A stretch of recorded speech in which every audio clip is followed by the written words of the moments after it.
Welcome to our channel. We hope you enjoy our narrated stories.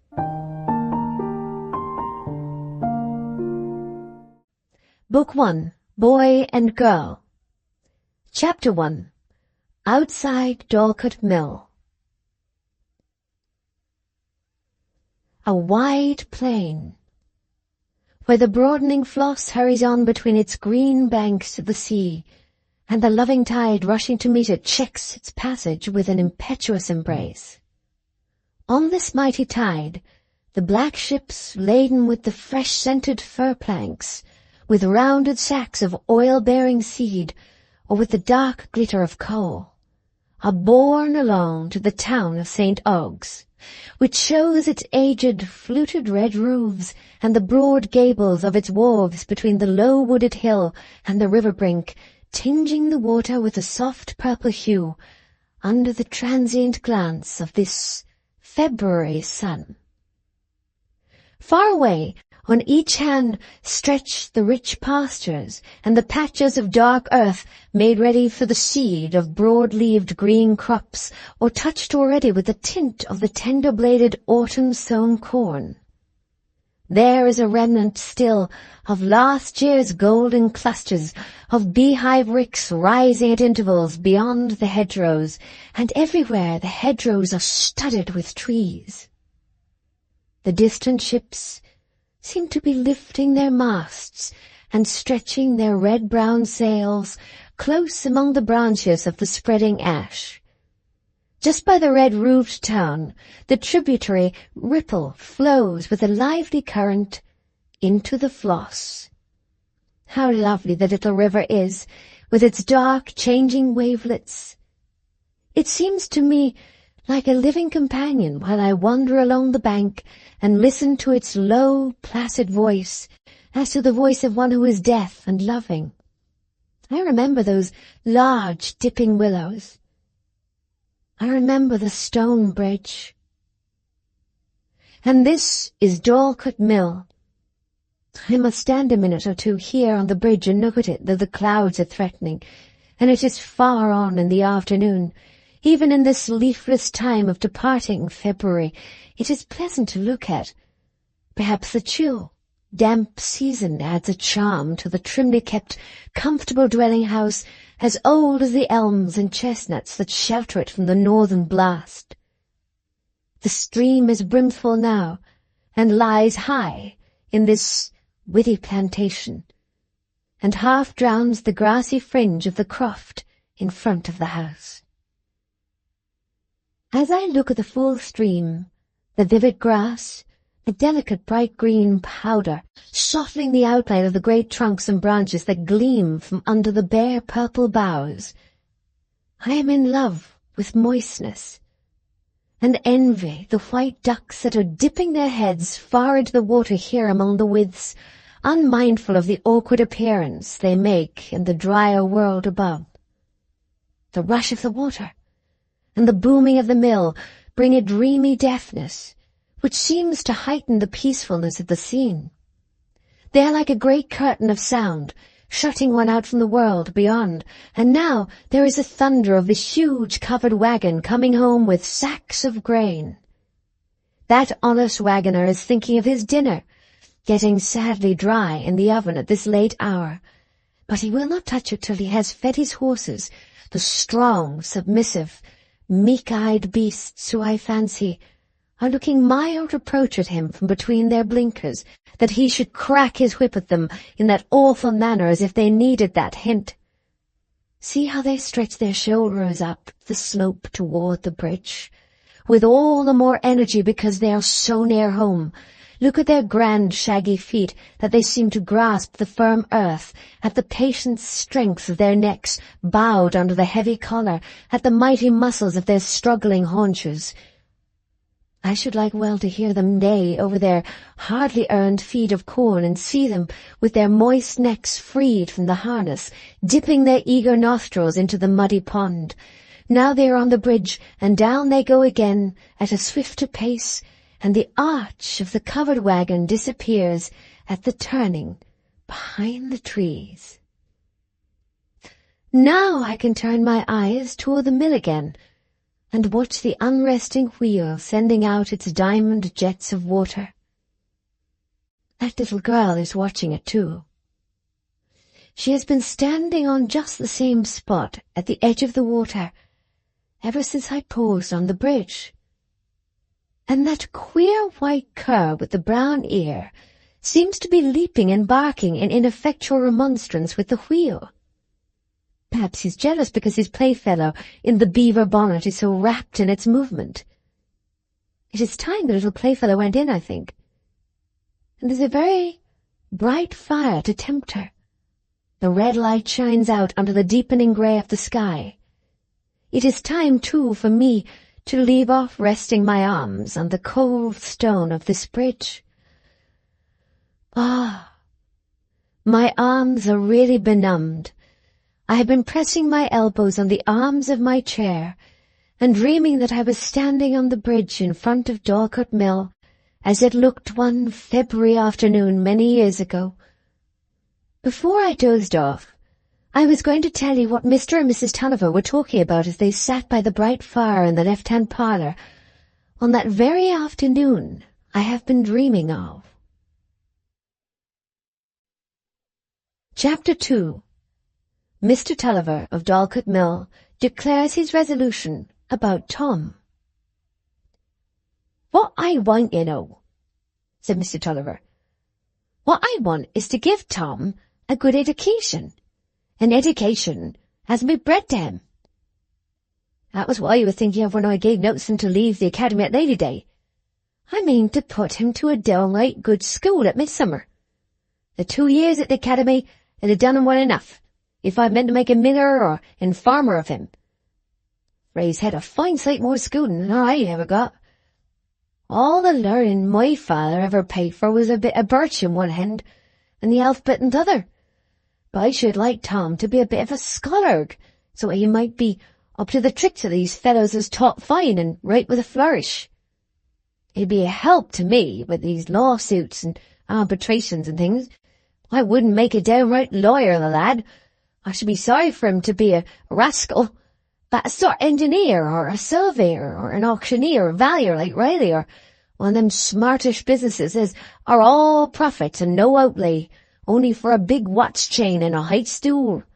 They're pretty nigh all one, and they're not far off being even with the law, I believe, for Riley looks lie awake him with a face as hard as one cat looks another. He's none frightened of him." Mr. Tulliver was speaking to his wife, a blonde, comely woman in a fan-shaped cap. I'm afraid to think how long it is since fan-shaped caps were worn. They must be so near coming in again. At that time, when Mrs. Tulliver was nearly 40, they were new at St. Ogg's and considered sweet things.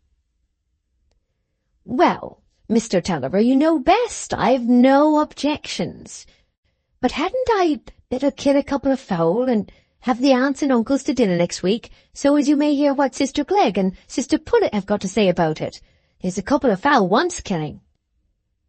"You may kill every fowl in the yard if you like, Bessie, but I shall ask neither aunt nor uncle what I'm to do with my own lad," said Mr. Tulliver, defiantly. "Dear heart," said Mrs. Tulliver, shocked at this sanguinary rhetoric. "How can you talk so, Mr. Tulliver? But it's your way to speak disrespect for my family, and Sister Clegg throws all the blame upon me, though I'm sure I'm as innocent as the babe unborn. For nobody's ever heard me say as it wasn't lucky for my children to have aunts and uncles as can live independent. However, if Tom's to go to a new school, I should like him to go where I can wash him and mend him, else he might as well have calico as linen. For to be as one as yellow as the other before they've been washed half a dozen times, and then, when the box is going backward and forward, I could send the lad a cake or a pork pie or an apple, if I could do an extra bit, bless him. Whether they stint him at the meals or no, my children can eat as much victuals as most, thank God." Well, we won't send him out to reach of the carrier's cart if other things fit in," said Mr. Tulliver. "But you mustn't put a spoke in the wheel about the washing if we can't get a school near enough.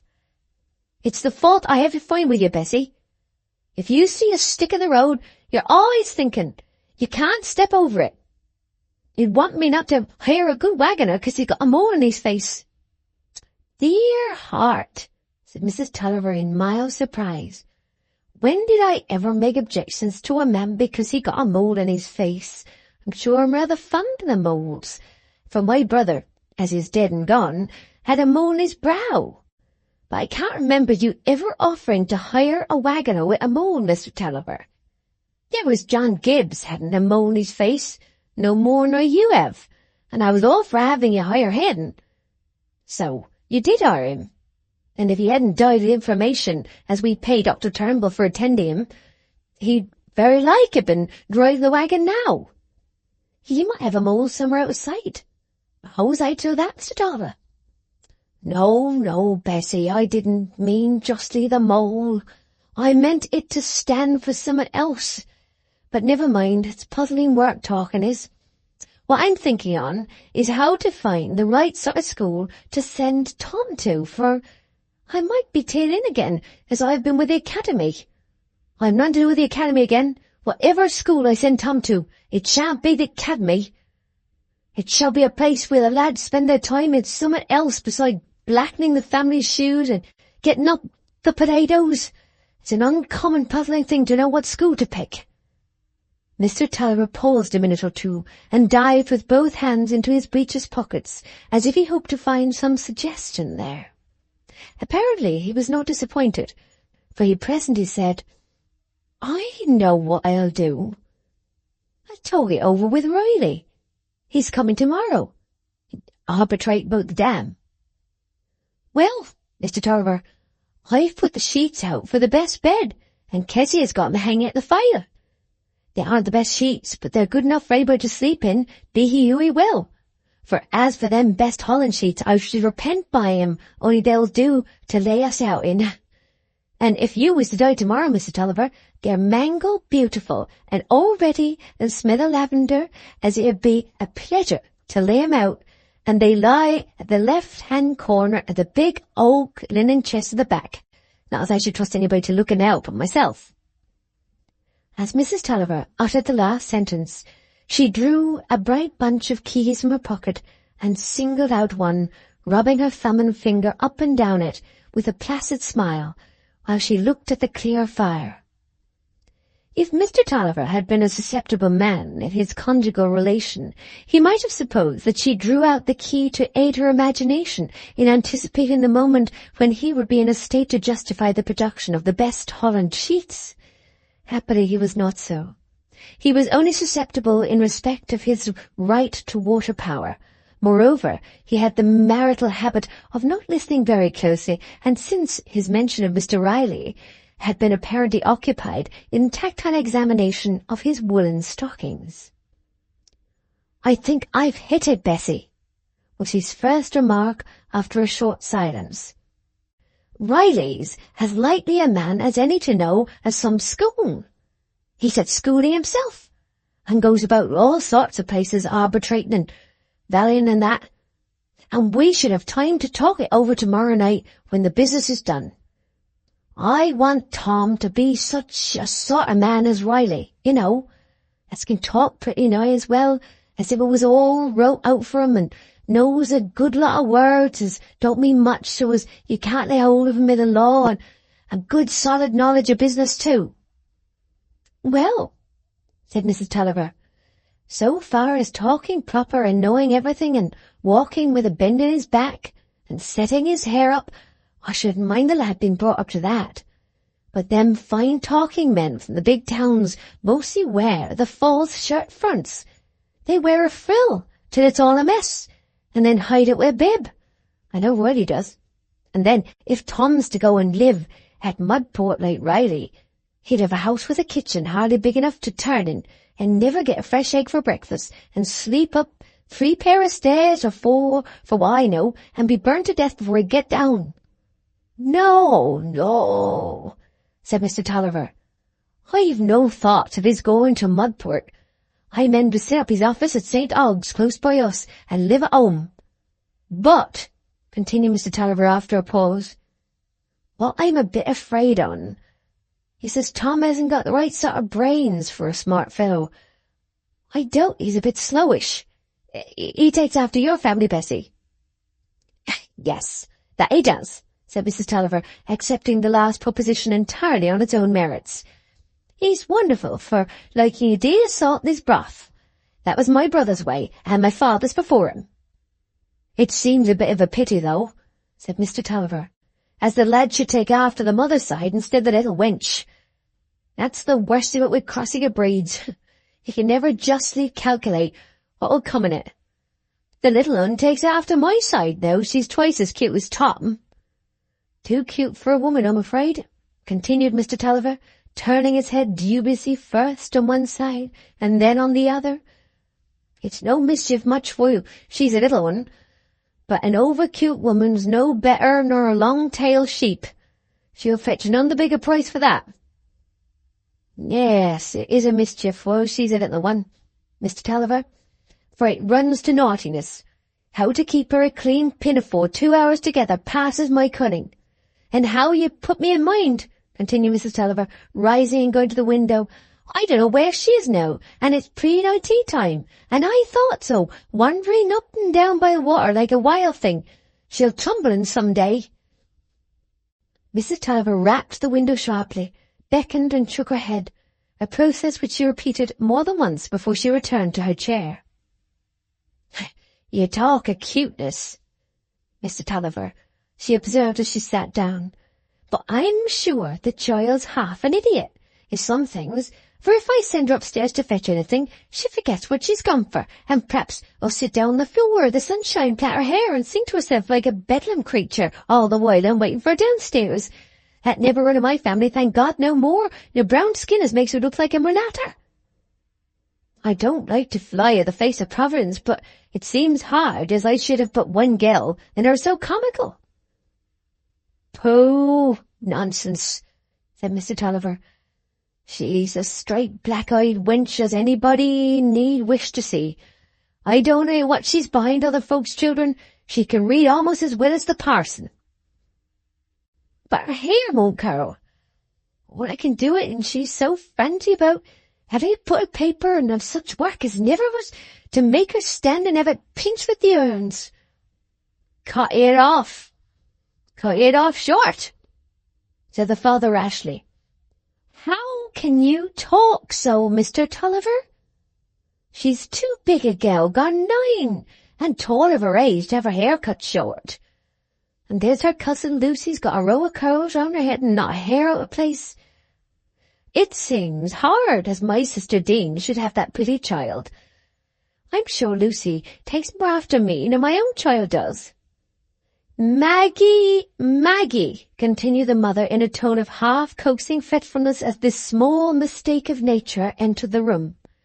Where's the use? Am I telling you to keep away from the water? You'll tumble in and be drowned some day. And then you'll be sorry you didn't do as mother told you. Maggie's hair, as she threw off her bonnet, painfully confirmed her mother's accusation.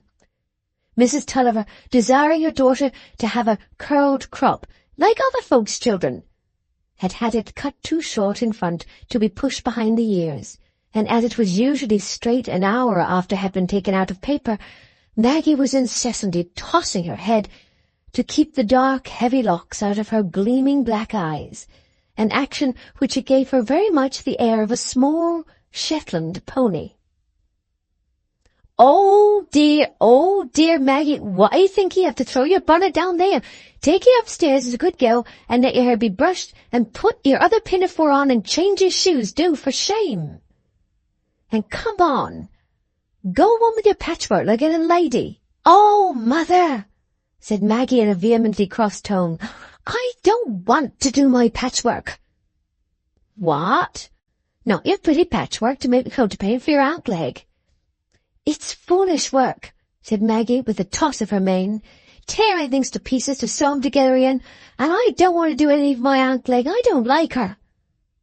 Exit Maggie, dragging her bonnet by the string, while Mr. Tulliver laughs audibly.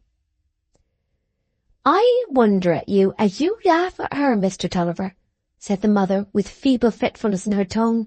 You encourage her in naughtiness, and her aunt will have it as it's me spoils her. Mrs. Tulliver, was what is called a good-tempered person, never cried when she was a baby on any slighter ground than hunger and pins, and from the cradle upward had been healthy, fair, plump, and dull-witted. In short, the flower of her family for beauty and amiability. But milk and mildness are not the best things for keeping, and when they turn only a little sour, they may disagree with young stomachs seriously. I have often wondered whether those early Madonnas of Raphael, with the blonde faces and somewhat stupid expression, kept their placidity undisturbed when their strong-limbed, strong-willed boys got a little too old to do without clothing. I think they must have been given to feeble remonstrance, getting more and more peevish as it became more and more ineffectual. Chapter 3. Mr. Riley gives his advice concerning a school for Tom. The gentleman in the ample white cravat and shirt frill, taking his brandy and water so pleasantly with his good friend Tulliver, is Mr. Riley, a gentleman with a waxen complexion and fat hands, rather highly educated for an auctioneer and appraiser, but large-hearted enough to show a great deal of bonhomie towards simple country acquaintances of hospitable habits. Mr. Riley spoke of such acquaintances kindly as people of the old school. The conversation had come to a pause. Mr. Tulliver, not without a particular reason, had abstained from the seventh recital of the cool retort by which Riley had shown himself too many for Dix, and how Wakem had had his comb cut for once in his life, now the business of the dam had been settled by arbitration, and how there never would have been any dispute at all about the height of the water if everybody was what they should be, and old Harry hadn't made the lawyers. Mr. Tulliver was, on the whole, a man of safe tradition or opinions, but on one or two points he had trusted to his unassisted intellect, and had arrived at several questionable conclusions, amongst the rest that rats, weevils, and lawyers were created by old Harry. Unhappily, he had no one to tell him that this was rampant Manichaeism, else he might have seen his error. But today it was clear that the good principle was triumphant. This affair of the water power had been a tangled business somehow. For all it seemed, look at it one way, as plain as water's water. But big a puzzle as it was, it hadn't got the better of Riley. Mr. Tulliver took his brandy and water a little stronger than usual, and for a man who might be supposed to have a few hundreds lying idle at his banker's, was rather incautiously open in expressing his high estimate of his friend's business talents. But the dam was a subject of conversation that would keep. It could always be taken up again at the same point, and exactly in the same condition. And there was another subject, as you know, on which Mr. Tulliver was in pressing want of Mr. Riley's advice.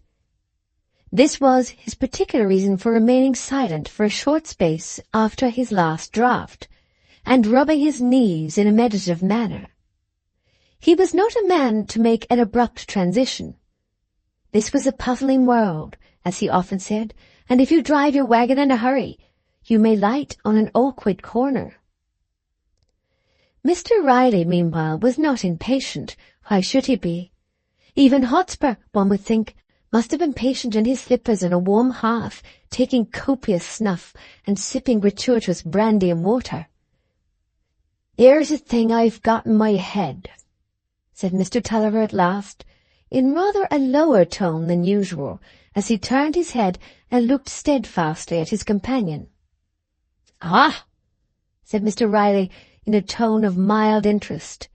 He was a man with heavy waxen eyelids and high arched eyebrows, looking exactly the same under all circumstances. This immovability of face and the habit of taking a pinch of snuff before he gave an answer made him trebly oracular to Mr. Tulliver. "It's a very particular thing," he went on. "It's about my boy, Tom." At the sound of this name, Maggie, who was seated on a low stool close by the fire with a large book open on her lap, shook her heavy black hair and looked up eagerly. There were few sounds that roused Maggie when she was dreaming over her book, but Tom's name served as well as the shrillest whistle. In an instant she was on the watch with gleaming eyes, like a Skye terrier suspecting mischief, or at all events determined to fly at anyone who threatened it toward Tom. "You see, I want to put him in a new school at midsummer," said Mr. Tulliver. "He's coming away from the academy at Lady Day, and I shall let him run loose for a quarter, but after that I want to send him to a downright good school, where they'll make a scholar of him." "Well," said Mr. Riley, "there's no greater advantage you can give him than a good education. Not," he added, with polite significance, "not that a man can't be an excellent miller and farmer, and a shrewd, sensible fellow into the bargain without much help from the schoolmaster."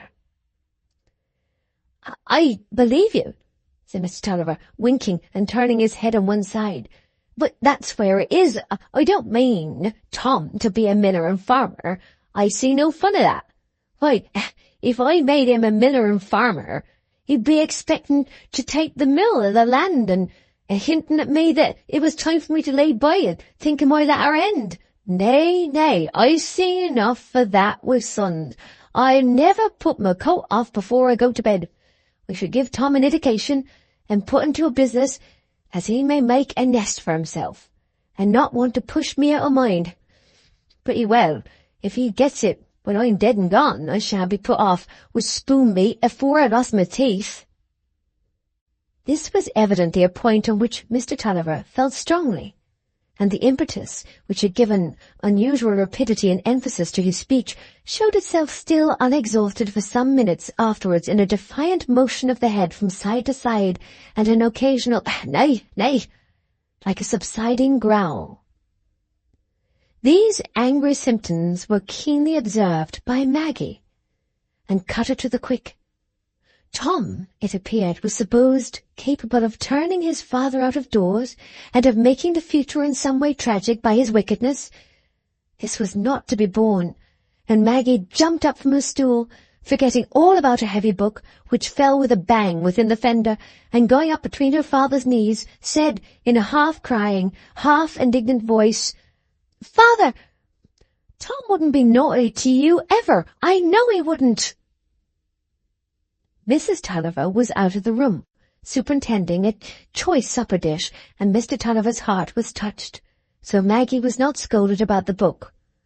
Mr. Riley quietly picked it up and looked at it, while the father laughed with a certain tenderness in his hard-lined face, and patted his little girl on the back, and then held her hands and kept her between his knees. "What, they mustn't say any harm of Tom, eh?" said Mr. Tulliver, looking at Maggie with a twinkling eye. Then, in a lower voice, turning to Mr. Riley, as though Maggie couldn't hear, "She understands what one's talking about, so as never was. And you should hear her read, straight off, as if she knowed it all beforehand, and always at a book. But it's bad, it's bad," Mr. Tulliver added sadly, checking this blamable exultation.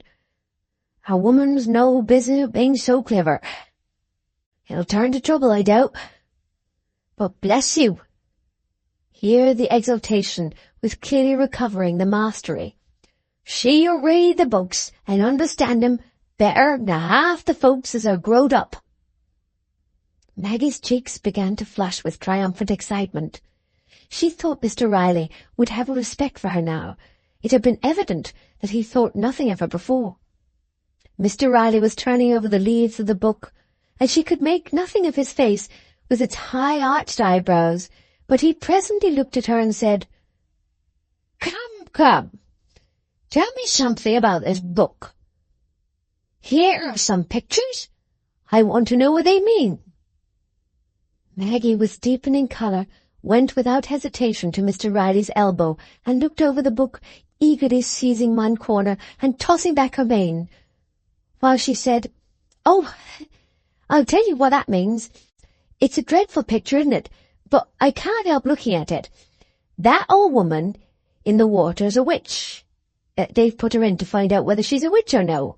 And if she swims, she's a witch. And if she's drowned and killed, she's innocent and not a witch, but only a poor silly old woman. But what good would it do her then, when she was drowned? Only I suppose she'd go to heaven and God would make it up to her. And this dreadful blacksmith with his arms akimbo laughing, isn't he ugly? I'll tell you what he is. He's the devil, really. Here Maggie's voice became louder and more emphatic. And not a right blacksmith, for the devil takes the shape of wicked men and walks about and sets people doing wicked things, and he's oftener in the shape of a bad man than any other because, if people saw he was the devil and he roared at him, they'd run away and he couldn't make him do what he pleased. Mr. Tulliver had listened to this exposition of Maggie's with petrifying wonder. Why? What book is it the wench has got hold on? He burst out at last. The History of the Devil, by Daniel Defoe. Not quite the right book for a little girl, said Mr. Riley. How came it among your books, Mr. Tulliver? Maggie looked hurt and discouraged, while her father said, Why, it's one of the books I bought at Parson's sale. They was all bound like. It's a good binding, you see, and I thought they'd be all good books. There's Jeremy Taylor's Holy Living and Dying among 'em. I had read it often of a Sunday. Mr. Tulliver felt somehow a familiarity with the great writer because his name was Jeremy. And there's a lot more of 'em, sermons mostly, I think. But they've all got the same covers, and I thought they were all one sample, as you may say. But it seems one mustn't judge by the outside. This is a puzzling world. Well, said Mr. Riley, in an admonitory, patronizing tone as he patted Maggie on the head, I advise you put by the History of the Devil and read some prettier book. Have you no prettier books? Oh, yes, said Maggie, reviving a little at the desire to vindicate the variety of her reading. I know the reading in this book isn't pretty, but I like the pictures, and I make stories to the pictures out of my own head, But I've got Aesop's Fables and a book about kangaroos and things, and The Pilgrim's Progress. Ah, a beautiful book, said Mr. Riley. You can't read better. Well, but there's a great deal about the devil in that, said Maggie triumphantly, and I'll show you the picture of him in his true shape as he fought with Christian. Maggie ran in an instant to the corner of the room, jumped from the chair, and reached down from the small bookcase a shabby old copy of Bunyan, which opened at once, without the least trouble of search, at the picture she wanted. Here he is, she said, running back to Mr. Riley, and Tom coloured him for me with his paints when he was at home last holidays. The body all black, and the eyes red like fire because he's all fire inside, and it shines out at his eyes. Go, go, said Mr. Tulliver peremptorily, beginning to feel rather uncomfortable at these free remarks on the personal appearance of a being powerful enough to create lawyers. Shut up the book and let's hear no more such talk. It is as I thought, the child'll learn more mischief, no good with the books. Go, see after your mother. Maggie shut up the book at once with a sense of disgrace. But not being inclined to see after her mother, she compromised the matter by going into a dark corner behind her father's chair and nursing her doll, toward which she had an occasional fit of fondness in Tom's absence, neglecting its toilet, but lavishing so many warm kisses on it that the waxen cheeks had a wasted, unhealthy appearance. Did you ever hear the like in it? Said Mr. Tulliver as Maggie retired. It's a pity. But what she'd been the lad, she'd have been a match for the lawyers, she would. It's the wonderfulest thing. Here he lowered his voice, as I picked the mother because she wasn't or cute, being a good-looking woman too, and come of a rare family for managing. But I picked her from her sisters a purpose, 'cause she was a bit weak like, for I wasn't going to be told the rights of things by my own fireside. But you see, when a man's got brains himself, there's no knowing where they run to, and a pleasant sort of soft woman may go on breeding his stupid lads and cute wenches, just like as if the world was turned topsy-turvy.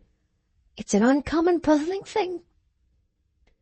Mr. Riley's gravity gave way, and he shook a little under the application of his pinch of snuff before he said, "But your lad's not stupid, is he?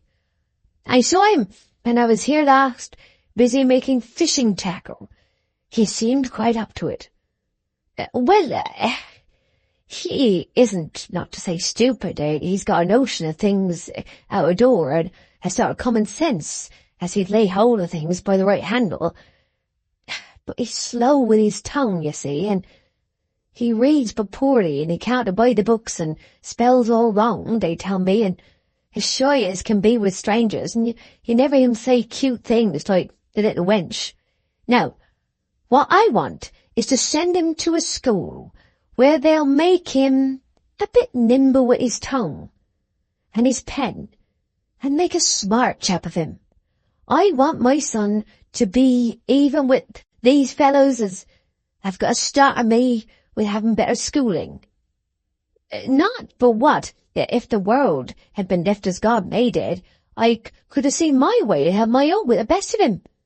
But things have got so twisted round and wrapped up in unreasonable words as aren't a bit like him, and I'm clean at fault, often and often. Everything winds about so, the more straightforward you are, the more you're puzzled." Mr. Tulliver took a draught, swallowed it slowly, and shook his head in a melancholy manner, conscious of exemplifying the truth that a perfectly sane intellect is hardly at home in this insane world. "You're quite in the right of it, Tulliver," observed Mr. Riley. "Better spend an extra 100 or 2 on your son's education than leave it him in your will. I know I should have tried to do so by a son of mine if I had had one, though God knows I haven't your ready money to play with, Tulliver, and I have a household of daughters into the bargain."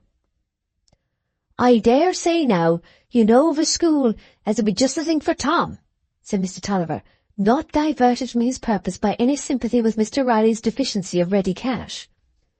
Mr. Riley took a pinch of snuff and kept Mr. Tulliver in suspense by a silence that seemed deliberative, before he said, "I know of a very fine chance for anyone that's got the necessary money, and that's what you have, Tulliver. The fact is, I wouldn't recommend any friend of mine to send a boy to a regular school if he could afford to do better. But if anyone wanted his boy to get superior instruction and training, where he would be the companion of his master, and that master a first-rate fellow, I know his man. I wouldn't mention the chance to everybody, because I don't think everybody would succeed in getting it if he were to try, but I mention it to you, Tulliver, between ourselves." The fixed, inquiring glance with which Mr. Tulliver had been watching his friend's oracular face became quite eager. Now, let's hear," he said, adjusting himself in his chair with the complacency of a person who was thought worthy of important communications. "He's an Oxford man," said Mr. Riley sententiously, shutting his mouth close and looking at Mr. Tulliver to observe the effect of the stimulating information. "What? A parson?" said Mr. Tulliver rather doubtfully. "Yes, and an M.A. The bishop, I understand, thinks very highly of him. Why, it was the bishop who got him his present curacy." "Ah," said Mr. Tulliver, to whom one thing was as wonderful as another concerning these unfamiliar phenomena. "But what can he want with Tom, then?" "Why, the fact is, he's fond of teaching and wishes to keep up his studies, and a clergyman has but little opportunity for that in his parochial duties. He's willing to take 1 or 2 boys as pupils to fill up his time profitably. The boys would be quite of the family, the finest thing in the world for them, under Stelling's eye continually. But do you think they give the poor lad twice a pudding? Said Mrs. Tulliver, who was now in her place again. He's such a boy for pudding as never was, and a growing boy like that. It's dreadful to think they're stinting him. And what money do you want? Said Mr. Tulliver, whose instinct told him that the services of this admirable M.A. would bear a high price. Why, I know of a clergyman who asks 150 with his youngest pupils, and he is not to be mentioned with Stelling. The man I speak of, I know on good authority, that one of the chief people at Oxfordstead, Stelling, might get the highest honours if he chose, but he didn't care about university honours. He's a quiet man, not noisy. Ah, a deal better, said Mr. Tulliver. But 150's an uncommon price. I never thought of paying so much as that. A good education, let me tell you, Tulliver, a good education is cheap at the money. But Sterling is moderate in his terms. He's not a grasping man. I have no doubt he'd take your boy at 100. And that's what you wouldn't get many other clergymen to do. I'll write to him if you like. Mr. Tulliver rubbed his knees and looked at the carpet in a meditative manner. But belike, he's a bachelor, observed Mrs. Tulliver in the interval, and I know opinion housekeepers. There was my brother, as is dead and gone, had a housekeeper once, and she took half the feathers out of the best bed and packed him up and sent him away. And it's unknown the linen she made away with. Stott, her name was. And it break my heart to send Tom, where there's a housekeeper, and I hope you won't think of it, Mr. Tulliver. You may set your mind at rest on that score, Mrs. Tulliver, said Mr. Riley, for Stelling is married to as nice a little woman as any man need wish for a wife. There isn't a kinder little soul in the world. I know her family well. She has very much your complexion, light curly hair. She comes from a good Mudput family, and it's not every offer that would have been acceptable in that quarter. But Stelling's not an everyday man, rather a particular fellow as to the people he chooses to be connected with. But I think he would have no objection to take your son. I think he would not on my representation. Oh, I don't know what he could have against the lad, said Mrs. Tulliver, with a slight touch of motherly indignation.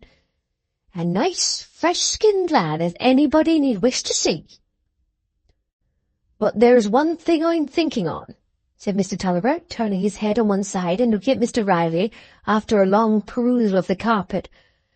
Wouldn't a parson be almost too high-learned to bring up a lad to be a man of business? My notion of the parsons was as I got a sort of learning as lay mostly out of sight. And that isn't what I want for Tom. I want him to know figures and write like print and see into things quick and know what folks mean and how to wrap things up in words as aren't actionable. It's an uncommon fine thing, that is, concluded Mr. Tulliver, shaking his head, when you can let a man know what you think of him without paying for it. My dear Tulliver, said Mr. Riley, you're quite under a mistake about the clergy. All of our schoolmasters are of the clergy. The schoolmasters who are not clergymen are a very low set of men, generally. Ah, that Jacobs is, at the academy, interposed Mr. Tulliver. To be sure, men who have failed in other trades, most likely. Now, a clergyman is a gentleman by profession and education, and besides that, he has the knowledge that will ground a boy and prepare him for entering on any career with credit. There may be some clergymen who are mere bookmen, but you may depend upon it, Stelling is not one of them, a man that's wide awake, let me tell you. Drop him a hint, and that's enough. You talk of figures now. You have only to say to Stelling, 'I want my son to be a thorough arithmetician,' and you may leave the rest to him." Mr. Riley paused a moment while Mr. Tulliver, somewhat reassured as a clerical tutorship, was inwardly rehearsing to an imaginary Mr. Stelling the statement, "I want my son to know arithmetic." "You see, my dear Tulliver," Mr. Riley continued, "when you get a thoroughly educated man like Stelling, he's at no loss to take up any branch of instruction. When a workman knows the use of his tools, he can make a door as well as a window." "Ah, that's true," said Mr. Tulliver, almost convinced now that the clergy must be the best of schoolmasters. "Well, I'll tell you what I'll do for you," said Mr. Riley, "and I wouldn't do it for everybody. I'll see Stelling's father-in-law, or drop him a line when I get back to Mudport, and say that you wish to place your boy with his son-in-law, and I dare say Stelling will write to you and send you his terms." "But there's no hurry, is there?" said Mrs. Tulliver, "for I hope, Mr. Tulliver, you won't let Tom begin at his new school before midsummer. He began at the academy at the Lady Day quarter, and you see what good's come of it." Aye, Bessie, never brew with bad malt upon Michaelmas Day, else you'd have a poor tap," said Mr. Tulliver, winking and smiling at Mr. Riley, with the natural pride of a man who has a buxom wife conspicuously his inferior in intellect. "But it's true, there's no hurry. You've hit it there, Bessie." "It might be as well not to defer the arrangement too long," said Mr. Riley quietly, "for Stelling may have propositions from other parties, and I know he would not take more than 2 or 3 boarders, if so many. If I were you, I think I would enter on the subject with Stelling at once. There's no necessity for sending the boy before midsummer, but I would be on the safe side and make sure that nobody forestalls you." "Aye, there's something in that," said Mr. Tulliver. "Father," broke in Maggie, who had stolen unperceived to her father's elbow again, listening with parted lips while she held her doll topsy-turvy and crushed its nose against the wood of the chair. "Father, is it a long way off, where Tom is to go? Shan't we ever go to see him?" "I don't know, my wench," said the father tenderly. "Ask Mr. Riley, he knows." Maggie came round promptly in front of Mr. Riley and said, "How far is it, please, sir?" "Oh, a long, long way off," that gentleman answered, being of opinion that children, when they are not naughty, should always be spoken to jocosely. "You must borrow the 7-league boots to get to him." "That's nonsense," said Maggie, tossing her head haughtily and turning away with tears springing in her eyes. She began to dislike Mr. Riley. It was evident he thought her silly and of no consequence.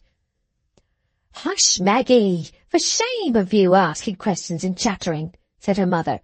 "Come and sit down in your little stool and hold your tongue, do." "But," added Mrs. Tulliver, who had her own alarm awakened, "is it so far off as I couldn't wash him and mend him?" "About 15 miles, that's all," said Mr. Riley.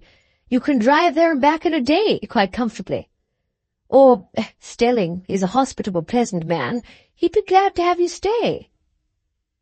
"Oh, but it's too far off for the linen, I doubt," said Mrs. Tulliver sadly.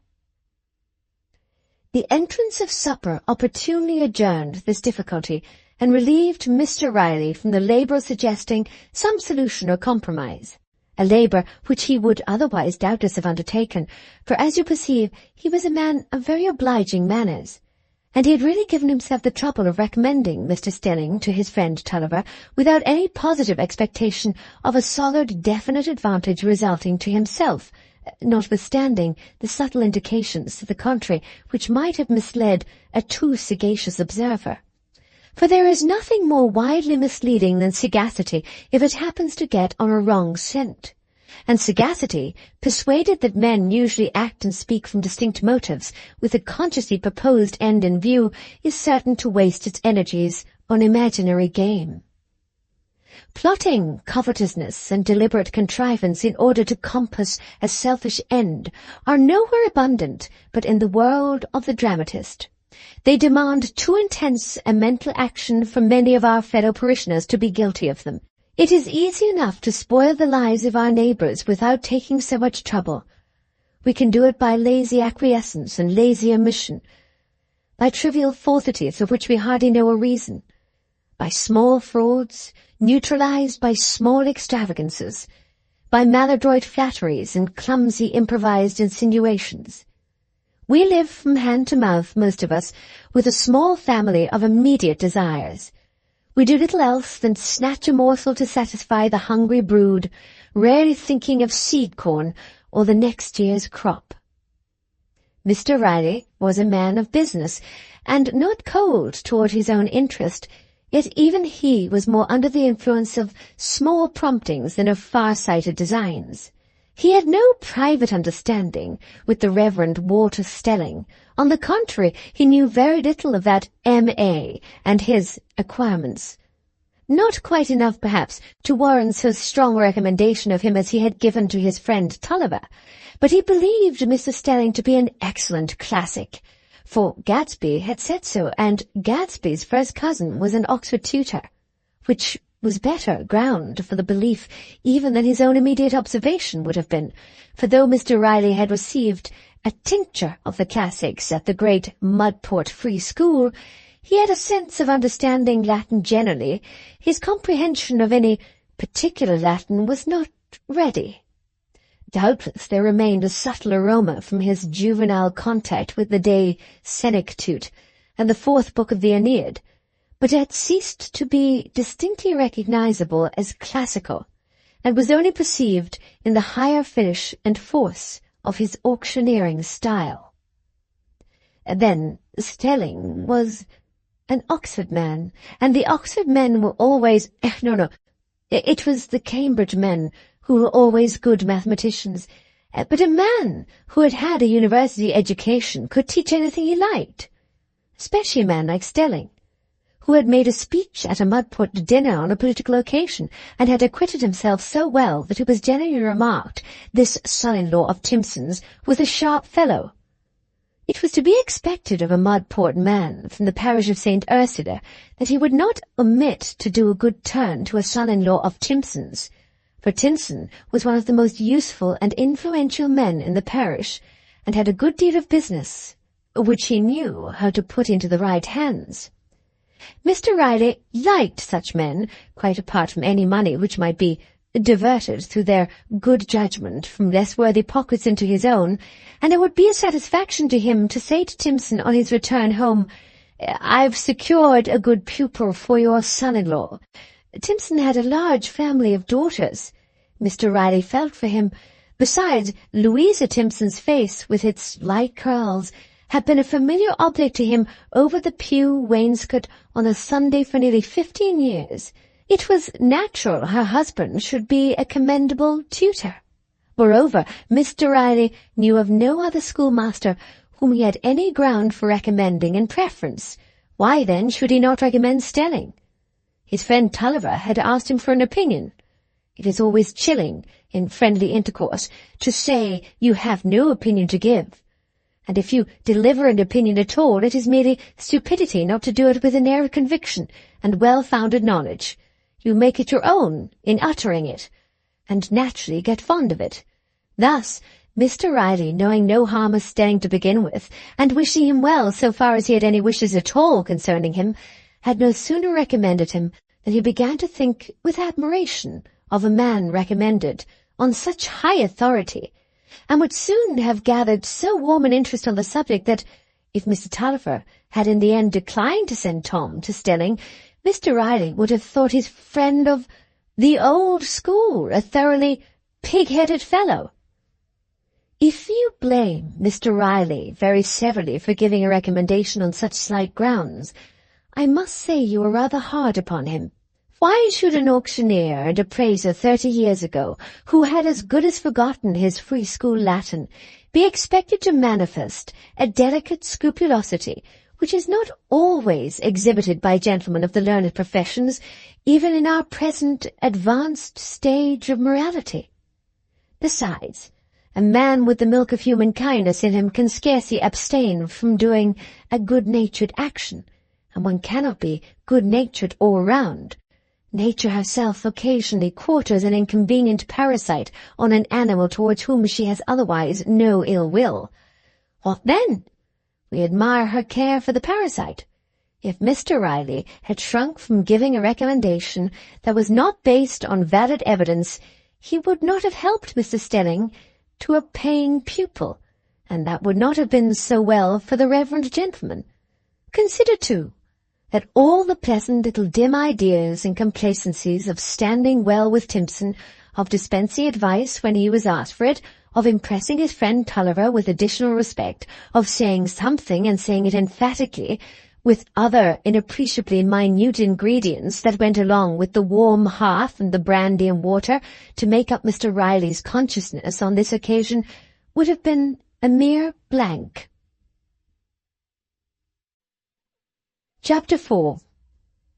Tom is expected. It was a heavy disappointment to Maggie that she was not allowed to go with her father in the gig when he went to fetch Tom home from the academy. But the morning was too wet, Mrs. Tulliver said, for a little girl to go out in her best bonnet. Maggie took the opposite view very strongly, and it was a direct consequence of this difference of opinion that when her mother was in the act of brushing out the reluctant black crop, Maggie suddenly rushed from under her hands and dipped her head in a basin of water standing near, in the vindictive determination that there should be no more chance of curls that day. "Maggie! Maggie!" exclaimed Mrs. Tulliver, sitting stout and helpless with the brushes on her lap. "What is to become of you, if you're so naughty? I'll tell your Aunt Glegg and your Aunt Pullet when they come next week, and they'll never love you any more. Oh dear, look at your clean pinafore wet from top to bottom. Folks'll think it's a judgment on me, as I've got such child, they think I've done somewhat wicked." Before this remonstrance was finished, Maggie was already out of hearing, making her way toward the great attic that run under the old high-pitched roof, shaking the water from her black locks as she ran, like a Skye terrier escaped from his bath. This attic was Maggie's favourite retreat on a wet day, when the weather was not too cold. Here she fretted out all her ill-humours, and talked aloud to the worm-eaten floors, and the worm-eaten shelves, and the dark rafters festooned with cobwebs, and here she kept a fetish, which she punished for all her misfortunes. This was the trunk of a large wooden doll, which once stared with the roundest of eyes above the reddest of cheeks, but was now entirely defaced by a long career of vicarious suffering. 3 nails driven into the head commemorated as many crises in Maggie's 9 years of earthly struggle, that luxury of vengeance having been suggested to her by the picture of Jael destroying Sisera in the old Bible. The last nail had been driven in with a fiercer stroke than usual, for the fetish on that occasion represented Aunt Glegg. But immediately afterward Maggie had reflected that if she drove many nails in, she would not be so well able to fancy that the head was hurt when she knocked it against the wall, nor to comfort it and make believe, to poultice it when her fury was abated. For even Aunt Glegg would be pitiable when she had been hurt very much and thoroughly humiliated, so as to beg her niece's pardon. Since then she had driven no more nails in, but had soothed herself by alternately grinding and beating the wooden head against the rough brick of the great chimneys that made 2 square pillars supporting the roof. That was what she did this morning, on reaching the attic, sobbing all the while, with a passion that expelled every other form of consciousness, even the memory of the grievance that had caused it. As at last the sobs were getting quieter, and the grinding less fierce, a sudden beam of sunshine, falling through the wire lattice across the worm-eaten shelves, made her throw away the fetish and run to the window. The sun was really breaking out. The sound of the mill seemed cheerful again. The granary doors were open, and there was Yap, the queer white and brown terrier, with one ear turned back, trotting about and sniffing vaguely, as if he were in search of a companion. It was irresistible. Maggie tossed her hair back and ran downstairs, seized her bonnet without putting it on, peeped, and then dashed along the passage lest she should encounter her mother, and was quickly out in the yard, whirling around like a pythoness and singing as she whirled, "Yap, Yap, Tom's coming home," while Yap danced and barked round her as much as to say, if there was any noise wanted, he was the dog for it. "Hey, hey, miss, you make yourself giddy and tumble down in the dirt," said Luke, the head miller, a tall, broad-shouldered man of 40, black-eyed and black-haired, subdued by a general mealiness like an auricula. Maggie paused in her whirling and said, staggering a little, "Oh, no, it doesn't make me giddy, Luke. May I go into the mill with you?" Maggie loved to linger in the great spaces of the mill, and often came out with her black hair powdered to a soft whiteness that made her dark eyes flash out with new fire. The resolute din, the unresting motion of the great stones, giving her a dim, delicious awe, as at the presence of an uncontrollable force. The meal forever pouring, the fine white powder softening all surfaces and making the very spider nets look like a fairy lacework. The sweet, pure scent of the meal all helped to make Maggie feel that the mill was a little world apart from her outside everyday life. The spiders were especially a subject of speculation with her. She wondered if they had any relatives outside the mill, for in that case there must be a painful difficulty in their family intercourse.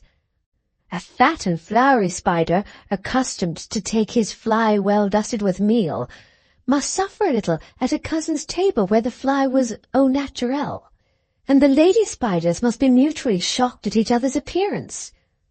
But the part of the mill she liked best was the topmost story, the corn hutch, where there were the great heaps of grain which she could sit on and slide down continually. She was in the habit of taking this recreation as she conversed with Luke, to whom she was very communicative, wishing him to think well of her understanding, as her father did.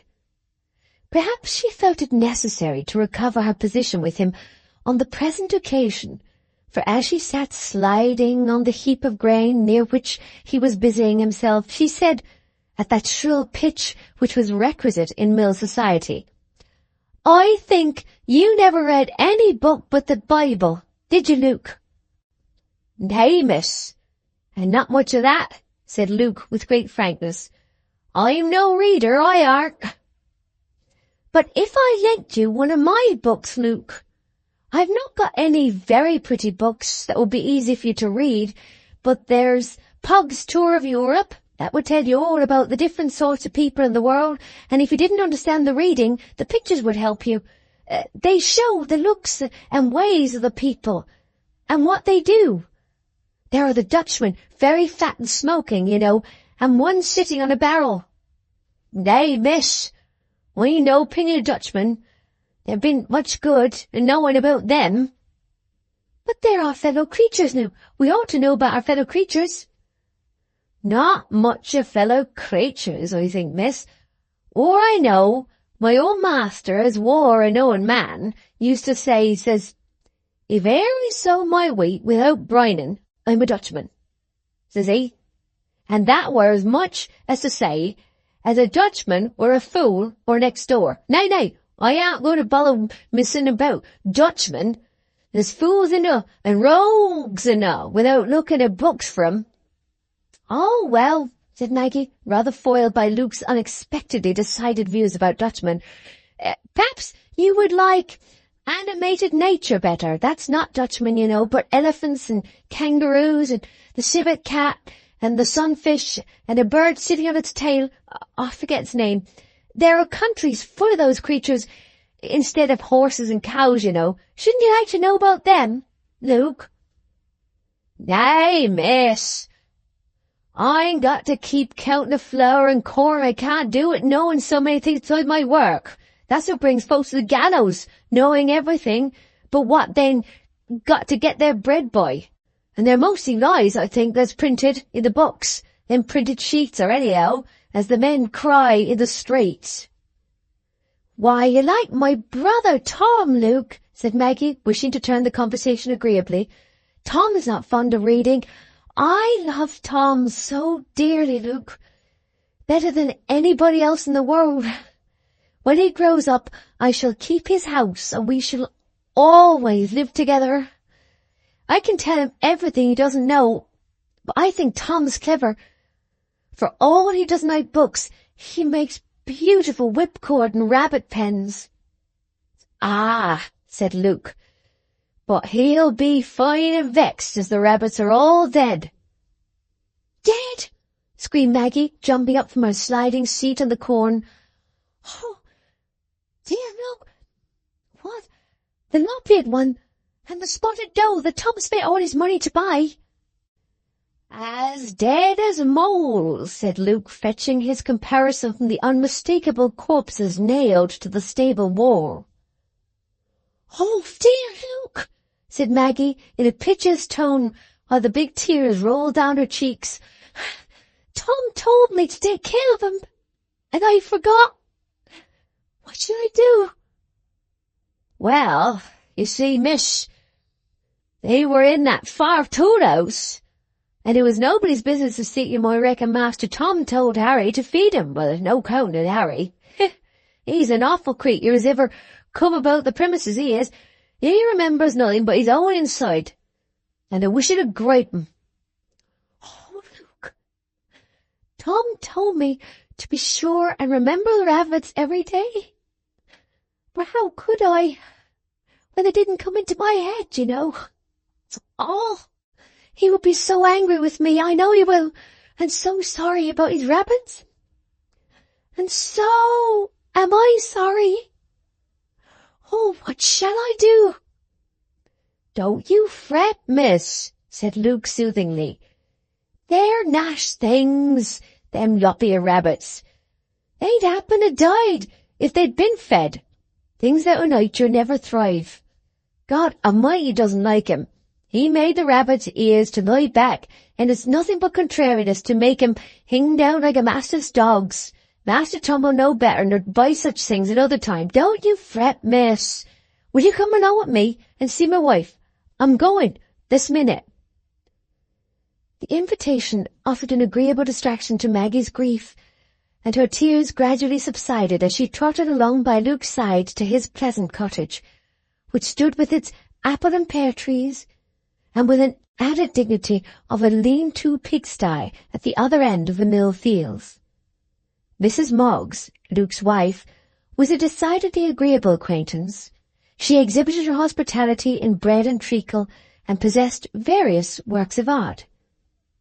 Maggie actually forgot that she had any special cause of sadness this morning as she stood in a chair to look at a remarkable series of pictures representing the prodigal son in the costume of Sir Charles Grandison, except that, as might have been expected from his defective moral character, he had not, like that accomplished hero, the taste and strength of mind to dispense with a wig. But the indefinable weight the dead rabbits had left in her mind caused her to feel more than usual pity for the career of this weak young man, particularly when she looked at the picture where he leaned against a tree with a flaccid appearance, his knee breeches unbuttoned and his wig awry, while the swine, apparently of some foreign breed, seemed to insult him by their good spirits over their feast of husks. "I'm very glad his father took him back again, aren't you, Luke?" she said, "for he was very sorry, you know, and wouldn't do wrong again." "Eh, miss," said Luke, "he be no great shakes. I doubt let's father do what he would for him." That was a painful thought to Maggie, as she wished much that the subsequent history of the young man had not been left a blank. Chapter 5. Tom Comes Home. Tom was to arrive early in the afternoon, and there was another fluttering heart besides Maggie's when it was late enough for the sound of the gig wheels to be expected. For if Mrs. Tulliver had a strong feeling, it was fondness for her boy. At last the sound came, that quick, light bowling of the gig wheels, and in spite of the wind which was blowing the clouds about and was not likely to respect Mrs. Tulliver's curls and cap strings, she came outside the door and even held her hand on Maggie's offending head, forgetting all the griefs of the morning. "There he is, my sweet lad, but Lord a mercy, he's got never a collar on. It's been lost on the road, I'll be bound, and spoiled the set." Mrs. Tulliver stood with her arms open. Maggie jumped first on one leg, then on the other, while Tom descended from the gig and said, with masculine reticence as to the tender emotions, "Oh, yap, what? Are you there?" Nevertheless, he submitted to be kissed willingly enough, though Maggie hung on his neck in rather a strangling fashion, while his blue-grey eyes wandered toward the croft and the lambs in the river, where he promised himself that he would begin to fish the first thing tomorrow morning. He was one of those lads that grow everywhere in England, and at 12 or 13 years of age look as much alike as goslings. A lad with light brown hair, cheeks of cream and roses, full lips, indeterminate nose and eyebrows, a physiognomy in which it seems impossible to discern anything but the generic character to boyhood. As different as possible from poor Maggie's phiz, which nature seemed to have moulded and coloured with the most decided intention. But that same nature has the deep cunning which hides itself under the appearance of openness, so that simple people think they can see through her quite well, and all the while she is secretly preparing a refutation of their confident prophecies. Under these average boyish physiognomies that she seems to turn off by the gross, she conceals some of her most rigid, inflexible purposes, some of her most unmodifiable characters, and the dark-eyed, demonstrative, rebellious girl may after all turn out to be a passive being compared with this pink and white bit of masculinity with the indeterminate features. "Maggie," said Tom confidently, taking her into a corner as soon as his mother was gone out to examine his box and the warm parlour had taken off the chill he had felt from the long drive. "You don't know what I've got in my pockets," nodding his head up and down as a means of rousing her sense of mystery. "No," said Maggie. "How stodgy they look, Tom. Is it marls or cobnuts?" Maggie's heart sank a little, because Tom always said it was no good playing with her at those games she played so badly. "Marls? No! I swapped all my marls with the little fellows, and cobblers are no fun, you silly, only when the nuts are green. But see here." He drew something half out of his right-hand pocket. "What is it?" said Maggie in a whisper. "I can see nothing but a bit of yellow." "Why, it's a new guess, Maggie." "Oh, I can't guess, Tom," said Maggie impatiently. "Don't be a spitfire, else I won't tell you," said Tom, thrusting his hand back into his pocket and looking determined. "No, Tom," said Maggie imploringly, laying hold of the arm that was held stiffly in the pocket. "I'm not cross, Tom. It was only because I can't bear guessing. Please be good to me." Tom's arm slowly relaxed, and he said, "Well then, it's a new fish line. 2 new ones. One for you, Maggie, all to yourself. I wouldn't go halves in the toffee and gingerbread on purpose to save the money, and Gibson and Spouncer fought with me because I wouldn't. And here's hooks. See here. I say, won't we go and fish tomorrow down by the round pool, and you shall catch your own fish, Maggie, and put the worms on and everything? Won't it be fun?" Maggie's answer was to throw her arms round Tom's neck and hug him, and hold her cheek against his without speaking, while he slowly unwound some of the lines, saying after a pause, "Wasn't I a good brother now, to buy you a line, all to yourself? You know I needn't have bought it if I hadn't liked." "Yes, very, very good. I do love you, Tom." Tom had put the line back in his pocket and was looking at the hooks one by one before he spoke again. "And the fellows fought me because I wouldn't give in about the toffee.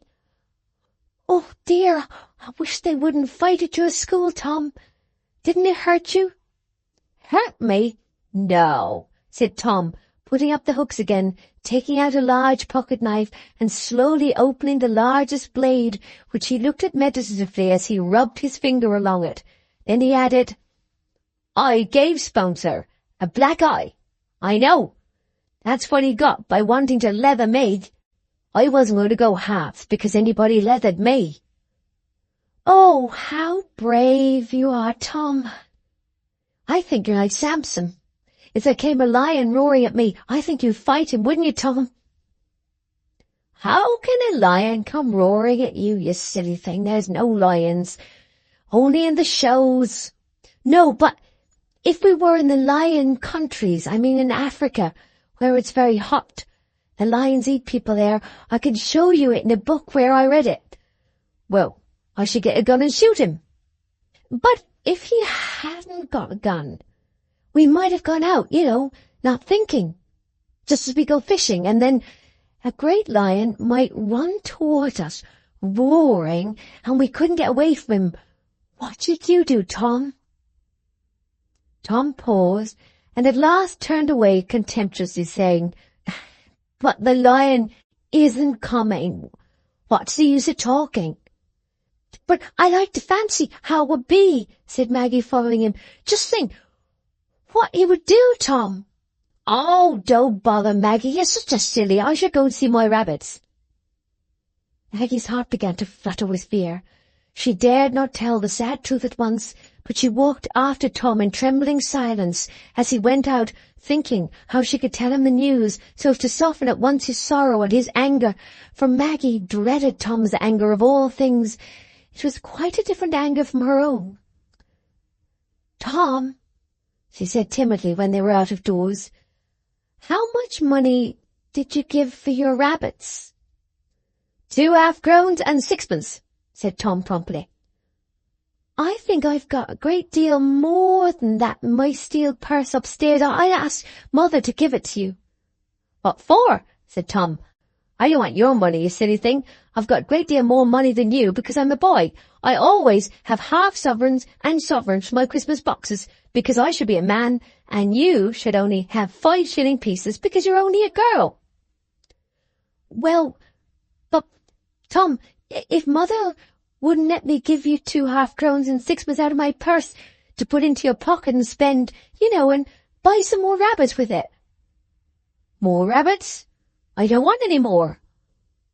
"Oh, but Tom, they're all dead." Tom stopped immediately in his walk and turned round toward Maggie. "You forgot to feed him then, and Harry forgot," he said, his colour heightening for a moment, but soon subsiding. "I'll pitch into Harry. I'll have him turn away, and I don't love you, Maggie. You shan't go fishing with me tomorrow. I told you to go and see to the rabbits every day." He walked on again. "Yes, but I forgot, and I couldn't help it, indeed, Tom. I'm so very sorry," said Maggie, while the tears rushed fast. "You're a naughty girl," said Tom severely, "and I'm sorry I bought you a fish line. I don't love you." "Oh, Tom, it's very cruel," sobbed Maggie. "I'd forgive you if you forgot anything. I wouldn't mind what you did. I'd forgive you and love you." "Yes, you silly, but I never do forget things. I don't." "Oh, please forgive me, Tom. My heart'll break," said Maggie, shaking with sobs, clinging to Tom's arm and laying her wet cheek on his shoulder. Tom shook her off and stopped again, saying in a peremptory tone, "Now, Maggie, you just listen. Aren't I good brother to you?" Yes, sobbed Maggie, her chin rising and falling convulsively. "Didn't I think about your fish line all this quarter and mean to buy it and save my money a purpose and wouldn't go halves in the toffee and spouse have fought me because I wouldn't? Yes, and I love you so, Dom." "But you're a naughty girl. Last holidays you licked the paint off my lozenge box, and the holidays before that you let the boat drag my fish line down when I sat to watch it, and you pushed your head through my kite, all for nothing." "But I didn't mean," said Maggie. I couldn't help it." "Yes, you could," said Tom. "If you'd minded what you were doing, and you're a naughty girl, and you shan't go fishing with me tomorrow." With this terrible conclusion, Tom ran away from Maggie toward the mill, meaning to greet Luke there and complain to him of Harry. Maggie stood motionless, except for her sobs, for a minute or two. Then she turned round and ran into the house and up to her attic, where she sat on the floor and laid her head against the worm-eaten shelf with a crushing sense of misery. Tom was come home, and she had thought how happy she should be. And now he was cruel to her. What use was anything if Tom didn't love her?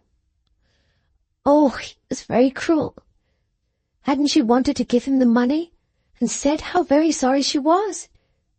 She knew she was naughty to her mother, but she had never been naughty to Tom, had never meant to be naughty to him. "Oh, he is cruel," Maggie sobbed aloud, finding a wretched pleasure in the hollow resonance that came through the long, empty space of the attic. She never thought of beating or grinding her fetish. She was too miserable to be angry.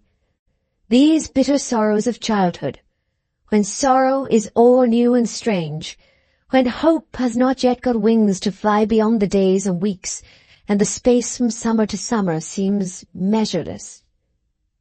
Maggie soon thought she had been hours in the attic, and it must be tea-time, and they were all having their tea and not thinking of her. Well then, she would stay up there and starve herself, hide herself behind the tub, and stay there all night, and then they would all be frightened, and Tom would be sorry. Thus Maggie thought in the pride of her heart as she crept behind the tub, but presently she began to cry again at the idea that they didn't mind her being there. If she went down again to Tom now, would he forgive her? Perhaps her father would be there, and he would take her part. But then she wanted Tom to forgive her because he loved her, not because his father told him. No, she would never go down, if Tom didn't come and fetch her. This resolution lasted in great intensity for 5 dark minutes behind the tub. But then the need of being loved, the strongest need in poor Maggie's nature, began to wrestle with her pride, and soon through it.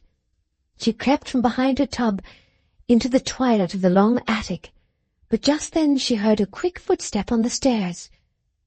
Tom had been too much interested in his talk with Luke, in going the round of the premises, walking in and out where he pleased, and whittling sticks without any particular reason, except that he didn't whittle sticks at school, to think of Maggie and the effect his anger had produced on her.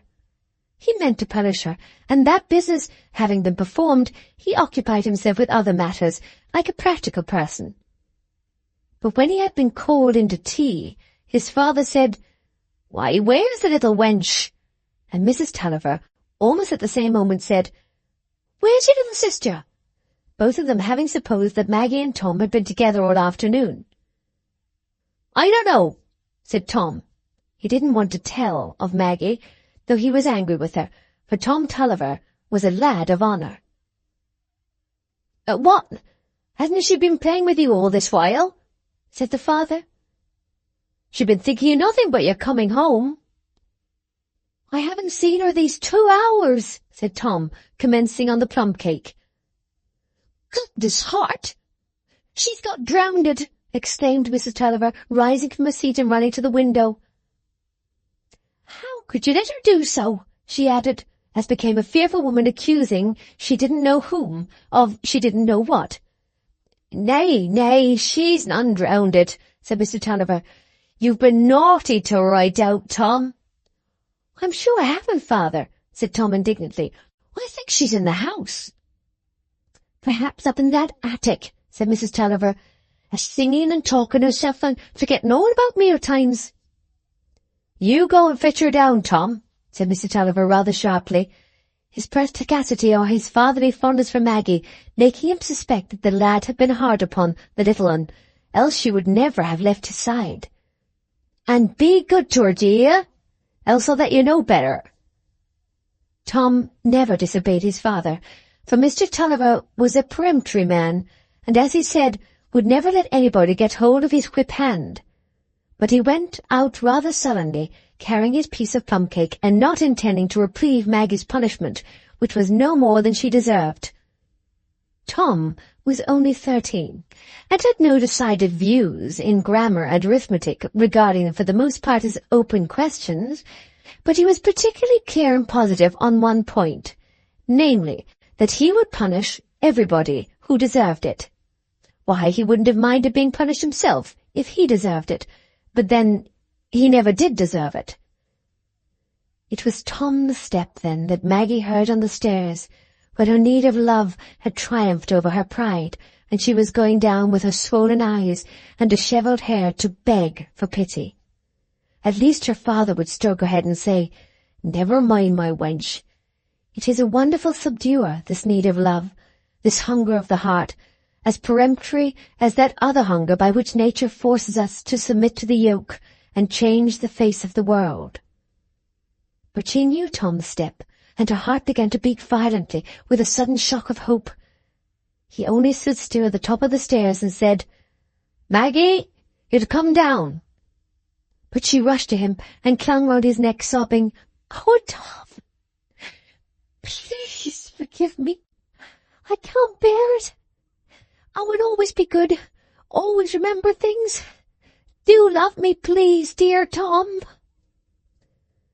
We learn to restrain ourselves as we get older. We keep apart when we have quarrelled, express ourselves in well-bred phrases, and in this way preserve a dignified alienation, showing much firmness on one side and swallowing much grief on the other. We no longer approximate in our behaviour to the mere impulsiveness of the lower animals, but conduct ourselves in every respect like members of a highly civilized society. Maggie and Tom were still very much like young animals, and so she could rub her cheek against his and kiss his ear in a random sobbing way. And there were tender fibres in the lad that had been used to answer to Maggie's fondling, so that he behaved with a weakness quite inconsistent with his resolution to punish her as much as she deserved. He actually began to kiss her in return and say, "Don't cry then, Magsie. Here, eat a bit of cake." Maggie's sobs began to subside, and she put out her mouth for the cake and bit a piece, and then Tom bit a piece, just for company, and they ate together and rubbed each other's cheeks and brows and noses together while they ate, with a humiliating resemblance to two friendly ponies. "Come along, Magsie, and have tea," said Tom at last, and there was no more cake except what was downstairs. So ended the sorrows of this day, and the next morning Maggie was trotting with her own fishing-rod in one hand and the handle of the basket in the other, stepping always by a peculiar gift in the muddiest places, and looking darkly radiant from under her beaver bonnet, because Tom was good to her. She had told Tom, however, that she would like him to put the worms on the hook for her, although she accepted his word when he assured her that worms couldn't feel. It was Tom's private opinion that it didn't much matter if they did. He knew all about worms and fish and those things, and what birds were mischievous, and how padlocks opened, and which way the handles of the gates were to be lifted. Maggie thought this sort of knowledge was very wonderful, much more difficult than remembering what was in the books, and she was rather in awe of Tom's superiority, for he was the only person who called her knowledge stuff, and did not feel surprised at her cleverness. Tom, indeed, was of the opinion that Maggie was a silly little thing. All girls were silly. They couldn't throw a stone so as to hit anything, couldn't do anything with a pocket knife, and were frightened at frogs. Still, he was very fond of his sister, and meant always to take care of her, make her his housekeeper, and punish her when she did wrong. They were on their way to the round pool, that wonderful pool which the floods had made a long while ago. No one knew how deep it was, and it was mysterious, too, that it should be almost a perfect round, framed in with willows and tall reeds, so that the water was only to be seen when you got close to the brink. The sight of the old favourite spot always heightened Tom's good humour, and he spoke to Maggie in the most amicable whispers as he opened the precious basket and prepared their tackle. He threw her line for her and put the rod into her hand. Maggie thought it probable that the small fish would come to her hook and the large ones to Tom's, but she had forgotten all about the fish and was looking dreamily at the glassy water when Tom said in a loud whisper, "Look, look, Maggie," and came running to prevent her from snatching her line away. Maggie was frightened lest she had been doing something wrong as usual, but presently Tom drew out her line and brought a large tench bouncing on the grass. Tom was excited. "Oh, Magsie, you little duck, empty the basket." Maggie was not conscious of unusual merit, but it was enough that Tom called her Magsie, and was pleased with her. There was nothing to mar her delight in the whispers and the dreamy silences when she listened to the light dripping sounds of the rising fish and the gentle rustling, as if the willows and the reeds and the water had their happy whisperings also. Maggie thought it would make a very nice heaven to sit by the pool in that way and never be scolded. She never knew she had a bite till Tom told her, but she liked fishing very much. It was one of their happy mornings. They trotted along and sat down together with no thought that life could ever change much for them. They would only get bigger and not go to school, and it would always be like the holidays. They would always live together and be fond of each other.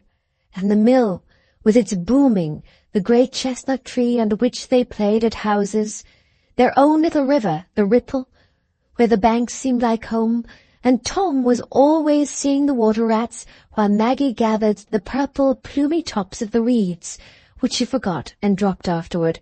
Above all, the great Floss, along which they wandered with a sense of travel, to see the rushing spring tide, the awful eager come up like a hungry monster, or to see the great ash, which had once wailed and groaned like a man.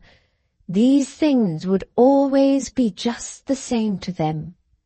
Tom thought people were at a disadvantage who lived on any other spot of the globe, and Maggie, when she read about Christiana passing the river over which there is no bridge, always saw the Floss between the green pastures by the great ash.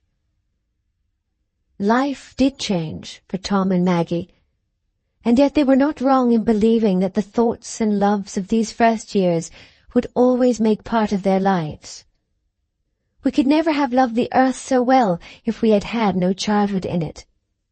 If it were not the earth, where the same flowers come up again every spring that we used to gather with our tiny fingers as we sat lisping to ourselves in the grass, the same hips and haws on the autumn hedgerows, the same redbreasts that we used to call God's birds because they did no harm to the precious crops. What novelty is worth that sweet monotony where everything is known and loved because it is known? The wood I walk in on this mild May day, with the young yellow-brown foliage of the oaks between me and the blue sky, the white star-flowers and the blue-eyed speedwell and the ground ivy at my feet, what grove of tropic palms, what strange ferns or splendid broad-petalled blossoms could ever thrill such deep and delicate fibres within me as this home scene? These familiar flowers, these well-remembered bird notes, this sky with its fitful brightness, these furrowed and grassy fields, each with a sort of personality given to it by the capricious hedgerows, Such things as these are the mother tongue of our imagination, the language that is laden with all the subtle, inextricable associations the fleeting hours of our childhood left behind them. Our delight in the sunshine on the deep-bladed grass today might be no more than the faint perception of wearied souls, if it were not for the sunshine and the grass in the far-off years which still live in us, and transform our perception into love. Chapter 6. The aunts and uncles are coming. It was Easter week, and Mrs. Tulliver's cheesecakes were more exquisitely light than usual.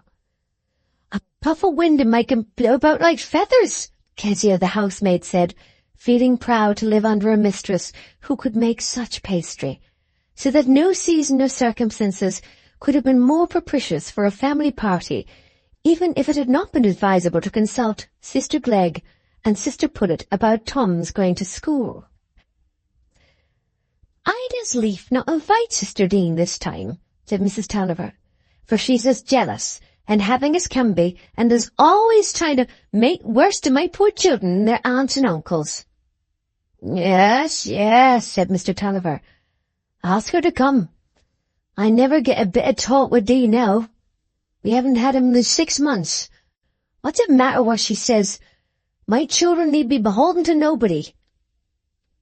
"That's what you always say, Mr. Tulliver, but I'm sure there's nobody at the outside, neither aunt nor uncle, to leave 'em so much as £5 note for legacy.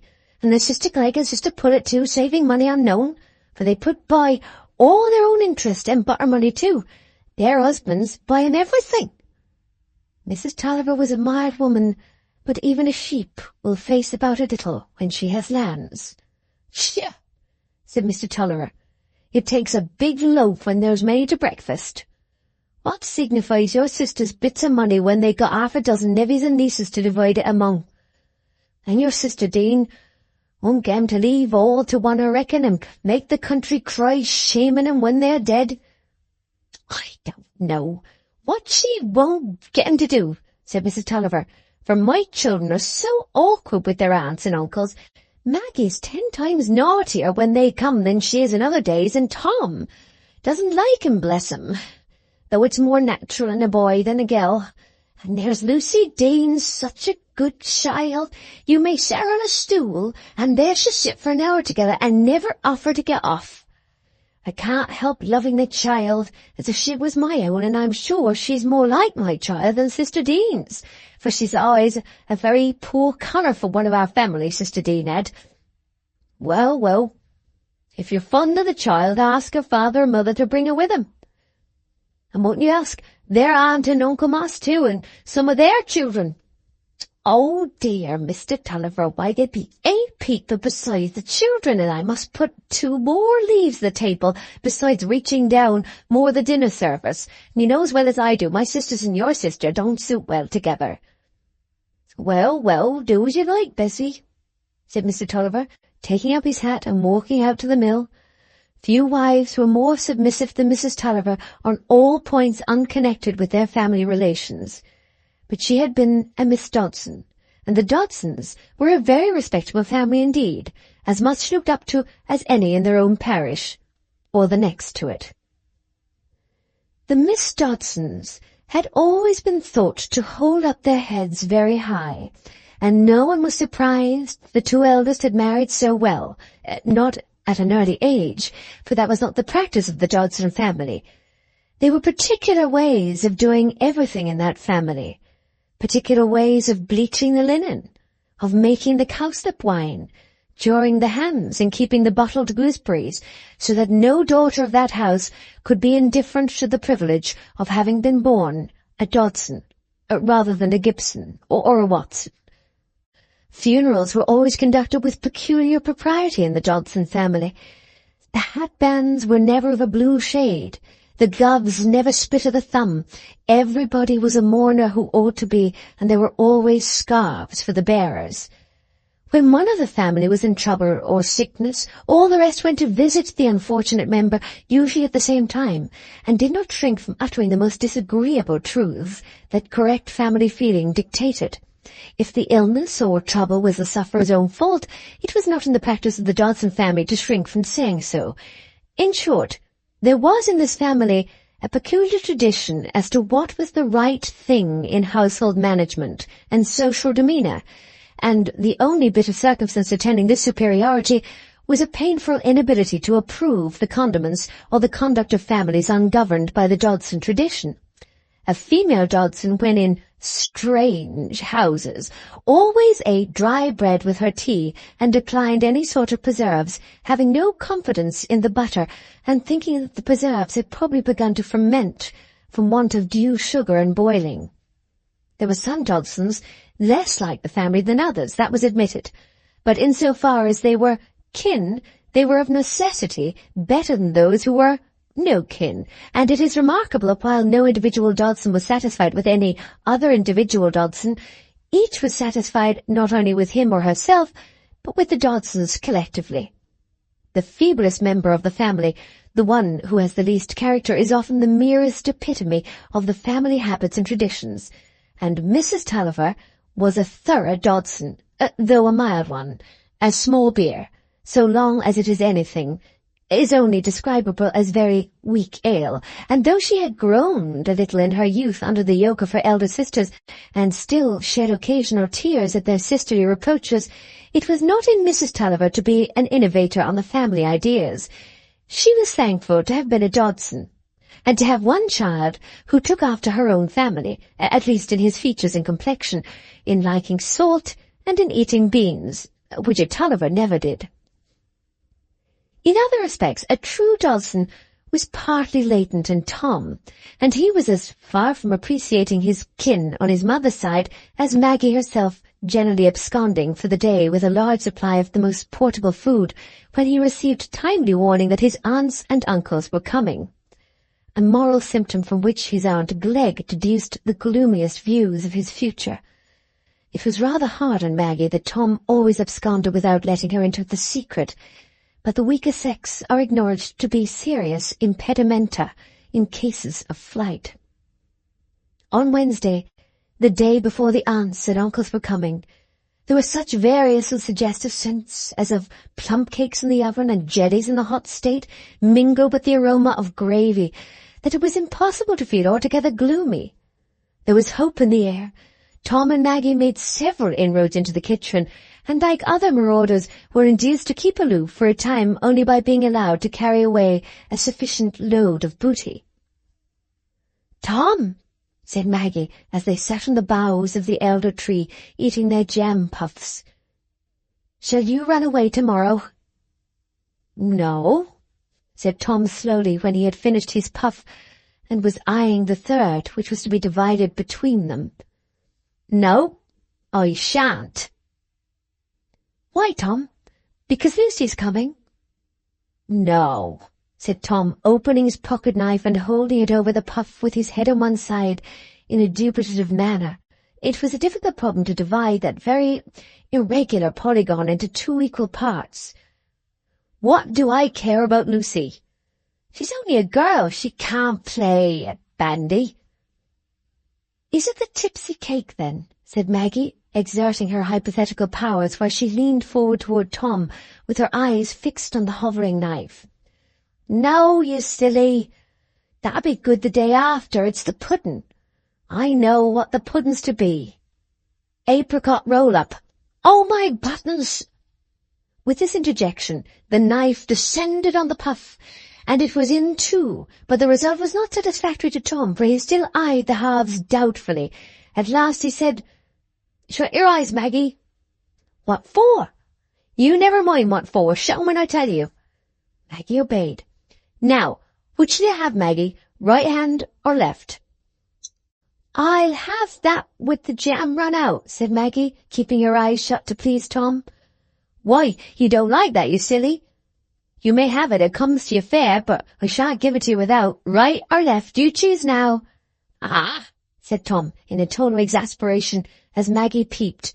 You keep your eyes shut now, else you shan't have any. Maggie's power of sacrifice did not extend so far. Indeed, I fear she cared less that Tom should enjoy the utmost possible amount of puff than that he should be pleased with her for giving him the best bit. So she shut her eyes quite close till Tom told her to say which, and then she said, "Left hand." "You've got it," said Tom, in a rather bitter tone. "What, did the bit with the jam run out?" "No. Here, take it," said Tom firmly, handing decidedly the best piece to Maggie. "Oh, please, Tom, have it. I don't mind. I like the other. Please, take this." "No, I shan't," said Tom, almost crossly, beginning on his own inferior piece. Maggie, thinking it was no use to contend further, began to, and ate up her half-puff with considerable relish as well as rapidity. But Tom had finished first, and had to look on while Maggie ate her last morsel or two, feeling in himself a capacity for more. Maggie didn't know Tom was looking at her.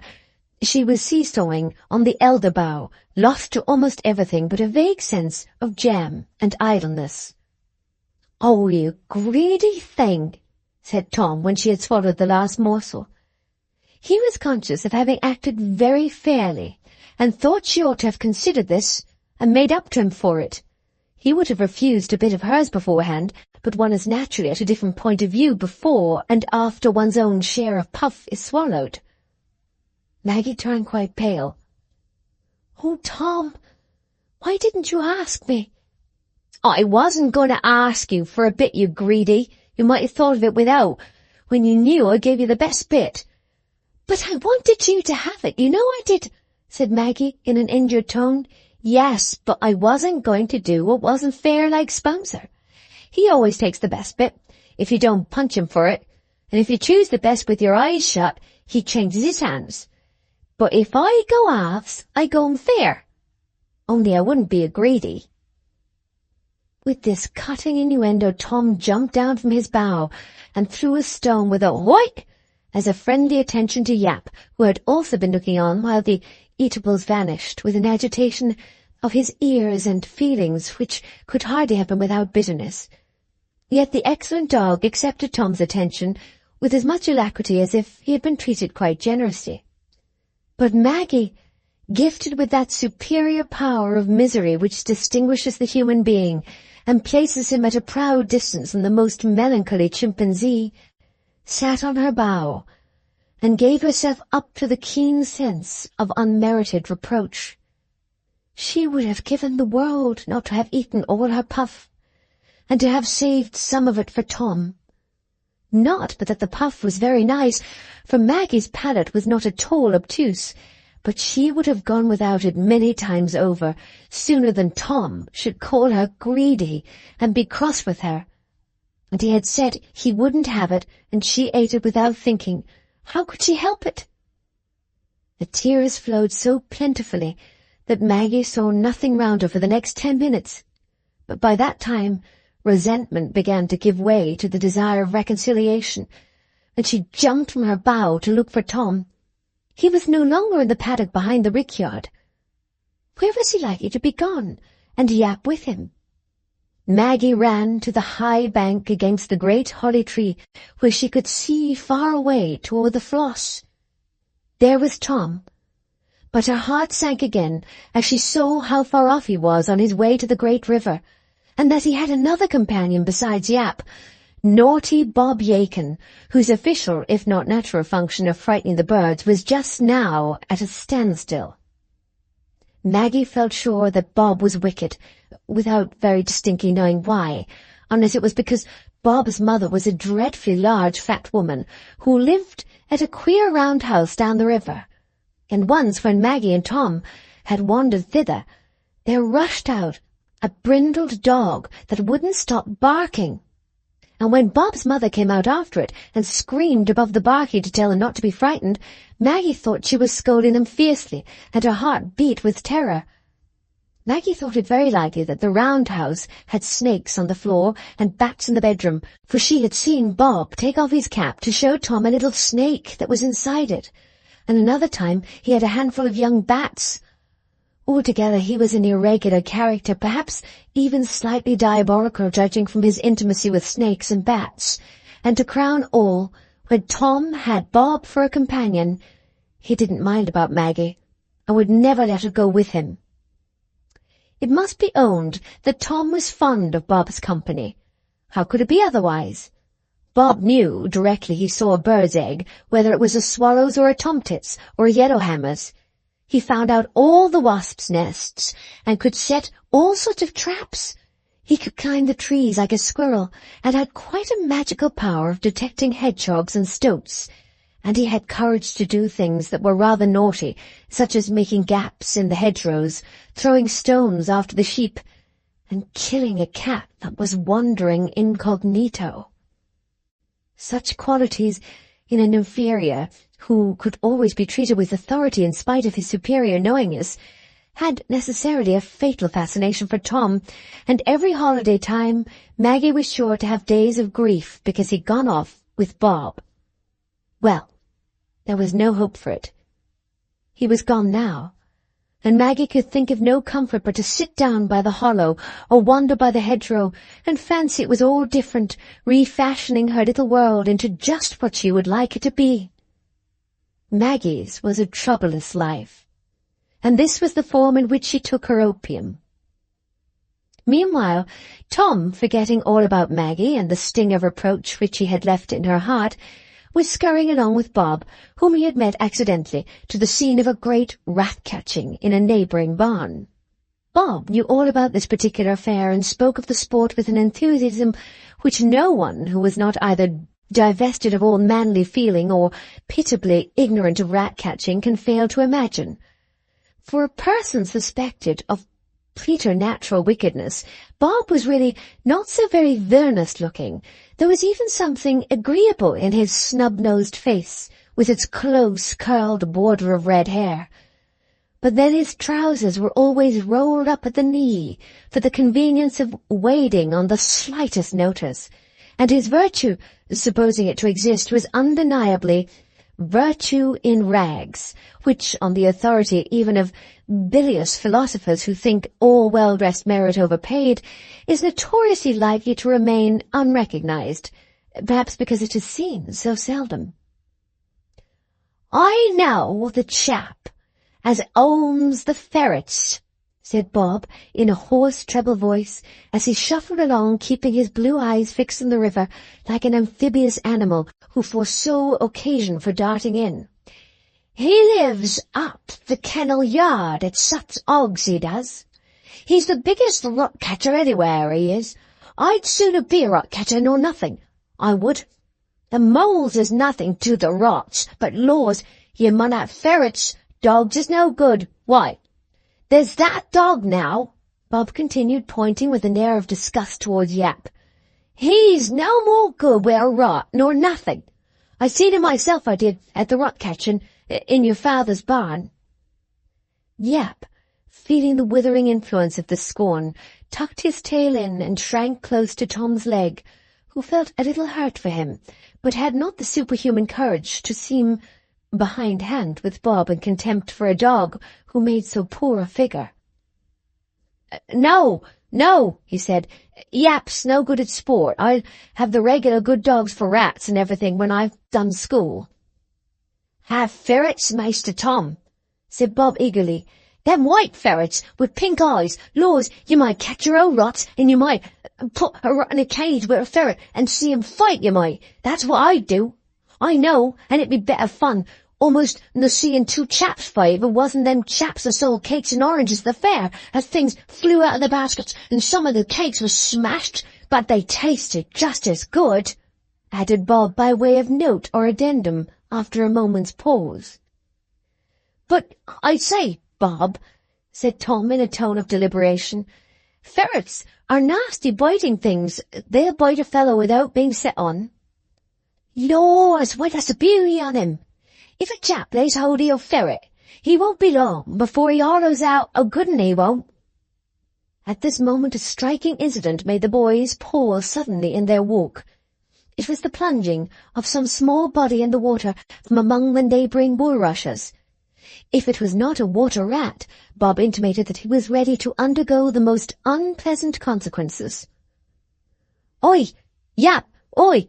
There he is," said Tom, clapping his hands, as the little black snout made its arrowy course to the opposite bank. "Seize him, lad! Seize him!"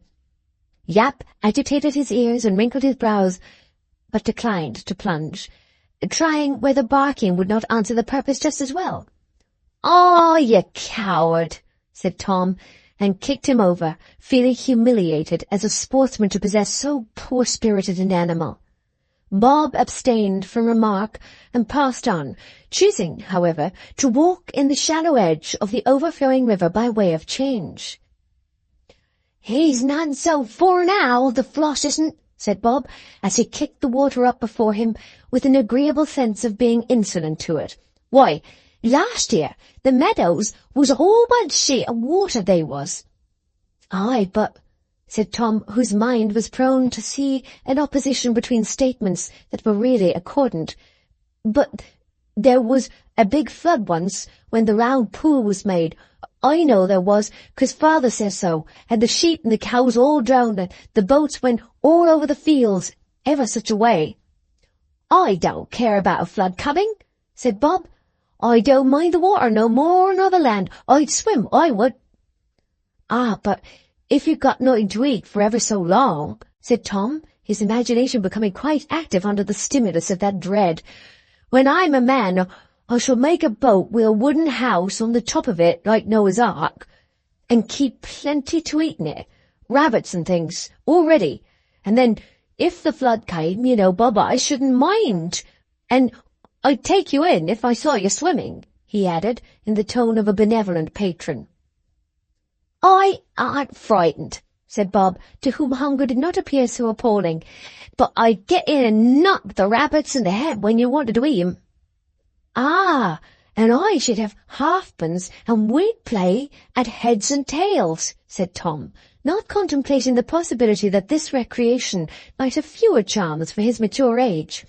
"I'd divide fair to begin with, and then we'd see who'd win." "I've got a halfpenny of my own," said Bob proudly, coming out of the water and tossing his halfpenny in the air. "Heads or tails?" "Tails," said Tom, instantly fired with the desire to win. "It's heads," said Bob, hastily snatching up the halfpenny as it fell. "It wasn't," said Tom loudly and peremptorily. "You give me the halfpenny. I've won it fair." "I shan't," said Bob, holding it tight in his pocket. "Then I'll make you. See if I don't," said Tom. "You can't make me do nothing, you can't," said Bob. "Yes, I can. No, you can't. I'm master." "I don't care for you." "But I'll make you care, you cheat," said Tom, collaring Bob and shaking him. "You get out with you," said Bob, giving Tom a kick. Tom's blood was thoroughly up. He went at Bob with a lunge and threw him down, but Bob seized hold and kept it like a cat, and pulled Tom down after him. They struggled fiercely on the ground for a moment or two, till Tom, pinning Bob down by the shoulders, thought he had the mastery. "You say you'll give me the halfpenny now," he said with difficulty, while he exerted himself to keep the command of Bob's arms. But at this moment Yap, who had been running on before, returned barking to the scene of action, and saw a favourable opportunity for biting Bob's bare legs, not only with impunity, but with honour. The pain from Yap's teeth, instead of surprising Bob into a relaxation of his hold, gave it a fiercer tenacity, and with a new exertion of his force, he pushed Tom backward and got uppermost. But now Yap, who could get no sufficient purchase before, set his teeth in a new place, so that Bob, harassed in this way, let go his hold of Tom, and almost throttling Yap, flung him into the river. By this time Tom was up again, and before Bob had quite recovered his balance after the act of swinging Yap, Tom fell upon him, threw him down, and got his knees firmly on Bob's chest. "You give me the halfpenny now," said Tom. "Take it," said Bob sulkily. "No, I shan't take it. You Give it me." Bob took the halfpenny out of his pocket and threw it away from him on the ground. Tom loosed his hold and left Bob to rise. "There the halfpenny lies," he said. "I don't want your halfpenny. I wouldn't have kept it, but you wanted to cheat. I hate a cheat. I shan't go along with you any more," he added, turning round homeward, not without casting a regret toward the rat-catching and other pleasures which he must relinquish along with Bob's society. "You may let it alone then," Bob called out after him. "I shall cheat if I like. There's no fun in playing else, and I know where there's a goldfinch's nest, but I'll take care you don't, and you're a nasty fighting turkey-cock, you are." Tom walked down without looking around, and Yap followed his example, the cold bath having moderated his passions. "Go on with you then, with your drowned dog. I wouldn't own such a dog, I wouldn't," said Bob, getting louder in a last effort to sustain his defiance. But Tom was not to be provoked into turning round, and Bob's voice began to falter a little as he said, "I, in giving you everything and showed you everything, never wanted nothing from you. And there's your horn-handed knife, then, as ye gin me." Here Bob flung the knife as far as he could after Tom's retreating footsteps, but it produced no effect except the sense in Bob's mind that there was a terrible void in his lot now that the knife was gone. He stood still till Tom had passed through the gate and disappeared behind the hedge. The knife would do no good in the ground there. It wouldn't vex Tom, and pride or resentment was a feeble passion in Bob's mind compared with the love of a pocket-knife. His very fingers sent entreating thrills that he would go and clutch that familiar rough box-horn handle which they had so often grasped from mere affection, as it lay idle in his pocket. And there were 2 blades, and they had just been sharpened. What is life without a pocket-knife to him who has once tasted a higher existence? No! To throw the handle after the hatchet is a comprehensible act of desperation, but to throw one's pocket-knife after an implacable friend is clearly in every sense a hyperbole or thrown beyond the mark. So Bob shuffled back to the spot where the beloved knife lay in the dearth, and felt quite a new pleasure in clutching it again after the temporary separation, in opening one blade after the other and feeling their edge with his well-hardened thumb. Poor Bob! He was not sensitive on the point of honour, not a chivalrous character. That fine moral aroma would not have been thought much of by the public opinion of Kennel Yard, which was the very focus or heart of Bob's world, even if it could not make itself perceptible there. Yet for all that, he was not utterly a sneak and a thief, as our friend Tom had hastily decided. But Tom, you perceive, was rather a rhadamanthine personage, having more than the usual share of boy's justice in him, the justice that desires to hurt culprits as much as they deserve to be hurt, and is troubled with no doubts concerning the exact amount of their deserts. Maggie saw a cloud on his brow when he came home, which checked her joy at his coming so much sooner than she had expected, and she dared hardly speak to him as he stood silently, throwing small gravel-stones into the mill dam. It was not pleasant to give up a rat-catching when you have set your mind on it. But if Tom had told his strongest feeling at that moment, he would have said, "I'd do just the same again." That was his usual mode of viewing his past actions, whereas Maggie was always wishing she had done something different. Chapter 7. Enter the aunts and uncles. The Dodsons were certainly a handsome family, and Mrs. Glegg was not the least handsome of the sisters, as she sat in Mrs. Tulliver's armchair. No impartial observer could have denied that for a woman of 50 she had a very comely face and figure, though Tom and Maggie considered their Aunt Glegg as the type of ugliness.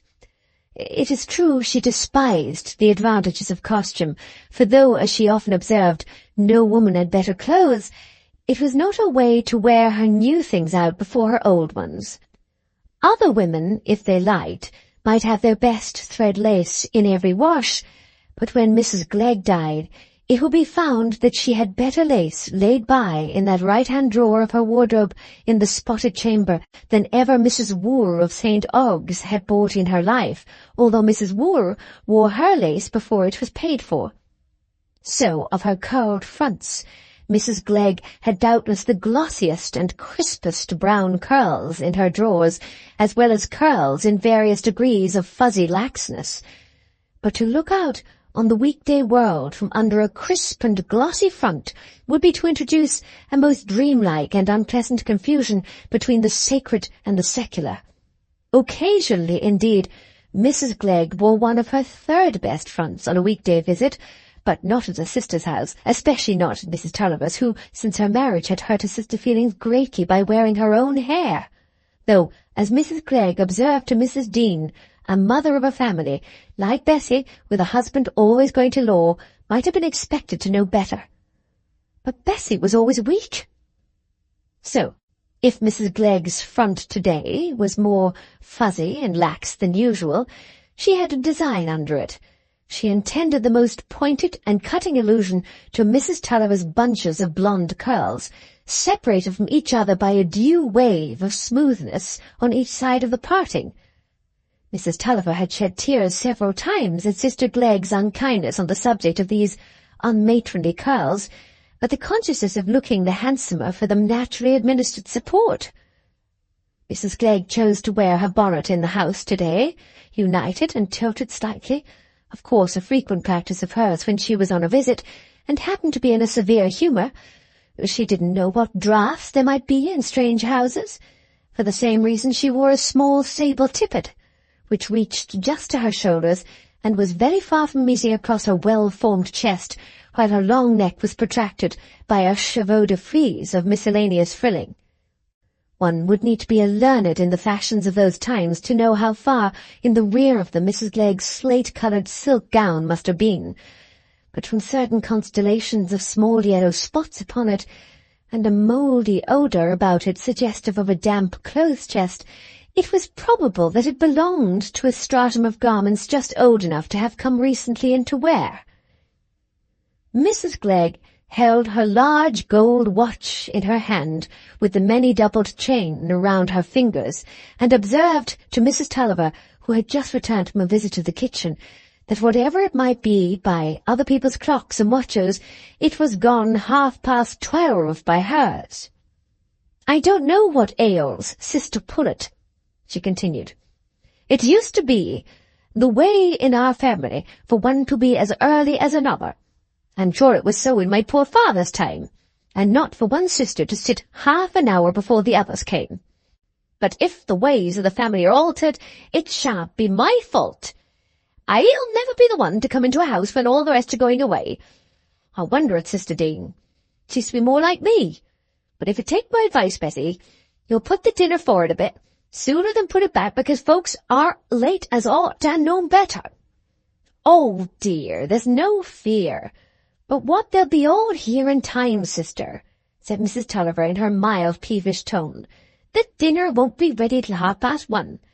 But if it's long for you to wait, let me fetch you a cheesecake and a glass of wine." "Well, Bessie," said Mrs. Glegg, with a bitter smile and a scarcely perceptible toss of her head, "I should have thought you'd known your own sister better. I never did eat between meals, and I'm not going to begin. Not but that I hate that nonsense of having your dinner at 1:30, when you might have it at 1. You was never brought up that way, Bessie." "Why, Jane, what can I do? Mr. Tulliver doesn't like his dinner before 2:00, but I put a 1/2 an hour earlier because of you." Yes, I know how it is with husbands. They're for putting everything off. They'll put the dinner off till after tea, if they've got wives who are weak enough to give in to such work. But it's a pity for you, Bessie, as you haven't got more strength of mind. It'll be well if your children don't suffer for it, and I hope you've not gone and got a great dinner for us, going to expense for your sisters, as it's sooner eat a crust of dry bread or help to ruin you with extravagance. I wonder you don't take a pattern by your sister Dean. She's far more sensible, And here you've got 2 children to provide for, and your husband spent your fortnight going to law, and it's likely to spend his own too. A boiled joint, as you would make a brothel for the kitchen," Mrs. Clegg added in a tone of emphatic protest. "And a plain pudding, with a spoonful of sugar and no spice, it'd be far more becoming." With Sister Clegg in this humour, there was a cheerful prospect for the day. Mrs. Tulliver never went to the length of quarrelling with her any more than a waterfowl that puts out its leg in a deprecating manner can be said to quarrel with a boy who throws stones. But this point of the dinner was a tender one, and not at all new, so that Mrs. Tulliver could make the same answer she had often made before. "Mr. Tulliver says he always will have a good dinner for his friends while he can pay for it," she said. "And he's a right to do as he likes in his own house, sister. Well, Bessie, I can't leave your children enough out of my savings to keep 'em from ruin. And you mustn't look to having any of Mr. Clegg's money, for it's well if I don't go first. He comes of a long-lived family, and if he was to die and leave me, well, for my life, he'd tie all the money up and go back to his own kin." The sound of wheels while Mrs. Clegg was speaking was an interruption highly welcome to Mrs. Tulliver, who hastened out to receive Sister Pullet. It must be Sister Pullet, because the sound was that of a four-wheel. Mrs. Clegg tossed her head and looked rather sour about the mouth at the thought of the four-wheel. She had a strong opinion on that subject. Sister Pullet was in tears when the one-horse chaise stopped before Mrs. Tulliver's door, and it was apparently requisite that she should shed a few more before getting out. But though her husband and Mrs. Tulliver stood ready to support her, she sat still and shook her head sadly as she looked through her tears at the vague distance. "Why, whatever is the matter, sister?" said Mrs. Tulliver. She was not an imaginative woman, but it had occurred to her that the large toilet glass in Sister Pullet's best bedroom was possibly broken for the second time. There was no reply, but a further shake of the head, as Mrs. Pullet slowly rose and got down from the chaise, not without casting a glance at Mr. Pullet to see that he was guarding her handsome silk dress from injury. Mr. Pullet was a small man, with a high nose, small twinkling eyes, and thin lips, in a fresh-looking suit of black and white cravat that seemed to have been tied very tight in some higher principle than that of mere personal ease. He bore about the same relation to his tall, good-looking wife, with her balloon sleeves, abundant mantle, and a large, befeathered and beribboned bonnet, as a small fishing smack bears to a brig with all its sails spread. It is a pathetic sight, and a striking example of the complexity introduced into the emotions by a high state of civilization, the sight of a fashionably dressed female in grief.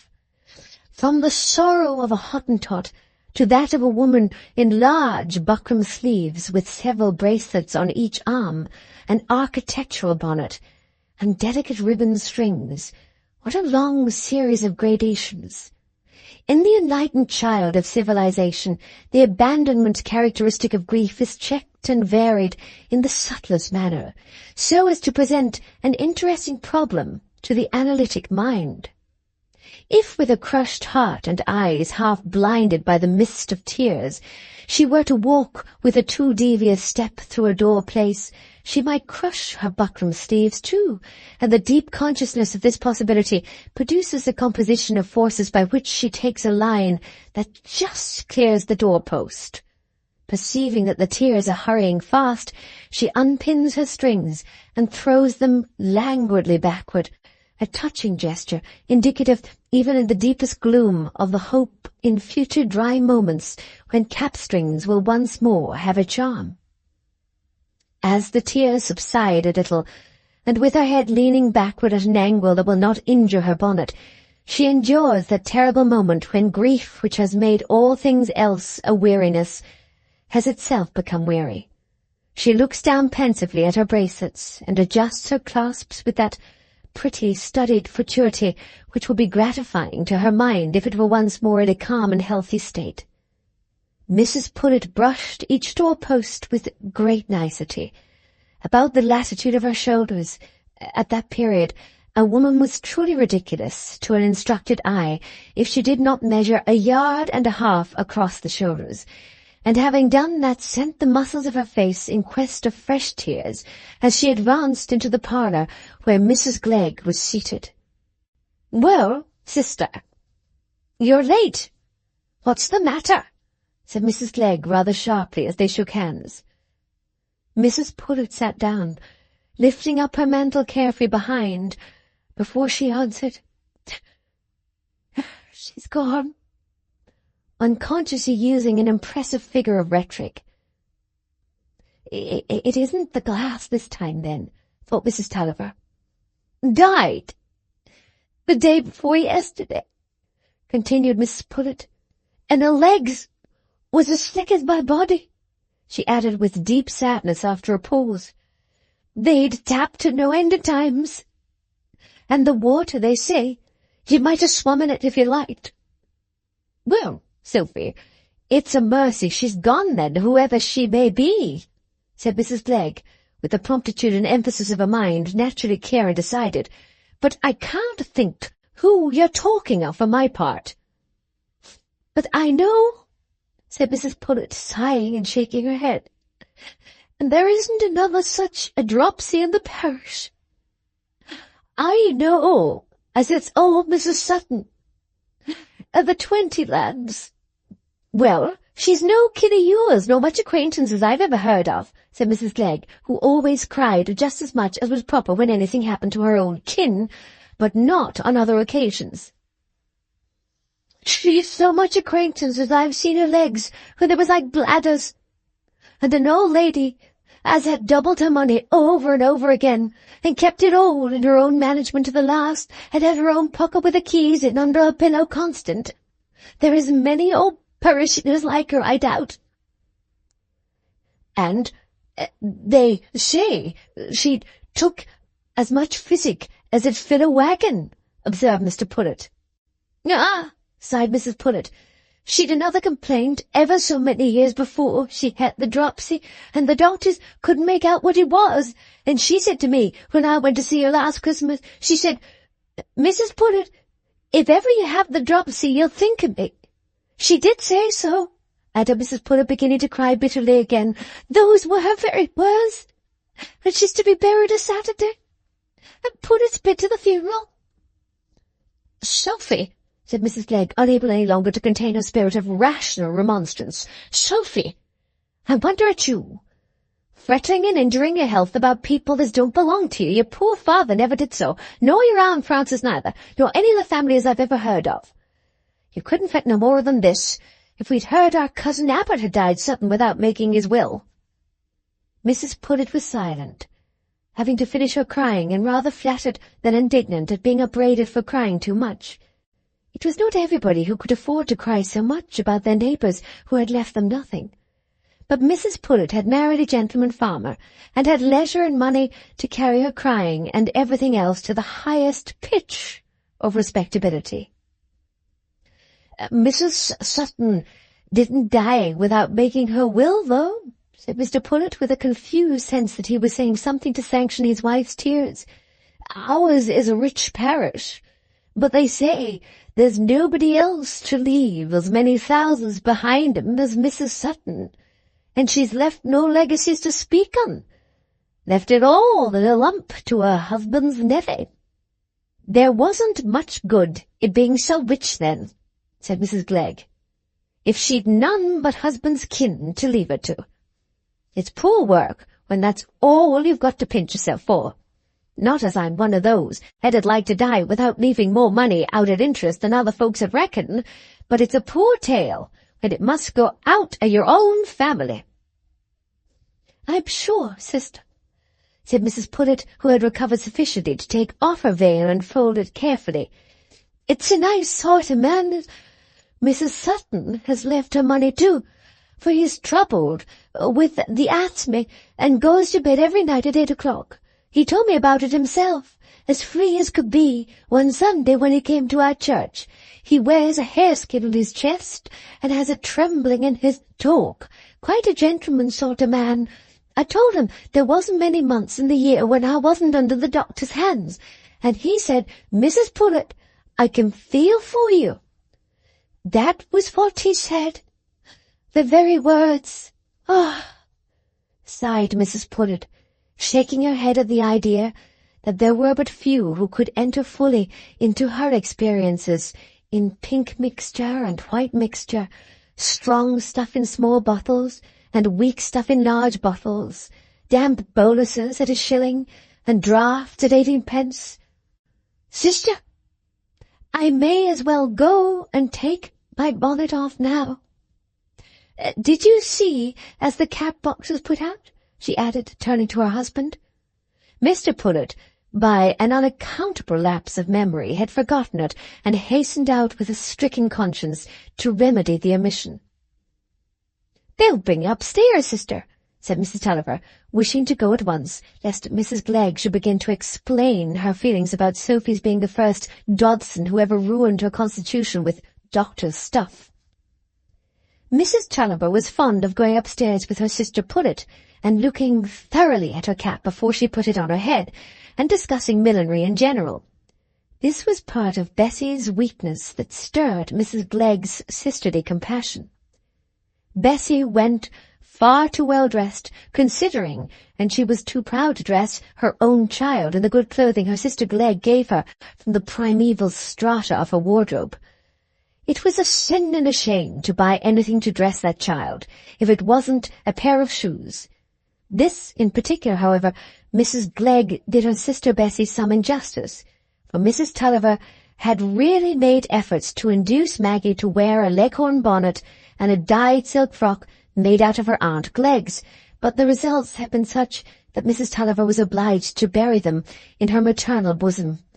For Maggie, declaring that the frock smelt of nasty dye, had taken an opportunity of basting it together with the roast beef the first Sunday she wore it, and finding this scheme answer, she had subsequently pumped on the bonnet with its green ribbons, so as to give it a general resemblance to a sage cheese garnished with withered lettuces. I must urge in excuse for Maggie that Tom had laughed at her in the bonnet, and said she looked like an old Judy.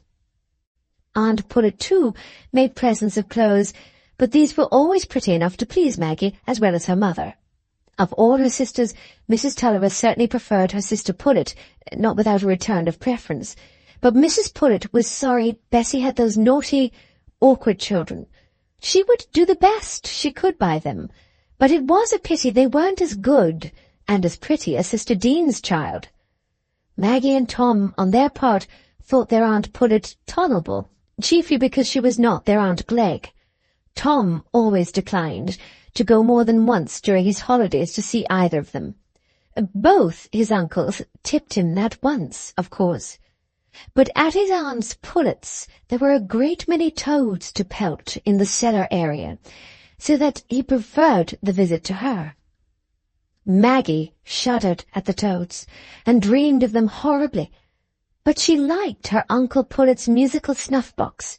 Still, it was agreed by the sisters, in Mrs. Tulliver's absence, that the Tulliver blood did not mix well with the Dobson blood, that, in fact, poor Bessie's children were Tullivers, and that Tom, notwithstanding he had the Dobson complexion, was likely to be as contrary as his father. As for Maggie, she was the picture of her Aunt Moss, Mr. Tulliver's sister, a large-boned woman who had married as poorly as could be, had no china, and had a husband who had much ado to pay his rent. But when Mrs. Pullet was alone with Mrs. Tulliver upstairs, the remarks were naturally to the disadvantage of Mrs. Glegg. They agreed in confidence that there was no knowing what sort of fright Sister Jane would come out next. But their tete-a-tete was curtailed by the appearance of Mrs. Dean with little Lucy, and Mrs. Tulliver had to look on with a silent pang while Lucy's blonde curls were adjusted. It was quite unaccountable that Mrs. Dean, the thinnest and sallowest of all the Miss Dobsons, should have had this child, who might have been taken for Mrs. Tulliver's any day, and Maggie always looked twice as dark as usual when she was by the side of Lucy. She did today, when she and Tom came in from the garden with their father and their Uncle Glegg. Maggie had thrown her bonnet off very carelessly, and coming in with her hair rough as well as out of curl, rushed at once to Lucy, who was standing by her mother's knee. Certainly the contrast between the cousins was conspicuous, and to superficial eyes was very much to the disadvantage of Maggie, though a connoisseur might have seen points in her, which had a higher promise for maturity than Lucy's natty completeness. It was like the contrast between a rough, dark, overgrown puppy and a white kitten. Lucy put up the neatest little rosebud mouth to be kissed. Everything about her was neat. Her little round neck with a row of coral beads, her little straight nose, not at all snubby, her little clear eyebrows, rather darker than her curls, to match hazel eyes, which looked up with shy pleasure at Maggie, taller by the head, though scarcely a year older. Maggie always looked at Lucy with delight. She was fond of fancying a world where the people never got any larger than children of their own age, and she made the queen of it just like Lucy, with a little crown on her head and a little sceptre in her hand, only the queen was Maggie herself in Lucy's form. "Oh, Lucy!" she burst out after kissing her. "You'll stay with Tom and me, won't you? Oh, kiss her, Tom." Tom, too, had come up to Lucy, but he was not going to kiss her. No, he came up to her with Maggie because it seemed easier on the whole than saying, "How do you do?" to all those aunts and uncles. He stood looking at nothing in particular, with that blushing, awkward air and semi-smile which are common to shy boys when in company, very much as if they come into the world by mistake, and found it in a degree of undress that was quite embarrassing. "Hey day," said Aunt Glegg with loud emphasis. "Do little boys and girls come into a room without taking notice of their uncles and aunts? That wasn't the way when I was a girl." "Go and speak to your aunts and uncles, my dears," said Mrs. Tulliver, looking anxious and melancholy.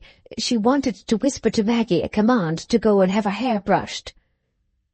"Well, and how do you do? And I hope you're good children, are you?"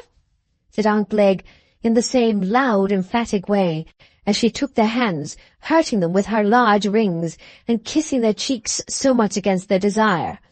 "Look up, Tom. Look up.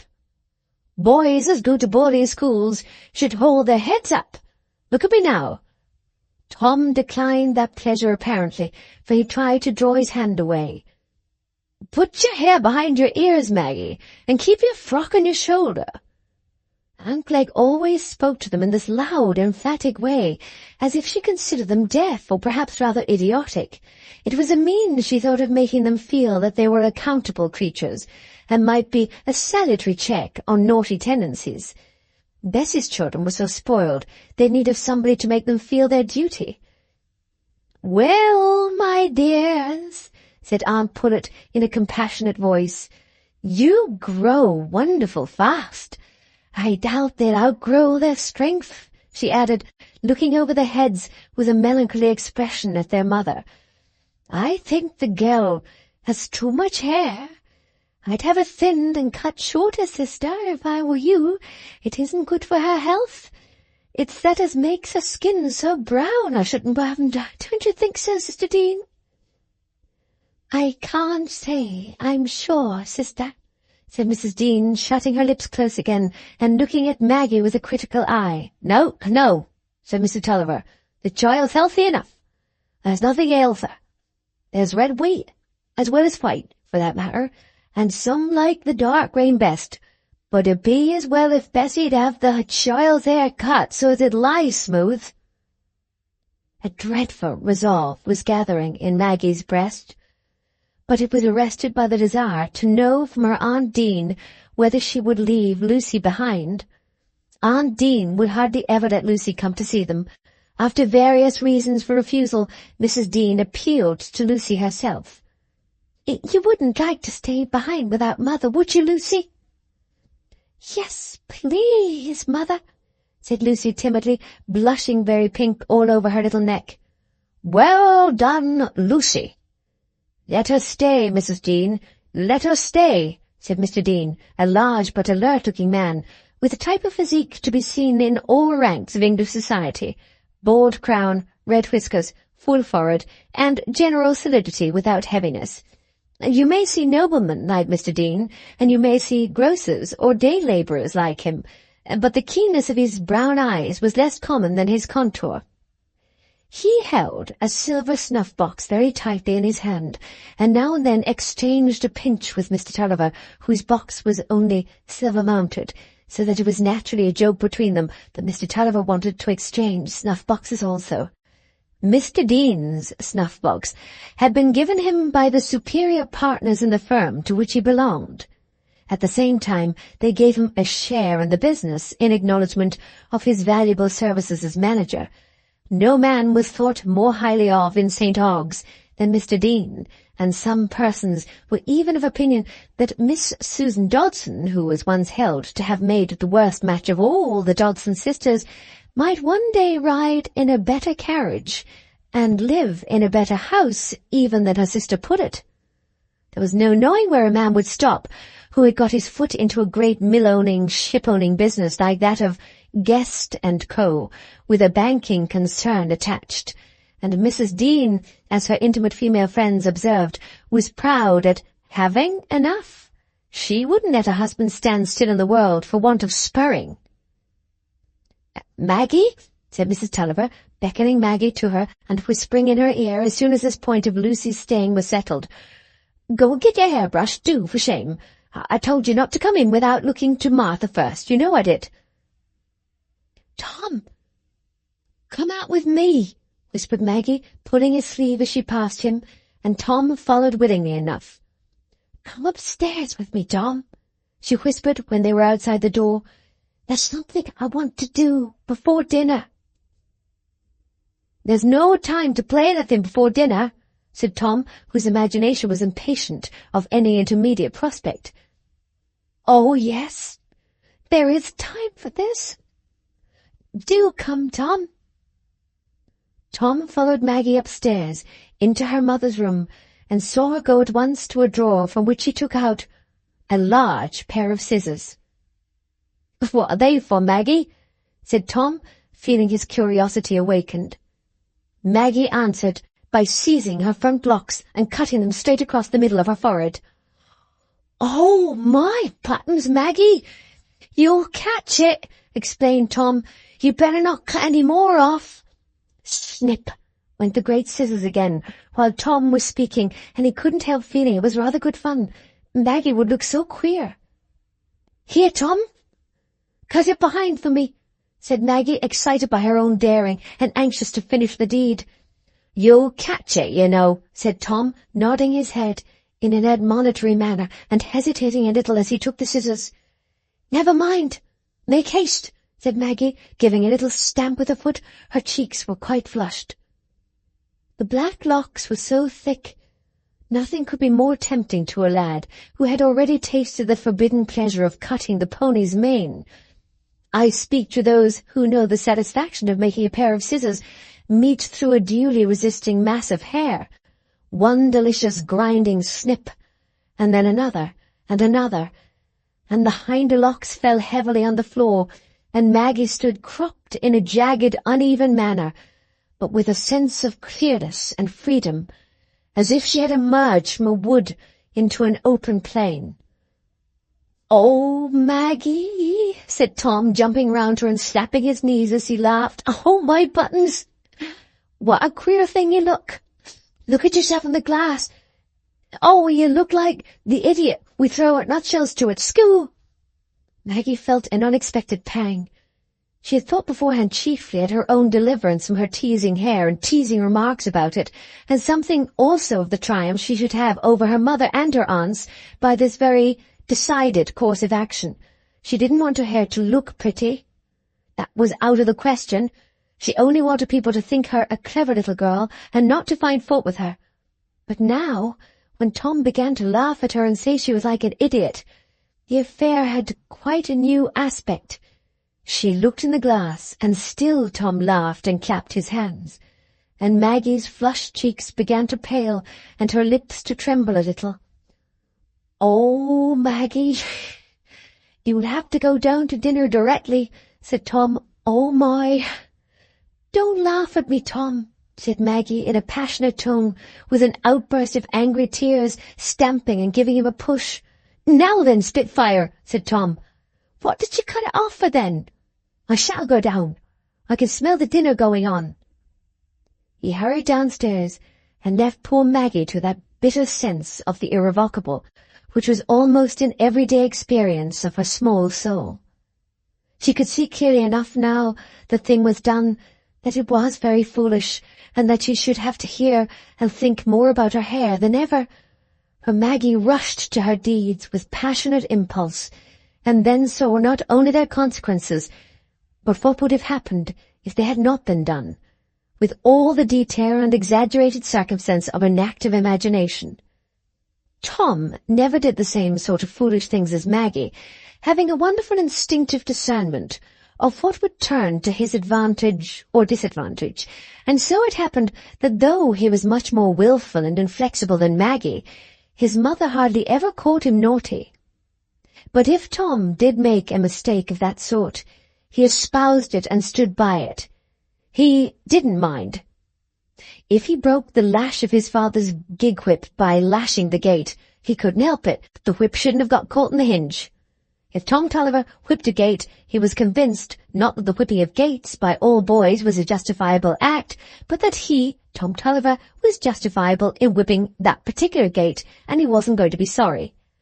But Maggie, as she stood crying before the glass, felt it impossible that she should go down to dinner and endure the severe eyes and severe words of her aunts, while Tom and Lucy and Martha, who waited at table, and perhaps her father and her uncles, would laugh at her.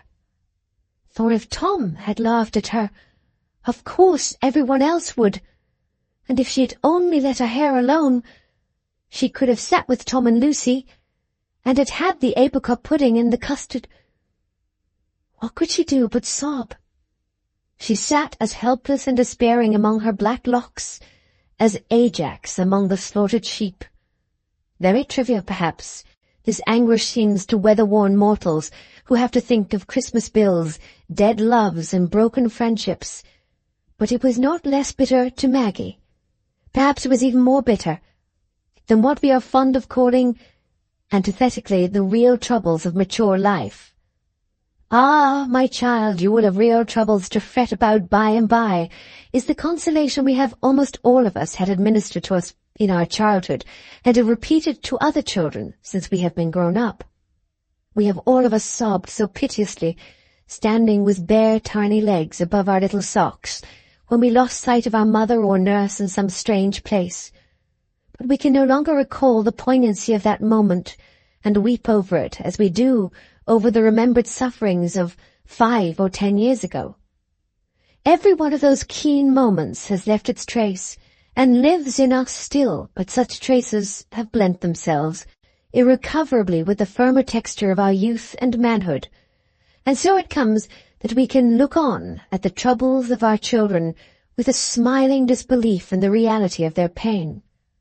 Is there anyone who can recover the experience of his childhood, not merely with a memory of what he did and what happened to him, of what he liked and disliked when he was in a frock and trousers, but with an intimate penetration, a revived consciousness of what he felt then, when it was so long from one midsummer to another, what he felt when his schoolfellows shut him out of their game because he would pitch the ball wrong out of a mere wilfulness, or on a rainy day in the holidays when he didn't know how to amuse himself and fell from idleness into mischief, from mischief into defiance, and from defiance into sulkiness, or when his mother absolutely refused to let him have a tailed coat that half, although every other boy of his age had gone into tails already.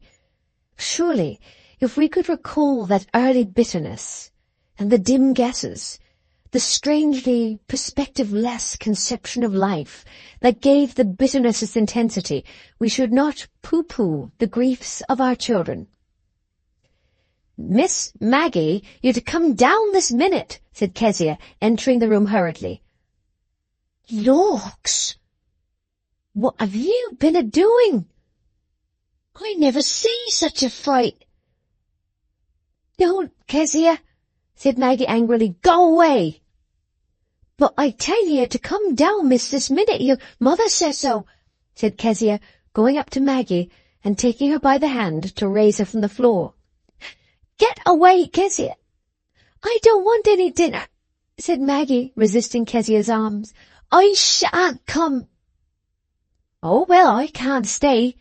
I've got to wait at dinner, said Kezia, going out again. Maggie, you little silly, said Tom, peeping into the room 10 minutes after.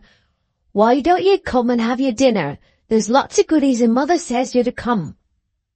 What are you crying for, you little spoony? Oh, it was dreadful.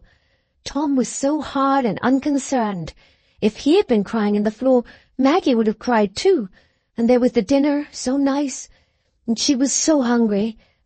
It was very bitter. But Tom was not altogether hard. He was not inclined to cry, and did not feel that Maggie's grief spoiled his prospect of sweets, but he went and put his head near her, and said in a low, comforting tone, Won't you come then, Magsie? Should I bring you a bit of pudding when I've had mine, and a custard and things? Yes, said Maggie, beginning to feel life a little more tolerable. Very well, said Tom, going away. But he turned again at the door and said, But you'd better come, you know. There's a dessert nuts, you know. The cowslip wine. Maggie's tears had ceased, and she looked reflective as Tom left her. His good nature had taken off the keenest edge of her suffering, and nuts with cowslip wine began to assert their legitimate influence. Slowly she rose from amongst her scattered locks, and slowly she made her way downstairs. Then she stood leaning with one shoulder against the frame of the dining-parlour door, peeping in when it was ajar. She saw Tom and Lucy with an empty chair between them, and there were the custards on a side table. It was too much. She slipped in and went toward the empty chair. But she had no sooner sat down than she repented and wished herself back again. Mrs. Tulliver gave a little scream as she saw her, and felt such a turn that she dropped the large gravy spoon into the dish with the most serious results to the tablecloth. For Kezia had not betrayed the reason of Maggie's refusal to come down, and not liking to give her mistress a shock in the moment of carving, and Mrs. Tulliver thought there was nothing worse in question than a fit of perverseness which was inflicting in its own punishment by depriving Maggie of half her dinner. Mrs. Tulliver's scream made all eyes turn towards the same point as her own, and Maggie's cheeks and ears began to burn, while Uncle Glegg, a kind-looking, white-haired old gentleman, said, day. What little girl's this? Why, I don't know her. Is it some little girl you've picked up on the road, Kezia? Why, she's gone and cut her hair herself, said Mr. Tulliver in an undertone to Mr. Dean, laughing with much enjoyment. Did you ever know such a little hussy as it is?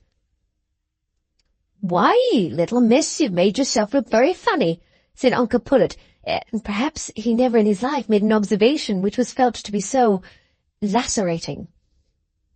Fie, for shame, said Aunt Glegg in her loudest, severest tone of reproof. Little girls as cut their own hair should be whipped and fed on bread and water, not come and sit with their aunts and uncles. Aye, said Uncle Glegg, meaning to give a playful turn to this denunciation. She must be sent to jail, I think, and they'll cut the rest of her hair off there and make it all even. She's more like a gypsy nor ever, said Aunt Pullet in a pitying tone. It's very bad luck, sister, as the girl should be so brown. The boy's fair enough.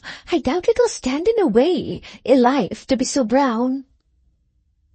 She's a naughty child. It'll break her mother's heart, said Mrs. Tulliver, with tears in her eyes. Maggie seemed to be listening to a chorus of reproach and derision. Her first flush came from anger, which gave her a transient power of defiance, and Tom thought she was braving it out, supported by the recent appearance of the pudding and custard. Under this impression, he whispered, "Oh, my Maggie, I told you you'd catch it." He meant to be friendly, but Maggie felt convinced that Tom was rejoicing in her ignominy. Her feeble power of defiance left her in an instant. Her heart swelled, and getting up from her chair, she ran to her father and hid her face in his shoulder and burst out into loud sobbing. "Come, come, my wench," said her father soothingly, putting his arm round her. "Never mind. You was i' the right to cut off. It plagued you. Give over crying. Father'll take your part." Delicious words of tenderness. Maggie never forgot any of these moments when her father took her part.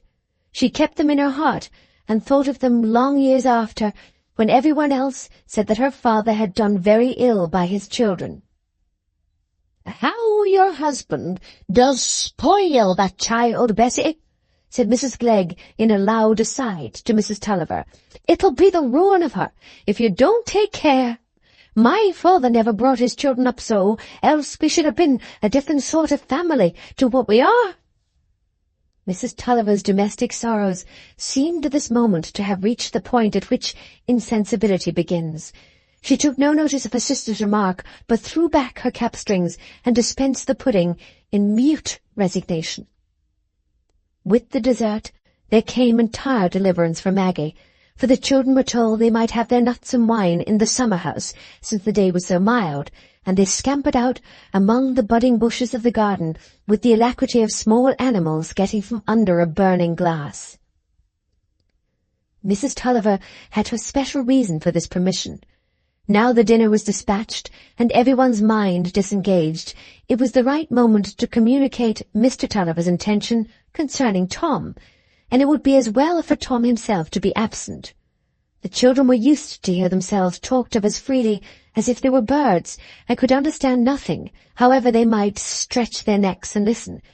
But on this occasion Mrs. Tulliver manifested an unusual discretion, because she had recently had evidence that the going to school to a clergyman was a sore point with Tom, who looked at it as very much on a par with going to school to a constable.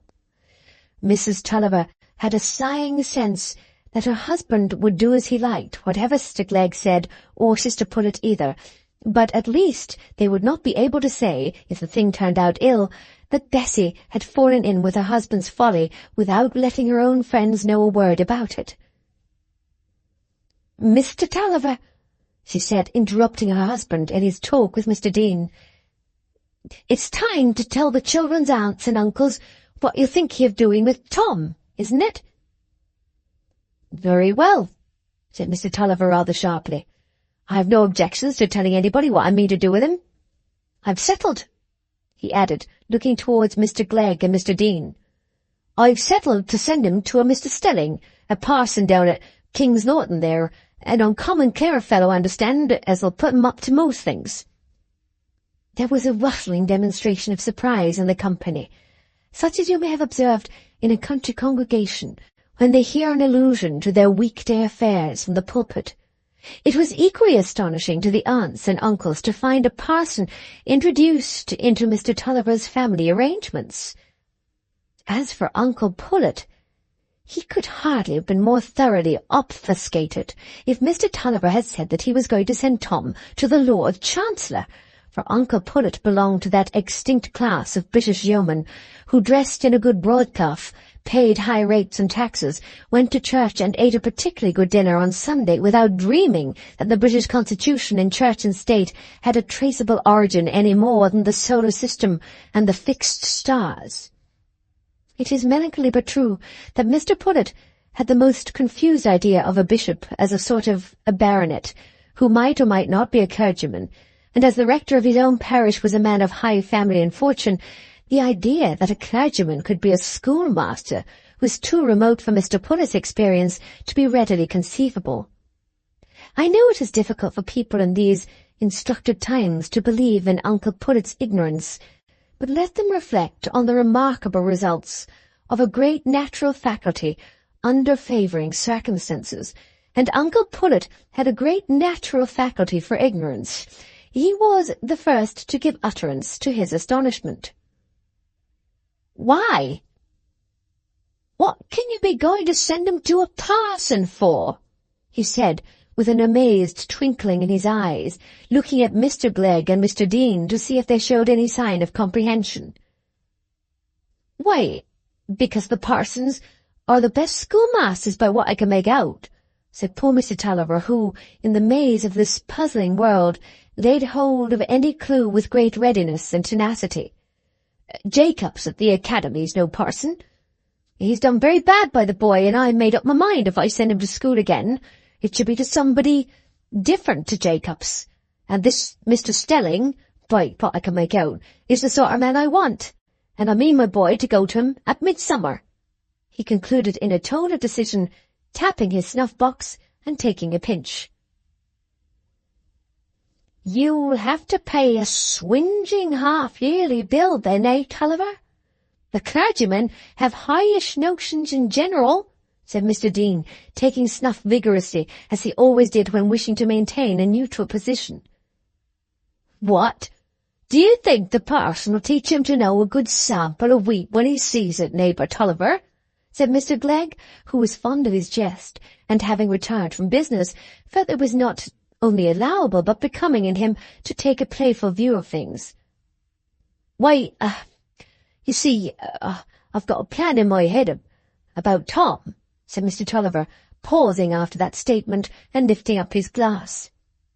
"Well, if I may be allowed to speak, and as seldom as I am," said Mrs. Glegg, with a tone of bitter meaning, "I should like to know what good is to come to the boy by bringing him up above his fortune." "Why," said Mr. Tulliver, not looking at Mrs. Glegg, but at the male part of his audience, "you see, I've made up my mind not to bring Tom up to my own business. I've had my thoughts about it all along, and I made up my mind about what I saw with Garnet and his son. I mean to put him in some business as he can go into without capital, and I want to give him an education as he can be even with the lawyers and folks, and put me up to an ocean now and then." Mrs. Glegg emitted a sort of guttural sound with closed lips that smiled in mingled pity and scorn. "It'd be a fine deal better for some people," she said, after that introductory note, "if they let the lawyers alone." "Is he at the head of a grammar school, then, this clergyman, such as that at Market Beauty?" said Mr. Dean. "No, nothing of that," said Mr. Tulliver. "He won't take more than 2 or 3 pupils, so he'll have the more time to attend to him, you know." "Ah, and Gay's education done the sooner. They can't learn much at a time when there's so many of 'em," said Uncle Pullet, feeling that he was getting quite an insight into this difficult matter. "But he'll want the more pay, I doubt," said Mr. Glegg. Aye, a cool 100 a year, that's all," said Mr. Tulliver, with some pride at his own spirited course. "But then, you know, it's an investment, Tom's education. It'll be so much capital to him." "Aye, there's something in that," said Mr. Glegg. Well, neighbour Tulliver, you may be right. When land is gone and money spent, then learning is most excellent. I remember seeing those 2 lines wrote in a window of Boxton. But us have got no learning, had better keep our money, eh, neighbour Pullet?" Mr. Glegg rubbed his knees and looked very pleasant. "Mr. Glegg, I wonder at you," said his wife. "It's very unbecoming in a man of your age and belongings." "What's unbecoming, Mrs. G?" said Mr. Glegg, winking pleasantly at the company. "My new blue coat as I've got on." "I pity your weakness, Mr. Glegg. I say it's unbecoming to be making a joke when you see your own kin going headlong to ruin." "If you mean me by that," said Mr. Tulliver, considerably nettled, "you needn't trouble yourself to fret about me. I can manage my own affairs without troubling other folks." Bless me, said Mr. Dean, judiciously introducing a new idea. Why, now I come to think of it, somebody said Wakeham was going to send his son, the deformed lad, to a clergyman, didn't they, Susan?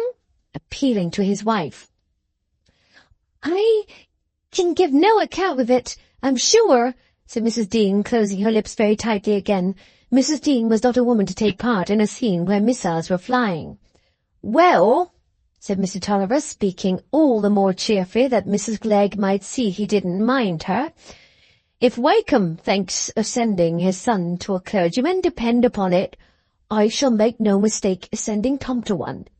Wakeham's as big a scoundrel as old Harry ever made, but he knows the length of every man's foot he's got to deal with. Aye, aye, tell me who's Wakeham's butcher, and I'll tell you where to get your meat. But Lawyer Wakeham's son's got a humpback, said Mrs. Pullet, who felt as if the whole business had a funereal aspect. It's more natural to send him to a clergyman. Yes, said Mr. Glegg, interpreting Mrs. Pullet's observation with erroneous plausibility. You must consider that, neighbour Tulliver. Wakeham's son isn't likely to follow any business. Wakeham'll make a gentleman of him, poor fellow. Mr. Glegg, said Mrs. G., in a tone which implied that her indignation would fizz and ooze a little, though she was determined to keep it corked up. You better hold your tongue. Mr. Tulliver doesn't want to know your opinion, nor mine either. There's folks in the world as know better than everybody else. Why, I should think that's you, if we're to trust your own tale, said Mr. Tulliver, beginning to boil up again. No, I say nothing, said Mrs. Glegg sarcastically. My advice has never been asked, and I don't give it. Well, that'll be the first time then, said Mr. Tulliver. It's the only thing you're ever ready at giving. I've been over ready at lending then, if I haven't been over ready at giving, said Mrs. Glegg. There are folks I've lent money to, as perhaps I shall repent lend money to kin. Come, said Mr. Glegg soothingly, but Mr. Tulliver was not to be hindered of his retort. You've got a bond for it, I reckon, he said, and you've had your 5%, kin or no kin. Sister, said Mr. Tulliver pleadingly, drink your wine and let me give you some almonds and raisins. Betty, I'm sorry for you, said Mrs. Glegg, very much with the feeling of a cur that seizes the opportunity of diverting his bark toward a man who carries no stick. It's a poor work, talking almonds and raisins. Yours, Sister Glegg, don't be so quarrelsome, said Mrs. Pullet, beginning to cry a little. You baby, struck with a fit, getting so red in the face after dinner, and we are but just out of mourning of all of us. And all the gowns, craped alike, and just put by, it's very bad among sisters. I should think it is bad, said Mrs. Glegg. Things are come to a fine pass when one sister invites the other to her house a purpose to quarrel with her and abuse her. Softly, Jane, be reasonable, said Mr. Glegg. But while he was speaking, Mr. Tulliver, who had by no means said enough to satisfy his anger, burst out again. Who wants to quarrel with you? He said. It's you as can't let people alone, but must be gnawing at me forever. I should never want to quarrel with any woman if she kept her place. My place, indeed, said Mrs. Glegg, getting rather more shrill. There's your betters, Mr. Tulliver, as are dead and in their grave, treated me with a different sort of respect to what you do. Though I've got a husband as 'll sit by and see me abused by them, as you'd never had the chance if there hadn't been them in our family as married worse than they might have done. If you talk of that, said Mr. Tulliver, my family's as good as yours and better, for it hasn't got a damned ill-tempered woman in it. Well, said Mrs. Glegg, rising from her chair, I don't know whether you think it a fine thing to sit by and hear me swore at, Mr. Glegg. But I'm not going to stay a minute longer in this house. You can stay behind and come home with a gig, and I'll walk home. Dear heart, said Mr. Glegg in a melancholy tone as he followed his wife out of the room. Mr. Tulliver, how could you talk so? Said Mrs. Tulliver with the tears in her eyes. Let her go, said Mr. Tulliver, too hot to be damped by any amount of tears. Let her go, and the sooner the better. She won't be trying to domineer over me again in a hurry. She's no bullet, said Mrs. Tulliver helplessly. Do you think it'd be any use for you to go after her and try to pacify her? Better not, said Mr. Dean. You'll make it up another day. Then, sisters, should we go and look at the children? Said Mrs. Tulliver, drying her eyes. No proposition could have been more seasonable. Mr. Tulliver felt very much as if the air had been cleared of obtrusive flies now the women were out of the room. There were few things he liked better than a chat with Mr. Dean, whose close application to business allowed the pleasure very rarely. Mr. Dean, he considered, was the knowingest man of his acquaintance, and he had besides a rare causticity of tongue that made an agreeable supplement to Mr. Tulliver's own tendency that way, which had remained in rather an articulate condition. And now the women were gone, they could carry on their serious talk without frivolous interruption. They could exchange their views concerning the Duke of Wellington, whose conduct in the Catholic question had thrown such an entirely new light on his character, and speak slightingly of his conduct at the Battle of Waterloo, which he would never have won if there hadn't been a great many Englishmen at his back. Not to speak of Blucher and the Prussians, who, as Mr. Tulliver had heard from a person of particular knowledge in that matter, had come up in the very nick of time. Though here there was this slight dissidence, Mr. Dean remarking that he was not disposed to give much credit to the Prussians, the build of their vessels, together with the unsatisfactory character of transactions in Danzig beer, inclining him to form rather a low view of Prussian pluck generally. Rather beaten on this ground, Mr. Tulliver proceeded to express his fears that the country could never again be what it used to be. But Mr. Dean, attached to a firm of which the returns were on the increase, naturally took a more lively view of the present, and had some details to give concerning the state of the imports, especially in hides and spelter, which soothed Mr. Tulliver's imagination by throwing into more distant perspective the period when the country would become utterly the prey of papists and radicals, and there would be no more chance for honest men. Uncle Pullet sat by and listened, with twinkling eyes to these high matters. He didn't understand politics himself, thought they were a natural gift, but by what he could make out, this Duke of Wellington was no better than he should be. Chapter 8. Mr. Tulliver shows his weaker side. Suppose Sister Clegg should call in her money. It'd be very awkward for you to have to raise £500 now, said Mrs. Tulliver to her husband that evening as she took a plaintive review of the day. Mrs. Tulliver had lived 13 years with her husband, yet she retained in all the freshness of her early married life a faculty of saying things which drove him in the opposite direction to the one she desired. Some minds are wonderful for keeping their bloom in this way, as a patriarchal goldfish apparently retains to its last its youthful illusion that it can swim in a straight line beyond the encircling glass. Mrs. Tulliver was an amiable fish of this kind, and after running her head against the same resisting medium for 13 years, would go at it again today with an undulled alacrity.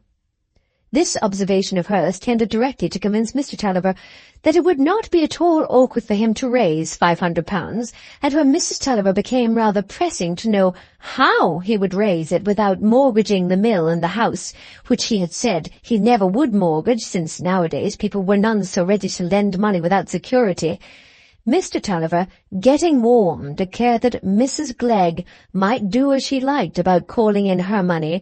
He should pay it in whether or not. He was not going to be beholden to his wife's sisters. When a man had married into a family where there was a whole litter of women, he might have plenty to put up with if he chose, but Mr. Tulliver did not choose. Mrs. Tulliver cried a little, in a trickling, quiet way, as she put on her nightcap, but presently sank into a comfortable sleep, lulled by the thought that she would talk everything over with her sister Pullet tomorrow, when she was to take the children to Garum Firs to tea. Not that she looked forward to any distinct issue from that talk, but it seemed impossible that past events should be so obstinate as to remain unmodified when they were complained against. Her husband lay awake rather longer, for he too was thinking of a visit he would pay on the morrow, and his ideas on the subject were not so vague and soothing a kind as those of his amiable partner.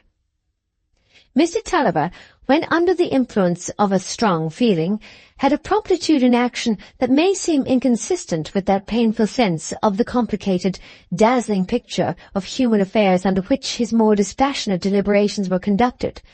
But it is really not improbable that there was a direct relation between these apparently contradictory phenomena, since I have observed that for getting a strong impression that a skein is tangled, there is nothing like a snatching hastily at a single thread. It was owing to this promptitude that Mr. Tulliver was on horseback soon after dinner the next day. He was not dyspeptic, on his way to Basset to see his sister Moss and her husband. For having made up his mind irrevocably that he would pay Mrs. Glegg her loan of £500, it naturally occurred to him that he had a promissory note for £300 lent to his brother-in-law Moss, and if the said brother-in-law could manage to pay in the money within a given time, it would go far to lessen the fallacious air of inconvenience which Mr. Tulliver's spirited step might have worn in the eyes of weak people who require to know precisely how a thing is to be done before they are strongly confident that it will be easy. But Mr. Tulliver was in a position neither new nor striking, but like other everyday things, sure to have a cumulative effect that would be felt in the long run. He was held to be a much more substantial man than he really was. And as we are all apt to believe what the world believes about us, it was his habit to think of failure and ruin with the same sort of remote pity with which a spare, long-necked man hears that his plethoric, short-necked neighbour is stricken with apoplexy. He had always been used to hear pleasant jokes about his advantage as a man who worked his own mill and owned a pretty bit of land, and these jokes naturally kept up his sense that he was a man of considerable substance. They gave a pleasant flavour to his glass on a market day, and if it had not been for the recurrence of a half-yearly payments, Mr. Tulliver would really have forgotten that there was a mortgage of £2,000 on his very desirable freehold. That was not altogether his own fault, since one of the £1,000 was his sister's fortune, which he had to pay on her marriage, and a man who has neighbours that will go to law with him is not likely to pay off his mortgages, especially if he enjoys the good opinion of acquaintances who want to borrow £100 on security too lofty to be represented by parchment. Our friend Mr. Tulliver had a good-natured fibre in him, and did not like to give harsh refusals even to his sister, who had not only come into the world in that superfluous way characteristic of sisters, creating a necessity for mortgages, but had quite thrown herself away in marriage, and had crowned her mistakes by having an 8th baby. On this point Mr. Tulliver was conscious of being a little weak, but he apologized to himself by saying that poor Gritty had been a good-looking wench before she married Moss.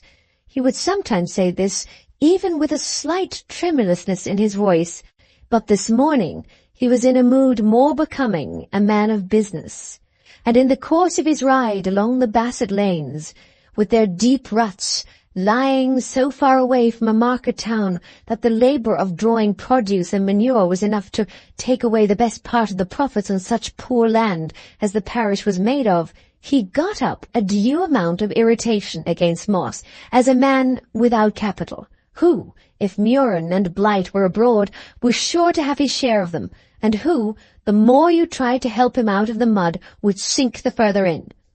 It would do him good rather than harm now if he were obliged to raise this £300. It would make him look about him better, and not act so foolishly about his wool this year as he did the last. In fact, Mr. Tulliver had been too easy with his brother-in-law, and because he had let the interest run on for 2 years, Moss was likely enough to think he should never be troubled about the principal. But Mr. Tulliver was determined not to encourage such shuffling people any longer, and a ride along the Bassett lanes was not likely to enervate a man's resolution by softening his temper.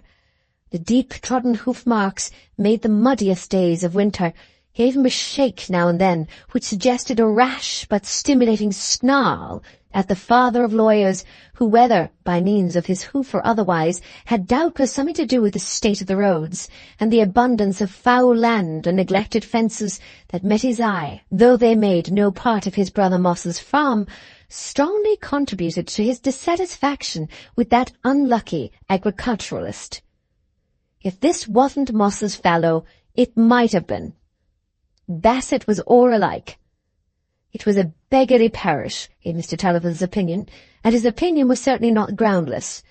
Bassett had a poor soil, poor roads, a poor non-resident landlord, a poor non-resident vicar, and rather less than half a curate, also poor. If any one strongly impressed with the power of the human mind to triumph over circumstances will contend that the parishioners of Bassett might nevertheless have been a very superior class of people, I have nothing to urge against that abstract proposition. I only know that, in point of fact, the Bassett mind was in strict keeping with its circumstances.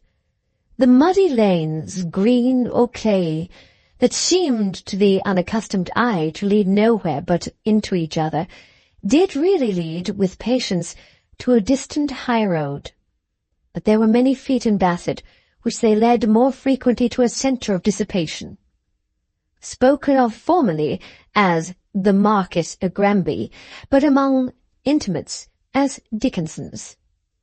A large low room with a sanded floor, a cold scent of tobacco modified by undetected beer dregs, Mr. Dickinson leaning against the door-post with a melancholy pimpled face, looking as irrelevant to the daylight as a last night's gutted candle.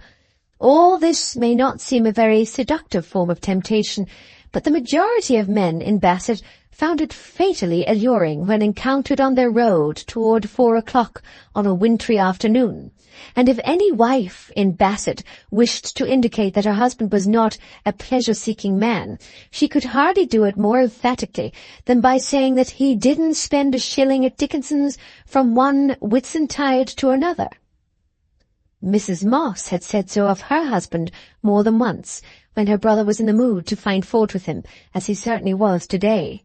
And nothing could be less pacifying to Mr. Tulliver than the behaviour of the farmyard gate, which he no sooner attempted to push open with his riding-stick than it acted as gates without the upper hinge are known to do, to the peril of shins, whether equine or human. He was about to get down and lead his horse through the damp dirt of the hollow farmyard, shadowed drearily by the large half-timbered buildings, up to the long line of tumble-down dwelling-houses standing on a raised causeway. But the timely appearance of a cowboy saved him that frustration of a plan he had determined on, namely, not to get down from his horse during this visit. If a man means to be hard, let him keep in his saddle and speak from that height, above the level of pleading eyes, and with the command of a distant horizon. Mrs. Moss heard the sound of the horse's feet, and when her brother rode up was already outside the kitchen door, with a half-weary smile on her face and a black-eyed baby in her arms. Mrs. Moss's face bore a faded resemblance to her brother's. Baby's little fat hand pressed against her cheek seemed to show more strikingly that the cheek was faded. "Brother, I'm glad to see you," she said in an affectionate tone. "I didn't look for you today.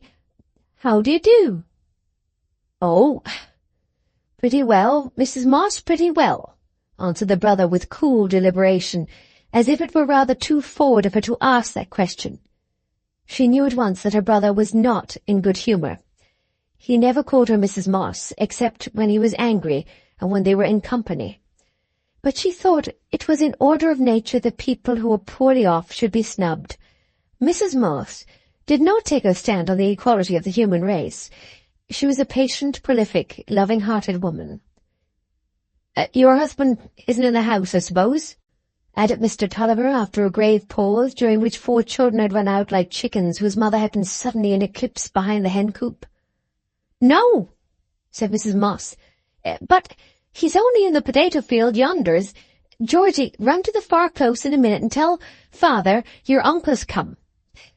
You'll get down, brother, won't you, and take something?" No, I can't get down.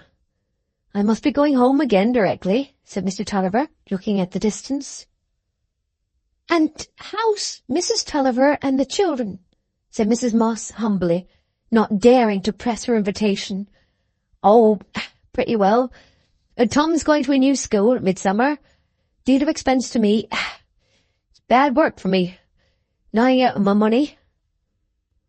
"I wish you'd be so good as to let the children come and see their cousins some day. My little ones want to see their cousin Maggie, so as never was, and me, her godmother, and so fond of her. There's nobody to make a bigger fuss of her according to what they've got. I know she likes to come, for she's a loving child, and how quick and clever she is, to be sure." If Mrs. Moss had been one of the most astute women in the world, instead of being one of the simplest, she could have thought of nothing more likely to propitiate her brother than this praise of Maggie. He seldom found anyone volunteering praise of the little wench. It was usually left entirely to himself to insist on her merits. But Maggie always appeared in the most amiable light in her Aunt Moss's. It was her Alsatia, where she was out of reach of law. If she upset anything, dirtied her shoes, or tore her frock, these things were matters of course at her Aunt Moss's.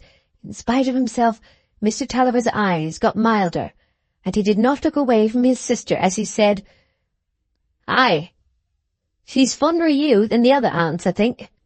She takes after our family. Not a bit of her mother's in her." "Moss says she's just like what I used to be," said Mrs. Moss, "though I was never so quick and fond of the books, but I think my Lizzie's like her. She's sharp. Come here, Lizzie, my dear, and let your uncle see you. He hardly knows you, you go so fast." Lizzie, a black-eyed child of 7, looked very shy when her mother drew her forward, for the small Mosses were much in awe of their uncle from Dorlcote Mill. She was inferior enough to Maggie in fire and strength of expression to make the resemblance between the two entirely flattering to Mr. Tulliver's fatherly love. "Aye, they're a bit alike," he said, looking kindly at the little figure in the soiled pinafore. "They both take after our mother. You've got enough of girls, Gray," he added, in a tone half compassionate, half reproachful. "4 of 'em, bless 'em," said Mrs. Moss, with a sigh, stroking Lizzie's hair on each side of her forehead. "As many as there's boys. They've got a brother apiece." "Ah, but they must turn out and fend for themselves," said Mr. Tulliver, feeling that his severity was relaxing and trying to brace it by throwing out a wholesome hint. "They mustn't look to hanging on their brothers." "No, but I hope their brothers will love the poor things, and remember they came of one father and mother.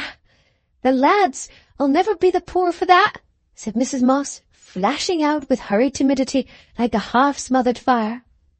Mr. Tulliver gave his horse a little stroke on the flank, then checked it, and said angrily, "Stand still, will you?" much to the astonishment of that innocent animal. "And the more there is of him, the more they must love one another," Mrs. Moss went on, looking at her children with a didactic purpose. But she turned toward her brother again to say, "Not but what I hope your boy'll always be good to his sister, though there's but 2 of him, like you and me, brother." The arrow went straight to Mr. Tulliver's heart. He had not a rapid imagination, but the thought of Maggie was very near to him, and he was not long in seeing his relation to his own sister side by side with Tom's relation to Maggie. Would the little wench ever be poorly off? and Tom rather hard upon her? Aye, Gritty, said the miller, with a new softness in his tone. But I've always done what I could for you, he added, as if vindicating himself from a reproach. I'm not denying that, brother, and I am no ways ungrateful, said poor Mrs. Moss, too fagged by toil and children to have strength left for any pride. But here's the father. Ah, what a while you've been, Moss. While? Do you call it? Said Mr. Moss, feeling out of breath and injured. I've been running all the way. Won't you light, Mr. Tulliver? Well, I'll just get down and have a bit of talk with you in the garden, said Mr. Tulliver, thinking that he should be more likely to show a due spirit of resolve if his sister were not present. He got down and passed with Mr. Moss into the garden toward an old yew-tree arbour, while his sister stood tapping her baby on the back and looking wistfully after them. Their entrance into the yew-tree arbour surprised several fowls that were recreating themselves by scratching deep holes in the dusty ground, and at once took flight with much pother and cackling. Mr. Tulliver sat down on the bench, and tapping the ground curiously here and there with his stick, as if he suspected some hollowness, opened the conversation by observing, with something like a snarl in his tone, "Why, you've got wee again in that corner close, I see, and never a bit of dressy on it. You'll do no good with it this year."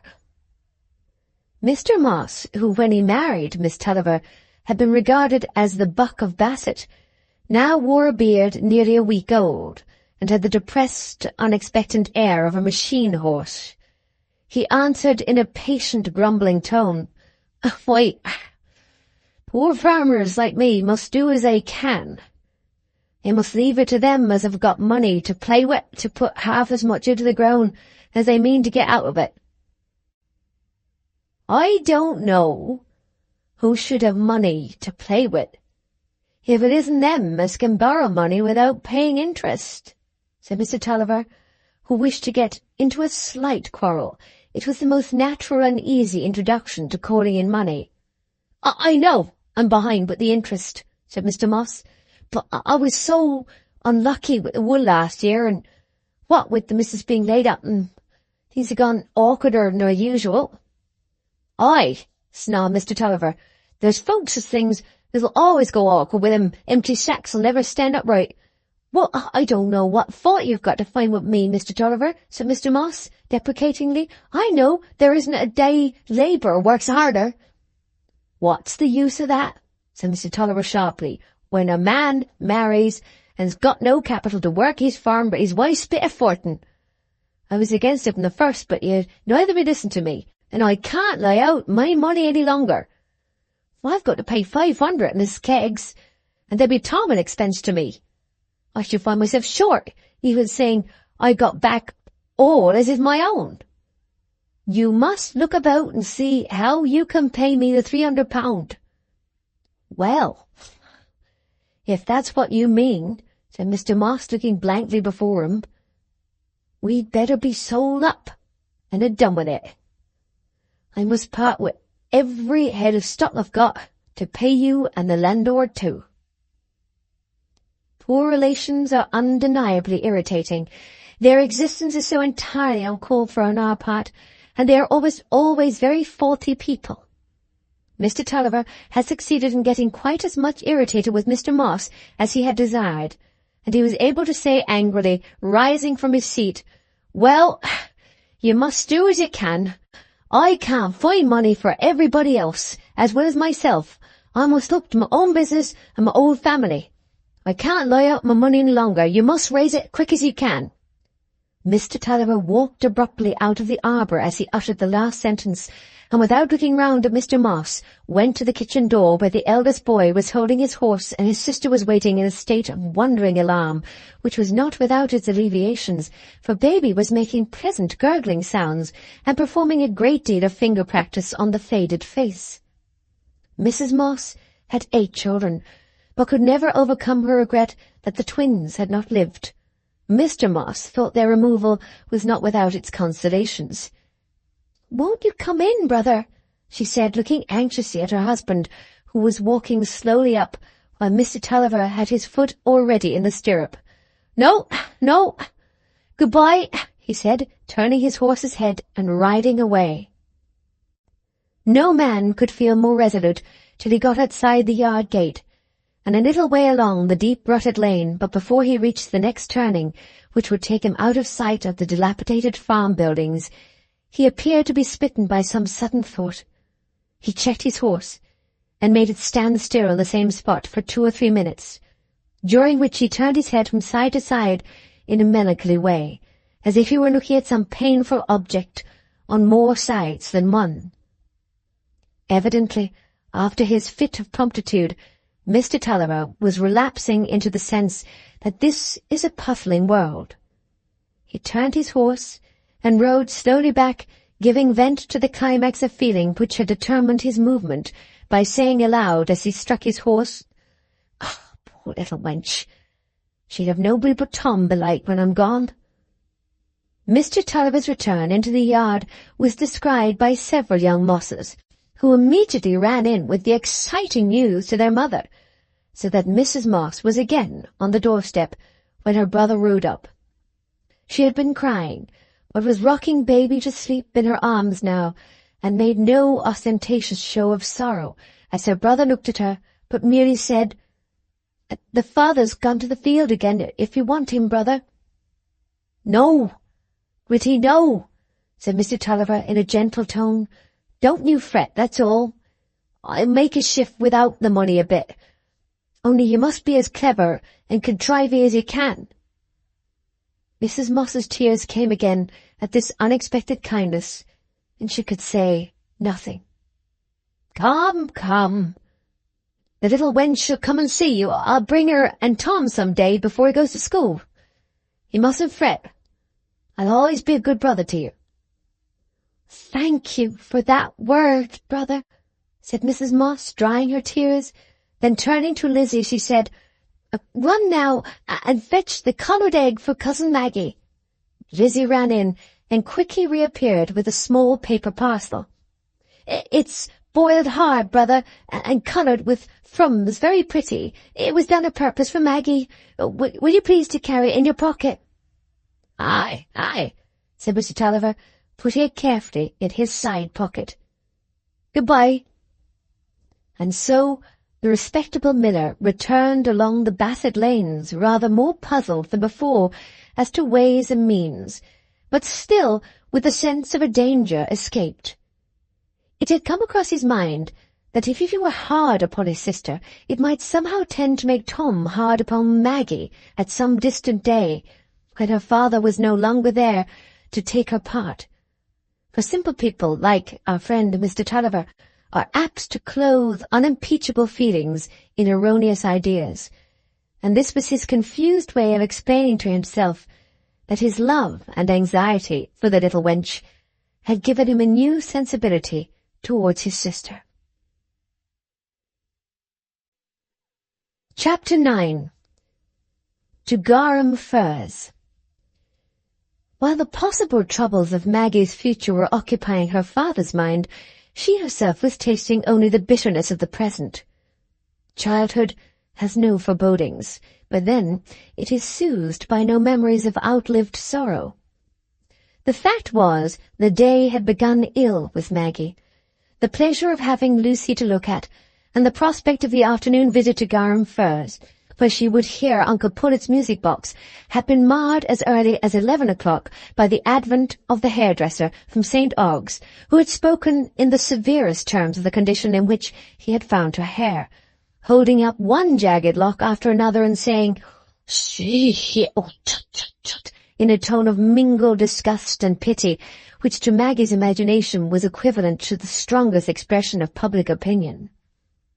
Mr. Rappet, the hairdresser, with his well-anointed coronal locks, tending wavily upward like the simulated pyramid of flame on the monumental urn, seemed to her at that moment the most formidable of her contemporaries, into whose street at St. Ogg's she would carefully refrain from entering through the rest of her life. Moreover, The preparation for a visit being always a serious affair in the Dodson family, Martha was enjoined to have Mrs. Tulliver's room ready an hour earlier than usual, that the laying out of the best clothes might not be deferred till the last moment, as was sometimes the case in families of lax views, where the ribbon strings were never rolled up, where there was little or no wrapping in silver paper, and where the sense that the Sunday clothes could be got at quite easily produced no shock to the mind. Already, at 12 o'clock, Mrs. Tulliver had on her visiting costume, with a protective apparatus of brown holland, as if she had been a piece of satin furniture in danger of flies. Maggie was frowning, and twisting her shoulders that she might, if possible, shrink away from the prickliest of tuckers, while her mother was remonstrating, "Oh, don't, Maggie, my dear, don't make yourself so ugly." And Tom's cheeks were looking particularly brilliant, as a relief to his best blue suit, which he wore with becoming calmness, having, after a little wrangling, effected what was always the one point of interest to him in his toilette. He had transferred all the contents of his everyday pockets to those actually in wear. As for Lucy, she was just as pretty and neat as she had been yesterday. No accidents ever happened to her clothes, and she was never uncomfortable in them, so that she looked with wondering pity at Maggie, pouting and writhing under the exasperating tucker. Maggie would certainly have torn it off if she had not been checked by the remembrance of her recent humiliation about her hair. As it was, she confined herself to fretting and twisting and behaving peevishly about the card-houses, which they were allowed to build till dinner, as suitable amusement for boys and girls in their best clothes. Tom could build perfect pyramids of houses, but Maggie's would never bear the laying on of the roof. It was always so with the things that Maggie made, and Tom had deduced the conclusion that no girls could ever make anything. But it happened that Lucy proved wonderfully clever at building. She handled the cards so lightly and moved so gently that Tom condescended to admire her houses as well as his own, the more readily because she had asked him to teach her. Maggie, too, would have admired Lucy's houses and would have given up her own unsuccessful building to contemplate them without ill temper, if her tucker had not made her peevish, and if Tom had not inconsiderately laughed when her houses fell and told her she was stupid. "Don't laugh at me, Tom," she burst out angrily. "I'm not a stupid. I know a great many things you don't." "Oh, I dare say, Miss Spitfire. I'd never be such a cross thing as you, making faces like that. Lucy doesn't do so. I like Lucy better than you. I wish Lucy was my sister." "Then it's very wicked and cruel of you to wish so," said Maggie, starting up hurriedly from her place on the floor and upsetting Tom's wonderful pagoda. She really did not mean it, but the circumstantial evidence was against her, and Tom turned white with anger, but said nothing. He would have struck her, only he knew it was cowardly to strike a girl, and Tom Tulliver was quite determined he would never do anything cowardly. Maggie stood in dismay and terror, while Tom got up from the floor and walked away, pale from the scattered ruins of his pagoda, and Lucy looked on mutely like a kitten pausing from its lapping. "Oh, Tom," said Maggie at last, going halfway toward him, "I didn't mean to knock it down. Indeed I didn't." Tom took no notice of her, but took instead 2 or 3 hard peas out of his pocket, and shot them with his thumbnail against the window, vaguely at first, but presently with the distinct aim of hitting a superannuated bluebottle, which was exposing its imbecility in the spring sunshine. Clearly against the views of nature, who had provided Tom and the peas for the speedy destruction of this weak individual. Thus the morning had been made heavy to Maggie, and Tom's persistent coldness to her all through their walk spoiled the fresh air and sunshine for her. He called Lucy to look at the half-built bird's nest without caring to show it Maggie, and peeled a willow switch for Lucy and himself without offering one to Maggie. Lucy had said, "Maggie, shouldn't you like one?" But Tom was deaf. Still, the sight of the peacock opportunely spreading his tail on the stackyard wall just as they reached Garum Firs was enough to divert the mind temporarily from personal grievances, and this was only the beginning of beautiful sights at Garum Firs. All the farmyard life was wonderful there, bantams speckled and top-knotted, Friesland hens with their feathers all turned the wrong way, guinea fowls that flew and screamed and dropped their pretty spotted feathers, pouter pigeons and a tame magpie, nay, a goat, and a wonderful brindled dog, half mastiff, half bulldog, as large as a lion. Then there were white railings and white gates all about, and glittering weathercocks of various design, and garden walks paved with pebbles in beautiful patterns. Nothing was quite common at Garum Firs, and Tom thought that the unusual size of the toads there was simply due to the general unusualness which characterized Uncle Pullet's possessions as a gentleman farmer. Toads who paid rent were naturally leaner. As for the house, it was not less remarkable. It had a receding centre and 2 wings, with battlemented turrets, and was covered with glittering white stucco. Uncle Pullet had seen the expected party approaching from the window, and made haste to unbar and unchain the front door, kept always in this fortified condition from fear of tramps, who might be supposed to know of the glass case of stuffed birds in the hall, and to contemplate rushing in and carrying it away on their heads. Aunt Pullet, too, appeared at the doorway, and soon as her sister was within hearing said, "Stop the children! For God's sake, Bessie, don't let 'em come up the doorsteps. Sally's bringing the old mat and the duster to rub their shoes." Mrs. Pullet's front door mats were by no means intended to wipe shoes on. The very scraper had a deputy to do its dirty work. Tom rebelled particularly against the shoe-wiping, which he always considered in the light of an indignity to his sex. He felt it as the beginning of the disagreeables, incident to a visit at Aunt Pullet's, where he had once been compelled to sit with towels wrapped round his boots, a fact which may serve to correct the too hasty conclusion that a visit to Garum Firs must have been a great treat to a young gentleman fond of animals, fond, that is, of throwing stones at them. The next disagreeable was confined to his feminine companions. It was the mounting of the polished oak stairs, which had very handsome carpets rolled up and laid by a spare bedroom, so that the ascent of these glossy steps might have served in barbarous times as a trial by ordeal from which none but the most spotless virtue could have come off with unbroken limbs. Sophie's weakness about these polished stairs was always a subject of bitter remonstrance on Mrs. Glegg's part, but Mrs. Tulliver ventured on no comment, only thinking to herself it was a mercy when she and the children were safe on the landing. "Mrs. Gray has sent home my new bonnet, Bessie," said Mrs. Pullet in a pathetic tone as Mrs. Tulliver adjusted her cap. "Oh, has she, sister?" said Mrs. Tulliver with an air of much interest. "And how'd you like it?" "It's apt to make a mess with clothes, taking 'em out and putting 'em in again," said Mrs. Pullet, drawing a bunch of keys from her pocket and looking at them earnestly. "But it'd be a pity for you to go away without seeing it. There's no knowing what may happen." Mrs. Pullet shook her head slowly at this last serious consideration which determined her to single out a particular key. "I'm afraid it'd be troublesome to you getting it out, sister," said Mrs. Tulliver.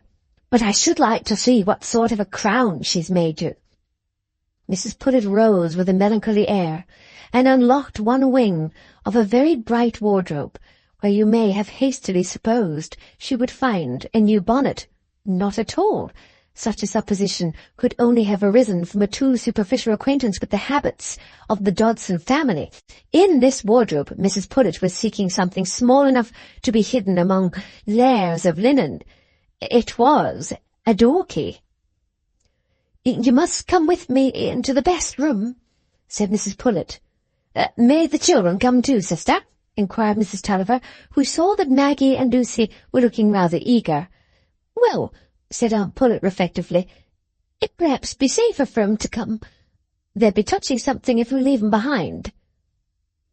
So they went in procession along the bright and slippery corridor, dimly lighted by the semi-lunar top of the window which rose above the closed shutter.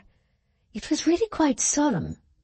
Aunt Pullet paused and unlocked a door which opened on something still more solemn than the passage, a darkened room, in which the outer light, entering feebly, showed what looked like the corpses of furniture in white shrouds.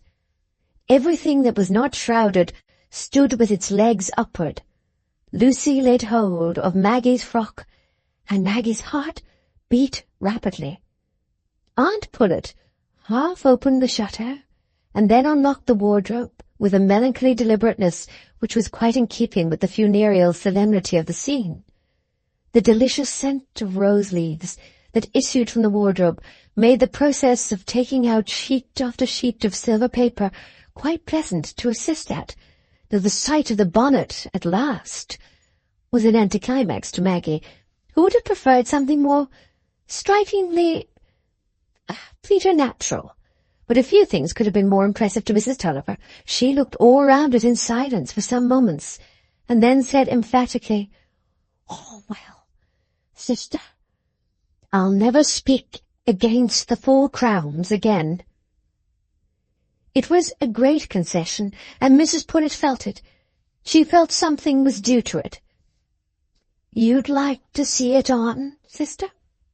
she said sadly. "I'll open the shutter a bit further." "Well, if you don't mind taking off your cap, sister," said Mrs. Tulliver.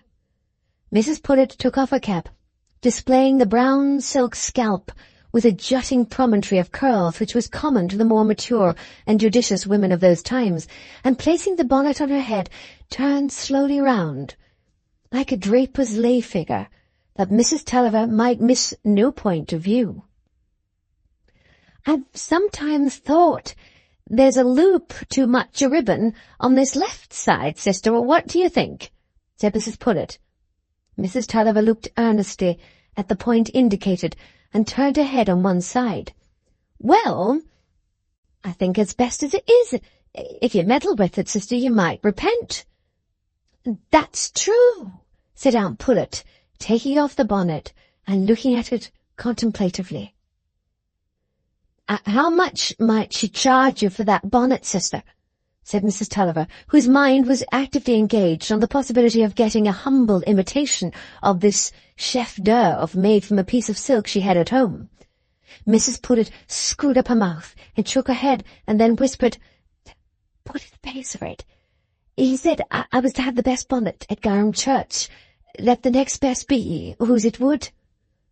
She began slowly to adjust the trimmings in preparation for returning it to its place in the wardrobe, and her thoughts seemed to have taken a melancholy turn, for she shook her head. "Ah," she said at last, "I may never wear it twice, sister, who knows?" "Don't talk of that, sister," answered Mrs. Tulliver. "I hope you'll have your health this summer." "Ah, but there may come a death in the family, as there did soon after have my green satin bonnet. Cousin Abbott may go, and we can't think of wearing crape less nor half a year for him." "That would be unlucky," said Mrs. Tulliver, entering thoroughly into the possibility of an inopportune disease. "There's never so much pleasure in wearing a bonnet a second year, especially when the crowns are so chancy, never 2 summers alike." "It's the way of the world," said Mrs. Pullet, returning the bonnet to the wardrobe and locking it up. She maintained a silence characterized by head-shaking until they had all issued from the solemn chamber and were in her own room again. Then, beginning to cry, she said, "Sister, if you should never see that bonnet again till I'm dead and gone, you'll remember I showed it to you this day." Mrs. Tulliver felt that she ought to be affected, but she was a woman of sparse tears, stout and healthy. She couldn't cry so much as her sister Pullet did, and had often felt a deficiency at funerals. Her effort to bring tears into her eyes issued in an odd contraction of her face. Maggie looked on attentively, felt that there was some painful mystery about her aunt's bonnet, which she was considered too young to understand. indignantly conscious all the while that she could have understood that, as well as everything else, if she had been taken into confidence. When they went down, Uncle Pullet observed with some acumen that he reckoned the missus had been showing her bonnet. That was what had made them so long upstairs. With Tom the interval had seemed still longer, for he had been seated in irksome constraint on the edge of a sofa directly opposite his Uncle Pullet, who regarded him with twinkling grey eyes, and occasionally addressed him as "young sir." "Well, young sir, what do you learn at school?" He was a standing question with Uncle Pullet, whereupon Tom always looked sheepish, rubbed his hands across his face, and answered, I don't know." It was altogether so embarrassing to be seated tete-a-tete with Uncle Pullet that Tom could not even look at the prints on the walls, or the fly cages, or the wonderful flower pots. He saw nothing but his uncle's gaiters. Not that Tom was in awe of his uncle's mental superiority. Indeed, he had made up his mind that he didn't want to be a gentleman farmer because he shouldn't like to be such a thin-legged silly fellow as his Uncle Pullet. A mollycoddle, in fact. A boy's sheepishness is by no means a sign of overmastering reverence, and while you are making encouraging advances to him under the idea that he is overwhelmed by a sense of your age and wisdom, 10 to 1 he is thinking you extremely queer. The only consolation I can suggest to you is that the Greek boys probably thought the same of Aristotle. It is only when you have mastered a rest of horse, or thrashed a drayman, or have got a gun in your hand, that these shy juniors feel you to be a truly admirable and enviable character. At least, I am quite sure of Tom Tulliver's sentiments on these points. In very tender years, when he still wore a lace border under his outdoor cap, he was often observed peeping through the bars of a gate, and making minatory gestures with his small forefinger while he scolded the sheep with an inarticulate burr, intended to strike terror into their astonished minds, indicating thus early that desire for mastery over the inferior animals, wild and domestic, including cockchafers, neighbours' dogs and small sisters, which in old ages has been an attribute of so much promise for the fortunes of our race. Now Mr. Pullet never rode anything taller than a low pony, and was the least predatory of men, considering firearms dangerous, as apt to go off by themselves by nobody's particular desire, so that Tom was not without strong reasons when, in confidential talk with a chum, he had described Uncle Pullet as a nincompoop, taking care at the same time to observe that he was a very rich fellow. The only alleviating circumstance in a tete-a-tete with Uncle Pullet was that he kept a variety of lozenges and peppermint drops about his person, and when at a loss for conversation, he filled up the void by proposing a mutual solace of this kind. "Do you like peppermints, young sir?" required only a tacit answer, when it was accompanied by a presentation of the article in question. The appearance of the little girl suggested to Uncle Pullet the further solace of small sweet cakes, of which he also kept a stock under lock and key for his own private eating on wet days. But the 3 children had no sooner got the tempting delicacy between their fingers than Aunt Pullet desired them to abstain from eating it till the tray and the plates came, since with those crisp cakes they would bake the floor all over crumbs. Lucy didn't mind that much, for the cake was so pretty she thought it was rather a pity to eat it. But Tom, watching his opportunity while the elders were talking, hastily stowed it in his mouth at 2 bites and chewed it furtively.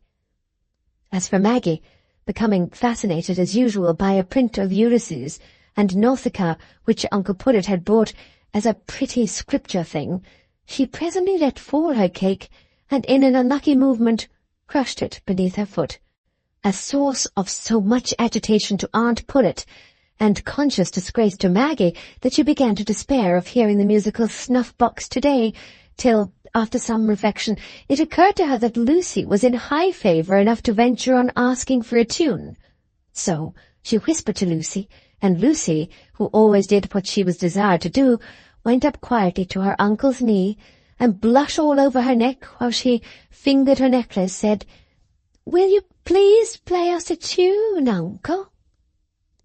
Lucy thought it was by reason of some exceptional talent in Uncle Pullet that the snuff-box played such beautiful tunes, and indeed the thing was viewed in that light by the majority of his neighbours in Garum.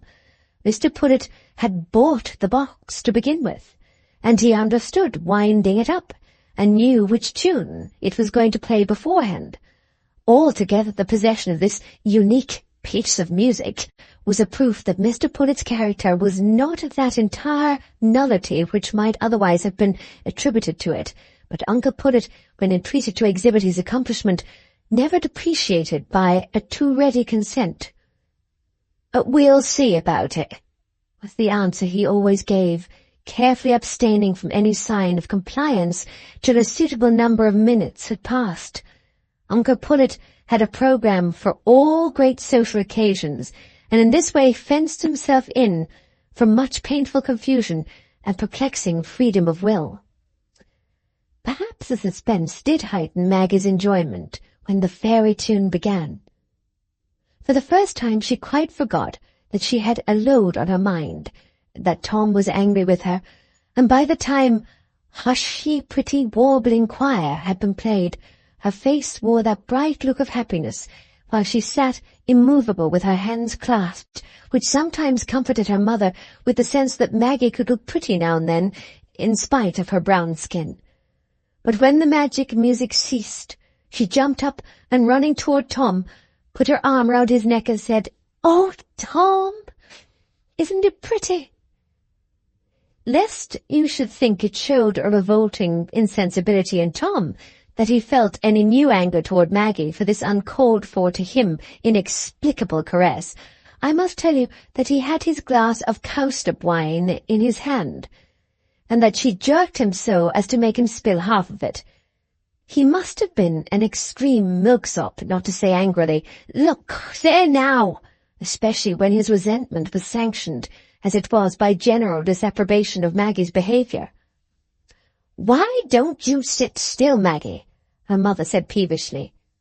"Little girls mustn't come to see me if they behave in that way," said Aunt Pullet. "Why, you're too rough, little miss," said Uncle Pullet. Poor Maggie sat down again, with the music all chased out of her soul, and the 7 small demons all in again.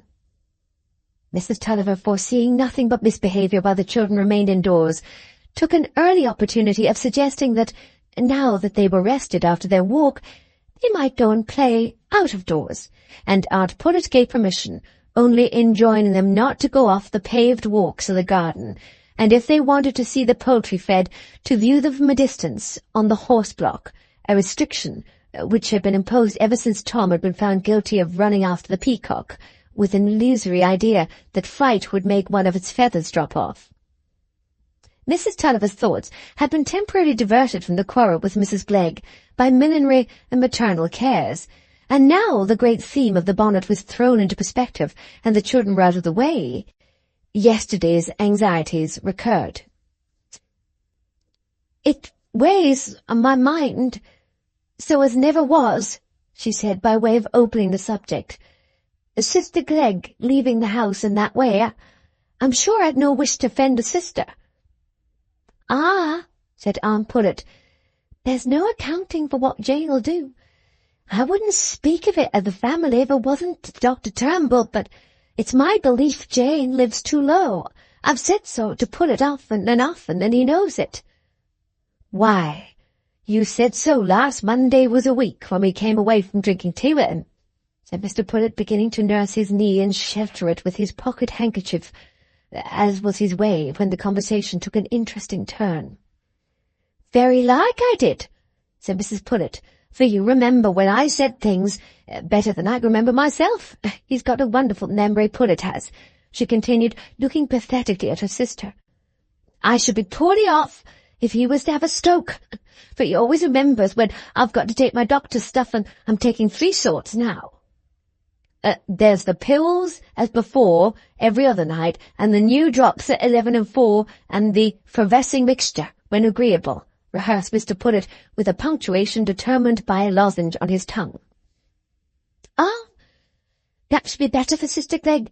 If you go to the doctor sometimes instead of chewing turkey rhubarb whenever there's anything the matter with her, said Mrs. Tulliver, who naturally saw the wide subject of medicine chiefly in relation to Mrs. Glegg. It's dreadful to think on, said Aunt Pullet, raising her hands and letting them fall again. People playing with their own insides in that way, and it's flying in the face of Providence. For what are the doctors for if we aren't to call 'em in? And when folks have got the money to pay for a doctor, it isn't respectable, as I've told Jane many a time. I'm ashamed of acquaintance knowing it. Well, we've no call to be ashamed, said Mr. Pullet, for Dr. Turnbull hasn't got such another patient as you a parish, now old Mrs. Sutton's gone. Pullet keeps all my physic bottles, did you know, Bessie? Said Mrs. Pullet. He won't one sold. He says it's nothing but right folks should see him when I'm gone. They filled 2 of the long storeroom shelves already, but, she added, beginning to cry a little, it's full if they ever fill 3. I may go before I've made up the dozen of these last sizes. The pill boxes are in the closet in my room. You'll remember that, sister. But there's nothing to show for the bonuses if it isn't the bills. Don't talk, are you going, sister? Said Mrs. Tulliver. I should have nobody to stand between me and Sister Glegg if you was gone. And there's nobody but you get to make it up with Mr. Tulliver. For Sister Dean's never on my side, and if she was, it's not to be looked for, as she can speak like them as have got an independent fortune. Well, your husband is awkward, you know, Bessie, said Mrs. Pullet good-naturedly, ready to use her deep depression on her sister's account as well as her own. He's never behaved quite so pretty to our family as he should do, and the children take after him. The boy is very mischievous and runs away from his aunts and uncles, and the girl's rude and brown. It's your bad luck, and I'm sorry for you, Bessie, for you was always my favourite sister, and we always liked the same patterns. I know Tulliver's hasty, and says odd things, said Mrs. Tulliver, wiping away one small tear from the corner of her eye, but I'm sure it's never been the man, since he married me, to object to my making the friends on my side of the family welcome in the house.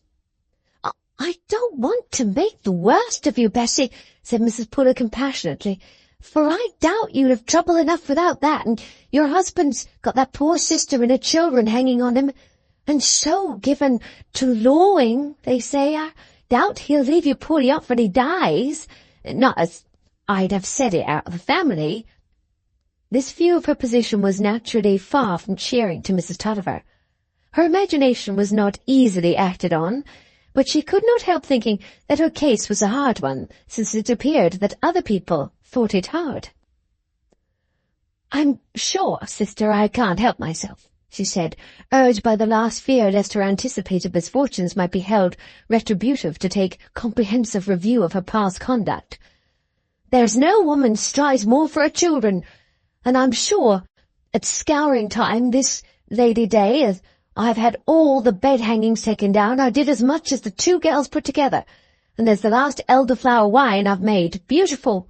I always offer it along with the sherry, though Sister Glegg will have it, I'm so extravagant. And as for liking to have my clothes tidy and not go a fright about the house, there's nobody in the parish can say anything against me in respect to backbiting and making mischief, for I don't wish anybody any harm.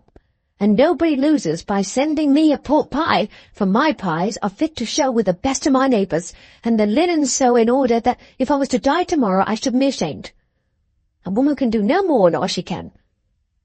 Oh, but it's all no use, you know, Bessie, said Mrs. Pullet, holding her head on one side and fixing her eyes pathetically on her sister. If your husband makes away with his money, not but that if it was sold up and other folks bought your furniture, it's a comfort to think as you've kept it all well rubbed. And there's the linen, with your maiden mark in it, might go all over the country, and it'd be sad pity for our family. Mrs. Pullet shook her head slowly. But what can I do, sister? Said Mrs. Tulliver. Mr. Tulliver's not a man to be dictated to. Not if I was to go to the parson and get by heart what I should tell my husband for the best. And I'm sure I don't pretend to know anything about putting out money and all that. I could never see into men's business as Sister Glegg does." "Well, you'd like me in that, Bessie," said Mrs. Pullet, "and I think it'd be a great deal more becoming of Jane if she'd have that pier glass rubbed oftener. There was ever so much spots in it last week. Instead of dictating to folks as have more comings in than she ever had, and telling 'em what they're to do with their money.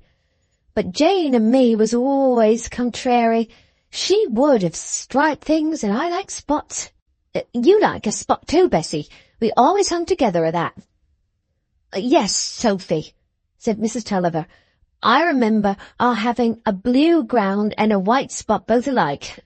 I've got a bit in her bedquilt now, and if you'd like to go and see Sister Glegg and persuade her to make it up with Tulliver, I should take it very kind of you. You was always a good sister to me." "But the right thing would be for Tulliver to go and make it up with her himself, and say he was sorry for speaking so rash. If he borrowed money of her, he should be above that," said Mrs. Pullet, whose partiality did not bind her to principles. She did not forget what was due to people of independent fortune. "Oh, it's no use talking of that," said poor Mrs. Tulliver, almost peevishly. "If I was to go down on my bare knees on the gravel to Tulliver, he'd never humble himself." "Well, you can't expect me to persuade Jane to beg pardon," said Mrs. Pullet. "Her temper's beyond everything.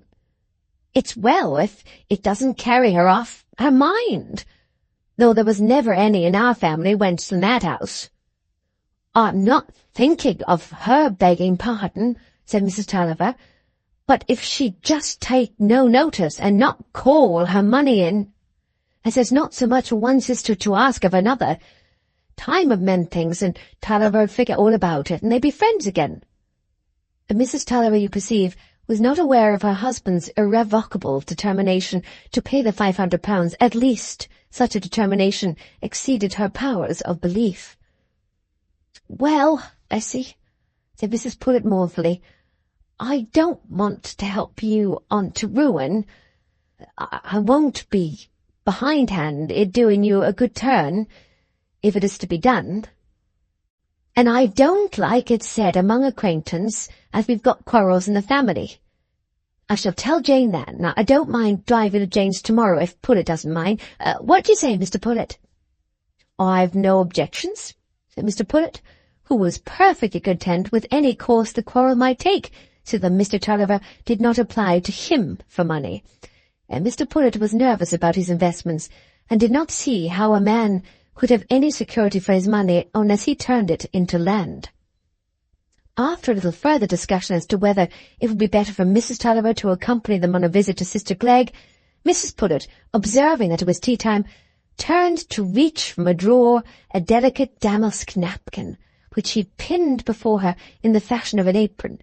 The door did in fact soon open, but instead of the tea-tray, Sally introduced an object so startling that both Mrs. Pullet and Mrs. Tulliver gave a scream, causing Uncle Pullet to swallow his lozenge for the 5th time in his life, as he afterward noted. Chapter 10. Maggie behaves worse than she expected. The startling object which thus made an epoch for Uncle Pullet was no other than little Lucy, with one side of her person, from her small foot to her bonnet crown, wet and discoloured with mud, holding out 2 tiny blackened hands, and making a very piteous face. To account for this unprecedented apparition in Aunt Pullet's parlour, we must return to the moment when the 3 children went to play out of doors, and the small demons who had taken possession of Maggie's soul at an early period of the day had returned in all the greater force after a temporary absence. All the disagreeable recollections of the morning were thick upon her when Tom, whose displeasure toward her had been considerably refreshed by her foolish trick of causing him to upset his cowslip wine, said, "Here, Lucy, you come along with me," and walked off to the area where the toads were, as if there were no Maggie in existence. Seeing this, Maggie lingered at a distance, looking like a small Medusa, with her snakes cropped. Lucy was naturally pleased that Cousin Tom was so good to her, and it was very amusing to see him tickling a fat toad with a piece of string when the toad was safe down the area, with an iron grating over him. Still, Lucy wished Maggie to enjoy the spectacle also, especially as she would doubtless find a name for the toad, and say what had been his past history, for Lucy had a delighted semi-belief in Maggie's stories about the live things they came upon by accident. How Mrs. Earwig had a wash at home, and one of her children had fallen into the hot copper, for which reason she was running so fast to fetch the doctor. Tom had a profound contempt for this nonsense of Maggie's smashing the earwig at once, with the superfluous yet easy means of proving the entire unreality of such a story. But Lucy, for the life of her, could not help fancying there was something in it, and at all events thought it was very pretty make-believe. So now the desire to know the history of a very portly toad, added to her habitual affectionateness, made her run back to Maggie and say, "Oh, there is such a big, funny toad, Maggie. Do come and see." Maggie said nothing, but turned away from her with a deeper frown. As long as Tom seemed to prefer Lucy to her, Lucy made part of his unkindness. Maggie would have thought a little while ago that she could never be cross with pretty little Lucy, any more than she could be cruel to a little white mouse. But then Tom had always been quite indifferent to Lucy before, and had been left to Maggie to pet and make much of her. As it was, she was actually beginning to think that she should like to make Lucy cry by snapping or pinching her, especially as it might vex Tom, whom it was no use to snap, even if she dared, because he didn't mind it. And if Lucy hadn't been there, Maggie was sure he would have got friends with her sooner. Tickling a fat toad, who is not highly sensitive, is an amusement that it is possible to exhaust, and Tom by and by began to look around for some other mode of passing the time. But in so prim a garden, where they were not to go off the paved walks, there was not a great choice of sport.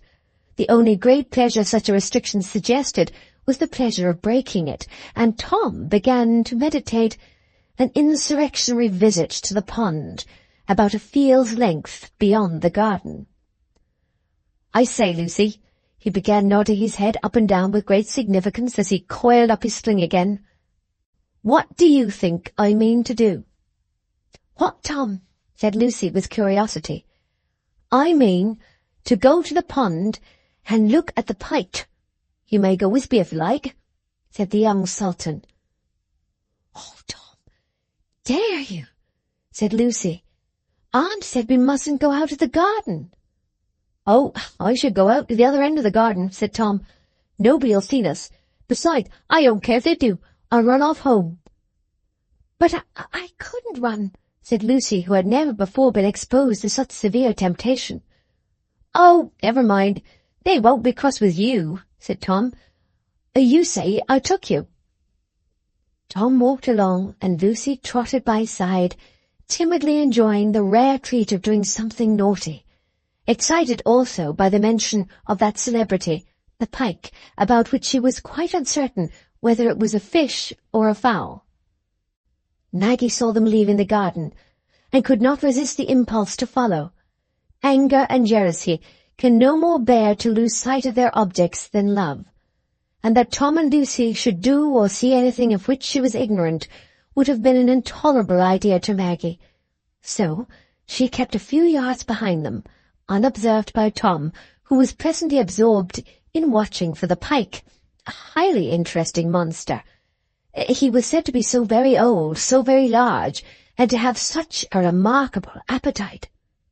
The pike, like other celebrities, did not show when he was watched for, but Tom caught sight of something in rapid movement in the water which attracted him to another spot on the brink of the pond. "Here, Lucy," he said in a loud whisper. "Come here. Take care. Keep on the grass. Don't step where the cows have been," he added, pointing to a peninsula of dry grass, with trodden mud on each side of it. For Tom's contemptuous conception of a girl included the attribute of being unfit to walk in dirty places. Lucy came carefully as she was bidden, and bent down to look at what seemed a golden arrowhead darting through the water. It was a water snake, Tom told her, and Lucy at last could see the serpentine wave of its body, very much wondering that a snake could swim. Maggie had drawn nearer and nearer. She must see it too, though it was bitter to her like everything else, since Tom did not care about her seeing it. At last she was close by Lucy, and Tom, who had been aware of her approach, but would not notice it till he was obliged, turned round and said, "Now, get away, Maggie. There's no room for you in the grass here. Nobody asked you to come." There were passions at war in Maggie at that moment, to have made a tragedy, if tragedies were made by passion only. But the essential timegathos which was present in the passion was wanting to the action. The utmost Maggie could do, with a fierce thrust of her small brown arm, was to push poor little pink and white Lucy into the cow-trodden mud. Then Tom could not restrain himself, and gave Maggie 2 smart slaps on the arm as he ran to pick up Lucy, who lay crying helplessly. Maggie retreated to the roots of a tree a few yards off, and looked on impenitently. Usually her repentance came quickly after one rash deed, but now Tom and Lucy had made her so miserable, she was glad to spoil their happiness, glad to make everybody uncomfortable. Why should she be sorry? Tom was very slow to forgive her, however sorry she might have been. "I shall tell Mother, you know, Miss Mag," said Tom loudly and emphatically, as soon as Lucy was up and ready to walk away. It was not Tom's practice to tell, but here justice clearly demanded that Maggie should be visited with the utmost punishment. Not that Tom had learned to put his views in that abstract form. He never mentioned justice, and had no idea that his desire to punish might be called by that fine name. Lucy was too entirely absorbed by the evil that had befallen her, the spoiling of her pretty best clothes, and the discomfort of being wet and dirty, to think much of the cause, which was entirely mysterious to her. She could never have guessed what she had done to make Maggie angry with her, but she felt that Maggie was very unkind and disagreeable, and made no magnanimous entreaties to Tom that he would not tell, only running along by his side and crying piteously, while Maggie sat on the roots of the tree and looked after them with her small Medusa face. "Sally," said Tom when they reached the kitchen door, and Sally looked at them in speechless amaze, with a piece of bread and butter in her mouth and a toasting fork in her hand. "Sally, tell Mother it was Maggie pushed Lucy into the mud." "But, laws a massy, how'd you get near such mud as that?" said Sally, making a wry face, as she stooped down and examined the corpus delicti. Tom's imagination had not been rapid and capacious enough to include this question among the foreseen consequences, but it was no sooner put than he foresaw whither it tended, and that Maggie would not be considered the only culprit in the case. He walked quietly away from the kitchen door, leaving Sally to that pleasure of guessing which active minds notoriously preferred to ready-made knowledge. Sally, as you are aware, lost no time in presenting Lucy at the parlour door, for to have so dirty an object introduced into the house at Garum Firs was too great a weight to be sustained by a single mind. "Goodness gracious!" Aunt Pullet exclaimed, after preluding by an inarticulate scream. "Keep her at the door, Sally. Don't bring her off the oilcloth, whatever you do." "Why, she's tumbled into some nasty mud," said Mrs. Tulliver, going up to Lucy to examine into the amount of damage to clothes for which she felt herself responsible to her sister Dean. "If you please, it was Miss Maggie as pushed her in," said Sally. "Master Tom's been and said so, and they must have been to the pond, for it's only there they could have got into such dirt." "There it is, Bessie. It's what I've been telling you," said Mrs. Pullet in a tone of prophetic sadness. "It's your children. There's no knowing what they'll come to." Mrs. Tulliver was mute, feeling herself a truly wretched mother. As usual, the thought pressed upon her that people would think she had done something wicked to deserve her maternal troubles, while Mrs. Pullet began to give elaborate directions to Sally how to guard the premises from serious injury in the course of removing the dirt. Meantime, tea was to be brought in by the cook, and the two naughty children were to have theirs in an ignominious manner in the kitchen. Mrs. Tulliver went out to speak to these naughty children, supposing them to be close at hand, but it was not until after some search that she found Tom leaning with rather a hardened, careless air against the white paling of the poultry yard, and lowering his piece of string on the other side as a means of exasperating the turkey-cock. "Tom, you naughty boy!" "Where's your sister?" said Mrs. Tulliver in a distressed voice. "I don't know," said Tom. His eagerness for justice on Maggie had diminished, since he had seen clearly that it could hardly be brought about without the injustice of some blame on his own conduct. "Why, where did you leave her?" said the mother, looking round. "Sitting under the tree against the pond," said Tom, apparently indifferent to everything but the string and the turkey-cock. "Then go and fetch her in this minute, you naughty boy." "And how could you think of going to the pond and taking your sister where there was dirt? You know she'll do mischief if there's mischief to be done." It was Mrs. Tulliver's way, if she blamed Tom, to refer his misdemeanour somehow or other to Maggie. The idea of Maggie sitting alone by the pond roused an habitual fear in Mrs. Tulliver's mind, and she mounted the horse-block to satisfy herself by the sight of that fatal child, while Tom walked, not very quickly, on his way toward her. "There's such children for the water, mynheer," she said aloud, without reflecting that there was no one to hear her. "They'll be brought in dead and drowned some day. I wish that river was far enough." But when she not only failed to discern Maggie, but presently saw Tom returning from the pool alone, this hovering fear entered and took complete possession of her, and she hurried to meet him. "Maggie's nowhere about the pond, mother," said Tom. "She's gone away." You may conceive the terrified search for Maggie, and the difficulty of convincing her mother that she was not in the pond. Mrs. Pullet observed that the child might come to a worse end if she lived. There was no knowing, and Mr. Pullet, confused and overwhelmed by his revolutionary aspect of things, the tea deferred and the poultry alarmed by the unusual running to and fro, took up his spud as the instrument of search, and reached down a key to unlock the goose-pen as a likely place for Maggie to lie concealed in. Tom, after a while, started the idea that Maggie was gone home, without thinking it necessary to state that it was what he should have done himself under the circumstances, and the suggestion was seized as a comfort by his mother. "Sister, for goodness' sake, let him put the horse in the carriage and take me home.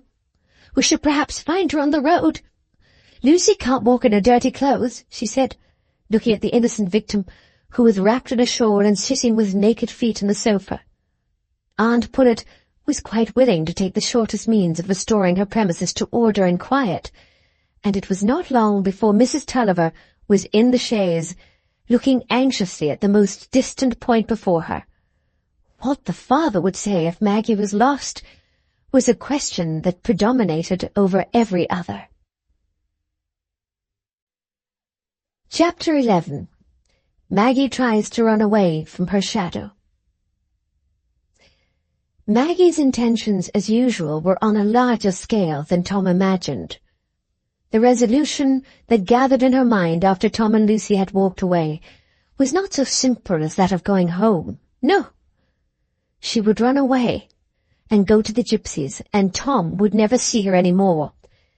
That was by no means a new idea to Maggie. She had been so often told that she was like a gypsy and half wild, that when she was miserable it seemed to her the only way of escaping opprobrium and being entirely in harmony with circumstances would be to live in a little brown tent on the commons. The gypsies, she considered, would gladly receive her and pay her much respect on account of her superior knowledge. She had once mentioned her views on this point to Tom, and suggested that he should stain his face brown, and they should run away together. But Tom rejected the scheme with contempt, observing that gypsies were thieves, and hardly got anything to eat, and had nothing to drive but a donkey.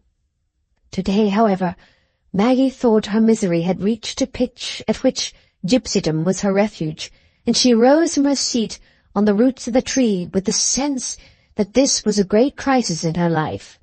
She would run straight away till she came to Dunlow Common, where there would certainly be gipsies, and cruel Tom and the rest of her relations who found fault with her should never see her any more. She thought of her father as she ran along, but she reconciled herself to the idea of parting with him by determining that she would secretly send him a letter by a small gipsy who would run away without telling where she was, and just to let him know that she was well and happy and always loved him very much. Maggie soon got out of breath with running, but by the time Tom got to the pond again, she was at the distance of 3 long fields, and was on the edge of the lane leading to the high road.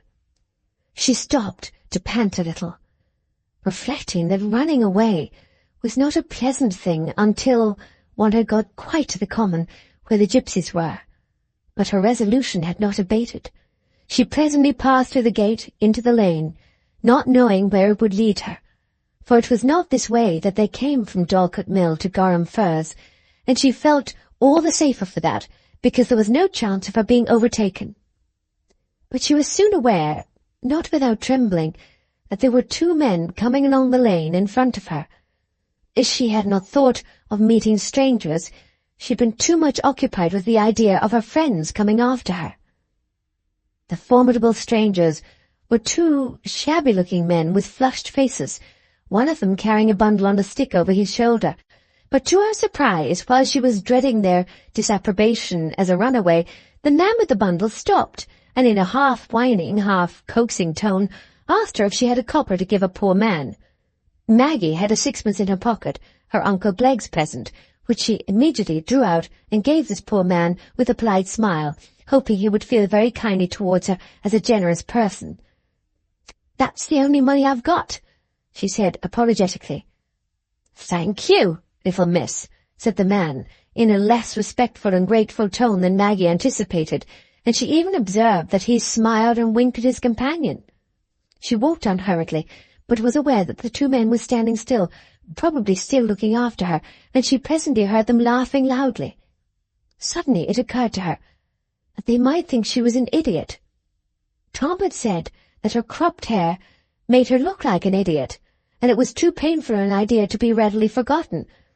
Besides, she had no sleeves on, only a cape and bonnet. It was clear that she was not likely to make a favourable impression on passengers, and she thought she would turn into the fields again, but not on the same side of the lane as before, lest they should be still Uncle Pullet's fields. She turned through the first gate that was not locked, and felt a delightful sense of privacy in creeping along by the hedgerows after her recent humiliating encounter. She was used to wandering about the fields by herself, and was less timid there than on the high road. Sometimes she had to climb over high gates, but that was a small evil. She was getting out of reach very fast, and she should probably soon come within sight of Dunlow Common, or at least some other common, for she had heard her father say that you couldn't go very far without coming to a common. She hoped so, for she was getting rather tired and hungry, and until she reached the gipsies, there was no definite prospect of bread and butter. It was still broad daylight, for Aunt Pullet, retaining the early habits of the Dodson family, took tea at 4:30 by the sun, and at 5 by the kitchen clock. So, though it was nearly an hour since Maggie started, there was no gathering gloom on the fields to remind her that the night would come. Still, it seemed to her that she had been walking a very great distance indeed, and it was really surprising that the common did not come within sight. Hitherto she had been in the rich parish of Gorham, where was a great deal of pasture land, and she had only seen one labourer at a distance. That was fortunate in some respects, as labourers might be too ignorant to understand the propriety of her wanting to go to Dunlow Common. Yet it would have been better if she could have met someone who would tell her the way, without wanting to know anything about her private business. At last, however, the green fields came to an end, and Maggie found herself looking through the bars of a gate into a lane with a wide margin of grass on each side of it. She had never seen such a wide lane before, and without her knowing why, it gave her the impression that the common could not be far off. Perhaps it was because she saw a donkey with a log to his foot feeding on the grassy margin, for she had seen a donkey with a pitiable encumbrance on Dunlow Common when she had been across it in her father's gig. She crept through the bars of the gate and walked on with new spirit, though not without haunting images of Apollyon and a highwayman with a pistol, and blinking dwarf in yellow with a mouth from ear to ear, and other miscellaneous dangers. But poor little Maggie had at once the timidity of an active imagination and the daring that comes from overmastering impulse. She had rushed into the adventure of seeking her unknown kindred, the gypsies, and now she was in the strange lane. She hardly dared look on one side of her, lest she should see the diabolical blacksmith in his leathern apron grinning at her with arms akimbo. It was not without a leaping of the heart that she caught sight of a small pair of bare legs sticking up, feet uppermost, by the side of a hillock. They seemed something hideously preternatural, a diabolical kind of fungus, for she was too much agitated at the first glance to see the ragged clothes and the dark, shaggy head attached to them. It was a boy asleep, and Maggie trotted along, faster and more lightly, lest she should wake him. It did not occur to her that he was one of her friends, the gypsies, who, in all probability, would have very genial manners, but the fact was so, for at the next bend in the lane Maggie actually saw the little semicircular black tent with the blue smoke rising before it, which was to be her refuge from all the blighting obloquy that had pursued her in civilized life. She even saw a tall female figure by the column of smoke, doubtless the gypsy mother, who provided the tea and other groceries.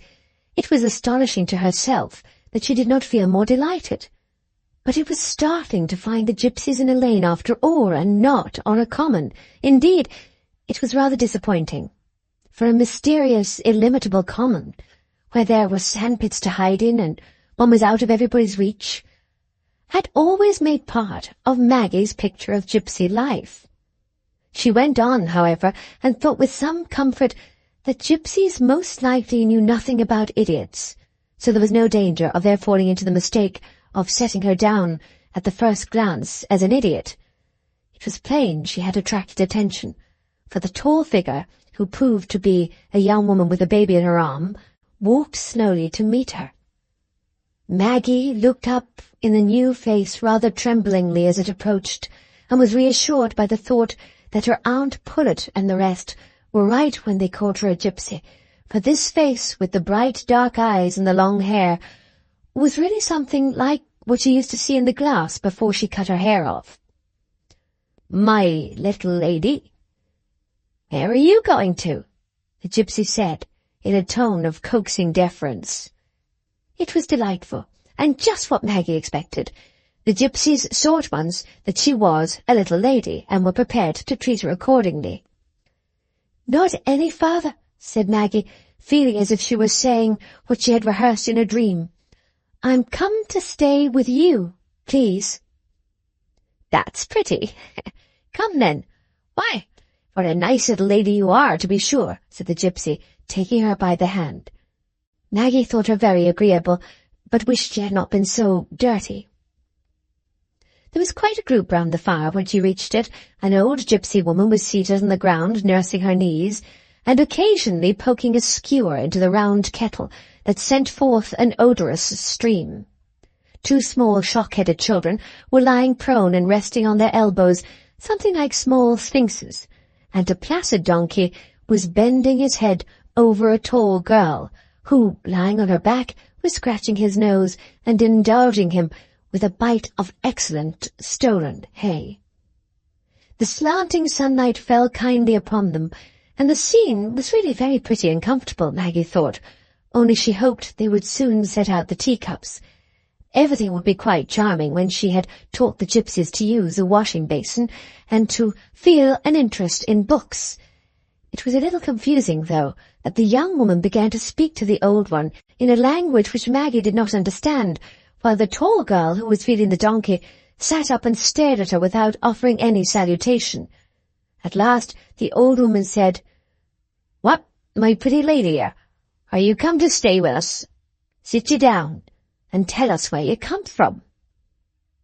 It was just like a story. Maggie liked to be called pretty lady, and treated in this way, she sat down and said, "I'm come from home because I'm unhappy, and I mean to be a gypsy. I'll live with you, if you like, if I can teach you a great many things." "Such a clever little lady," said the woman with the baby sitting down by Maggie and allowing baby to crawl. "And such a pretty bonnet and frock," she added, taking off Maggie's bonnet and looking at it while she made an observation to the old woman in the unknown language. The tall girl snatched the bonnet and put it on her own head, hind foremost with a grin. But Maggie was determined not to show any weakness on the subject, as if she was susceptible about her bonnet. I don't want to wear a bonnet," she said. "I'd rather wear a red handkerchief like yours," looking at her friend by her side. "My hair was quite long till yesterday, when I cut it off, but I dare say it will grow again very soon," she added apologetically, thinking it probable the gypsies had a strong prejudice in favour of long hair, and Maggie had forgotten even her hunger at that moment in the desire to conciliate gypsy opinion. "Oh, what a nice little lady, and rich, I'm sure," said the old woman. "Didn't you live in a beautiful house at home?" "Yes, my home is pretty, and I'm very fond of the river where we go fishing, but I'm often very unhappy. I should have liked to bring my books with me, but I came away in a hurry, you know. But I can tell you almost everything there is in my books. I've read them so many times, and that would amuse you, and I can tell you something about geography too. That's about the world we live in, very useful and interesting. Did you ever hear about Columbus?" Maggie's eyes had begun to sparkle and her cheeks to flush. She was really beginning to instruct the gypsies and gaining great influence over them. The gypsies themselves were not without amazement at this talk, though their attention was divided by the contents of Maggie's pocket, which the friend at her right hand had by this time emptied without attracting her notice. "Is that where you live, my little lady?" said the old woman at the mention of Columbus. "Oh, no," said Maggie with some pity. "Columbus was a very wonderful man who found out half the world, and they put chains in him and treated him very badly, you know. It's in my catechism of geography.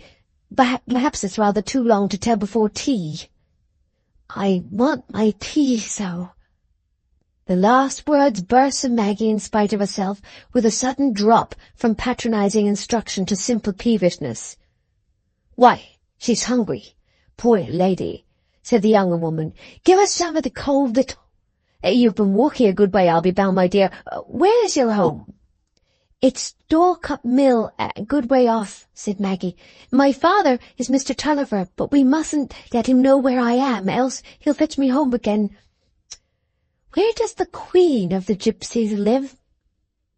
"What? Do you want to go to her, my little lady?" said the younger woman. The tall girl, meanwhile, was constantly staring at Maggie and grinning. Her manners were certainly not agreeable. "No," said Maggie. "I'm only thinking that if she isn't a very good queen, you might be glad when she died and you could choose another. If I was a queen, I'd be a very good queen and kind to everybody." "There's a nice bit of victual then," said the old woman, handing Maggie a lump of dry bread, which she had taken from a bag of scraps, and a piece of cold bacon. "Thank you," said Maggie, looking at the food without taking it. "But will you give me some bread and butter and tea instead? I don't like bacon." "We've got no tea, no butter," said the old woman with something like a scowl, as if she were getting tired of coaxing. "Oh, a little bread and treacle would do," said Maggie. "We ain't got no treacle," said the old woman crossly, whereupon there followed a sharp dialogue between the two women in their unknown tongue, and one of the small sphinxes snatched at the bread and bacon and began to eat it. At this moment the tall girl, who had gone a few yards off, came back and said something which produced a strong effect. The old woman, seeming to forget Maggie's hunger, poked the skewer into the pot with new vigour, and the younger crept under the tent and reached out some platters and spoons. Maggie trembled a little, and was afraid the tears would come into her eyes. Meanwhile, the tall girl gave a shrill cry, and presently came running up with the boy whom Maggie had passed as he was sleeping, a rough urchin about the age of Tom. He stared at Maggie, and there ensued much incomprehensible chattering. She felt very lonely, and was quite sure she should begin to cry before long. The gypsies didn't seem to mind her at all, and she felt quite weak among them. But the springing tears were checked by new terror when two men came up, whose approach had been the cause of the sudden excitement. The elder of the two carried a bag which he flung down, addressing the women in a loud and scolding tone, which they answered by a shower of treble sauciness, while a black cur ran barking up to Maggie, and threw her into a tremor that only found a new cause in the curses with which the younger man called the dog off and gave him a rap with a great stick he held in his hand. Maggie felt that it was impossible she should ever be queen of these people, or ever communicate to them amusing and useful knowledge. Both the men now seemed to be inquiring about Maggie, for they looked at her, and the tone of the conversation became of that pacific kind which implies curiosity on one side and the power of satisfying it on the other. At last the younger woman said, in her previous deferential coaxing tone, "This nice little lady come to live with us, aren't you glad?" "Aye, very glad," said the younger man, who was looking at Maggie's silver thimble and other small matters that had been taken from her pocket. He returned them all, except the thimble, to the younger woman with some observation, and she immediately restored them to Maggie's pocket, while the men seated themselves and began to attack the contents of the kettle, a stew of meat and potatoes which had been taken off the fire and turned out into a yellow platter. Maggie began to think that Tom must be right about the gypsies. They must certainly be thieves, unless the man meant to return her thimble by and by. She would willingly have given it to him, for she was not at all attached to her thimble, but the idea that she was among thieves prevented her from feeling any comfort in the revival of deference and attention towards her. All thieves, except Robin Hood, were wicked people. The women saw she was frightened. "We've got nothing nice for a lady to eat," said the old woman in her coaxing tone, "and she's so hungry. Sweet little lady. Here, my dear, try if you can get a bit of this," said the younger woman, handing some of the stew on a brown dish with an iron spoon to Maggie, who, remembering that the old woman had seemed angry with her for not liking the bread and bacon, dared not refuse the stew, though fear had chased away her appetite. If her father would but come by in the gig and take her up, or even if Jack the Giant Killer, or Mr. Greatheart, or St. George, who slew the dragon on the halfpennies, would happen to pass that way. But Maggie thought with a sinking heart that these heroes were never seen in the neighbourhood of St. Ogg's. Nothing very wonderful ever came there.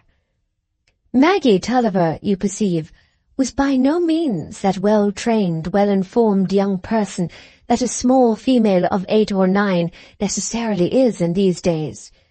She had only been to school a year at St. Ogg's, and had so few books that she sometimes read the dictionary, so that in travelling over her small mind you would have found the most unexpected ignorance as well as unexpected knowledge.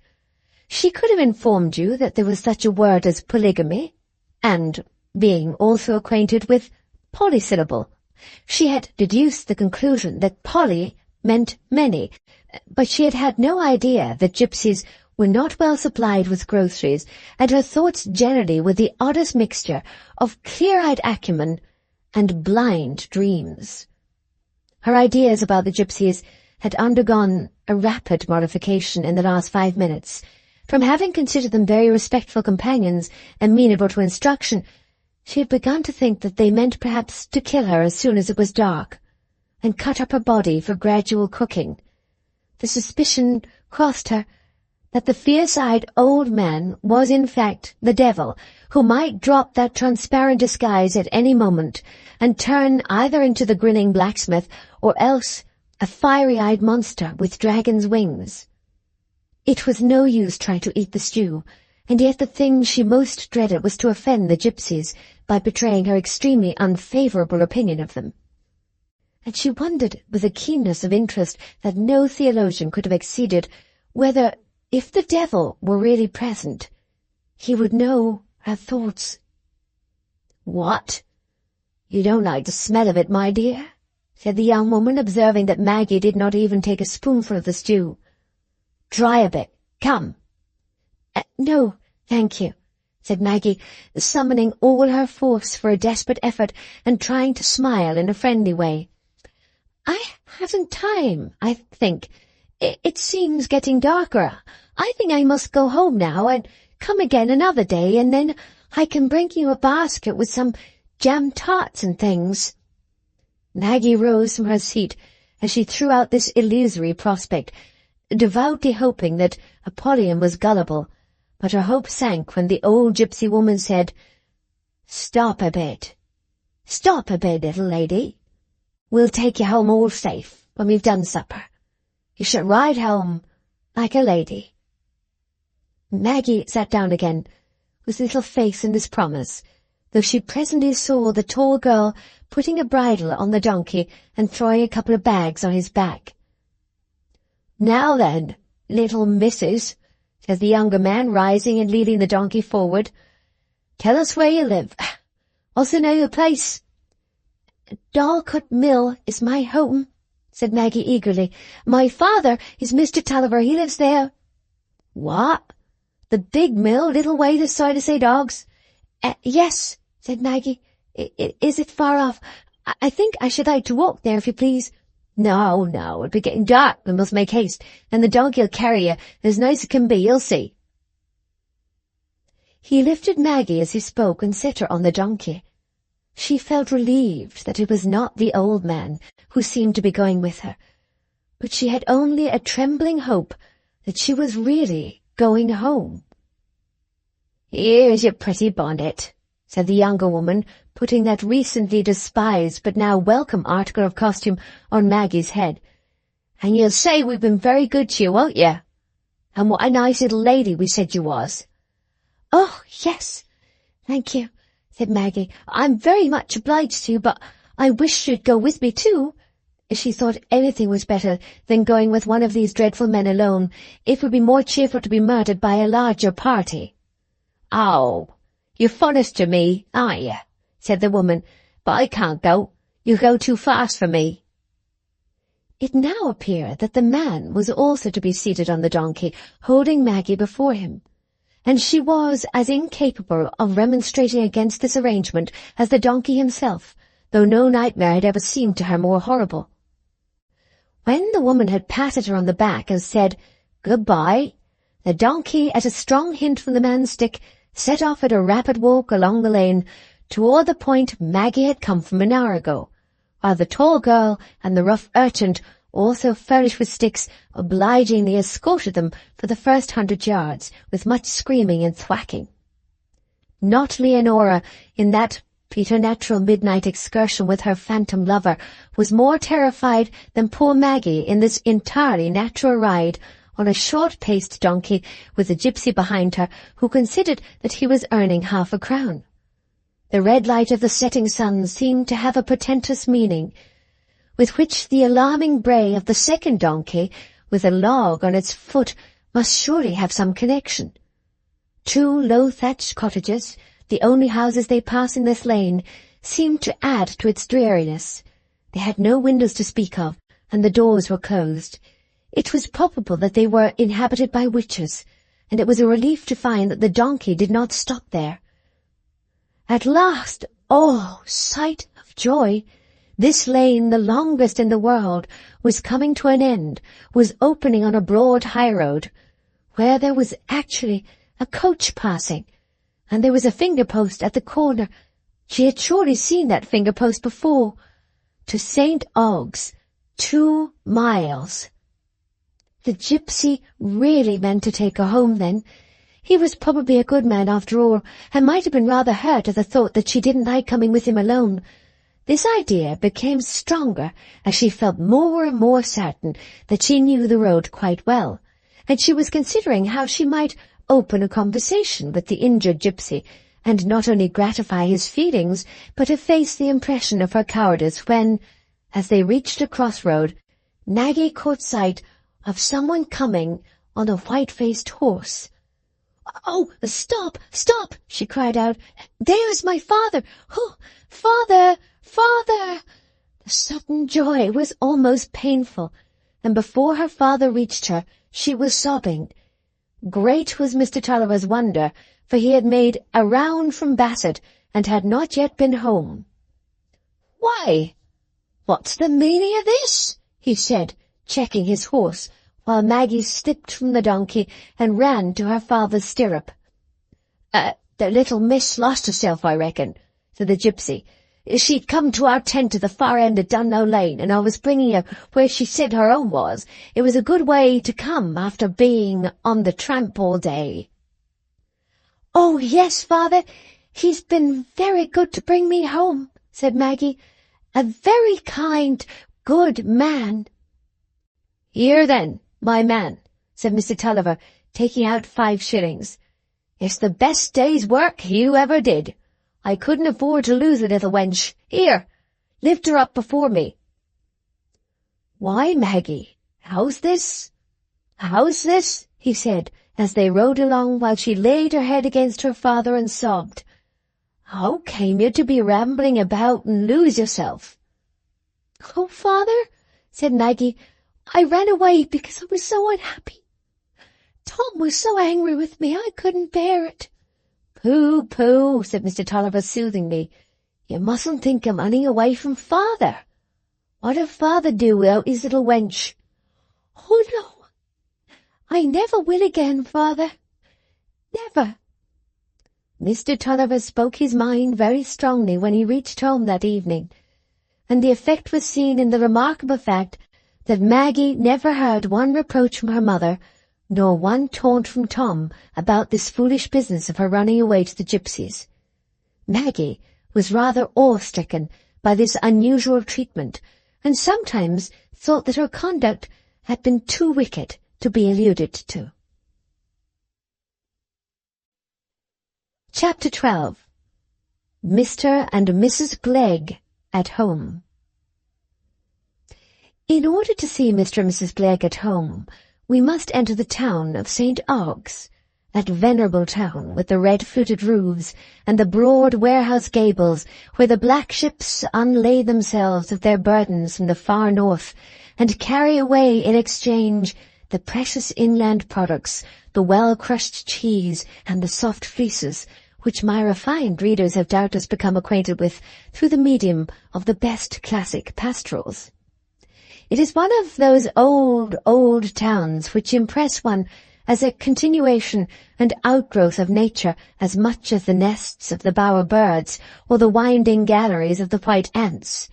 A town which carries the traces of its long growth and history like a millennial tree, and has sprung up and developed in the same spot between the river and the low hill from the time when the Roman legions turned their backs on it from the camp on the hillside, and the long-haired sea-kings came up the river and looked with fierce, eager eyes at the fatness of the land.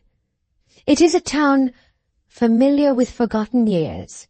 The shadow of the Saxon hero king still walks there fitfully, reviewing the scenes of his youth and love-time, and is met by the gloomier shadow of the dreadful heathen Dane, who was stabbed in the midst of his warriors by the sword of an invisible avenger, and who rises on autumn evenings like a white mist from his tumulus on the hill, and hovers in the court of an old hall by the riverside, the spot where he was thus miraculously staying in the days before the old hall was built. It was the Normans who began to build that fine old hall, which is, like the town, telling of the thoughts and hands of widely sundered generations. But it is all so old that we look with loving pardon at its inconsistencies, and are well content that they who built the stone oriel, and they who built the Gothic facade and towers of finest small brickwork with the trefoil ornament, and the windows and battlements defined with stone, did not sacrilegiously pull down the ancient half-timbered body with its oak-roofed banqueting hall. But older even than this old hall is perhaps the bit of wall now built into the belfry of the parish church, and said to be a remnant of that original chapel dedicated to St. Og, the patron saint of this ancient town, of whose history I possess several manuscript versions. I incline to the briefest, since, if it should not be wholly true, it is at least likely to contain the least falsehood. Og, the son of Beor, says my private hagiographer, was a boatman who gained a scanty living by ferrying passengers across the river Floss, and it came to pass, one evening when the winds were high, that there sat moaning by the brink of the river a woman with a child in her arms, and she was clad in rags, and had a worn and withered look, and she craved to be rowed across the river, and the men thereabout questioned her, and said, Wherefore dost thou desire to cross the river? Tarry till the morning, and take shelter here for the night. So shalt thou be wise and not foolish. Still she went on to mourn and crave. But Og, the son of Beor, came up and said, I will ferry thee across. It is enough that thy heart needs it. And he ferried her across, and it came to pass, when she stepped ashore, that her rags were turned into robes of flowing white, and her face became bright with exceeding beauty, and there was a glory around it, so that she shed a light on the water like the moon in its brightness. And she said, Og, the son of Beor, thou art blessed in that thou didst not question and wrangle with the heart's need, but wast smitten with pity, and didst straightway relieve the same. And from henceforth whoso steps into thy boat shall be in no peril from the storm, and whenever it puts forth to the rescue, it shall save the lives of both men and beasts. And when the floods came, many were saved by reason of that blessing on the boat. But when Og, the son of Beor, died, behold, in the parting of his soul the boat loosed itself from its moorings, and was floated with the ebbing tide in great swiftness to the ocean, and was seen no more. Yet it was witnessed in the floods of aftertime, that at the coming on of eventide, Og, the son of Beor, was always seen with his boat upon the wide-spreading waters, and the Blessed Virgin sat in the prow, shedding a light around, as of the moon in its brightness, so that the rowers in the gathering darkness took heart and pulled anew. This legend, one sees, reflects from far-off time the visitation of the floods, which, even when they left human life untouched, were widely fatal to the helpless cattle, and swept to sudden death over all smaller living things. But the town knew worse troubles even than the floods, troubles of the civil wars, when it was a continual fighting place where first Puritans thanked God for the blood of the Loyalists, and then Loyalists thanked God for the blood of the Puritans. Many honest citizens lost all their possessions for conscience' sake in those times, and went forth beggared from their native town. Doubtless there are many houses standing now on which those honest citizens turned their backs in sorrow, quaint gabled houses, looking on the river, jammed between newer warehouses, and penetrated by surprising passages, which turn and turn at sharp angles till they lead you out on a muddy strand overflowed continually by the rushing tide. Everywhere the brick houses have a mellow look, and in Mrs. Glegg's day there was no incongruous new-fashioned smartness, no plate glass in shop windows, no fresh stucco facing or other fallacious attempt to make fine old red St. Og's wear the air of a town that sprang up yesterday. The shop windows were small and unpretending, for the farmers' wives and daughters who came to do their shopping on market days were not to be withdrawn from their regular well-known shops, and the tradesmen had no wares intended for customers who would go on their way and be seen no more. Even Mrs. Glegg's day seems far back in the past now, separated from us by changes that widen the years. War and the rumour of war had then died out from the minds of men, and if they were ever thought of by the farmers in drab greatcoats who shook the grain out of their sample bags and buzzed over it in full marketplace, it was as a state of things that belonged to a past golden age when prices were high. Surely the time was gone forever when the broad river could bring up unwelcome ships. Russia was only the place where the linseed came from. The more the better, making grist for the great vertical millstones with their scythe-like arms, roaring and grinding and carefully sweeping as if an informing soul were in them. The Catholics, bad harvests, and the mysterious fluctuations of trade were the three evils mankind had to fear. Even the floods had not been great of late years. The mind of St. Ogg's did not look extensively before or after. It inherited a long past without thinking of it, and had no eyes for the spirits that walk the streets, since the centuries when St. Ogg with his boat and the Virgin Mother at the prow had been seen in the wide water. So many memories had been left behind, and had gradually vanished like the receding hilltops. And the present time was like the level plain where men lose their belief in volcanoes and earthquakes, thinking tomorrow will be as yesterday, and the giant forces that used to shake the earth are forever laid to sleep. The days were gone when people could be greatly wrought upon by their faith, still less change it. The Catholics were formidable because they would lay hold of government and property and burn men alive, not because any sane and honest parishioner of St. Ogg's could be brought to believe in the Pope. One aged person remembered how a rude multitude had been swayed when John Wesley preached in the cattle market, but for a long while it had not been expected of preachers that they should shake the souls of men.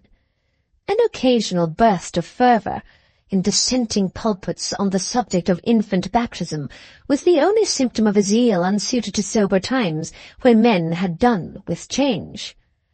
Protestantism sat at ease, unmindful of schisms, careless of proselytism.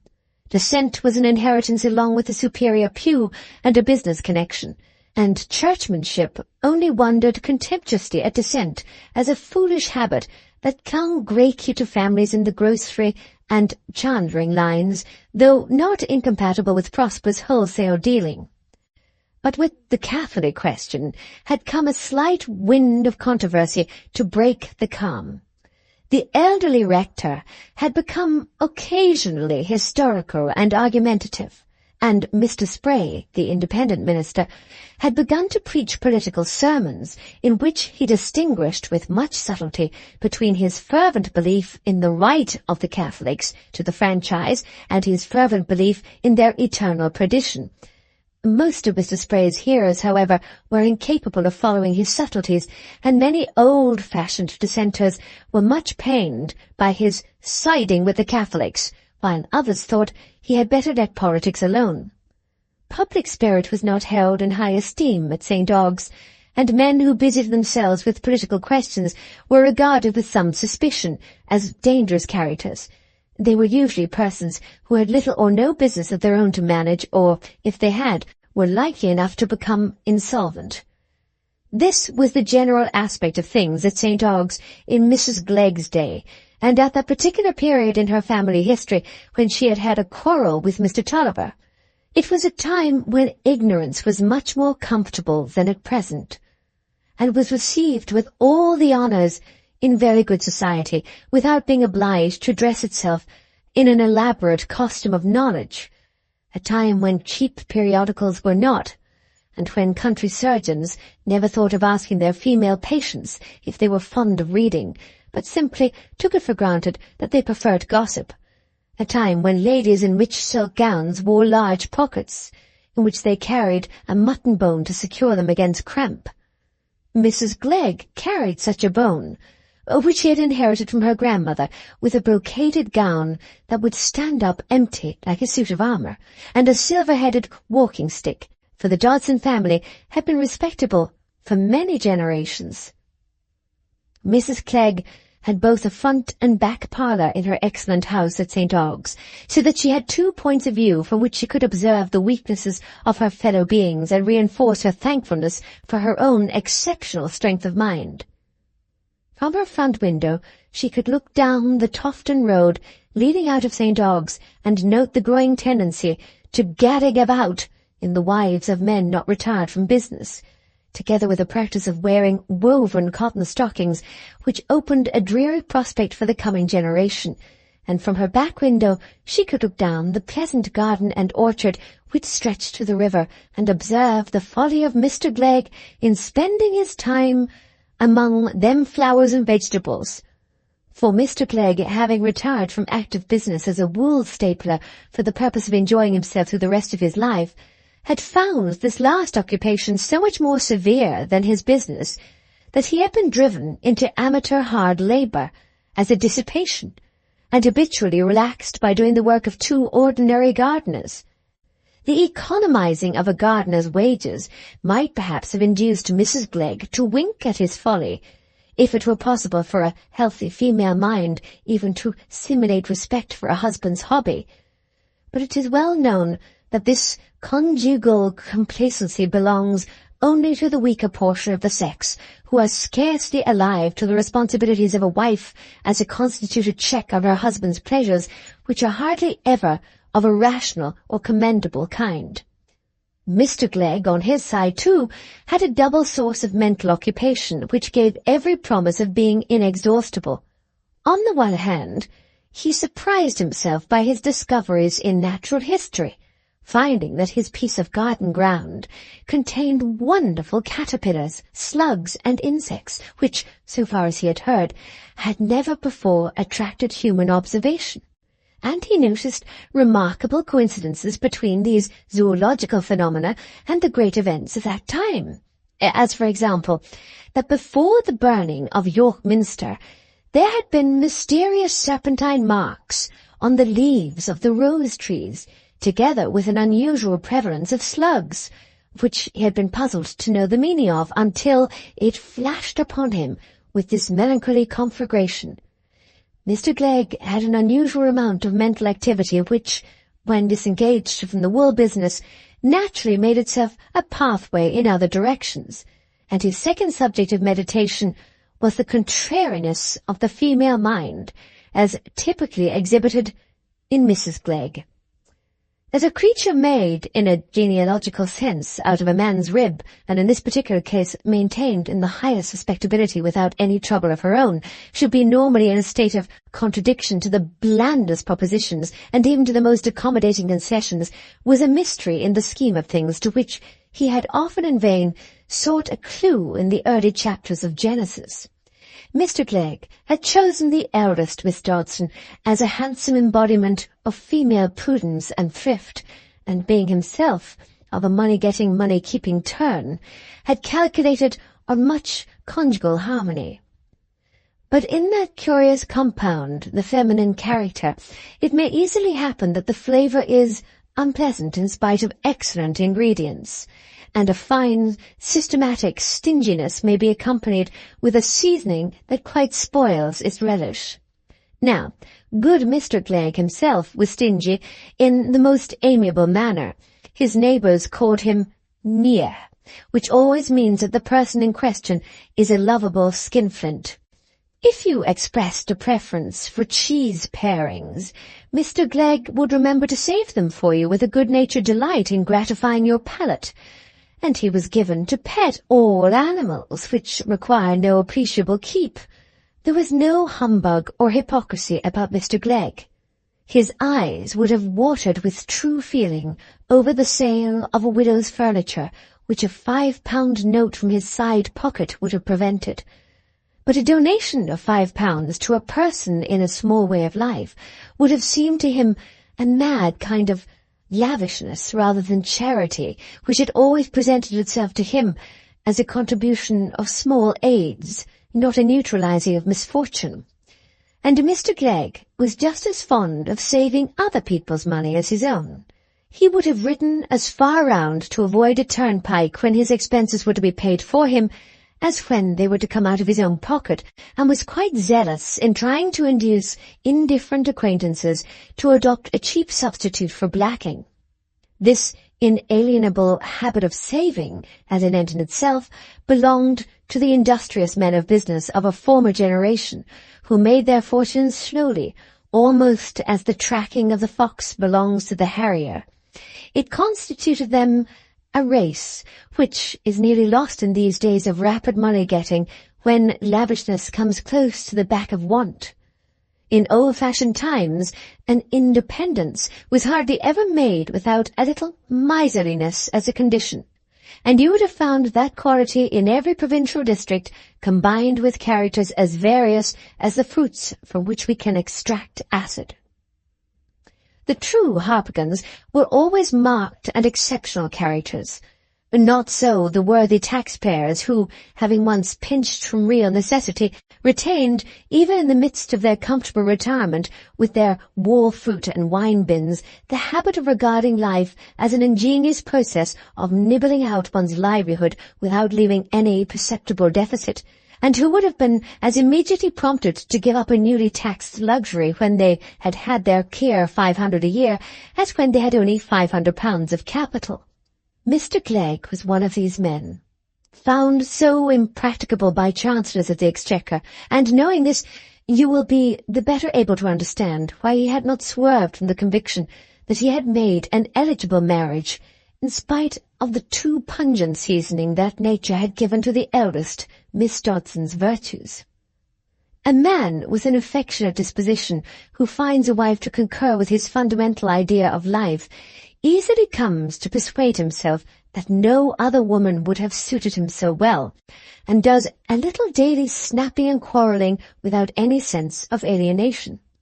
Mr. Glegg, being of a reflective turn and no longer occupied with wool, had much wondering meditation on the peculiar constitution of the female mind as unfolded to him in his domestic life, and yet he thought Mrs. Glegg's household ways a model for her sex. It struck him as a pitiable irregularity in other women if they did not roll up their table napkins with the same tightness and emphasis as Mrs. Glegg did, if their pastry had a less leathery consistence, and their damson cheese a less venerable hardness than hers. Nay, even the peculiar combination of grocery and drug-like odours in Mrs. Glegg's private cupboard impressed him as the only right thing in the way of cupboard smells. I am not sure that he would not have longed for the quarrelling again if it had ceased for an entire week, and it is certain that an acquiescent, mild wife would have left his meditations comparatively jejune and barren of mystery. Mr. Glegg's unmistakable kind-heartedness was shown in this, that it pained him more to see his wife at variance with others, even with Dolly, the servant, than to be in a state of cavil with her himself, and the quarrel between her and Mr. Tulliver vexed him so much that it quite nullified the pleasure he would otherwise have had in the state of his early cabbages, as he walked in his garden before breakfast that next morning. Still, he went into breakfast with some slight hope that now Mrs. Glegg had slept upon it, her anger might be subdued, enough to give way to her usually strong sense of family decorum. She had been used to boast that there had never been any of those deadly quarrels among the Dodsons, which had disgraced other families, that no Dodson had ever been cut off with a shilling, and no cousin of the Dodsons disowned, as indeed, why should they be? For they had no cousins who had not money out at use, or some houses of their own at the very least. There was one evening cloud which had always disappeared from Mrs. Glegg's brow when she sat at the breakfast table.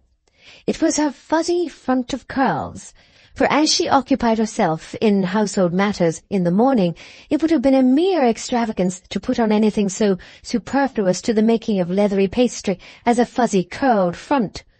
By 10:30 decorum demanded the front. Until then, Mrs. Glegg could economize it, and society would never be any the wiser.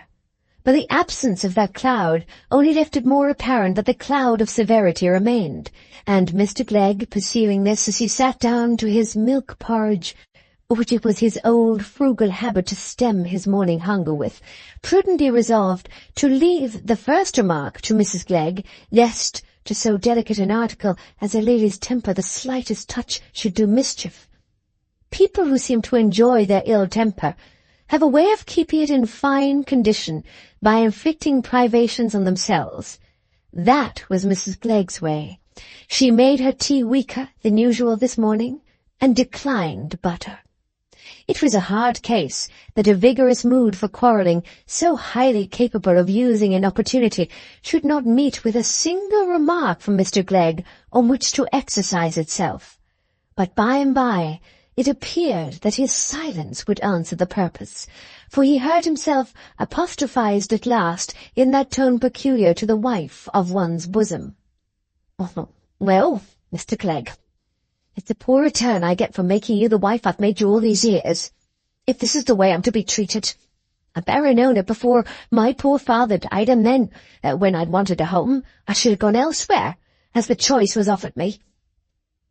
Mr. Glegg paused from his porridge, and looked up, not with any new amazement, but simply with that quiet habitual wonder with which we regard constant mysteries. "Why, Mrs. G., what have I done now?" "Done now, Mr. Glegg? Done now? Oh, I'm sorry for you." Not seeing his way to any pertinent answer, Mr. Glegg reverted to his porridge. "There are husbands in the world," continued Mrs. Glegg after a pause, "as would have known how to do something different to siding with everybody else against their own wives. Perhaps I'm wrong, and you could teach me better, but I've always heard that it's the husband's place to stand by the wife instead of rejoicing and triumphing when folks insult her. No."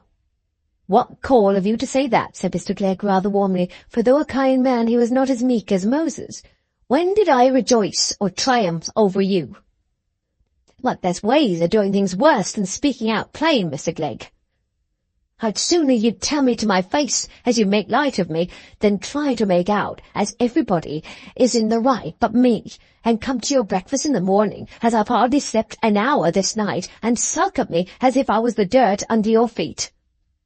"Sulk at you?" said Mr. Glegg in a tone of angry facetiousness.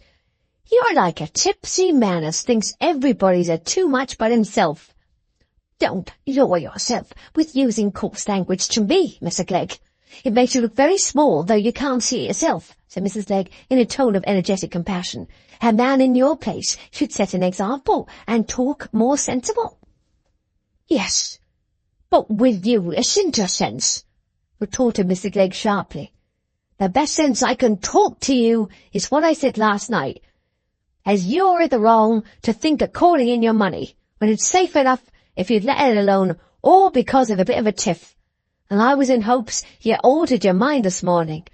But if you like to call it in, don't do it in a hurry now and breed more enmity in the family, but wait till there's a pretty mortgage to be had without any trouble. You have to set the lawyer to work now to find an investment and make no end of expense." Mrs. Glegg felt there was really something in this, but she tossed her head and emitted a guttural interjection to indicate that her silence was only an armistice, not a peace, and in fact hostilities soon broke out again. "I'll thank you for my cup of tea now, Mrs. G.," said Mr. Glegg, seeing that she did not proceed to give it him as usual when he had finished his porridge. She lifted the teapot with a slight toss of her head and said, "I'm glad to hear you thank me, Mr. Glegg. It's little thanks I get for what I do for folks of this world. Oh, there's never a woman in your side of the family, Mr. Glegg, as is fit to stand up with me, and I'd say it if I was on my dying bed. Not but what I've always conducted myself civil to your kin, and there isn't one of them can say to the contrary, though my equals they aren't, and nobody shall make me say it. You better leave finding fault with my kin till you've left off quarrelling with your own, Mrs. G," said Mr. Glegg with angry sarcasm. "I'll trouble you for the milk jug." "That's as false a word as ever you spoke, Mr. Glegg," said the lady, pouring out the milk with unusual profuseness, as much to say, if he wanted milk, he should have it with a vengeance. "And you know it's false. I'm not the woman to quarrel with my own kin. You may, for I've known you to do it. Why, what did you call it yesterday then, leaving your sister's house in a tantrum? I'd no quarrel with my sister, Mr. Clegg, and it's false to say it. Mr. Tulliver, none of my blood, and it was him who quarrelled with me and drove me out of the house. But perhaps you'd have me stay and be swore at. Mr. Clegg, perhaps you was vexed not to hear more abuse and foul language poured out upon your own wife, but let me tell you, it's your disgrace. Did ever anybody hear the like i' the parish? Said Mr. Clegg, getting hot. A woman with everything provided for her, and allowed to keep her own money the same as if it was settled on her, and with a gig new stuffed and lined at no end of expense, and provided for when I die beyond anything she could expect. To go on in this way, biting and snapping like a mad dog, it's beyond everything as God Almighty should have made a woman so. These last words were uttered in a tone of sorrowful agitation. Mr. Clegg pushed his tea from him and tapped the table with both his hands. Well, Mr. Clegg, if those are your feelings, it's best they should be known, said Mrs. Clegg, taking off her napkin and folding it in an excited manner. But if you talk of my being provided for beyond what I should expect, I beg leave to tell you as I'd a right to expect a many things as I don't find. And as to my being like a mad dog, it's well if you're not cried shame on by the country for your treatment of me, for it's what I can't bear and I won't bear. Here Mrs. Clegg's voice intimated that she was going to cry, and breaking off from speech, she rang the bell violently. Dolly, she said, rising from her chair and speaking in rather a choked voice, light a fire upstairs and put the blinds down. Mr. Clegg, you please to order what you'd like for your dinner. I shall have gruel. Mrs. Clegg walked across the room to the small bookcase and took down Baxter's Saints' Everlasting Rest, which she carried with her upstairs. It was the book she was accustomed to lay open before her on special occasions, on wet Sunday mornings, or when she heard of a death in the family, or when, as in this case, her quarrel with Mr. Clegg had been set an octave higher than usual. But Mrs. Clegg carried something else upstairs with her, which, together with the Saints' Rest and the gruel, may have had some influence in gradually calming her feelings and making it possible for her to endure existence on the ground floor shortly before tea-time. This was partly Mr. Clegg's suggestion that she would do well to let her 500 lie still until a good investment turned up, and further, his parenthetic hint at his handsome provision for her in case of his death. Mr. Clegg, like all men of his stamp, was extremely reticent about his will, and Mrs. Clegg, in her gloomier moments, had forebodings that, like other husbands of whom she had heard, he might cherish the mean project of heightening her grief at his death by leaving her poorly off, in which case she was firmly resolved that she would have scarcely any weeper in her bonnet, and would cry no more than if he had been a second husband. But if he had really shown her any testamentary tenderness, it would be affecting to think of him, poor man, when he was gone, and even his foolish fuss about the flowers and garden stuff, and his insistence on the subject of snails, would be touching when it was once fairly at an end.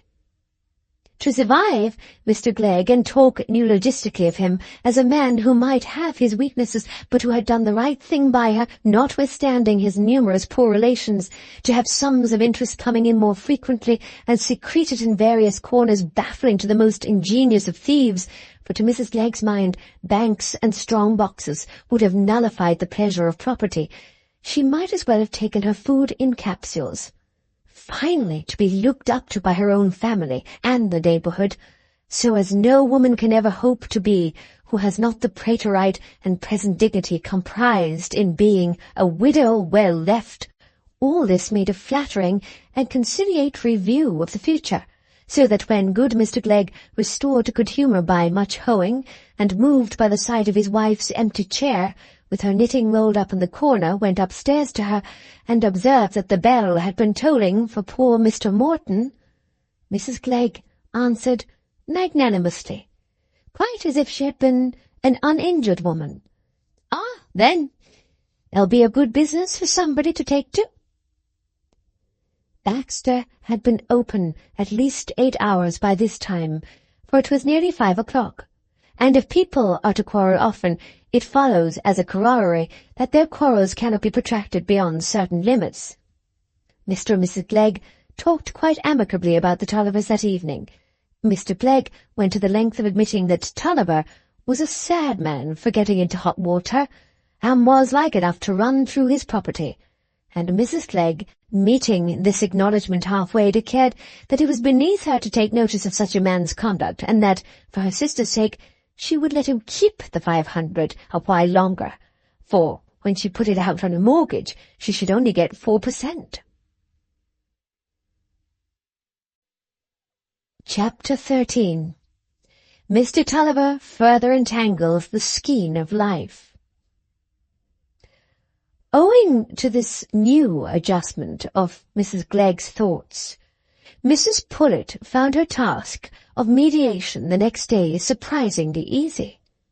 Mrs. Glegg indeed checked her rather sharply for thinking it would be necessary to tell her elder sister what was the right mode of behaviour in family matters.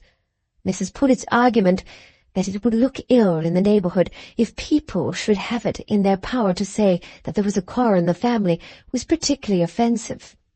If the family name never suffered except through Mrs. Glegg, Mrs. Pullet might lay her head on her pillow in perfect confidence. "It's not to be expected, I suppose," observed Mrs. Glegg by way of winding up the subject, "as I shall have to go to the mill again before Bessie comes to see me, or as I shall go and fall down on my knees to Mr. Tulliver and ask his pardon for showing him favours, but I shall bear no malice, and when Mr. Tulliver speaks civil to me, I'll speak civil to him. Nobody has any call to tell me what's becoming." Finding it unnecessary to plead for the Tullivers, it was natural that Aunt Pullet should relax a little in her anxiety for them, and recur to the annoyance she had suffered yesterday from the offspring of that apparently ill-fated house.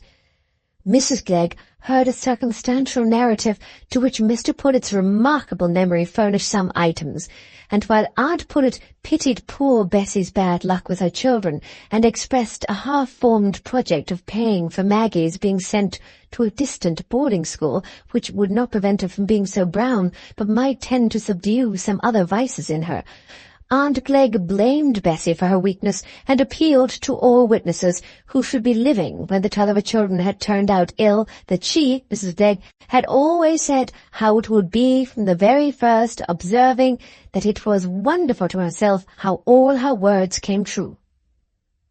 "Then I may call and tell Bessie you bear no malice and everything will be as it was before," Mrs. Pullet said, just before parting. "Yes, you may, Sophie," said Mrs. Glegg. "You may tell Mr. Tulliver, and Bessie too, as I'm not going to behave ill, because folks behave ill to me. I know it's my place as the eldest to set the example in every respect, and I do it. Nobody can say different of me, if they'll keep to the tooth." Mrs. Glegg, being in this state of satisfaction in her own lofty magnanimity, I leave you to judge what effect was produced on her by the reception of a short letter from Mr. Tulliver that very evening, after Mrs. Pullet's departure, informing her that she needn't trouble her mind about her £500, for it should be paid back to her in the course of the next month at farthest, together with the interest due thereon until the time of payment. And furthermore, that Mr. Tulliver had no wish to behave uncivilly to Mrs. Glegg, and she was welcome to his house whenever she liked to come, but he desired no favours from her either for himself or his children. It was poor Mrs. Tulliver who had hastened this catastrophe, entirely through that irrepressible hopefulness of hers, which led her to expect that similar causes may at any time produce different results. It had very often occurred in her experience that Mr. Tulliver had done something because other people had said he was not able to do it, or had pitied him for his supposed inability, or in any other way piqued his pride. Still, she thought today, if she told him when he came in at tea that his sister Pullet was gone to try and make everything up with Sister Glegg, so that he needn't think about paying in the money, it would give a cheerful effect to the meal. Mr. Tulliver had never slackened in his resolve to raise the money, but now he at once determined to write a letter to Mrs. Glegg, which should cut off all possibility of mistake. Mrs. Pullet gone to beg and pray for him indeed. Mr. Tulliver did not willingly write a letter, and found the relation between spoken and written language, briefly known as spelling, one of the most puzzling things in this puzzling world. Nevertheless, like all fervid writing, the task was done in less time than usual, and if the spelling differed from Mrs. Glegg's, why, she belonged, like himself, to a generation with whom spelling was a matter of private judgment. Mrs. Glegg did not alter her will in consequence of this letter, and cut off the Tulliver children from their 6th and 7th share in her £1,000, for she had her principles. No one must be able to say of her when she was dead that she had not divided her money with perfect fairness among her own kin. In the matter of wills, personal qualities were subordinate to the great fundamental fact of blood, and to be determined in the distribution of your property by caprice, and not to make your legacies bear a direct ratio to degrees of kinship, was a prospective disgrace that would have embittered her life. This had always been a principle in the Dodson family. It was one form of that sense of honour and rectitude which was a proud tradition in such families, a tradition which has been the salt of our provincial society. But though the letter could not shake Mrs. Glegg's principles, it made the family breach much more difficult to mend, and as to the effect it produced on Mrs. Glegg's opinion of Mr. Tulliver, she begged to be understood from that time forth that she had nothing whatever to say about him. His state of mind, apparently, was too corrupt for her to contemplate it for a moment. It was not until the evening before Tom went to school, at the beginning of August, that Mrs. Glegg paid a visit to her sister Tulliver. Sitting in her gig all the while, and showing her displeasure by markedly abstaining from all advice and criticism, for as she observed to her sister Dean, Bessie must bear the consequence of having such a husband, though I'm sorry for her, and Mrs. Dean agreed that Bessie was pitiable. That evening Tom observed to Maggie, "Oh, my Maggie, Aunt Glegg's beginning to come again. I'm glad I'm going to school. You'll catch it all now." Maggie was already so full of sorrow at the thought of Tom's going away from her that this playful exultation of his seemed very unkind, and she cried herself to sleep that night. Mr. Tulliver's prompt procedure entailed on him further promptitude in finding the convenient person who was desirous of lending £500 on bond.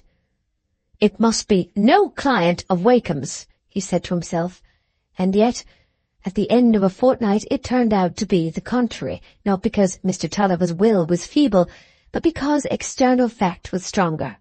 Wakem's client was the only convenient person to be found. Mr. Tulliver had a destiny as well as Oedipus, and in this case he might plead, like Oedipus, that his deed was inflicted on him rather than committed by him. Book 2. School Time. Chapter 1. Tom's First Half. Tom Tulliver's sufferings during the first quarter he was at King's Lorton, under the distinguished care of the Reverend Walter Stelling, were rather severe. At Mr. Jacob's Academy, life had not presented itself to him as a difficult problem. There were plenty of fellows to play with, and Tom, being good at all active games, fighting especially, had that precedence among them which appeared to him inseparable from the personality of Tom Tulliver. Mr. Jacobs himself, familiarly known as Old Goggles from his habit of wearing spectacles, imposed no pain for awe. And if it was the property of snuffy old hypocrites like him to write like copperplate and surround their signatures with arabesques, to spell without forethought, and to spout "my name is Norval" without bungling, Tom, for his part, was glad he was not in danger of those mean accomplishments. He was not going to be a snuffy schoolmaster, but a substantial man, like his father, who used to go hunting when he was younger, and rode a capital black mare, as pretty a bit of a horseflesh as ever you saw. Tom had heard what her points were 100 times. He meant to go hunting too, and to be generally respected. When people were grown up, he considered nobody inquired about their writing and spelling. When he was a man, he should be master of everything and do just as he liked. It had been very difficult for him to reconcile himself to the idea that his school time was to be prolonged, and that he was not to be brought up to his father's business, which he had always thought extremely pleasant, for it was nothing but riding about, giving orders, and going to market, and he thought that a clergyman would give him a great many scripture lessons, and probably make him learn the gospel and epistle on a Sunday, as well as the collect. But in the absence of specific information, it was impossible for him to imagine that school and a schoolmaster would be something entirely different from the academy of Mr. Jacobs. So, not to be at a deficiency, in case of his finding genial companions, he had not taken care to carry with him a small box of percussion caps. Not that there was anything particular to be done with them, but they would serve to impress strange boys with a sense of his familiarity with guns. Thus, poor Tom, though he saw very clearly through Maggie's illusions, was not without illusions of his own, which were to be cruelly dissipated by his enlarged experience at King's Lorton. He had not been there a fortnight before it was evident to him that life, complicated not only with the Latin grammar but with the new standard of English pronunciation, was a very difficult business, made all the more obscure by a thick mist of bashfulness. Tom, as you have observed, was never an exception among boys for ease of address, but the difficulty of enunciating a monosyllable in reply to Mr. or Mrs. Stelling was so great that he even dreaded to be asked at table whether he would have more pudding. As to the percussion caps, he had always resolved in the bitterness of his heart that he would throw them into a neighbouring pond, for not only was he the solitary pupil, but he began even to have a certain scepticism about guns, and a general sense that his theory of life was undermined. For Mr. Stelling thought nothing of guns, or horses either, apparently, and yet it was impossible for Tom to despise Mr. Stelling as he had despised old Goggles. If there were anything that was not thoroughly genuine about Mr. Stelling, it lay quite beyond Tom's power to detect it. It is only by a wide comparison of facts that the widest full-grown man can distinguish well-rolled barrels from mere supernal thunder. Mr. Stelling was a well-sized, broad-chested man, not yet 30, with flaxen hair standing erect, and large, lightish grey eyes, which were always very wide open. He had a sonorous bass voice, and an air of defiant self-confidence, inclining to brazenness. He had entered on his career with great vigour, and intended to make a considerable impression on his fellow-men. The Reverend Walter Stelling was not a man who would remain among the inferior clergy all his life. He had a true British determination to push his way in the world. As a schoolmaster in the first place, for there were capital masterships of grammar schools to be had, and Mr. Stelling meant to have one of them, but as a preacher also, for he meant always to preach in a striking manner, so as to have his congregations swelled by admirers from neighbouring parishes, and to produce a great sensation whenever he took occasional duty for a brother clergyman of minor gifts. The style of preaching he had chosen was the extemporaneous, which was held little short of the miraculous in rural parishes like King's Lorton. Some passages of Massillon and Baudelaire, which he knew by heart, were really very effective when rolled out in Mr. Stelling's deepest tones. But as comparatively feeble appeals of his own were delivered in the same loud and impressive manner, they were often thought quite as striking by his hearers. Mr. Stelling's doctrine was of no particular school. If anything, it had a tinge of evangelicalism, for that was the telling thing, just then in the diocese to which King's Lorton belonged. In short, Mr. Stelling was a man who meant to rise in his profession, and to rise by merit, clearly, since he had no interest beyond what might be promised by a problematic relationship to a great lawyer who had not yet become Lord Chancellor. A clergyman who has such vigorous intentions, naturally gets a little into debt at starting.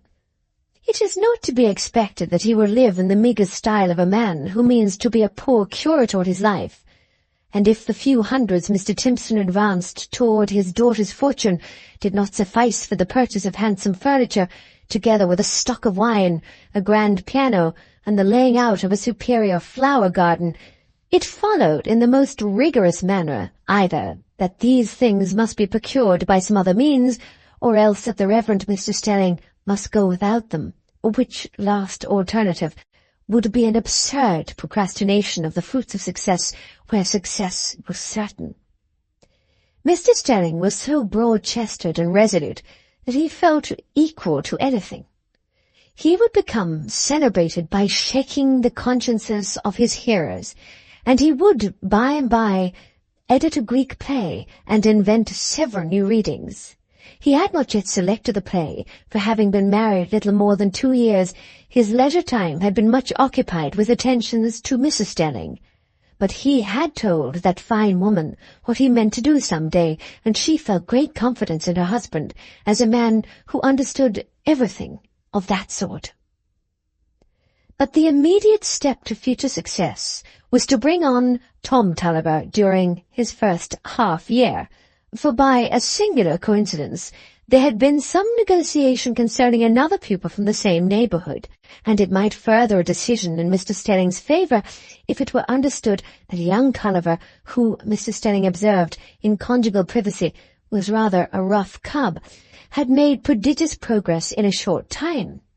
It was on this ground that he was severe with Tom about his lessons.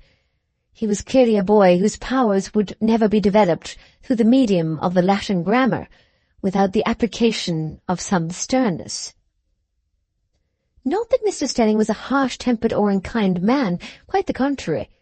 He was jocose with Tom at table, and corrected his provincialisms and his deportment in the most playful manner, but poor Tom was only the more cowed and confused by this double novelty, for he had never been used to jokes at all like Mr. Stelling's, and for the first time in his life he had a painful sense that he was all wrong somehow. When Mr. Stelling said, as the roast beef was being uncovered, "Now, Tulliver, which would you rather decline, roast beef or the Latin for it?" Tom, to whom, in his coolest moments, a pun would have been a hard nut, was thrown into a state of embarrassed alarm that made everything dim to him except the feeling that he would rather not have anything to do with Latin. Of course he answered, "Roast beef," whereupon there followed much laughter and some practical joking with the plates, from which Tom gathered that he had in some mysterious way refused beef and in fact made himself appear a silly.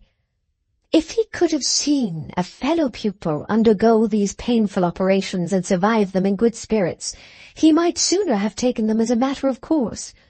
But there are 2 expensive forms of education, either of which a parent may procure for his son by sending him as solitary pupil to a clergyman. One is the enjoyment of the reverend gentleman's undivided neglect. The other is the endurance of the reverend gentleman's undivided attention. It was the latter privilege for which Mr. Tulliver paid a high price in Tom's initiatory months at King's Lorton.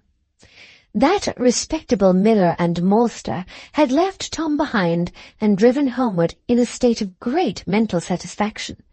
He considered that it was a happy moment for him when he had thought of asking Riley's advice about a tutor for Tom. Mr. Stelling's eyes were so wide open, and he talked in such an offhand, matter-of-fact way, answering every difficult, slow remark of Mr. Tulliver with, "I see, my good sir, I see, to be sure, to be sure. You want your son to be a man who will make his way in the world," that Mr. Tulliver was delighted to find in him a clergyman whose knowledge was so applicable to the everyday affairs of this life. Except Councillor Wilde, whom he had heard at the last sessions, Mr. Tulliver thought the Reverend Mr. Stelling was the shrewdest fellow he had ever met with, not unlike Wilde, in fact. He had the same way of sticking his thumbs in the armholes of his waistcoat.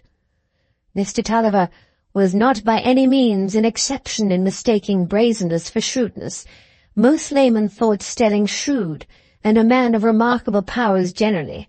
It was chiefly by his clerical brethren that he was considered rather a dull fellow. But he told Mr. Tulliver several stories about swing and incendiarism, and asked advice about feeding pigs, and so thoroughly secular and judicious a manner, with so much polished glibness of tongue, that the miller thought here was the very thing he wanted for Tom. He had no doubt this first-rate man was acquainted with every branch of information, and knew exactly what Tom must learn in order to become a match for the lawyers, which poor Mr. Tulliver himself did not know, and so was necessarily thrown for self-direction on this wide kind of inference. It is hardly fair to laugh at him, for I have known much more highly instructed persons than he make inferences quite as wide and not at all wiser.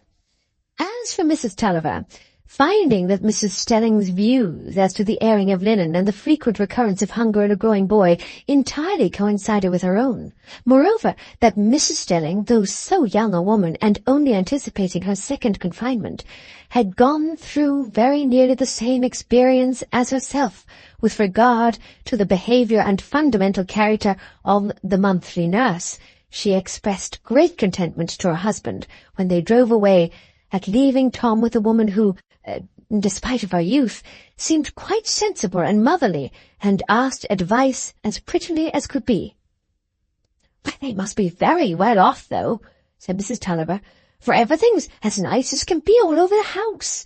That watered silk she had on cost a pretty penny. Sister Pullet has got one like that." "Ah," said Mr. Tulliver, "he's got some income besides the curacy, I reckon. Perhaps your father allows him something. Yes, Tom will be another under him, and not much trouble either, by his own account. He says teaching comes natural to him. That's wonderful now," added Mr. Tulliver, turning his head on one side and giving his horse a meditative tickling on the flank. Perhaps it was because teaching came naturally to Mr. Stelling that he set about it with that uniformity of method and independence of circumstances which distinguished the actions of animals understood to be under the immediate teaching of nature. Mr. Brotherop's amiable beaver, as that charming naturalist tells us, busied himself as earnestly in constructing a dam in a room up 3 pair of stairs in London as if he had been laying his foundation in a stream or lake in Upper Canada. It was Binny's function to build. The absence of water or of possible progeny was an accident for which he was not accountable.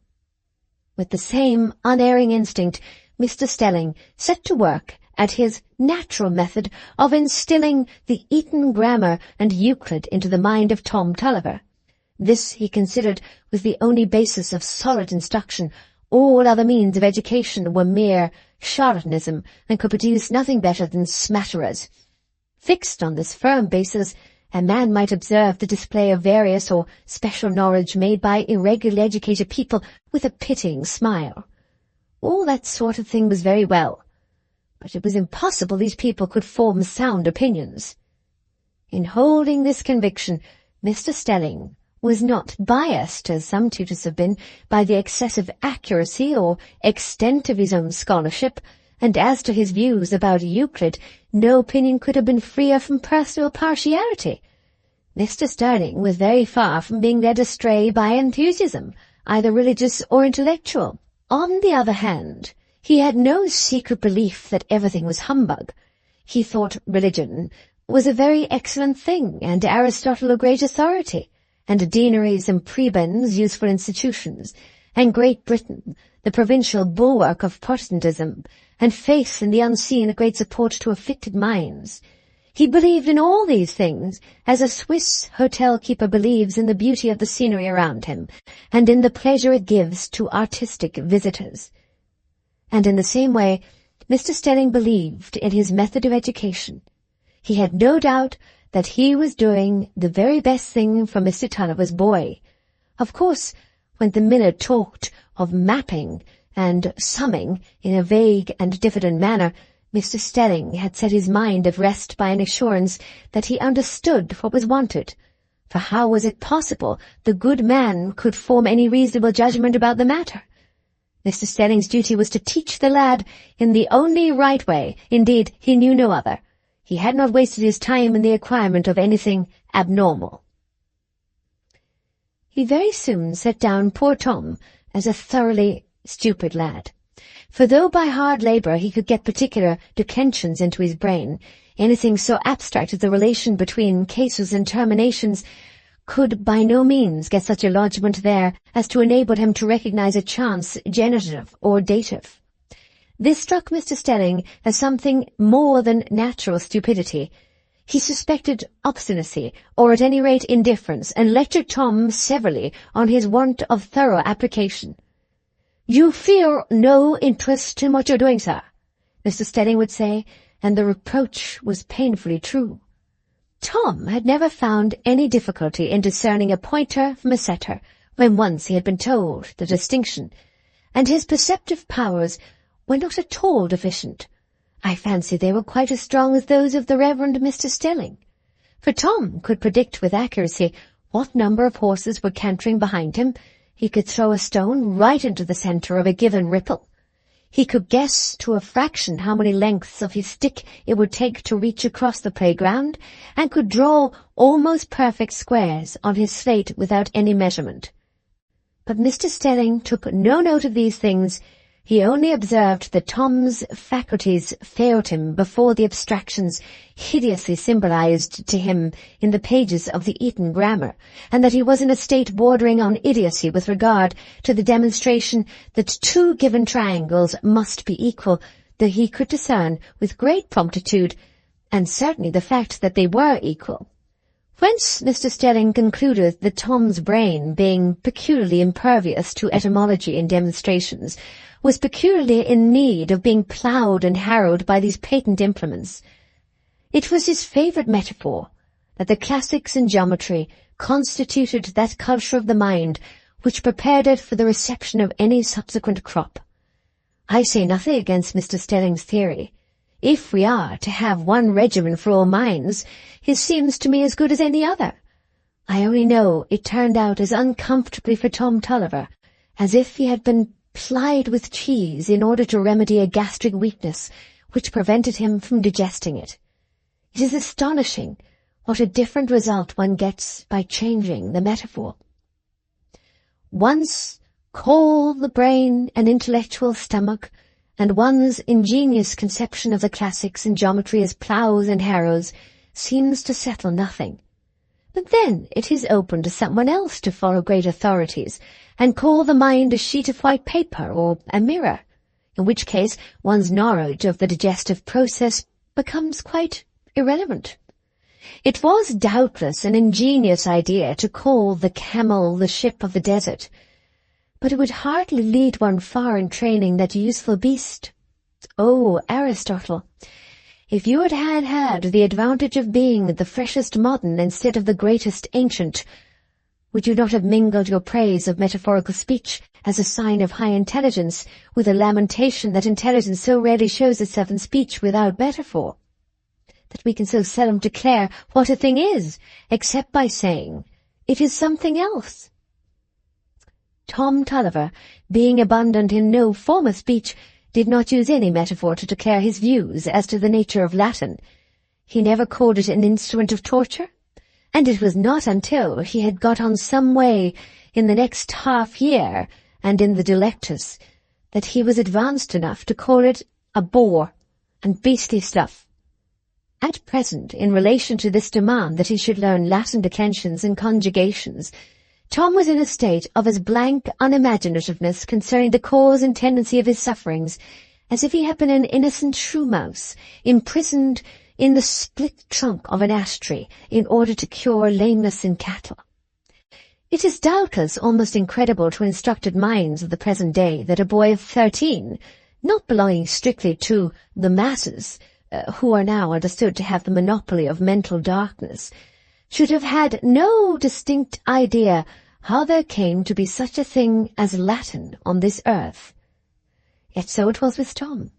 It would have taken a long while to make conceivable to him that there ever existed a people who bought and sold sheep and oxen, and transacted the everyday affairs of life through the medium of this language, and still longer to make him understand why he should be called upon to learn it, when its connection with those affairs had become entirely latent. So far as Tom had gained any acquaintance with the Romans at Mr. Jacob's Academy, his knowledge was strictly correct, but it went no further than the fact that they were in the New Testament, and Mr. Stelling was not the man to enfeeble and emasculate his pupil's mind by simplifying and explaining, or to reduce the tonic effect of etymology by mixing it with smattering, extraneous information, such as is given to girls. Yet, strange to say, under this vigorous treatment, Tom became more like a girl than he had ever been in his life before. He had a large share of pride, which had hitherto found itself very comfortable in the world, despising old goggles and reposing in the sense of unquestioned rights. But now this same pride met with nothing but bruises and crushings. Tom was too clear-sighted not to be aware that Mr. Stelling's standard of things was quite different, with certainly something higher in the eyes of the world than that of the people he had been living amongst, and that brought in contact with it, he, Tom Tulliver, appeared uncouth and stupid. He was by no means indifferent to this, and his pride got into an uneasy condition, which quite nullified his boyish self-satisfaction, and gave him something of the girl's susceptibility. He was a very firm, not to say obstinate, disposition, but there was no brute-like rebellion and recklessness in his nature.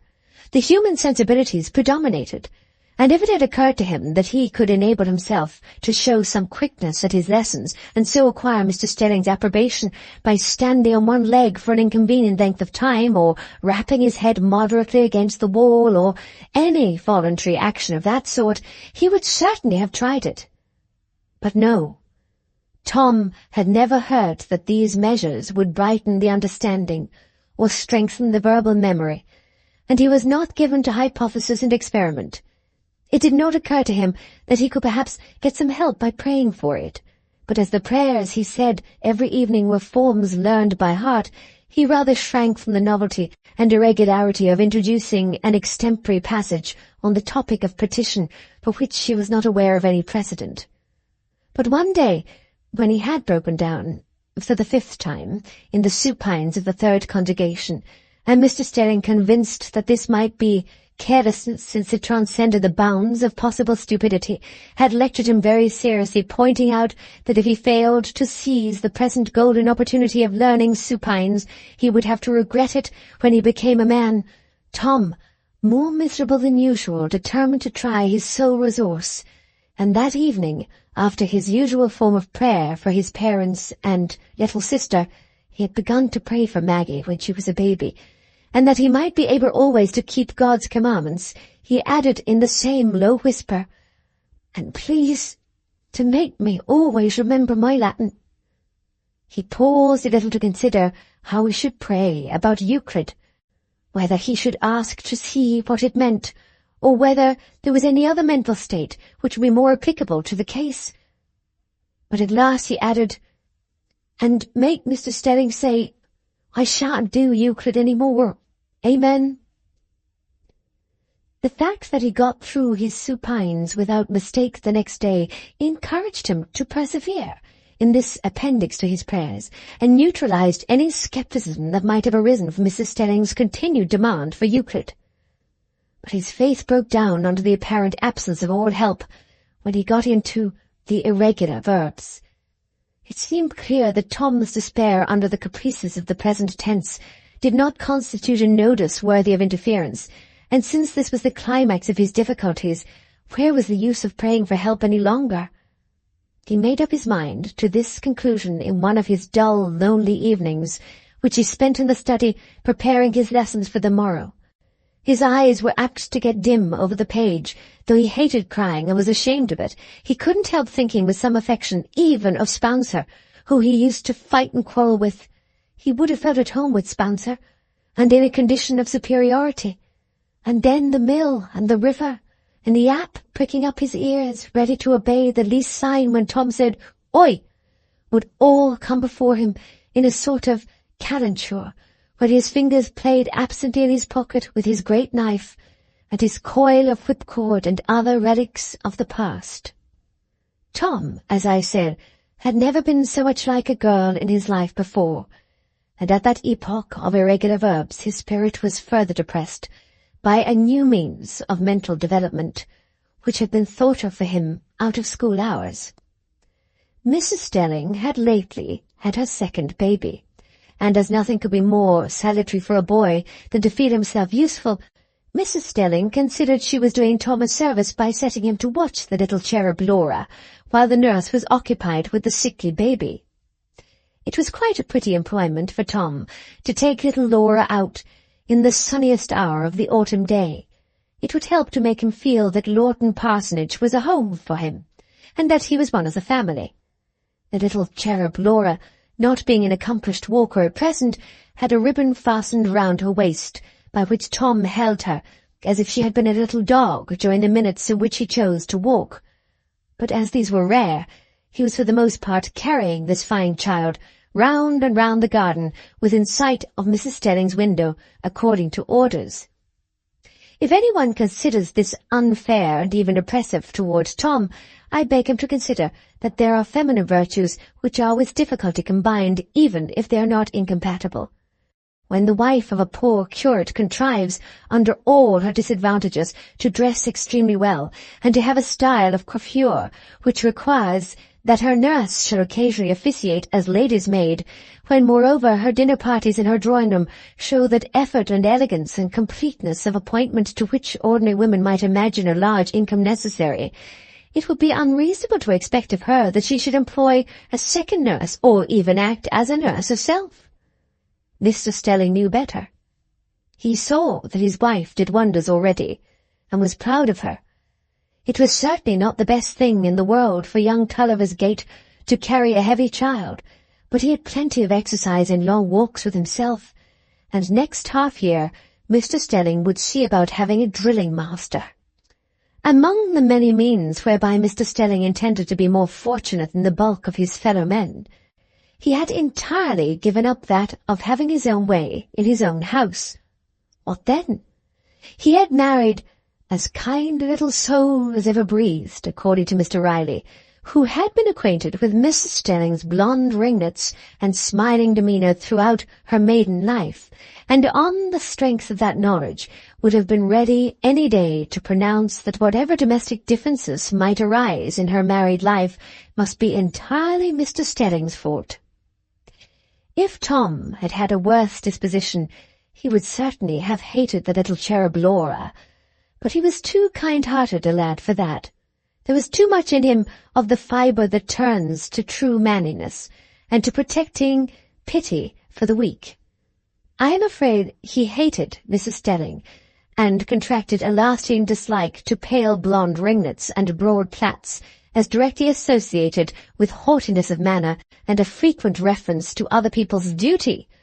But he couldn't help playing with little Laura and liking to amuse her. He even sacrificed his percussion caps for her sake, in despair of their ever serving a greater purpose, thinking the small flash and bang would delight her, and thereby drawing down on himself a rebuke from Mrs. Stelling for teaching her child to play with fire.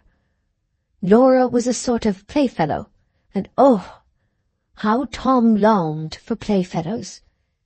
In his secret heart he yearned to have Maggie with him, and was almost ready to dote on her exasperating acts of forgetfulness, though when he was at home he always represented it as a great favour on his part to let Maggie trot by his side on his pleasure excursions.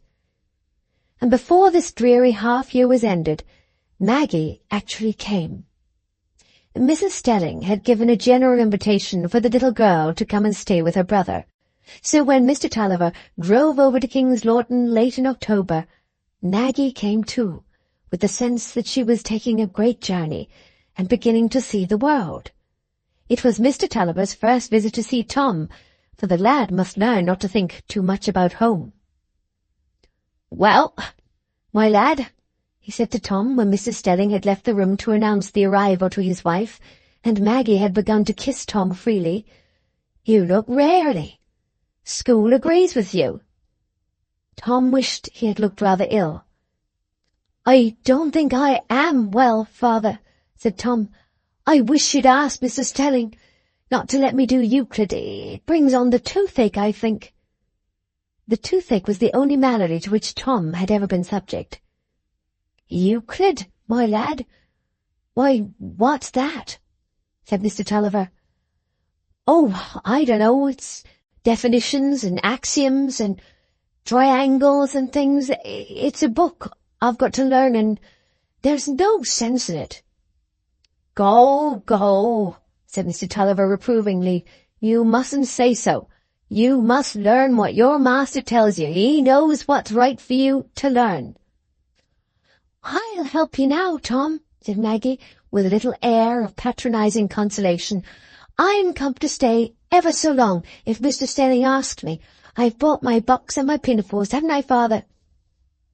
"You help me, you silly little thing," said Tom, in such high spirits at this announcement that he quite enjoyed the idea of confounding Maggie by showing her a page of Euclid. "I should like to see you doing one of my lessons." "Why, I learn Latin too. Girls never learn such things.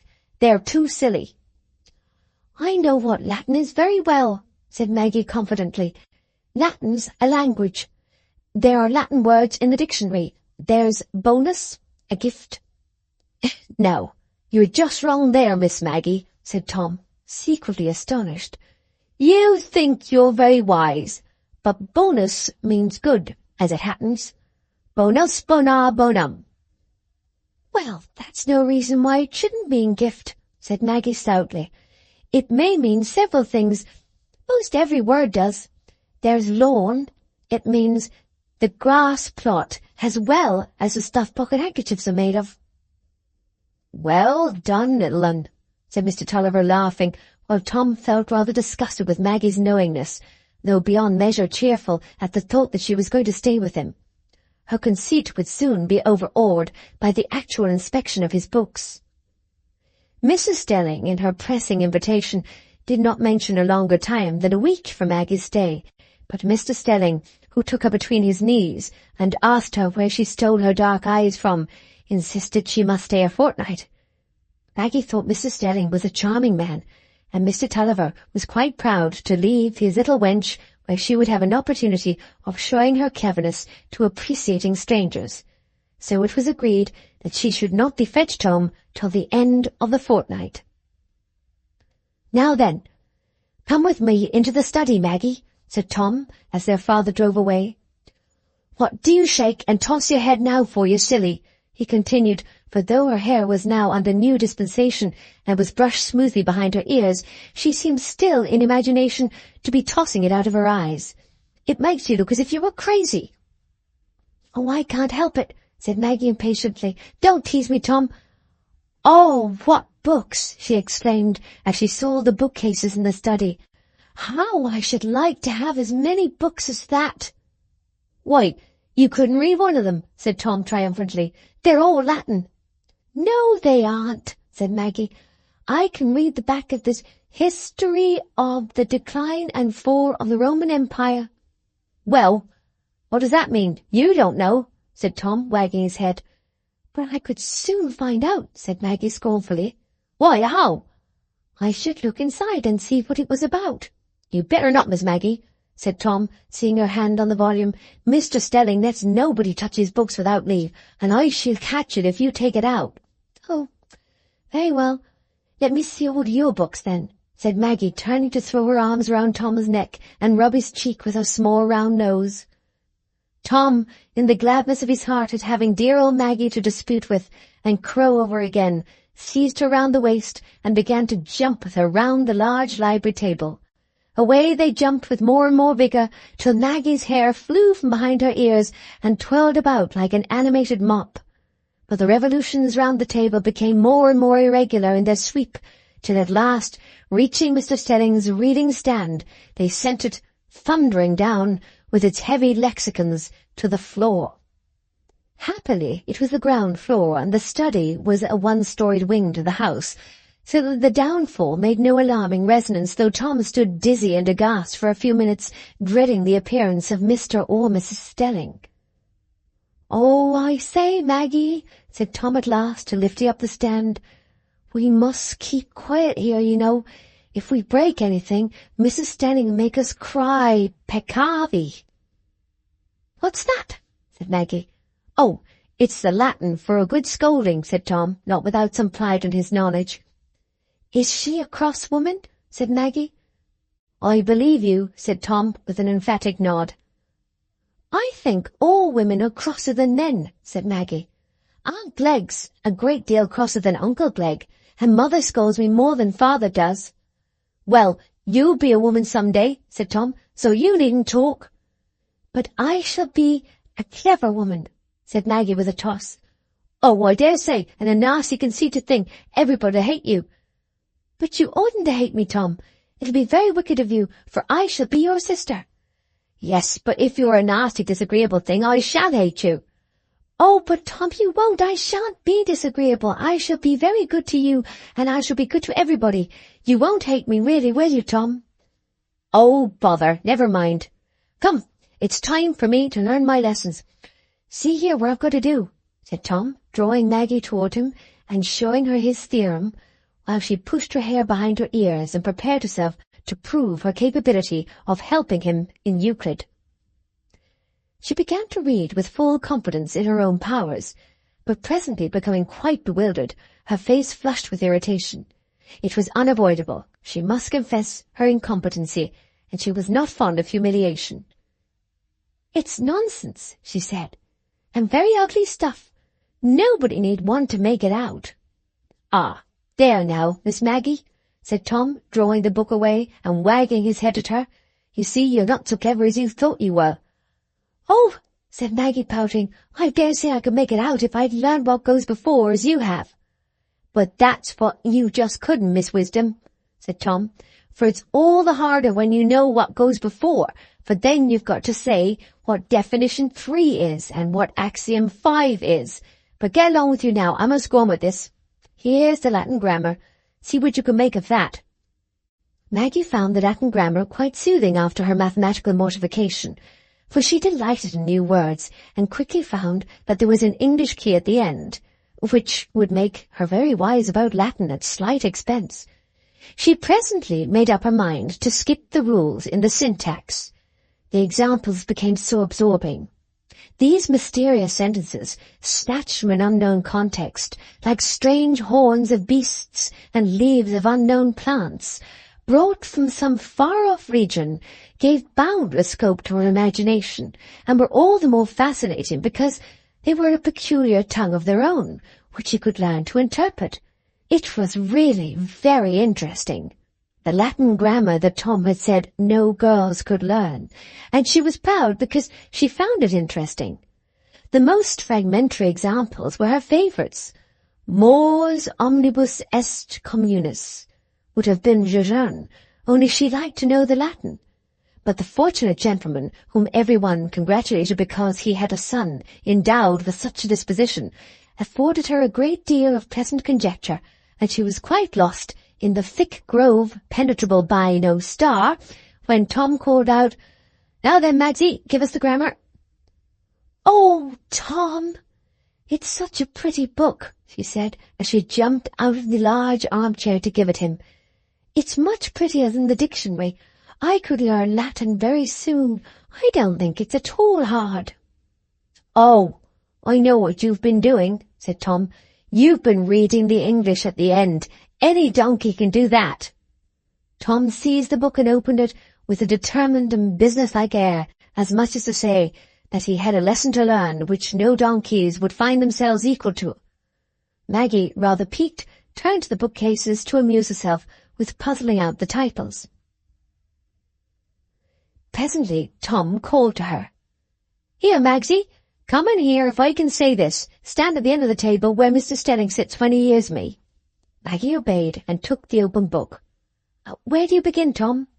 "Oh, I begin at appellativa arborum, because I say it all over again, what I've been learning this week."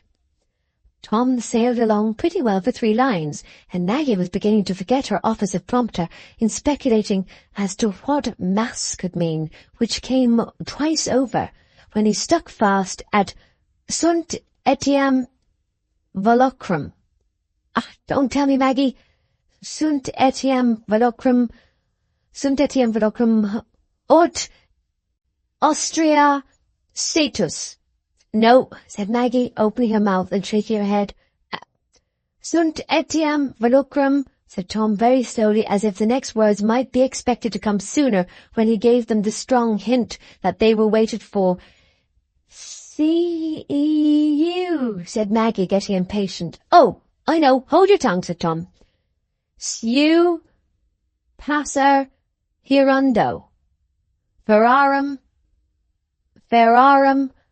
Tom took his pencil and made several hard dots with it on his book cover. Ferrarum. Oh dear, Tom, said Maggie. What a time you are. Ut, Austria. No, said Maggie. Ut tigris. Oh, yes, now I can do, said Tom. It was tigris vulpes, I've forgotten. Ut tigris vulpes et piscium. With some further stammering repetition, Tom got through the next few lines. Now then, he said, the next is what I've just learned for tomorrow. Give me hold of the book a minute. After some whispered gabbling, assisted by the beating of his fist on the table, Tom returned the book. Mascula nomina in he began. No, Tom, said Maggie, that doesn't come next. It's nomen non crescens genitivo. Crescens genitivo, exclaimed Tom, with a derisive laugh. For Tom had learned these omitted passages for his yesterday's lesson, and a young gentleman does not require an intimate or extensive acquaintance with Latin before he can feel the pitiable absurdity of false quantity. Crescens genitivo. What a silly you are, Maggie. Well, you needn't laugh, Tom, for you didn't remember it at all. I'm sure it spells so. How was I to know? Fie! I told you girls couldn't learn Latin. It's nomen non crescens genitivo. Very well, then, said Maggie, pouting. I can say that as well as you.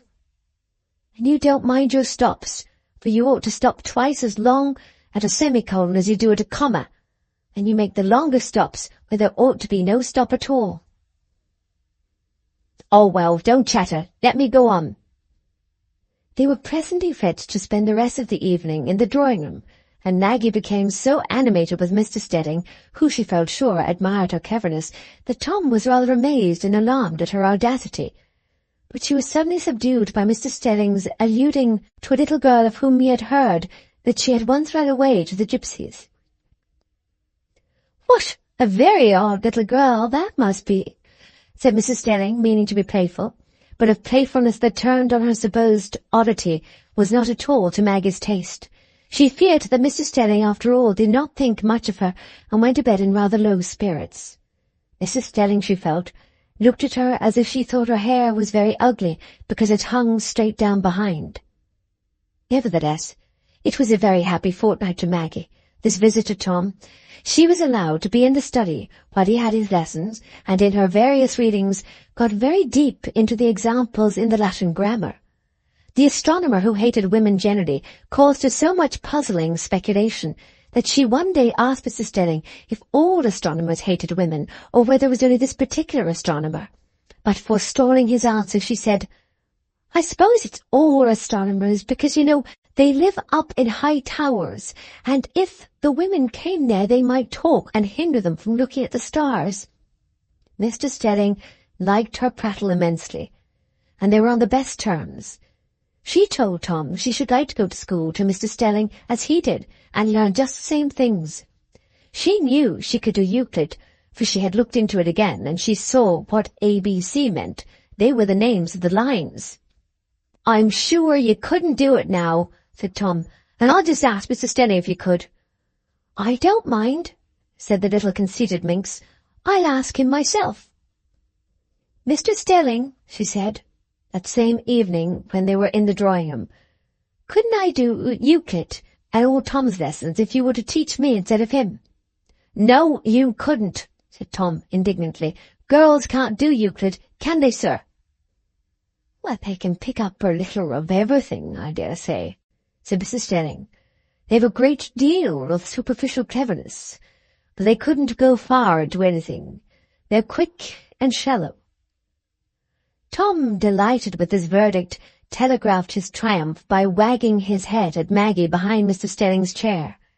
As for Maggie, she had hardly ever been so mortified. She had been so proud to be called quick all her little life, and now it appeared that this quickness was the brand of inferiority.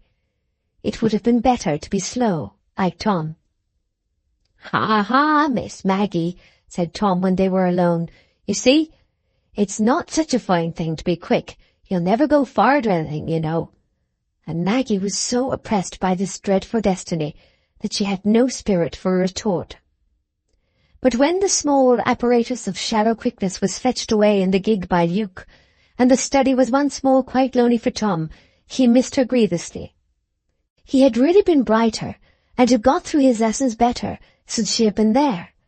And she had asked Mr. Stelling so many questions about the Roman Empire, and whether there really ever was a man who said in Latin, "I would not buy it for a farthing or a rotten nut," or whether that had only been turned into Latin, that Tom had actually come to a dim understanding of the fact that there had once been people upon the earth who were so fortunate as to know Latin without learning it through the medium of the Eton grammar.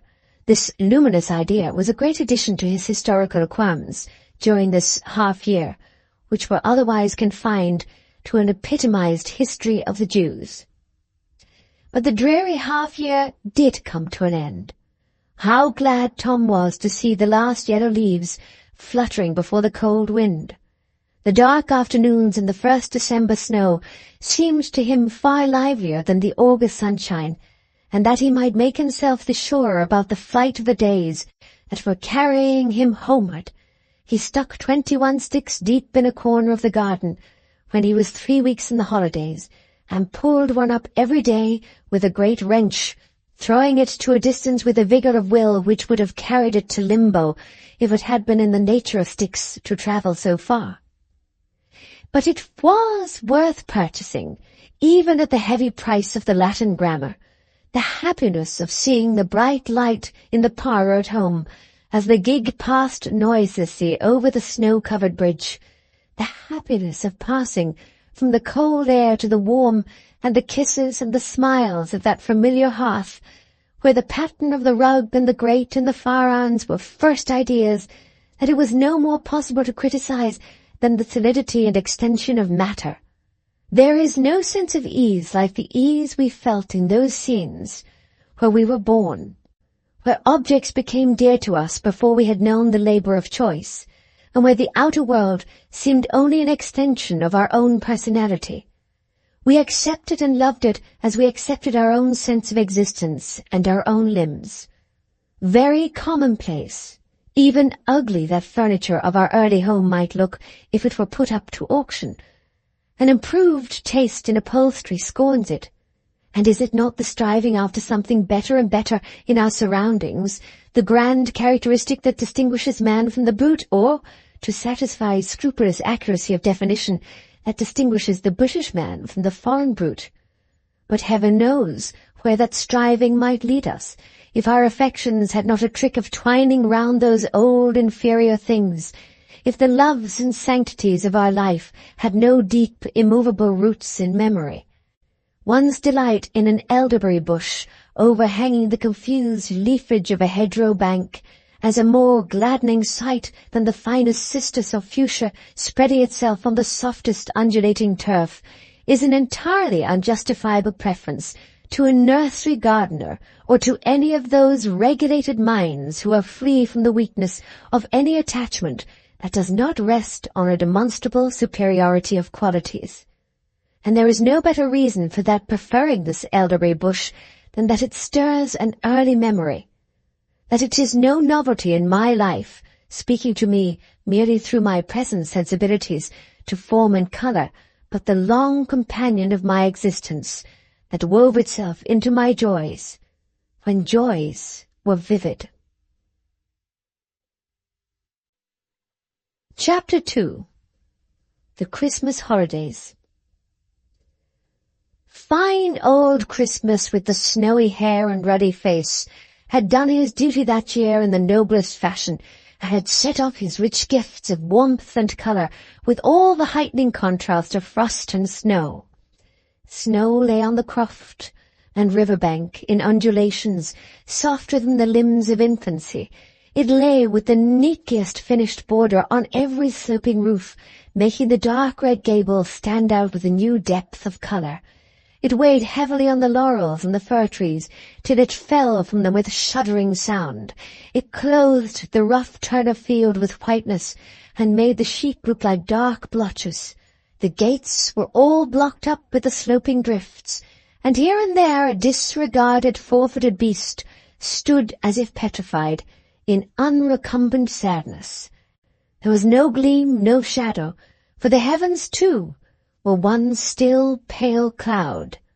No sound or motion in anything but the dark river that flowed and moaned like an unresting sorrow.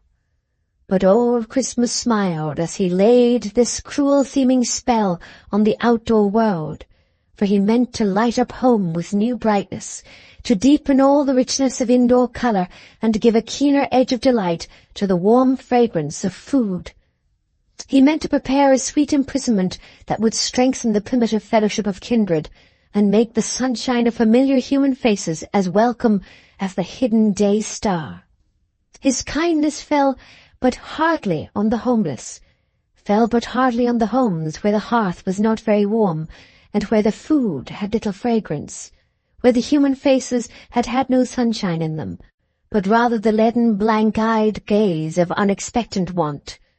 But the fine old season meant well, and if it has not learned the secret how to bless men impartially, it is because his father, Time, with ever-relenting, unrelenting purpose, still hides that secret in his own mighty, slow-beating heart. And yet this Christmas Day, in spite of Tom's fresh delight in home, was not, he thought, somehow or other, quite so happy as it had always been before. The red berries were just as abundant on the holly, and he and Maggie had dressed all the windows and mantelpieces and picture frames on Christmas Eve with as much taste as ever, wedding the thick-set scarlet clusters with branches of black-berried ivy. They had been singing under the windows after midnight. Supernatural singing, Maggie always felt, in spite of Tom's contemptuous insistence that the singers were Old Patch, the parish clerk, and the rest of the church choir. She trembled with awe when their carolling broke in upon her dreams, and the image of men in fustian clothes was always thrust away by the vision of angels resting on the parted cloud. The midnight chant had helped as usual to lift the morning above the level of common days. And then there were the smell of hot toast and ale from the kitchen. At the breakfast hour, the favourite anthem, the green boughs and the short sermon gave the appropriate festal character to the church-going, and Aunt and Uncle Moss, with all their 7 children, were looking like so many reflectors of the bright parlour fire when the churchgoers came back, stamping the snow from their feet. The plum pudding was of the same handsome roundness as ever, and came in with the symbolic blue flames around it, as if it had been heroically snatched from the nether fires into which it had been thrown by dyspeptic Puritans. The dessert was as splendid as ever, with its golden oranges, brown nuts, and the crystalline light and dark of apple jelly and damson cheese. In all things, Christmas was as it had always been since Tom could remember. It was only distinguished, if by anything, by superior sliding and snowballs. Christmas was cheery, but not so Mr. Tulliver. He was irate and defiant, and Tom, though he espoused his father's quarrels and shared his father's sense of injury, was not without some of the feeling that oppressed Maggie when Mr. Tulliver got louder and more angry in narration and assertion with the increased leisure of dessert.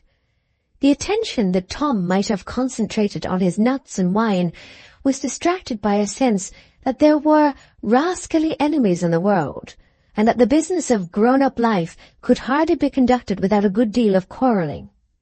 Now Tom was not fond of quarrelling, unless it could be so put to an end by a fair stand-up fight with an adversary whom he had every chance of thrashing, and his father's irritable talk made him uncomfortable, though he never accounted to himself for the feeling or conceived the notion that his father was faulty in this respect.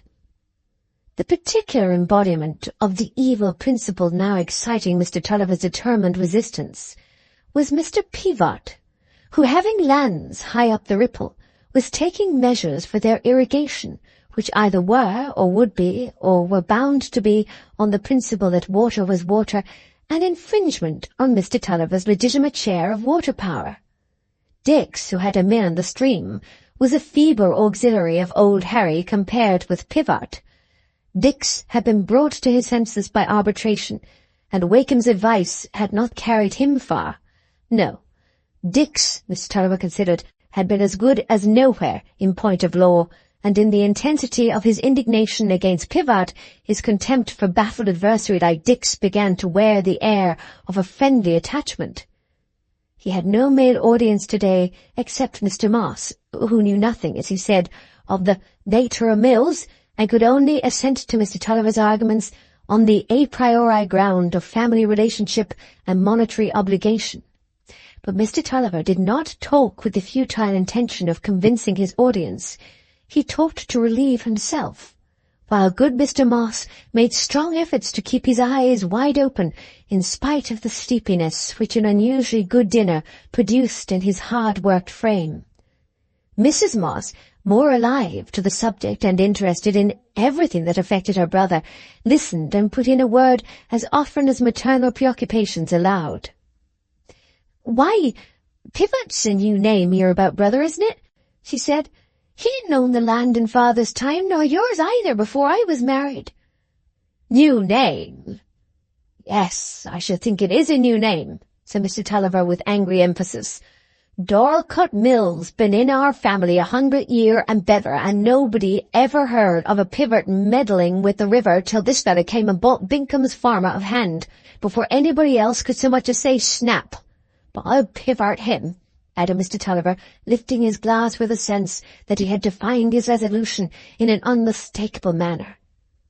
"You won't be forced to go to law with him, I hope, brother," said Mrs. Moss with some anxiety.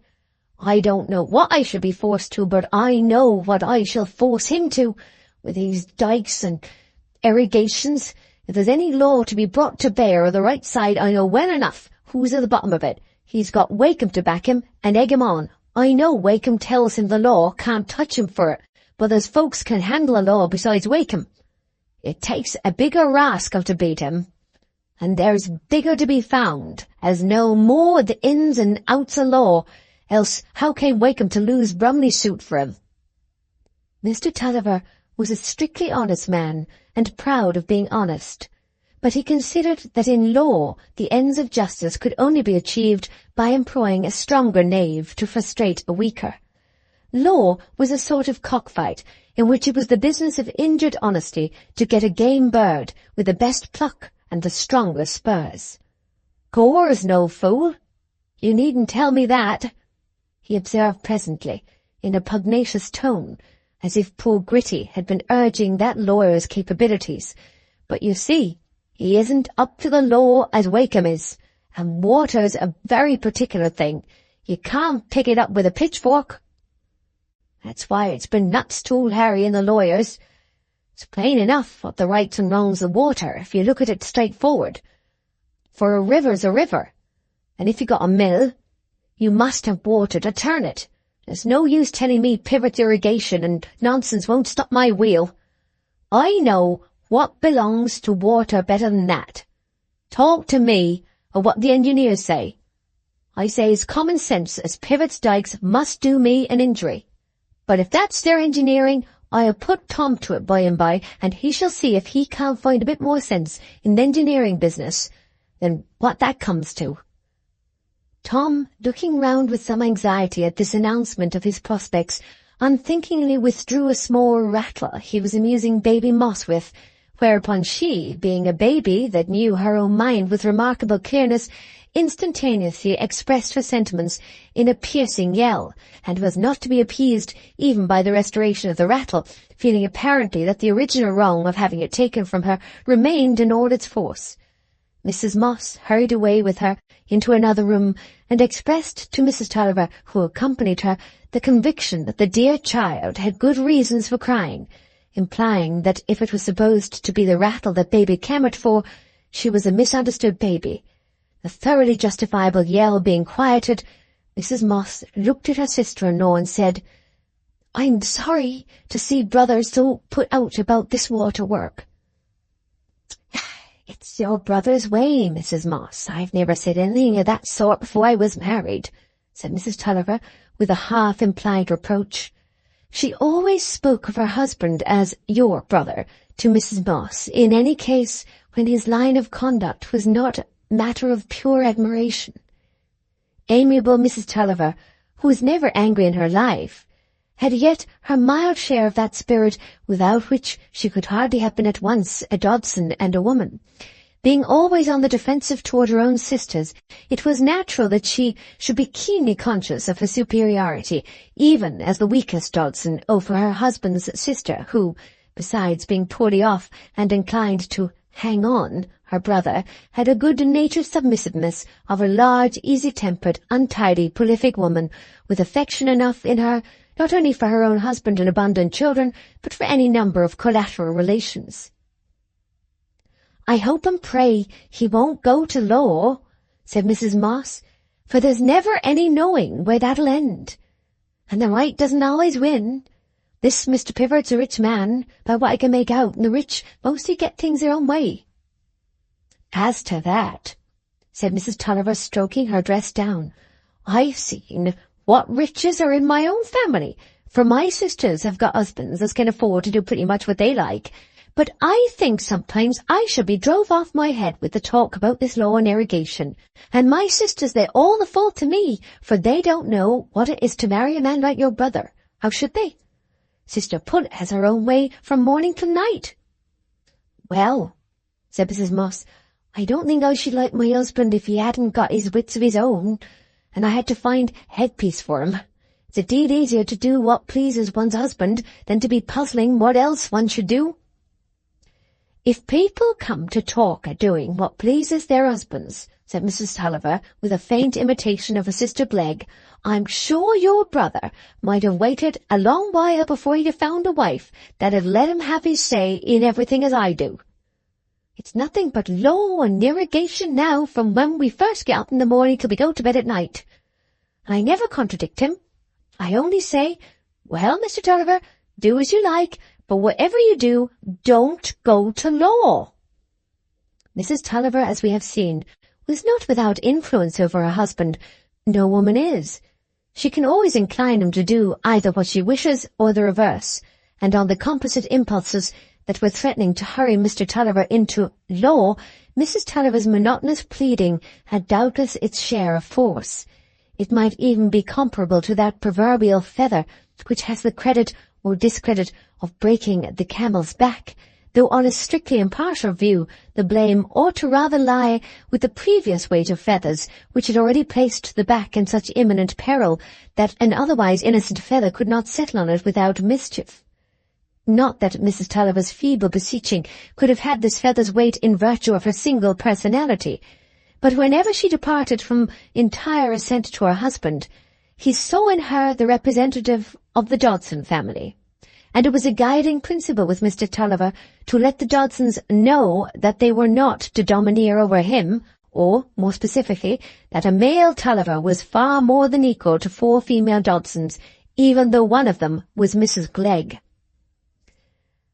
But not even a direct argument from that typical Dodson female herself against his going to law could have heightened his disposition towards it so much as the mere thought of Wakem, continually freshened by the sight of the too able attorney on market days. Wakem, to his certain knowledge, was, metaphorically speaking, at the bottom of Pivert's irrigation. Wakem had tried to make Dick stand out and go to law about the dam, It was unquestionably Wakem who had caused Mr. Tulliver to lose the suit about the right of road, and the bridge that made a thoroughfare of his land for every vagabond who preferred an opportunity of damaging private property to walking like an honest man along the high road. All lawyers were more or less rascals, but Wakem's rascality was of that peculiarly aggravated kind which placed itself in opposition to that form of right embodied in Mr. Tulliver's interests and opinions. And as an extra touch of bitterness, the injured miller had recently, in borrowing the £500, been obliged to carry a little business to Wakem's office on his own account. The hook-nosed glib fellow, as cool as a cucumber, always looking so sure of his game, and it was vexatious that Lawyer Gore was not more like him, but was a bold, round-featured man with bland manners and fat hands, a gamecock that you would be rash to bet upon against Wakem. Gore was a sly fellow. His weakness did not lie on the side of scrupulosity, but the largest amount of winking, however significant, is not equivalent to seeing through a stone wall, and confident as Mr. Tulliver was in his principle that water was water, and in the direct inference that Pivot had not a leg to stand on in this affair of irrigation, he had an uncomfortable suspicion that Wakem had more law to show against this rationally irrefragable inference than Gore could show for it.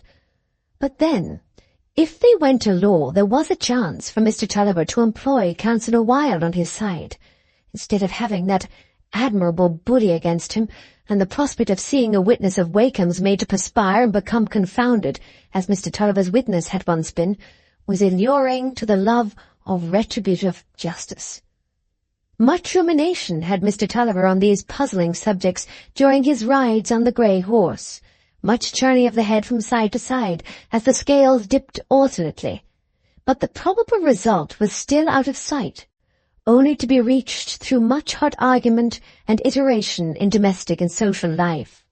That initial stage of the dispute, which consisted in the narration of the case and the enforcement of Mr. Tulliver's views concerning it throughout the entire circle of his connections, would necessarily take time, and at the beginning of February, when Tom was going to school again, there were scarcely any new items to be detected in his father's statement of the case against Pivot, or any more specific indication of the measures he was bent on taking against that rash contravener of the principle that water was water. Iteration, like friction, is likely to generate heat instead of progress, and Mr. Tulliver's heat was certainly more and more palpable. If there had been no new evidence on any other point, there had been new evidence that Pivot was as thick as mud with Wakem. "Father," said Tom one evening near the end of the holidays, "Uncle Glegg says Lawyer Wakem is going to send his son to Mr. Stelling. It isn't true what they said about his going to be sent to France. You won't like me to go to school with Wakem's son, shall you?" "It's no matter for that, my boy," said Mr. Tulliver. "Don't you learn anything bad of him. That's all.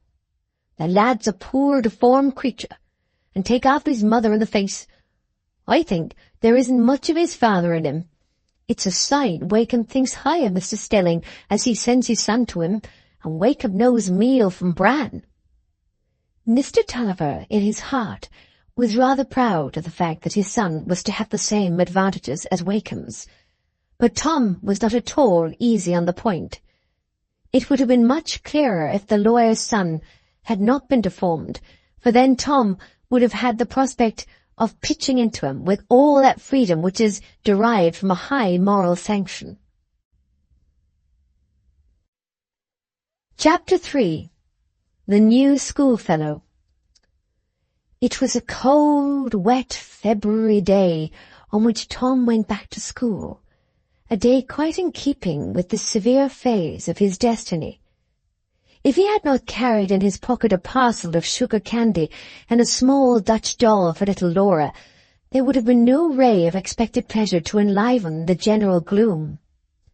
But he liked to think how Laura would put out her lips and her tiny hands for the bits of sugar candy, and to give the greater keenness to these pleasures of imagination, he took out the parcel, made a small hole in the paper, and bit off a crystal or two, which had so solacing an effect under the confined prospect and damp odours of the gig umbrella that he repeated the process more than once on his way. "Well, Tulliver, we're glad to see you again," said Mr. Stelling heartily. "Take off your wrappings and come into the study to dinner. You'll find a bright fire there and a new companion." Tom felt in an uncomfortable flutter as he took off his woolen comforter and other wrappings. He had seen Philip Wakem at St. Ogg's, but he had always turned his eyes away from him as quickly as possible. He would have disliked having a deformed boy for his companion, even if Philip had not been the son of a bad man, and Tom did not see how a bad man's son could be very good. His own father was a good man, and he would readily have fought anyone who said the contrary. He was in a state of mingled embarrassment and defiance as he followed Mr. Stelling to the study. "Here is a new companion for you to shake hands with, Tulliver," said that gentleman on entering the study. "Master Philip Wakem. I shall leave you to make acquaintance by yourselves. You already know something of each other, I imagine, for you are neighbours at home." Tom looked confused and awkward, while Philip rose and glanced at him timidly. Tom did not like to go up and put out his hand, and he was not prepared to say, "How do you do?" on so short a notice. Mr. Stelling wisely turned away and closed the door behind him. Boys' shyness only wears off in the absence of their elders. Philip was at once too proud and too timid to walk toward Tom. He thought, or rather felt, that Tom had an aversion to looking at him. Everyone, almost, disliked looking at him, and his deformity was more conspicuous when he walked. So they remained without shaking hands or even speaking, while Tom went to the fire and warmed himself, every now and then casting furtive glances at Philip, who seemed to be drawing absently first one object and then another on a piece of paper he had before him. He had seated himself again, and as he drew, was thinking what he could say to Tom and trying to overcome his own repugnance to making the first advances. Tom began to look oftener and longer at Philip's face, for he could see it without noticing the hump, and it was really not a disagreeable face. Very old-looking, Tom thought. He wondered how much older Philip was than himself. An anatomist, even a mere physiognomist, would have seen that the deformity of Philip's spine was not a congenital hump, but the result of an accident in infancy. But you do not expect from Tom any acquaintance with such distinctions. To him, Philip was simply a humpback. He had a vague notion that the deformity of Wakem's son had some relation to the lawyer's rascality, of which he had so often heard his father talk with hot emphasis, and he felt, too, a half-admitted fear of him, as probably a spiteful fellow who, not being able to fight you, had cunning ways of doing you a mischief by the sly. There was a humpbacked tailor in the neighbourhood of Mr. Jacob's academy, who was considered a very unamiable character, and was much hooted after by public-spirited boys solely on the ground of his unsatisfactory moral qualities, so that Tom was not without a basis of fact to go upon. Still, no face could be more unlike that ugly tailor's than this melancholy boy's face. The brown hair rounded, waved, and curled at the ends like a girl's. Tom thought that truly pitiable. This Wakem was a pale, puny fellow, and it was quite clear he would not be able to play at anything worth speaking of. But he handled his pencil in an enviable manner, was apparently making one thing after another without any trouble. What was he drawing? Tom was quite warm now, and wanted something new to be going forward. It was certainly more agreeable to have an ill-natured humpback as a companion than to stand looking out of the study window at the rain and kicking his foot against the washboard in solitude. Something would happen every day, a quarrel or something, and Tom thought he should rather like to show Philip that he'd better not try his spiteful tricks on him. He suddenly walked across the hearth and looked over Philip's paper. "Why, that's a donkey with panniers and a spaniel, and partridges in the corn," he exclaimed, his tongue being completely loosed by surprise and admiration. "Oh, my goodness, I wish I could draw like that. I'm to learn drawing this half. I wonder if I shall learn to make dogs and donkeys." "Oh, you can do them without learning," said Philip. "I never learnt drawing." "Never learnt?" said Tom in amazement. "Why, when I make dogs and horses and those things, the heads and the legs won't come right, though I can see how they ought to be very well. I can make houses and all sorts of chimneys, chimneys going all the way down the wall and windows in the roof and all that, but I dare say I could do dogs and horses if I was to try more," he added, reflecting that Philip might falsely suppose that he was going to knock under if he were too frank about the imperfection of his accomplishments. "Oh, yes," said Philip, "it's very easy. You've only got to look well at things and draw them over and over again. What you do wrong once, you can alter the next time." "But haven't you been taught anything?" said Tom, beginning to have a puzzled suspicion that Philip's crooked back might be the source of remarkable faculties. "I thought you'd been to school a long while." "Yes," said Philip, smiling. "I've been taught Latin and Greek and mathematics and writing and such things." "Oh, but I say, you don't like Latin, though, do you?" said Tom, lowering his voice confidentially. "Pretty well. I don't care much about it," said Philip. "Ah, but perhaps you haven't got into the propria quae maribus," said Tom, nodding his head sideways as much as to say, "That was a test. It was easy talking till you came to that."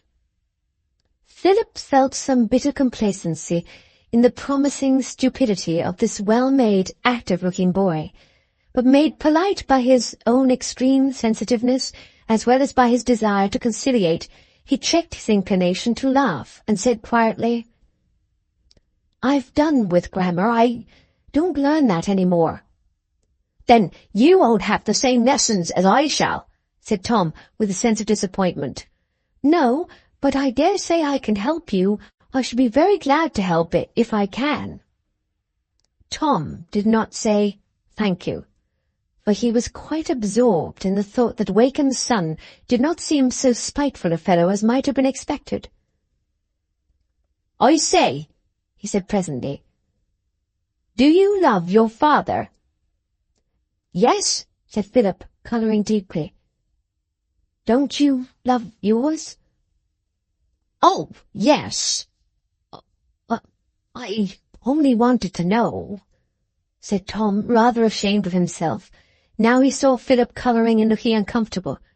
He found much difficulty in adjusting his attitude of mind toward the son of Lawyer Wakem, and it had occurred to him that if Philip disliked his father, that fact might go some way toward clearing up his perplexity. "Shall you learn drawing now?" he said, by way of changing the subject. "No," said Philip. "My father wishes me to give all my time to other things now." "What, Latin and Euclid and those things?" said Tom. "Yes," said Philip, who had left off using his pencil and was resting his head on one hand, while Tom was leaning forward on both elbows and looking with increasing admiration at the dog and the donkey. "And you don't mind that?" said Tom, with strong curiosity. "No, I like to know what everybody else knows. I can study what I like by and by." "I can't think why anybody should learn Latin," said Tom. "It's no good."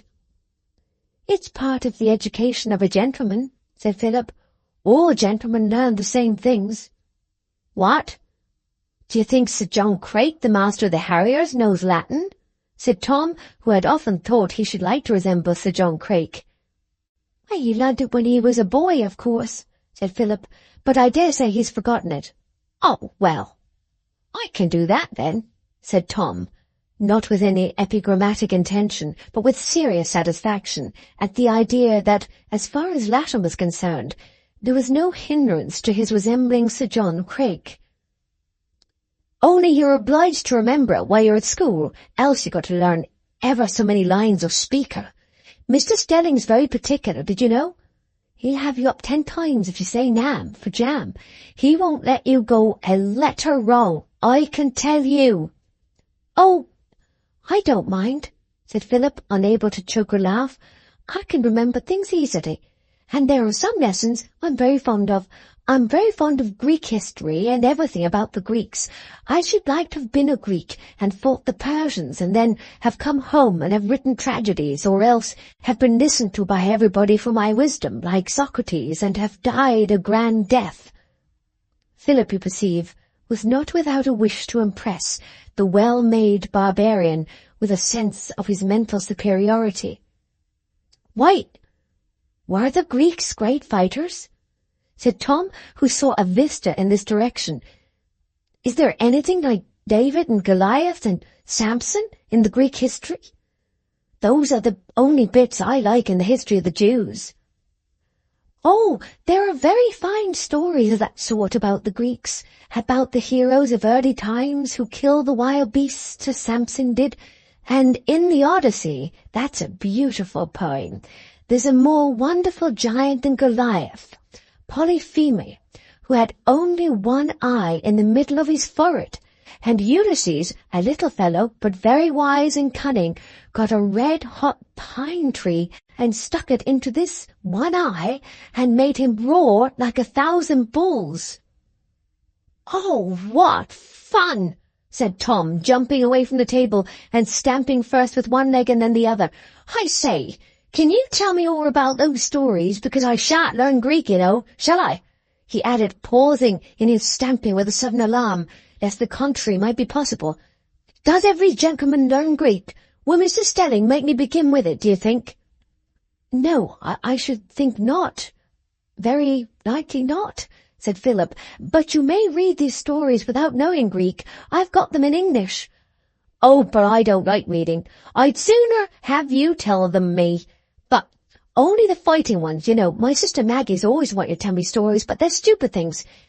Girls' stories always are. Can you tell a good many fighting stories?" "Oh, yes," said Philip. "Lots of them. Besides the Greek stories, I can tell you about Richard Coeur de Lion and Saladin, and about William Morris and Robert Bruce and James Douglas. I know no end." "You're older than I am, aren't you?" said Tom. "Why? How old are you? I'm 15. "I'm only going in 14, said Tom, "but I thrashed all the fellows at Jacob's, that's where I was before I came here, and I beat 'em all at bandy and climbing. And I wish Mr. Stelling would let us go fishing. I could show you how to fish." "You could fish, couldn't you? It's only standing and sitting still, you know." Tom, in his turn, wished to make the balance dip in his favour. This hunchback must not suppose that his acquaintance with fighting stories put him on a par with an actual fighting hero like Tom Tulliver. Philip winced under this allusion to his unfitness for active sports, and he answered almost peevishly, "I can't bear fishing. I think people look like fools sitting watching a line hour after hour as throwing and catching nothing." "Ah, but you wouldn't say they looked like fools when they landed a big pike, I can tell you," said Tom, who had never caught anything that was big in his life, but whose imagination was on the stretch with indignant zeal for the honour of sport. Wake in the sun, it was plain, had his disagreeable points, and must be kept in due check. Happily for the harmony of this first interview, they were now called to dinner, and Philip was not allowed to develop further his unsound views on the subject of fishing. But Tom said to himself, that was just what he should have expected from a hunchback. Chapter 4. The Young Idea. The alterations of feeling in that first dialogue between Tom and Philip continued to make their intercourse even after many weeks of schoolboy intimacy. Tom never quite lost the feeling that Philip, being the son of a rascal, was his natural enemy, never thoroughly overcame his repulsion to Philip's deformity. He was a boy who adhered tenaciously to impressions once received. As with all minds in which mere perception predominates over thought and emotion, the external remained to him rigidly what it was in the first instance.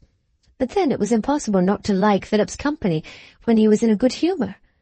He could help one so well in one's Latin exercises, which Tom regarded as a kind of puzzle that could only be found out by lucky chance. And he could tell such wonderful fighting stories about Hal of the Wind, for example, and other heroes who were especial favourites with Tom because they laid about them with heavy strokes. He had small opinion of Saladin, whose scimitar could cut a cushion in two in an instant. Who wanted to cut cushions? That was a stupid story, and he didn't care to hear it again.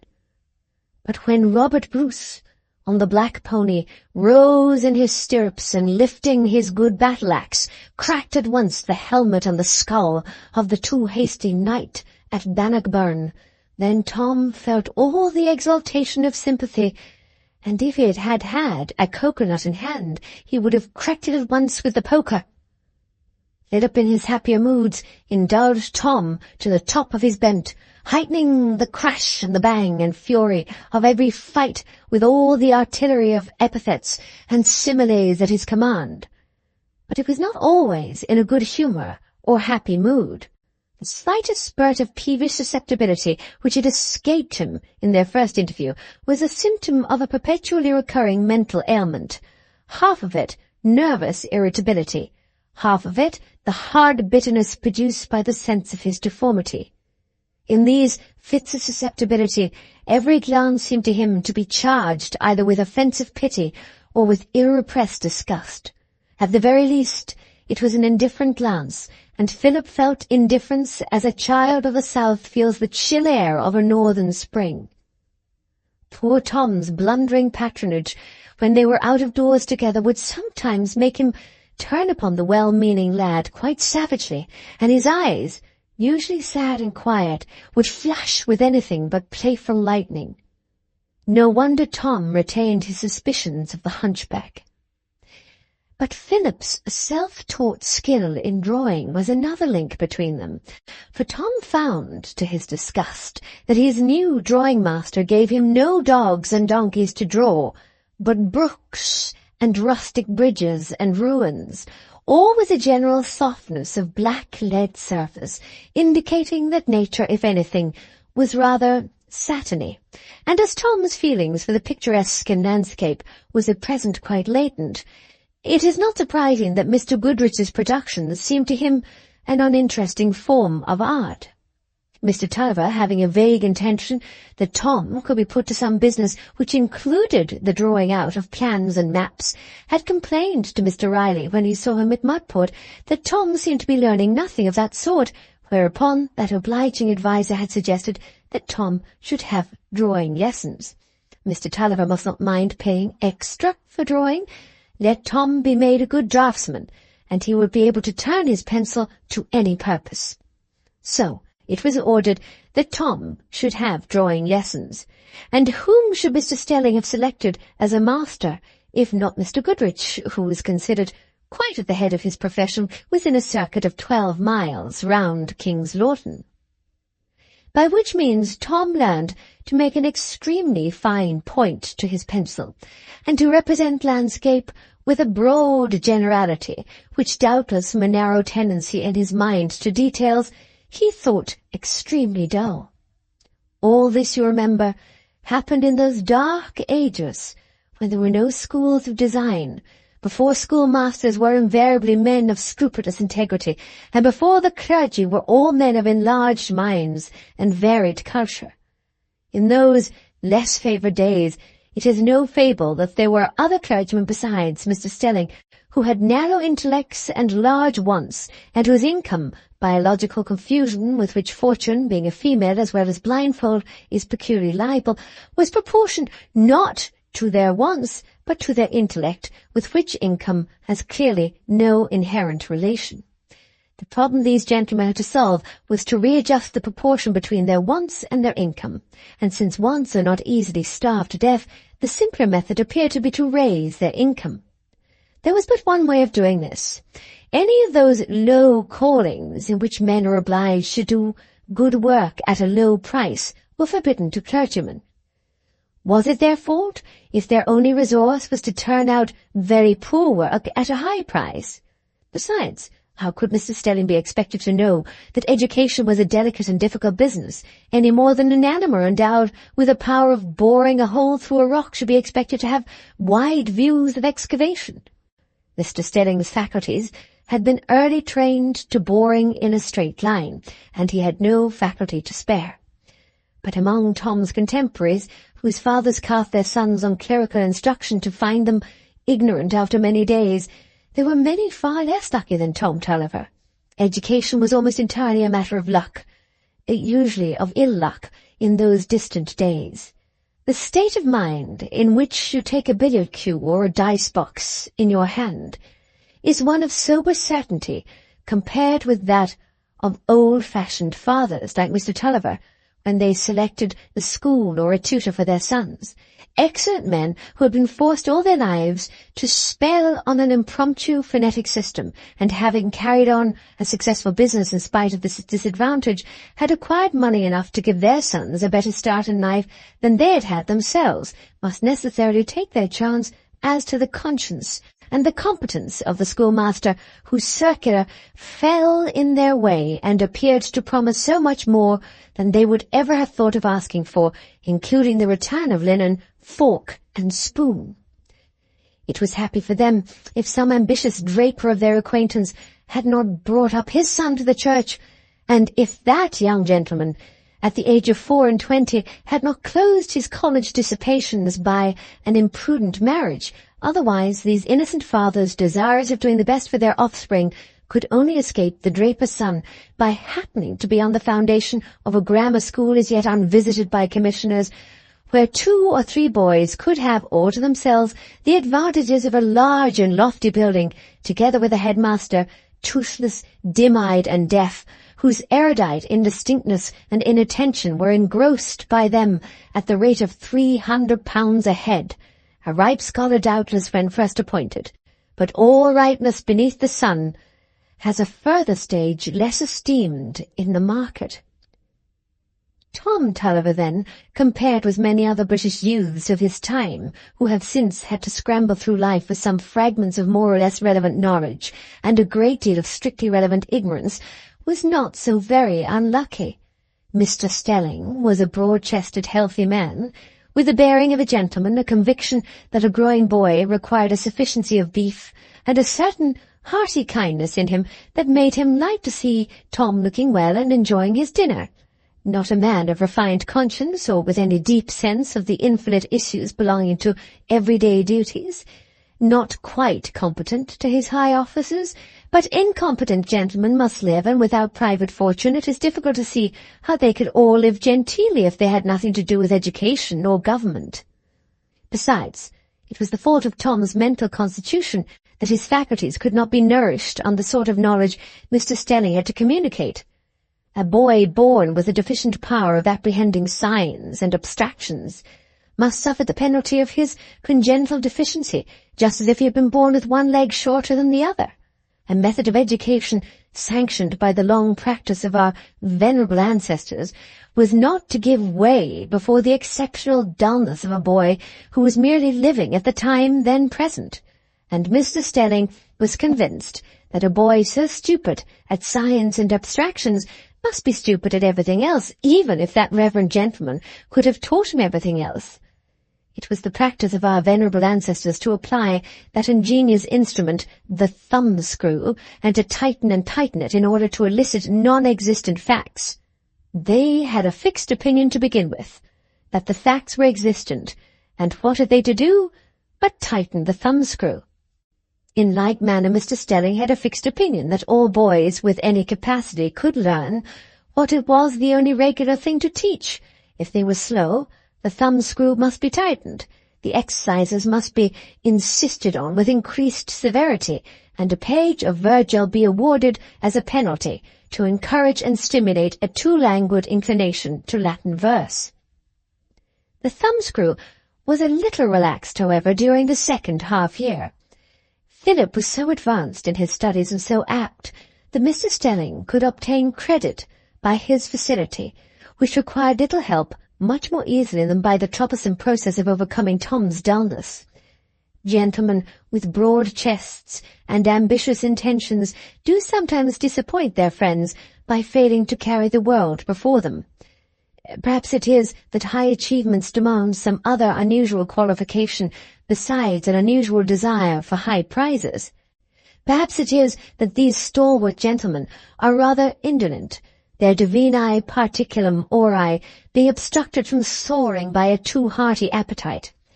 Some reason or other there was why Mr. Stelling deferred the execution of many spirited projects, why he did not begin the editing of his Greek play, or any other work at scholarship in his leisure hours, but after turning the key of his private study with much resolution, sat down to one of Theodore Hook's novels.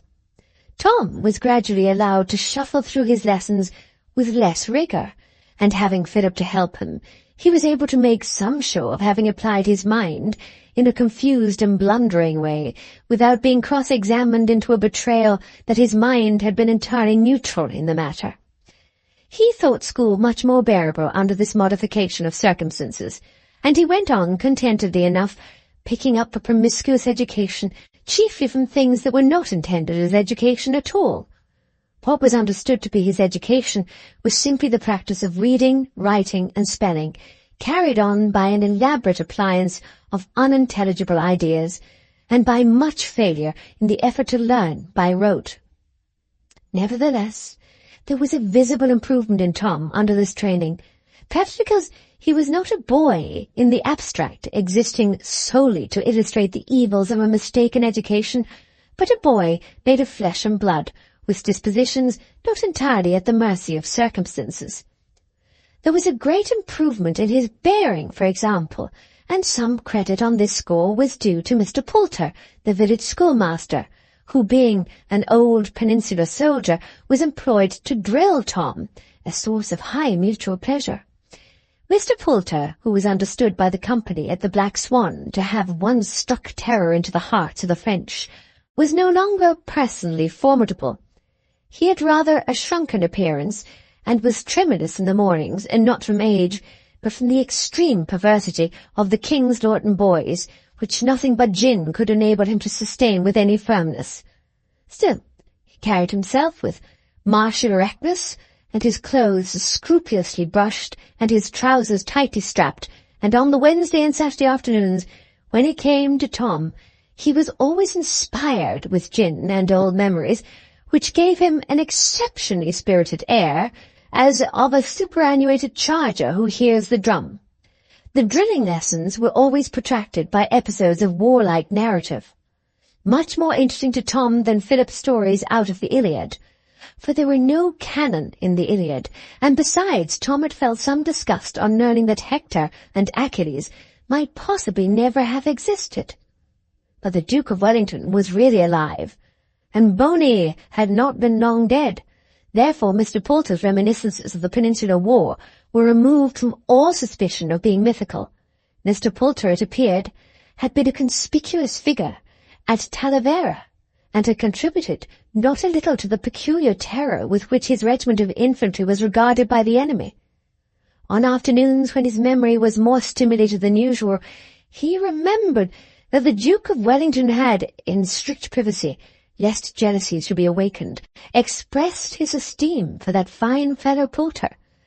A very surgeon who attended him in the hospital after he had received his gunshot wound had been profoundly impressed with the superiority of Mr. Poulter's flesh. No other flesh would have healed in anything like the same time. Unless personal matters connected with the important warfare in which he had been engaged, Mr. Poulter was more reticent, only taking care not to give the weight of his authority to any loose notions concerning military history. Anyone who pretended to a knowledge of what occurred at the siege of Badajoz was especially an object of silent pity to Mr. Poulter. He wished that prating person had been run down and had the breath trampled out of him at the first go-off, as he himself had. He might talk about the siege of Badajoz then. Tom did not escape irritating his drilling master occasionally by his curiosity concerning other military matters than Mr. Poulter's personal experience. "And General Wolfe, Mr. Poulter, wasn't he a wonderful fighter?" said Tom, who held the notion that all the martial heroes commemorated on the public-house signs were engaged in the war with Boney. "Not at all," said Mr. Poulter contemptuously. "Nothing of the sort. Heads up," he added in a tone of stern command, which delighted Tom and made him feel as if he were a regiment in his own person. "No, no," Mr. Poulter would continue on coming to a pause in his discipline.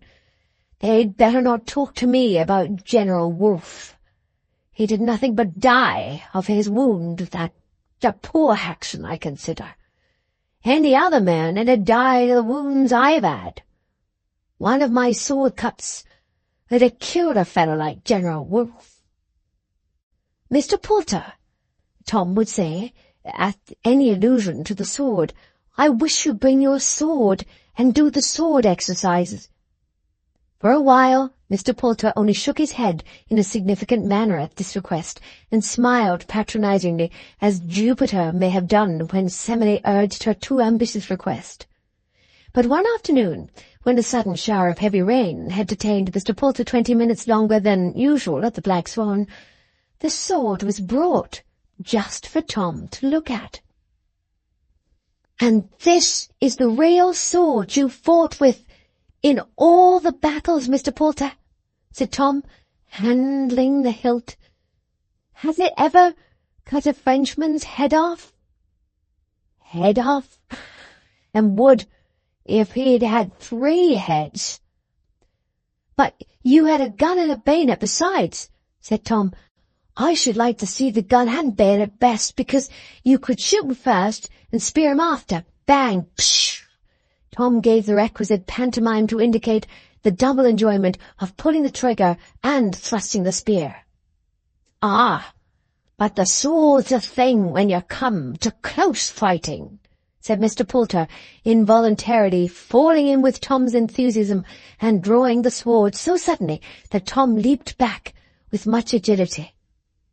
"Oh, but Mr. Poulter, if you're going to do the exercise," said Tom, a little conscious that he had not stood his ground as became an Englishman, "let me go and call Philip. He'd like to see you, you know."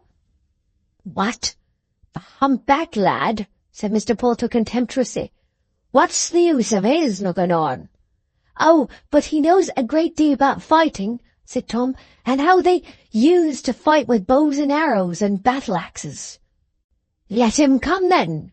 I'll show him something different from his bows and arrows," said Mr. Poulter, coughing and drawing himself up, while he gave a little preliminary play to his wrist. Tom ran into Philip, who was enjoying his afternoon's holiday at the piano in the drawing-room, picking out tunes for himself and singing them. He was supremely happy, perched like an amorphous bundle on the high stool, with his head thrown back, his eyes fixed on the opposite cornice, and his lips wide open, sending forth with all his might impromptu syllables to a tune of Anne's which had hit his fancy. "Come, Philip," said Tom, bursting in. "Don't stay roaring la-la there. Come and see old Poulter do his sword exercise in the carriage-house." The jar of his interruption, the discord of Tom's tones coming across the notes to which Philip was vibrating in soul and body, would have been enough to unhinge his temper, even if there had been no question of Poulter, the drilling master, and Tom, in the hurry of seizing something to say to prevent Mr. Poulter from thinking he was afraid of the sword when he sprang away from it, had alighted on this proposition to fetch Philip, though he knew well enough that Philip hated to hear him mention his drilling lessons. Tom would never have done so inconsiderate a thing except under the severe stress of his personal pride. Philip shuddered visibly as he paused from his music. Then, turning red, he said with a violent passion, "Get away, you lumbering idiot! Don't come bellowing at me. You are not fit to speak to anything but a cart horse." It was not the first time Philip had been made angry by him, but Tom had never before been assailed with verbal missiles that he understood so well. "I'm fit to speak to something better than you, you poor-spirited imp," said Tom, lighting up immediately to Philip's fire. "You know I won't hit you because you know better than a girl, but I'm an honest man's son, and your father's a rogue. Everybody says so." Tom flung out of the room and slammed the door after him, made strangely heedless by his anger, for to slam doors within the hearing of Mrs. Stelling, who was probably not far off, was an offence only to be wiped out by 20 lines of Virgil. In fact, that lady did presently descend from her room, in double wonder at the noise and the subsequent cessation of Philip's music. She found him sitting in a heap on the hassock and crying bitterly. "What's the matter, Wakem? What was that noise about? Who slammed the door?" Philip looked up and hastily dried his eyes. "It's this Tulliver who came in to ask me to go out with him." "And what are you in trouble about?" said Mrs. Stelling. Philip was not her favourite of the two pupils. He was less obliging than Tom, who was made useful in many ways. Still, his father paid more than Mr. Tulliver did, and she meant him to feel that she behaved exceedingly well to him. Philip, however, met her advances toward a good understanding very much as a caressed mollusk meets an invitation to show himself out of his shell. Mrs. Stelling was not a loving, tender-hearted woman. She was a woman whose skirt sat well, who adjusted her waist and patted her curls with a preoccupied air when she inquired after your welfare. These things doubtless represent a great social power, but it is not the power of love, and no other power could win Philip from his personal reserve. He said in answer to her question, "My toothache came on and made me hysterical again." This had been the fact once, and Philip was glad of the recollection. It was like an inspiration to enable him to excuse his crying. He had to accept eau de cologne and to refuse creosote in consequence, but that was easy. Meanwhile, Tom, who had for the first time sent a poisoned arrow into Philip's heart, had returned to the carriage-house, where he found Mr. Poulter with a fixed and earnest eye, wasting the perfections of his sword exercise on probably observant but inappreciative rats. But Mr. Poulter was a host in himself. That is to say, he admired himself more than a whole army of spectators could have admired him. He took no notice of Tom's return, being too entirely absorbed in the cut and thrust, the solemn 1, 2, 3, 4, and Tom, not without a slight feeling of alarm at Mr. Poulter's fixed eye and hungry-looking sword, which seemed impatient for something else to cut besides the air, admired the performance from as great a distance as possible. It was not until Mr. Poulter paused and wiped the perspiration from his forehead that Tom felt the full charm of the sword exercise and wished it to be repeated. "Mr. Poulter," said Tom when the sword was being finally sheathed, "I wish you'd lend me your sword a little while to keep." "No, no, young gentleman," said Mr. Poulter, shaking his head decidedly. "You might do yourself some mischief with it." "No, I'm sure I wouldn't. I'm sure I'd take care and not hurt myself. I shouldn't take it out the sheath much, but I could ground arms with it and all that." "No, yeah, it won't do, I tell you, it won't do," said Mr. Poulter, preparing to depart. "What did Mr. Stelling say to me?" "Oh, I say do, Mr. Poulter. I'd give you my 5-shilling piece if you'd let me keep the sword a week. Look here," said Tom, reaching out the attractively large round of silver. The young dog calculated the effect as well as if he had been a philosopher. "Well," said Mr. Poulter, with still deeper gravity, "you must keep it out of sight, you know."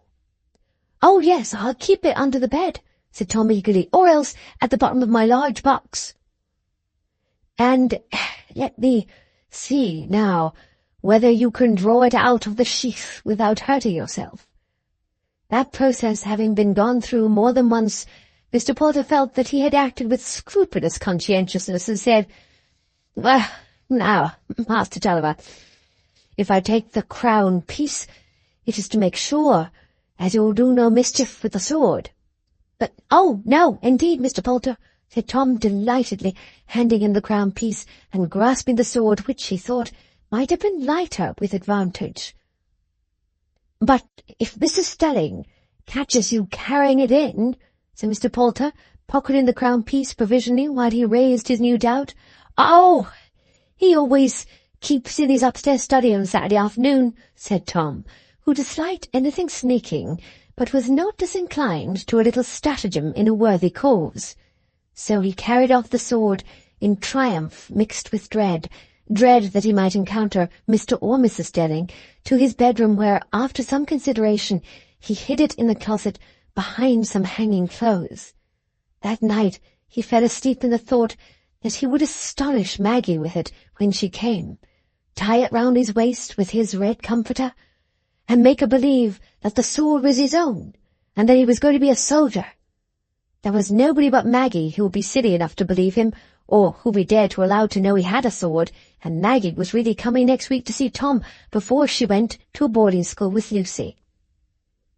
If you think a lad of 13 would have been so childish, you must be an exceptionally wise man, who, although you are devoted to a civil calling, requiring you to look bland rather than formidable, yet never since you had a beard threw yourself into a martial attitude and frowned before the looking-glass. It is doubtful whether our soldiers would be maintained if there were not pacific people at home who like to fancy themselves soldiers. War, like other dramatic spectacles, might possibly cease for want of a public. Chapter 5. Maggie's Second Visit. This last breach between the two lads was not readily mended, and for some time they spoke to each other no more than was necessary. Their natural antipathy of temperament made resentment an easy passage to hatred, and in Philip the transition seemed to have begun. There was no malignity in his disposition, but there was a susceptibility that made him peculiarly liable to a strong sense of repulsion. The ox, we may venture to assert it on the authority of a great classic, is not given to use his teeth as an instrument of attack, and Tom was an excellent bovine lad, who ran at questionable objects in a truly ingenious bovine manner. But he had blundered on Philip's tenderest point, and had caused him as much acute pain as if he had studied the means with the nicest precision and the most envenomed spite. Tom saw no reason why they should not make up this quarrel, as they had done many others, by behaving as if nothing had happened. For though he had never before said to Philip that his father was a rogue, this idea had so habitually made part of his feeling as to the relation between himself and his dubious schoolfellow, who he could neither like nor dislike, that the mere utterance did not make such an epoch to him as it did to Philip. And he had a right to say so when Philip hectored over him and called him names. But perceiving that his first advances towards amity were not met, he relapsed into his least favourable disposition toward Philip, and resolved never to appeal to him either about drawing or exercise again. They were only so far civil to each other as was necessary to prevent their state of feud from being observed by Mr. Stelling, who would have put down such nonsense with great vigour. When Maggie came, however, she could not help looking with growing interest at the new schoolfellow, although he was the son of that wicked lawyer Wakem, who had made her father so angry. She had arrived in the middle of school hours, and had sat by while Philip went through his lessons with Mr. Stelling. Tom, some weeks ago, had sent her word that Philip knew no end of stories, and not stupid stories like hers, and she was convinced now, from her own observation, that he must be very clever. She hoped he would think her rather clever too, when she came to talk to him. Maggie, moreover, had rather a tenderness for deformed things. She preferred the wry-necked lambs, because it seemed to her that the lambs, which were quite strong and well-made, wouldn't mind so much about being petted, and she was especially fond of petting objects that would think it very difficult to be petted by her. She loved Tom very dearly, but she often wished that he cared more about her loving him. "I think Philip Wakem seems a nice boy, Tom," she said when they went out of the study together into the garden to pass the interval before dinner. "He couldn't choose his father, you know, and I've read of very bad men who had good sons as well as good parents who had bad children, and if Philip is good, I think we ought to be more sorry for him, because His father is not a good man. You like him, don't you?" "Oh, he's a queer fellow," said Tom curtly, "and he's as sulky as can be with me because I told him his father was a rogue, and I'd right to tell him so, for it was true, and he began it, with calling me names. But you stop here by yourself a bit, Maggie, will you? I've got something I want to do upstairs." "Can't I go too?" said Maggie, who, in this first day of meeting again, loved Tom's shadow. "No, it's something I'll tell you about by and by, not yet," said Tom, skipping away. In the afternoon, the boys were at their books in the study preparing the morrow's lessons, that they might have a holiday in the evening in honour of Maggie's arrival. Tom was hanging over his Latin grammar, moving his lips inaudibly like a strict but impatient Catholic repeating his tale of Pater Nosters, and Philip, at the other end of the room, was busy with his 2 volumes, with a look of contented diligence that excited Maggie's curiosity. He did not look at all as if he were learning a lesson. She sat on a low stool at nearly a right angle with the 2 boys, watching first one and then the other, and Philip, looking off his book once toward the fireplace, caught the pair of questioning dark eyes fixed upon him. He thought the sister of Tulliver seemed a nice little thing, quite unlike her brother. He wished he had a little sister. What was it, he wondered, that made Maggie's dark eyes remind him of the stories about princesses being turned into animals? I think it was that her eyes were full of unsatisfied intelligence and unsatisfied beseeching affection. "I say, Magsie," said Tom at last, shutting his books and putting them away with the energy and decision of a perfect master in the art of leaving off, "I've done my lessons now.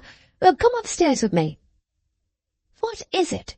said Maggie, when they were outside the door, a slight suspicion crossing her mind as she remembered Tom's preliminary visit upstairs.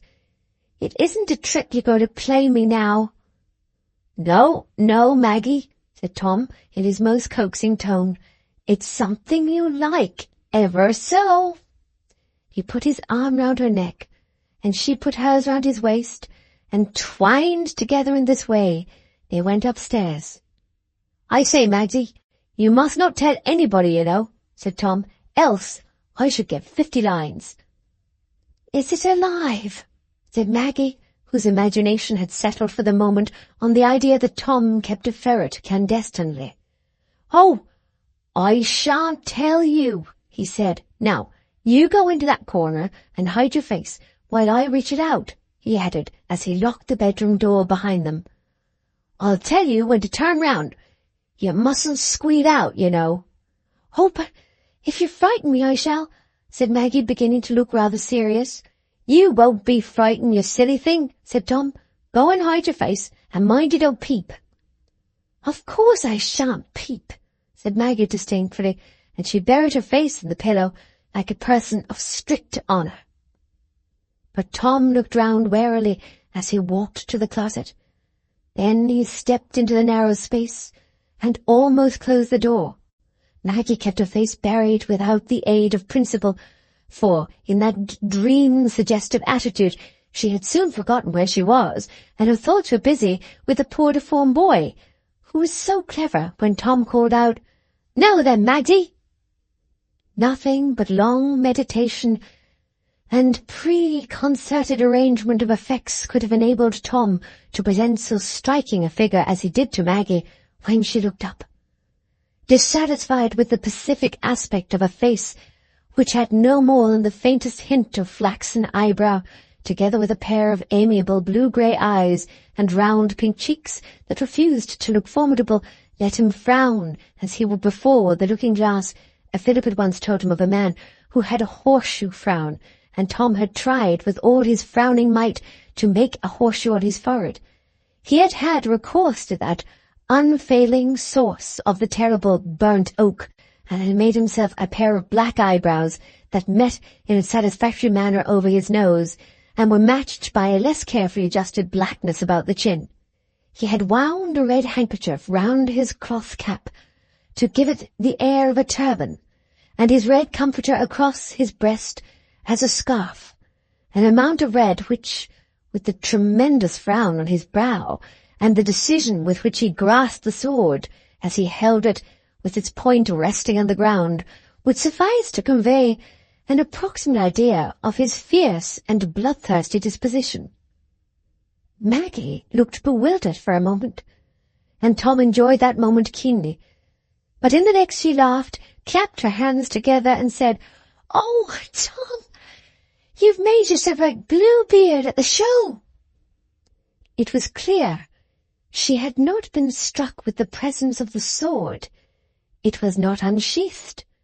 Her frivolous mind required a more direct appeal to its sense of the terrible, and Tom prepared for his masterstroke. Frowning with a double amount of intention, if not of corrugation, he carefully drew the sword from its sheath and pointed it at Maggie. "Oh, Tom, please don't!" exclaimed Maggie in a tone of suppressed dread, shrinking away from him into the opposite corner. "I shall scream. I'm sure I shall. Oh, don't! I wish I'd never come upstairs." The corner of Tom's mouth showed an inclination to a smile of complacency that was immediately checked as inconsistent with the severity of a great warrior. Slowly he let down the scabbard on the floor, lest it should make too much noise, and then said sternly, "I'm the Duke of Wellington. March!" stamping forward with the right leg a little bent, and the sword still pointing toward Maggie, who, trembling and with tear-filled eyes, got upon the bed as the only means of widening the space between them. Tom, happy in this spectator of his military performance, even though the spectator was only Maggie, proceeded with the utmost exertion of his force to such an exhibition of the cut and thrust as would necessarily be expected of the Duke of Wellington. "Tom, I will not bear it. I will scream," said Maggie at the first movement of the sword. "You will hurt yourself. You'll cut your head off." "1, 2, said Tom resolutely, though at 2 his wrist trembled a little. 3 came more slowly, and with it the sword swung downward, and Maggie gave a loud shriek. The sword had fallen with its edge on Tom's foot, and in a moment after he had fallen too. Maggie leaped from the bed, still shrieking, and immediately there was a rush of footsteps towards the room. Mr. Stelling, from his upstairs study, was the first to enter. He found both the children on the floor. Tom had fainted, and Maggie was shaking him by the collar of his jacket, screaming with wild eyes. She thought he was dead, poor child, and yet she shook him, as if that would bring him back to life. In another minute she was sobbing with joy because Tom opened his eyes. She couldn't sorrow yet that he had hurt his foot. It seemed as if all happiness lay in his being alive. Chapter 6. A Love Scene.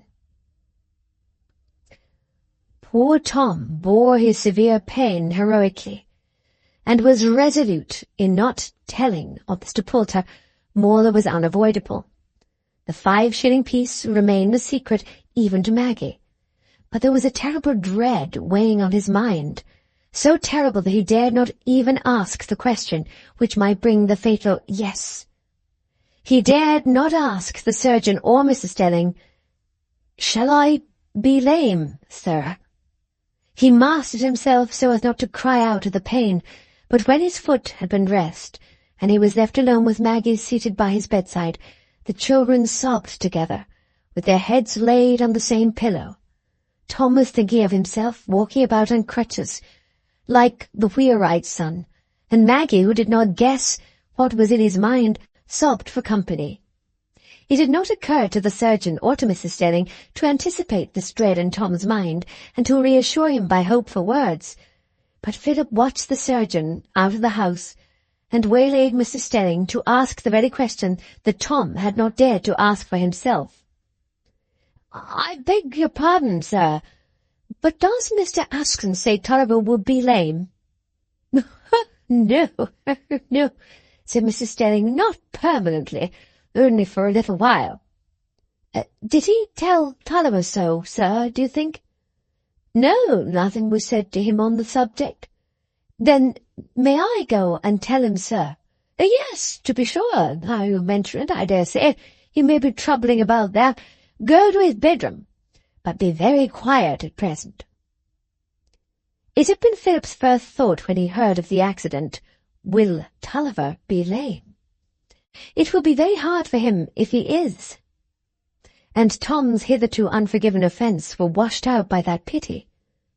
Philip felt that they were no longer in a state of repulsion, but were being drawn into a common current of suffering and sad privation.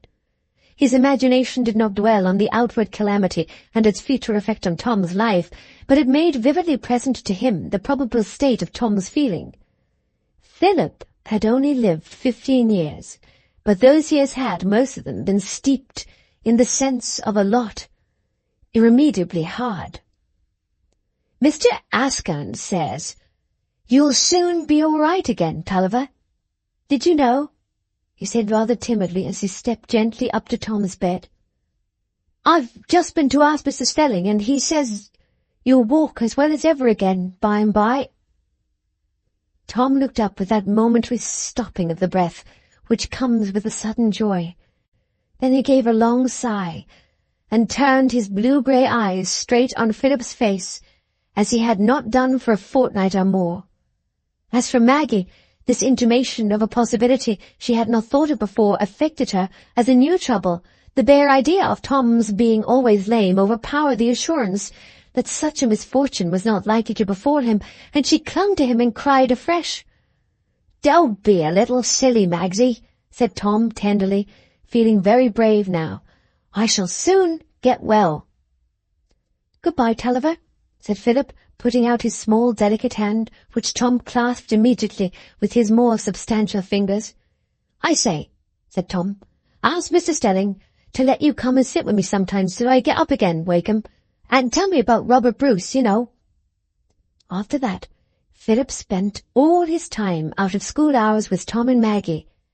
Tom liked to hear fighting stories as much as ever, but he insisted strongly on the fact that those great fighters who did so many wonderful things and came off unhurt wore excellent armour from head to foot, which made fighting easy work, he considered. He should not have hurt his foot if he had had an iron shoe on. He listened with a great interest to a new story of Philip's about a man who had a very bad wound in his foot and cried out so dreadfully with the pain that his friends could bear with him no longer, but put him ashore on a desert island with nothing but some wonderful poisoned arrows to kill animals with for food. "I didn't roar out a bit, you know," said Tom, "and I dare say my foot was as bad as his. It's cowardly to roar." But Maggie would have it that when anything hurt you very much, it was quite permissible to cry out, and it was cruel of people not to bear it. She wanted to know if Philoctetes had a sister, and why she didn't go with him to the desert island and take care of him. One day, soon after Philip had told the story, he and Maggie were in the study alone together, while Tom's foot was being dressed. Philip was at his books, and Maggie, after sauntering idly round the room, not caring to do anything in particular because she would soon go to Tom again, went and leaned on the table near Philip to see what he was doing. They were quite old friends now, and perfectly at home with each other. "What are you reading about in Greek?" she said. "It's poetry, I can see that, because the lines are so short." "It's about Philoctetes, the lame man I was telling you of yesterday," he answered, resting his head on his hand and looking at her as if he were not at all sorry to be interrupted. Maggie, in her absent way, continued to lean forward, resting on her arms and moving her feet about, while her dark eyes got more and more fixed and vacant, as if she had quite forgotten Philip and his book. "Maggie," said Philip after a minute or two, still leaning on his elbow and looking at her, "if you had had a brother like me, do you think you should have loved him as well as Tom?" Maggie started a little on being roused from her reverie and said, "What?" Philip repeated his question. "Oh, yes, better," she answered immediately. "No, not better, because I don't think I could love you better than Tom, but I should be so sorry for you." Philip coloured. He had meant to imply, would she love him as well in spite of his deformity, and yet when she alluded to it so plainly he winced under her pity. Maggie, young though she was, felt her mistake. Hitherto she had instinctively behaved as if she were quite unconscious of Philip's deformity. Her own keen sensitiveness and experience under family criticism sufficed to teach her this as well as if she had been directed by the most finished breeding. "But you are so very clever, Philip, and you can play and sing," she added quickly. "I wish you were my brother. I'm very fond of you. And you would stay at home with me when Tom went out, and you would teach me everything, wouldn't you? Greek and everything." "But you go away soon and go to school, Maggie," said Philip, "and then you'll forget all about me and not care for me any more, and then I shall see you when you're grown up, and you'll hardly take any notice of me." "Oh, no, I shan't forget you, I'm sure," said Maggie, shaking her head very seriously. "I never forget anything, and I think about everybody when I'm away from them. I think about poor Yap. He's got a lump in his throat, and Luke says he'll die. Or don't you tell Tom, because it will vex him so. You never saw Yap. He's a queer little dog. Nobody cares about him but Tom and me." "Do you care as much about me as you do about Yap, Maggie?" said Philip, smiling rather sadly. "Oh, yes, I should think so," said Maggie, laughing. "I'm very fond of you, Maggie. I shall never forget you," said Philip. "And when I'm very unhappy, I shall always think of you, and wish I had a sister with dark eyes, just like yours." "Why do you like my eyes?" said Maggie, well pleased. She had never heard anyone but her father speak of her eyes as if they had merit. "I don't know," said Philip. "They're not like any other eyes. They seem trying to speak kindly. I don't like other people to look at me much, but I like you to look at me, Maggie." "Why, I think you're fonder of me than Tom is," said Maggie rather sorrowfully. Then, wondering how she could convince Philip that she could like him just as well, although he was crooked, she said, "Should you like me to kiss you, as I do Tom? I will if you like." "Yes, very much, but nobody kisses me." Maggie put her arm round his neck and kissed him quite earnestly. "There now," she said, "I shall always remember you and kiss you when I see you again, if it's ever so long. But I'll go now because I think Mr. Askin's done with Tom's foot." When their father came the second time, Maggie said to him, "Oh, Father, Philip Wakem is so very good to Tom. He is such a clever boy, and I do love him. And you love him too, Tom, don't you? Say you love him," she added entreatingly. Tom coloured a little as he looked at his father and said, "I shan't be friends with him when I leave school, Father, but we've made it up now, since my foot has been bad, and he's taught me to play at draughts, and I can beat him." "Well, well," said Mr. Tulliver, "if he's good to you, try and make amends and be good to him. He's a poor crooked creature, and takes after his dead mother, but don't you be getting too thick with him. He's got his father's blood in him too. Aye, aye. The grey colt may chance to kick like his black sire." The jarring natures of the two boys effected what Mr. Tulliver's admonition alone might have failed to effect. In spite of Philip's new kindness and Tom's answering regard in this time of his trouble, they never became close friends. When Maggie was gone, and when Tom by and by began to walk about as usual, the friendly warmth that had been kindled by pity and gratitude died out by degrees and left them in their old relation to each other. Philip was often peevish and contemptuous, and Tom's more specific and kindly impressions gradually melted into the old background of suspicion and dislike towards him as a queer fellow, a hunchback, and the son of a rogue. If boys and men are to be welded together in the glow of transient feeling, they must be made of metal that will mix, else they inevitably fall asunder when the heat dies out. Chapter 7. The golden gates are passed. So Tom went on, even to the 5th half-year, till he was turned 16 at King's Lorton, while Maggie was growing up with a rapidity which her aunts considered highly reprehensible at Miss Furness's boarding school in the ancient town of Laceham on the Floss, with Cousin Lucy for her companion. In her early letters to Tom, she had always sent her love to Philip, and asked many questions about him which were answered by brief sentences about Tom's toothache and a turf house which he was helping to build in the garden, with other items of that kind. She was pained to hear Tom say in the holidays that Philip was as queer as ever again and often cross. They were no longer very good friends, she perceived, and when she reminded Tom that he ought always to love Philip for being so good to him when his foot was bad, he answered, "Well, it isn't my fault. I don't do anything to him." She hardly ever saw Philip during the remainder of their school life. In the midsummer holidays he was always away at the seaside, and at Christmas she could only meet him at long intervals in the street of St. Ogg's. When they did meet, she remembered her promise to kiss him. But as a young lady who had been at boarding school, she knew now that such a greeting was out of the question, and Philip would not expect it. The promise was void, like so many other sweet, illusory promises of our childhood. Void as promises made in Eden before the seasons were divided, and when the starry blossoms grew side by side with the ripening peach.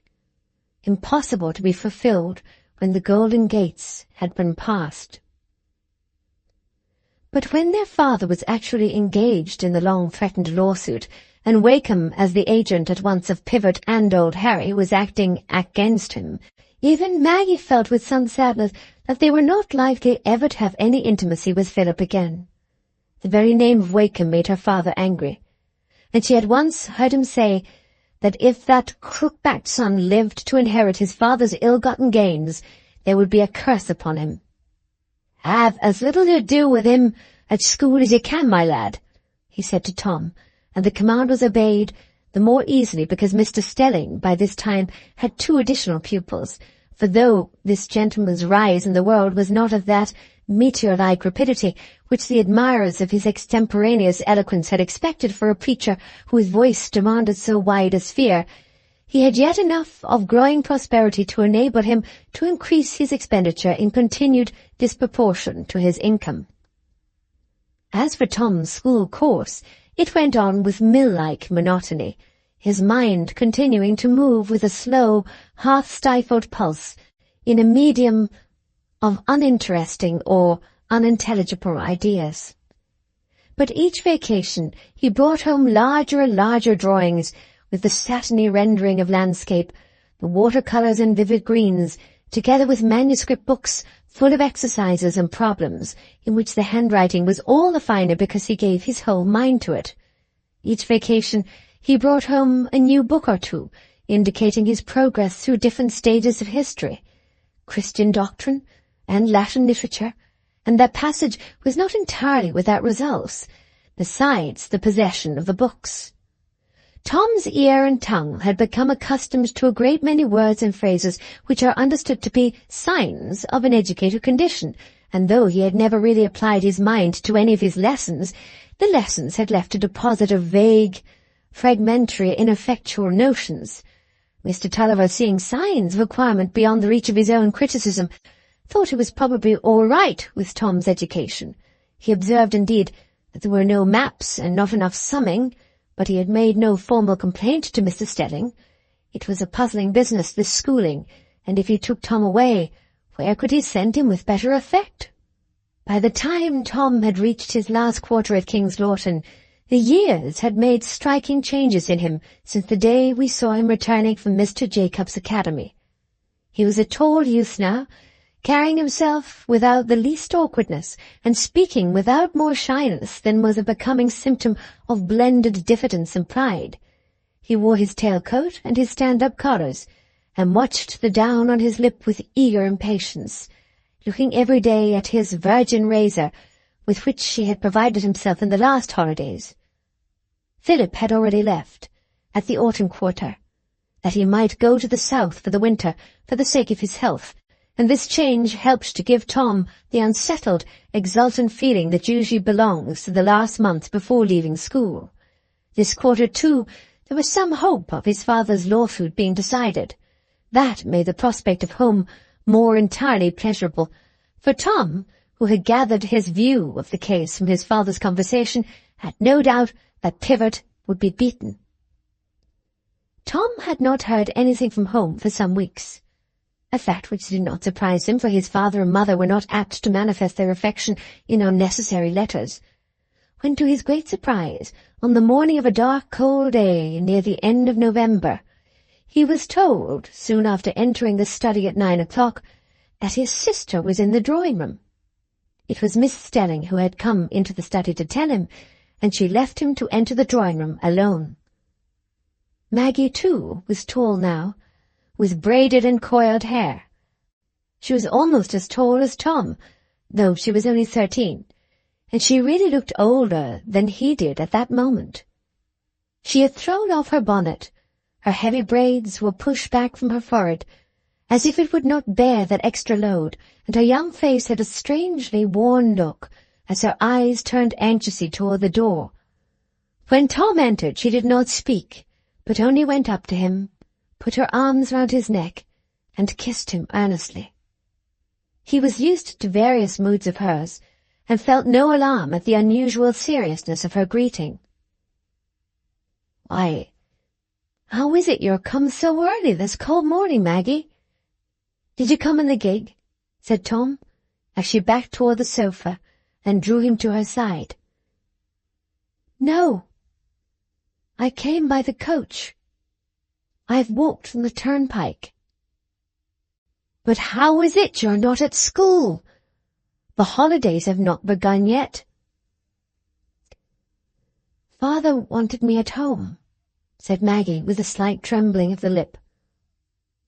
"I came home 3 or 4 days ago." "Isn't my father well?" said Tom rather anxiously. "Not quite," said Maggie. "He's very unhappy, Tom.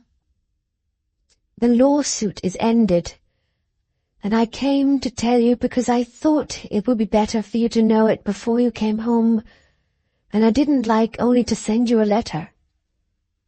"My father hasn't lost," said Tom, hastily springing from the sofa and standing before Maggie with his hands suddenly thrust into his pockets.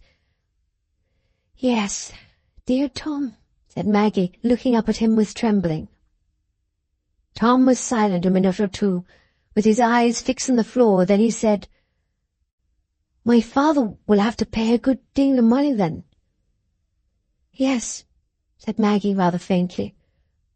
"Well, it can't be helped," said Tom bravely, not translating the loss of a large sum of money into any tangible results. "But my father's very vexed, I dare say," he added, looking at Maggie and thinking that her agitated face was only part of her girlish way of taking things. "Yes," said Maggie again faintly. Then, urged to fuller speech by Tom's freedom from apprehension, she said loudly and rapidly, as if the words would burst from her, "Oh, Tom, he will lose the mill and the land and everything. He will have nothing left." Tom's eyes flashed out one look of surprise at her before he turned pale and trembled visibly. He said nothing, but sat down on the sofa again, looking vaguely out of the opposite window. Anxiety about the future had never entered Tom's mind. His father, always ridden a good horse, kept a good house, and had the cheerful, confident air of a man who has plenty of property to fall back upon. Tom had never dreamed that his father would fail. That was a form of misfortune which he had always heard spoken of as a deep disgrace, and disgrace was an idea that he could not associate with any of his relations, least of all with his father. A proud sense of family respectability was part of the very air Tom had been born and brought up in. He knew there were people in St. Ogg's who made a show without money to support it, and he had always heard such people spoken of by his own friends with contempt and reprobation. He had a strong belief, which was a lifelong habit and required no definite evidence to rest on, that his father could spend a great deal of money if he chose, and since his education at Mr. Stelling's had given him a more expensive view of life, he had often thought that when he got older he would make a figure in the world, with his horse and dogs and saddle and other accoutrements of a fine young man, and show himself equal to any of his contemporaries at St. Ogg's, who might consider themselves a grade above him in society because their fathers were professional men or had large oil mills. As to the prognostics and head-shaking of his aunts and uncles, they had never produced the least effect on him except to make him think that aunts and uncles were disagreeable society. He had heard them find fault in much the same way, as long as he could remember. His father knew better than they did. The down had come on Tom's lip, yet his thoughts and expectations had been hitherto only the reproduction, in changed forms, of the boyish dreams in which he had lived 3 years ago. He was awakened now with a violent shock. Maggie was frightened at Tom's pale, trembling silence. There was something else to tell him, something worse. She threw her arms round him at last and said with a half-sob, "Oh, Tom, dear Tom, don't fret too much. Try to bear it well." Tom turned his cheek passively to meet her entreating kisses, and there gathered a moisture in his eyes, which he just rubbed away with his hand. The action seemed to rouse him, for he shook himself and said, "I shall go home with you, Maggie. Didn't my father say I was to go?" "No, Tom, father didn't wish it," said Maggie, her anxiety about his feeling helping her to master her agitation. What would he do when she told him all? "But mother wants you to come. Poor mother, she cries so. Oh, Tom, it's very dreadful at home." Maggie's lips grew whiter, and she began to tremble almost as Tom had done. The two poor things clung closer to each other, both trembling, the one at an unshapen fear, the other at the image of a terrible certainty. When Maggie spoke, it was hardly above a whisper. And, poor father." Maggie could not utter it, but the suspense was intolerable to Tom. A vague idea of going to prison as a consequence of debt was the shape his fears had begun to take. "Where's my father?" he said impatiently. "Tell me, Maggie." He's at home," said Maggie, finding it easier to reply to that question. "But," she added after a pause, "not himself. He fell off his horse. He has known nobody but me ever since. He seems to have lost his senses. Oh, father." With these last words, Maggie's sobs burst forth with the more violence from the previous struggle against them. Tom felt that pressure of the heart which forbids tears. He had no distinct vision of their troubles as Maggie had, who had been at home. He only felt the crushing weight of what seemed unmitigated misfortune. He tightened his arm almost convulsively around Maggie as she sobbed, but his face looked rigid and tearless, his eyes blank, as if a black curtain of cloud had suddenly fallen on his path. But Maggie soon checked herself abruptly. A single thought had acted on her like a startling sound. "We must sell out, Tom. We must not stay. Father will miss me. We must be at the turnpike at 10 to meet the coach." She said this with hasty decision, rubbing her eyes and rising to seize her bonnet. Tom at once felt the same impulse and rose too. "Wait a minute, Maggie," he said. "I must speak to Mr. Stelling, and then we'll go." He thought he must go to the study where the pupils were, but on his way he met Mr. Stelling, who had heard from his wife that Maggie appeared to be in trouble when she asked for her brother, and now that he thought the brother and sister had been alone long enough, was coming to inquire and offer his sympathy. "Please, sir, I must go home," said Tom abruptly as he met Mr. Stelling in the passage. "I must go back with my sister directly. My father's lost his lawsuit. He's lost all his property, and he's very ill." Mr. Stelling felt like a kind-hearted man. He foresaw a probable money loss for himself, but this had no appreciable share in his feeling, while he looked with a grave pity at the brother and sister for whom youth and sorrow had begun together. When he knew how Maggie had come, and how eager she was to get home again, he hurried their departure, only whispering something to Mrs. Stelling, who had followed him and who immediately left the room. Tom and Maggie were standing on the doorstep, ready to set out, when Mrs. Stelling came with a little basket, which she had hung on Maggie's arm, saying, "Do remember to eat something on the way, dear." Maggie's heart went out towards this woman, whom she had never liked, and she kissed her silently. It was the first sign within the poor child of that new sense which is the gift of sorrow, that susceptibility to the bare offices of humanity, which raises them into a bond of loving friendship, as to haggard men among the icebergs the mere presence of an ordinary comrade, stirs the deep fountains of affection. Mr. Stelling put his hand on Tom's shoulder and said, "God bless you, my boy. Let me know how you get on." Then he pressed Maggie's hand, but there were no audible goodbyes.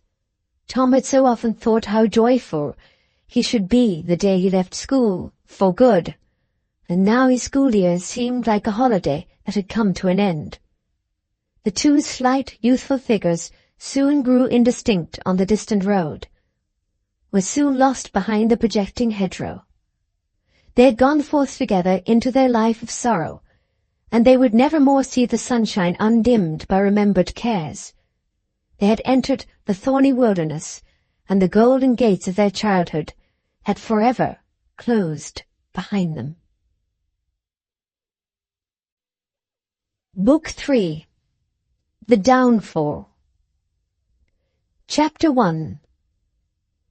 What had happened at home? When Mr. Tulliver first knew the fact that the lawsuit was decided against him, and that Pivot and Wakem were triumphant, everyone who happened to observe him at the time thought that, for so confident and hot-tempered a man, he bore the blow remarkably well. He thought to himself, he was going to show that if Wakem or anybody else considered him crushed, they would find themselves mistaken. He could not refuse to see that the costs of this protracted suit would take more than he possessed to pay them. But he appeared to himself to be full of expedients by which he could ward off any results but such as were tolerable and could avoid the appearance of breaking down in the world. All the obstinacy and defiance of his nature, driven out of their old channel, found a vent for themselves in the immediate formation of plans by which he would meet his difficulties, and remain Mr. Tulliver of Dorlcote Mill in spite of them. There was such a rush of projects in his brain that it was no wonder his face was flushed when he came away from his talk with his attorney, Mr. Gore, and mounted his horse to ride home from Lindham. There was Ferdy, who held a mortgage on the land, a reasonable fellow, who would see his own interest, Mr. Tulliver was convinced, and who would be glad not only to purchase the whole estate, including the mill and homestead, but would accept Mr. Tulliver as tenant and be willing to advance money to be repaid with high interest out of the profits of the business, which would be made over to him, Mr. Tulliver only taking enough barely to maintain himself and his family.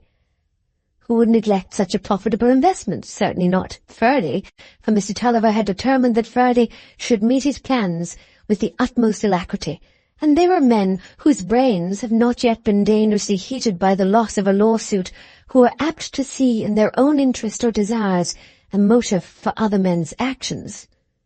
There was no doubt in the miller's mind that Ferdy would do just what was desirable, and if he did, why things would not be so very much worse. Mr. Tulliver and his family must live more meagerly and humbly, but it would only be till the profits of the business had paid off Ferdy's advances, and that might be why Mr. Tulliver had still a good many years of life before him. It was clear that the costs of the suit could be paid without his being obliged to turn out of his old place and look like a ruined man. It was certainly an awkward moment in his affairs. There was that surety ship for poor Riley, who had died suddenly last April and left his friends saddled with a debt of £250, a fact which had helped to make Mr. Tulliver's banking book less pleasant reading than a man might desire towards Christmas. Well, He had never been one of those poor-spirited sneaks who would refuse to give a helping hand to a fellow traveller in this puzzling world. The really vexatious business was the fact that some months ago the creditor who had lent him the £500 to repay Mrs. Clegg had become uneasy about his money, set on by Wakem, of course, and Mr. Tulliver, still confident that he should gain his suit, and finding it eminently convenient to raise the said sum until that desirable issue had taken place, had rashly acceded to the demand that he should give a bill of sale of his household furniture and some other effects as surety in lieu of the bond. It was all one, he said to himself. He would soon pay off the money, and there was no harm in giving that security any more than another. But now the consequences of this bill of sale occurred to him in a new light, and he remembered that the time was close at hand when it would be enforced unless the money were repaid. 2 months ago he would have declared stoutly that he would never be beholden to his wife's friends, but now he told himself as stoutly that it was nothing but right and natural that Bessie should go to the Pullets and explain the thing to them.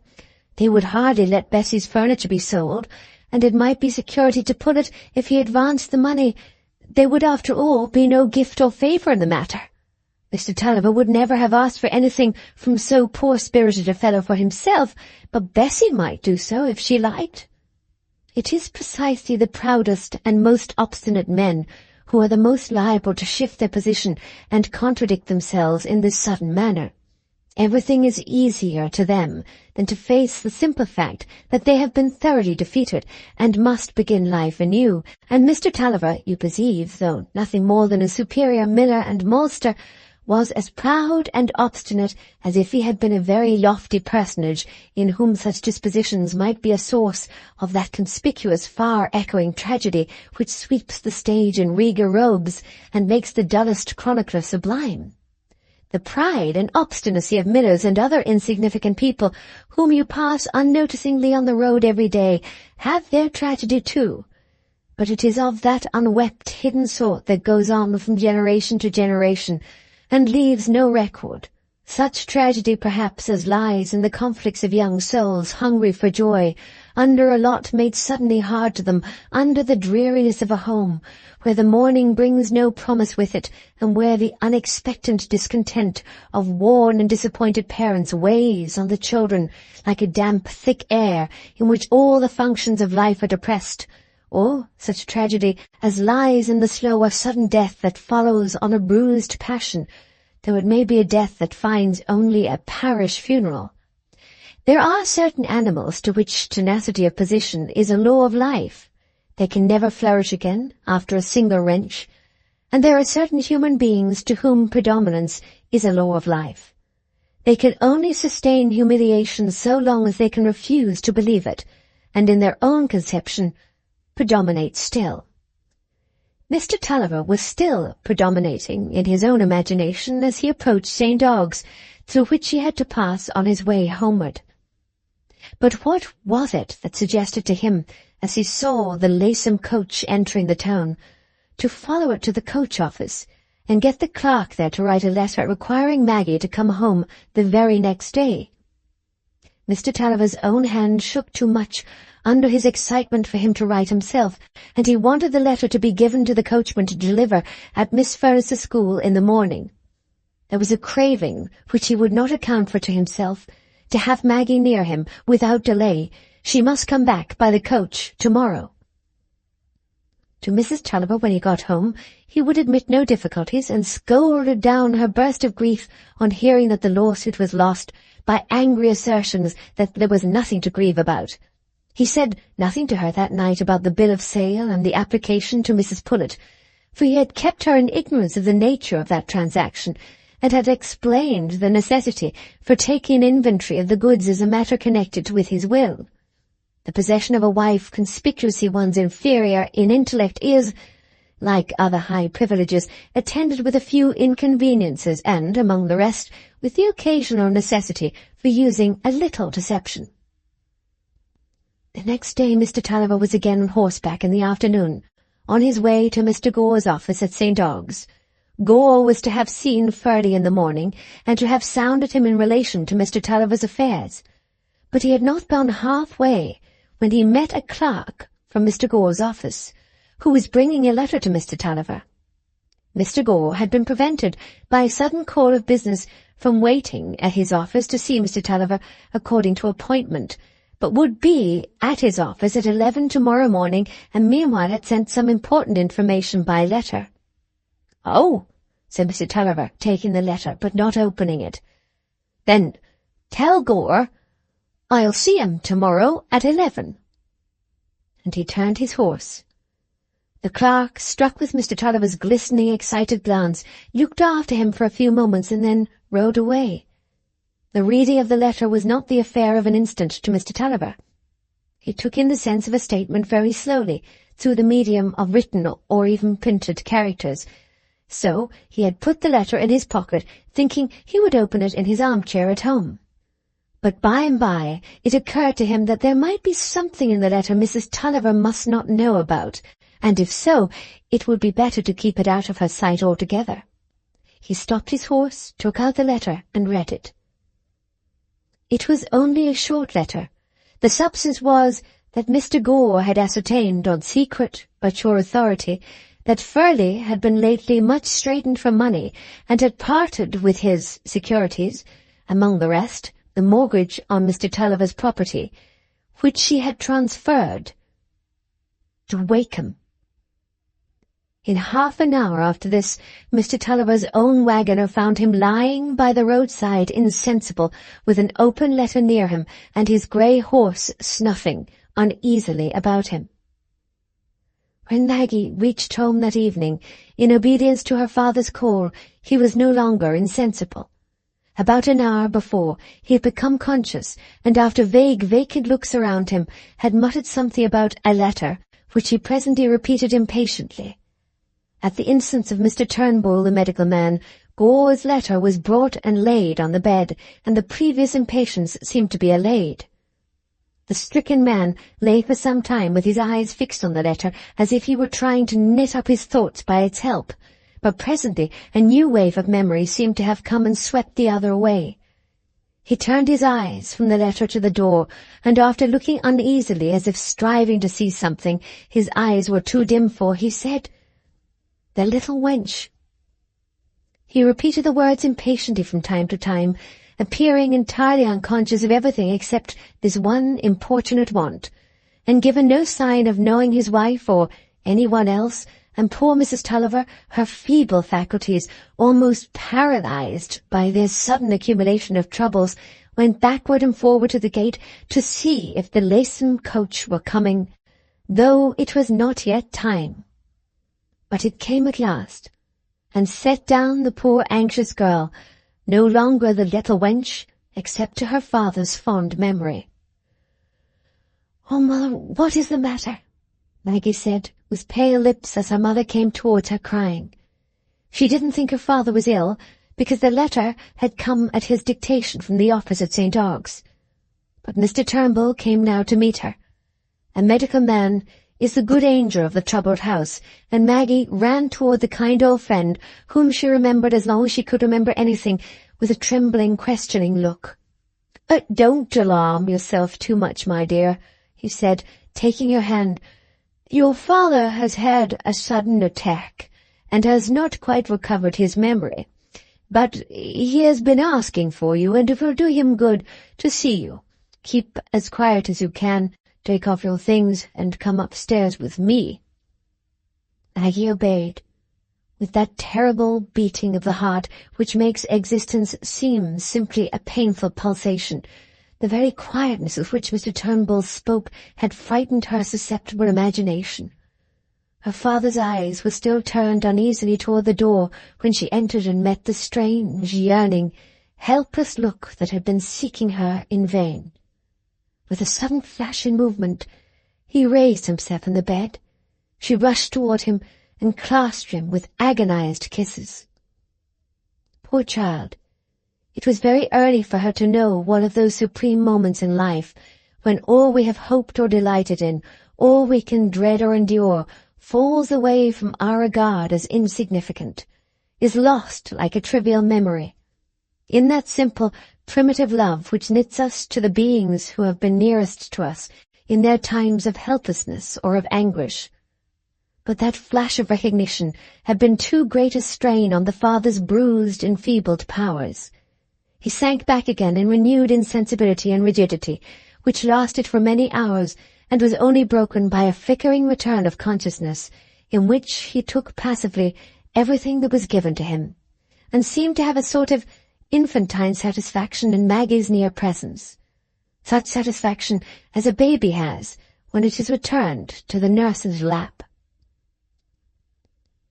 Mrs. Tulliver sent for her sisters, and there was much wailing and lifting up of hands below stairs. Both uncles and aunts saw that the ruin of Bessie and her family was as complete as they had ever foreboded it, and there was a general family sense that a judgment had fallen on Mr. Tulliver, which it would be an impiety to counteract by too much kindness. But Maggie heard little of this, scarcely ever leaving her father's bedside, where she sat opposite him with her hand on his. Mrs. Tulliver wanted to have Tom fetched home, and seemed to be thinking more of her boy even than of her husband, but the aunts and uncles opposed this. Tom was better at school, since Mr. Turnbull said there was no immediate danger, he believed. But at the end of the second day, when Maggie had become more accustomed to her father's fits of insensibility, and to the expectation that he would revive from them, the thought of Tom had become urgent with her too. And when her mother sat crying all night and saying, "My poor lad, it's nothing but right he should come home," Maggie said, "Let me go for him, and tell him, mother, I'll go tomorrow morning if father doesn't know me and want me. It will be so hard for Tom to come home and not know anything about it beforehand." And the next morning Maggie went, as we have seen. Sitting on the coach, on their way home, the brother and sister talked to each other in sad, interrupted whispers. "They say Mr. Wakeham has got a mortgage or something on the land, Tom," said Maggie. "It was the letter with the news in it that made father ill, they think." "I believe that scoundrel's been planning all along to ruin my father," said Tom, leaping from the vaguest impressions to a definite conclusion. "I'll make him feel for it when I'm a man. Mind you, never speak to Philip again." "Oh, Tom," said Maggie in a tone of sad remonstrance, but she had no spirit to dispute anything then, still less to vex Tom by opposing him. Chapter 2. Mrs. Tulliver's Teraphim, or Household Gods. When the coach set down Tom and Maggie, it was 5 hours since she had started from home, and she was thinking with some trembling that her father had perhaps missed her, and asked for the little wench in vain. She thought of no other change that might have happened. She hurried along the gravel walk and entered the house before Tom, but in the entrance she was startled by a strong smell of tobacco. The parlour door was ajar. That was where the smell came from. It was very strange. Could any visitor be smoking at a time like this? Was her mother there? If so, she must be told that Tom was come. Maggie, after this pause of surprise, was only in the act of opening the door when Tom came up, and they both looked into the parlour together. There was a coarse, dingy man, of whose face Tom had some vague recollection, sitting in his father's chair, smoking, with a jug and glass beside him. The truth flashed on Tom's mind in an instant. To have the bailiff in the house and to be sold up were phrases which he had been used to even as a little boy.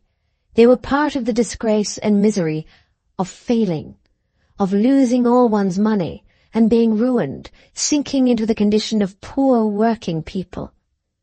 It seemed only natural this should happen, since his father had lost all his property, and he thought of no more special cause for this particular form of misfortune than the loss of the lawsuit. But the immediate presence of this disgrace was so much keener an experience to Tom that the worst form of apprehension that he felt at that moment, as if his real trouble had only just begun.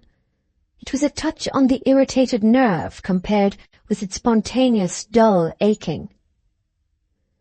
"How do you do, sir?" said the man, taking the pipe out of his mouth with rough, embarrassed civility.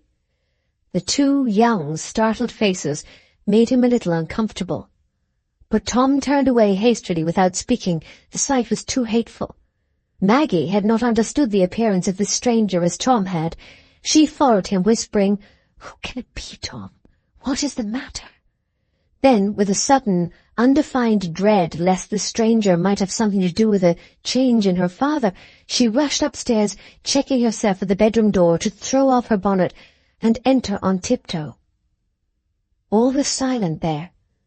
Her father was lying, heedless of everything around him, with his eyes closed as when she had left him. A servant was there, but not her mother. "Where's my mother?" she whispered. The servant did not know. Maggie hastened out and said to Tom, "Father is lying quiet. Let us go and look for my mother. I wonder where she is." Mrs. Tulliver was not downstairs, not in any of the bedrooms.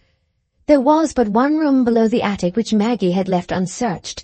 It was the storeroom where her mother kept all her linen and all her precious best things that were only unwrapped and brought out on special occasions. Tom, preceding Maggie, as they returned along the passage, opened the door of this room and immediately said, "Mother?" Mrs. Tulliver was seated there, with all her laid-up treasures.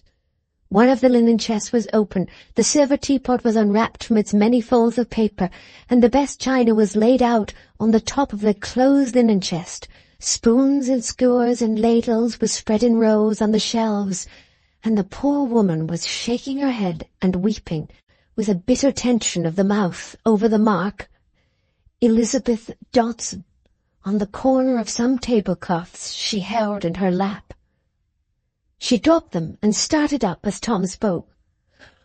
"Oh, my boy," she said, clasping him round the neck. "To think as I should live to see this day. We're ruined. Everything's going to be sold up. To think as your father should have married me to bring me to this. We've got nothing. We should be beggars. We must go to the workhouse."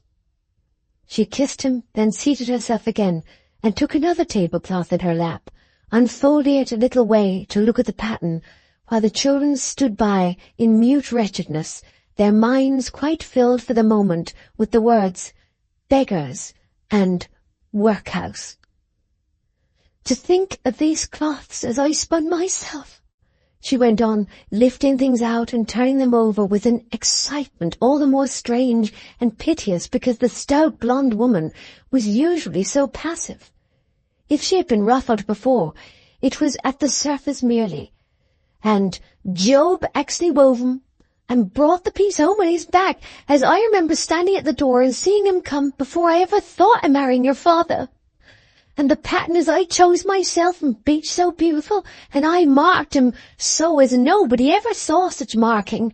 They must cut the cloth and get it out for its particular stitch, and they're all to be sold, and go into strange people's houses and perhaps be cut with the knives and worn out before I'm dead. You'll never have one of 'em, my boy," she said, looking up at Tom with her eyes full of tears, "and I meant 'em for you. I wanted you to have all of this pattern. Maggie could have had the large checker. It never shows so well when the dishes are in it." Tom was touched to the quick, but there was an angry reaction immediately. His face flushed as he said, "But will my aunts let them be sold, Mother? Do they know about it? They'll never let your linen go, will they? Haven't you sent to them?" "Yes, I sent Luke directly. They put the Baileys in, and your Aunt Pullet's been, oh dear. She cries so and says your father's disgraced my family and made it the talk of the country, and she'll buy the spotted cloth for herself because she's never had so many as she wanted of that pattern, and they shan't go to strangers. But she's got more checks already nor she can do it." Here Mrs. Tulliver began to lay back the tablecloth in the chest, folding and stroking them automatically. "And your Uncle Glegg's been too, and he says things must be brought in for us to lie down on. But he must talk to your aunt, and they're all coming to consult. I know they'll none of 'em take my chatty," she added, turning toward the cups and saucers. for they all found fault with him when I bought him, 'cause of some small gold spring all over him between the flowers. But there's none of 'em got better jelly, not even your aunt put it herself. And I bought it with my own money I'd saved ever since I was turned 15, and the silver teapot too. Your father never paid for 'em. And to think as he should have married me and brought me to this."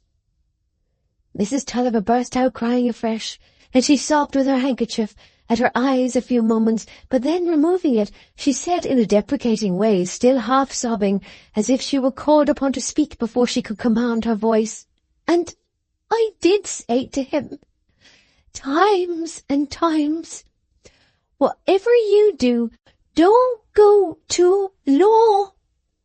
And what more could I do? I've had to sit by while my own fortune's been spent, and what should have been my children's too. You'll have never a penny, my boy, but it isn't your poor mother's fault." She put out one arm toward Tom, looking up at him piteously with her helpless, childish blue eyes. The poor lad went to her and kissed her, and she clung to him. For the first time Tom thought of his father with some reproach. His natural inclination to blame, hitherto kept entirely in abeyance toward his father by the predisposition to think him always right simply on the ground that he was Tom Tulliver's father, was turned into this new channel by his mother's plaints, and with his indignation against Wakem there began to mingle some indignation of another sort. Perhaps his father might have helped bringing them all down in the world, and making people talk of them with contempt. But no one should talk long of Tom Tulliver with contempt. The natural strength and firmness of his nature was beginning to assert itself, urged by the double stimulus of resentment against his aunts and the sense that he must behave like a man and take care of his mother. "Don't fret, mother," he said tenderly. "I shall soon be able to get money. I'll get a situation of some sort." "Bless you, my boy," said Mrs. Tulliver, a little soothed. Then, looking round sadly, "But I shouldn't have minded so much if we'd have kept the things with my name on 'em." Maggie had witnessed the scene with gathering anger.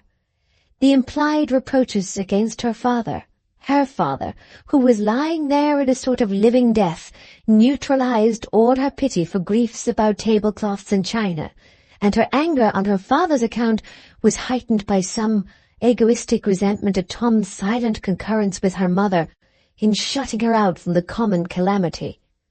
She had become almost indifferent to her mother's habitual deprecation of her, but she was keenly alive to any sanction of it, however passive, that she might suspect in Tom. Poor Maggie was by no means made up of unalloyed devotedness, but put forth large claims for herself where she loved strongly. She burst out at last in an agitated, almost violent tone. "Mother, how can you talk so, as if you cared only for things with your name on, and not for what has my father's name too, and to care about anything but dear father himself when he's lying there, and may never speak to us again? Tom, you ought to say so too. You ought not to let anyone find fault with my father." Maggie, almost choked with mingled grief and anger, left the room and took her old place on her father's bed. Her heart went out to him with a stronger movement than ever at the thought that people would blame him. Maggie hated blame. She'd been blamed all her life, and nothing had come of it but evil tempers. Her father had always defended and excused her, and her loving remembrance of his tenderness was a force within her that would enable her to do or bear anything for his sake. Tom was a little shocked at Maggie's outburst, telling him, as well as his mother, what he was right to do. She ought to have learned better than to have those hectoring, assuming manners by this time. But he presently went into his father's room, and the sight there touched him in a way that effaced the slighter impressions of the previous hour. When Maggie saw how he was moved, she went to him and put her arm around his neck, and he sat by the bed, and the two children forgot everything else in the sense they had one father and one sorrow. Chapter 3. The Family Council. It was 11 o'clock the next morning that the aunts and uncles came to hold their consultation.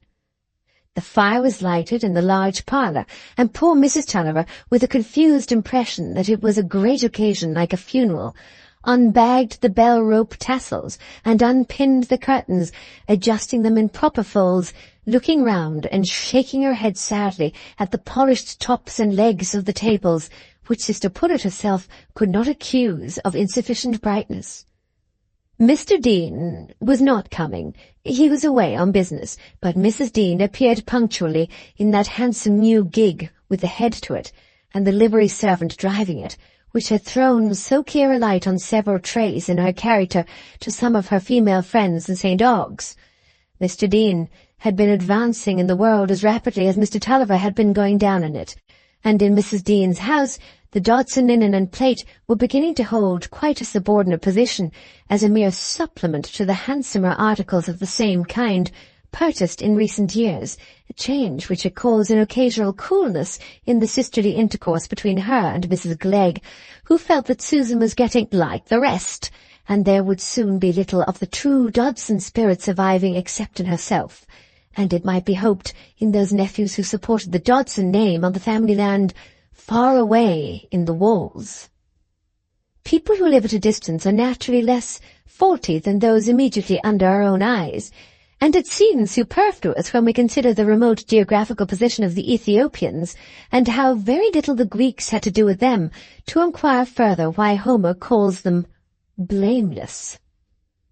Mrs. Dean was the first to arrive, and when she had taken her seat in the large parlour, Mrs. Tulliver came down to her with her comely face a little distorted, nearly as it would have been if she had been crying. She was not a woman who could shed abundant tears, except in moments when the prospect of losing her furniture became unusually vivid, but she felt how unfitting it was to be quite calm under present circumstances. "Oh, sister, what a world this is!" she exclaimed as she entered. "What trouble? Oh, dear!" Mrs. Dean was a thin-lipped woman who made small, well-considered speeches on peculiar occasions, repeating them afterward to her husband and asking him if she had not spoken very properly. "Yes, sister," she said deliberately. "This is a changing world, and we don't know today what may happen tomorrow, but it's right to be prepared for all things, and if trouble's sent, to remember as it isn't sent without a cause. I'm very sorry for you as a sister, and if the doctor orders jelly for Mr. Tulliver, I hope you'll let me know. I'll send it willingly, for it is but right he should have proper attendance while he's ill." "Thank you, Susan," said Mrs. Tulliver rather faintly, withdrawing her fat hand from her sister's thin one. "But there's been no talk of jelly yet." Then, after a moment's pause, she added, "There's a dozen of cut jelly glasses upstairs, and I shall never put jelly in 'em no more." Her voice was rather agitated as she uttered the last words, but the sound of wheels diverted her thoughts. Mr. and Mrs. Glegg were coming, and were almost immediately followed by Mr. and Mrs. Pullet. Mrs. Pullet entered crying, as a compendious mode, at all times, of expressing what were her views of life in general, and what, in brief, were the opinions she held concerning the particular case before her. Mrs. Glegg had on her fuzziest front, the garments which appeared to have had a recent resurrection from rather a cruciform of burial, a costume selected with the high moral purpose of instilling perfect humility into Bessie and her children. "Mrs. J, won't you come near the fire?" said her husband, unwilling to take the more comfortable seat without offering it to her. "You see, I've seated myself here, Mr. Glegg," returned the superior woman. "You can roast yourself if you like." "Well," said Mr. Glegg, seating himself good-humouredly, "and how's the poor man upstairs?" "Dr. Turnbull thought him a deal better this morning," said Mrs. Tulliver. "He took more notice and spoke to me, but he's never known Tom yet. Looks at the poor lad as if he was a stranger, though he said something once about Tom and the pony. The doctor says his memory's gone a long way back, and he doesn't know Tom because he's thinking of him when he was little. Eh, dear? Eh, dear? I doubt it's the water's got on his brain, said Aunt Pullet, turning round from adjusting her cap in a melancholy way at the pier glass. It's much if he ever gets it up again, and if he does, he's most like to be childish, as Mr. Carr was, poor man. They fed him with a spoon, as if he'd been a babby for 3 years. He quite lost the use of his limbs. But then he got a bath chair and somebody to draw him, and that's what you won't have, I doubt, Bessie. Sister Pullet, said Mrs. Glegg severely, if I understand right, we've come together this morning to advise and consult about what's to be done in this disgrace as has fallen upon the family, and not to talk of people as don't belong to us. Mr. Carr was none of our blood, nor noways connected with us, as I've ever heard. Sister Clegg, said Mrs. Pullet in a pleading tone, drawing on her gloves again and stroking the fingers in an agitated manner, if you've got anything disrespectful to say of Mr. Carr, I do beg of you, as you won't say it to me. I know what he was, she added with a sigh. His breath was short to that degree as you could hear him 2 rooms off. Sophie, said Mrs. Glegg with indignant disgust, you do talk of people's complaints till it's quite undecent, but I say again, as I said before, I didn't come away from home to talk about acquaintances, whether they be short breath or long. If we aren't come together for one to hear what the other'll do to save a sister and the children from the parish, I shall go back. One can't act without the other, I suppose. It isn't to be expected as I should do everything. Well, Jane, said Mrs. Pullet, I don't see as you've ever been very forward at doing, so far as I know. This is the first time as here you've been since it's been known as the bailiff's in the house, and I was here yesterday and looked at all Bessie's linen and things, and I told her I'd buy the spotted tablecloths. I couldn't speak fairer.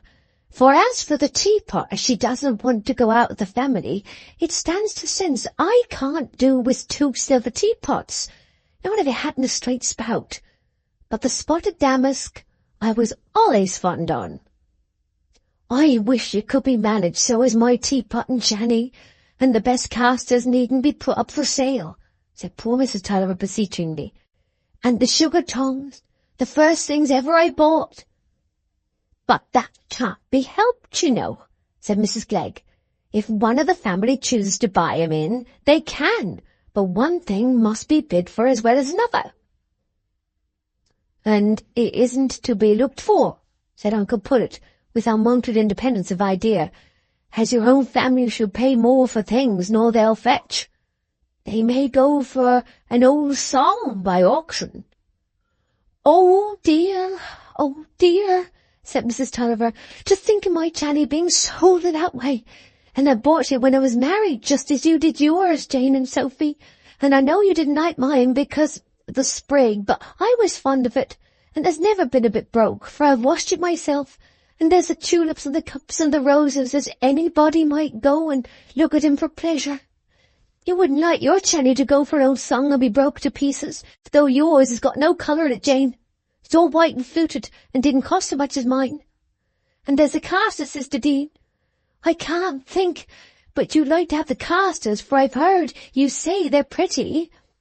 Well, I've no objection to buy some of the best things, said Mrs. Dean rather loftily. We can do with extra things in our house.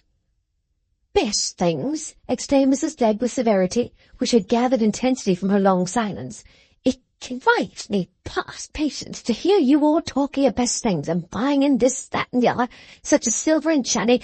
You must bring your mind to your circumstances, Bessie, and not be thinking of silver and channy, but whether you shall get so much as a flock bed to lie on, and a blanket to cover you, and a stool to sit on. You must remember, if you get 'em, it'll be because your friends have bought 'em for you. For you're dependent upon them for everything, for your husband lies there helpless, and hasn't got a penny in the world to call his own.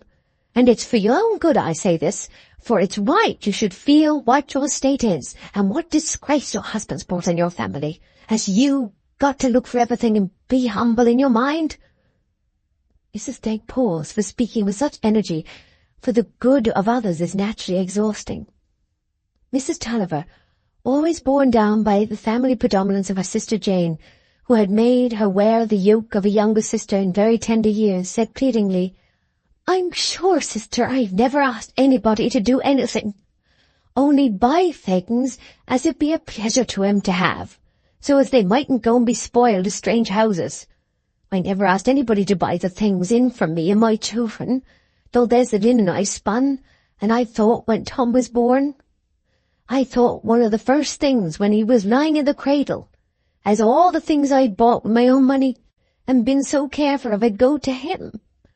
But I've said nothing, as I wanted my sisters to pay their money for me. What my husband has done for his sisters unknown, and we should have been better off this day if it hadn't been as he's lent money and never asked for it again." "Come, come," said Mr. Clegg kindly. "Don't let us make things too dark. What's done can't be undone. We shall make a shift among us to buy what's sufficient for you, though, as Mrs. G says, they must be useful plain things. We mustn't be thinking of what's unnecessary. A table and a chair or two, and kitchen things, and a good bed, and such like. Why, I've seen the day when I shouldn't have known myself if I'd laid on sacking instead of the floor. We get a deal of useless things about us only because we've got the money to spend." "Mr. Clegg," said Mrs. G, "if you'll be kind enough to let me speak, instead of taking the words out of my mouth. I was going to say, Bessie, as it's fine talking for you to say as you've never asked us to buy anything for you, yet me tell you, you ought to have asked us. Free, how are you to be provided for if your own family don't help you? You must go to the parish if they didn't, and you ought to know that. And keep it in mind and ask us humble to do what we can for you, instead of saying and making a boast as you've never asked us for anything." "You talk to the Mosses, and what Mr. Tulliver has done for 'em," said Uncle Pullet, who became unusually suggestive where advances of money were concerned. "Haven't they been near you? They ought to do something as well as other folks, and if he's lent 'em money, they ought to be made to pay it back." "Yes, to be sure," said Mrs. Dean. "I've been thinking so. How is it Mr. and Mrs. Moss aren't here to meet us? It is but right they should do their share." "Oh dear," said Mrs. Tulliver, "I never sent them word about Mr. Tulliver, and they live so back'ard among the lanes of Bassett, they never hear anything only when Mr. Moss comes to market, but I never gave 'em a thought. I wonder Maggie didn't, though, for she's always so fond of her Aunt Moss." "Why don't your children come in, Bessie?" said Mrs. Pullet at the mention of Maggie. "They should hear what their aunts and uncles have got to say, and Maggie, when it's me as have paid for half her schooling, she ought to think more of Aunt Pullet than of Aunt Moss. I may go off sudden when I get home today. There's no telling." "If I had my way," said Mrs. Clegg, "the children 'd have been in the room from the first. It's time they knew who they've to look to, and it's right as somebody should talk to 'em and let 'em know their condition in life, and what they're come down to, and make 'em feel as they got to suffer for their father's faults." "Well, I'll go and fetch 'em, sister," said Mrs. Tulliver resignedly. She was quite crushed now, and thought of the treasures in the storeroom with no other feeling than blank despair. She went upstairs to fetch Tom and Maggie, who were both in their father's room, and was on her way down again, when the sight of the storeroom door suggested a new thought to her. She went toward it, and left the children to go down by themselves. The aunts and uncles appeared to have been in warm discussion when the brother and sister entered, both with shrinking reluctance, for though Tom, with a practical sagacity which had been roused into activity by the strong stimulus of the new emotions he had undergone since yesterday, had been turning over in his mind a plan which he meant to propose to one of his aunts or uncles, he felt by no means amicably toward them, and dreaded meeting them all at once as he would have dreaded a large dose of concentrated physic, which was but just endurable in small draughts. As for Maggie, she was peculiarly depressed this morning.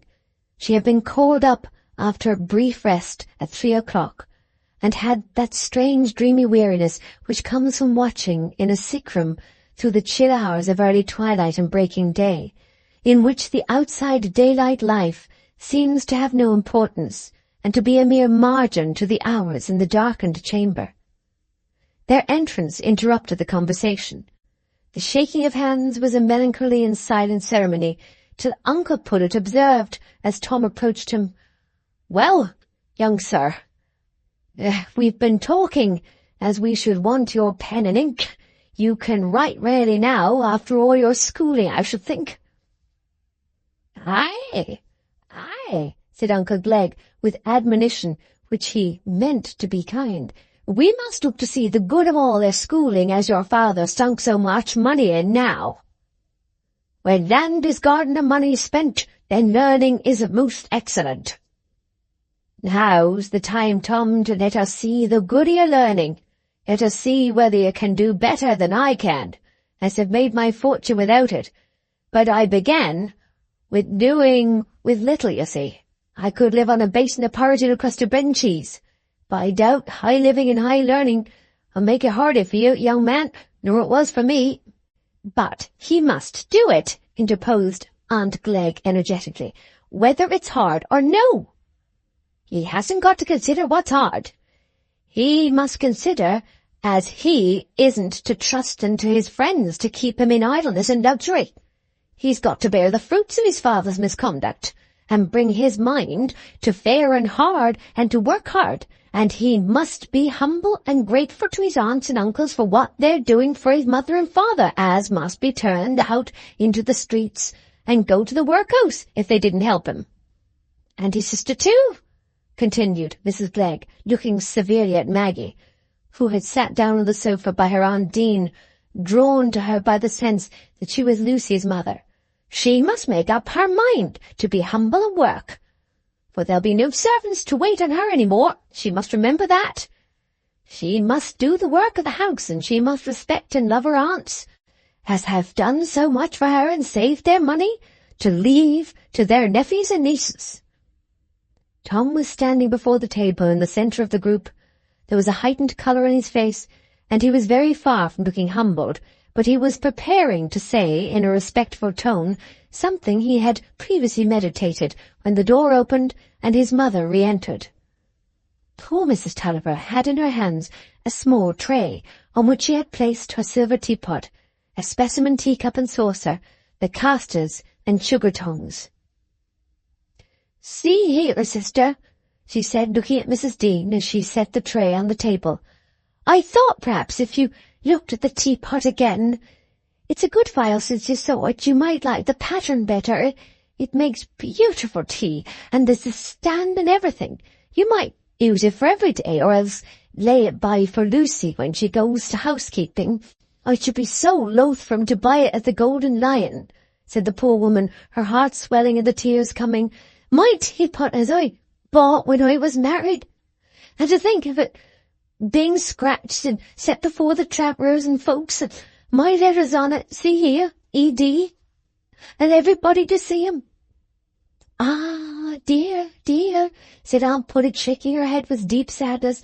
"It's very bad to think of the family initials going about everywhere. It never was so before. You're a very unlucky sister, Bessie.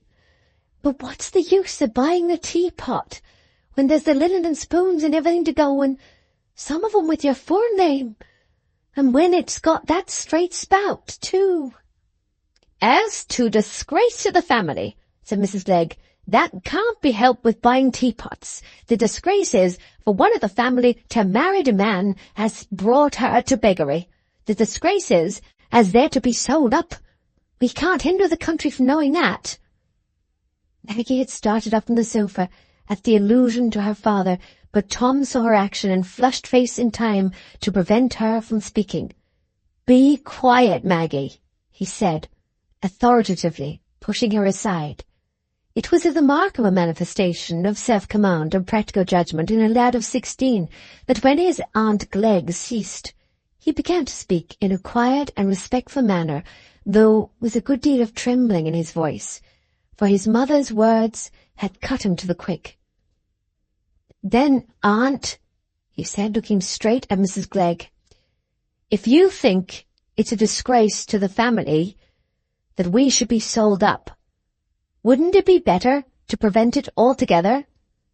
And if you and Aunt Pullet," he continued, looking at the latter, "think of leaving any money to me and Maggie, wouldn't it be better to give it now and pay the debt we're going to be sold up for and save my mother from parting with her furniture?" There was silence for a few moments, for everyone, including Maggie, was astonished at Tom's sudden manliness of tone. Uncle Glegg was the first to speak. "Aye, young man, come now. You show some notion of things. But there's the interest, you must remember. Your aunts get 5% in that money, and they'd lose that if they advanced it. You haven't thought of that."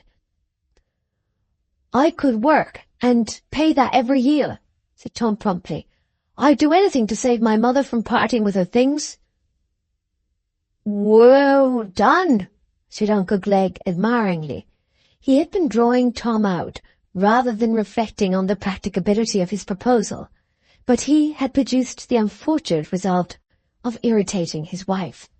"Yes, Mr. Glegg," said that lady with angry sarcasm, "it's pleasant work for you to be giving my money away, as you've pretended to leave at my own disposal, and my money as was my own father's gift and not yours, Mr. Glegg, and I've saved it and added to it myself, and had more to put out almost every year, and it's to go and be sunk in other folks' furniture, and encourage 'em in luxury and extravagance as they've no means of supporting, and I'm to alter my will or have a codicil made and leave 200 or 300 less behind me when I die, me, as I've always done right and been careful, and the eldest of the family, and my money's to go and be squandered on them as have had the same chance as me, only they've been wicked and wasteful. Sister Pullet, you may do as you like, and you may let your husband rob you back again of the money he's given you, but that isn't my spirit." "Ya, Jane, how fiery you are," said Mrs. Pullet. "I'm sure you have the blood in your head and have to be cupped. I'm sorry for Bessie and her children. I'm sure I think of 'em a night's dreadful, for I sleep very bad with this new medicine, but it's no use for me to think of doing anything, and you won't meet me halfway." "Why, there's this to be considered," said Mr. Glegg. "It's no use to pay off this debt and save the furniture, when there's all the law debts behind as it take every shilling, and more than can be made out of land and stock, for I've made that out from Lawyer Gore. We'd need save our money to keep the poor man with instead of spending it in the furniture, as he can neither eat nor drink. You will be so hasty, Jane, as if I didn't know what was reasonable." "Then speak accordingly, Mr. Glegg," said his wife with slow, loud emphasis, bending her head toward him significantly. Tom's countenance had fallen during this conversation, and his lip quivered, but he was determined not to give way. He would behave like a man. Maggie, on the contrary, after her momentary delight in Tom's speech, had relapsed into her state of trembling indignation. Her mother had been standing close by Tom's side, and had been clinging to his arm ever since he had last spoken. Maggie suddenly started up and stood in front of them, her eyes flashing like the eyes of a young lioness. "Why do you come, then?" she burst out, "talking and interfering with us and scolding us if you don't mean to do anything to help my poor mother, your own sister, if you've no feeling for her when she's in trouble and won't part with anything, though you would never miss it, to save her from pain. Keep away from us, then, and don't come to find fault with my father. He was better than any of you. He was kind. He would have helped you if you'd been in trouble. Tom and I don't ever want to have any of your money. If you won't help my mother, we'd rather not have it. We'll do without you." Maggie, having hurled her defiance at aunts and uncles in this way, stood still, with her large dark eyes glaring at them as if she were ready to await all consequences. Mrs. Tulliver was frightened. There was something portentous in this mad outbreak. She did not see how life could go on after it. Tom was vexed. It was no use to talk so. The aunts were silent with surprise for some moments. At length, in a case of aberration such as this, comment presented itself as more expedient than any answer. "You haven't seen the end of your trouble with that child, Bessie," said Mrs. Pullet. "She is beyond everything for boldness and unthankfulness. It's dreadful. I might ha' let alone paying for her schooling, for she's worse nor ever." "It's no more than what I've always said," followed Mrs. Legg. "Other folks may be surprised, but I'm not. I've said over and over again, years ago I've said, mark my words, that child will come to no good. There isn't a bit of our family in her. And as for her having so much schooling, I never thought well of that. I had my reasons when I said I wouldn't pay anything toward it." "Come, come," said Mr. Glegg. "Let's waste no more time in talking. Let's go to business, Tom. Now get pen and ink." While Mr. Glegg was speaking, a tall, dark figure was seen hurrying past the window. "Why, there is Mrs. Moss," said Mrs. Tulliver. "The bad news must have reached her, then." And she went out to open the door, Maggie eagerly following her. "That's fortunate," said Mrs. Glegg. "She can agree to the list of things to be brought in. It's but right she should do her share when it's her own brother." Mrs. Moss was in too much agitation to resist Mrs. Tulliver's movement, as she drew her into the parlour automatically, without reflecting that it was hardly kind to take her among so many persons in the first painful moment of arrival. The tall, worn, dark-haired woman was a strong contrast to the Dobson sisters, as she entered in her shabby dress with her shawl and bonnet, looking as if they had been hastily huddled on, and with that entire absence of self-consciousness which belongs to keenly felt trouble. Maggie was clinging to her arm, and Mrs. Moss seemed to notice no one else except Tom, whom she went straight up to and took by the hand.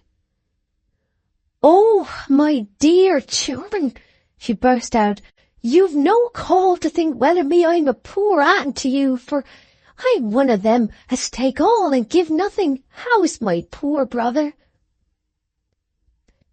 "Mr. Turnbull thinks he'll get better," said Maggie. "Sit down, Aunt Gritty, don't fret."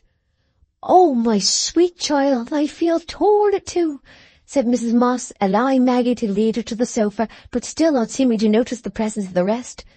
"Waste £300 in my brother's money, and now he wants it. And you all want it, poor things. And yet we must be sold up to pay it.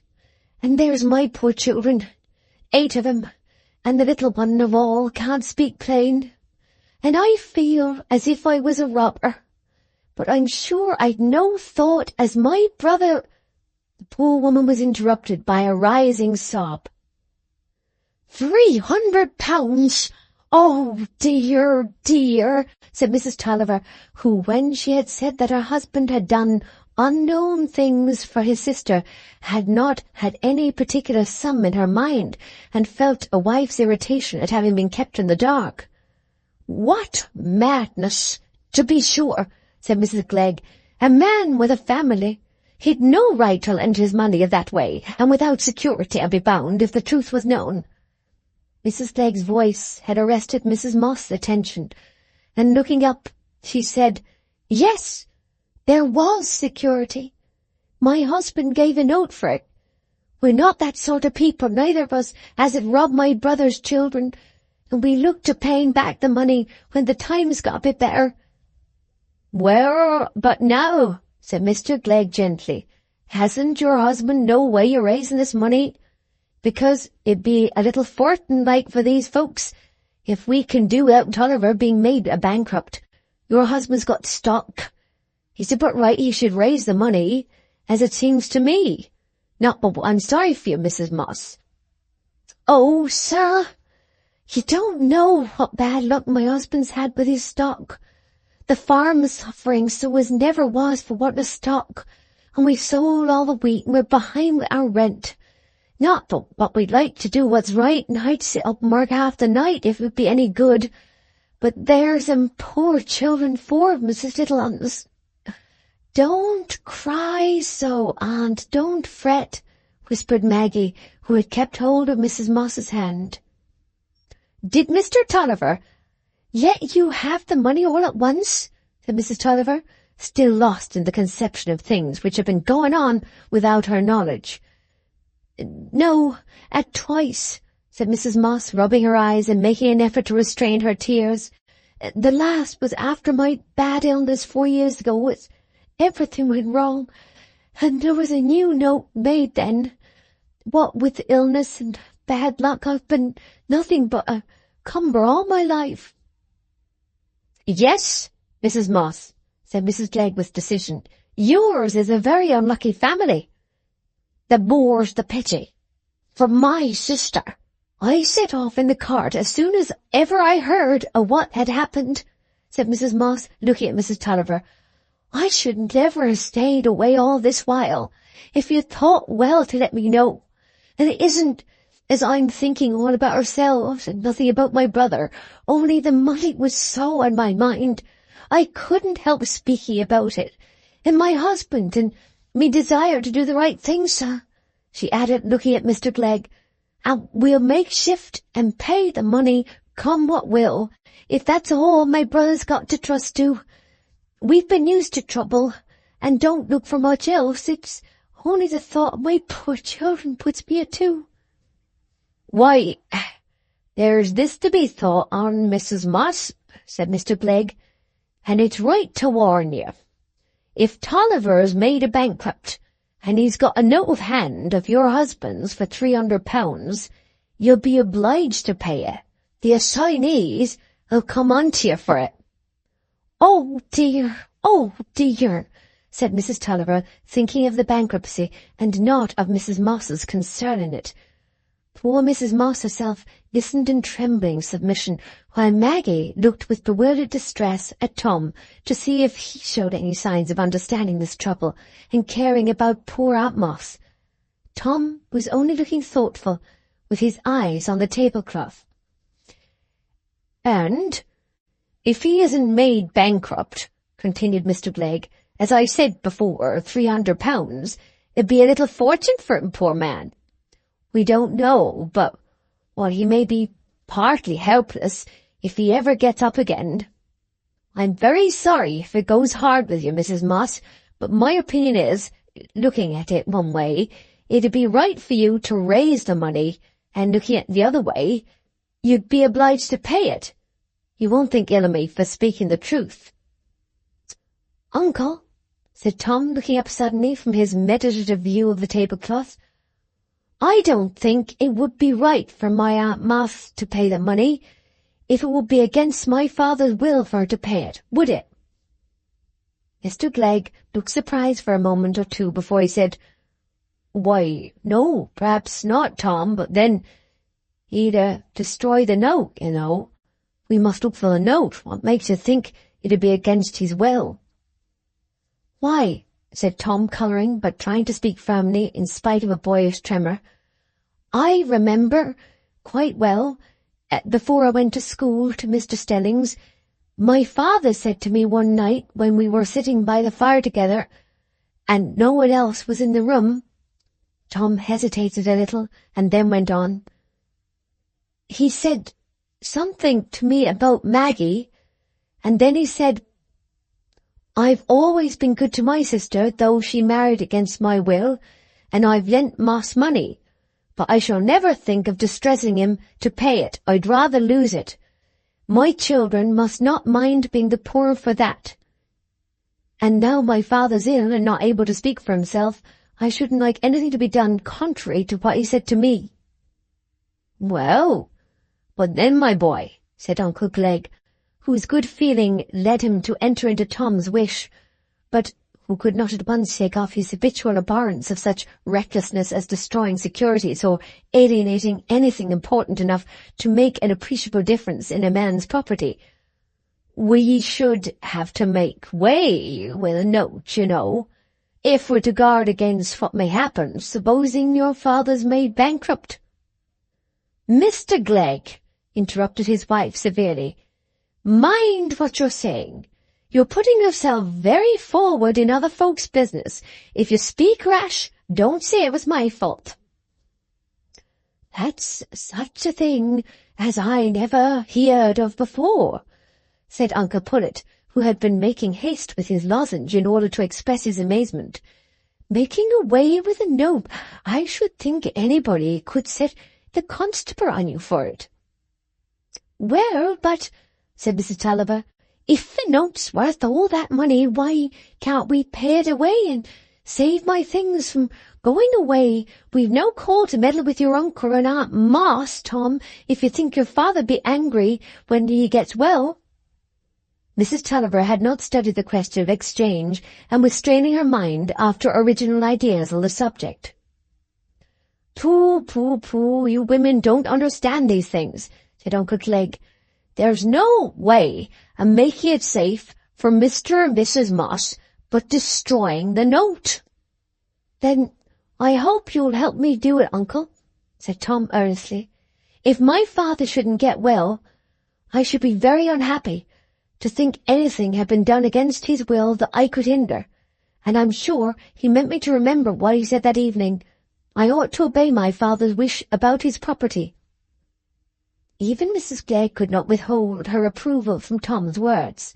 She felt that the Dodson blood was certainly speaking in him, though if his father had been a Dodson, there would never have been this wicked alienation of money. Maggie would hardly have restrained herself from leaping on Tom's neck if her Aunt Moss had not prevented her by herself rising and taking Tom's hand, while she said, with a rather choked voice, "You'll never be the poorer for this, my dear boy. If there's a God above, and if the money's wanted for your father, Moss and me'll pay it, the same as if there was ever such security. We'll do as we'd be done by, for if my children have got no other luck, they've got an honest father and mother." "Well," said Mr. Glegg, who had been meditating after Tom's words, "we shouldn't be doing any wrong by the creditors, supposing your father was bankrupt. I've been thinking of that, for I've been a creditor myself and seen no end of cheating.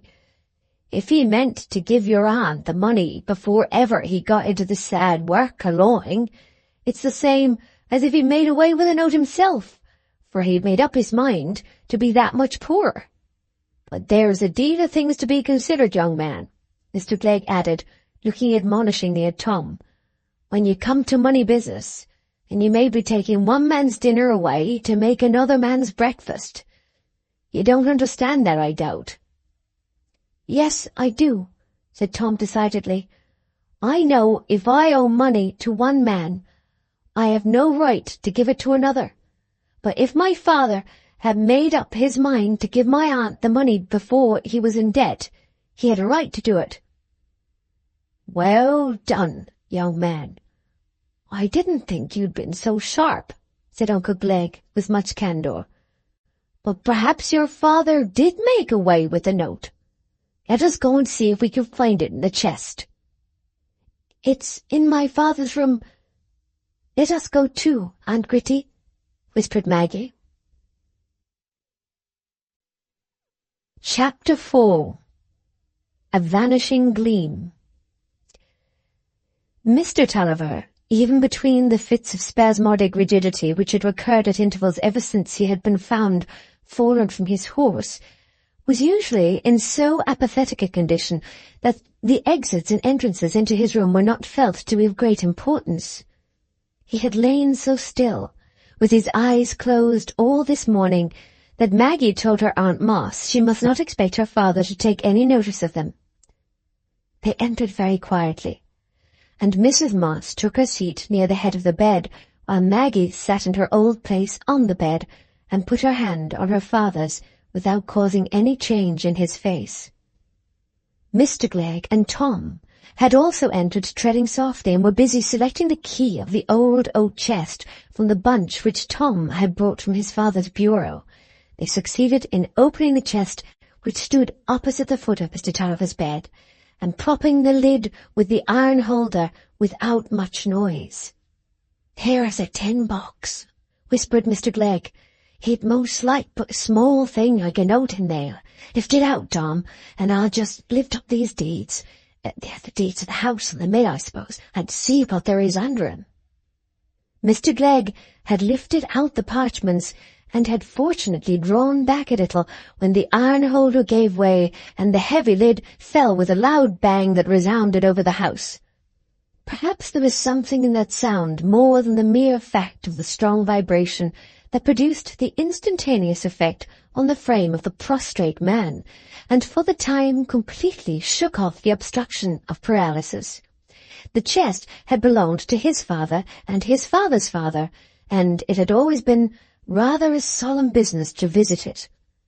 All long-known objects, even a mere window fastening or a particular door latch, have sounds which are a sort of recognized voice to us, a voice that will thrill and awaken when it has been used to touch deep-lying fibres.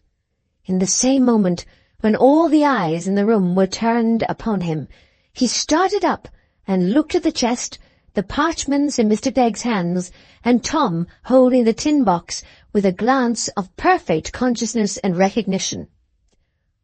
"What are you going to do with those deeds?" he said, in his ordinary tone of sharp questioning whenever he was irritated. "Come here, Tom. What'd you do? Go into my chest."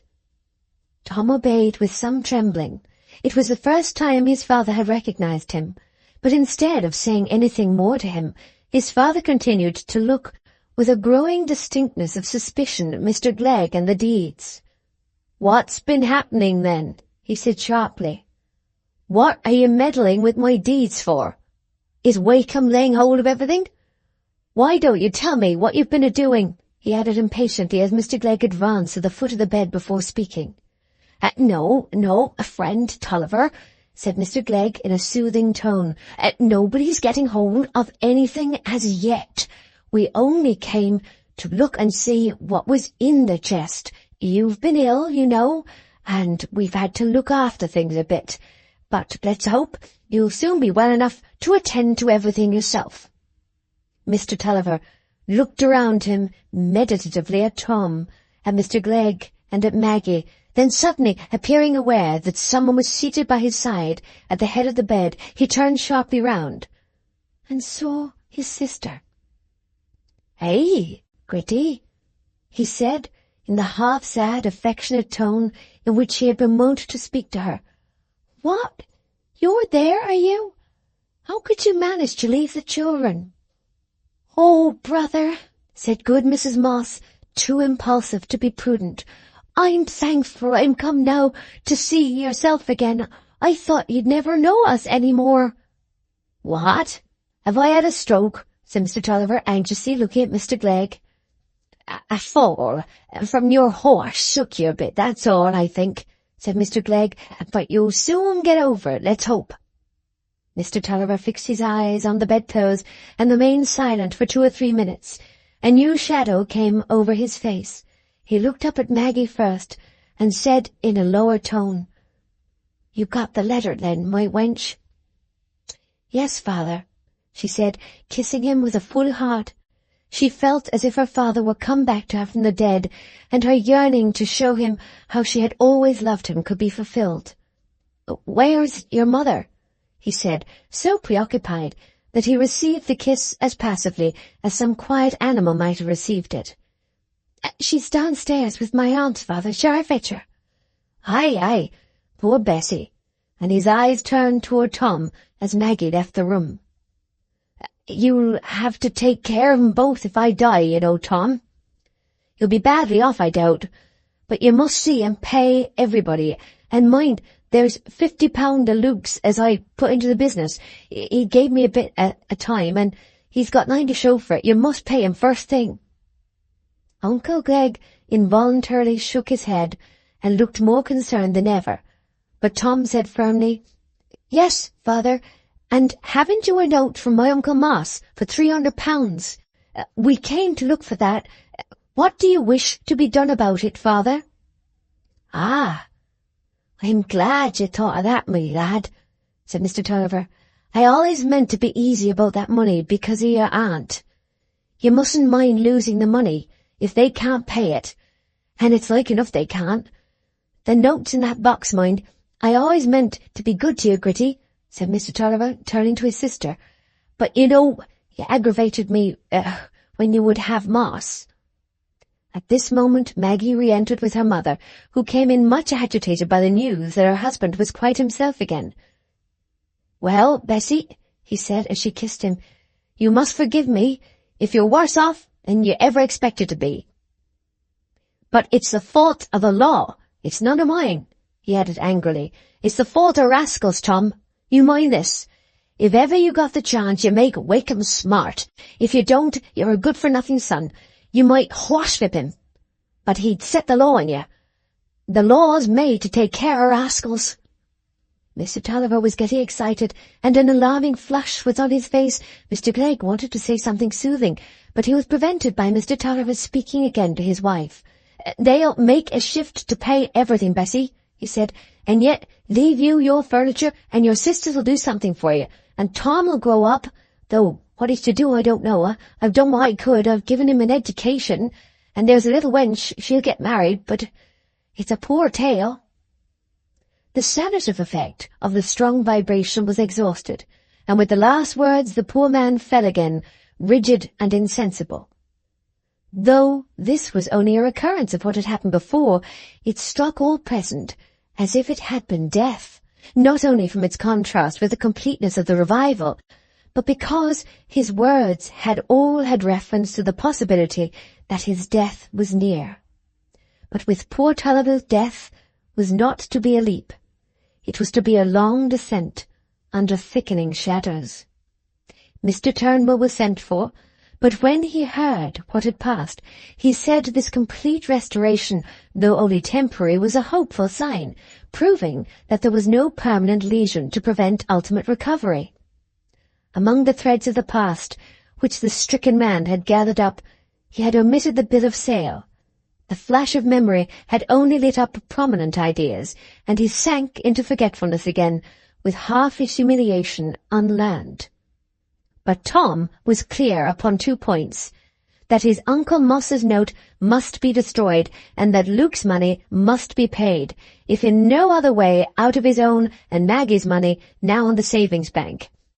There were subjects, you perceive, on which Tom was much quicker than on the niceties of classical construction or the relations of a mathematical demonstration. Chapter 5. Tom applies his knife to the oyster. The next day at 10 o'clock, Tom was on his way to St. Ogg's to see his Uncle Dean, who was to come home last night, his aunt had said, and Tom had made up his mind that his Uncle Dean was the right person to ask for advice about getting some employment. He was in a great way of business. He had not the narrow notions of Uncle Glegg, and he had risen in the world on a scale of advancement which accorded with Tom's ambition. It was a dark, chill, misty morning, likely to end in rain, one of those mornings when even happy people take refuge in their hopes, and Tom was very unhappy. He felt the humiliation as well as the prospective hardships of his lot with all the keenness of a proud nature, and with all his resolute dutifulness toward his father there mingled an irrepressible indignation against him, which gave misfortune the less endurable aspect of a wrong. Since these were the consequences of going to law, his father was really blamable, as his aunts and uncles had always said he was, and it was a significant indication of Tom's character that though he thought his aunts ought to do something more for his mother, he felt nothing like Maggie's violent resentment against them for showing no eager tenderness and generosity. There were no impulses in Tom that led him to expect what did not present itself to him as a right to be demanded. Why should people give away their money plentifully to those who had not taken care of their own money? Tom saw some justice and severity, and all the more because he had confidence in himself that he should never deserve that just severity. It was very hard upon him that he should be put at this disadvantage in life by his father's want of prudence. But he was not going to complain and to find fault with people because they did not make anything easy for him. He would ask no one to help him more than to give him work and pay him for it. Poor Tom was not without his hopes to take refuge in under the chill, damp imprisonment of the December fog, which seemed only like a part of his home troubles. At 16, the mind that has the strongest affinity for fact cannot escape illusion and self-flattery, and Tom, in sketching his future, had no other guide in arranging his facts than the suggestions of his own brave self-reliance. Both Mr. Glegg and Mr. Dean, he knew, had been very poor once. He did not want to save money slowly and retire on a moderate fortune, like his Uncle Glegg, but he would be like his Uncle Dean, get a situation in some great house of business and rise fast. He had scarcely seen anything of his Uncle Dean for the last 3 years. The two families had been getting wider apart. But for this very reason, Tom was the more hopeful about applying to him. His Uncle Glegg, he felt sure, would never encourage any spirited project, but he had a vague, imposing idea of the resources at his Uncle Dean's command. He had heard his father say, long ago, how Dean had made himself so valuable to Guest & Co. that they were glad enough to offer him a share in the business. That was what Tom resolved he would do. It was intolerable to think of being poor and looked down upon all one's life. He would provide for his mother and sister and make everyone say that he was a man of high character. He leaped over the years in this way, and in the haste of strong purpose and strong desire did not see how they would be made up of slow days, hours, and minutes. By the time he had crossed the stone bridge over the Floss and was entering St. Ogg's, he was thinking that he would buy his father's mill and land again when he was rich enough, and improve the house and live there. He should prefer it to any smarter, newer place, and he could keep as many horses and dogs as he liked. Walking along the street with a firm, rapid step, at this point in his reverie, he was startled by someone who had crossed without his notice, and who said to him, in a rough, familiar voice, "Why, Master Tom, how's your father this morning?" He was a publican of St. Ogg's, one of his father's customers. Tom disliked being spoken to just then, but he said civilly, "He's still very ill, thank you."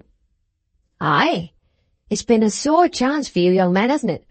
Is lawsuit turning out against him?" said the publican, with a confused, beery idea of being good-natured. Tom reddened and passed on. He would have felt it like the handling of a bruise, even if there had been the most polite and delicate reference to his position. "That's Tulliver's son," said the publican to a grocer standing on the adjacent doorstep. "Ah," said the grocer, "I thought I knew his features. He takes after his mother's family. She was a Dobson. He's fine, straight youth. What's he been brought up to?" "Oh, to turn up his nose at his father's customers and be a fine gentleman, not much else, I think."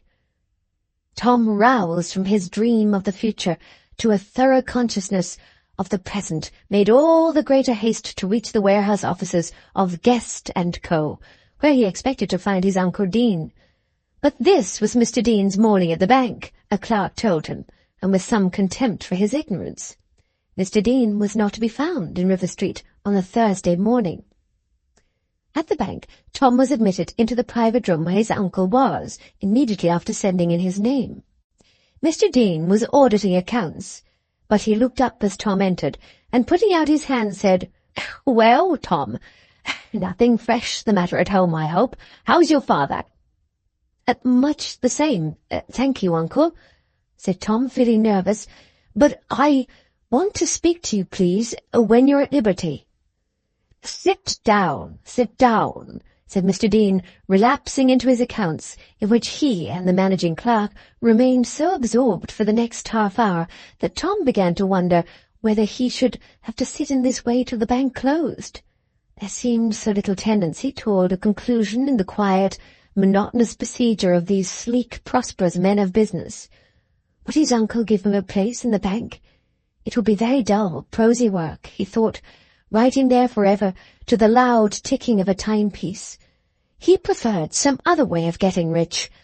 But at last there was a change. His uncle took a pen and wrote something with a flourish at the end. "You just step up to Tories now, Mr. Spence, will you?" said Mr. Dean, and the clock suddenly became less loud and deliberate in Tom's ears. "Well, Tom," said Mr. Dean, when they were alone, turning his substantial person a little in his chair and taking out his snuff-box. "What's the business, my boy? What's the business?" Mr. Dean, who had heard from his wife what had passed the day before, thought Tom was come to appeal to him for some means of averting the sale.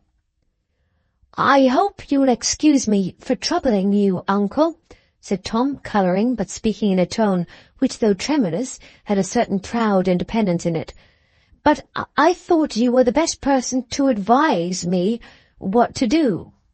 "Ah," said Mr. Dean, reserving his pinch of snuff and looking at Tom with new attention. "Let us hear." "I want to get a situation, uncle, so that I may earn some money," said Tom, who never fell into circumlocution. "A situation," said Mr. Dean, and then took his pinch of snuff with elaborate justice to each nostril. Tom thought snuff-taking a most provoking habit. "Why, let me see, how old are you?" said Mr. Dean, as he threw himself backward again. 16, I am going in 17, said Tom, hoping his uncle noticed how much beard he had. "Let me see. Your father had some notion of making you an engineer, I think. But I don't think I could get any money at that for a long while, could I?" "That's true, but people don't get much money at anything, my boy, when they're only 16. You've had a good deal of schooling, however. I suppose you're pretty well up in accounts, eh? You understand bookkeeping?" "No," said Tom, rather falteringly. "I was in practice, but Mr. Stelling says I write a good hand, uncle. That's my writing," added Tom, laying on the table a copy of the list he had made yesterday. "Ah, that's good, that's good. But you see, the best hand in the world not get you a better place than a copying clerk's, if you know nothing of bookkeeping, and nothing of accounts, and a copying clerk's a cheap article. But what have you been learning at school, then?" Mr. Dean had not occupied himself with methods of education, and had no precise conception of what went forward in expensive schools. "We learn Latin," said Tom, pausing a little between each item, as if he were turning over the books in his school desk to assist his memory.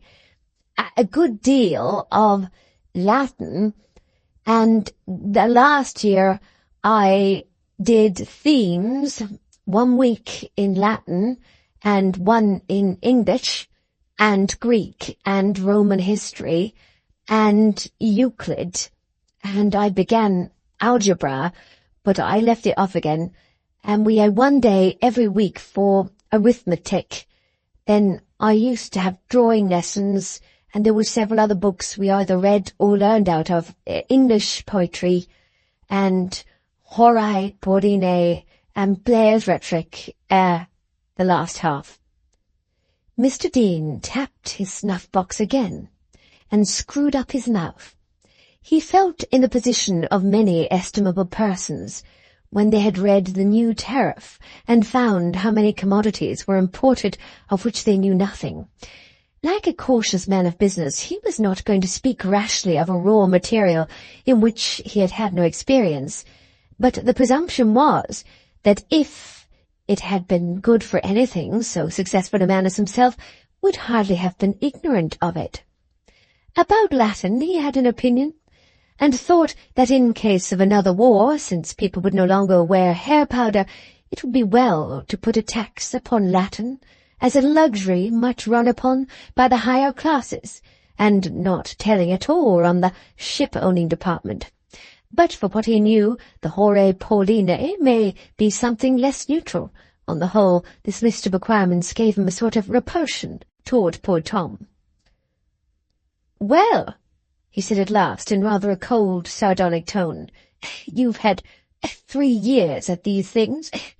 You must be pretty strong in 'em, and you better take up some line where they'll come in handy." Tom coloured and burst out with new energy. "I'd rather not have any employment of that sort, uncle. I don't like Latin and those things. I don't know what I could do with them unless I went as usher in a school, and I don't know them well enough for that. Besides, I would as soon carry a pair of panniers. I don't want to be that sort of person. I should like to enter into some business where I can get on, a manly business where I should have to look after things and get credit for what I did, and I should want to keep my mother and sister." "Ah, young gentleman," said Mr. Dean, with that tendency to repress youthful hopes which stout and successful men of 50 find one of their easiest duties. "That's sooner said than done. Sooner said than done." "But didn't you get on in that way, uncle?" said Tom, a little irritated that Mr. Dean did not enter more rapidly into his views. "I mean, didn't you rise from one place to another through your abilities and good conduct?" Aye, sir," said Mr. Dean, spreading himself in his chair a little, and entering with great readiness into a retrospect of his own career. "But I'll tell you how I got on. It wasn't by getting astride a stick and thinking it would turn into a horse if I sat on it long enough.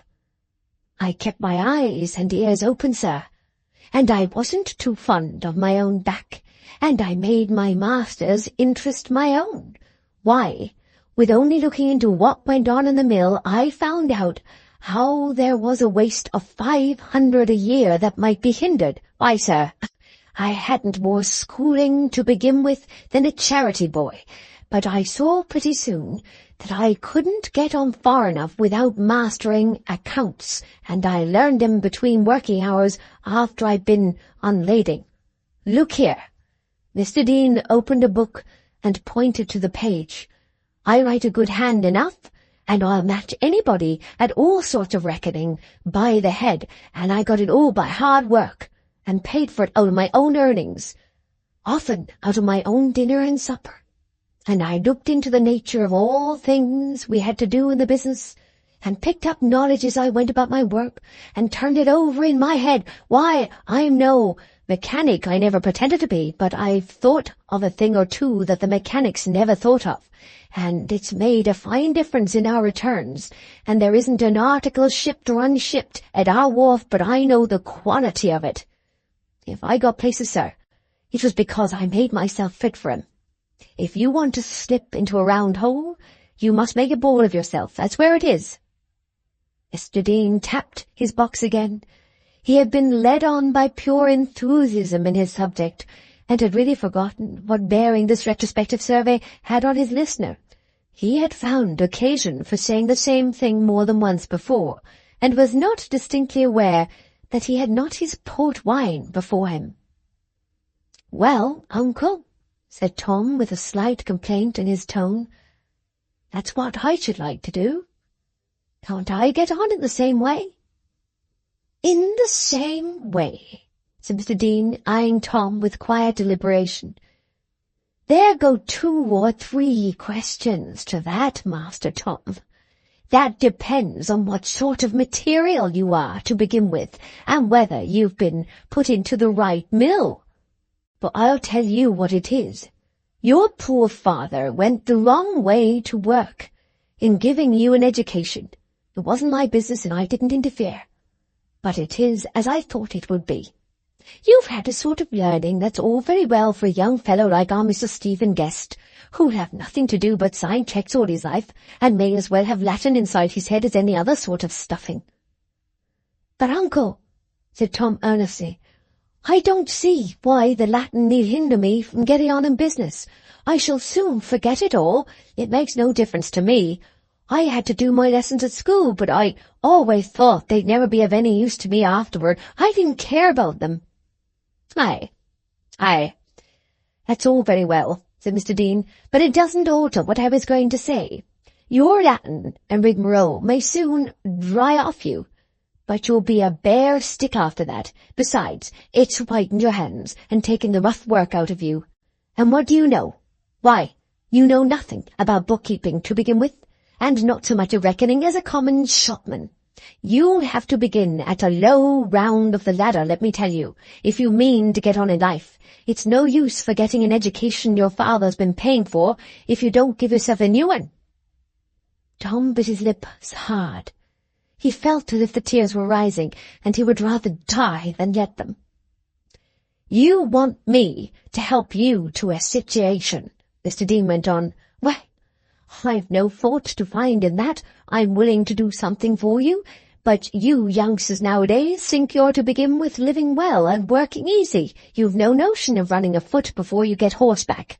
Now, you must remember what you are. You're a lad of 16, trained to nothing particular. There's heaps of your sort, like so many pebbles, made to fit in nowhere. Well, you might be apprenticed to some business, a chemist and druggist perhaps. Your Latin might come in a bit there." Tom was going to speak up, but Mr. Dean put up his hand and said, "Stop! Hear what I have to say. You don't want to be apprentice, I know. You want to make more haste, and you don't want to stand behind a counter. But if you're a copying clerk, you'll have to stand behind a desk and stare at your ink and paper all day. There isn't much outlook there, and you won't be much wiser at the end of the year than at the beginning. The world isn't made of pen, ink, and paper, and if you're to get on in the world, young man, you must know what the world's made of. Now, the best chance for you would be to have a place on a wharf or in a warehouse where you'd learn the smell of things. But you wouldn't like that, I'll be bound. You'd have to stand cold and wet, and be shouldered about by rough fellows. You're too fine a gentleman for that." Mr. Dean paused and looked hard at Tom, who certainly felt some inward struggle before he could reply. "I would rather do what will be best for me in the end, sir. I would put up with what was disagreeable." "That's well, if you can carry it out, but you must remember it isn't only laying hold of a rope. You must go on pulling. It's a mistake you lads make, that have got nothing either in your brains or your pocket, to think you've got a better start in the world if you stick yourselves in a place where you can keep your coats clean, and have the shop wenches take you for fine gentlemen. That wasn't the way I started, young man. When I was 16, my jacket smelt of tar, and I wasn't afraid of handling cheeses. That's the reason I can wear good broadcloth now and have my legs under the same table with the heads of the best firms in St. Ogg's." Uncle Dean tapped his box and seemed to expand a little under his waistcoat and gold chain as he squared his shoulders in the chair. "Is there any place at liberty that you know of now, uncle, that I should do for? I should like to set to work at once," said Tom, with a slight tremor in his voice. Stop a bit. We mustn't be in too great a hurry.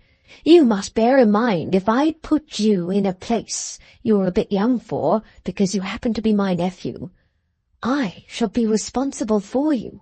And there's no better reason, you know, than your being my nephew, because it remains to be seen whether you're good for anything." "I hope I shall never do you any discredit, uncle," said Tom, hurt as all boys are at the statement of the unpleasant truth that people feel no ground for trusting them. "I care about my own credit too much for that." "Well done, Tom. Well done. That's the right spirit, and I never refuse to help anybody if they've a mind to do themselves justice. That's a young man of 22 I've got my eye on now. I shall do what I can for that young man. He's got some pith in him, but then, you see, he's made good use of his time. A first-rate calculator.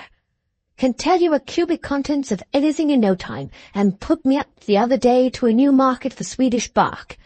He's uncommonly knowing in manufactures, that young fellow.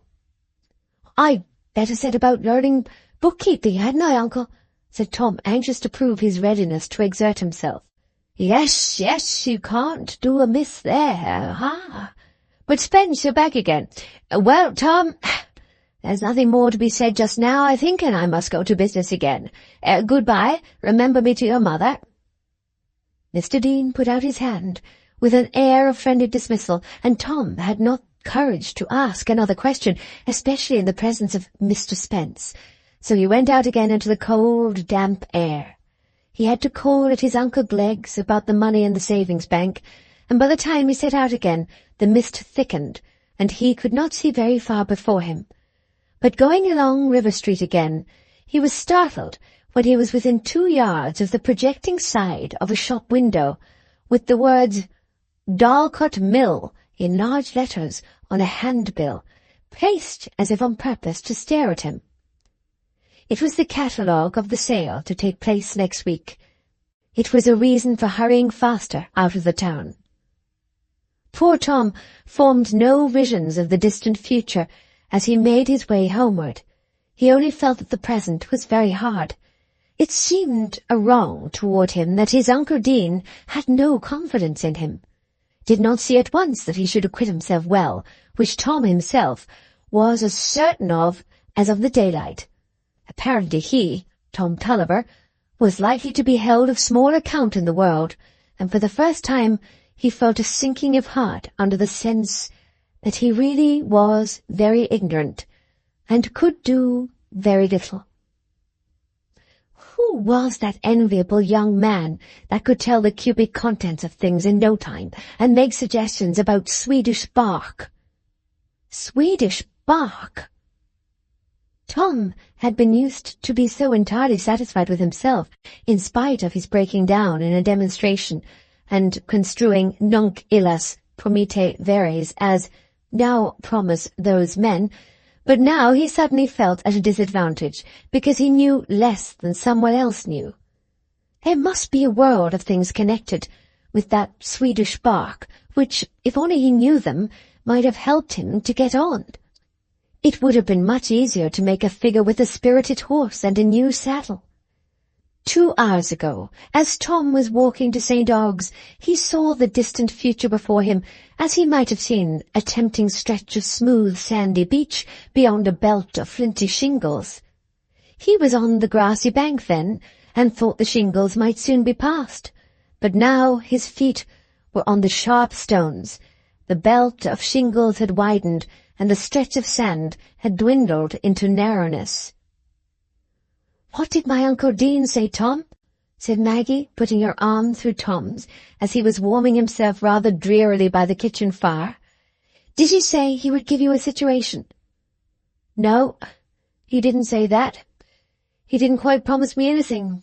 He seemed to think I couldn't have a very good situation. I'm too young." "But didn't he speak kindly, Tom?" "Kindly? Pooh! What's the use of talking about that? I wouldn't care about his speaking kindly if I could get a situation. But it's such a nuisance and bother. I've been at school all this while learning Latin and things. You're a bit of good to me. And now my uncle says I must set about learning bookkeeping and calculation and those things. He seems to make out I'm good for nothing." Tom's mouth twitched with a bitter expression as he looked at the fire. "Oh, what a pity we haven't got Dominie Sampson," said Maggie, who couldn't help mingling some gaiety with their sadness. "If he had taught me bookkeeping by double entry, and after the Italian method as he did Lucy Bertram, I could teach you, Tom." "You? Teach? Yes, I dare say. That's always the tone you take," said Tom. "Dear Tom, I was only joking," said Maggie, putting her cheek against his coat sleeve. "But it's always the same, Maggie," said Tom, with a little frown he put on when he was about to be justifiably severe. "You're always setting yourself up above me and everyone else, and I've wanted to tell you about it several times. You ought not to have spoken as you did to my uncles and aunts. You should leave it to me to take care of my mother and you, and not put yourself forward. You think you know better than anyone, but you're almost always wrong. I can judge much better than you can." Poor Tom. He had just come from being lectured and made to feel his inferiority. The reaction of his strong, self-asserting nature must take place somehow, and here was a case in which he could justly show himself dominant. Maggie's cheek flushed, and her lip quivered with conflicting resentment and affection, and a certain awe as well as admiration of Tom's firmer and more effective character. She did not answer immediately. Very angry words rose to her lips, but they were driven back again, and she said at last, "You often think I'm conceited, Tom, when I don't mean what I say at all, in that way. I don't mean to put myself above you. I know you behaved better than I did yesterday, but you were always so harsh to me, Tom." With the last words, the resentment was rising again. "No, I'm not harsh," said Tom with severe decision. "I'm always kind to you, and so I shall be. I shall always take care of you, but you must mind what I say." Their mother came in now, and Maggie rushed away, that her burst of tears, which she felt must come, might not happen till she was safe upstairs. They were very bitter tears. Everybody in the world seemed so hard and unkind to Maggie. There was no indulgence, no fondness, such as she imagined when she fashioned the world afresh in her own thoughts. In books there were people who were always agreeable or tender, and delighted to do things that made one happy, and who did not show their kindness by finding fault. The world outside the books was not a happy one, Maggie felt. It seemed to be a world where people behaved the best to those they did not pretend to love, and that did not belong to them. And if life had no love in it, what else was there for Maggie? Nothing but poverty and the companionship of her mother's narrow griefs, perhaps of her father's heart-cutting childish dependence.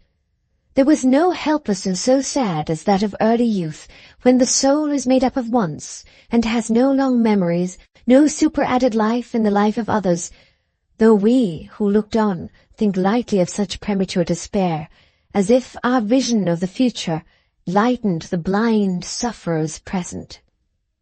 Maggie, in her brown frock with her eyes reddened and her heavy hair pushed back, looking from the bed where her father lay to the dull walls of this sad chamber, which was the centre of her world, was a creature full of eager, passionate longings for all that was beautiful and glad, thirsty for all knowledge, with an ear straining after dreamy music that died away and would not come near to her, with a blind, unconscious yearning for something that would link together the wonderful impressions of this mysterious life and give her soul a sense of home in it. No wonder, when there is this contrast between the outward and the inward, that painful collisions come of it. Chapter 6. Tending to refute the popular prejudice against the present of a pocket-knife. In that dark time of December, the sale of the household furniture lasted beyond the middle of the second day. Mr. Tulliver, who had begun in his intervals of consciousness to manifest an irritability which often appeared to have as a direct effect the recurrence of spasmodic rigidity and insensibility, had lain in this living death throughout the critical hours when the noise of the sale came nearest to his chamber. Mr. Turnbull had decided that it would be a less risk to let him remain where he was than to remove him to Luke's cottage, a plan which the good Luke had proposed to Mrs. Tulliver, thinking it would be very bad if the master were to waken up at the noise of the sale, and the wife and children had sat imprisoned in the silent chamber, watching the large, prostrate figure on the bed, and trembling lest the blank face should suddenly show some response to the sounds which fell on their own ears with such obstinate, painful repetition. But it was over at last, that time of importunate certainty and eye-straining suspense. The sharp sound of a voice, almost as metallic as the rap that followed it, had ceased. The trampling of footsteps on the gravel had died out. Mrs. Tulliver's blonde face seemed aged 10 years by the last 30 hours. The poor woman's mind had been busy divining when her favourite things were being knocked down by the terrible hammer. Her heart had been fluttering at the thought that first one thing and then another had gone to be identified as hers in the hateful publicity of the Golden Lion, and all the while she had to sit and make no sign of this inward agitation. Such things bring lines in well-rounded faces and broaden the streaks of white among the hairs that once looked as if they had been dipped in pure sunshine.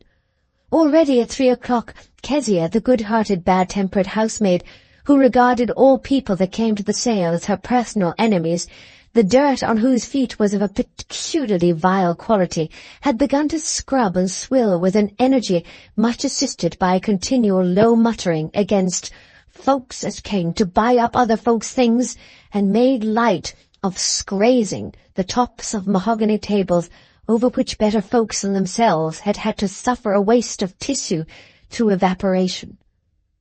She was not scrubbing indiscriminately, for there would be further dirt of the same atrocious kind made by people who had still to fetch away their purchases, but she was bent on bringing the parlour where that pipe-smoking pig, the bailiff, had sat, to such an appearance of scant comfort as could be given to it by cleanliness and the few articles of furniture brought in for the family. Her mistress and the young folks should have their tea in it that night, Kezia was determined. It was between 5 and 6 o'clock, near the usual tea-time, when she came upstairs and said that Master Tom was wanted. The person who wanted him was in the kitchen, and in the first moments, by the imperfect fire and candlelight, Tom had not even an indefinite sense of any acquaintance with the rather broad-set but active figure, perhaps 2 years older than himself, that looked at him with a pair of blue eyes set in a disk of freckles, and pulled some curly red locks with a strong intention of respect. A low-crowned oilskin-covered hat, and a certain shiny deposit of dirt on the rest of the costume, as of tablets prepared for writing upon, suggested a calling that had to do with boats, but this did not help Tom's memory. "Servant, Master Tom," said he of the red locks, with a smile which seemed to break through a self-imposed air of melancholy. "You don't know me again, I doubt," he went on as Tom continued to look at him inquiringly. "But I'd like to talk to you by yourself a bit, please." "There's a fire at the parlour, Master Tom," said Kezia, who objected to leaving the kitchen in the crisis of toasting. "Come this way, then," said Tom, wondering if this fellow belonged to Guest & Co.'s wharf, for his imagination ran continually toward that particular spot, and Uncle Dean might any time be sending for him to say there was a situation at liberty. The bright fire in the parlour was the only light that showed the few chairs, the bureau, the carpetless floor, and the one table. No, not the one table. There was a second table in a corner with a large Bible and a few other books on it.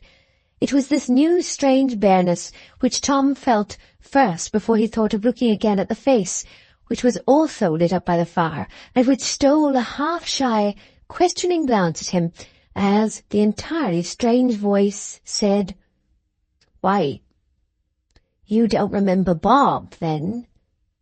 Has you gained the pocket-knife too, Mr. Tom?"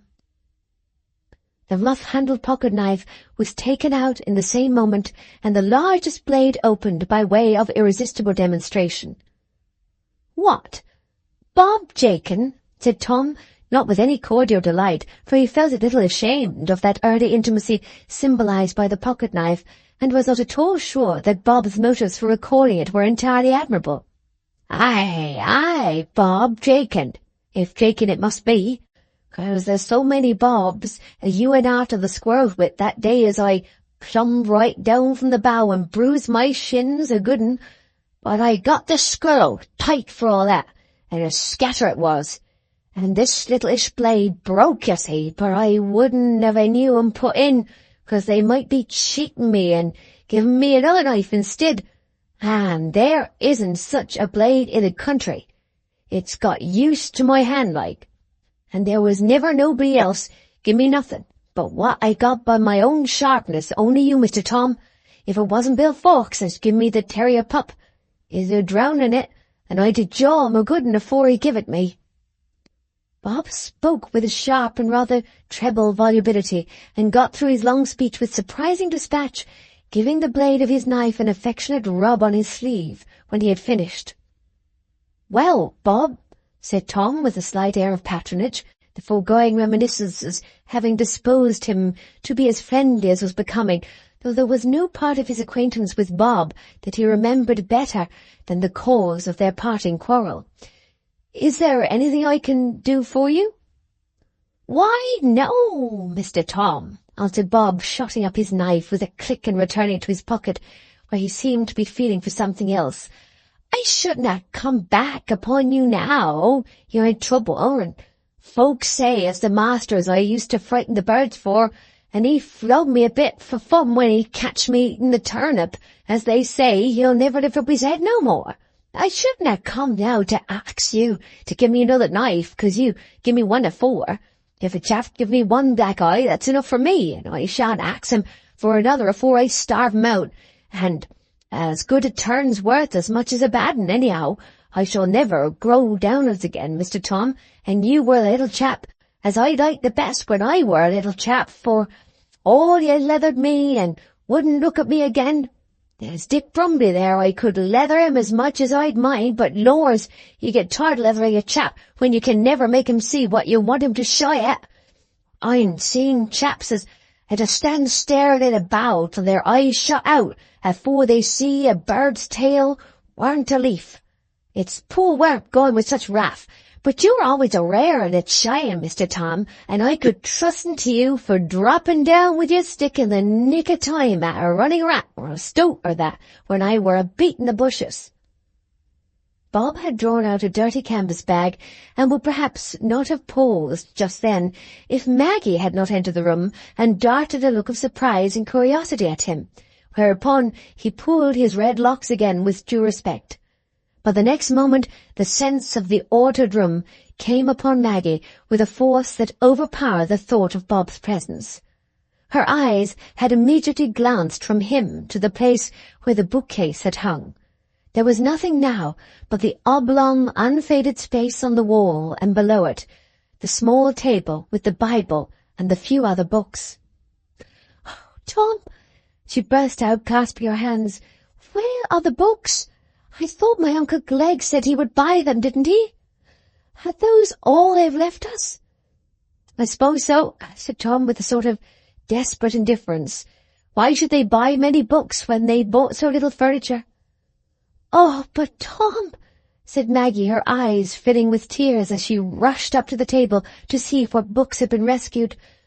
"Our dear old Pilgrim's Progress that you coloured with your little paints, and that picture of Pilgrim with a mantle on, looking just like a turtle. Oh dear," Maggie went on, half sobbing as she turned over the few books. "I thought we should never part with that while we lived. Everything is going away from us. The end of our lives would have nothing in it, like the beginning."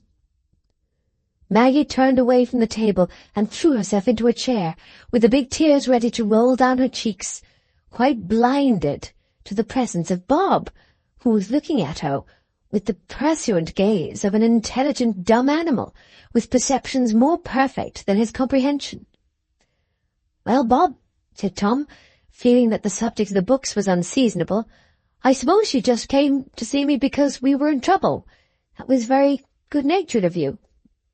"I'll tell you how it is, Master Tom," said Bob, beginning to untwist his canvas bag. "You see, I'm been with a barge this 2 year. That's how I've been getting my living. If it wasn't when I was tenting the furnace between whiles at Torrey's Mill. But a fortnight ago, I'd a rare bit of luck. I always thought I was a lucky chap, for I never set a trap, but why catch something. And this wasn't a trap, it was a fire at Torrey's Mill, and I doused it. Else it would have set the oil alight, and the gentleman give me 10 sovereigns. He give me 'em himself last week, and he said first I was a sparing a chap, but I know that afore. But then he out with the 10 sovereigns, and that were somewhat new. Here they are all but one." Here Bob emptied the canvas bag on the table. "And when I got him, my head was all of a boil like a kettle of brass, thinking what sort of life I should take to. For there were as many trades I thought on. For as for the barge, I'm clean tired out with it, for it pulls the days out till they're as long as pigs' chitterlings. And I thought first, if ferrets and dogs would be a rat catcher, and then I thought as I should like a bigger way of life, and I didn't know so well, for I seen the bottom of a rat catcher, and I thought, till at last I settled I'd be a packman.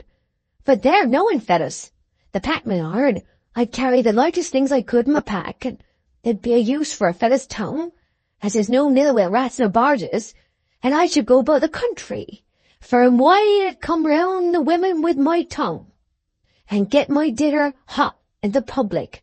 Lors, it'd be a lovely life."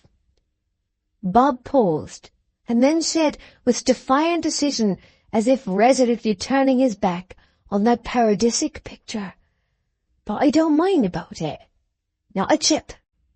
And I changed one of the sovereigns to buy my mother a goose for dinner, and I bought a blue plush waistcoat with a sealskin cap, for if I meant to be a packman, I'd do it respectable. But I don't mind about it, not a chip. My head isn't a turnip, and I should perhaps have a chance of dousing another fire for long, I'm a lucky chap. So, I'll thank you to take the 9 sovereigns, Mr. Tom, and set you up with 'em somehow. If it's true as the master's broke, they mayn't go far enough, but they'll help." Tom was touched keenly enough to forget his pride and suspicion. "You're a very kind fellow, Bob," he said, colouring with that little diffident tremor in his voice which gave a certain charm even to Tom's pride and severity. "And I shan't forget you again, though I didn't know you this evening. But I can't take the 9 sovereigns. I should be taking a little fortune from you, and they wouldn't do me much good either." "Wouldn't they, Mr. Tom?" said Bob regretfully. "No, don't say so, 'cause you think I want 'em. I aren't a poor chap. My mother gets a good pennyworth at picking feathers and things, and if she eats nothing but bread and water, it runs to fat. And I'm such a lucky chap, and I doubt you aren't quite so lucky, Mr. Tom, though master isn't anyhow, and so you might take a slice of my luck, and no harm done. Lors, I found a leg of port in the river one day. It tumbled out of one of them round-stern Dutchmen, I'll be bound. Come to think better on it, Mr. Tom, for old acquaintance' sake, else I should think you bear me a grudge." Bob pushed the sovereigns forward, but before Tom could speak, Maggie, clasping her hands and looking penitently at Bob, said, "Oh, I'm so sorry, Bob. I never thought you were so good. Why, I think you're the kindest person in the world." Bob had not been aware of the injurious opinion for which Maggie was performing an inward act of penitence, but he smiled with pleasure at this handsome eulogy, especially from a young lass who, as he informed his mother that evening, had such uncommon eyes, they looked somehow, as they made him feel nohow. "No, indeed, Bob, I can't take them," said Tom, "but don't think I feel your kindness less because I say no. I don't want to take anything from anybody, but to work my own way, and those sovereigns wouldn't help me much. They wouldn't, really, if I were to take them. Let me shake hands with you instead." Tom put out his pink palm, and Bob was not slow to place his hard, grimy hand within it. "Let me put the sovereigns in the bag again," said Maggie, "and you'll come and see us when you've brought your pack, Bob." "It's like as if I come out make-believe a purpose to show 'em you," said Bob with an air of discontent as Maggie gave him the bag again. "Taking him back this way. I am a bit of a do, you know, but it isn't that sort of do. It's only when a fellow's a big rogue or a big flat I'd like to take him in a bit, that's all." "Now, don't you be up to any tricks, Bob," said Tom, "else you'll get transported some day." No, not me, Mr. Tom," said Bob with an air of cheerful confidence. "There's no law against flea bites. If I wasn't to take a fool in now and then, he'd never get any wiser. But, Lors, Have a sovereign to buy you and Miss Summit. Only for a token, just to match my pocket knife." While Bob was speaking, he laid down the sovereign and resolutely twisted up his bag again. Tom pushed back the gold and said, "No, indeed, Bob, thank you heartily, but I can't take it." And Maggie, taking it between her fingers, held it up to Bob and said more persuasively, "Not now, but perhaps another time. If ever Tom or my father wants help that you can give, we'll let you know, won't we, Tom? That's what you would like, to have us always depend on you as a friend that we can go to, isn't it, Bob?" "Yes, miss, and thank you," said Bob, reluctantly taking the money. "That's what I'd like. Anything as you like. And I wish you a good-bye, miss, and good luck, Mr. Tom. Thank you for shaking hands with me, though you wouldn't take the money."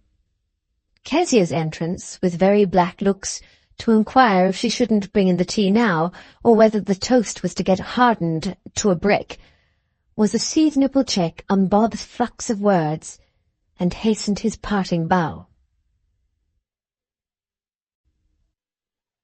Chapter 7. How a Hen Takes to Stratagem. The days passed, and Mr. Tulliver showed, at least to the eyes of the medical man, stronger and stronger symptoms of a gradual return to his normal condition.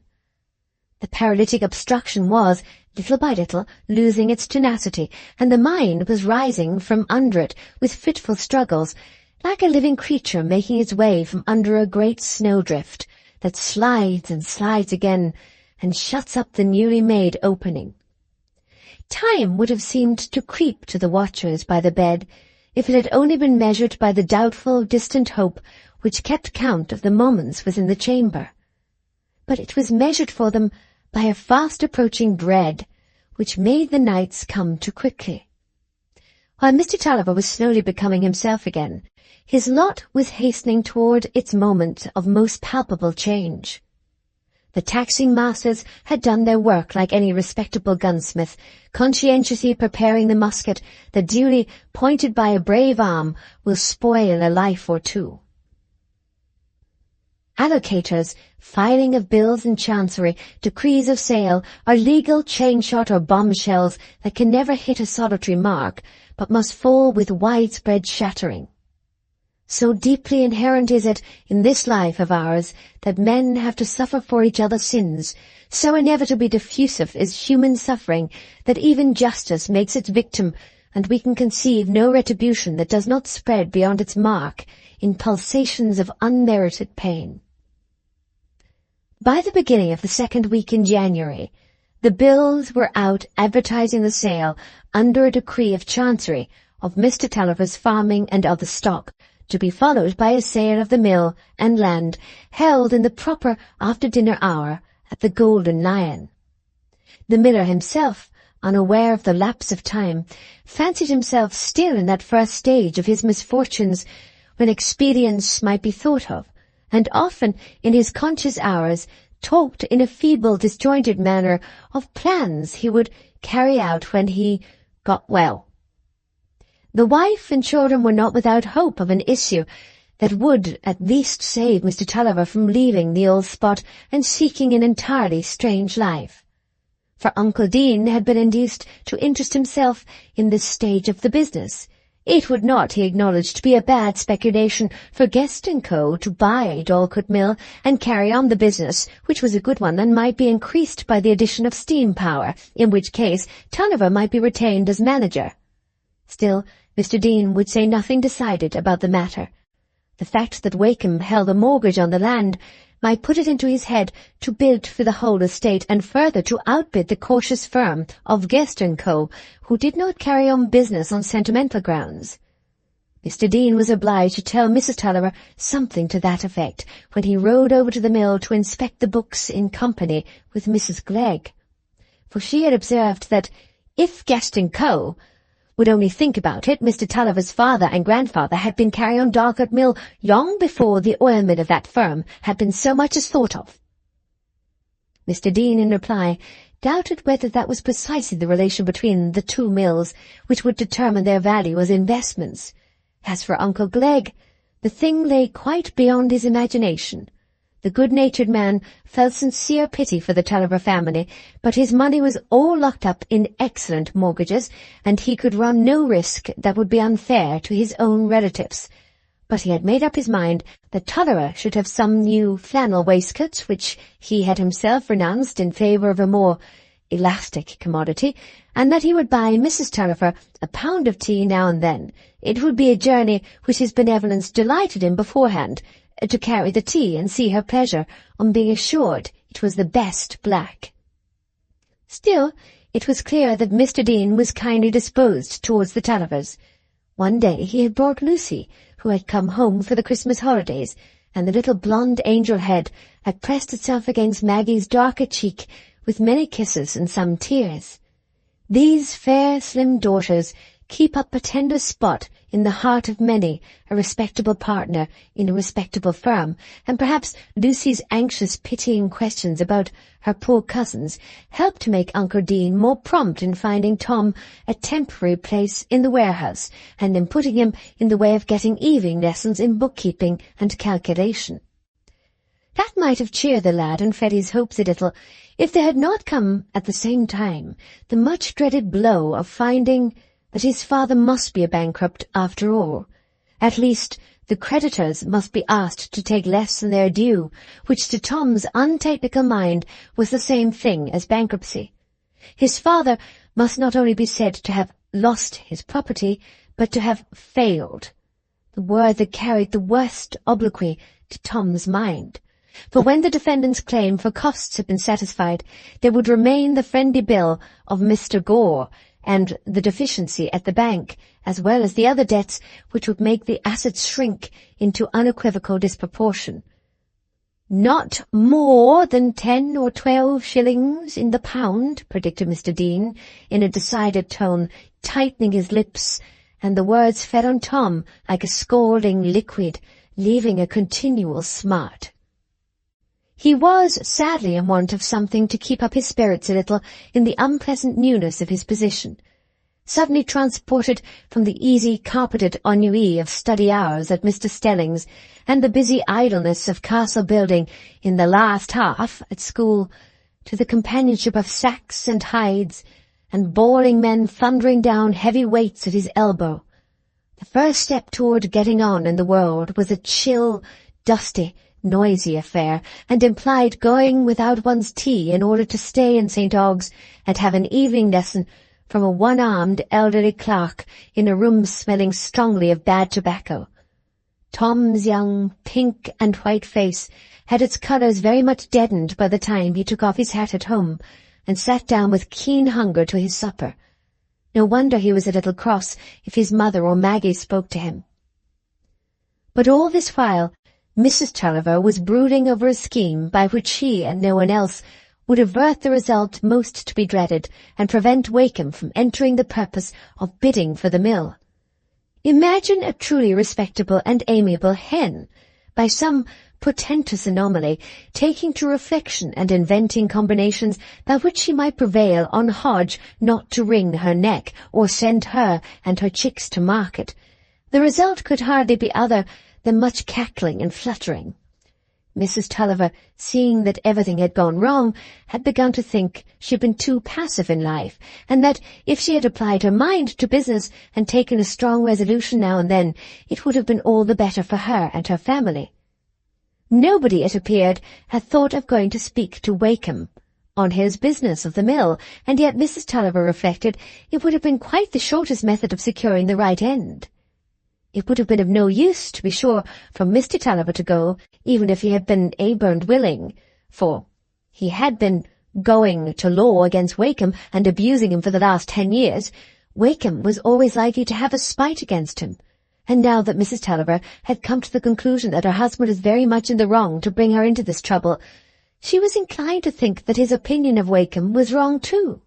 To be sure, Wakem had put the Baileys in the house and sold them up, but she supposed he did that to please the man that lent Mr. Tulliver the money, for a lawyer had more folks to please than one, and he wasn't likely to put Mr. Tulliver, who had gone to law with him, above everybody else in the world. The attorney might be a very reasonable man. Why not? He had married a Miss Clint, and at the time Mrs. Tulliver had heard of that marriage the summer when she wore her blue satin spencer, and had not yet any thoughts of Mr. Tulliver. She knew no harm of Wakem, and certainly toward herself, whom he knew to have been Miss Dodson. It was out of all possibility that he could entertain anything but goodwill when it was once brought home to his observation that she, for her part, had never wanted to go to law, and indeed was at present disposed to take Mr. Wakem's view of all subjects rather than her husband's. In fact, if that attorney saw a respectable matron like herself disposed to give him good words, why shouldn't he listen to her representations? For she would put the matter clearly before him, which had never been done yet, and he would never go and bid for the mill on purpose to spite her, an innocent woman, who thought it likely enough that she had danced with him in their youth at Squire Darley's, for at those big dances she had often and often danced with young men whose names she had forgotten. Mrs. Tulliver hid these reasonings in her own bosom, for when she had thrown out a hint to Mr. Dean and Mr. Clegg that she wouldn't mind going to speak to Wakem herself, they had said, "No, no, no," and pooh, had let Wakem alone, in the tone of men who were not likely to give a candid attention to a more definite exposition of her project.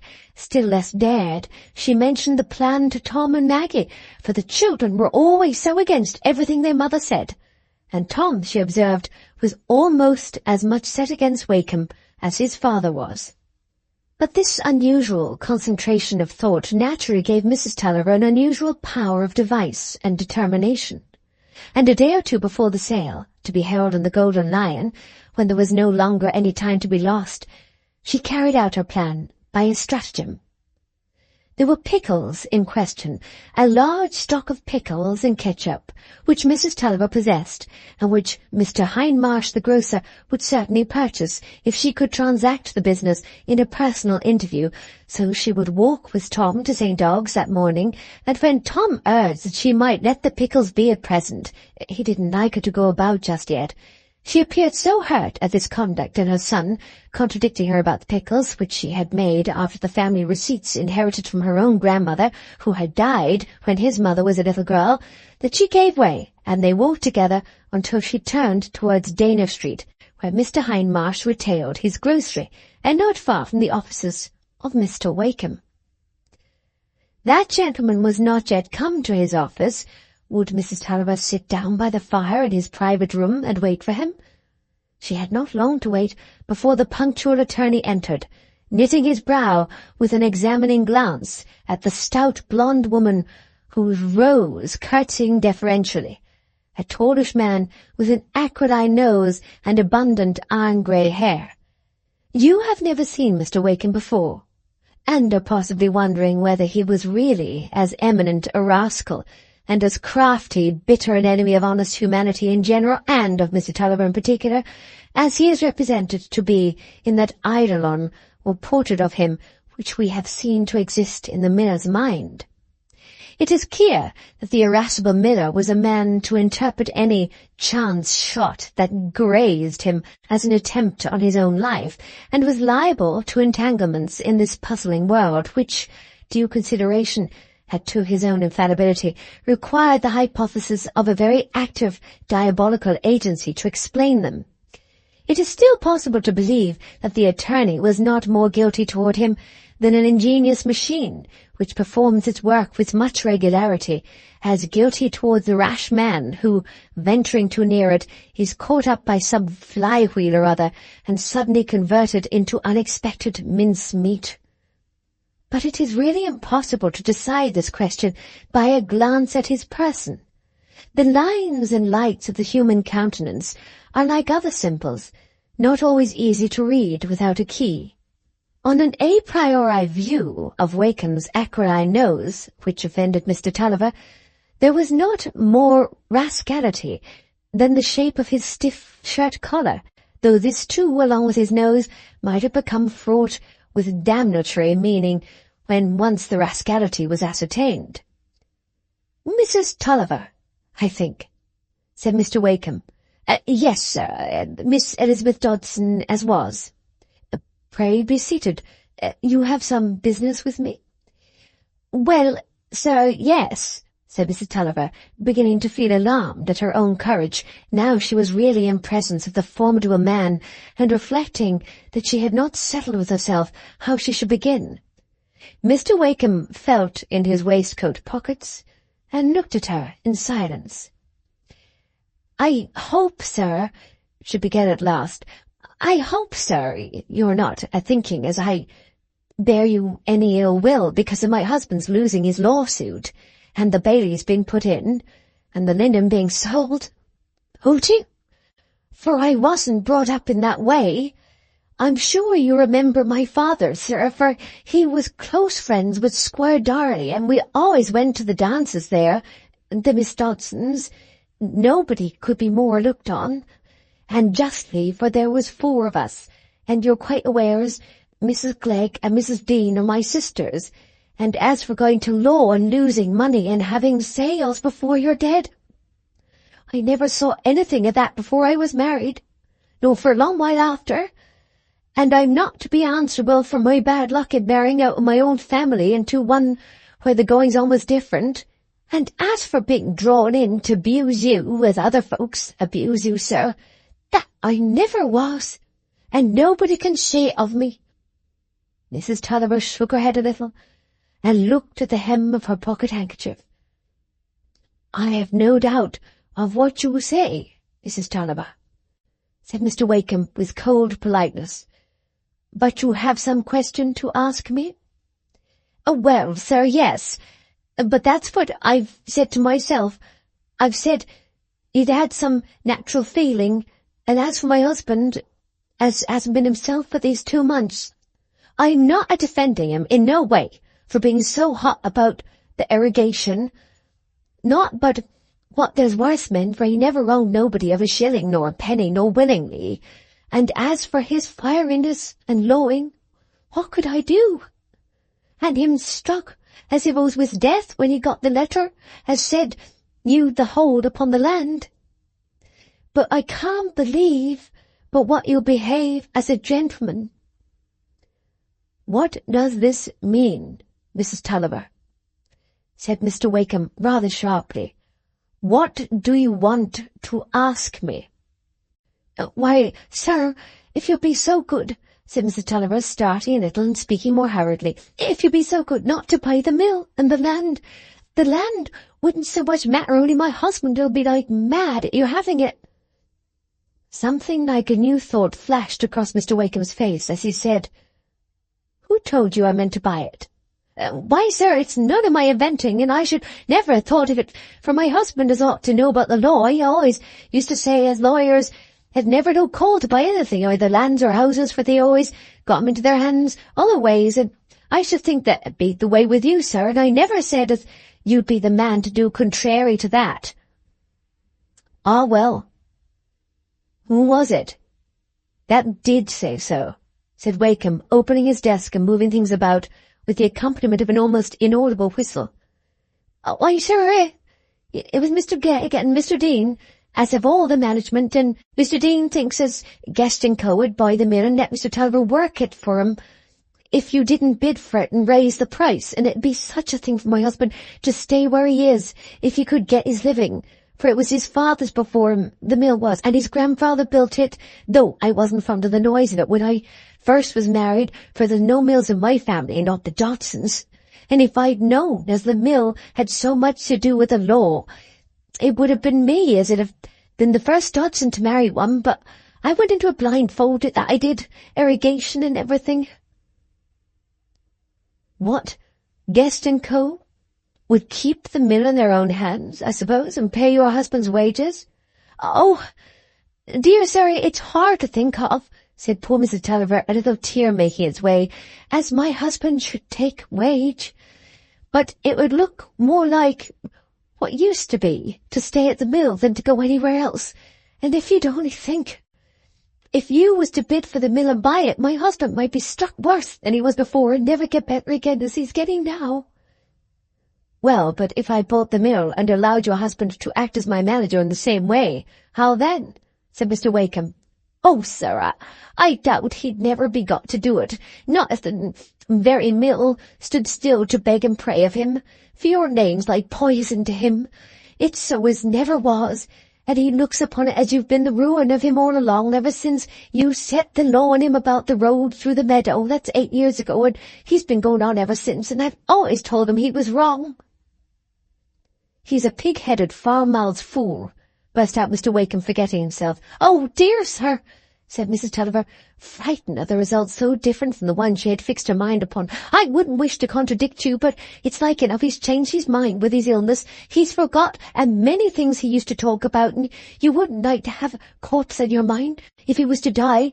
And they do say as it's always unlucky when Dorlcote Mill changes hands, and the water might all run away, and then— Not as I'm wishing you any ill luck, sir, for as I forgot to tell you as I remember your wedding day as if it was yesterday, Mrs. Wakem was a Miss Clint, I know that, and my boy, as there isn't a nicer, handsomer, straighter boy nowhere, went to school with your son." Mr. Wakem rose, opened the door, and called to one of his clerks. "You must excuse me for interrupting you, Mrs. Tulliver.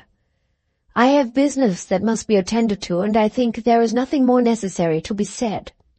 "But if you would bear it in mind, sir," said Mrs. Tulliver, rising, "and not run against me and my children, and I'm not denying Mr. Tulliver's been in the wrong, but he's been punished enough, and there's worse men. For it's been given to other folks has been his fault. He's done nobody any harm but himself and his family, and the more's the pity. And I go and look at the bare shelves every day and think where all my things used to stand." Yes, I'll bear it in mind," said Mr. Wakem hastily, looking toward the open door. "And if you please not to say, as I've been to speak with you for my son, it'd be very angry with me for demeaning myself. I know he would, and I've trouble enough without being scolded by my children." Poor Mrs. Tulliver's voice trembled a little, and she could make no answer to the attorney's "good morning," but curtsied and walked out in silence.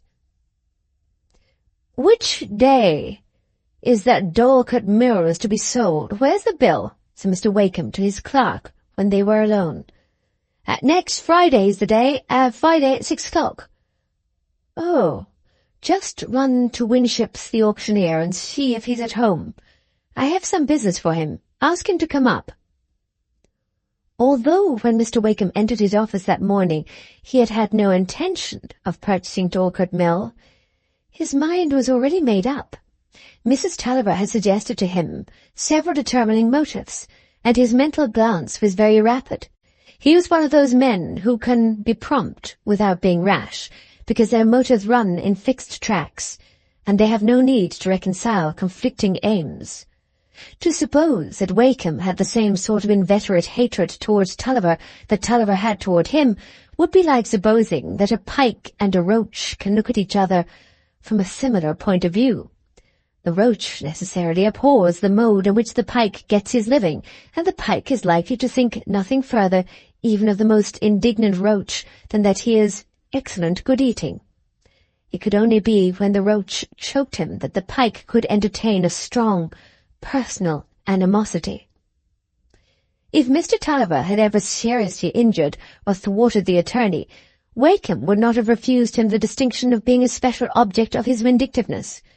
But when Mr. Tulliver called Wakem a rascal at the market dinner-table, the attorney's clients were not a whit inclined to withdraw their business from him, and if, when Wakem himself happened to be present, some jocose cattle-feeder, stimulated by opportunity and brandy, made a thrust at him by alluding to old ladies' wills, he maintained perfect sang-froid, and knew well that the majority of substantial men then present were perfectly contented with the fact that Wakem was Wakem. That is to say, a man who always knew the stepping stones that would carry him through very muddy bits of practice. A man who had made a large fortune, had a handsome house among the trees at Tofton, and decidedly the finest stock of port wine in the neighbourhood of St. Ogg's, was likely to feel himself on a level with public opinion.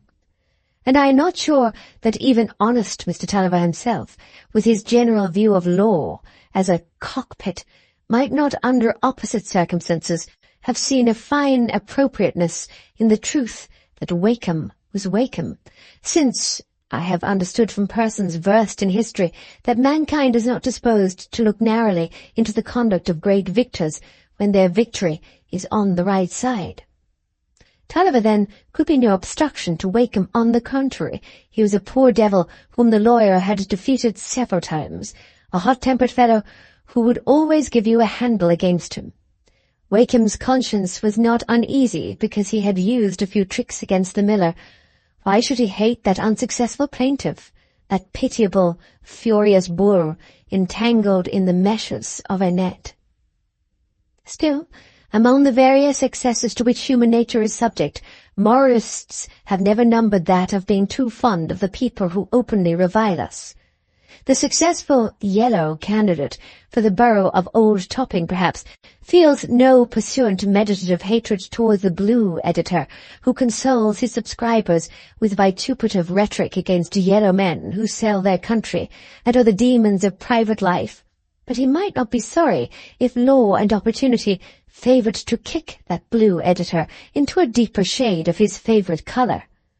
Prosperous men like a little vengeance now and then, as they take a diversion, when it comes easily in their way and is no hindrance to business, and such small, unimpassioned revenges have an enormous effect in life, running through all degrees of pleasant infliction, blocking the fit men out of places and blackening characters in unpremeditated talk.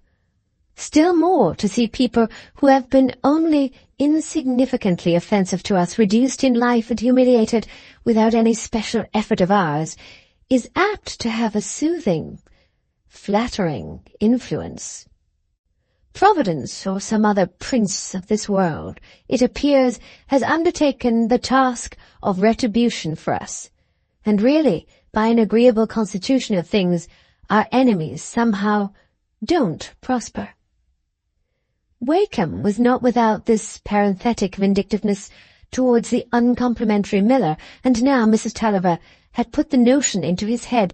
It presented itself to him as a pleasure to do the very thing that would cause Mr. Tulliver the most deadly mortification, and a pleasure of a complex kind, not made up of crude malice, but mingling with it the relish of self-approbation. To see an enemy humiliated gives a certain contentment, but this is jejune compared with the highly blent satisfaction of seeing him humiliated by your benevolent action or concession on his behalf. That is the sort of revenge which falls into the scale of virtue, and Wakeham was not without an intention of keeping that scale respectively filled. He had once had the pleasure of putting an old enemy of his into one of the St. Og's almshouses, to the rebuilding of which he had given a large subscription, and here was an opportunity of providing for another by making him his own servant. Such things give a completeness to prosperity, and contribute elements of agreeable consciousness that are not dreamed of by that short-sighted, overheated vindictiveness which goes out of its way to wreck itself in direct injury. And Tulliver, with his rough tongue, filed by a sense of obligation, would make a better servant than any chance fellow who was cap in hand for a situation. Tulliver was known to be a man of proud honesty, and Wakeham was too acute not to believe in the existence of honesty. He was given to observing individuals, not to judging them according to maxims, and no one knew better than he that all men were not like himself. Besides, he intended to overlook the whole business of land and mill pretty closely. He was fond of these practical rural matters, but there were good reasons for purchasing Dorlcote Mill, quite apart from any benevolent vengeance on the miller. It was really a capital investment. Besides, Guest & Co. were going to bid for it.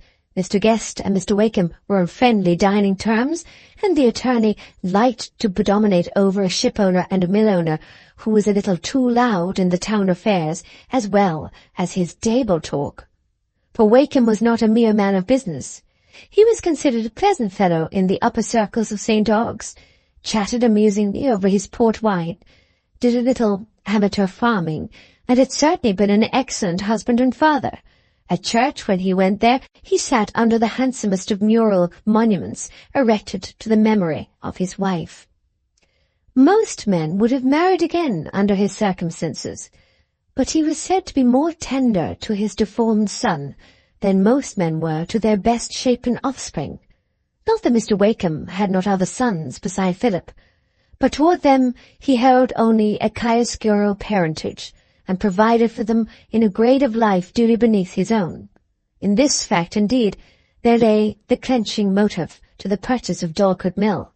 While Mrs. Tulliver was talking, it had occurred to the rapid-minded lawyer, among all the other circumstances of the case, that this purchase would, in a few years to come, furnish a highly suitable position for a certain favourite lad, whom he meant to bring on in the world. These were the mental conditions on which Mrs. Tulliver had undertaken to act persuasively, and had failed, a fact which may receive some illustration from the remark of a great philosopher, that fly-fishers fail in preparing their bait so as to make it alluring in the right quarter, for want of a due acquaintance with the subjectivity of fishes. Chapter 8. Daylight on the Wreck. It was a clear, frosty January day on which Mr. Tulliver first came downstairs. The bright sun on the chestnut boughs and the roofs opposite his window had made him impatiently declare that he would be caged up no longer. He thought everywhere would be more cheery under the sunshine than his bedroom, for he knew nothing of the bareness below, which made the flood of sunshine importunate, as if it had an unfeeling pleasure in showing the empty places and the marks where well-known objects once had been. The impression on his mind that it was but yesterday when he received the letter from Mr. Gore was so continually implied in his talk, and the attempts to convey to him the idea that many weeks had passed and much had happened since then had been so soon swept away by recurrent forgetfulness, that even Mr. Turnbull had begun to despair of preparing him to meet the facts by previous knowledge. The full sense of the present could only be imparted gradually by new experience, not by mere words, which must remain weaker than the impressions left by the old experience. This resolution to come downstairs was heard with trembling by the wife and children. Mrs. Tulliver said Tom must not go to St. Ogg's at the usual hour, he must wait and see his father downstairs, and Tom complied, though with an intense inward shrinking from the painful scene. The hearts of all three had been more deeply dejected than ever during the last few days, for Guest & Co. had not bought the mill. Both mill and land had been knocked down to Wakeham, who had been over the premises and had laid before Mr. Dean and Mr. Glegg, in Mrs. Tulliver's presence, his willingness to employ Mr. Tulliver, in case of his recovery, as a manager of the business. This proposition had occasioned much family debating. Uncles and aunts were almost unanimously of opinion that such an offer ought not to be rejected when there was nothing in the way but a feeling in Mr. Tulliver's mind which, as neither aunts nor uncles shared it, was regarded as entirely unreasonable and childish, indeed, as a transferring toward Wakeham of that indignation and hatred which Mr. Tulliver ought properly to have directed against himself for his general quarrelsomeness and his special exhibition of it in going to law. Here was an opportunity for Mr. Tulliver to provide for his wife and daughter without any assistance from his wife's relations, and without that too evident descent into pauperism which makes it annoying to respectable people to meet the degraded member of the family by the wayside. Mr. Tulliver, Mrs. Glegg considered, must be made to feel when he came to his right mind that he could never humble himself enough, for that had come, which he had always foreseen, would come of his insolence in time past, to them as were the best friends he'd got to look to. Mr. Glegg and Mr. Dean were less stern in their views, but they both of them thought Tulliver had done enough harm by his hot-tempered crotchets, and ought to put them out of the question when a livelihood was offered him. Wakeham showed a right feeling about the matter. He had no grudge against Tulliver. Tom had protested against entering the proposition. He shouldn't like his father to be under Wakem. He thought it would look mean-spirited. But his mother's main distress was the utter impossibility of ever turning Mr. Tulliver round about Wakem, or getting him to hear reason. No, they would all have to go and live in a pigsty on purpose to spite Wakem, who spoke so nobody could be fairer. Indeed, Miss Tulliver's mind was reduced to such confusion by living in this strange medium of unaccountable sorrow, against which she continually appealed by asking, "Oh dear, what have I done to deserve, worse than other women?" that Maggie began to suspect her poor mother's wits were quite going. "Tom," she said, when they were out of their father's room together, "we must try to make father understand a little of what has happened before he goes downstairs. We must get my mother away. She will say something that will do harm. Ask Kezia to fetch her down and keep her engaged with something in the kitchen." Kezia was equal to the task, having declared her intention of staying till the master could get about again. Wage or no wage, she had found a certain recompense in keeping a strong hand over her mistress, scolding her for mothering herself and going about all day without changing her cap, and looking as if she was mushed. Altogether, this time of trouble was rather a Saturnalian time to Kezia. She could scold her betters with unreproved freedom. On this particular occasion, there were drying clothes to be fetched in. She wished to know if one pair of hands could do everything indoors and out, and observed that she should have thought it would be good for Mrs. Tulliver to put her bonnet and get a breath of fresh air by doing that needful piece of work. Poor Mrs. Tulliver went submissively downstairs. To be ordered about by a servant was the last remnant of her household dignities. She would soon have no servant to scold her. Mr. Tulliver was resting in his chair a little after the fatigue of dressing, and Maggie and Tom were seated near him, when Luke entered to ask if he should help the master downstairs. Aye, Luke. Stop a bit, sit down," said Mr. Tulliver, pointing his stick toward a chair, and looking at him with that pursuant gaze which convalescent persons often have for those who have tended them, reminding one of an infant gazing about after its nurse. For Luke had been a constant night-watcher by his master's bed. "What's the water now, Luke?" said Mr. Tulliver. "Dix hasn't been choking you up again, No, sir, it's all right." "Aye, I thought not. He won't be in a hurry at that again now Riley's been to settle him." "That was what I said to Riley yesterday. I said—" Mr. Tulliver leaned forward, resting his elbows on the armchair, and looking on the ground as if in search of something, striving after vanishing images like a man struggling against a doze. Maggie looked at Tom in mute distress. Their father's mind was so far off the present, which would by and by thrust itself on his wandering consciousness. Tom was almost ready to rush away, with that impatience of painful emotion which makes one of the differences between youth and maiden, man and woman. "Father," said Maggie, laying her hand on his, "don't you remember that Mr. Riley is dead?" "Dead?" said Mr. Tulliver sharply, looking at her face with a strange, examining glance. "Yes, he died of apoplexy nearly a year ago. I remember hearing you say you had to pay money for him. And he left his daughters badly off.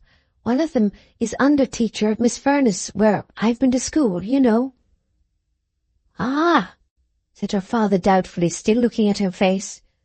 But as soon as Tom began to speak, he turned to look at him with the same inquiring glances, as if he were rather surprised at the presence of these two young people. Whenever his mind was wandering in the far past, he fell into this oblivion of their actual faces. They were not those of the lad and little wench who belonged to that past. "It's a long while since you had that dispute with Dix, father," said Tom.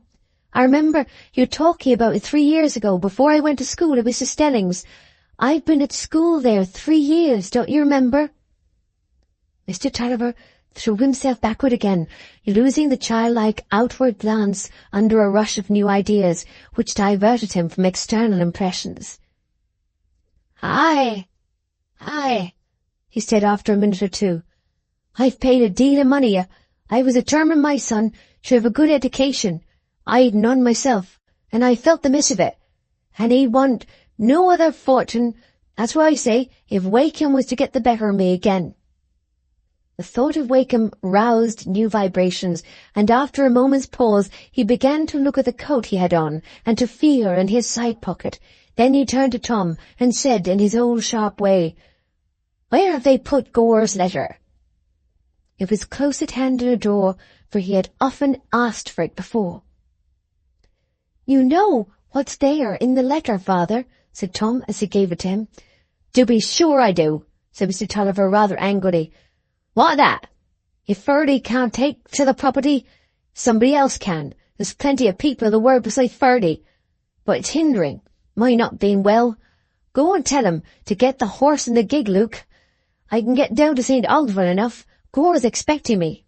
"No, dear father," Maggie burst out entreatingly. "It's a very long while since all that. You've been ill a great many weeks, more than 2 months. Everything has changed." Mr. Tulliver looked at them all three alternately with a startled gaze. The idea that much had happened of which he knew nothing had often transiently arrested him before, but it came upon him now with entire novelty. "Yes, father," said Tom in answer to the gaze. "You needn't trouble your mind about business until you are quite well. Everything is settled about that for the present. About the mill and the land and the debts." "What's settled then?" said his father angrily. "Don't you take on too much about it, sir," said Luke. "You paid everybody if you could. That's what I said to Master Tom. I said you'd have paid everybody if you could." Good Luke felt, after the manner of contented hard-working men whose lives have been spent in servitude, that sense of natural fitness in rank which made his master's downfall a tragedy to him. He was urged, in his slow way, to say something that would express his share in the family's sorrow, and these words, which he had used over and over again to Tom when he wanted to decline the full payment of his £50 out of the children's money, were the most ready to his tongue. They were just the words to lay the most painful hold on his master's bewildered mind. "Paid everybody?" he said, with vehement agitation, his face flushing and his eye lighting up. "Why, what? Have they made me a bankrupt?" "Oh, father, dear father," said Maggie, who thought that terrible word really represented the fact. "Bear it well, because we love you. Your children will always love you. Tom will pay them all. He says he will, when he's a man." She felt her father beginning to tremble. His voice trembled too, as he said after a few moments, "Aye, my little wench, but I shall never live twice o'er." "But perhaps you will live to see me pay everybody, father," said Tom, speaking with a great effort. "Ah, my lad," said Mr. Tulliver, shaking his head slowly, "but what's broke can never be whole again. And it be your doing, not mine." Then looking up at him, "You're only 16. It's an uphill fight for you, but you mustn't throw it at your father. The rascals have been too many for him. I've given you a good education. That'll start you." Something in his throat half choked the last words. The flush which had alarmed his children, because it had so often preceded a recurrence of paralysis, had subsided, and his face looked pale and tremulous. Tom said nothing. He was still struggling against his inclination to rush away. His father remained quiet a minute or two, but his mind did not seem to be wandering again. "Have they sold me up, then?" he said more calmly, as if he were possessed simply by the desire to know what had happened. "Everything is sold, father, but we don't know about the mill and the land yet," said Tom, anxious to ward off any question leading to the fact that Wakem was the purchaser. "You must not be surprised to see the room look very bare downstairs, father," said Maggie. "But there's your chair and the bureau. They're not gone." "Let us go. Help me down, Luke. I'll go and see everything," said Mr. Tulliver, leaning on his stick and stretching out his other hand toward Luke. "Aye, sir," said Luke, as he gave his arm to his master. "You'll make up your mind to it a bit better when you've seen everything. You get used to it. That's what my mother says about her shortness of breath. She says she's made friends with it now, though she fought against it sore when it just come on." Maggie ran on before to see that all was all right in the dreary parlour, where the fire, dulled by the frosty sunshine, seemed part of the general shabbiness. She turned her father's chair and pushed aside the table to make an easy way for him, and then stood with a beating heart to see him enter and look around for the first time. Tom advanced before him, carrying the leg rest, and stood beside Maggie on the hearth. Of those two young hearts, Tom suffered the most unmixed pain, for Maggie, with all her keen susceptibility, yet felt as if the sorrow made larger room for her love to flow in, and gave breathing space to her passionate nature. No true boy feels that. He would rather go and slay the Nemean lion, or perform any round of heroic labours, than endure perpetual appeals to his pity, for evils over which he can make no conquest. Mr. Tulliver paused just inside the door, resting on Luke, and looking round him at all the bare places which for him were filled with the shadows of departed objects, the daily companions of his life. His faculties seemed to be renewing their strength from getting a footing on this demonstration of the senses. "Ah," he said slowly, moving toward his chair. "They've sold me up. They've sold me up." And seating himself and laying down his stick while Luke left the room, he looked round again. "They've left the big Bible," he said. "It's got everything in. When I was born and married. Bring it me, Tom." The quarto Bible was laid open before him at the fly-leaf, and while he was reading with slowly travelling eyes, Mrs. Tulliver entered the room, but stood in mute surprise to find her husband down already, and with the great Bible before him. "Ah," he said, looking at a spot where his finger rested, "my mother was Margaret Beaton. She died when she was 47.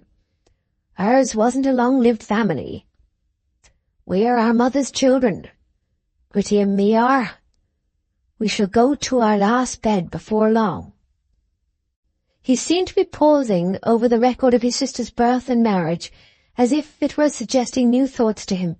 Then he suddenly looked up at Tom and said in a sharp tone of alarm, "They haven't come up moss for the money as I lent him, have they?" "No, father," said Tom. "The note was burnt." Mr. Tulliver turned his eyes on the page again, and presently said, "Ah, Elizabeth Dodson. It's 18 years since I married her." "Come next Lady Day," said Mrs. Tulliver, going up to his side and looking at the page. Her husband fixed his eyes earnestly on her face. "Poor Bessie," he said. "You was a pretty lass then. Everybody said so. And I used to think you kept your good looks rarely. But you're sorely aged. Don't you bear me ill will. I meant to do well by you. We promised one another for better or for worse." "But I never thought it'd be so for worse as this," said poor Mrs. Tulliver, with a strange, scared look that had come over her of late. "And my poor father gave me away, and to come on so all at once." "Oh, mother," said Maggie, "don't talk in that way." "No, I know you won't let your poor mother speak. That's been the way all my life. Your father never minded what I said. It had been no use for me to beg and pray, and it'd be no use now, not if I was to go down on my hands and knees."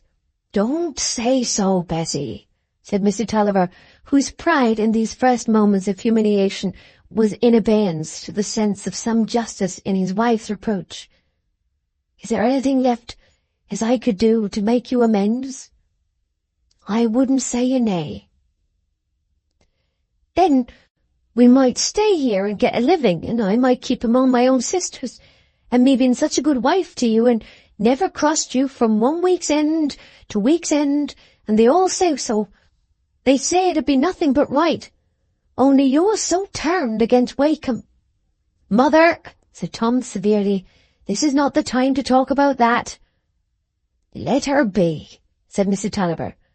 "Say what you mean, Bessie." "Why, now the mill and the land's all Wakem's, and he's got everything in his hands, what's the use of setting your face against him, when he says you may stay here and speak as fair as can be, and says you may manage the business and have 30 shillings a week and a horse to ride about to market? And where have we got to put our heads? We must go into one of the cottages in the village, and me and my children brought down to that, and all because you must set your mind against folks till there's no turning you."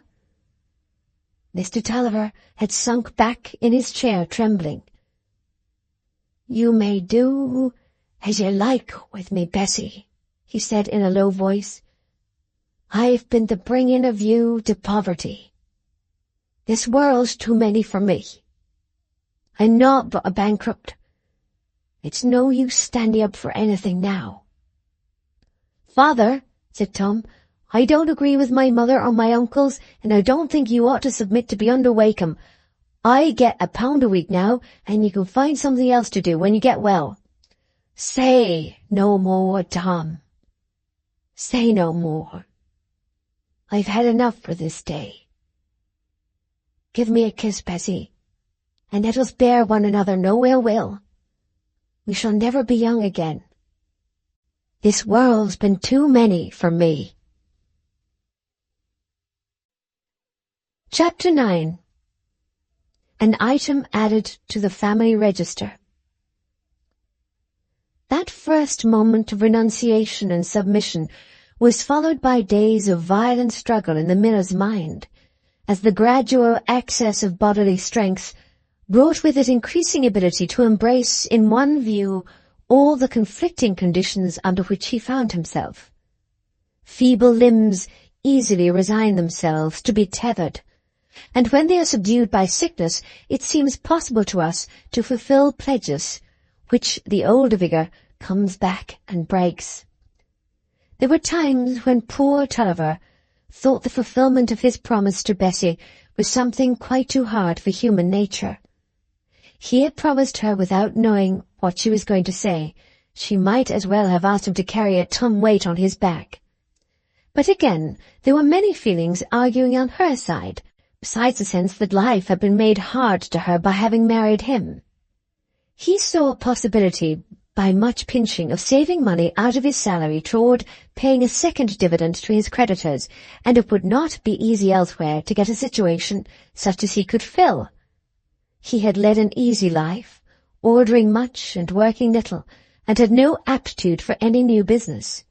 He must perhaps take to day labour, and his wife must have help from her sisters, a prospect doubly bitter to him, now they had let all Bessie's precious things be sold, probably because they liked to set her against him, by making her feel that he had brought her to that pass.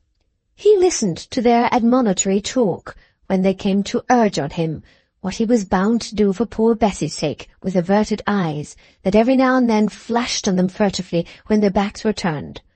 Nothing but the dread of needing their help could have made it an easier alternative to take their advice. But the strongest influence of all was the love of the old premises where he had run about when he was a boy, just as Tom had done after him. The Tullivers had lived on this spot for generations, and he had sat listening on a low stool on winter evenings while his father talked of the old half-timbered mill that had been there before the last great floods, which damaged it so that his grandfather pulled it down and built the new one. It was when he got able to walk about and look at all the old objects that he felt the strain of his clinging affection for the old home as part of his life, part of himself. He couldn't bear to think of himself living on any other spot than this, where he knew the sound of every gate door, and felt that the shape and colour of every roof and weather stain and broken hillock was good, because his growing senses had been fed on them. Our instructed vagrancy, which was hardly timed to linger by the hedgerows, but runs away early to the tropics, and is at home with palms and banyans, which is nourished on books of travel and stretches the theatre of its imagination to the Zambesi, can hardly get a dim notion of what an old-fashioned man like Tulliver felt for this spot, where all his memories centred, and where life seemed like a familiar smooth-handled tool that the fingers clutch with loving ease. And just now he was living in that freshened memory of the far-off time which comes to us in the passive hours of recovery from sickness. "Aye, Luke," he said one afternoon as he stood looking over the orchard gate, "I remember the day they planted those apple trees. My father was a huge man for planting. It was like a merrymaking to him to get a cart full of young trees, and I used to stand in the cold with him and follow him about like a dog." Then he turned round and, leaning against the gate-post, looked at the opposite buildings. "The old mill had missed me, I think, Luke. There's a story as when the mill changes hands the river's angry. I've heard my father say it many a time. There's no telling, there mayn't be summat in the story, for this is a puzzling world, and old Harry's got a finger in it. It's been too many for me, I know." "Aye, sir," said Luke with soothing sympathy. "What with the rust and the wheat, and the firing of the ricks and that, as I've seen in my time, things often look comical. There's the bacon fat, with our last pig run away like butter. It leaves naught but a scratching." "It's just as if it was yesterday now," Mr. Tulliver went on, "when my father began the malting. I remember the day they finished the malt house, I thought something great was to come of it. For we'd a plum pudding that day and a bit of a feast, and I said to my mother, if she was a fine dark-eyed woman, my mother was, the little wench shall be as like as two peas." Here Mr. Tulliver put his stick between his legs and took out his snuff-box, for the greater enjoyment of this anecdote, which dropped from him in fragments, as if he every other moment lost narration and vision. "I was a little chap, no higher much than my mother's knee. She was sore fond of us children, Gritty and me, and so I said to her, 'Mother,' I said, 'shall we have plum pudding every day because of the malt house?' She used to tell me of that till her dying day. She was but a young woman when she died, my mother was, but it's 40 good years since they finished the malt house, and it isn't many days out of 'em all that I ever looked out into the yard there, the first thing in the morning. All weathers, from year's end to year's end. I should go off my head in a new place. I should be like as if I'd lost my way. It's all hard, whichever way I look at it. The harness'll go on me, but it'd be summat to draw along the old road instead of a new one." "Aye, sir," said Luke. "You'd be a deal better here nor in some new place. I can't abide new places, min, Wyson. Things is always awkward, narrow wheel wagons belike, and the styles all sort of an oat cake, and some places, Joe at the head of the Floss there, it's poor work changing your countryside. But I doubt, Luke, they'll be for getting rid of Ben, and making you do with a lad, and I must help with Ben the mill. You'll have a worse place." "Nail mine, sir," said Luke. "I shan't plague myself. I've been with you 20 years, and you can't get 20 year with whistling for 'em, no more than you can make the trees go. You mun wait till God mighty sends 'em. I can't abide new victual nor new faces. I can't. You never know but what they'll gripe you." The walk was finished in silence after this, for Luke had disburdened himself of thoughts to an extent that left his conversational resources quite barren, and Mr. Tulliver had relapsed from his recollections into a painful meditation on the choice of hardships before him.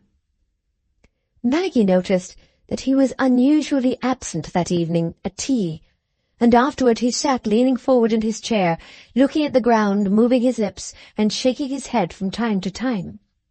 Then he looked hard at Mrs. Tulliver, who was knitting opposite him, then at Maggie, who, as she bent over her sewing, was intensely conscious of some drama going forward in her father's mind. Suddenly he took up the poker and broke the large coal fiercely. "Dear heart, Mr. Tulliver, what can you be thinking of?" said his wife, looking up in alarm. "It's very wasteful breaking the coal, and we've got hardly any large coal left, and I don't know where the rest is to come from." I don't think you're quite so well tonight, are you, father?" said Maggie. "You seem uneasy." "Why, how is it Tom doesn't come?" said Mr. Tulliver impatiently. "Dear heart, is it time? I must go and get his supper," said Mrs. Tulliver, laying down her knitting and leaving the room. "It's nigh upon 8:30, said Mr. Tulliver. "He'll be here soon. Go and get a big Bible and open at the beginning, where everything's set down, and get the pen and ink." Maggie obeyed, wondering, but her father gave no further orders and only sat listening for Tom's footfall on the gravel, apparently irritated by the wind, which had risen and was roaring so as to drown all other sounds. There was a strange light in his eyes that rather frightened Maggie. She began to wish that Tom would come too. "There he is, then," said Mr. Tulliver in an excited way when the knock came at last.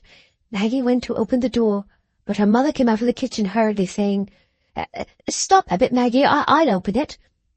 Mrs. Tulliver had begun to be a little frightened at her boy, but she was jealous of every office others did for him. "Your supper's ready by the kitchen fire, my boy," she said, as she took off his hat and coat. "You shall have it by yourself, just as you like, and I won't speak to you." "I think my father wants Tom, mother," said Maggie. "He must come into the parlour first." Tom entered with his usual saddened evening face, but his eyes fell immediately on the open Bible and the inkstand, and he glanced with a look of anxious surprise at his father, who was saying, Come, you're late. I want you." "Is there anything the matter, father?" said Tom. "You sit down, all of you," said Mr. Tulliver peremptorily. "And, Tom, sit down here. I've got something for you to write in the Bible." They all three sat down, looking at him. He began to speak slowly, looking first at his wife. "I've made up my mind, Bessie, and I'll be as good as my word to you. There'll be some grave made for us to lie down in, and we mustn't be bearing one another ill will. I'll stop in the old place, and I'll serve under Wakem. And I'll serve him like an honest man. There's no Tulliver but wasn't honest, mind that, Tom." There his voice rose. "They'd have to throw up against me as I paid a dividend, but it wasn't my fault. It was because there's rascals in the world. They've been too many for me, and I must give in. I'll put my neck in harness. For you've a right to say as I've brought you into trouble, Bessie, and I'll serve him as honest as if he was no rascal. I'm an honest man, though I shall never hold my head up no more. I'm a tree as is broke. A tree as is broke." He paused and looked on the ground, then suddenly raising his head, he said in a louder yet deeper tone, "But I won't forgive him. I know what they say. He never meant me any harm. That's the way old Harry props up the rascals. He's been at the bottom of everything. But he's a fine gentleman, I know I shouldn't have gone to law, they say, but who made it so as there was no arbitrating and no justice to be got? It signifies nothing to him, I know that. He's one of them fine gentlemen as get money by doing business for poorer folks, and when he's made beggars of 'em all, he'll give 'em charity. I won't forgive him. I wish he might be punished with shame till his own son he'd like to forget him. I wish he may do summat as they'd make him work at the treadmill, but he won't. He's too big a rascal to let the law lay hold on him. And you mind this, Tom, you never forgive him neither. If you mean to be my son, there'll maybe come a time when you may make him feel. It'll never come to me. I ain't got my head under the yoke. Now write it in the Bible." "Oh, father, what?" said Maggie, sinking down by his knee, pale and trembling. "It's wicked to curse and bear malice." "It isn't wicked, I tell you," said her father fiercely. "It's wicked as the rascal should prosper. It's the devil's doing. Do as I tell you, Tom. Write." "What am I to write?" said Tom, with gloomy submission. "Write as your father, Edward Tulliver, took service under John Wakeham. The man has had help to ruin him, because I'd promised my wife to make her what amends I could for her trouble, and because I wanted to die at the old place where I was born and my father was born. Put that in the right words, you know how, and then write as I don't forgive Wakeham for all that, and for all I'll serve him honest. I wish evil may befall him. Write that." There was a dead silence as Tom's pen moved along the paper. Mrs. Tulliver looked scared, and Maggie trembled like a leaf. "Now, let me hear what you've wrote," said Mr. Tulliver. Tom read aloud slowly. "Now, write as you remember that Wakeham's done to your father, and you make him and his feel it, if ever the day comes. And sign your name, Thomas Tulliver." "Oh, no, father, dear father," said Maggie, almost choked with fear. "You shouldn't make Tom write that." "Be quiet, Maggie," said Tom. "I shall write it." Book 4. The Valley of Humiliation. Chapter 1. A variation of Protestantism unknown to Bossuet. Journeying down the Rhone on a summer's day, you have perhaps felt the sunshine made dreary by those ruined villages which stud the banks in certain parts of its course, telling how the swift river once rose like an angry, destroying god, sweeping down the feeble generations whose breath is in their nostrils and making their dwellings a desolation. Strange contrast, you might have thought, between the effect produced on us by these dismal remnants of commonplace houses, which, in their best days, were but the sign of a sordid life, belonging in all its details to our own vulgar era, and the effect produced by those ruins on the castled Rhine, which have crumbled and mellowed into such harmony with the green and rocky steeps that they seem to have a natural fitness, like the mountain pine. Nay, even in the day when they were built, they must have had this fitness, as if they had been raised by an earth-born race who had inherited from their mighty parent a sublime instinct of form. And that was a day of romance. If those robber barons were somewhat grim and drunken ogres, they had a certain grandeur of the wild beast in them. They were forest boars with tusks, tearing and rending, not the ordinary domestic grunter.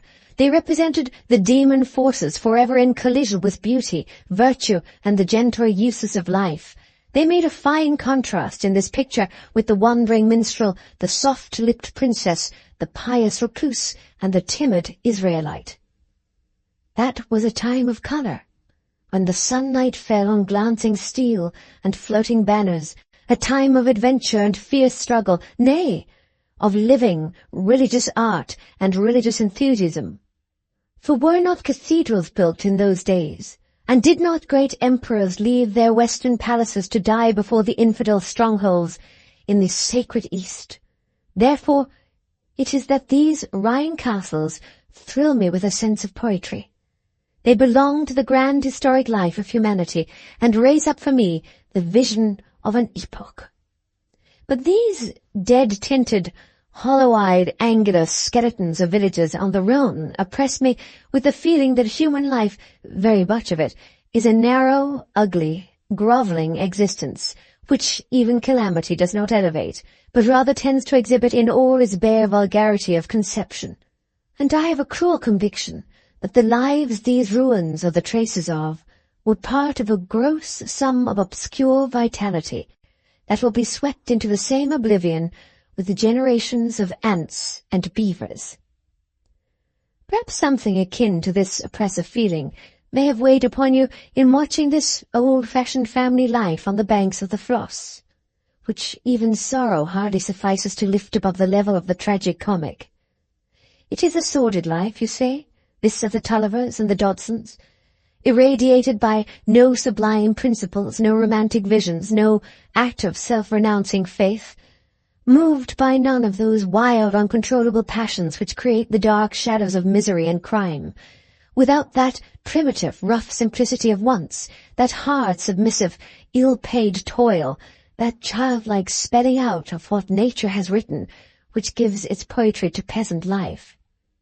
Here one has conventional, worldly notions and habits without instruction and without polish, surely the most prosaic form of human life, proud respectability in a gig of unfashionable build, worthiness without side dishes. Observing these people narrowly, even when the iron hand of misfortune has shaken them from their unquestioning hold on the world, one sees little trace of religion, still less of a distinctively Christian creed. Their belief in the unseen, so far as it manifests itself at all, seems to be rather a pagan kind. Their moral notions, though held with strong tenacity, seem to have no standard beyond hereditary custom.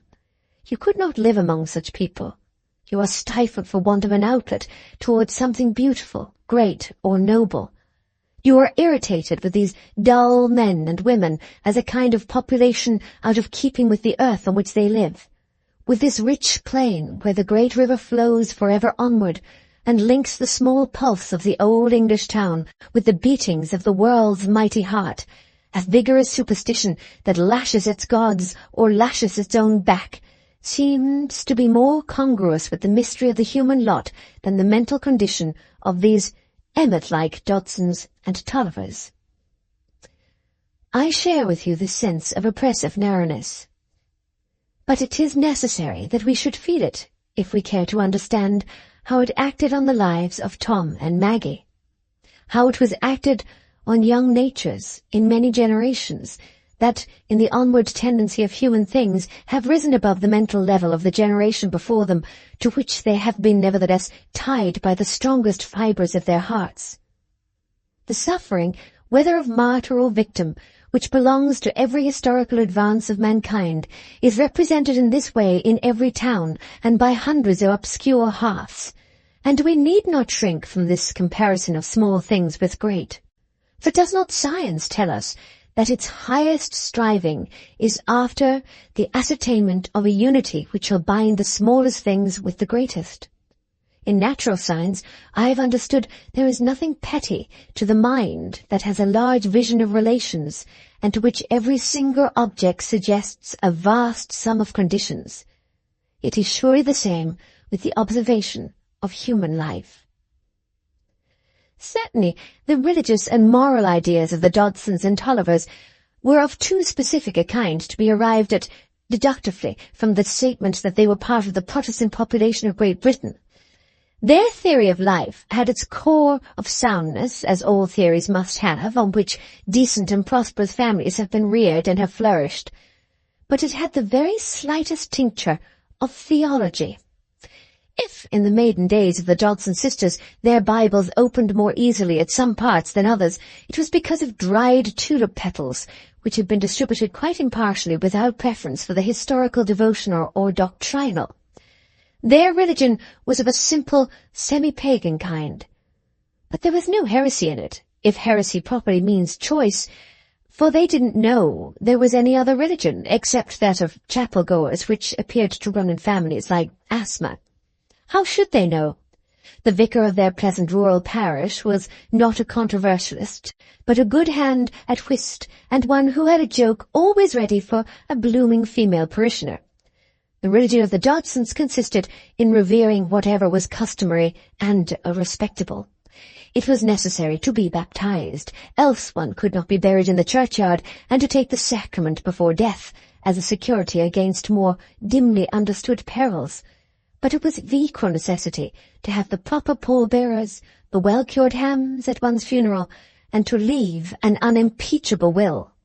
A Dodson would not be taxed with the omission of anything that was becoming or that belonged to that eternal fitness of things which was plainly indicated in the practice of the most substantial parishioners, and in the family traditions, such as obedience to parents, faithfulness to kindred, industry, rigid honesty, thrift, the thorough scouring of wooden and copper utensils, the hoarding of coins likely to disappear from the currency, the production of first-rate commodities for the market, and the general preference of whatever was home-made.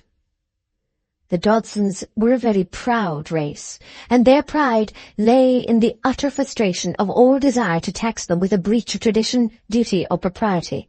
A wholesome pride in many respects, since it identified honour with perfect integrity, thoroughness of work, and faithfulness to admitted rules.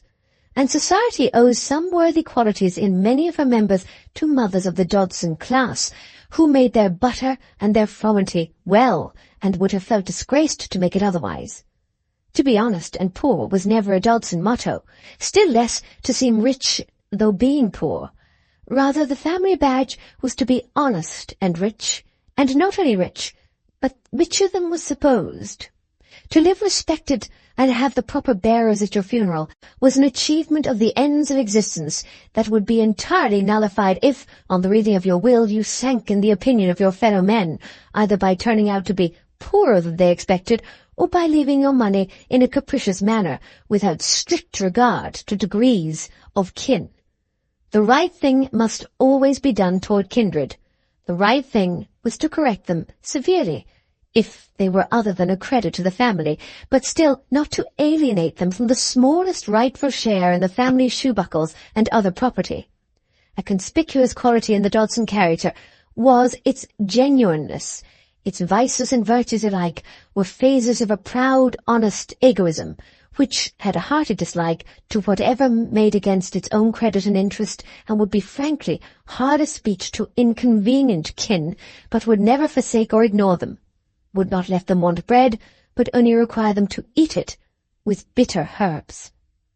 The same sort of traditional belief ran in the Tulliver veins, but it was carried in richer blood, having elements of generous impudence, warm affection, and hot-tempered rashness. Mr. Tulliver's grandfather had been heard to say that he was descended from one Ralph Tulliver, a wonderfully clever fellow who had ruined himself. It is likely enough that the clever Ralph was a high liver, rode spirited horses, and was very decidedly of his own opinion. On the other hand, nobody had ever heard of a Dodson who had ruined himself. It was not the way of that family.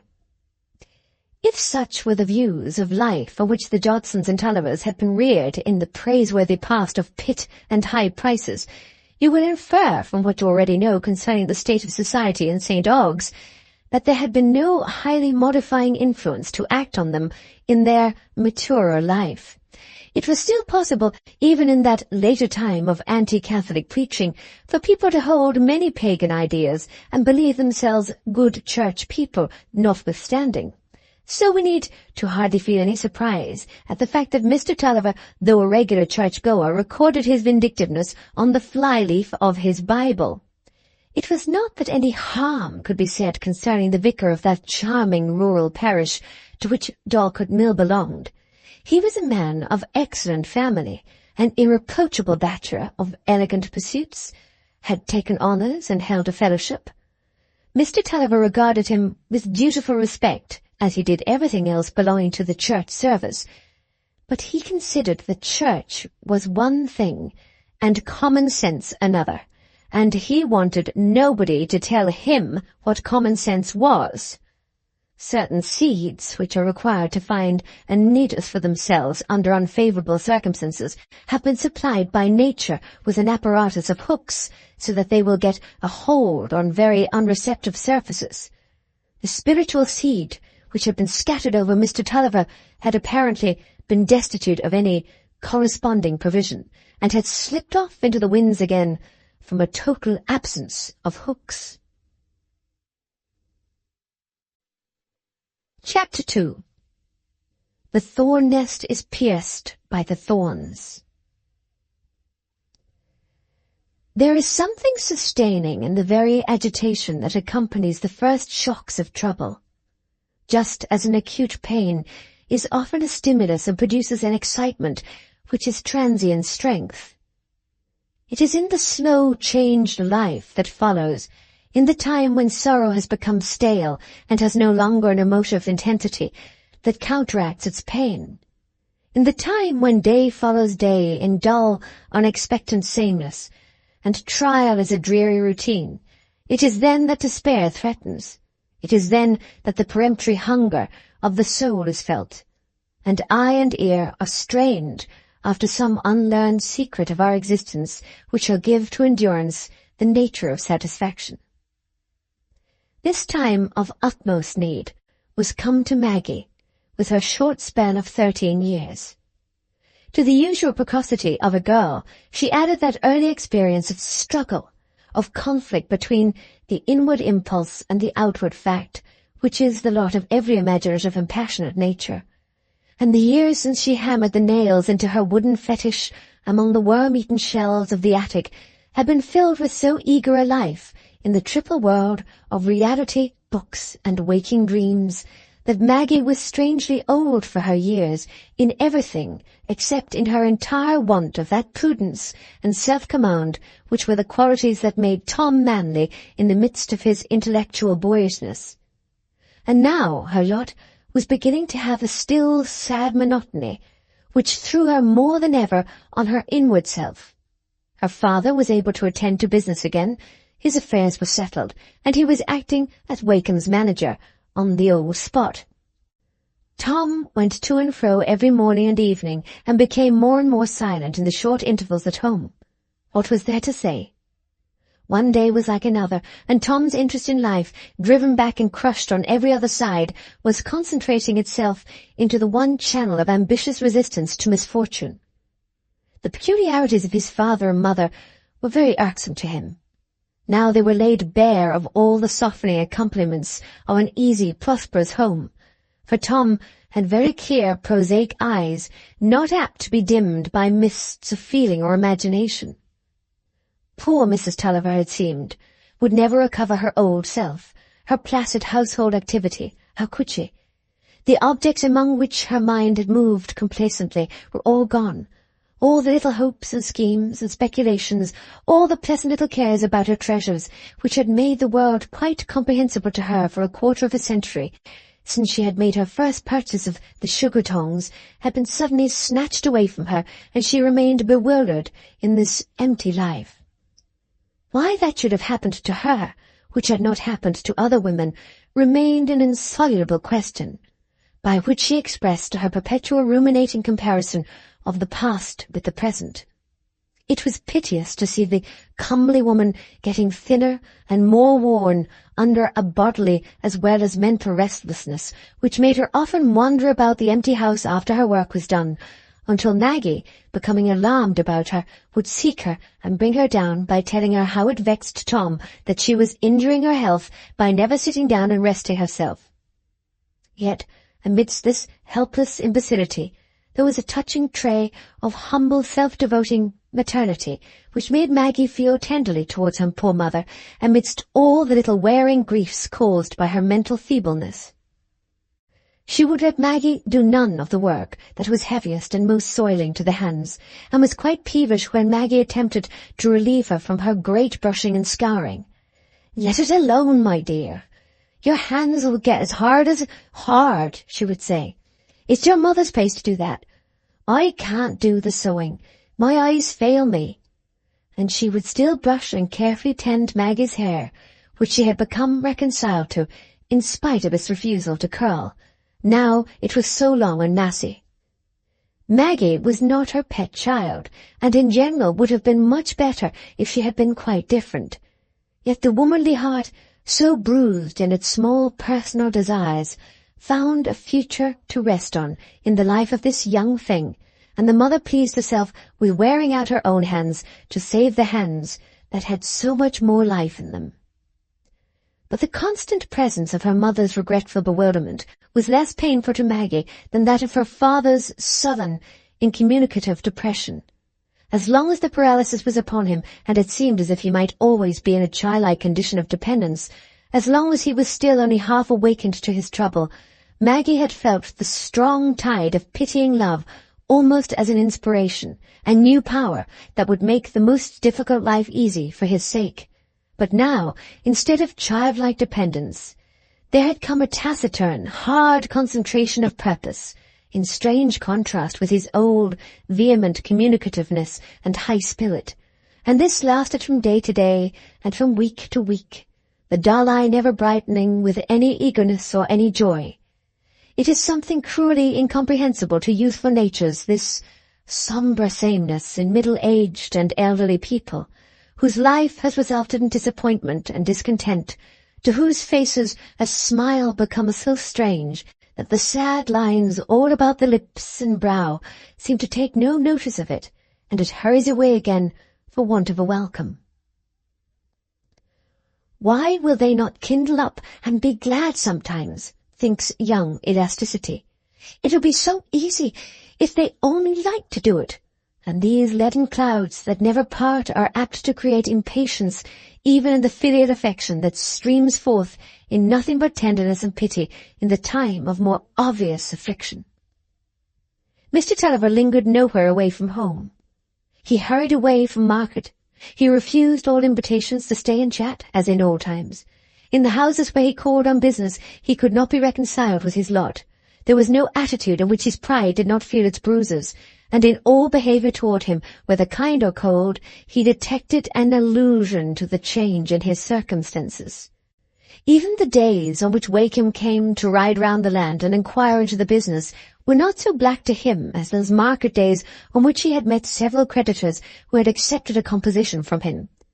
To save something toward the repayment of those creditors was an object toward which he was now bending all his thoughts and efforts, and under the influence of this all-compelling demand of his nature, the somewhat profuse man, who hated to be stinted or to stint anyone else in his own house, was gradually metamorphosed into the keen-eyed grudger of morsels.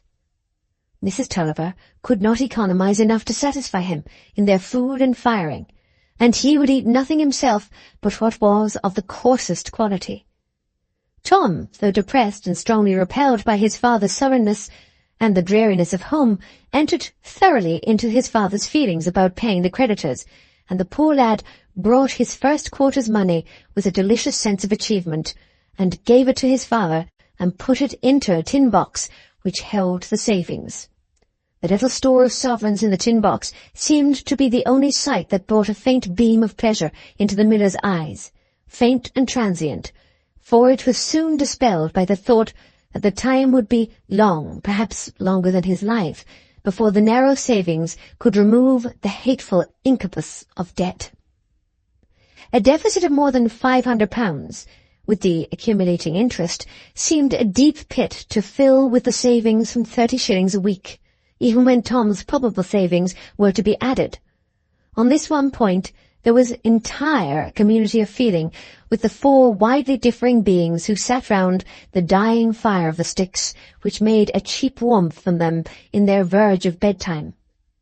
Mrs. Tulliver carried the proud integrity of the Dodsons in her blood, and had been brought up to think that to wrong people of their money, which was another phrase for debt, was a sort of moral pillory. It would have been wickedness to her mind to have run counter to her husband's desire to do the right thing and retrieve his name. She had a confused, dreamy notion that if the creditors were all paid, her plate and linen ought to come back to her, but she had an inbred perception that while people owed money they were unable to pay, they couldn't rightly call anything their own. She murmured a little that Mr. Tulliver so peremptorily refused to receive anything in repayment from Mr. and Mrs. Moss, but to all his requirements of household economy she was submissive to the point of denying herself the cheapest indulgences of mere flavour. Her only rebellion was to smuggle into the kitchen something that would make rather a better supper than usual for Tom.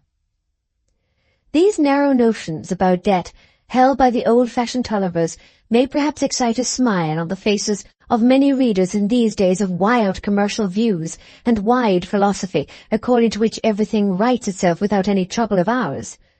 The fact that my tradesman is out of pocket by me is to be looked at through the serene certainty that somebody else's tradesman is in pocket by somebody else, and since there must be bad debts in the world, why, it is mere egoism not to like that we, in particular, should make them instead of our fellow citizens. I am telling the history of very simple people, who had never had any illuminating doubts as to personal integrity and honour. Under all this grim melancholy and narrowing concentration of desire, Mr. Tulliver retained the feeling toward his little wench, which made her presence a need to him, though it would not suffice to cheer him. She was still the desire of his eyes, but the sweet spring of fatherly love was now mingled with bitterness like everything else. When Maggie laid down her work at night, it was her habit to get a low stool and sit by her father's knee, leaning her cheek against it. How she wished he would stroke her head, or give some sign that he was soothed by the sense that he had a daughter who loved him. But now she got no answer to her little caresses, either from her father or from Tom, the two idols of her life. Tom was weary and abstracted in the short intervals when he was home, and her father was bitterly preoccupied with the thought that the girl was growing up, was shooting up into a woman, and how was she to do well in life? She had a poor chance for marrying, down in the world as they were, and he hated the thought of her marrying poorly, as her Aunt Gritty had done. That would be a thing to make him turn in his grave. The little wench, so pulled down by children and toil, as her Aunt Moss was, when uncultured minds, confined to a narrow range of personal experience, are under the pressure of continued misfortune, their inward life is apt to become a perpetually repeated round of sad and bitter thoughts. The same words, the same scenes, are revolved over and over again, the same mood accompanies them. The end of the year finds them as much what they were at the beginning, as if they were machines set to a recurrent series of movements. The sameness of the days was broken by few visitors. Uncles and aunts paid only short visits now.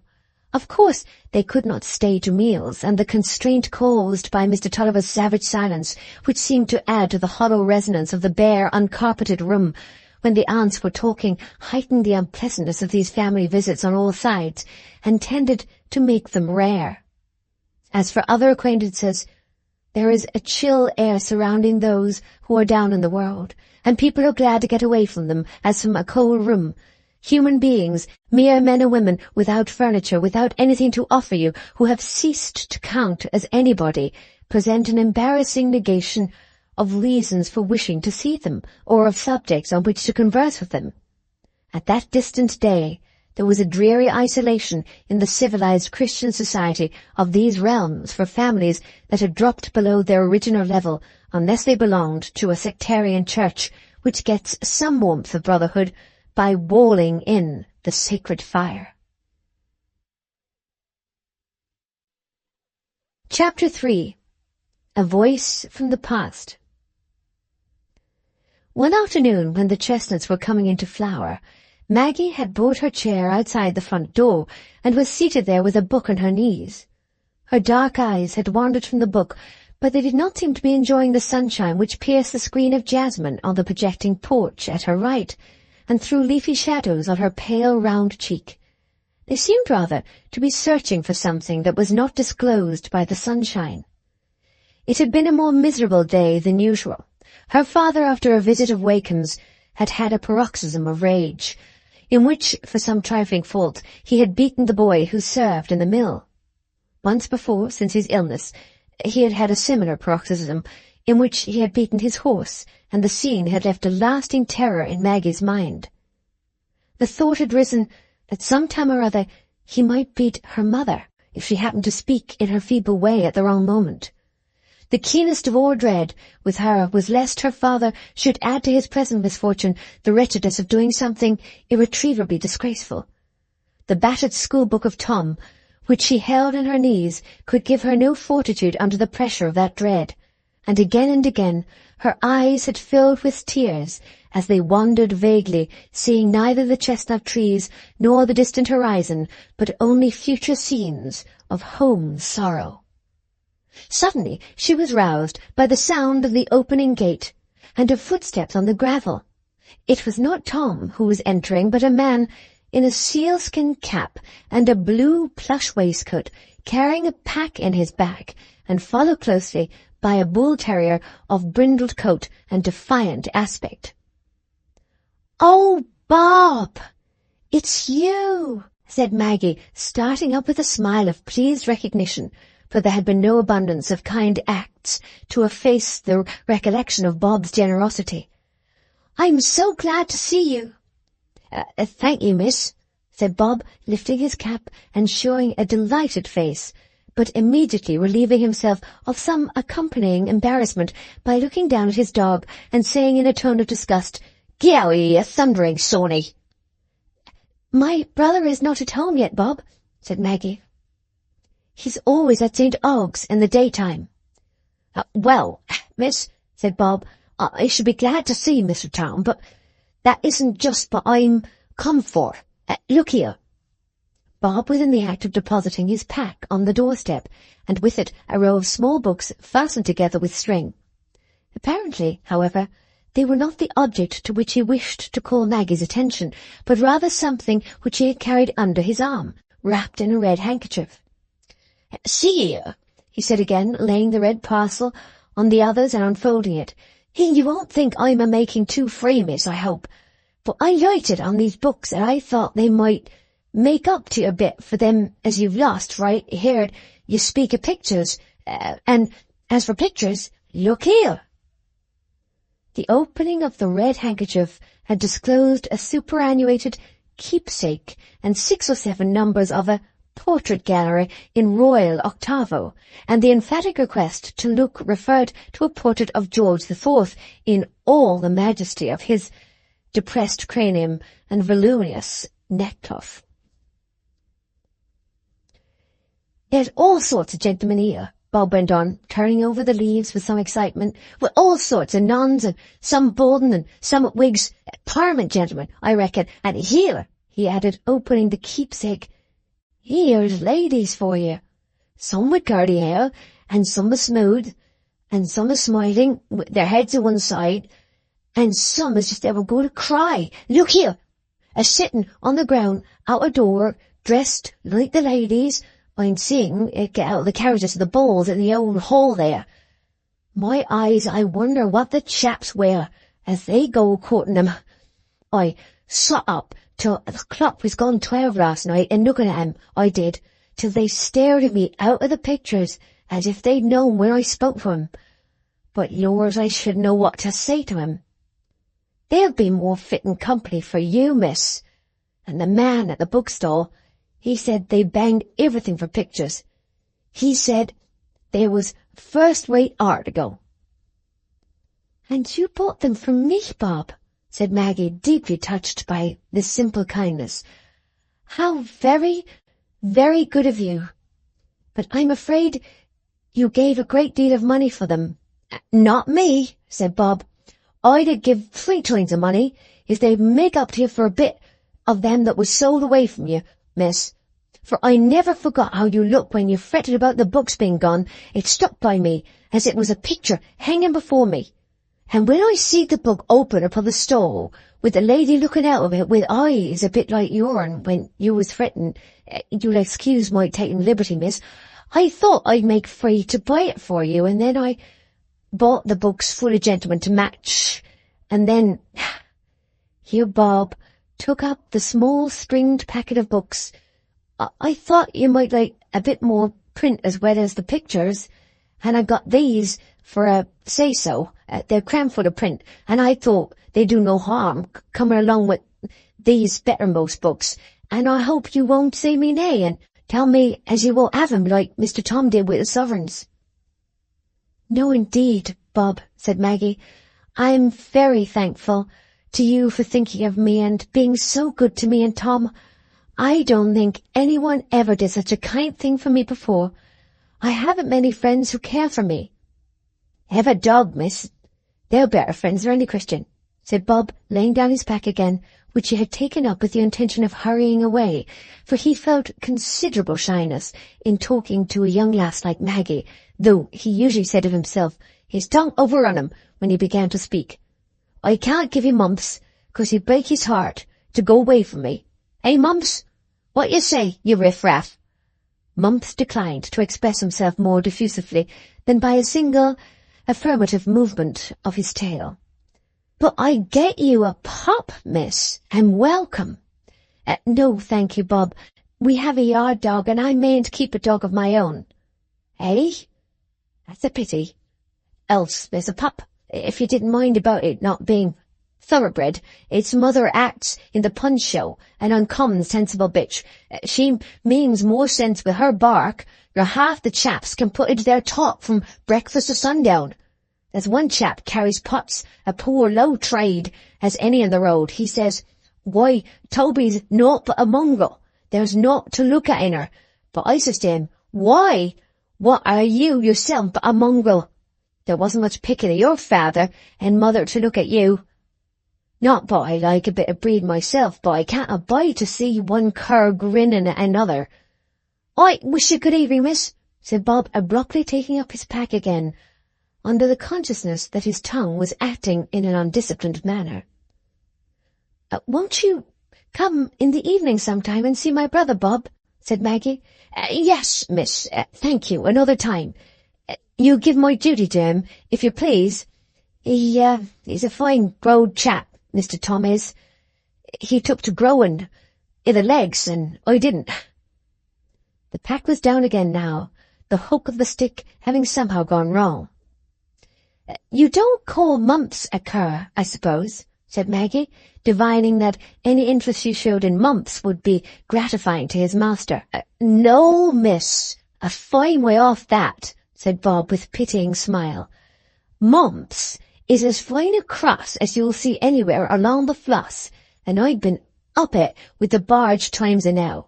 Why, the gentry stops to look at him, but you won't catch Mumps a-looking at the gentry much. He minds his own business, he does. The expression of Mumps' face, which seemed to be tolerating the superfluous existence of objects in general, was strongly confirmatory of this high praise. He looks dreadfully surly, said Maggie. Would he let me pat him? Aye, that he would, and thank you. He knows his company, Mumps does.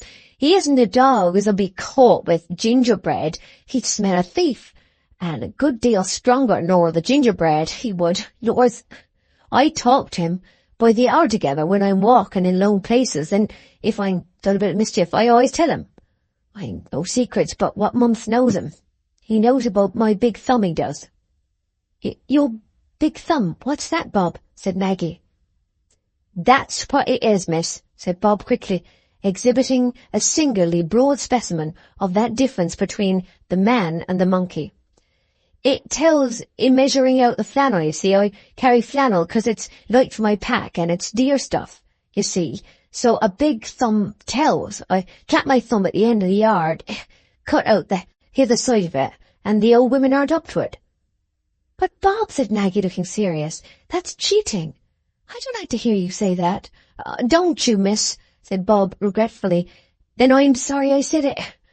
But I'm so used to talk to Mumps, and he doesn't mind a bit of cheating when it's them skinflint women as haggle and like to get their flannel for nothing, and they'd never asked themselves how I got my dinner out of it. I never cheat anybody as doesn't want to be cheat me, miss. Knows I'm an honest chap, I am, only I must have a bit of sport, and now I don't go with the ferrets, and got no varmint to come over here but them haggling women. I wish you good evening, miss. Goodbye, Bob. Thank you very much for bringing me the books, and come again to see Tom. Yes, miss, said Bob, moving on a few steps, then turning half round, he said, I'll leave off that trick with my big thumb, if you don't think well on me for it, miss. But it'd be a pity, it would. I couldn't find another trick so good. What'd be the use of having a big thumb? It might as well have been narrow. Maggie, thus exalted into Bob's exalting Madonna, laughed in spite of herself, at which her worshipper's blue eyes twinkled too, and under these favouring auspices he touched his cap and walked away. The days of chivalry are not gone, notwithstanding Burke's grand dirge over them. They live still in that far-off worship paid by many a youth and man to a woman of whom he never dreams that he shall touch so much as her little finger or the hem of her robe. Bob, with the pack on his back, had as respectful an adoration for this dark-eyed maiden as if it had been a knight in armour calling aloud on her name as he pricked on to the fight. That gleam of merriment soon died away from Maggie's face, and perhaps only made the returning gloom deeper by contrast. She was too dispirited even to like answering questions about Bob's present of books, and she carried them away to her bedroom, laying them down there and seating herself on her one stool without caring to look at them just yet. She leaned her cheek against the window frame and thought that the light-hearted Bob had a lot much happier than hers. Maggie's sense of loneliness and utter privation of joy had deepened with the brightness of advancing spring. All the favourite outdoor nooks about home, which seemed to have done their part with her parents in nurturing and cherishing her, were now mixed up with the home sadness and gathered no smile from the sunshine. Every affection, every delight the poor child had had was like an aching nerve to her. There was no music for her any more, no piano, no harmonized voices, no delicious stringed instruments with their passionate cries of imprisoned spirits sending a strange vibration through her frame, and of all her school life there was nothing left her now but her little collection of school books, which she turned over with a sickening sense that she knew them all, and they were all barren of comfort. Even at school she had often wished for books with more in them. Everything she learned there seemed like the ends of long threads that snapped immediately, and now, without the indirect charm of school emulation, Télémaque was mere bran. So were the hard, dry questions on Christian doctrine. There was no flavour in them, no strength. Sometimes Maggie thought she could have been contented with absorbing fancies. If she could have had all Scott's novels and all Byron's poems, then perhaps she might have found happiness enough to dull her sensibility to her actual daily life. And yet they were hardly what she wanted. She could make dream worlds of her own, but no dream world would satisfy her now. She wanted some explanation of this hard, real life. The unhappy-looking father seated at the dull breakfast table, the childish, bewildered mother, the little sordid tasks that filled the hours, or the more oppressive emptiness of weary, joyless leisure, the need of some tender, demonstrative love, the cruel sense that Tom didn't mind what she thought or felt, and that they were no longer playfellows together, the privation of all pleasant things that had come to her more than to others. She wanted some key that would enable her to understand, and in understanding to endure, the heavy weight that had fallen on her young heart. If she had been taught real learning and wisdom, such as great men knew, she thought she should have held the secrets of life. If she had only books, that she might learn for herself what wise men knew. Saints and martyrs had never interested Maggie so much as sages and poets. She knew little of saints and martyrs, and had gathered, as a general result of her teaching, that they were a temporary provision against the spread of Catholicism, and had all died at Smithfield. In one of these meditations it occurred to her that she had forgotten Tom's school books, which had been sent home in his trunk. But she found the stock unaccountably shrunk down to the few old ones which had been well thumbed, the Latin dictionary and grammar, a Delectus, a torn Eutropius, the well-worn Virgil, Aldrich's Logic, and the exasperating Euclid. Still, Latin, Euclid, and logic would surely be a considerable step in masculine wisdom, in that knowledge which made men contented and even glad to live. Not that the yearning for effectual wisdom was quite unmixed. A certain mirage would now and then rise on the desert of the future, in which she seemed to see herself honoured for her surprising attainments. And so the poor child, with her soul's hunger and her illusions of self-flattery, began to nibble at this thick-rinded fruit of the tree of knowledge, filling her vacant hours with Latin, geometry, and the forms of the syllogism, and feeling a gleam of triumph now and then that her understanding was quite equal to these peculiarly masculine studies.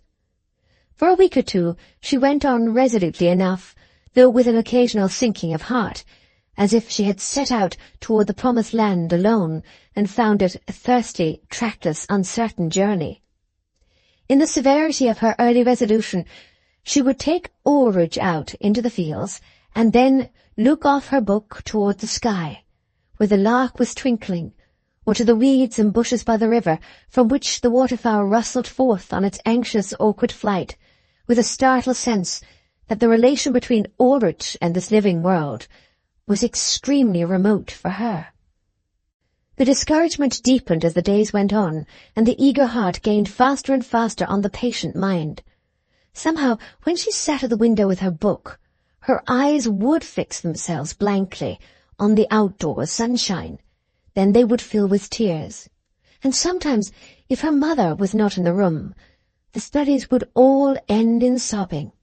She rebelled against her lot. She fainted under its loneliness, and fits even of anger and hatred toward her father and mother, who were so unlike what she would have them to be, toward Tom, who checked her and met her thought of feeling always by some thwarting difference, would flow out of her affections and conscience like a lava stream and frighten her with a sense that it was not difficult for her to become a demon.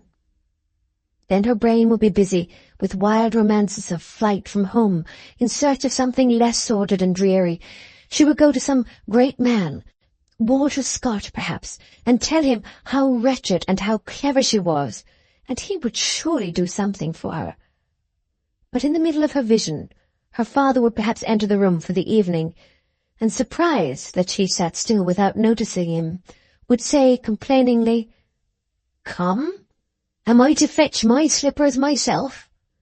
The voice pierced through Maggie like a sword. There was another sadness besides her own, and she had been thinking of turning her back on it and forsaking it. This afternoon, the sight of Bob's cheerful, freckled face had given her discontent a new direction. She thought it was part of the hardship of her life, that there was laid upon her the burden of larger wants than others seemed to feel, that she had to endure this wild, hopeless yearning for that something, whatever it was, that was greatest and best on this earth. She wished she could have been like Bob with his easily satisfied ignorance, or like Tom, who had something to do on which he could fix his mind with a steady purpose and disregard everything else. Poor child!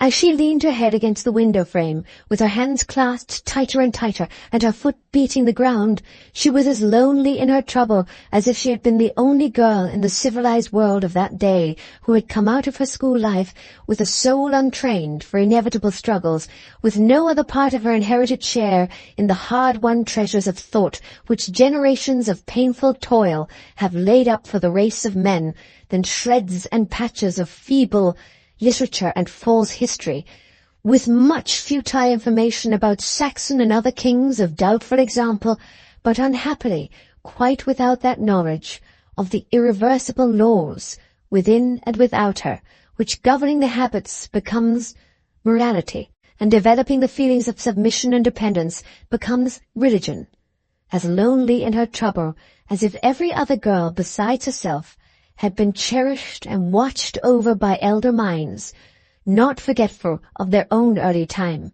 when need was keen and impulse strong. At last Maggie's eyes glanced down on the books that lay on the window-shelf, and she half forsook her reverie to turn over listlessly the leaves of the portrait gallery. But she soon pushed this aside to examine the little row of books tied together with string. Beauties of the Spectator, Rasselas, Economy of Human Life, Gregory's Letters. She knew the sort of matter that was inside all these. The Christian Year. That seemed to be a hymn book, and she laid it down again. But Thomas à Kempis.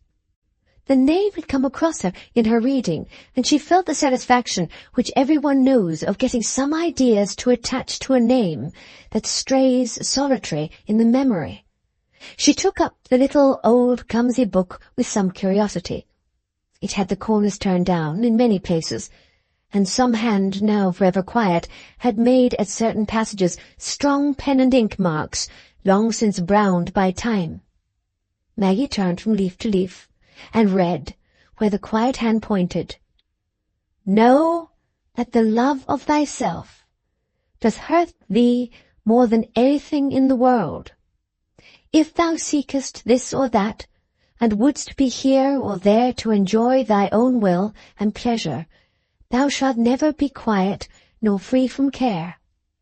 For in everything somewhat will be wanting, and in every place there will be some that will cross thee, both above and below.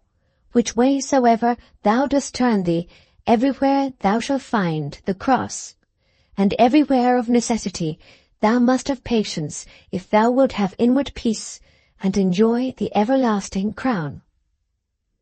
If thou desirest to mount unto this height, thou must set out courageously, and lay the axe to the root, that thou mayest pluck up and destroy that hidden inordinate inclination to thyself, and unto all private and earthly good. On this sin, that a man inordinately loveth himself, almost all dependeth, whatsoever is thoroughly to be overcome, which evil being once overcome and subdued, there will presently ensue great peace and tranquillity.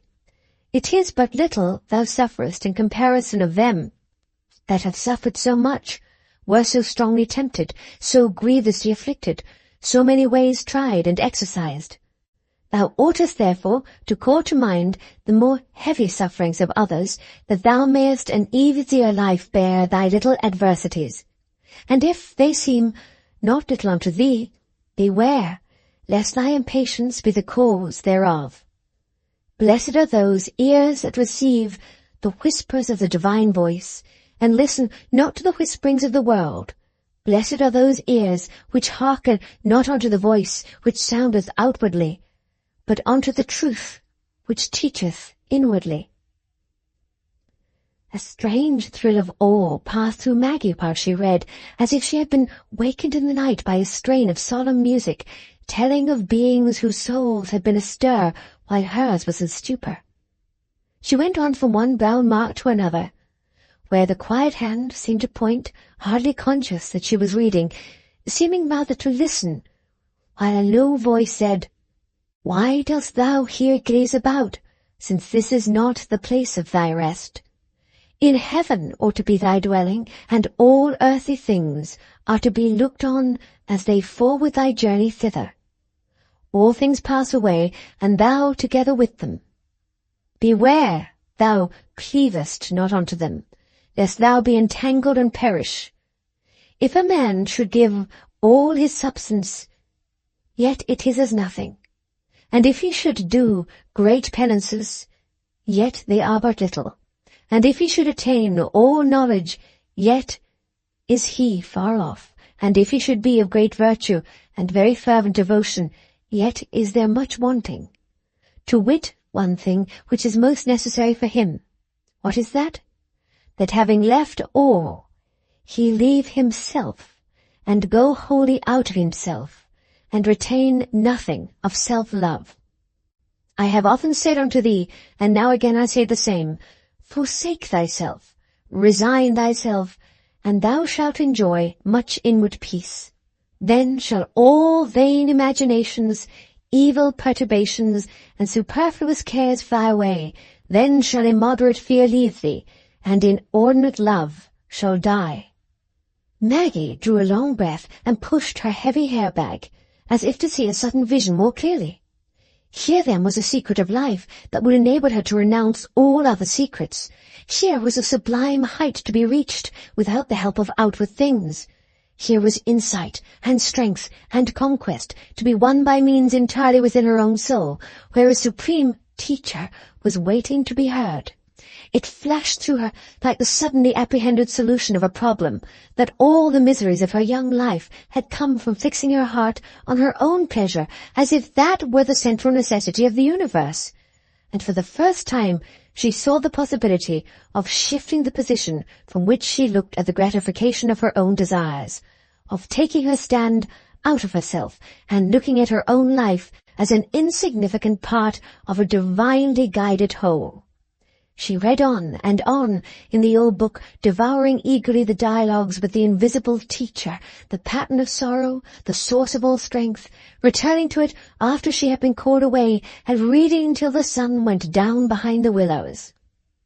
With all the hurry of an imagination that could never rest in the present, she sat in the deepening twilight, forming plans of self-humiliation and entire devotedness. And in the ardor of first discovery, renunciation seemed to her the entrance into that satisfaction which she had so long been craving in vain. She had not perceived, how could she, until she had lived longer, the inmost truth of the old monk's outpourings, that renunciation remains sorrow, though a sorrow borne willingly. Maggie was still panting for happiness, and was in ecstasy because she had found the key to it. She knew nothing of doctrines and systems, of mysticism or quietism, but this voice out of the far-off Middle Ages was the direct communication of a human soul's belief and experience, and came to Maggie as an unquestioned message. I suppose that is the reason why the small, old-fashioned book for which you need only pay 6pence at a bookstall works miracles to this day, turning bitter waters into sweetness, while expensive sermons and treatises newly issued leave all things as they were before. It was written down by a hand that waited for the heart's prompting. It is the chronicle of a solitary, hidden anguish, struggle, trust, and triumph, not written on velvet cushions to teach endurance to those who were treading with bleeding feet on the stones. And so it remains, to all time a lasting record of human needs and human consolations, the voice of a brother, who ages ago felt and suffered and renounced, in the cloister perhaps, with serge gown and tonsured head, with much chanting and long fasts, and with a fashion of speech different from ours, but under the same silent far-off heavens, and with the same passionate desires, the same strivings, the same failures, the same weariness.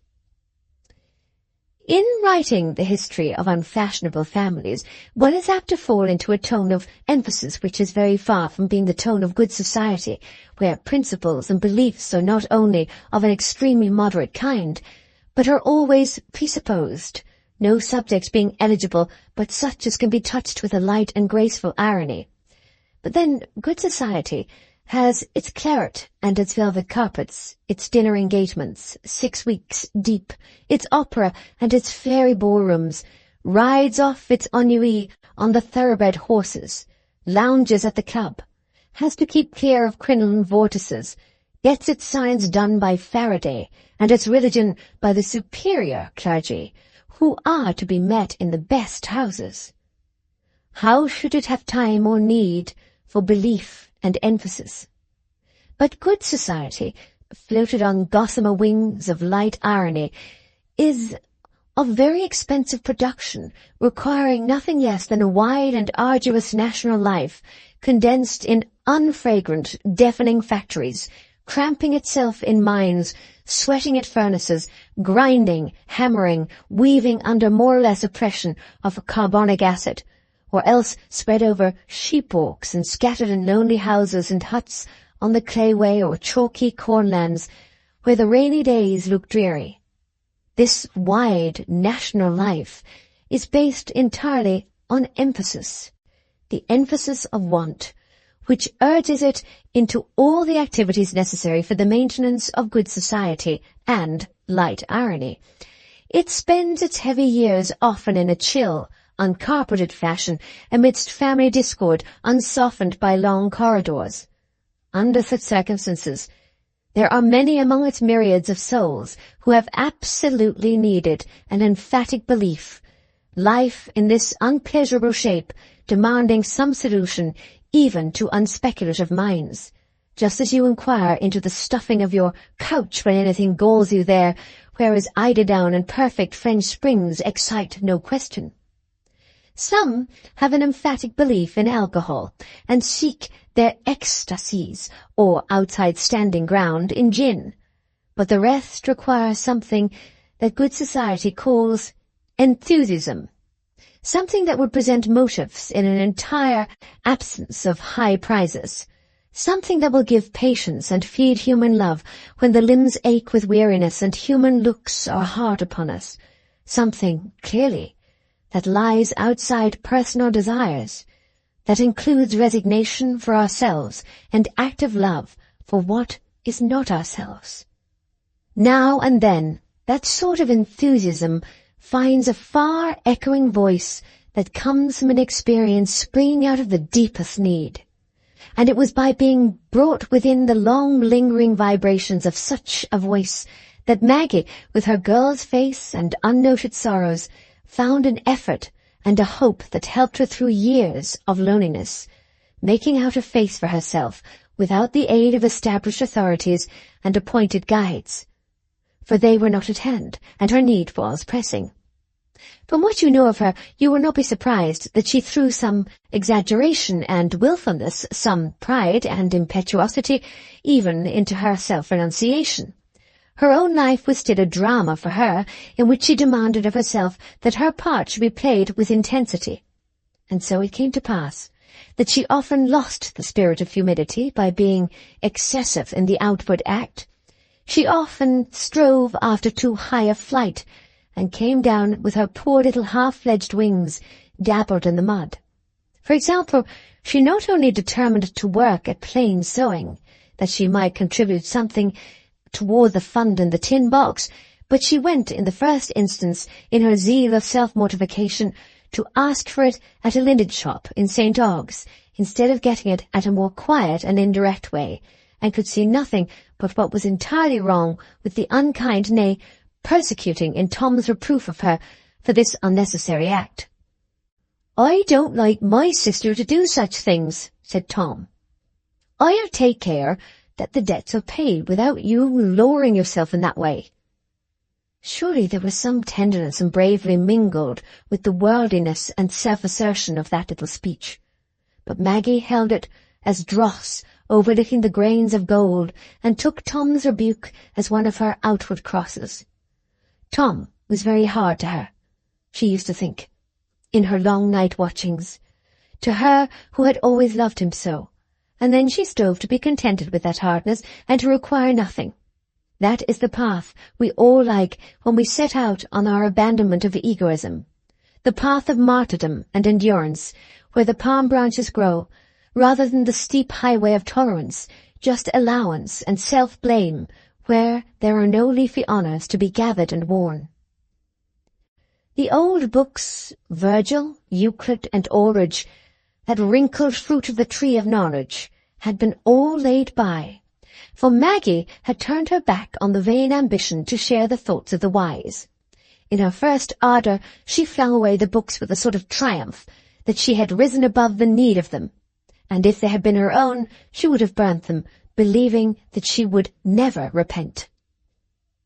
She read so eagerly and constantly in her 3 books, the Bible, Thomas à Kempis, and the Christian Year, no longer rejected as a hymn book, that they filled her mind with a continual stream of rhythmic memories. And she was too ardently learning to see all nature and life in the light of her new faith, to need any other material for her mind to work on, as she sat with her well-plied needle, making shirts and other complicated stitchings, falsely called plain, by no means plain to Maggie, since wristband and sleeve and the like had a capability of being sewed in wrong side outward in moments of mental wandering.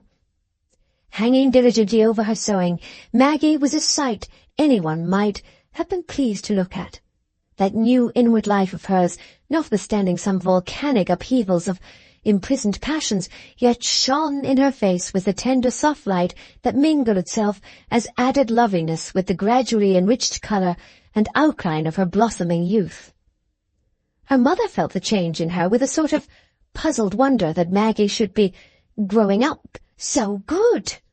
It was amazing that this once contrary child should become so submissive, so backward to assert her own will. Maggie used to look up from her work and find her mother's eyes fixed upon her. They were watching and waiting for the large young glance, as if her elder frame got some needful warmth from it. The mother was getting fond of her tall brown girl, the only bit of furniture now on which she could bestow her anxiety and pride, and Maggie, in spite of her own ascetic wish to have no personal adornment, was obliged to give way to her mother about her hair, and submit to have the abundant black locks plaited into a coronet on the summit of her head, after the pitiable fashion of those antiquated times. "Let your mother have that bit of pleasure, my dear," said Mrs. Tulliver. "I'd tub her enough with your hair once." So Maggie, glad of anything that would soothe her mother and cheer their long day together, consented to the vain decoration, and showed a queenly head above her old frocks, steadily refusing, however, to look at herself in the glass. Mrs. Tulliver liked to call the father's attention to Maggie's hair and other unexpected virtues, but he had a brusque reply to give. "Are you enough what she'd be before now? It's not you to me, but it's a pity she isn't made of commoner stuff. She'll be thrown away, I doubt. There'll be nobody to marry her as is fit for her." And Maggie's graces of mind and body fed his gloom. He sat patiently enough while she read him a chapter or said something timidly when they were alone together about trouble being turned into a blessing. He took it all as part of his daughter's goodness, which made his misfortunes the sadder to him because they damaged her chance in life. In a mind charged with an eager purpose and an unsatisfied vindictiveness, there is no room for new feelings. Mr. Tulliver did not want spiritual consolation. He wanted to shake off the degradation of debt and to have his revenge. Book 5. Wheat and Tares. Chapter 1. In the Red Deeps. The family sitting-room was a long room with a window at each end, one looking toward the croft and along the ripple to the banks of the Floss, the other into the mill yard. Maggie was sitting with her work against the latter window when she saw Mr. Wakeham entering the yard as usual on his fine black horse, but not alone as usual. Someone was with him, a figure in a cloak on a handsome pony. Maggie had hardly time to feel that it was Philip come back before they were in front of the window, and he was raising his hat to her, while his father, catching the movement by a side glance, looked sharply round at them both. Maggie hurried away from the window and carried her work upstairs, for Mr. Wakeham sometimes came in and inspected the books, and Maggie felt that the meeting with Philip would be robbed of all pleasure in the presence of the two fathers. Some day, perhaps, she could see him when they could just shake hands, and she could tell him that she remembered his goodness to Tom, and the things he had said to her in the old days, though they could never be friends any more. It was not at all agitating to Maggie to see Philip again. She retained her childish gratitude and pity toward him, and remembered his cleverness, and in the early weeks of her loneliness she had continually recalled the image of him among the people who had been kind to her in life, often wishing she had him for a brother and a teacher, as they had fancied it might have been in their talk together. But that sort of wishing had been banished along with other dreams that savoured of seeking her own will, and she thought besides that Philip might be altered by his life abroad. He might have become worldly and really not care about her saying anything to him now, and yet his face was wonderfully little altered. It was only a larger, more manly copy of the pale, small-featured boy's face, with the grey eyes and the boyish waving hair. There was the old deformity to awaken the old pity, and after all her meditations, Maggie felt that she really should like to say a few words to him. He might still be melancholy, as he always used to be, and like her to look at him kindly. She wondered if he remembered how he used to like her eyes. With that thought, Maggie glanced toward the square-looking glass, which was condemned to hang with its face toward the wall, and she half started up from her seat to reach it down. But she checked herself and snatched up her work, trying to repress the rising wishes by forcing her memory to recall snatches of hymns, until she saw Philip and his father returning along the road, and she could go down again. It was far on in June now, and Maggie was inclined to lengthen the daily walk, which was her one indulgence. But this day and the day following she was so busy with work, which must be finished, that she never went beyond the gate, and satisfied her need of the open air by sitting out of doors. One of her frequent walks, when she was not obliged to go to St. Ogg's, was to a spot that lay beyond what was called the Hill, an insignificant rise of ground, crowned by trees, lying along the side of the road which ran by the gates of Dorlcote Mill. Insignificant I call it, because in height it was hardly more than a bank. But there may come moments when nature makes a mere bank a means toward a fateful result, and that is why I asked you to imagine this high bank crowned with trees, making an uneven wall for some quarter of a mile along the left side of Dorlcote Mill, and the pleasant fields behind it bounded by the murmuring Ripple. Just where this line of bank sloped down again to the level, a by-road turned off and led to the other side of the rise, where it was broken into very capricious hollows and mounds by the work of an exhausted stone quarry, so long exhausted that both mounds and hollows were now clothed with brambles and trees, and here and there by a stretch of grass which a few sheep kept close nibbled. In her childish days Maggie held this place, called the Red Deeps, in very great awe, and needed oral confidence in Tom's bravery to reconcile her to an excursion thither. Visions of robbers and fierce animals haunting every hollow.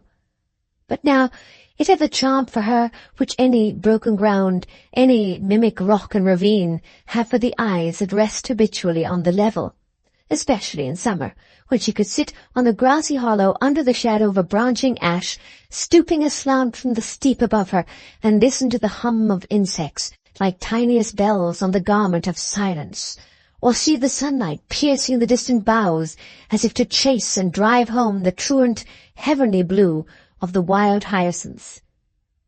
In this June time, too, the dog roses were in their glory, and that was an additional reason why Maggie should direct her walk to the Red Deeps rather than to any other spot on the first day she was free to wander at her will, a pleasure she loved so well that sometimes in her ardours of renunciation she thought she ought to deny herself the frequent indulgence in it. You may see her now, as she walks down the favourite turning and enters the Deeps by a narrow path through a group of Scotch firs, her tall figure and old lavender gown visible through the hereditary black silk shawl of some wide-meshed net-like material. And now she is sure of being unseen. She takes off her bonnet and ties it over her arm. One would certainly suppose her to be farther on in life than her 17th year, perhaps because of the slow, resigned sadness of the glance from which all search and unrest seemed to have departed, perhaps because her broad-chested figure has the mould of early womanhood. Youth and health have withstood well the involuntary and voluntary hardships of her lot, and the nights in which she has lain on the hard floor for a penance have left no obvious trace. The eyes are liquid, the brown cheek is firm and round, the full lips are red. With her dark colouring and jet crown surmounting her tall figure, she seems to have a sort of kinship with the grand Scotch firs, at which she is looking up as if she loved them well. Yet one has a sense of uneasiness in looking at her, a sense of opposing elements, of which a fierce collision is imminent. Surely there is a hushed expression, such as one often sees in older faces under borderless caps, out of keeping with the resistant youth, which one expects to flash out in a sudden passionate glance that will dissipate all the quietude like a damp fire leaping out again when all seems safe. But Maggie herself was not uneasy at this moment. She was calmly enjoying the free air while she looked up at the old fir trees and thought that those broken ends of branches were the records of past storms, which had only made the red stems soar higher. But while her eyes were still turned upward, she became conscious of a moving shadow cast by the evening sun on the grassy path before her, and looked down with a startled gesture to see Philip Wakem, who first raised his hat and then, blushing deeply, came forward to her and put out his hand. Maggie, too, coloured with surprise, which soon gave way to pleasure. She put out her hand and looked down at the deformed figure before her with frank eyes, filled for the moment with nothing but the memory of her child's feelings, a memory that was always strong on her. She was the first to speak. "You startled me," she said, smiling faintly. "I never meet anyone here. How came you to be walking here? Did you come to meet me?" It was impossible not to perceive that Maggie felt herself a child again. "Yes, I did," said Philip, still embarrassed. "I wish to see you very much. I watched a long while yesterday on the bank near your house to see if you would come out, but you never came. Then I watched again today, and when I saw the way you took, I kept you in sight and came down the bank behind there.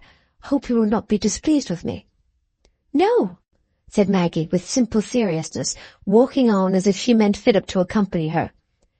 "I'm very glad you came, for I wished very much to have an opportunity of speaking to you. I've never forgotten how good you were long ago to Tom, and me too. But I was not sure that you would remember us so well. Tom and I have had a great deal of trouble since then, and I think that makes one think more of what happened before the trouble came." "I can't believe that you have thought of me so much as I have thought of you," said Philip timidly. "Do you know, when I was away, I made a picture of you as you looked that morning in the study when you said you would not forget me." Philip drew a large miniature case from his pocket and opened it. Maggie saw her old self leaning on a table with her black locks hanging down behind her ears, looking into space with strange, dreamy eyes. It was a watercolour sketch, of real merit as a portrait. "Oh dear," said Maggie, smiling and flushed with pleasure. "What a queer little girl I was. I remember myself with my hair in that way, in that pink frock. I really was like a gypsy, I dare say. I am now," she added after a little pause. "Am I like what you expected me to be?" The words might have been those of a coquette, but the full bright glance Maggie turned on Philip was not that of a coquette. She really did hope he liked her face as it was now, but it was simply the rising again of her innate delight in admiration and love. Philip met her eyes, and looked at her in silence for a long moment before he said quietly, "No, Maggie." The light died out for a little from Maggie's face, and there was a slight trembling of the lip. Her eyelids fell lower, but she did not turn away her head, and Philip continued to look at her. Then he said slowly, "You are very much more beautiful than I thought you would be." "Am I?" said Maggie, the pleasure returning in a deeper flush. She turned her face away from him and took some steps, looking straight before her in silence, as if she were adjusting her consciousness to this new idea. Girls are so accustomed to think of dress as the main ground of vanity, that in abstaining from the looking-glass, Maggie had thought more of abandoning all care for adornment than of renouncing the contemplation of her face. Comparing herself with elegant, wealthy young ladies, it had not occurred to her that she could produce any effect with her person. Philip seemed to like the silence well. He walked by her side, watching her face, as if that sight left no room for any other wish. They had passed from among the fir trees, and had now come to a green hollow almost surrounded by an amphitheatre of the pale pink dog-roses. But as the light about them had brightened, Maggie's face had lost its glow. She stood still when they were in the hollows, and looking at Philip again, she said, in a serious, sad voice, "I wish we could have been friends. I mean, if it would have been good and right for us. But that is the trial I have to bear in everything. I may not keep anything I used to love when I was little. The old books went, and Tom is different, and my father. It is like death. I must part with everything I cared for when I was a child, and I must part with you. We must never take any notice of each other again. That is what I wanted to speak to you for. I wanted to let you know that Tom and I can't do as we like about such things, and that if I behave as if I've forgotten all about you, it is not out of envy or pride or any bad feeling. Maggie spoke with more and more sorrowful gentleness as she went on, and her eyes began to fill with tears. The deepening expression of pain on Philip's face gave him a stronger resemblance to his boyish self, and made the deformity appeal more strongly to her pity. "I know. I see all that you mean," he said, in a voice that had become feebler from discouragement. "I know what there is to keep us apart on both sides. But it is not right, Maggie. Don't you be angry with me. I am so used to calling Maggie in my thoughts. It is not right to sacrifice everything to other people's unreasonable feelings. I would give up a great deal for my father, but I would not give up a friendship or an attachment of any sort in obedience to any wish of his that I didn't recognize as right." "I don't know," said Maggie musingly. "Often, when I have been angry and discontented, it has seemed to me that I was not bound to give up anything, and I have gone on thinking till it has seemed to me that I could think away all my duty. But no good has ever come of that. It was an evil state of mind. I am quite sure that whatever I might do, I should wish in the end that I had gone without anything for myself, rather than have made my father's life harder to him." "But would it make his life harder if we were to see each other sometimes?" said Philip. He was going to say something else, but checked himself. "Oh, I'm sure he wouldn't like it. Don't ask me why or anything about it," said Maggie in a distressed tone. "My father feels so strongly about some things. He is not at all happy." "No more am I," said Philip impetuously. "I am not happy." "Why?" said Maggie gently. "At least, I ought not to ask, but I'm very, very sorry." Philip turned to walk on, as if he had not patience to stand still any longer, and they went out of the hollow, winding among the trees and the bushes in silence. After that last word of Philip's, Maggie could not bear to insist immediately on their parting. "I've been a great deal happier," she said at last timidly, "since I have given up thinking about what is easy and pleasant, and being discontent because I couldn't have my own will. Our life is determined for us, and it makes the mind very free when we give up wishing, and only think of bearing what is laid upon us, and doing what is given us to do." "But I can't give up wishing," said Philip impatiently. "It seems to me we can never give up longing and wishing while we are thoroughly alive. There are certain things we feel to be beautiful and good, and we must hunger after them. How can we ever be satisfied without them until our feelings are deadened? I delight in fine pictures. I long to be able to paint such. I strive and can't produce what I want. That is pain to me, and always will be pain, until my faculties lose their keenness, like aged eyes. Then there are many other things I long for." Here Philip hesitated a little, and then said, "Things that other men have, and that will always be denied me. My life will have nothing great or beautiful in it. I would rather not have lived." "Oh, Philip," said Maggie, "I wish you didn't feel so." But her heart began to beat with something of Philip's discontent.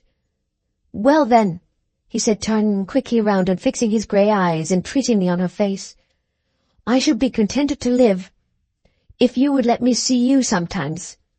Then, checked by a fear which her face suggested, he looked away again and said more calmly, "I have no friend to whom I can tell everything, no one who cares enough about me, and if I could only see you now and then, and you would let me talk to you a little and show me that you cared for me, and that we might always be friends in heart and help each other, Then I might come to be glad of life." "But how can I see you, Philip?" said Maggie falteringly. Could she really do him good? It would be very hard to say goodbye this day and not speak to him again. Here was a new interest to vary the days. It was so much easier to renounce the interest before it came. "If you would let me see you here sometimes, or walk with you here, I would be contented, if it were only once or twice a month. That could injure no one's happiness, and it would sweeten my life. Besides," Philip went on, with all the inventive astuteness of love at 21, "if there is any enmity between those who belong to us, we ought all the more to try and quench it by our friendship. I mean that by our influence on both sides we might bring about a healing of the wounds that have been made in the past, if I could know everything about them. And I don't believe there is any enmity in my own father's mind. I think he has proved the contrary." Maggie shook her head slowly, and was silent under conflicting thoughts. It seemed to her inclination that to see Philip now and then, and to keep up the bond of friendship with him, was something not only innocent but good. Perhaps she might really help him to find contentment, as she had found it. The voice that said this made sweet music to Maggie.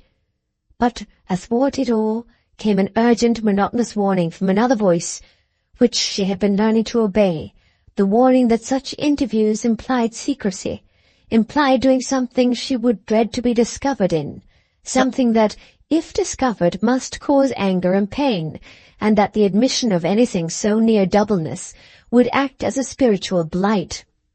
Yet the music would swell out again like chimes borne onward by a recurrent breeze, persuading her that the wrong lay all in the faults and weaknesses of others, and that there was such a thing as futile sacrifice for one to the injury of another. It was very cruel for Philip that he should be shrunk from because of an unjustifiable vindictiveness towards his father. Poor Philip, whom some people would shrink from only because he was deformed. The idea that he might become her lover, or that her meeting him could cause disapproval in that light, had not occurred to her, and Philip saw the absence of this idea clearly enough, saw it with a certain pang, although it made her consent to his request the less unlikely.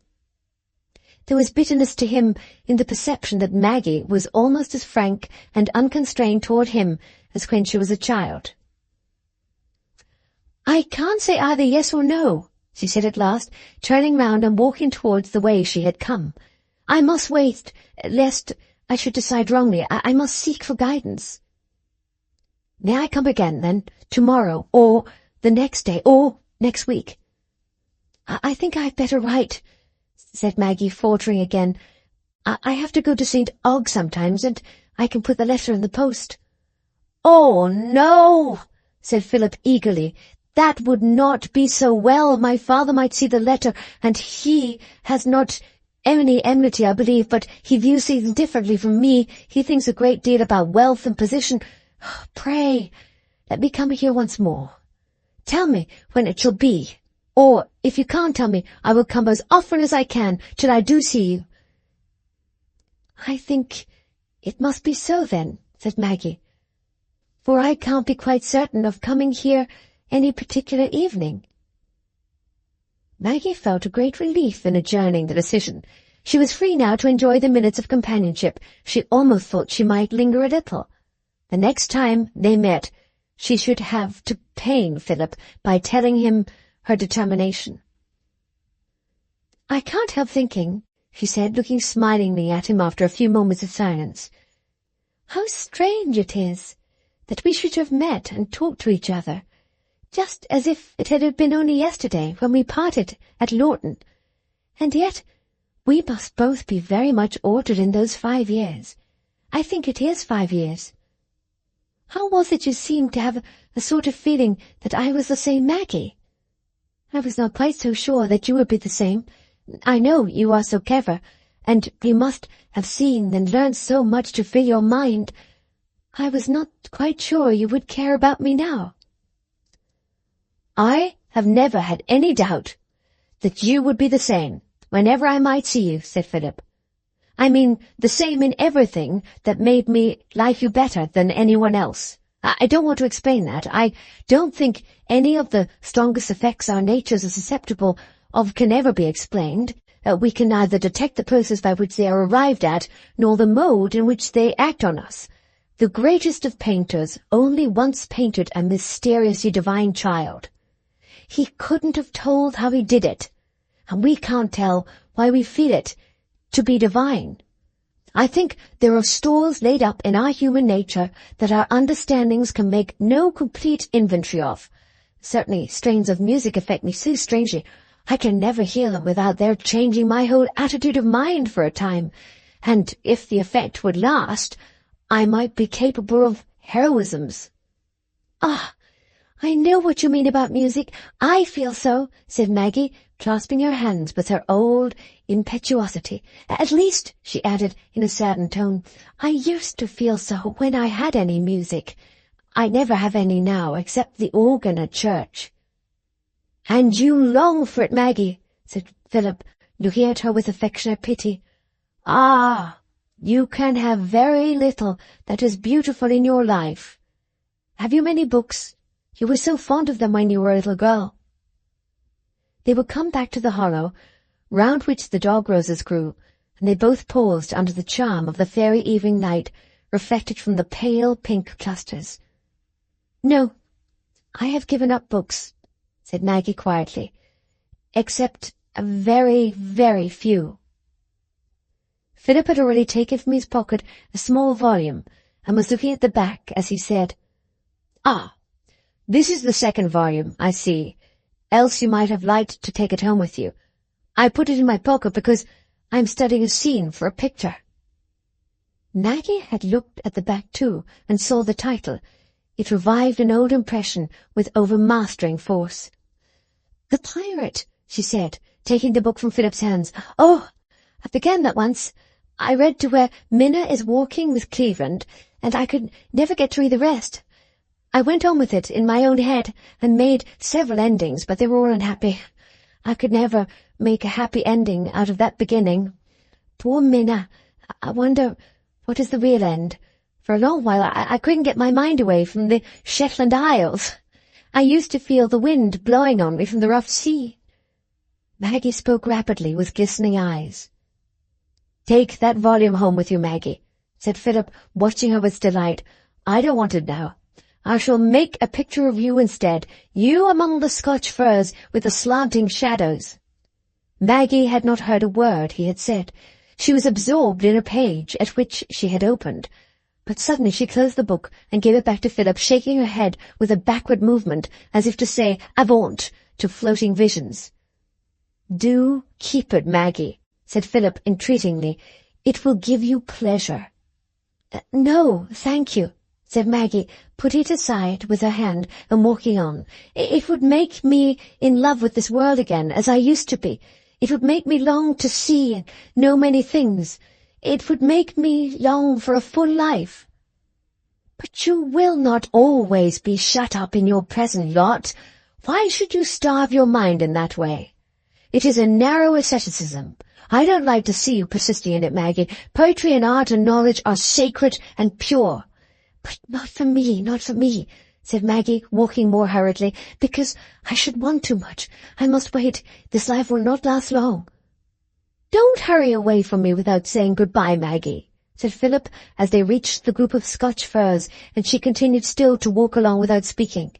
I must not go any further, I think, must I? Oh, no, I forgot. Goodbye, said Maggie, pausing and putting out her hand to him. The action brought her feeling back in a strong current to Philip, and after they had stood looking at each other in silence for a few moments, with their hands clasped, she said, withdrawing her hand, I am very grateful to you for thinking of me all those years. It is very sweet to have people love us. What a wonderful, beautiful thing it seems, that God should have made your heart so that you could care about a queer little girl whom you only knew for a few weeks. I remember saying to you that I thought you cared for me more than Tom did. Ah, Maggie, said Philip almost fretfully, you would never love me so well as you love your brother. Perhaps not, said Maggie simply. But then, you know, the first thing I ever remember in my life is standing with Tom by the side of the Floss while he held my hand. Everything before that is dark to me. But I shall never forget you, though we must keep apart." "Don't say so, Maggie," said Philip. "If I kept that little girl in my mind for 5 years, didn't I earn some part in her? She ought not to take herself quite away from me." "Not if I were free," said Maggie. "But I am not. I must submit." She hesitated a moment and then added, "And I wanted to say to you that you had better not take any more notice of my brother than just bowing to him. He once told me not to speak to you again, and he doesn't change his mind. Oh dear, the sun has set. I am too long away. Goodbye." She gave him her hand once more.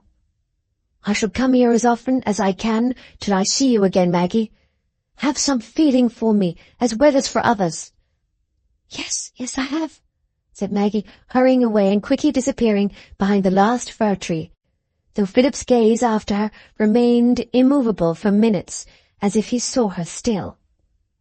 Maggie went home, with an inward conflict already begun.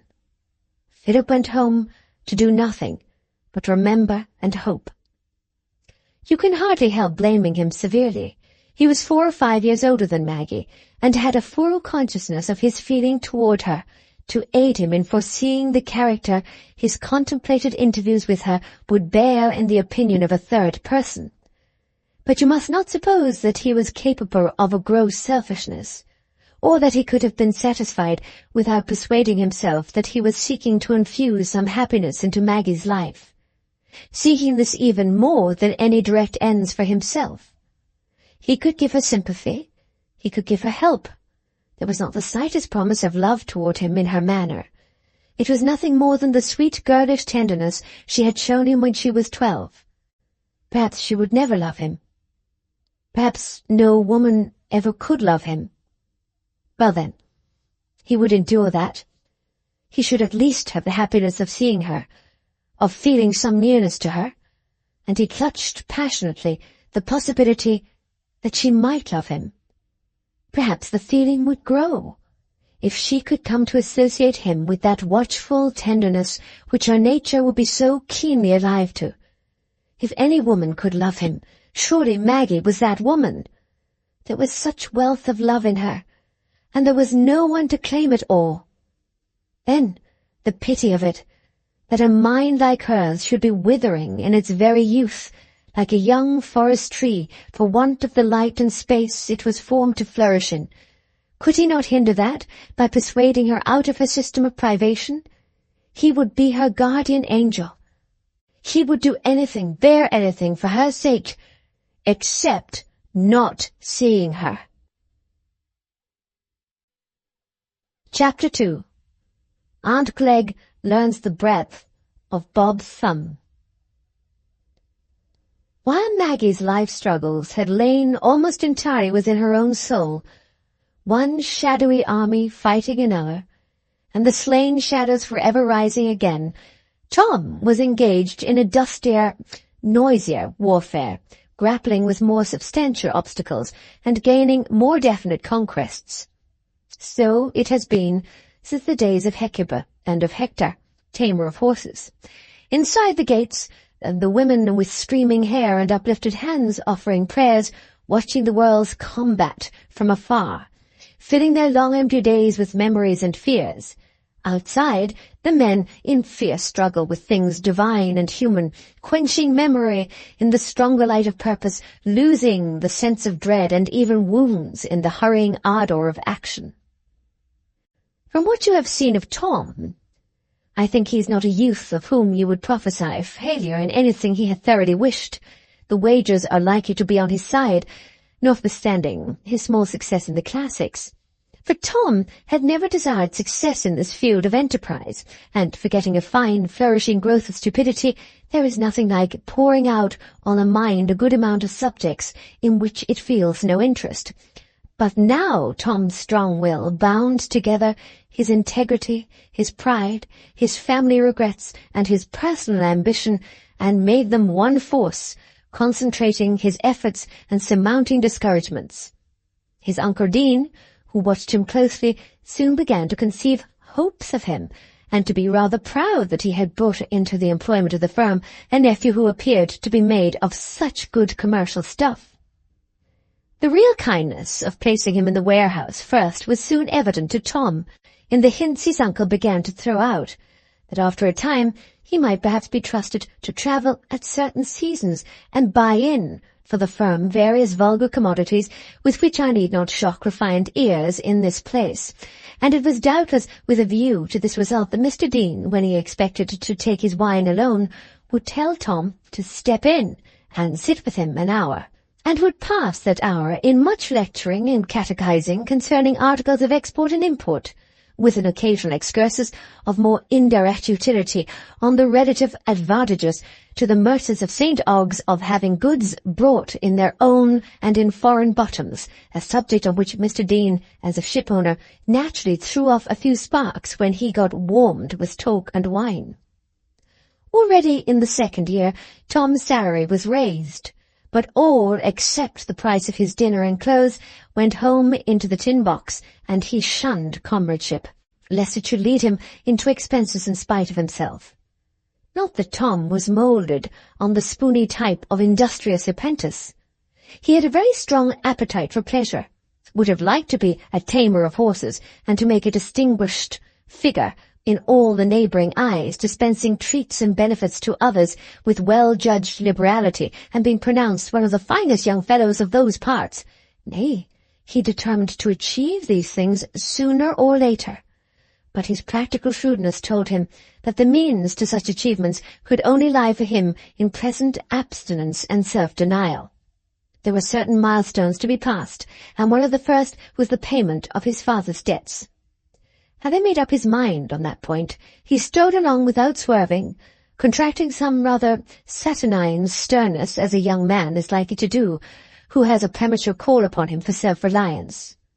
Tom felt intensely that common cause with his father, which springs from family pride, and was bent on being irreproachable as a son, but his growing experience caused him to pass much silent criticism on the rashness and imprudence of his father's past conduct.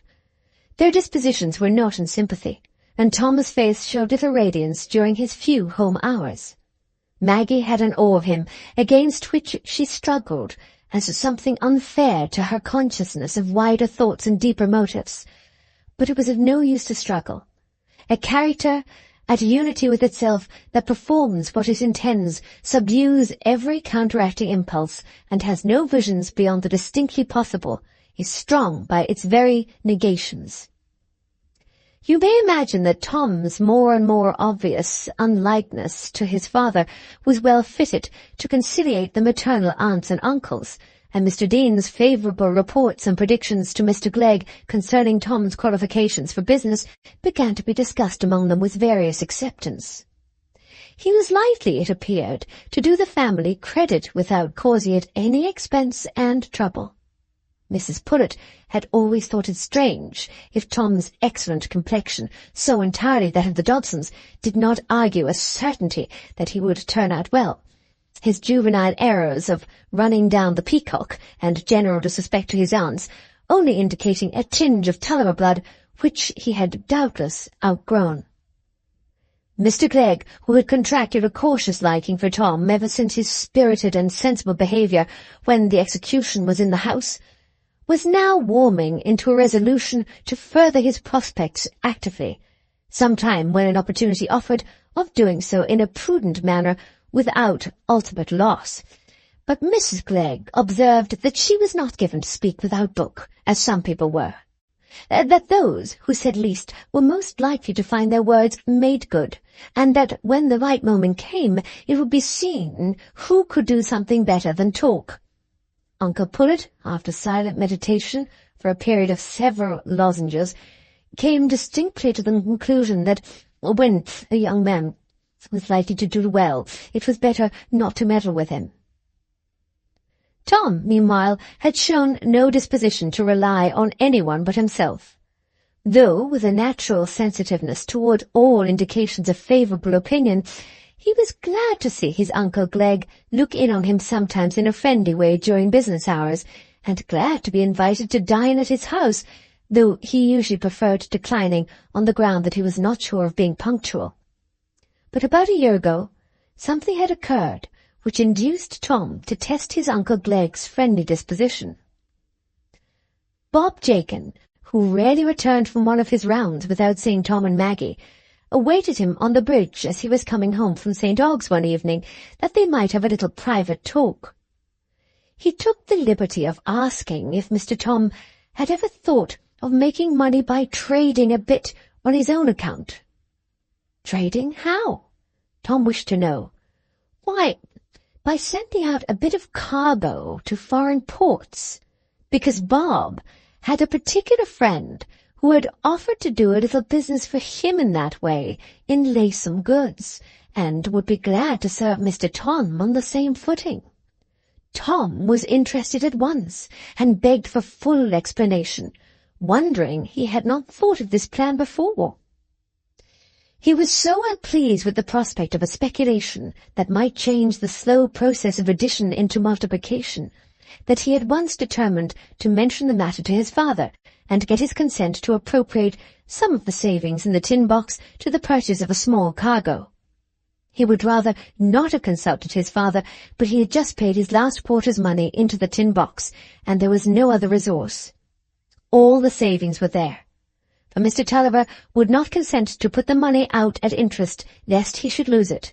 Since he had speculated in the purchase of some corn, and had lost by it, he could not be easy without keeping the money under his eye. Tom approached the subject carefully as he was seated on the hearth with his father that evening, and Mr. Tulliver listened, leaning forward in his armchair and looking up at Tom's face with a sceptical glance. His first impulse was to give a positive refusal, but he was in some awe of Tom's wishes, and since he had the sense of being an unlucky father, he had lost some of his old peremptoriness and determination to be master. He took the key of the bureau from his pocket, got out the key of the large chest, and fetched down the tin box, slowly, as if he were trying to defer the moment of a painful parting. Then he seated himself against the table and opened the box with that little padlock key which he fingered in his waistcoat pocket in all vacant moments. There they were, the dingy banknotes and the bright sovereigns, and he counted them out on the table. Only £116 in 2 years, after all the pinching. "How much do you want, then?" he said, speaking as if the words burnt his lips. "Suppose I begin with the £36, father," said Tom. Mr. Tulliver separated the sum from the rest, and keeping his hand over it said, "It's as much as I could save out in my pay a year." "Yes, father. It is such slow work, saving out the little money we get, and in this way we might double our savings." "Aye, my lad," said the father, keeping his hand on the money, "but you might lose it. You might lose a year of my life, and I ain't got many." Tom was silent. "And you know I wouldn't pay a dividend with the first 100 because I wanted to see it all in a lump, and when I see it, I'm sure in it. If you trust to luck, it's sure to be against me. It's old Harry's got the luck in his hands, and if I lose 1 year I shall never pick it up again. Death'll o'ertake me." Mr. Tulliver's voice trembled, and Tom was silent for a few minutes before he said, "I'll give it up, father, since you object to it so strongly." But unwilling to abandon the scheme altogether, he determined to ask his Uncle Glegg to venture £20 on condition of receiving 5% of the profits. That was really a very small thing to ask. So when Bob called the next day at the wharf to know the decision, Tom proposed that they should go together to his Uncle Glegg's to open the business. For his diffident pride clung to him and made him feel that Bob's tongue would relieve him from some embarrassment. Mr. Glegg, at the pleasant hour of 4 in the afternoon of a hot August day, was naturally counting his war fruit to assure himself that the sum total had not varied since yesterday. To him entered Tom in what appeared to Mr. Glegg very questionable companionship, that of a man with a pack on his back, for Bob was equipped for a new journey, and of a huge brindled bull terrier who walked with a slow swaying movement from side to side and glanced from under his eyelids with a surly indifference which might, after all, be a cover to the most offensive designs. Mr. Glegg's spectacles, which had been assisting him in counting the fruit, made these suspicious details alarmingly evident to him. "Hey!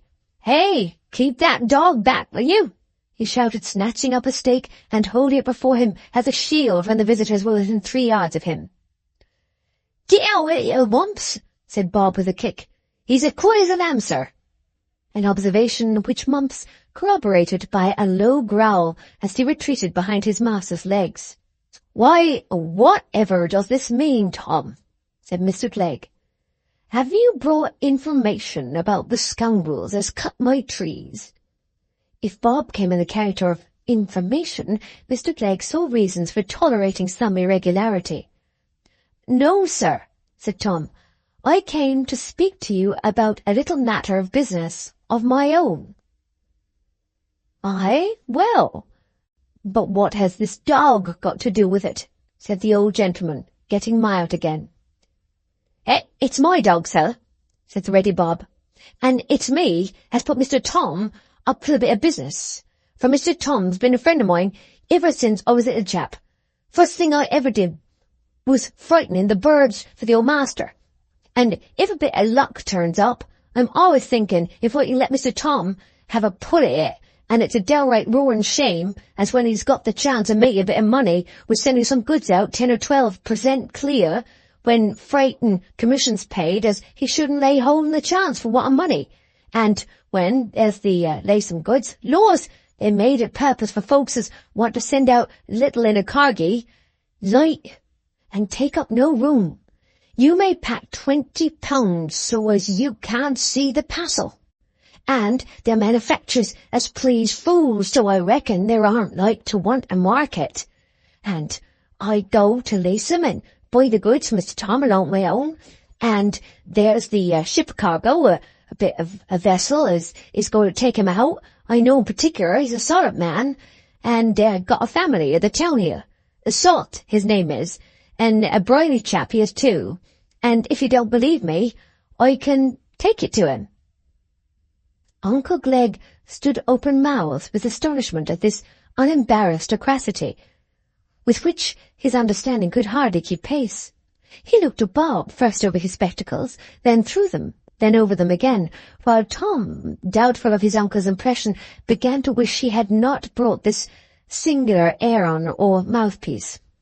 Bob's talk appeared less seemly. Now someone besides himself was listening to it. "You seem to be a knowing fellow," said Mr. Glegg at last. "Aye, sir, you say true," returned Bob, nodding his head aside. "I think my head's all alive inside like an old cheese, for I'm so full of plans, one knocks another over. If I hadn't Mumps to talk to, I should get top-heavy and tumble in a fit. I suppose it's because I never went to school much. That's what I jaw my mother for. I says, 'You should have sent me to school a bit more,' I says, 'and then I could have read her books like fun and kept my head cool empty.' Lors, she's fine and comfortable now, my old mother is. She eats her baked meat and tatters as often as she likes, for I'm getting so full of money I must have a wife to spend it for me, but it's bothering it, a wife is, and Mumps mightn't like her." Uncle Glegg, who regarded himself as a jocose man since he had retired from business, was beginning to find Bob amusing, but he had still a disapproving observation to make which kept his face serious.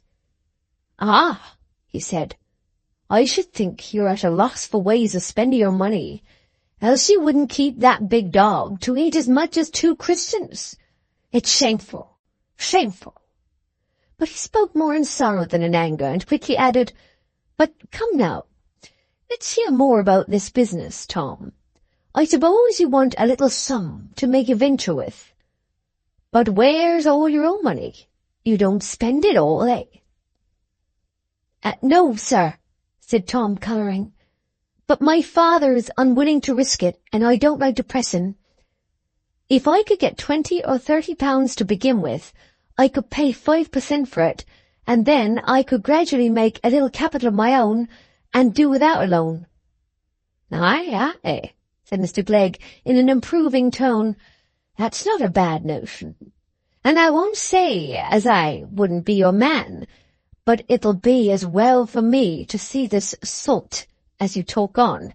And then, here's this friend of yours offers to buy the goods for you.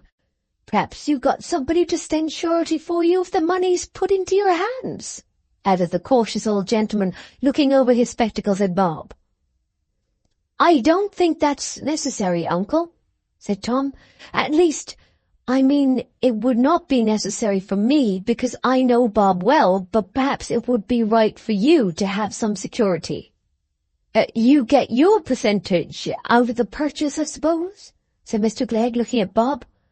"No, sir," said Bob rather indignantly. "I didn't offer to get an apple from Mr. Tom a purpose to have a bite out of it myself. When I play folks tricks, there'll be more fun in 'em nor that." "Well, but it's nothing but right you should have a small percentage," said Mr. Glegg. "I've no opinion of transactions where folks do things for nothing. It always looks bad." "Well then," said Bob, whose keenness saw at once what was implied, "I'll tell you what I get by it. It's money in my pocket in the end. I make myself look big when making a bigger purchase. That's what I'm thinking on. Lors, I'm a cute chap, I am." "Mr. Clegg! Mr. Glegg," said a severe voice from the open parlour window. "Pray, are you coming to tea, or are you going to stand talking with Packman till you get murdered in the open daylight?"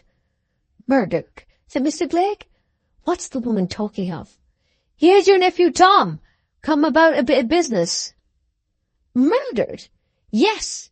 It isn't many sizes ago since a packman murdered a young woman in a low place and stole her thimble and threw her body into a ditch." "Nay, nay," said Mr. Glegg soothingly. "You're thinking of the man with no legs as drove a dog-cart." "Well, it's the same thing, Mr. Glegg, only you're fond of contradicting what I say, and if my nephew's come about business, it'd be more fitting if you bring him into the house and let his aunt know about it instead of whispering in corners in that plotting, undermining way." "Well, well," said Mr. Glegg, "we'll come in now." "You needn't stay here," said the lady to Bob in a loud voice adapted to the moral, not the physical distance between them. "You don't want anything I don't deal with, Packman. Mind you shut the gate after you." "Stop a bit, not so fast," said Mr. Glegg. "I haven't done with this young man yet.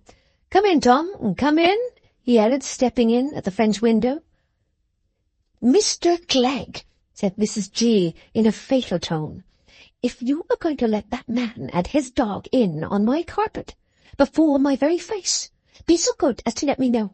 A wife's got a right to ask that, I hope." "Don't be uneasy, Mum," said Bob, touching his cap. He saw at once that Mrs. Glegg was a bit of game worth running down, and longed to be at the sport. "We'll stay out upon the gravel here, Mumps and me will. Mumps knows his company, he does. I might hish at him by the hour together before he'd fly at a real gentlewoman like you. It's wonderful how he knows which is the good-looking ladies, and particular fond of 'em when they've got good shapes." "Yours," added Bob, laying down his pack on the gravel. "It's 1,000 pity such a lady as you shouldn't deal with a packman, instead of going into these new-fangled shops where there's half a dozen fine gents with their chins propped up with a stiff stock and looking like bottles with ornamental stoppers and all got to get their dinner out of a bit of calico.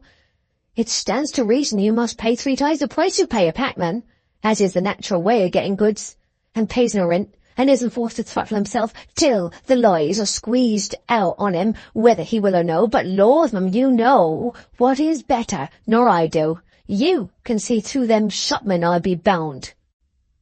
"Yes, I reckon I can, and through the packman too," observed Mrs. Glegg, intending to imply that Bob's flattery had produced no effect on her, while her husband, standing behind her, with his hands in his pockets and legs apart, winked and smiled in conjugal delight at the probability of his wife's being circumvented. "Aye, to be sure, mum," said Bob. "Why, you must have dealt with no end of packmen when you were a young lass before the master here, had the luck to set eyes on you. I know where you lived, I do. Seen the house many times, close upon Squire's Darley's, a stone house with steps." "Ah, that it had," said Mrs. Glegg, pouring out the tea. "You know something of my family, then? Are you akin to that packman with a squint in his eye as used to bring in the Irish linen?" "Oh, look you there now," said Bob evasively. "Didn't I know as you'd remember the best bargains you've made in your life was made with packmen? Why, you see, even a squintin' packman's better nor a shopman as can see straight. Lors, if I had the luck to call at the stone house of my pack as lies here," stooping and thumping the bundle emphatically with his fist, "and the handsome young lasses all standing out the stone steps, it'd have been somewhat like opening a pack, that would. It's only a poor houses now as a packman calls on. If it isn't for the sake of the servant maids, they're paltry times, these are. Why, mum, look at the printed cottons now, and what they was when you wore 'em. Why, you wouldn't put such a thing on now, I can see. It must be first-rate quality, the manufacture as you'd buy, somewhat as it wear as well as your own features." "Yes, better quality nor any you're likely to carry, you, but nothing first-rate but brazenness, I'll be bound," said Mrs. Clegg, with a triumphant sense of her own insurmountable sagacity. "Mr. Clegg, are you ever going to sit down with your tea? Tom, there's a cup for you." "You speak true there, mum," said Bob. "My pack isn't for ladies like you. It's time's gone by for that. Bargains picked up dirt cheap.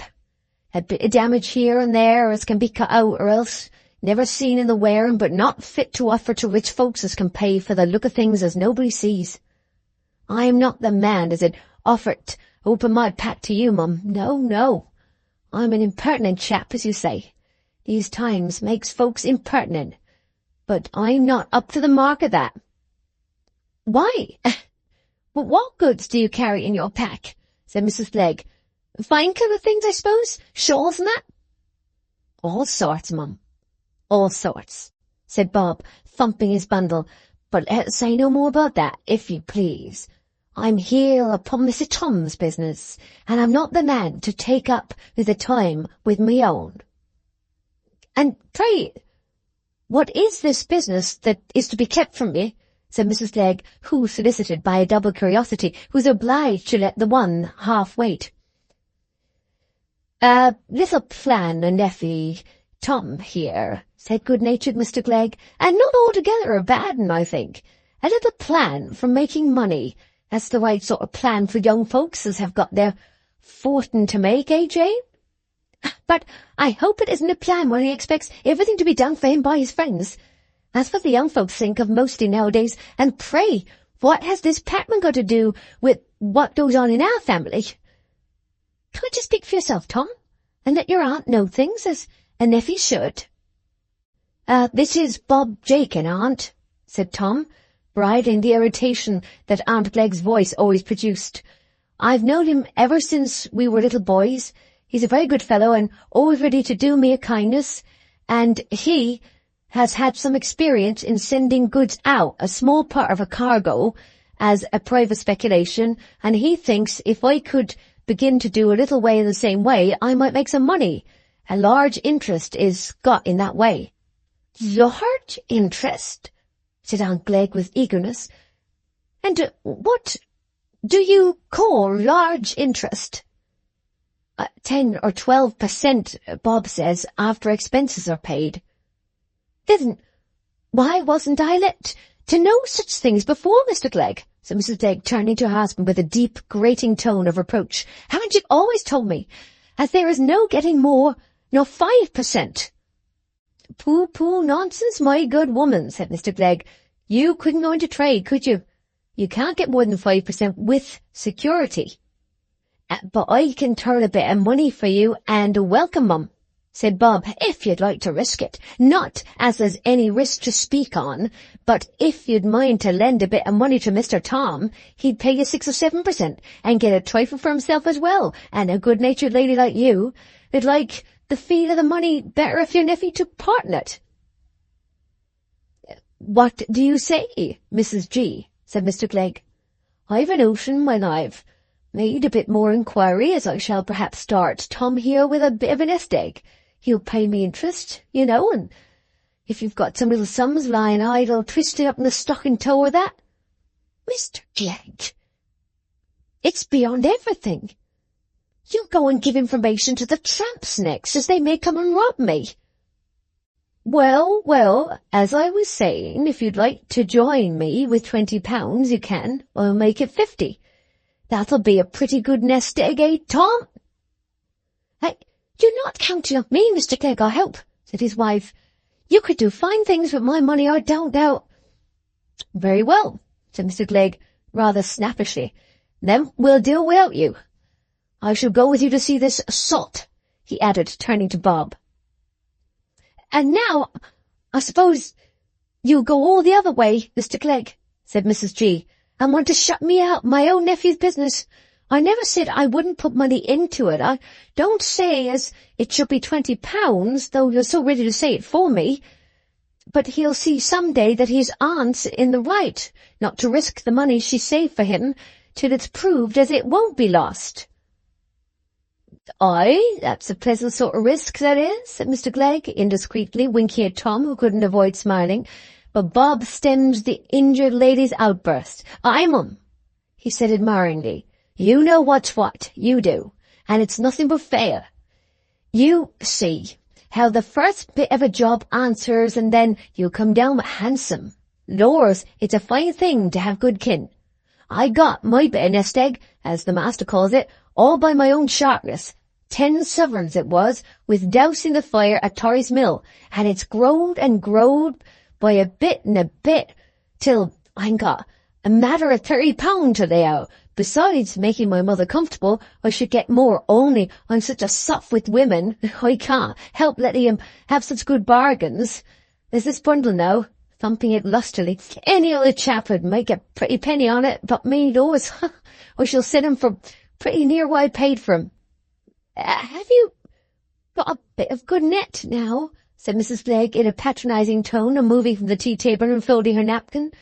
Aye, mum, not what you think it worth your while to look at. I'd scorn to show you. It'd be an insult to you. But let me see, said Mrs. Clegg, still patronising. If they're damaged goods, they're like enough to be a bit the better quality. No, mum, I know my place, said Bob, lifting up his pack and shouldering it. I'm not going to expose the lowness of my trade to a lady like you. Packs has come down the world. It'd cut you to the heart to see the difference. I'm at your service, sir, when you've a mind to go and see salt. All in good time, said Mr. Clegg, really unwilling to cut short the dialogue. Are you wanted at the wharf, Tom? No, sir, I left Stow in my place. Come, put down your pack and let me see, said Mrs. Clegg, drawing a chair to the window and seating herself with much dignity. Don't you ask it, mum, said Bob entreatingly. Make no more words, said Mrs. Clegg severely, but do as I tell you. Mum, I'm loath. That I am, said Bob, slowly depositing his pack on the step and beginning to untie it with unwilling fingers. But what you order shall be done. Much fumbling and pauses between the sentences. It's not as you buy a single thing on me. I'd be sorry for you to do it, for to think of them poor women up in the villages there, as never stir 100 yards from home. It'd be a pity for anybody to buy up their bargains. Lors, it's as good as junketing to 'em when they see me with my pack, and I shall never pick up such bargains for 'em again. Leastways, I've no time now, for I'm off to lace 'em. See here now, Bob went on, becoming rapid again, and holding up a scarlet woolen kerchief with an embroidered wreath in the corner. Here's a thing, and make a lass's mouth water. And only 2 shillin'. And why? Why? 'Cause there's a bit of a moth hole in this plain end. Yours, I think the moths and the mildew was sent by Providence o' purpose to cheapen the goods a bit for the good-looking women as hadn't got much money. If it hadn't been for the moths now, every handkercher on 'em It had a gone to a rich, handsome ladies like you, mum, at 5 shilling a piece, not a farthing less. But what does the muss do? Why, it nibbles off 3 shilling of the price in no time, and then a packman like me can carry it to the poor lasses as live under the dark sack to make a bit of a blaze for 'em. Lors, it's as good as a fire to look at such a handkercher. Bob held at a distance for admiration, but Mrs. Glegg said sharply, "Yes, but nobody wants a fire this time of year. Put these colour things by. Let me look at your nets, if you've got 'em." "Ah, mum, I told you how it'd be," said Bob, flinging aside the colour things with an air of desperation. "I knowed it'd turn again you to look at such paltry articles as I carry. Here's a piece of fingered muslin now. What's the use of you looking at it? You might as well look at poor folks' victual, mum. It'd only take away your appetite. There's a yard in the middle on it. The pattern's all missed. Lord's white, it's a muslin as a Princess Victoria might have worn, but," added Bob, flinging it behind him onto the turf, as if to save Mrs. Glegg's eyes, "it'll be bought up by the huckster's wife at Fib's End. That's where it'll go. 10 shilling for the whole lot. 10 yards counting the damage and 5 and 20 shilling. It'd have been the price, not a penny less, but I'll say no more, mum. It's nothing to you, a piece of muslin like that. You can afford to pay 3 times the money for a thing as isn't half so good. It's nets you talked on. Well, I've got a piece'll serve you to make fun on." "Bring me that muslin," said Mrs. Glegg. "It's a buff. I'm partial to buff." "Yeah, but a damaged thing," said Bob in a tone of deprecating disgust. "You do nothing with it, mum. You'd give it to the cook. I know you would, and it'd be a pity. She looks so much like a lady in it. It's unbecoming for servants. Fetch it, and let me see you measure it," said Mrs. Glegg authoritatively. Bob obeyed with ostentatious reluctance. "See, what there is over measure," he said, holding forth the extra half-yard, while Mrs. Glegg was busy examining the damaged yard and throwing her head back to see how far the fault would be lost on a distant view. "I'll give you 6 shilling for it," she said, throwing it down with the air of a person who mentions an ultimatum. "Didn't I tell you now, mum? Has it hurt your feelings to look at my pack? That damaged bit turned your stomach now. I can see it has," says Bob, wrapping the muslin up with the utmost quickness and apparently about to fasten up his pack. "You're used to seeing a different sort of article carried by packmen. When you lived at Stonehouse, packs has come down the world. I told you that. My goods are for common folk. Mrs. Pepper'll give me 10 shilling for that muslin, and be sorry as I didn't ask for more. Such articles answer i' the wearing. They keep their colour till the threads melt away in the wash-tub, and that won't be while I'm a young one." "Well, 7 shilling, said Mrs. Glegg. "Put it out of your mind, mum, now do," said Bob. "Here's a bit of net, then, for you to look at before I tie up my pack, just for you to see what my trade's come to. Spotted and sprigged, you see, beautiful, but yellow. It's been lying by and got the wrong colour. I could never have bought such net if it hadn't been yellow. Lord, it took me a deal of study to know the value of such articles when I began to carry a pack. I was as ignorant as a pig. Net or calico was all a thing to me. I thought them things the most value as was the thickest. I was took in dreadful, for I'm a straightforward chap. Up to no tricks, mum. Can only say my nose of my own, for if I went beyond I should lose myself pretty quick, and I'd get 5 and 8pence for that piece of net. If I was to tell you anything else, I should be telling you fibs, and 5 and 8pence I shall ask of it, not a penny more, for it's a woman's article, and I like to accommodate the women. 5 and 8pence for 6 yards, as cheap as if it was only the dirt in it that was paid for." I don't mind having 3 yards of it," said Mrs. Glegg. "Why, yes, but 6 altogether," said Bob. "No, mum, it isn't worth your while. You can go to the shop tomorrow and get the same pattern, ready whitened. It's only 3 times the money. What's that to a lady like you?" He gave an emphatic tie to his bundle. "Come, lay me out that muslin," said Mrs. Glegg. "Here's 8 shilling for it." "You will be joking," said Bob, looking up with a laughing face. I'd say you was a pleasant lady when I first come to the winder." "Well, put it me out," said Mrs. Glegg peremptorily. "But if I let you have it for 10 shilling, mum, you'll be so good as not to tell nobody. I should be a laughing stock. The trade 'ud hoot me if they knowed it. I'm obliged to make believe as I ask more nor I do for my goods, else they'd find out I was a flat. I'm glad you don't insist upon buying the net, for then I should have lost my 2 best bargains for Mrs. Pepper of Thibs End, and she's a rare customer." "Let me look at that net again," said Mrs. Glegg, yearning after the cheap spots and sprigs now they were vanishing. "Well, I can't deny you, mum," said Bob, handing it out. "Hey, see that pattern now? Real laceham goods. Now, this is the sort of article I'm recommending Mr. Tom to send out. Lors, it's a fine thing for anybody has got a bit of money. These laceham goods, it'd make it breed like maggots. If I was a lady with a bit of money, why, I know one has put £30 into them goods, a lady with a cork leg, but as sharp that you wouldn't catch her and her head into a sack. She'd see her way clear out of anything afore she'd be in a hurry to start. Well, she let out £30 to a young man in the draping line, and he laid it out in laceham goods, and ship cargo, my acquaintance, not salt, took 'em out, and she got her 8% first go off. And now you can't hold her, but she must be sending out cargies with every ship till she's getting as rich as a Jew. Bugs her name is. She doesn't live in this town. Now then, mum, if you'll please to give me the net." "Here's 15 shillings then for the 2, said Mrs. Glegg, "but it's a shame for price." "Nay, mum, you'll never say that. When you're up your knees at church with 5 years' time, I'm making you a present of the articles, I am indeed. That 8pence shaves off my profits as clean as a razor. Now then, sir," continued Bob, shouldering his pack, "if you please, I'll be glad to go and see about making Mr. Tom's fortune. Hey, I wish I'd got another £20 to lay out my sin.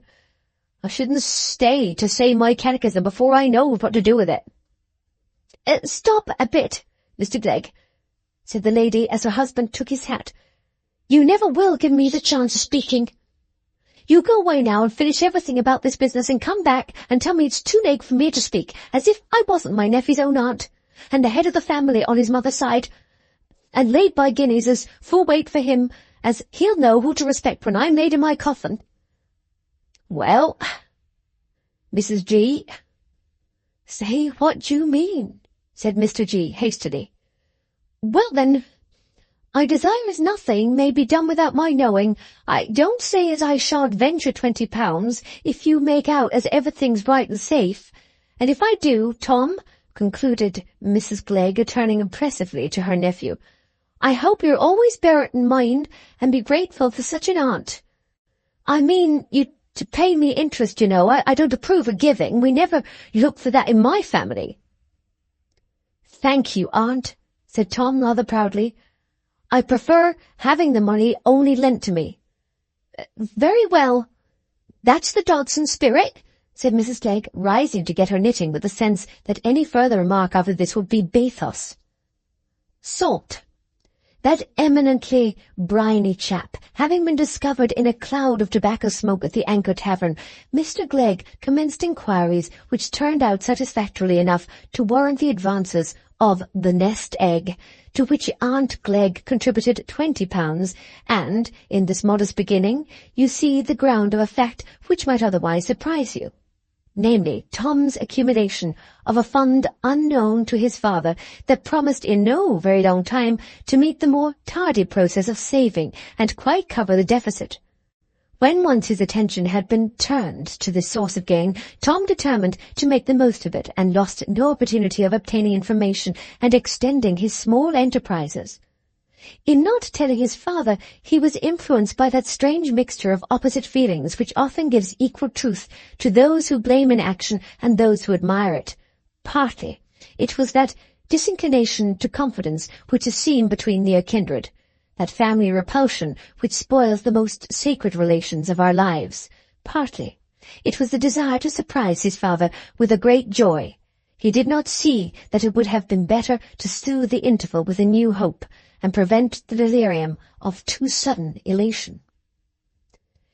At the time of Maggie's first meeting with Philip, Tom had already nearly £150 of his own capital, and while they were walking by the evening light in the Red Deeps, he, by the same evening night, was riding to Laceham, proud of being on his first journey on behalf of Guest & Co., and revolving in his mind all the chances that by the end of another year he should have doubled his gains, lifted off the obloquy of debt from his father's name, and perhaps, for he should be 21, have got a new start for himself on a higher platform of employment.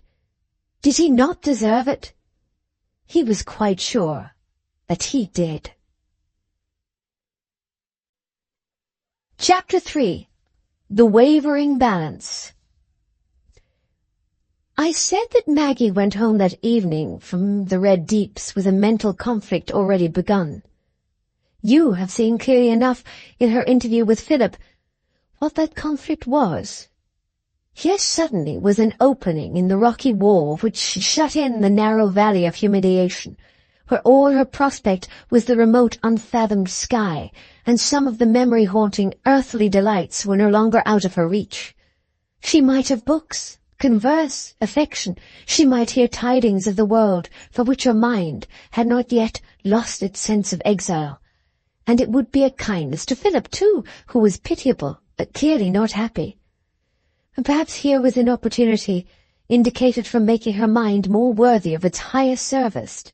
Perhaps the noblest, completest devoutness could hardly exist without some width of knowledge. Must she always live in this resigned imprisonment? It was so blameless, so good a thing that there should be friendship between her and Philip. The motives that forbade it were so unreasonable, so unchristian. But the severe, monotonous warning came again and again that she was losing the simplicity and clearness of her life by admitting a ground of concealment, and that by forsaking the simple rule of renunciation she was throwing herself under the seductive guidance of illimitable wants. She thought she had won strength to obey the warning before she allowed herself the next week to turn her steps in the evening to the Red Deeps. But while she was resolved to say an affectionate farewell to Philip, how she looked forward to that evening walk in the still, fleckered shade of the hollows, away from all that was harsh and unlovely, to the affectionate, admiring looks that would meet her, to the sense of comradeship that childish memories would give to wiser, older talk, to the certainty that Philip would care to hear everything she said, which no one else cared for. It was a half-hour that it would be very hard to turn her back upon, with the sense that there should be no other like it. Yet she said what she meant to say. She looked firm, as Weather said, "Philip, I have made up my mind.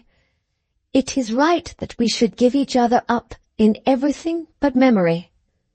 I could not see you without concealment. Stay, I know what you're going to say. It is other people's wrong feelings that makes concealment necessary, but concealment is bad, however it may be caused. I feel that it would be bad for me, for us both, and then, if our secret were discovered, there would be nothing but misery, dreadful anger, and then we must part after all, and it would be harder when we were used to seeing each other." Philip's face had flushed, and there was a momentary eagerness of expression, as if he had been about to resist this decision with his might. But he controlled himself and said, with assumed calmness, "Well, Maggie, if we must part, let us try and forget it for 1/2 hour. Let us talk together a little while, for the last time." He took her hand, and Maggie felt no reason to withdraw it. His quietness made her all the more sure she had given him great pain, and she wanted to show him how unwillingly she had given it. They walked together, hand in hand, in silence.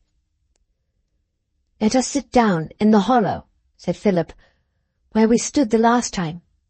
See how the dog roses have strewed the ground and spread their opal petals over it." They sat down at the roots of the slanting ash.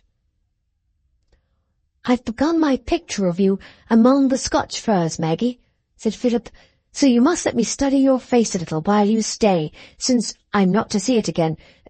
Please turn your head this way." This was said in an entreating voice, and it would have been very hard of Maggie's to refuse. The full, lustrous face, with the bright black coronet, looked down like that of a divinity well pleased to be worshipped on the pale-hued, small-featured face that was turned to it. "I shall be sitting for my second portrait, then," she said, smiling. "Will it be larger than the other?" "Oh, yes, much larger. It is an oil painting. You will look like a tall Hammeriad, dark and strong and noble, just issued from one of the fir trees, when the stems are casting their afternoon shadow on the grass." "You seem to think more of painting than of anything now, Philip." "Perhaps I do," said Philip rather sadly, "but I think of too many things. Sow all sorts of seeds and get no great harvest from any one of them. I'm cursed with susceptibility in every direction, and effective faculty in none. I care for painting and music. I care for classic literature and medieval literature and modern literature. I flutter always and fly in none." "But surely that is a happiness, to have so many tastes, to enjoy so many beautiful things when they are within your reach," said Maggie musingly. "It always seemed to me a sort of clever stupidity only to have one sort of talent, almost like a carrier pigeon." "It might be a happiness to have many tastes, if I were like other men," said Philip bitterly. "I might get some power and distinction by mere mediocrity, as they do. At least I should get those middling satisfactions which make men contented to do without great ones. I might think society at St. Ogg's agreeable then. But nothing could make my life worth the purchase money of pain to me, but some faculty that would lift me above the dead level of provincial existence. Yes, there is one thing. A passion answers as well as a faculty." Maggie did not hear the last words. She was struggling against the consciousness that Philip's words had set her own discontent vibrating again as it used to do. "I understand what you mean," she said, "though I know so much less than you do. I used to think I could never bear life if it kept on being the same every day, and I must always be doing things of no consequence and never know anything greater. But, dear Philip, I think we are only like children that someone who is wiser is taking care of.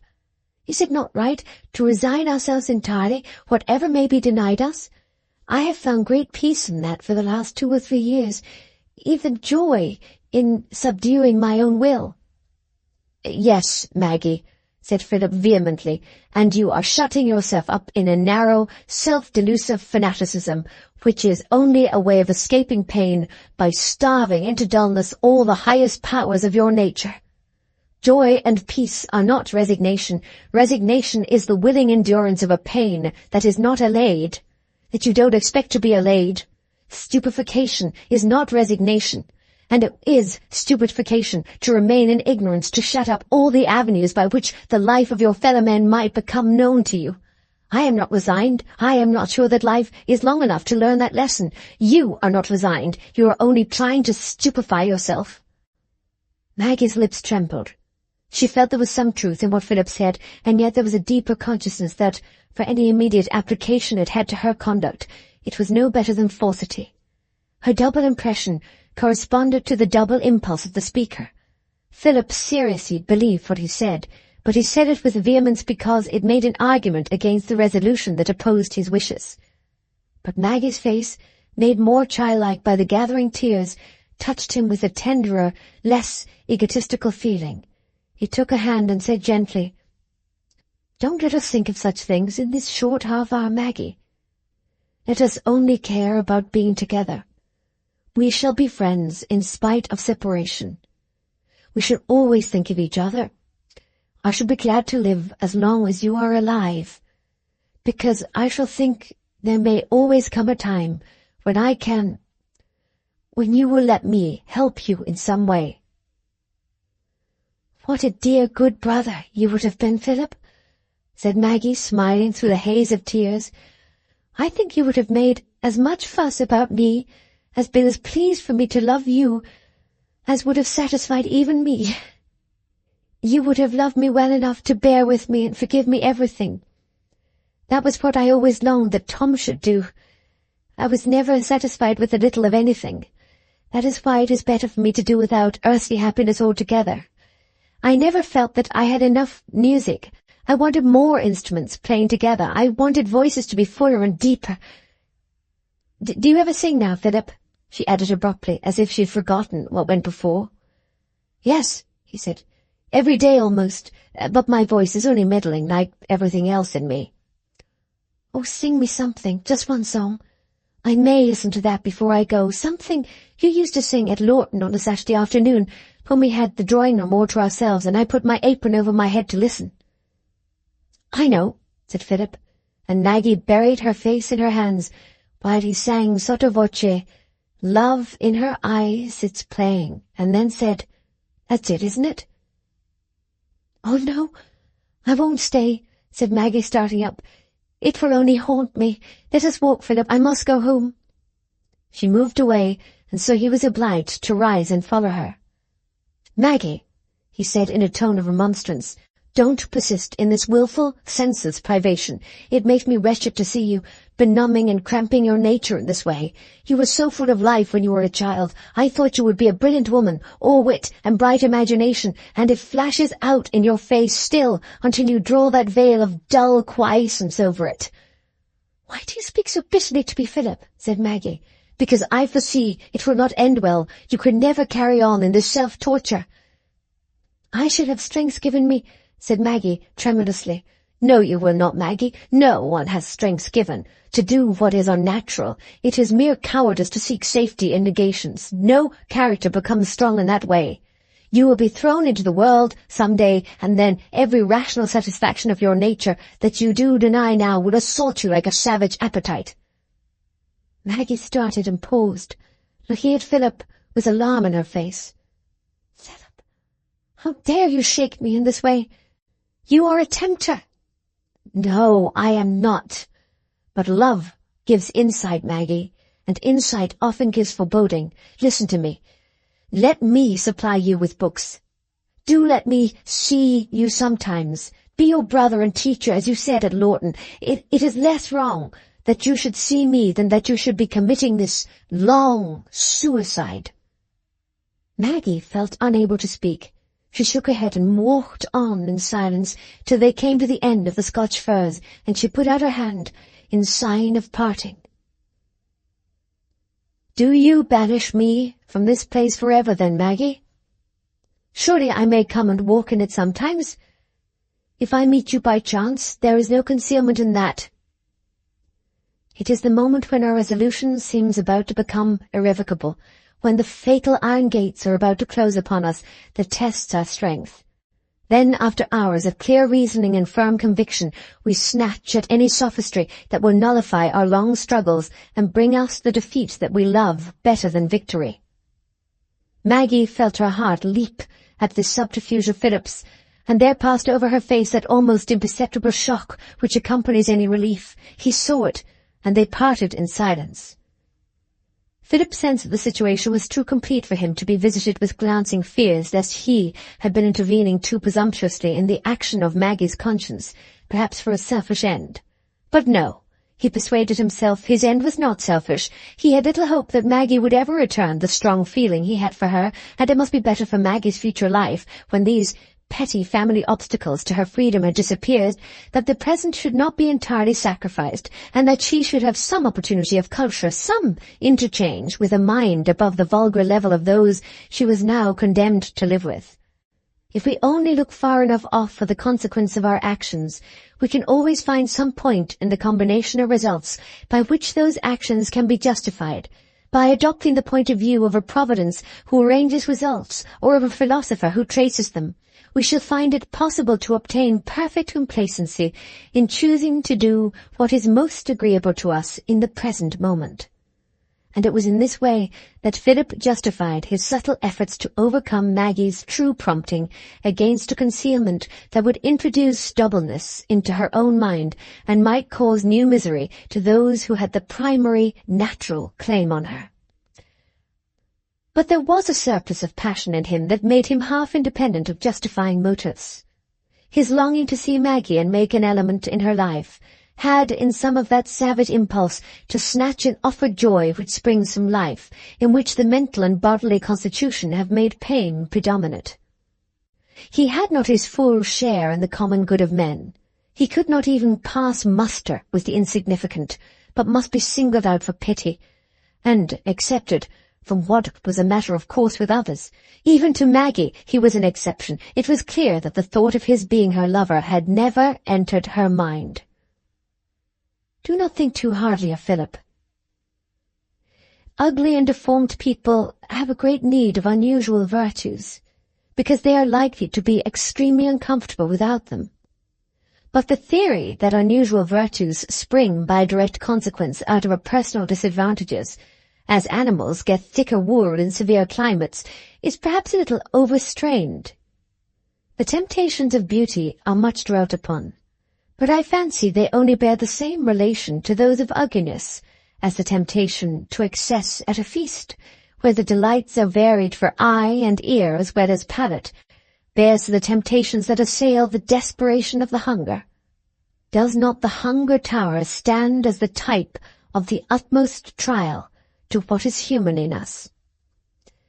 Philip had never been soothed by that mother's love which flows out to us in the greater abundance because our need is greater, which clings to us the more tenderly because we are the less likely to be winners in the game of life, and the sense of his father's affection and indulgence toward him was marred by the keener perception of his father's faults. Kept aloof from all practical life as Philip had been, and by nature half feminine in sensitiveness, he had some of the woman's intolerant repulsion toward worldliness and the deliberate pursuit of sensual enjoyment, and this one strong natural tie in his life, his relation as a son, was like an aching limb to him. Perhaps there is inevitably something morbid in a human being who is in a way unfavorably accepted from ordinary conditions until the good force has had time to triumph, and has rarely had time for that at 22. That force was present in Philip in much strength, but the sun himself looks feeble through the morning mists. Chapter 4. Another love scene. Early in the following April, nearly a year after that dubious parting you have just witnessed, you may, if you like, again see Maggie entering the red deeps through the group of Scotch firs.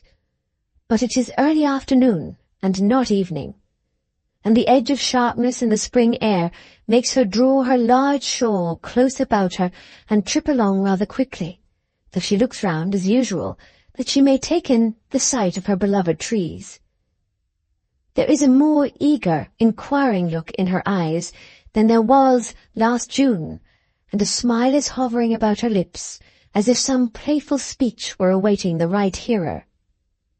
The hearer was not long in appearing.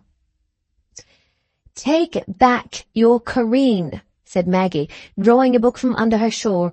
"You were right in telling me she would do me no good, but you were wrong in thinking I should wish to be like her." "Wouldn't you really like to be a 10th muse, then, Maggie?" said Philip, looking up in her face, as we look at the first parting in the clouds that promises us a bright heaven once more. "Not at all," said Maggie, laughing. "The muses were uncomfortable goddesses, I think, obliged always to carry rolls and musical instruments about with them. If I carried a harp in this climate, you know, I must have a green baize cover for it, and I should be sure to leave it behind me by mistake." "You agree with me in not liking Corinne, then?" "I didn't finish the book," said Maggie. "As soon as I came to the blonde-haired young lady reading in the park, I shut it up and determined to read no further. I foresaw that that light-complexioned girl would win away all enough from Corinne and make her miserable. I'm determined to read no more books where the blonde-haired women carry away all the happiness. I should begin to have a prejudice against them. If you could give me some story now where the dark woman triumphs, it would restore the balance. I want to avenge Rebecca, and Flora McIvor, and Minna, and all the rest of the dark unhappy ones. Since you are my tutor, you ought to preserve my mind from prejudices. You are always arguing against prejudices. Well, perhaps you will avenge the dark woman in your own person, and carry away all the love from your cousin Lucy. She is sure to have some handsome young man of St. Ogg's at her feet now, and you have only to shine upon him. Your fair little cousin will be quite quenched in your beams. Philip, that is not pretty of you, to apply my nonsense to anything real, said Maggie, looking hurt. As if I, with my old gowns and want of all accomplishments, could be a rival of dear little Lucy, who knows and does all sorts of charming things and is 10 times prettier than I am, even if I were odious and base enough to wish to be her rival. Besides, I never go to Aunt Dean's when anyone is there. It is only because dear Lucy is good and loves me that she comes to see me, and will have me go to see her sometimes.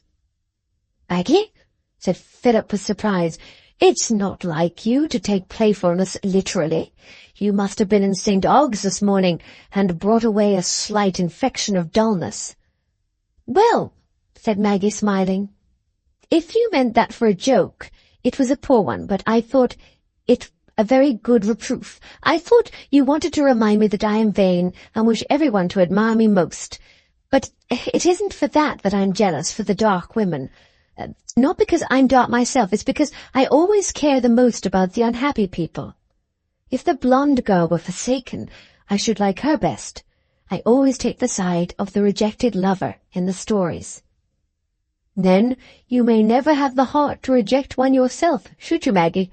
Said Philip, flushing a little. I don't know, said Maggie hesitatingly. Then with a bright smile, I think perhaps if he were very conceited, and yet if he got extremely humiliated afterward, I should relent. I've often wondered, Maggie, Philip said with some effort, whether you wouldn't really be more likely to love a man that other women were not likely to love. That would depend on what they didn't like him for, said Maggie, laughing.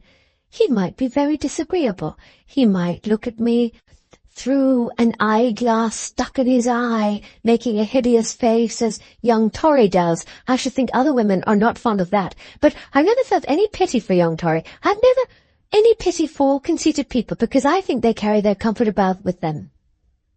But suppose, Maggie, suppose it was a man who was not conceited, who felt he had nothing to be conceited about, who had been marked from childhood for a peculiar kind of suffering, and to whom you were the day-star of his life, who loved you, worshipped you so entirely that he felt it happiness enough for him if you would let him see you at rare moments. Philip paused with a pang of dread, lest his confession should cut short this very happiness, a pang of the same dread that had kept his love mute through long months. A rush of self-consciousness told him that he was besotted to have said all this. Maggie's manner this morning had been so unconstrained and indifferent as ever. But she was not looking indifferent now. Struck with the unusual emotion in Philip's tone, she had turned quickly to look at him, and as he went on speaking, a great change came over her face. A flush and a slight spasm of the features, such as we see in people who hear some news that will require them to readjust their conceptions of the past. She was quite silent, and walking on toward the trunk of a fallen tree, she sat down as if she had no strength to spare for her muscles. She was trembling. "Maggie," said Philip, getting more and more alarmed in every fresh moment of silence, "I was a fool to say it. Forget that I've said it. I shall be contented if things can be as they were." The distress with which he spoke urged Maggie to say something. "I am so surprised, Philip. I had not thought of it," and the effort to say this brought the tears down too. "Has it made you hate me, Maggie? said Philip impetuously. "Do you think I'm a presumptuous fool?" "Oh, Philip," said Maggie, "how can you think I have such feelings, as if I were not grateful for any love? But I had never thought of your being my lover. It seemed so far off, like a dream. Only like one of the stories one imagines, that I should ever have a lover." "Then can you bear to think of me as your lover, Maggie?" said Philip, seating himself by her and taking her hand, in the elation of a sudden hope. "Do you love me?" Maggie turned rather pale. This direct question seemed not easy to answer, but her eyes met Philip's, which were in this moment liquid and beautiful with beseeching love. She spoke with hesitation, yet with sweet, simple, girlish tenderness. "I think I could hardly love anyone better. There is nothing but what I love you for." She paused a little while and then added, "But it will be better for us not to say any more about it, won't it, dear Philip? You know we couldn't ever be friends if our friendship were discovered. I have never felt that I was right in giving way about seeing you, though it has been so precious to me in some ways, and now the fear comes upon me strongly again that it will lead to evil. But no evil has come, Maggie, and if you had been guided by that fear before, you would only have lived through another dreary, benumbing year instead of reviving into your real self." Maggie shook her head. "It has been very sweet, I know. All the talking together and the books and the feelings that I had the walk to look forward to when I could tell you the thoughts that had come into my head while I was away from you. But it has made me restless. It has made me think a great deal about the world, and I have impatient thoughts again. I get weary of my home, and then it cuts me to the heart afterward that I should ever have felt weary of my father and my mother. I think what you call being benumbed was better for me than my selfish desires were benumbed." Philip had risen again and was walking backward and forward impatiently. "No, Maggie, you have wrong ideas of self-conquest, as I've often told you. What you call self-conquest, blinding and deafening yourself to all but one train of impressions, is only the culture of monomania in a nature like yours." He had spoken with some irritation, but now he sat down by her again and took her hand. "Don't think of the past now, Maggie. Think only of our love. If you can really cling to me with all your heart, every obstacle will be overcome in time.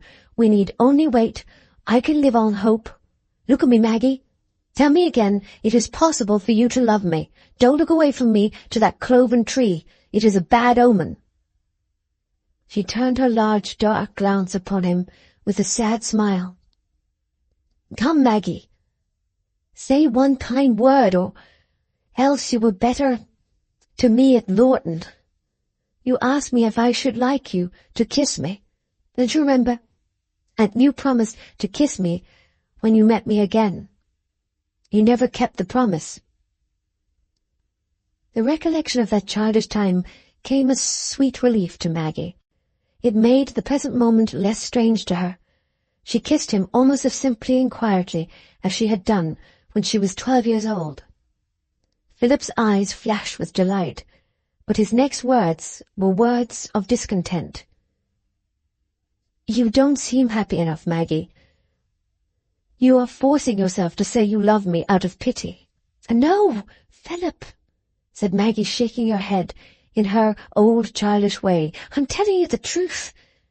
It is all new and strange to me, but I don't think I could love anyone better than I love you. I should like always to live with you, to make you happy. I have always been happy when I've been with you.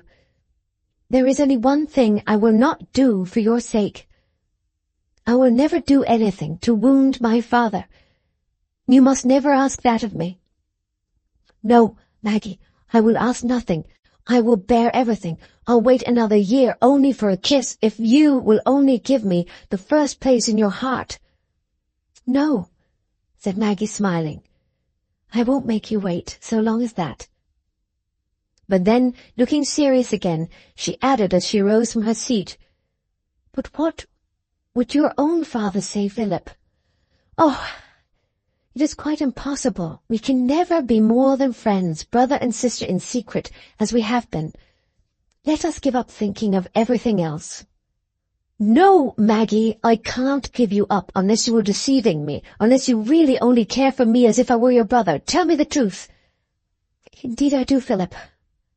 What happiness have I ever had so great as being with you since I was a little girl? The days Tom was good to me, and your mind is a sort of world to me. You can tell me all I want to know. I think I should never be tired of being with you." They were walking hand in hand, looking at each other. Maggie, indeed, was hurrying along, for she felt it time to be gone. But the sense that their parting was near made her more anxious, lest she should have unintentionally left some painful impression on Philip's mind. It was one of those dangerous moments when speech is at once sincere and deceptive, when feeling, rising high above its average depth, leaves flood marks which are never reached again. They stopped apart among the Scotch firs. "Then my life will be filled with hope, Maggie, and I shall be happier than other men in spite of all. We do belong to each other, for always, whether we are apart or together." "Yes, Philip, I should like never to part. I should like to make your life very happy. I am waiting for something else. I wonder whether it will come." Maggie smiled with glistening tears, and then stooped her tall head to kiss the pale face that was full of pleading, timid love, like a woman's. She had a moment of real happiness then, a moment of belief that if there were sacrifice in this love, it was all the richer and more satisfying. She turned away and hurried home, feeling that in the hour since she had trodden this road before, a new era had begun for her. The tissue of vague dreams must now get narrower and narrower, and all the threads of thought and emotion be gradually absorbed in the woof of her actual daily life. Chapter 5. The Cloven Tree. Secrets are rarely betrayed or discovered according to any program our fear has sketched out. Fear is almost always haunted by terrible dramatic scenes, which recur in spite of the best argued probabilities against them. And during a year that Maggie had had the burden of concealment on her mind, the possibility of discovery had continually presented itself under the form of a sudden meeting with her father or Tom when she was walking with Philip in the Red Deeps. She was aware that this was not one of the most likely events, but it was the scene that most completely symbolized her inward dread. Those slight, indirect suggestions, which are dependent on apparently trivial coincidences and incalculable states of mind, are the favorite machinery of fact, but are not the stuff in which the imagination is apt to work. Certainly one of the persons about whom Maggie's fears were furthest from troubling themselves was her Aunt Pullet, on whom, seeing that she did not live in St. Ogg's, and was neither sharp-eyed nor sharp-tempered, it would surely have been quite whimsical of them to fix rather than on Aunt Glegg. And yet the channel of fatality, the pathway of the lightning, was no other than Aunt Pullet. She did not live at St. Ogg's, but the road from Garum Firs lay by the Red Deeps at the end opposite that by which Maggie entered. The day after Maggie's last meeting with Philip, being a Sunday on which Mr. Pullet was bound to appear in funeral hatband and scarf at St. Ogg's Church, Mrs. Pullet made this the occasion of dining with Sister Glegg and taking tea with poor Sister Tulliver. Sunday was the one day in the week on which Tom was at home in the afternoon, and today the brighter spirits he had been in of late had flowed over in unusually cheerful open chat with his father, and in the invitation, "Come, Magsie, you come too," when he strolled out with his mother in the garden to see the advancing cherry blossoms. He had been better pleased with Maggie since she had been less odd and ascetic. He was even getting rather proud of her. Several persons had remarked in his hearing that his sister was a very fine girl. Today there was a peculiar brightness in her face, due in reality to an undercurrent of excitement which had as much doubt and pain as pleasure in it, but it might pass for a sign of happiness. "You look very well, my dear," said Aunt Pullet, shaking her head sadly as they sat round the tea-table. "I never thought your girl would be so good-looking, Bessie, but you must wear pink, my dear. That blue thing as your Aunt Glegg gave you turns you into a crowflower. Jane never was tasty. Why don't you wear that gown of mine?" "It is so pretty and so smart, Aunt. I think it's too showy for me, at least for my other clothes, that I must wear with it." "To be sure, it'd be unbecoming if it wasn't well known you've got them belonging to you as can afford to give you such things when they've done it with themselves. It stands to reason I must give my own nieces clothes now and then, such things as I buy every year and never wear anything out. And as for Lucy, there's no giving to her, for she's got everything of the choicest. Sister Dean may well hold her head up, though she looks dreadfully yellow, poor thing. I doubt this liver complaint will carry her off." "That's what this new vicar, this Dr. Ken, said in the funeral sermon today." "Oh, he's a wonderful preacher by all account, isn't he, Sophie?" said Mrs. Tulliver. "Why, Lucy had got a collar on this blessed day," continued Mrs. Pullet, with her eyes fixed in a ruminating manner, "as I don't say I haven't got as good, but I must look out my best to match it." "Miss Lucy's called the Bell of St. Og's, they say. That's a curious word," observed Mr. Pullet, on whom the mysteries of etymology sometimes fell with an oppressive weight. "Pooh!" said Mr. Tulliver, jealous for Maggie. "She's a small thing, not much of a figure, but fine feathers make fine birds. I see nothing to admire so much in those diminutive women. They look silly by the side of the men, out of proportion. When I chose my wife, I chose her the right size, neither too little nor too big." The poor wife, with her withered beauty, smiled complacently. But the men aren't all big," said Uncle Pullet, not without some self-reference. "A young fellow may be good-looking and yet not be 6 foot like Master Tom here." "Ah, it's poor talking about littleness and bigness. Anybody may think it's a mercy they're straight," said Aunt Pullet. "There's that mismade son of Lawyer Wakeham's. I saw him at church today. Dear, dear, to think of the property he's like to have. And they say he's very queer and lonely, doesn't like much company. I shouldn't wonder if he goes out of his mind, for we never come along the road but he's a-scrambling out of the trees and brambles at the Red Deeps." This wide statement, by which Mrs. Pullet represented the fact that she had twice seen Philip at the spot indicated, produced an effect on Maggie which was all the stronger because Tom sat opposite her, and she was intensely anxious to look indifferent. At Philip's name she had blushed, and the blush deepened every instant from consciousness until the mention of the Red Deeps made her feel as if the whole secret were betrayed, and she dared not even hold her teaspoon lest she should show how she trembled. She sat with her hands clasped under the table, not daring to look round. Happily, her father was seated on the same side with herself, beyond her Uncle Pullet, and could not see her face without stooping forward. Her mother's voice brought the first relief, turning the conversation. For Mrs. Tulliver was always alarmed when the name of Wakeham was mentioned in her husband's presence. Gradually Maggie recovered composure enough to look up. Her eyes met Tom's, but he turned away his head immediately, and she went to bed that night, wondering if he had perhaps gathered any suspicion from her confusion. Perhaps not. Perhaps he would think it was only her alarm at her aunt's mention of Wakeham before her father that was the interpretation her mother had put on it.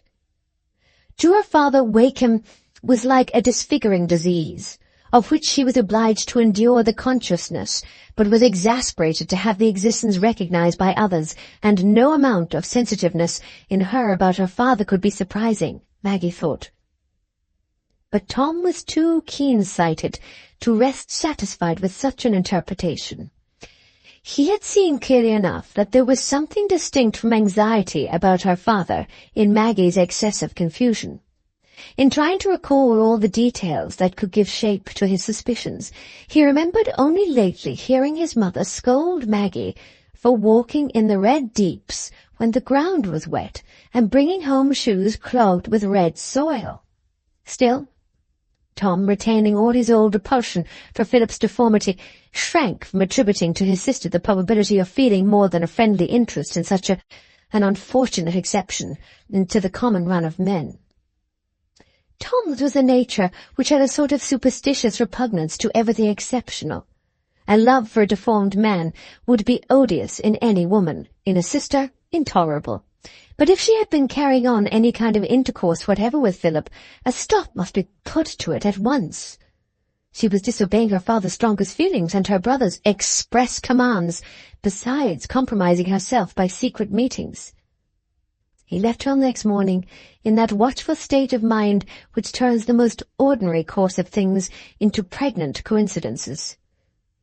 That afternoon, about 3:30, Tom was standing on the wharf, talking with Bob Yakin about the probability of the good ship Adelaide coming in a day or two, with results highly important to both of them. "Aye," said Bob, parenthetically, as he looked over the fields on the other side of the river. "There goes that crooked young Wakem. I know him, or he's shadder as far off as I can see him. I'm always lighting on him, on that side of the river." A sudden thought seemed to have darted through Tom's mind.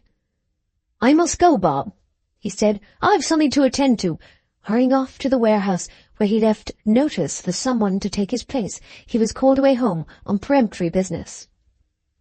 The swiftest pace and the shortest road took him to the gate, and he was pausing to open it deliberately, that he might walk into the house with an appearance of perfect composure, when Maggie came out of the front door in bonnet and shawl.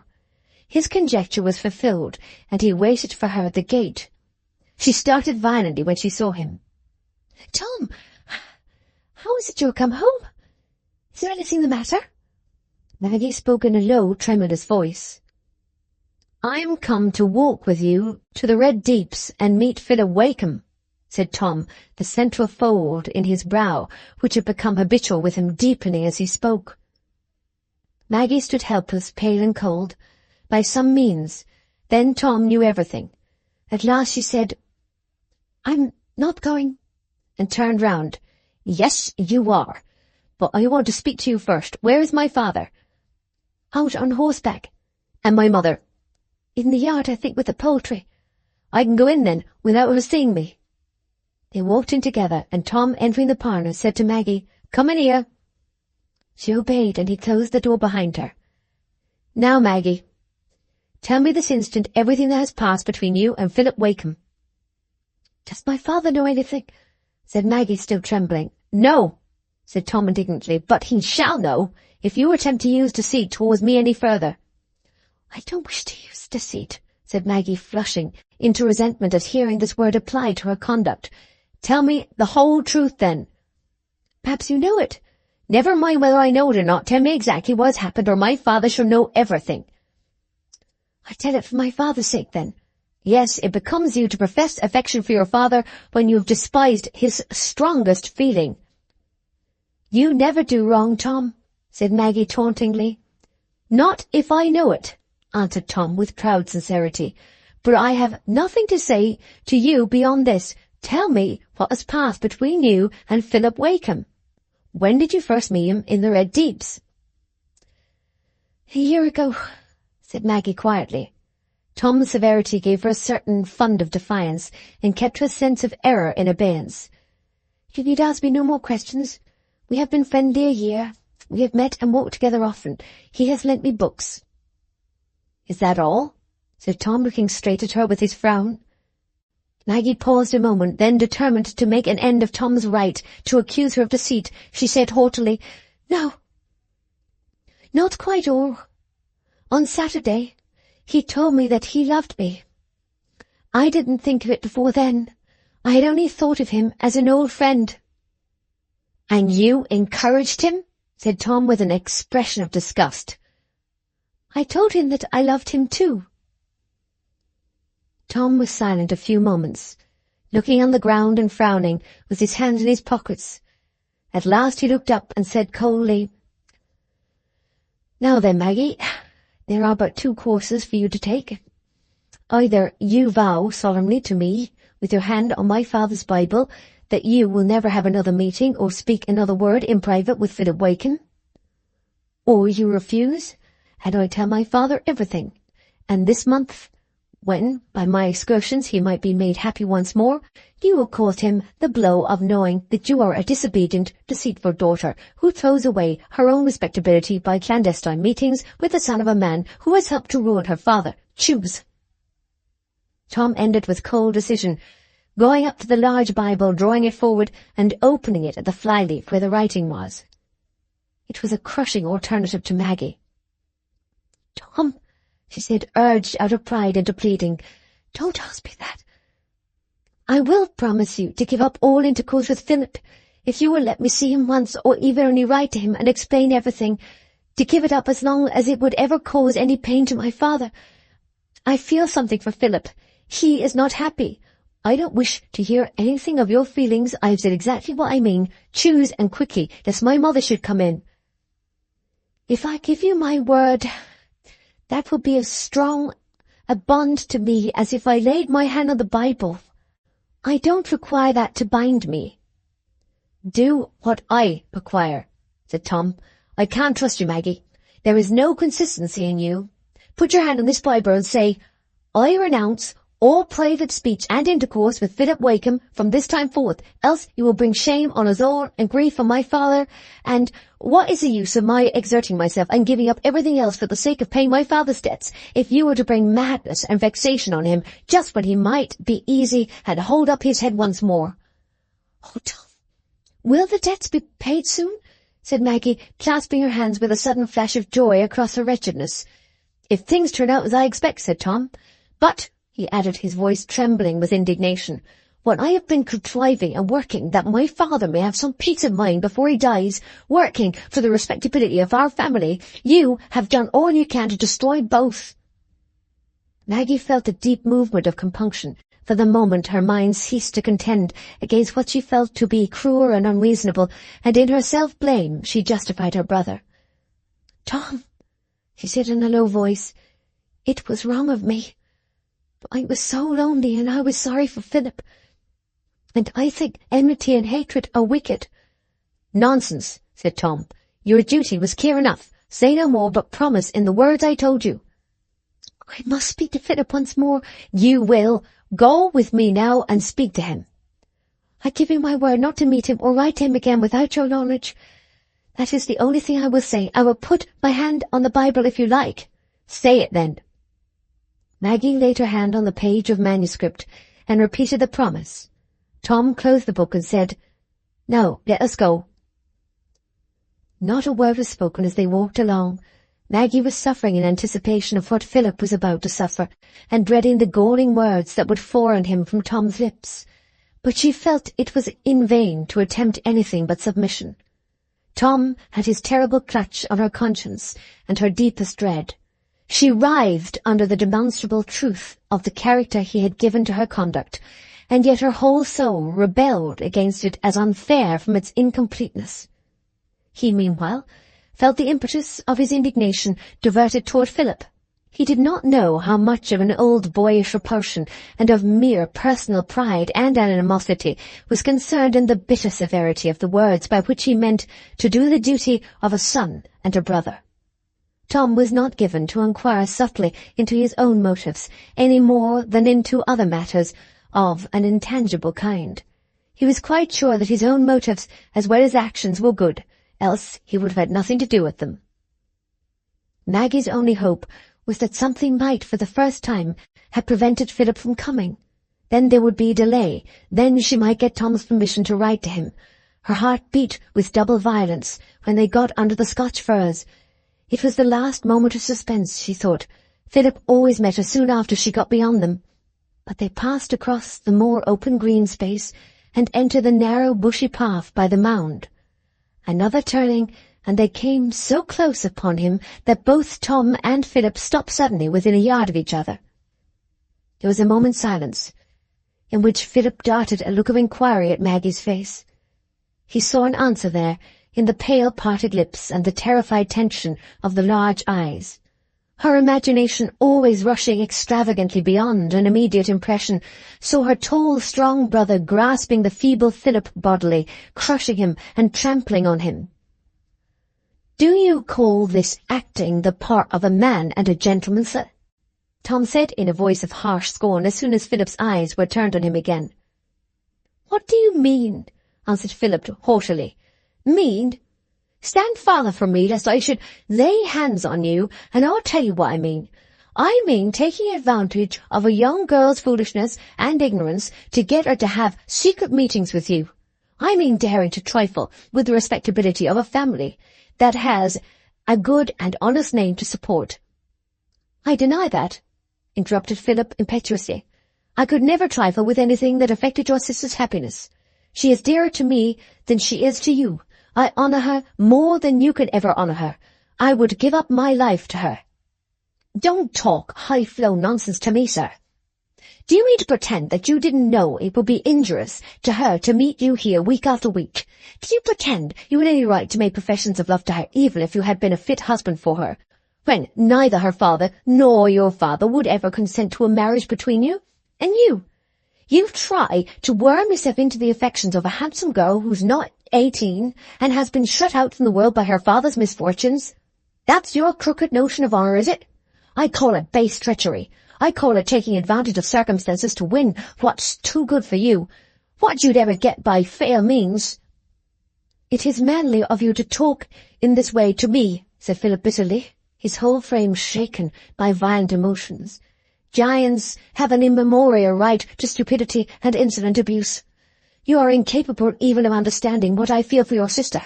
I feel so much for her that I could even desire to be at friendship with you." "I should be very sorry to understand your feelings," said Tom, with scorching contempt. "What I wish is that you should understand me, that I shall take care of my sister, and that if you dare to make the least attempt to come near her, or write to her, or to keep the slightest hold on her mind, your puny, miserable body that ought to have put some modesty into your mind shall not protect you. I'll thrash you. I'll hold you up to public scorn. Who wouldn't laugh at the idea of your turning lover to a fine girl?" "Tom, I will not bear it. I will listen no longer," Maggie burst out in a convulsed voice. "Stay, Maggie," said Philip, making a strong effort to speak. Then looking at Tom, "You have dragged your sister here. I suppose that she may stand by while you threaten and insult me. These, naturally, seem to you the right means to influence me, but you are mistaken. Let your sister speak. If she says she's bound to give me up, I shall abide by her wishes to the slightest word." "It was for my father's sake, Philip," said Maggie imploringly. "Tom threatens to tell my father, and he couldn't bear it. I have promised, I have vowed solemnly, that we will not have any intercourse without my brother's knowledge." "It is enough, Maggie. I shall not change, but I wish you to hold yourself entirely free. But trust me. Remember that I can never seek for anything but good to what belongs to you." "Yes," said Tom, exasperated by this attitude of Philip's. "You can talk of seeking good for her and what belongs to her now. Did you seek her good before?" "I did, at some risk perhaps, but I wished her to have a friend for life who would cherish her, who would do her more justice than a coarse and narrow-minded brother that she has always lavished her affections on. Yes, my way of befriending her is different from yours, and I'll tell you what is my way. I'll save her from disobeying and disgracing her father. I'll save her from throwing herself away on you, from making herself a laughing-stock, from being flouted by a man like your father because she's not good enough for his son. You know well enough what sort of justice and cherishing you are preparing her for. I'm not to be imposed upon by fine words. I can see what actions you mean. Come away, Maggie." He seized Maggie's right wrist as he spoke, and she put out her left hand. Philip clasped it in an instant, with one eager look, and then turned away. Tom and Maggie walked on in silence for some yards. He was still holding her wrist tightly, as if he were compelling a culprit from the scene of action. At last Maggie, with a violent snatch, drew her hand away, and her pent-up, long-gathered irritation burst into utterance. "Don't suppose that I think you are right, Tom, or that I bow to your will. I despise the feelings you have shown in speaking to Philip. I detest your insulting, unmanly allusions to his deformity. You have been reproaching other people all your life. You have been always sure you yourself are right. It is because you have not a mind large enough to see that there is anything better than your own conduct and your own petty aims." "Certainly," said Tom coolly. "I don't see that your conduct is better or your aims either. If your conduct and Philip Wakeham's conduct has been right, why are you ashamed of its being known? Answer me that. I know what I aimed at in my conduct, and I've succeeded. Pray what good has your conduct brought you to, or anyone else?" "I don't want to defend myself," said Maggie, still with vehemence. "I know I've been wrong, often, continually. But yet sometimes, when I have done wrong, it has been because I have feelings that you would be the better for if you had them. If you were in fault ever, if you had done anything very wrong, I should be sorry for the pain it brought you. I should not want punishment to be heaped on you. But you've always enjoyed punishing me. You've always been hard and cruel to me, even when I was a little girl, and always loved you better than anyone else in the world. You would let me go crying to bed without forgiving me. You have no pity, you have no sense of your own imperfection and your own sins. It is a sin to be hard. It is not fitting for a mortal, for a Christian. You are nothing but a Pharisee. You thank God for nothing but your own virtues. You think they are great enough to win you everything else. You have not even a vision of feelings, by the side of which your shining virtues are mere darkness." "Well," said Tom with cold scorn, "if your feelings are so much better than mine, let me see you show them in some other way than by conduct that's likely to disgrace us all, than by ridiculous flights, first into one extreme and then into another. Pray, how have you shown your love? That you talk of either to me or my father, by disobeying or deceiving us? I have a different way of showing my affection." "Because you are a man, Tom, and have power, and can do something in the world." "Then, if you can do nothing, submit to those that can." "So I will submit to what I acknowledge and feel to be right. I will submit even to what is unreasonable from my father, but I will not submit to it from you. You boast of your virtues, as if they purchased you the right to be cruel and unmanly, as you have been today. Don't suppose I would give up Philip Wakeham in obedience to you. The deformity you insult would make me cling to him and care for him the more." "Very well, that is your view of things," said Tom, more coldly than ever. "You need say no more to show me what a wide distance there is between us. Let us remember that in future, and be silent." Tom went back to St. Ogg's to fulfil an appointment with his Uncle Dean, and receive directions about a journey on which he was to set out the next morning. Maggie went up to her own room to pour out all that indignant remonstrance against which Tom's mind was close barred, in bitter tears. Then, when the first burst of unsatisfied anger was gone by, came the recollection of that quiet time before the pleasure which had ended in today's misery had perturbed the clearness and simplicity of her life. She used to think in that time that she had made great conquests and won a lasting stand on serene heights above worldly temptations and conflict. And here she was down again, in the thick of hot strife, with her own and others' passions. Life was not so short then, and perfect rest was not so near as she had dreamed when she was 2 years younger. There was more struggle for her, and perhaps more falling. If she had felt that she was entirely wrong, and that Tom had been entirely right, she could sooner have recovered more inward harmony. But now her penitence and submission were constantly obstructed by resentment that would present itself to her no otherwise than as a just indignation. Her heart bled for Philip. She went on recalling the insults that had been flung at him with so vivid a conception of what he had felt under them, that it was almost like a sharp bodily pain to her, making her beat the floor with her foot and tighten her fingers on her palm. And yet, how was it that she was now and then conscious of a certain dim background of relief in the forced separation from Philip. Surely it was only because the sense of a deliverance from concealment was welcome at any cost. Chapter 6. The Hard-Won Triumph.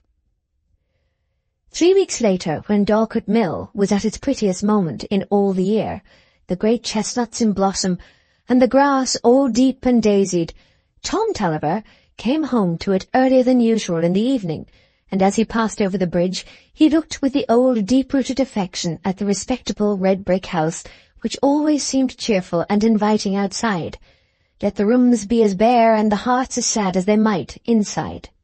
There is a very pleasant light in Tom's blue-grey eyes as he glances at the house windows. That fold in his brow never disappears. But it is not unbecoming. It seems to imply a strength of will that may possibly be without harshness, when the eyes and mouth have their gentlest expression. His firm step becomes quicker, and the corners of his mouth rebel against the compression which is meant to forbid a smile. The eyes in the parlour were not turned toward the bridge just then, and the group there was sitting in unexpectant silence. Mr. Tulliver in his armchair, tired with a long ride and ruminating with a worn look, fixed chiefly on Maggie, who was bending over her sewing while her mother was making the tea. They all looked up with surprise when they heard the well-known foot. "Why, what's up now, Tom?" said his father. "You're a bit earlier than usual." "Oh, there was nothing more for me to do, so I came away. Well, Mother?" Tom went to his mother and kissed her, a sign of unusual good humour with him. Hardly a word or look had passed between him and Maggie in all the 3 weeks, but his usual incommunicativeness at home prevented this from being noticeable to their parents. "Father," said Tom when they had finished tea, "do you know exactly how much money there is in the tin box?" "Only £193, said Mr. Tulliver. "You've brought less of late, but young fellows like to have their own way with their money, though I didn't do as I liked before I was of age." He spoke with rather timid discontent. "Are you quite sure that's the sum, Father?" said Tom. "I wish you would take the trouble to fetch the tin box down. I think you have perhaps made a mistake." "How should I made a mistake?" said his father sharply. "I've counted it often enough, but I can't fetch it if you won't believe me." It was always an incident Mr. Tulliver liked, in his gloomy life, to fetch the tin box and count the money. "Don't go out of the room, Mother," said Tom, as he saw her moving when his father was gone upstairs. "And isn't Maggie to go?" said Mrs. Tulliver. "Because somebody must take away the things." "Just as she likes," said Tom indifferently. That was a cutting word to Maggie. Her heart had leaped with the sudden conviction that Tom was going to tell their father the debts could be paid, and Tom would have let her be absent when that news was told. But she carried away the tray and came back immediately. The feeling of injury on her own behalf could not predominate at that moment. Tom drew to the corner of the table near his father when the tin box was set down and opened, and the red evening light falling on them made conspicuous the worn, sour gloom of the dark-eyed father and the suppressed joy in the face of the fair-complexioned son. The mother and Maggie sat at the other end of the table, the one in blank patience, the other in palpitating expectation. Mr. Tulliver counted out the money, setting it in order on the table, and then said, glancing sharply at Tom, "There now, you see, I was right enough." He paused, looking at the money with bitter despondency. "There's more than 300 wanting. It'll be a fine while before I can save that. Losing that £42 worth of corn was a sore job. This world's been too many for me. It's took 4 years to lay this by. It's much if I'm above ground for another 4 years. I must trust to you to pay him," he went on with a trembling voice. If you keep the same mind now, you're coming of age, but you're like enough to bury me first." He looked up in Tom's face with a querulous desire for some assurance. "No, father," said Tom, speaking with energetic decision, though there was tremor discernible in his voice too. "You will live to see the debts all paid. You shall pay them with your own hand." His tone implied something more than mere hopefulness or resolution. A slight electric shock seemed to pass through Mr. Tulliver, and he kept his eyes fixed on Tom with a look of eager inquiry, while Maggie, unable to restrain herself, rushed to her father's side and knelt down by him. Tom was silent a little while before he went on. "A good while ago, my Uncle Glegg lent me a little money to trade with. And that is answered. I have £320 in the bank." His mother's arms were round his neck as soon as the last words were uttered, and she said, half crying, "Oh, my boy, I knew you'd make everything right again when you got a man." But his father was silent. The flood of emotion hemmed in all power of speech. Both Tom and Maggie were struck with fear lest the shock of joy might even be fatal. But the blessed relief of tears came. The broad chest heaved, the muscles of the face gave way, and the grey-haired man burst into loud sobs. The fit of weeping gradually subsided, and he sat quiet, recovering the regularity of his breathing. At last he looked up at his wife and said, in a gentle tone, "Bessie, you must come and kiss me now. The lad has made you amends. You'll see a bit of comfort again, belike." When she had kissed him, and he had held her hand a minute, his thoughts went back to the money. "I wish you'd brought me the money to look at, Tom," he said, fingering the sovereigns on the table. "I should have felt sure." "You shall see it tomorrow, father," said Tom. "My Uncle Dean has appointed the creditors to meet tomorrow at the Golden Lion, and he has ordered a dinner for them at 2:00. My Uncle Glegg and he will both be there. It was advertised in the Messenger on Saturday." "Then Wakem knows in it," said Mr. Tulliver, his eye kindling with triumphant fire. "Ah," he went on, with a long, droll, guttural enunciation, taking out his snuff-box, the only luxury he had left himself, and tapping it with something of his old air of defiance, "I'll get from under his thumb now, though I must leave the old mill. I thought I could have held out to die here, but I can't. We've got a glass of nothing in the house, have we, Bessie?" "Yes," said Mrs. Tulliver, drawing out her much-reduced bunch of keys. "There's some brandy Sister Deacon brought me when I was ill." "Get it me, then. Get it me. I feel a bit weak." "Tom, my lad," he said in a stronger voice, when he had taken some brandy and water, "you shall make a speech to them. I'll tell 'em it's you as got the best part of the money. They'll see I'm honest at last, and ha' got an honest son. Ha! Wakem 'd be fine and glad to have a son like mine, a fine straight fella, instead of that poor crooked creature. You'll prosper i' the world, my lad. You'll maybe see the day when Wakem and his son 'll be a round or two below you. You'll like enough be ta'en into partnership as your Uncle Dean was before you. You're in the right way for it, and then there's nothing to hinder your getting rich, and if ever you're rich enough, mind this, try and get the old mill again." Mr. Tulliver threw himself back in his chair, his mind, which had so long been the home of nothing but bitter discontent and foreboding, suddenly filled by the magic of joy with visions of good fortune. But some subtle influence prevented him from foreseeing the good fortune as happening to himself. "Shake hands with me, my lad," he said, suddenly putting out his hand. "It's a great thing when a man can be proud as he's got a good son. I've had that luck." Tom never lived to taste another moment so delicious as that. And Maggie couldn't help forgetting her own grievances. Tom was good, and in the sweet humility that springs in us all in moments of true admiration and gratitude, she felt that the faults he had to pardon in her had never been redeemed as his faults were. She felt no jealousy this evening that, for the first time, she seemed to be thrown into the background in her father's mind.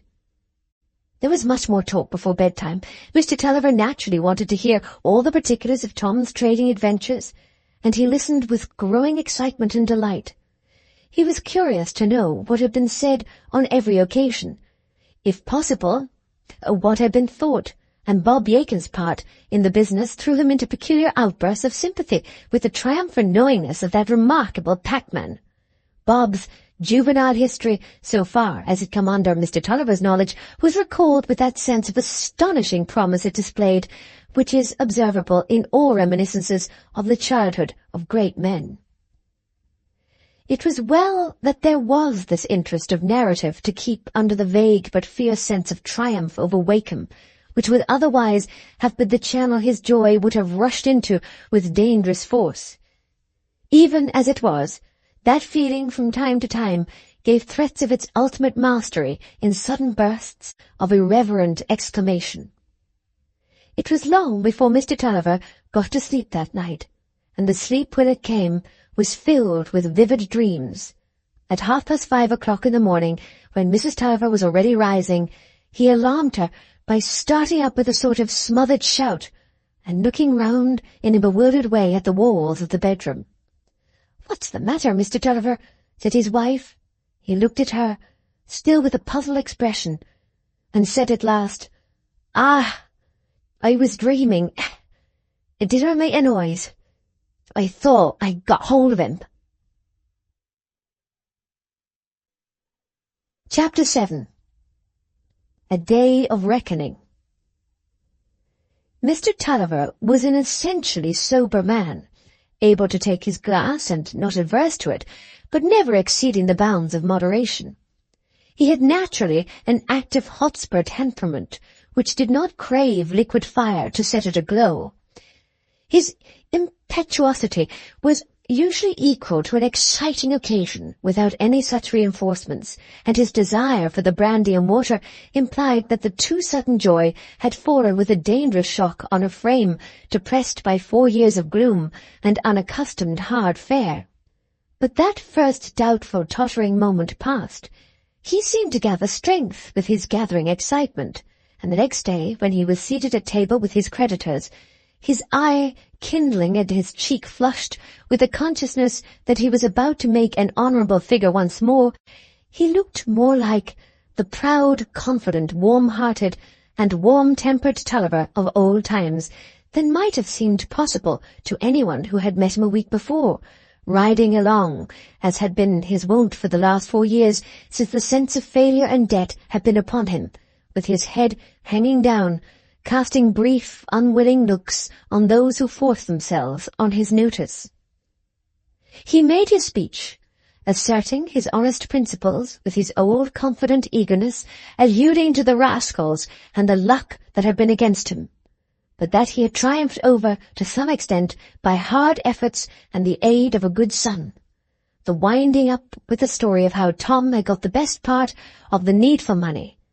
But the streak of irritation and hostile triumph seemed to melt for a little while into purer fatherly pride and pleasure when Tom's health having been proposed, the Uncle Dean having taken occasion to say a few words of eulogy on his general character and conduct, Tom himself got up and made the single speech of his life. It could hardly have been briefer. He thanked the gentlemen for the honour they had done him. He was glad that he had been able to help his father in proving his integrity and regaining his honest name, and, for his own part, he hoped he should never undo that work and disgrace that name. But the applause that followed was so great, and Tom looked so gentlemanly as well as tall and straight, that Mr. Tulliver remarked, in an explanatory manner, to his friends on the right and left, that he had spent a deal of money on his son's education. The party broke up in very sober fashion at 5 o'clock. Tom remained in St. Ogg's to attend to some business, and Mr. Tulliver mounted his horse to go home and describe the memorable things that had been said and done to poor Bessie and the little wench. The air of excitement that hung about him was but faintly due to good cheer or any stimulus but the potent wine of triumphant joy. He did not choose any back street today, but rode slowly with uplifted head and free glances along the principal street all the way to the bridge. Why did he not happen to meet Wakem?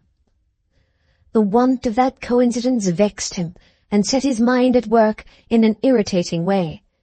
Perhaps Wakem was gone out of town today on purpose to avoid seeing or hearing anything of an honourable action which might well cause him some unpleasant twinges. If Wakem were to meet him then, Mr. Tulliver would look straight at him, and the rascal would perhaps be forsaken a little by his cool, domineering impudence. He would know by and by that an honest man was not going to serve him any longer and lend his honesty to fill a pocket already overfull of dishonest gains. Perhaps the luck was beginning to turn. Perhaps the devil didn't always hold the best cards in the world. Simmering in this way, Mr. Tulliver approached the yard gates of Dorlcote Mill, near enough to see a well-known figure coming out of them on a fine black horse. They met about 50 yards from the gates, between the great chestnuts and elms and the high bank. "Tulliver," said Wakem abruptly, in a haughtier tone than usual. "What a fool's trick you did, spreading those hard lumps on that far close. I told you how it would be, but you men never learn to farm with any method." "Oh," said Tulliver, suddenly buoying up. "Get somebody else to farm it for you, then, as ask you to teach him." "You've been drinking, I suppose," said Wakem, really believing that this was the meaning of Tulliver's flushed face and sparkling eyes. "No, I've not been drinking," said Tulliver. "I want no drinking to help me make up my mind, as I'll serve no longer under a scoundrel." "Very well. You may leave my premises tomorrow, then. Hold your insolent tongue and let me pass." Tulliver was backing his horse across the road to hem Wakem in. "No, I shan't let you pass," said Tulliver, getting fiercer. "I shall tell you what I think of you first. You're too big a rascal to get hanged. Let me pass, you ignorant brute, or I'll ride over you." Mr. Tulliver, spurring his horse and raising his whip, made a rush forward, and Wakem's horse, rearing and staggering backward, threw his rider from the saddle and sent him sideways on the ground. Wakem had had the presence of mind to lose the bridle at once, and as the horse only staggered a few paces and then stood still, he might have risen and remounted without more inconvenience than a bruise and a shake. But before he could rise, Tulliver was off his horse too. The sight of the long-hated predominant man down, and in his power threw him into a frenzy of triumphant vengeance, which seemed to give him a preternatural agility and strength. He rushed on Wakem, who was in the act of trying to recover his feet, grasped him by the left arm, so as to press Wakem's whole weight on the right arm, which rested on the ground, and flogged him fiercely across the back with his riding whip. Wakem shouted for help, but no help came, until a woman's scream was heard, and the cry of "Father! Father!" Suddenly Wakem felt something had arrested Mr. Tulliver's arm, for the flogging ceased, and the grasp on his own arm was relaxed. "Get away with you, go!" said Tulliver angrily, but it was not to Wakem that he spoke. Slowly the lawyer rose, and, as he turned his head, saw that Tulliver's arms were being held by a girl, rather by the fear of hurting the girl that clung to him with all her young might. "Oh, Luke, mother, come and help Mr. Wakem," Maggie cried as she heard the longed-for footsteps. "Help me onto that low horse," said Wakem to Luke. "Then I shall perhaps manage, though, confound it, I think this arm is sprained." With some difficulty Wakem was heaved onto Tulliver's horse. Then he turned towards the miller and said with white rage, "You'll suffer for this, sir. Your daughter is a witness that you've assaulted me." "I don't care," said Mr. Tulliver in a thick, fierce voice. "Go and show your back and tell him I thrashed you. Tell him I've made things a bit more even in the world."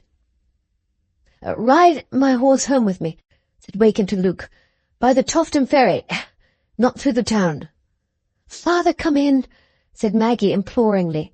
Then, seeing that Wakem had ridden off and that no further violence was possible, she slackened her hold, and burst into hysteric sobs, while poor Mrs. Tulliver stood by in silence, quivering with fear.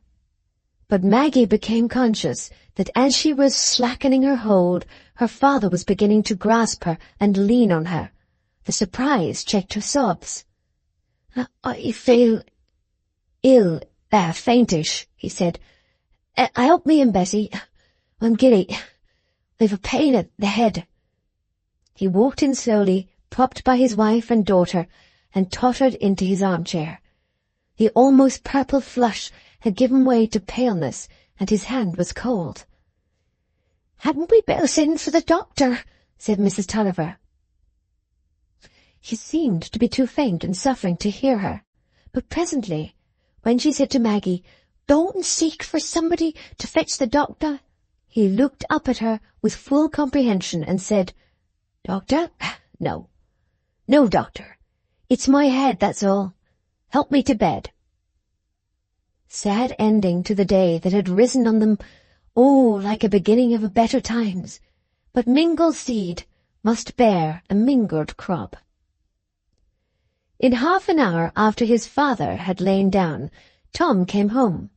Bob Yakin was with him, come to congratulate the old master, not without some excusable pride that he had had his share in bringing about Mr. Tom's good luck, and Tom had thought his father would like nothing better as a finish to the day than a talk with Bob.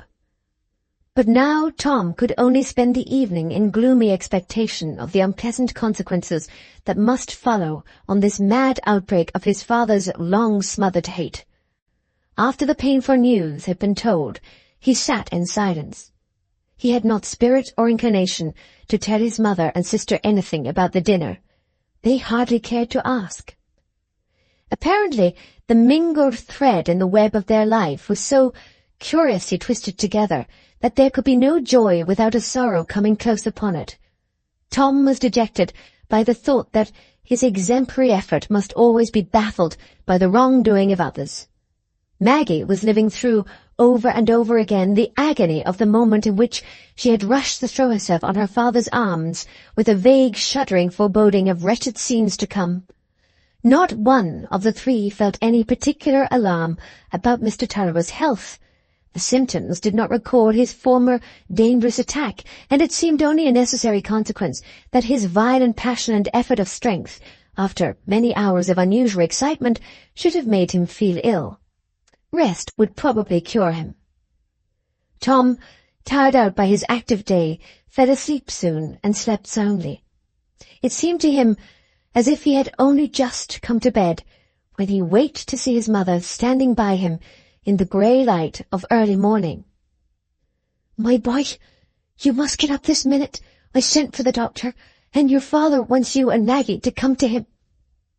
"Is he worse, Mother?" "He's been very ill all night with his head, but he doesn't say it's worse. He only said suddenly, 'Bessie, fetch the boy and girl, tell him to make haste.'" Maggie and Tom threw on their clothes hastily in the chill grey light and reached their father's room almost at the same moment. He was watching for them with an expression of pain on his brow, but with sharpened, anxious consciousness in his eyes. Mrs. Tulliver stood at the foot of the bed, frightened and trembling, looking worn and aged from disturbed rest. Maggie was at the bedside first, but her father's glance was toward Tom, who came and stood next to her. "Tom, my lad, it's come upon me, as I shan't get up again.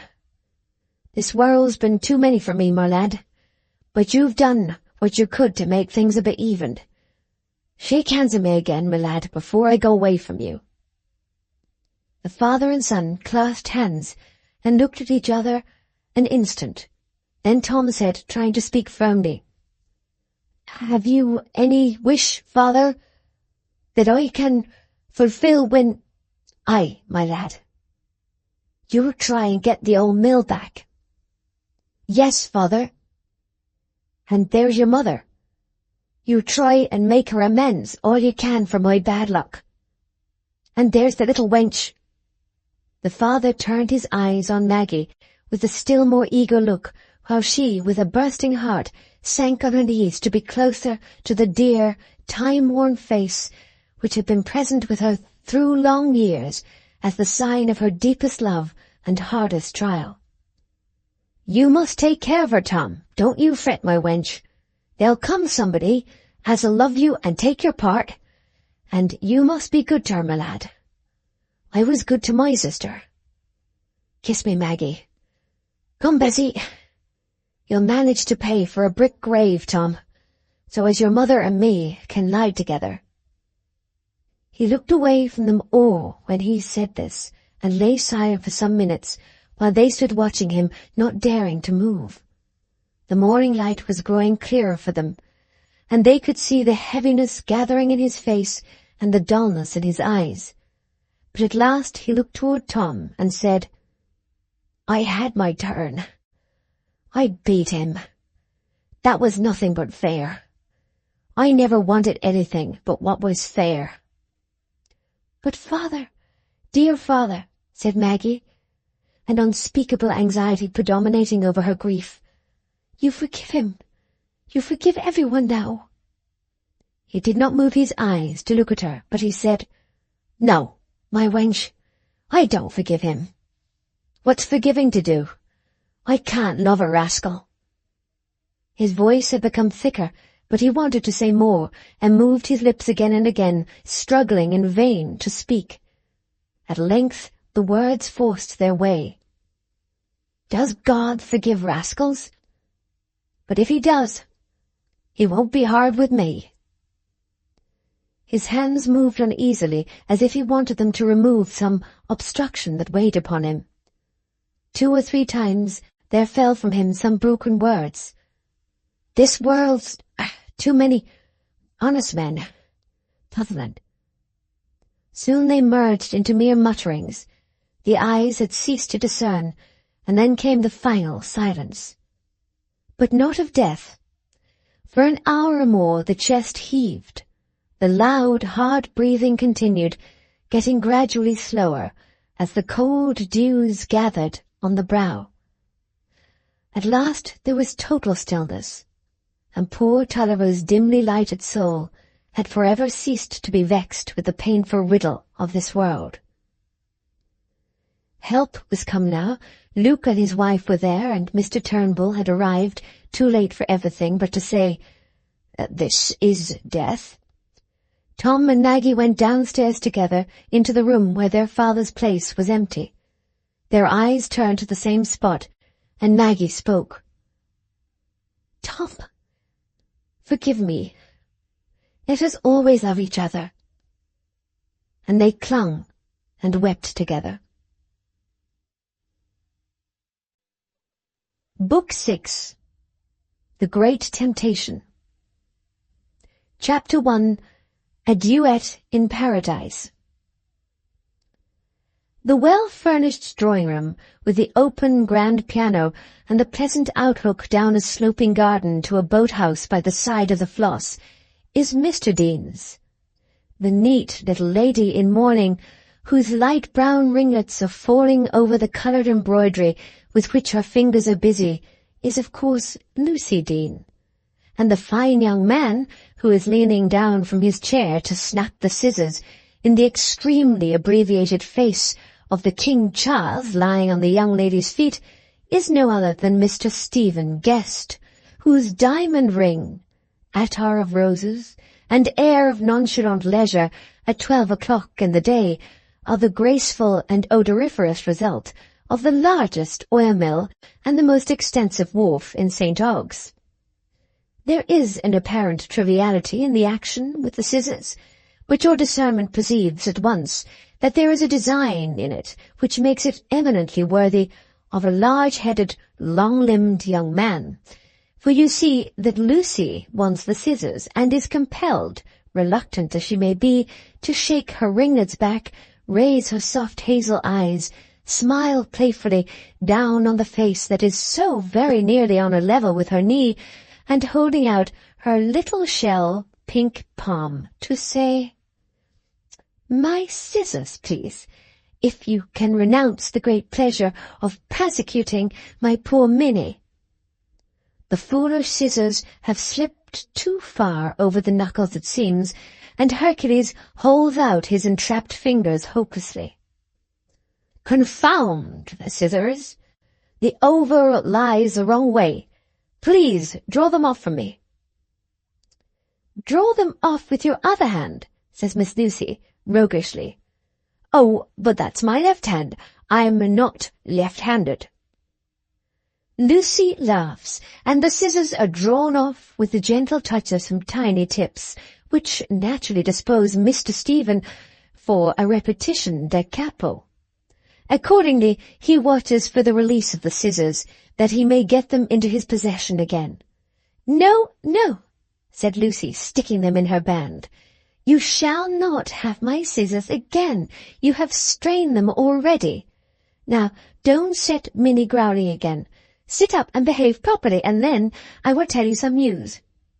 "What is that?" said Stephen, throwing himself back and hanging his right arm over the corner of his chair. He might have been sitting for his portrait, which would have represented a rather striking young man of 25, with a square forehead, short dark brown hair, standing erect with a slight wave at the end, like a thick crop of corn, and a half-ardent, half-sarcastic glance from under his well-marked horizontal eyebrows. "Is it very important news?" "Very, very. Guess." "You are going to change Minnie's diet and give him 3 ratafias soaked in a dessert spoonful of cream daily." "Quite wrong."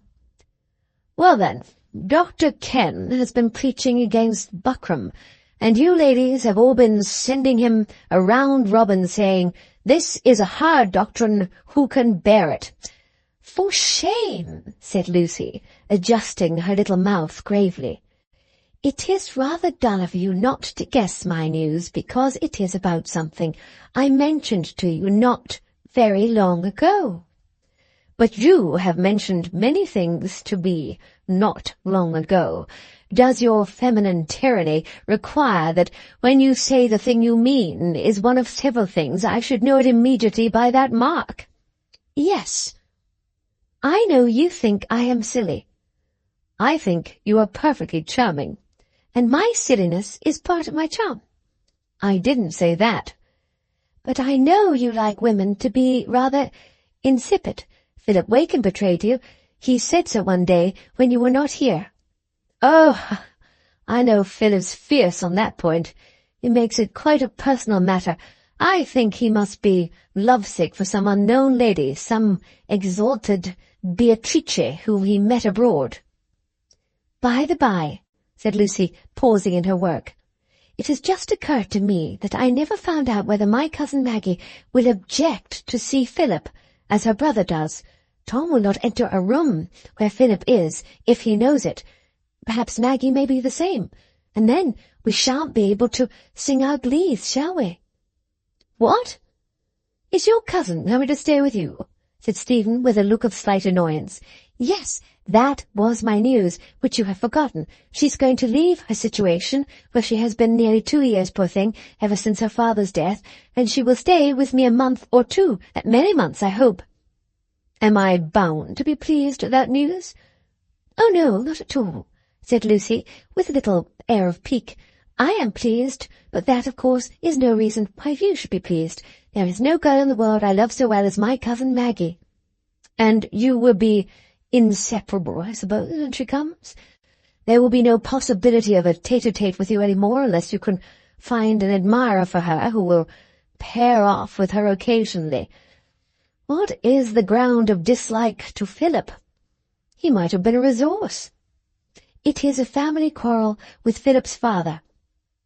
There were very painful circumstances, I believe. I never quite understood them or knew them all.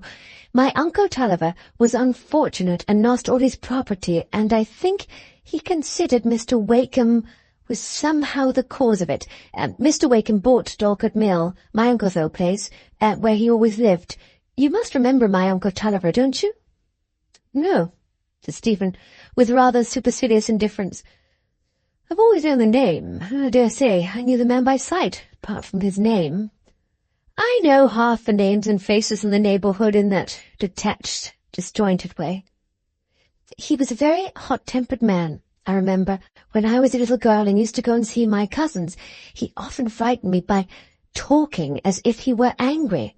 Papa told me there was a dreadful quarrel the very day before my uncle's death between him and Mr. Wakeham, but it was hushed up. That was when you were in London. Papa says my uncle was quite mistaken in many ways. His mind had become embittered. But Tom and Maggie must naturally feel it very painful to be reminded of these things. They have had so very much trouble.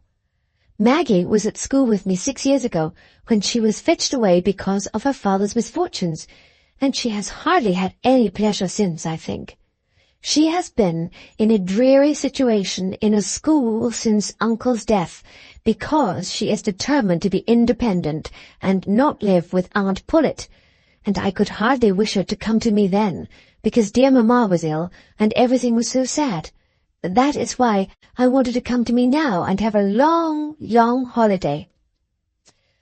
"Very sweet and angelic of you," said Stephen, looking at her with an admiring smile, "and all the more so if she has the conversational qualities of her mother."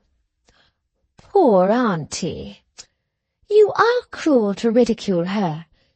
She is very valuable to me, I know.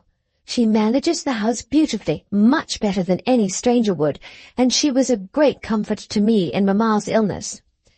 "Yes, but in point of companionship, one would prefer that she should be represented by her brandy cherries and cream cakes. I think with a shudder that her daughter will always be present in person and have no agreeable proxies of that kind. A fat blonde girl with round blue eyes, who will stare at her silently." "Oh, yes," exclaimed Lucy, laughing wickedly and clapping her hands. "That is just my cousin Maggie. You must have seen her." "No, indeed. I'm only guessing what Mrs. Tulliver's daughter must be, and then, if she is to banish Philip, our only apology for a tenner, that will be an additional bore." "But I hope that may not be. I think I would ask you to call on Philip and tell him Maggie is coming tomorrow. He is quite aware of Tom's feeling, and always keeps out of his way, so he will understand if you tell him that I asked you to warn him not to come until I write to ask him." "I think you had better write a pretty note for me to take. Phil is so sensitive, you know. The least thing might frighten him off coming at all, and we had hard work to get him. I can never induce him to come to the park. He doesn't like my sisters. I think it is only your fairy touch that can lay his ruffled feathers." Stephen mastered the little hand that was straying toward the table and touched it lightly with his lips. Little Lucy felt very proud and happy. She and Stephen were in that stage of courtship which makes the most exquisite moment of youth, the freshest blossom time of passion, when each is sure of the other's love, but no formal declaration has been made, and all is mutual divination, exalting the most trivial word, the lightest gesture, into thrills delicate and delicious as wafted jasmine scent. The explicitness of the engagement wears off this finest edge of susceptibility. It is jasmine gathered and presented in a large bouquet. "But it is really odd that you should have hit so exactly on Maggie's appearance and manners," said the cunning Lucy, moving to reach her desk, "because she might have been like her brother, you know, and Tom has not round eyes, and he is as far as possible from staring at people." "Oh, I suppose he's like his father. He seems to be as proud as Lucifer. Not a brilliant companion, though, I should think." "I like Tom. He gave me my Minnie when I lost Lolo, and Papa is very fond of him. He says Tom has excellent principles. It was through him that his father was able to pay all his debts before he died." "Aha! I've heard about that.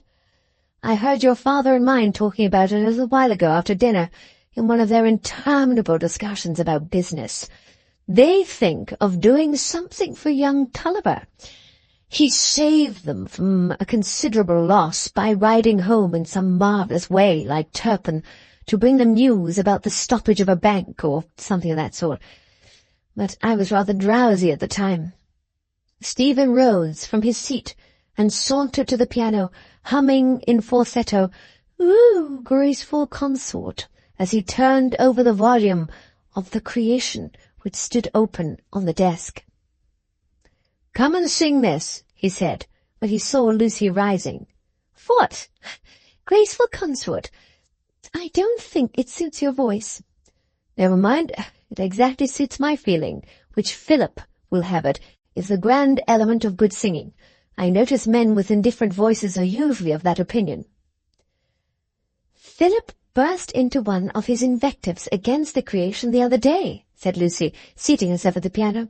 "He says it has a sort of sugared complacency and flattering make-believe in it, as if it were written for the birthday fete of a German Grand Duke." "Oh, pooh! He is the fallen Adam with a soured temper. We are Adam and Eve, unfallen, in paradise. Now then, the recitative, for the sake of the moral. You will sing the whole duty of woman, and from obedience grows my pride and happiness." "Oh, no, I shall not respect an Adam who drags the tempo as you will," said Lucy, beginning to play the duet. Surely the only courtship unshaken by doubts and fears must be that in which the lovers can sing together. The sense of mutual fitness that springs from the two deep notes fulfilling expectation just at the right moment between the notes of the silvery soprano, from the perfect accord of descending thirds and fifths, from the preconcerted loving chase of a fugue, is like enough to supersede any immediate demand for less impassioned forms of agreement. The contralto will not care to catechize the bass, the tenor will foresee no embarrassing dearth of remark in evenings spent with the lovely soprano. In the provinces, too, where music was so scarce in that remote time, how could the musical people avoid falling in love with each other? Even political principle must have been in danger of relaxation under such circumstances, and the violin, faithful to rotten boroughs, must have been tempted to fraternize in a demoralizing way with the reforming violoncello. In that case, the linnet-throated soprano and the full-toned bass singing, "With thee delight is ever new, with thee is life incessant bliss," believed what they sang all the more because they sang it. "Now for Raphael's great song," said Lucy, when they had finished the duet. "You do the heavy beasts to perfection." "That sounds complimentary," said Stephen, looking at his watch. "By Jove, it's nearly 1:30. Well, I can just sing this." Stephen delivered with admirable ease the deep notes representing the tread of the heavy beasts, but when a singer has an audience of two, there is room for divided sentiments. Minnie's mistress was charmed, but Minnie, who had entrenched himself trembling in his basket as soon as the music began, found this thunder so little to his taste that he leaped out and scampered under the remotest chiffonnier as the most eligible place in which a small dog could await the crack of doom.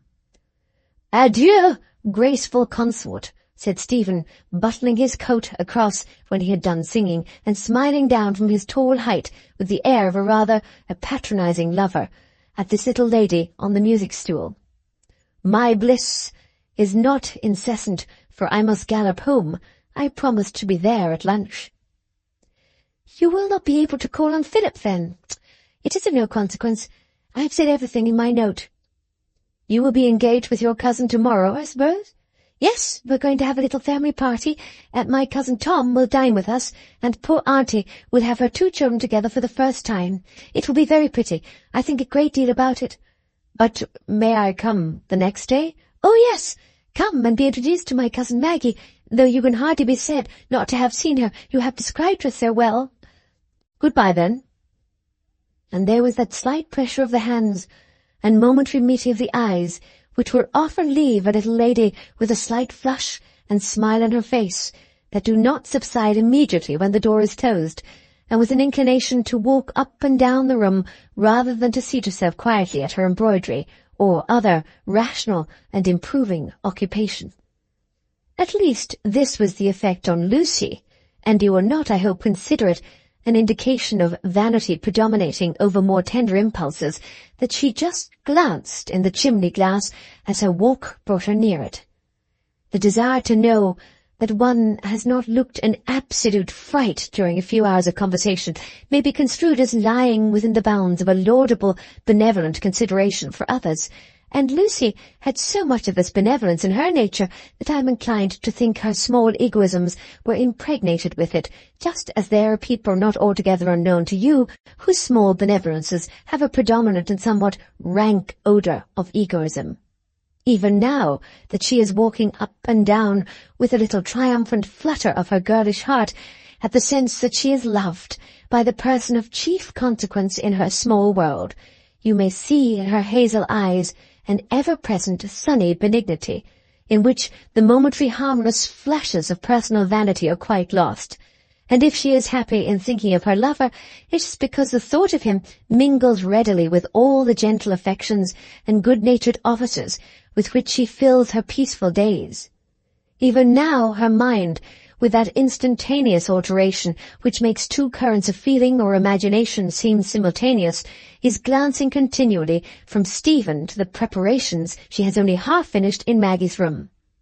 Cousin Maggie should be treated as well as the grandest lady visitor, nay, better, for she should have Lucy's best prints and drawings in her bedroom, and the very finest bouquet of spring flowers on her table. Maggie would enjoy all that. She was so fond of pretty things, and there was poor Aunt Tulliver that no one made any account of.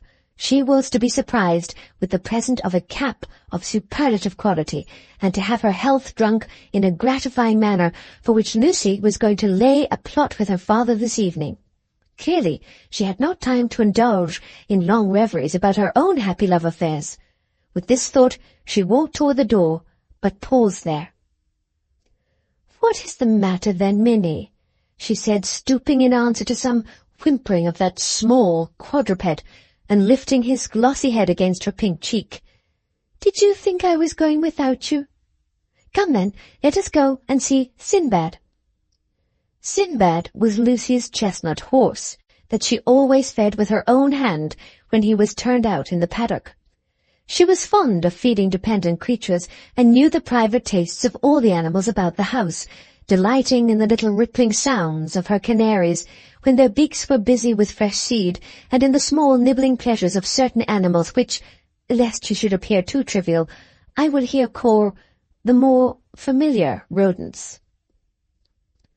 Was not Stephen Guest right in his decided opinion that this slim maiden of 18 was quite the sort of wife a man would not be likely to repent of marrying, a woman who was loving and thoughtful for other women, not giving them Judas kisses with eyes askance on their welcome defects, but with real care and vision for their half-hidden pains and mortifications, with long ruminating enjoyment of little pleasures prepared for them. Perhaps the emphasis of his admiration did not fall precisely on this rarest quality in her. Perhaps he approved his choice of her chiefly because she did not strike him as a remarkable rarity. A man likes his wife to be pretty. Well, Lucy was pretty, but not to a maddening extent.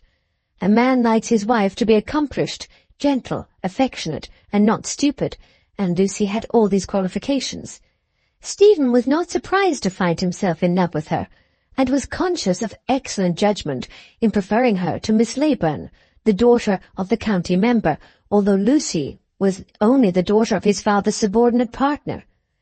Besides, he had had to defy and overcome a slight unwillingness and disappointment in his father and sisters, a circumstance which gives a young man an agreeable consciousness of his own dignity. Stephen was aware that he had sense and independent enough to choose the wife who was likely to make him happy, unbiased by any indirect considerations. He meant to choose Lucy.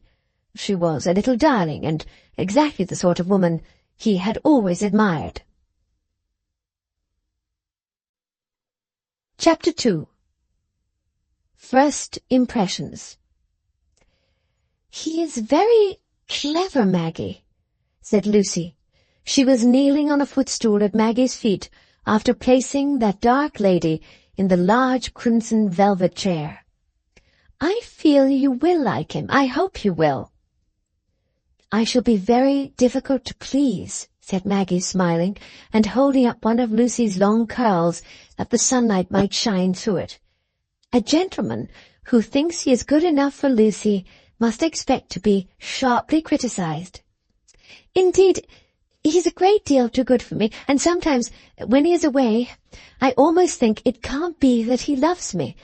But I can never doubt it when he's with me, though I couldn't bear anyone but you to know that I feel that way, Maggie." "Oh, then, if I disapprove of him, you can give him up, since you are not engaged," said Maggie with playful gravity. "I would rather not be engaged. When people are engaged, they begin to think of being married soon," said Lucy, too thoroughly preoccupied to notice Maggie's joke. "And I should like everything to go on for a long while just as it is. Sometimes I'm quite frightened lest Stephen should say that he has spoken to Papa, and from something that fell from Papa the other day, I feel sure he and Mr. Guest are expecting that, and Stephen's sisters are very civil to me now.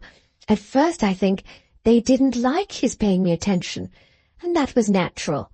It does seem out of keeping that I should ever live in a great place like the Park House, such a little insignificant thing as I am."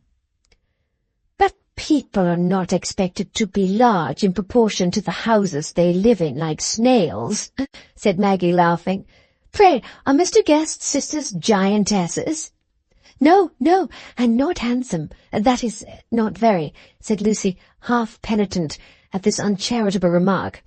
"But he is, at least he is generally considered very handsome." "Though you are unable to share that opinion?"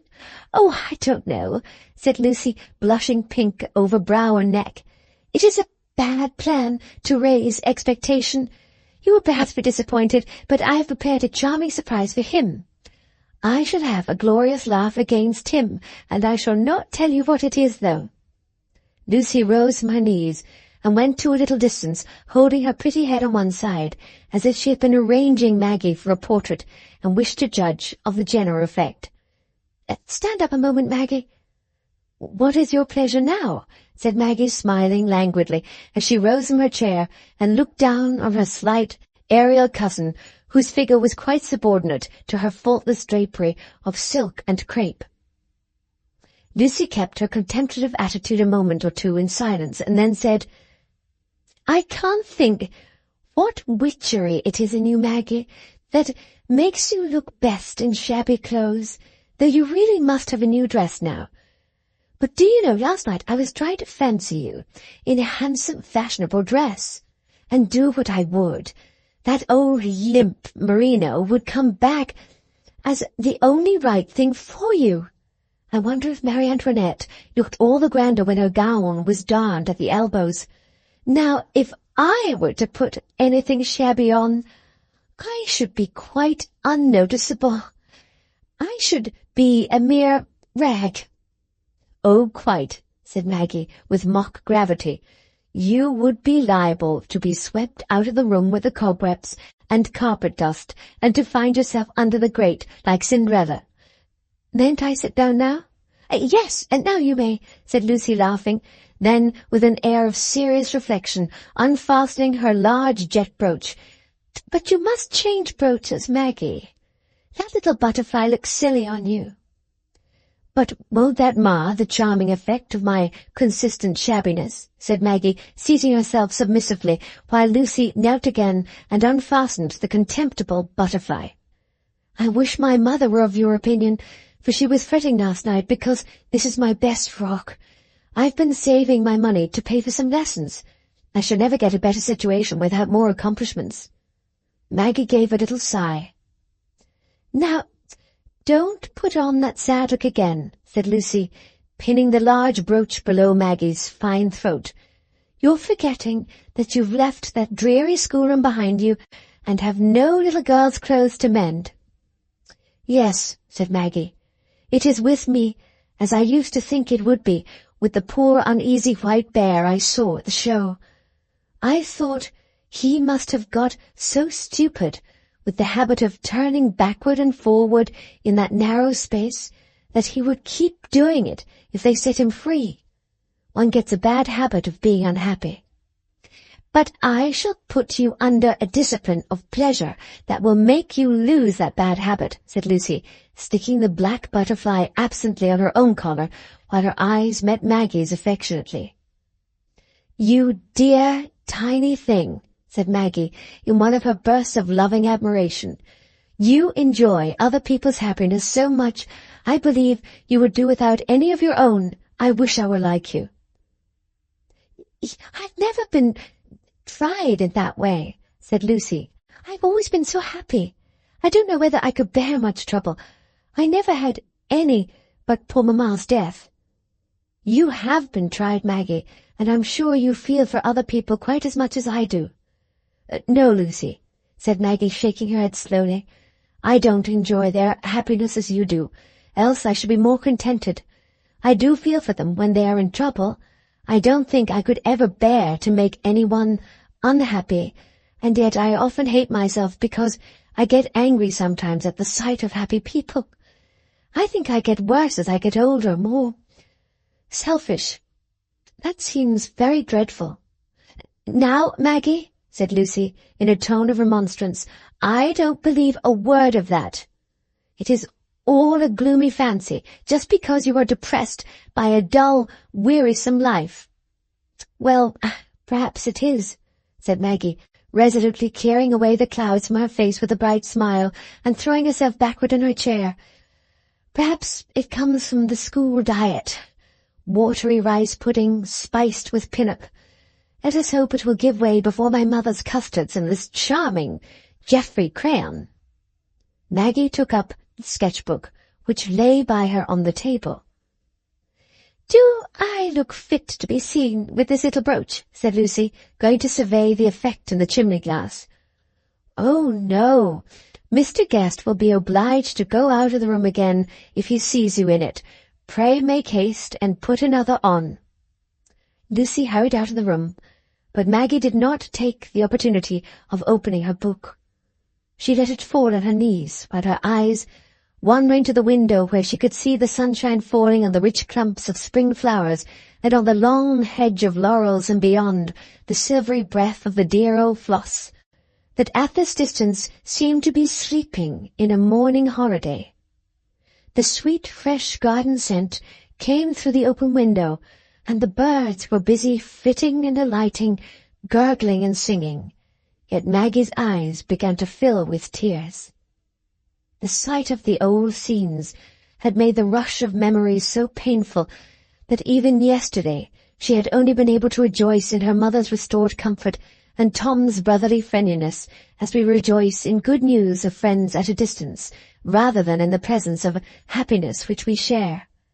Memory and imagination urged upon her a sense of privation too keen to let her taste what was offered in the transient present.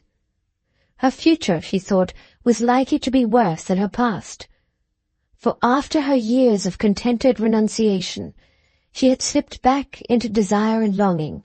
She found joyless days of distasteful occupation harder and harder. She found the image of the intense and varied life she yearned for and despaired of becoming more and more importunate. The sound of the opening door roused her, and hastily wiping away her tears, she began to turn over the leaves of her book. There is one pleasure, I know, Maggie, that your deepest dismalness will never resist, said Lucy, beginning to speak as soon as she entered the room. That is music, and I mean you to have quite a riotous feast of it. I mean you to get up your playing again, which used to be so much better than mine when you were at Laceham. You would have laughed to see me playing the little girls' tunes over and over to them when I took them to practice, said Maggie, just for the sake of fingering the dear keys again. But I don't know whether I could play anything more difficult now than Begone, Dull Care. I know what a wild state of joy you used to be in when the glee-men came round, said Lucy, taking up her embroidery, and we might have all those old glees that you used to love so, if I were certain that you don't feel exactly as Tom does about some things." "I should have thought there was nothing you might be more certain of," said Maggie, smiling. "I ought rather to have said one particular thing, because if you feel just as he does about that, we shall want our third voice. St. Ogg's is so miserably provided with musical gentlemen. There are really only Stephen and Philip Wakem, who have any knowledge of music, so as to be able to sing a part." Lucy had looked up from her work as she uttered the last sentence, and saw that there was a change in Maggie's face. "Does it hurt you to hear the name mentioned, Maggie? If it does, I will not speak of him again. I know Tom will not see him, if he can avoid it." "I don't feel at all as Tom does on that subject," said Maggie, rising and going to the window as if she wanted to see more of the landscape. "I've always liked Philip Wakem ever since I was a little girl and saw him at Lawton. He was so good when Tom hurt his foot." "Oh, I'm so glad," said Lucy. "Then you won't mind his coming sometimes, and we can have much more music than we could without him. I'm very fond of poor Philip, only I wish he were not so morbid about his deformity. I suppose it is his deformity that makes him so sad and sometimes bitter. It is certainly very piteous to see his poor little crooked body and pale face among great, strong people." "But, Lucy," said Maggie, trying to arrest the prattling stream. "Ah, there is the doorbell. That must be Stephen," Lucy went on, not noticing Maggie's faint effort to speak. "One of the things I most admire in Stephen is that he makes a greater friend of Philip than anyone." It was too late for Maggie to speak now. The drawing-room door was opening, and Minnie was already growling in a small way at the entrance of a tall gentleman, who went up to Lucy and took her hand with a half-polite, half-tender glance and tone of inquiry, which seemed to indicate that he was unconscious of any other presence. "Let me introduce you to my cousin, Miss Tulliver," said Lucy, turning with wicked enjoyment toward Maggie, who now approached from the farther window. "This is Mr. Stephen Guest." For one instant, Stephen could not conceal his astonishment at the sight of this tall, dark-eyed nymph with her jet-black coronet of hair. The next, Maggie felt herself, for the first time in her life, receiving the tribute of a very deep blush and a very deep bow from a person toward whom she herself was conscious of timidity. This new experience was very agreeable to her, so agreeable that it almost effaced her previous emotion about Philip. There was a new brightness in her eyes, and a very becoming flush on her cheek as she seated herself. "I hope you perceive what a striking likeness you drew the day before yesterday," said Lucy, with a pretty laugh of triumph. She enjoyed her lover's confusion. The advantage was usually on his side.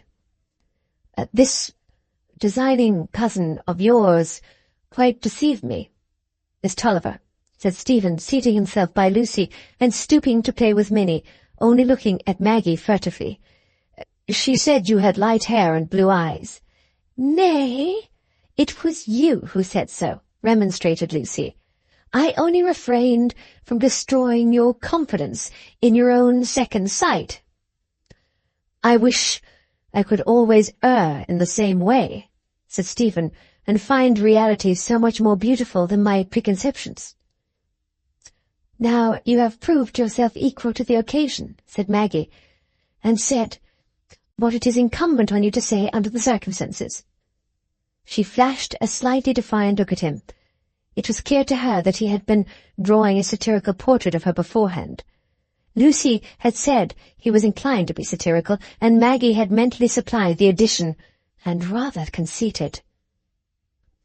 An alarming amount of devil there, was Stephen's first thought. The second, when she had bent over her work, was, "I wish she would look at me again." The next was to answer, "I suppose all phrases of mere compliment have their turn to be true. A man is occasionally grateful when he says, 'Thank you.' It's rather hard upon him that he must use the same words with which all the world declines a disagreeable invitation. Don't you think so, Miss Tulliver?" "No," said Maggie, looking at him with her direct glance. "If we use common words on a great occasion, they are the more striking, because they are felt at once to have a particular meaning, like old banners or everyday clothes hung up in a sacred place." "Then my compliment ought to be eloquent," said Stephen, really not quite knowing what he said, while Maggie looked at him, seeing that the words were so far beneath the occasion. "No compliment can be eloquent except as an expression of indifference," said Maggie, flushing a little. Lucy was rather alarmed. She thought Stephen and Maggie were not going to like each other. She had always feared lest Maggie should appear too old and clever to please like critical gentlemen. "Why, dear Maggie," she interposed, "you have always pretended that you are too fond of being admired, and now I think you are angry because someone ventures to admire you." "Not at all," said Maggie. "I like too well to feel that I am admired, but compliments never make me feel that." "I will never pay you a compliment again, Miss Tulliver," said Stephen. "Thank you. That will be proof of respect." Poor Maggie. She was so unused to society that she could take nothing as a matter of course, and had never in her life spoken from the lips merely, so that she must necessarily appear absurd to more experienced ladies, from the excessive feeling she was apt to throw into very trivial incidents. But she was even conscious herself of a little absurdity in this instance. It was true she had a theoretic objection to compliments, and had once said impatiently to Philip that she didn't see why women were to be told with a simper that they were beautiful, any more than old men were to be told that they were venerable. Still, to be so irritated by a common practice in the case of a stranger like Mr. Stephen Guest, and to care about his having spoken slightly of her before he had seen her, was certainly unreasonable, and as soon as she was silent, she began to be ashamed of herself. It did not occur to her that her irritation was due to the pleasanter emotion which preceded it, just as when we are satisfied with a sense of glowing warmth, an innocent drop of cold water may fall upon us as a sudden smart. Stephen was too well-bred not to seem unaware that the previous conversation could have been felt embarrassing, and at once began to talk of impersonal matters, asking Lucy if she knew when the bazaar was at length to take place, so that there might be some hope of seeing her rein the influence of her eyes on objects more grateful than those worsted flowers that were growing under her fingers. "Some day next month, I believe," said Lucy. "But your sisters are doing more for it than I. They are to have the largest stall." "Ah, yes, but they carry on their manufactures in their own sitting-rooms, where I don't intrude in them. I see you are not addicted to the fashionable vice of fancy work, Miss Tulliver," said Stephen, looking at Maggie's plain hemming. "No," said Maggie. "I can do nothing more difficult or more elegant than shirt-making." "And your plain sewing is so beautiful, Maggie," said Lucy, "that I think I shall beg a few specimens of you to show as fancy work. Your exquisite sewing is quite a mystery to me. You used to dislike that sort of work so much in old days." "It is a mystery easily explained, dear," said Maggie, looking up quietly. "Plain sewing was the only thing I could get money by, so I was obliged to try it and do it well." Lucy, good and simple as she was, could not help blushing a little. She did not quite like that Stephen should know that. Maggie need not have mentioned it. Perhaps there was some pride in the confession, the pride of poverty, that will not be ashamed of itself. But if Maggie had been the queen of coquettes, she could hardly have invented a means of giving greater piquancy to her beauty in Stephen's eyes. I am not sure that the quiet admission of plain sewing in poverty would have done alone, but assisted by the beauty, they made Maggie more unlike other women even than she had seemed at first. "But I can knit, Lucy," Maggie went on, "if that will be of any use for your bazaar." "Oh, yes, of infinite use. I shall set you to work with scarlet wool tomorrow. But your sister is the most enviable person," continued Lucy, turning to Stephen, "to have the talent of modelling. She is doing a wonderful bust of Dr. Ken entirely from memory." "Why, if she can remember to put the eyes very near together and the corners of the mouth very far apart, the likeness can hardly fail to be striking in St. Aug's." "Now that is very wicked of you," said Lucy, looking rather hurt. "I didn't think you would speak disrespectfully of Dr. Ken." "I didn't say anything disrespectful of Dr. Ken. Heaven forbid, but I'm not bound to respect a libellous bust of him. I think Ken is one of the finest fellows in the world. I don't care much about the tall candlesticks he has put in the communion table, and I shouldn't like to spoil my temper by getting up early prayers every morning, but he's the only man I ever knew personally who seems to me to have anything of the real apostle in him, a man who has 800 a year and is contented with deal furniture and boiled beef because he gives away 2/3 of his income. That was a very fine thing of him, taking into his house that poor lad Grattan, who shot his mother by accident. He sacrifices more time than a less busy man could spare to save the poor fellow from getting into a morbid state of mind about it. He takes the lad out with him constantly, I see." "That is beautiful," said Maggie, who had let her work fall and was listening with keen interest.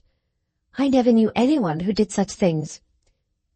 "And one admires that sort of action in Ken all the more," said Stephen, "because his manners in general are rather cold and severe. There's nothing sugary and maudlin about him." "Oh, I think he's the perfect character," said Lucy, with pretty enthusiasm. "No, there I can't agree with you," said Stephen, shaking his head with sarcastic gravity. "Now what fault can you point out in him?" "He's an Anglican." "Well, those are the right views, I think," said Lucy gravely. "That settles the question in the abstract," said Stephen, "but not from a parliamentary point of view. He has set the dissenters and the church people by the ears, and a rising senator like myself, of whose services the country is very much in need, will find it inconvenient when he puts up for the honour of representing St. Aug's in Parliament." "Do you really think of that?" said Lucy, her eyes brightening with a proud pleasure that made her neglect the argumentative interests of Anglicanism. "Decidedly. Whenever old Mr. Leyburn's public spirit and gout induce him to give way, my father's heart is set in it, and gifts like mine, you know." Here Stephen drew himself up and rubbed his large white hands over his hair with playful self-admiration. "Gifts like mine involve great responsibilities. Don't you think so, Miss Tulliver?" "Yes," said Maggie, smiling but not looking up. "So much fluency and self-possession should not be wasted entirely on private occasions." "Ah, I see how much penetration you have," said Stephen. "You have discovered already that I am talkative and impudent. Now, superficial people never discern that, owing to my manner, I suppose." "She doesn't look at me when I talk of myself," he thought, while his listeners were laughing. "I must try other subjects." Did Lucy intend to be present at the meeting of the book club next week? Was the next question. Then followed the recommendation to choose Southey's Life of Cowper, unless she were inclined to be philosophical, and startle the ladies of St. Aug's by voting for one of the Bridgewater treatises. Of course Lucy wished to know what these alarmingly learned books were, and as it is always pleasant to improve the minds of ladies by talking to them at ease on subjects of which they know nothing, Stephen became quite brilliant in an account of Buckland's treatise, which he had just been reading. He was rewarded by seeing Maggie let her work fall, and gradually get so absorbed in his wonderful geological story that she sat looking at him, leaning forward with crossed arms and with an entire absence of self-consciousness, as if he had been the snuffiest of old professors and she a downy-lipped alumna. He was so fascinated by the clear, large gaze that at last he forgot to look away from it occasionally toward Lucy. But she, sweet child, was only rejoicing that Stephen was proving to Maggie how clever he was, and that they would certainly be good friends after all. "I will bring you the book, shall I, Miss Tulliver?" said Stephen, when he found the stream of his recollections running rather shallow. "There are many illustrations in it that you would like to see." "Oh, thank you," said Maggie, blushing, with returning self-consciousness at his direct address, and taking up her work again. "No, no," Lucy interposed. "I must forbid your plunging Maggie in books. I shall never get her away from them, and I want her to have delicious do-nothing days filled with boating and chatting and riding and driving. That is the holiday she needs." "Apropos," said Stephen, looking at his watch, "shall we go out for a row on the river now? The tide will suit for us to the Tofton way, and we can walk back." That was a delightful proposition to Maggie, for it was years since she had been on the river. When she was gone to put on her bonnet, Lucy lingered to give an order to the servant, and took the opportunity of telling Stephen that Maggie had no objection to seeing Philip, so that it was a pity she had sent that note the day before yesterday, but she would write another tomorrow and invite him. "I'll call and beat him up tomorrow," said Stephen, "and bring him with me in the evening, shall I? My sisters will want to call on you when I tell them your cousin is with you. I must leave the field clear for them in the morning." "Oh, yes, pray, bring him," said Lucy. "And you will like Maggie, shan't you?" she added in a beseeching tone. "Isn't she a dear, noble-looking creature?" "Too tall," said Stephen, smiling down upon her, "and a little too fiery. She's not my type of woman, you know." Gentlemen, you are aware, are apt to impart these imprudent confidences to ladies concerning their unfavourable opinion of sister fair ones. That is why so many women have the advantage of knowing that they are secretly repulsive to men who have self-denyingly made ardent love to them. And hardly anything could be more distinctively characteristic of Lucy than that she both implicitly believed what Stephen said and was determined that Maggie should not know it. But you, who have a higher logic than the verbal to guide you, have already foreseen, as the direct sequence to that unfavourable opinion of Stephen's, that he walked down to the boat-house calculating, by the aid of a vivid imagination, that Maggie must give him her hand at least twice in consequence of this pleasant boating plan, and that a gentleman who wishes ladies to look at him as advantageously situated when he is rowing them in a boat. What then? Had he fallen in love with this surprising daughter of Mrs. Tulliver at first sight? Certainly not. Such passions are never heard of in real life. Besides, he was in love already and half engaged to the dearest little creature in the world, and he was not a man to make a fool of himself in any way. But when one is 25, one has not chalk stones at one's finger ends, that the touch of a handsome girl should be entirely indifferent. It was perfectly natural and safe to admire beauty and enjoy looking at it, at least under such circumstances as the present. And there was really something very interesting about this girl with her poverty and troubles. It was gratifying to see the friendship between the two cousins. Generally, Stephen admitted, he was not fond of women who had any peculiarity of character, but here the peculiarity seemed really of a superior kind, and provided one is not obliged to marry such women, why, they certainly make a variety in social intercourse. Maggie did not fulfill Stephen's hope by looking at him during the first quarter of an hour.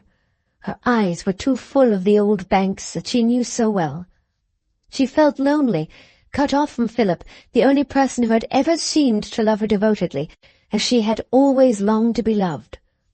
But presently the rhythmic movement of the oars attracted her, and she thought she should like to learn how to row. This roused her from her reverie, and she asked if she might take an oar. It appeared that she required much teaching, and she became ambitious. The exercise brought the warm blood into her cheeks, and made her inclined to take her lesson merrily.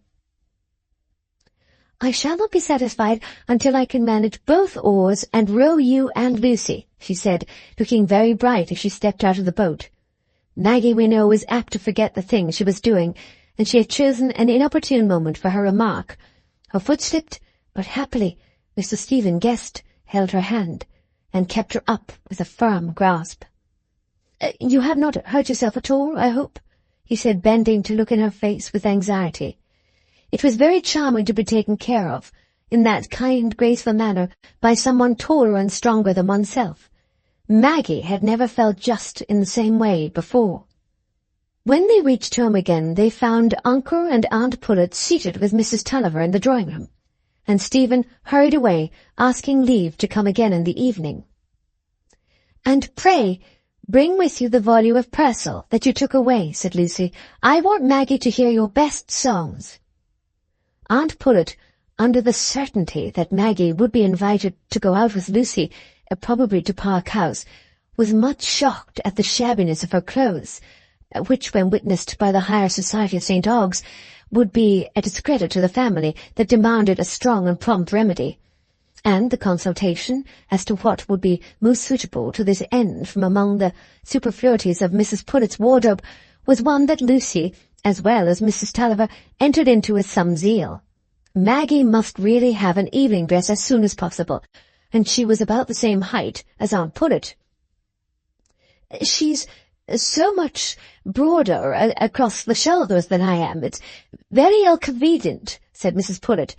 "Else she might wear that beautiful black brocade of mine without any alteration, and her arms are beyond everything," added Mrs. Pullet sorrowfully as she lifted Maggie's large round arm. "She'd never get my sleeves on." "Oh, never mind that, Aunt. Send us the dress," said Lucy. "I don't mean Maggie to have long sleeves, and I have abundance of black lace with trimming. Her arms will look beautiful." "Maggie's arms are a pretty shade," said Mrs. Tulliver. "They're like mine used to be, only mine was never brown. I wish she'd had our family skin." "Nonsense, Auntie," said Lucy, patting her Aunt Tulliver's shoulder. "You don't understand those things. A painter would think Maggie's complexion beautiful." "Maybe, my dear," said Mrs. Tulliver submissively. "You know better than I do. Only, when I was young, a brown skin wasn't thought well on among respectable folks." "No," said Uncle Pullet, who took intense interest in the ladies' conversation as he sucked his lozenges. "No, there was a song about the nut brown maid, too. I think she was crazy. Crazy Kate, but I just can't remember." "Oh, dear, dear," said Maggie, laughing but impatient. "I think that will be the end of my brown skin, if it is always to be talked about so much."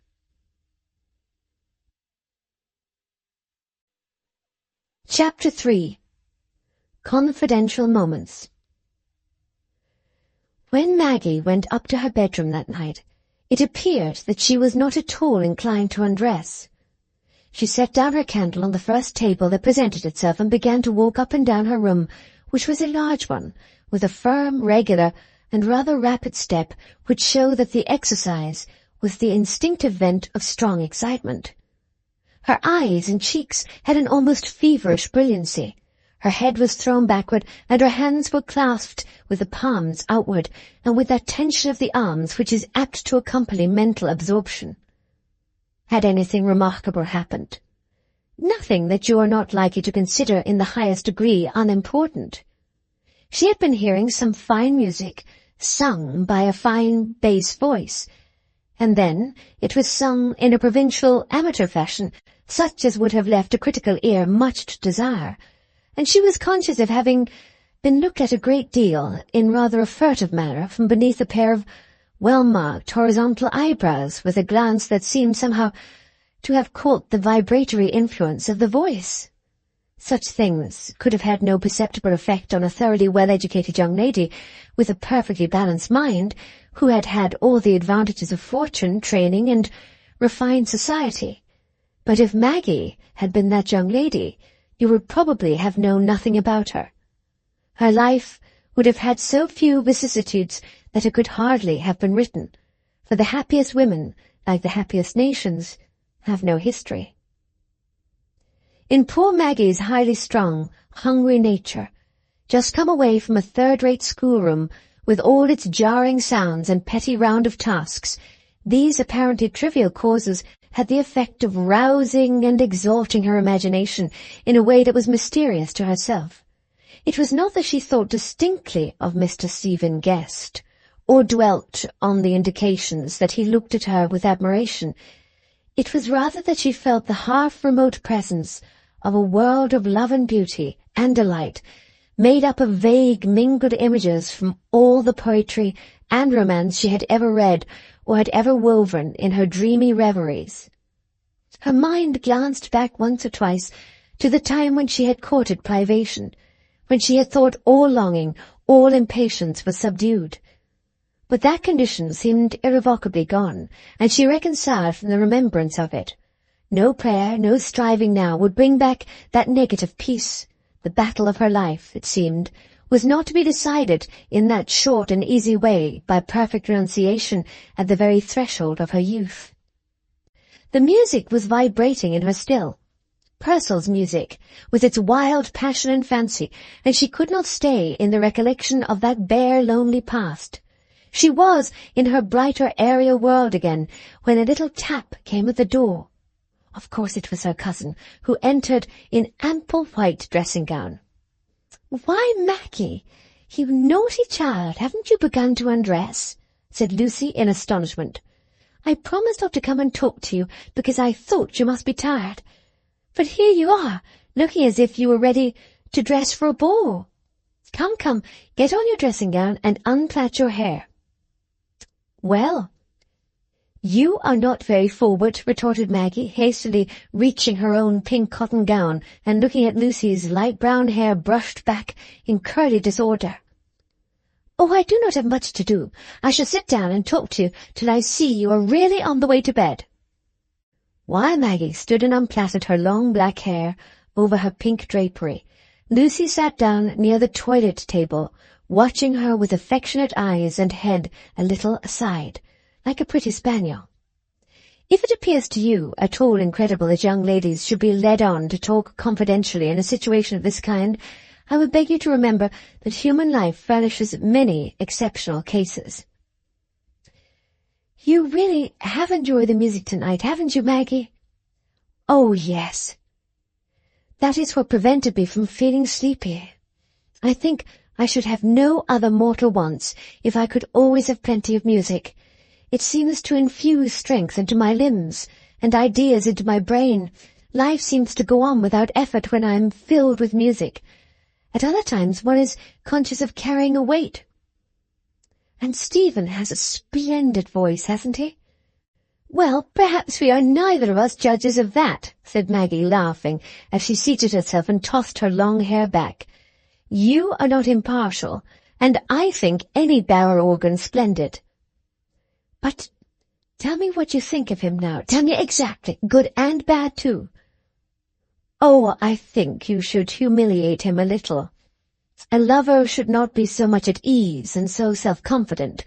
He ought to tremble more." "Nonsense, Maggie.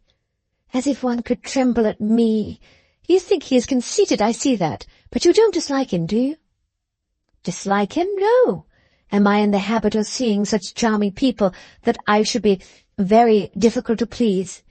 Besides, how could I dislike anyone that promised to make you happy, you dear thing?" Maggie pinched Lucy's dimpled chin.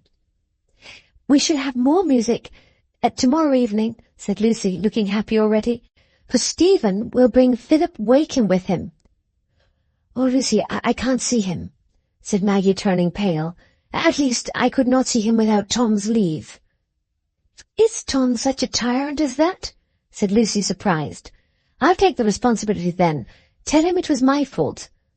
"But, dear," said Maggie, falteringly, "I promised Tom very solemnly before my father's death.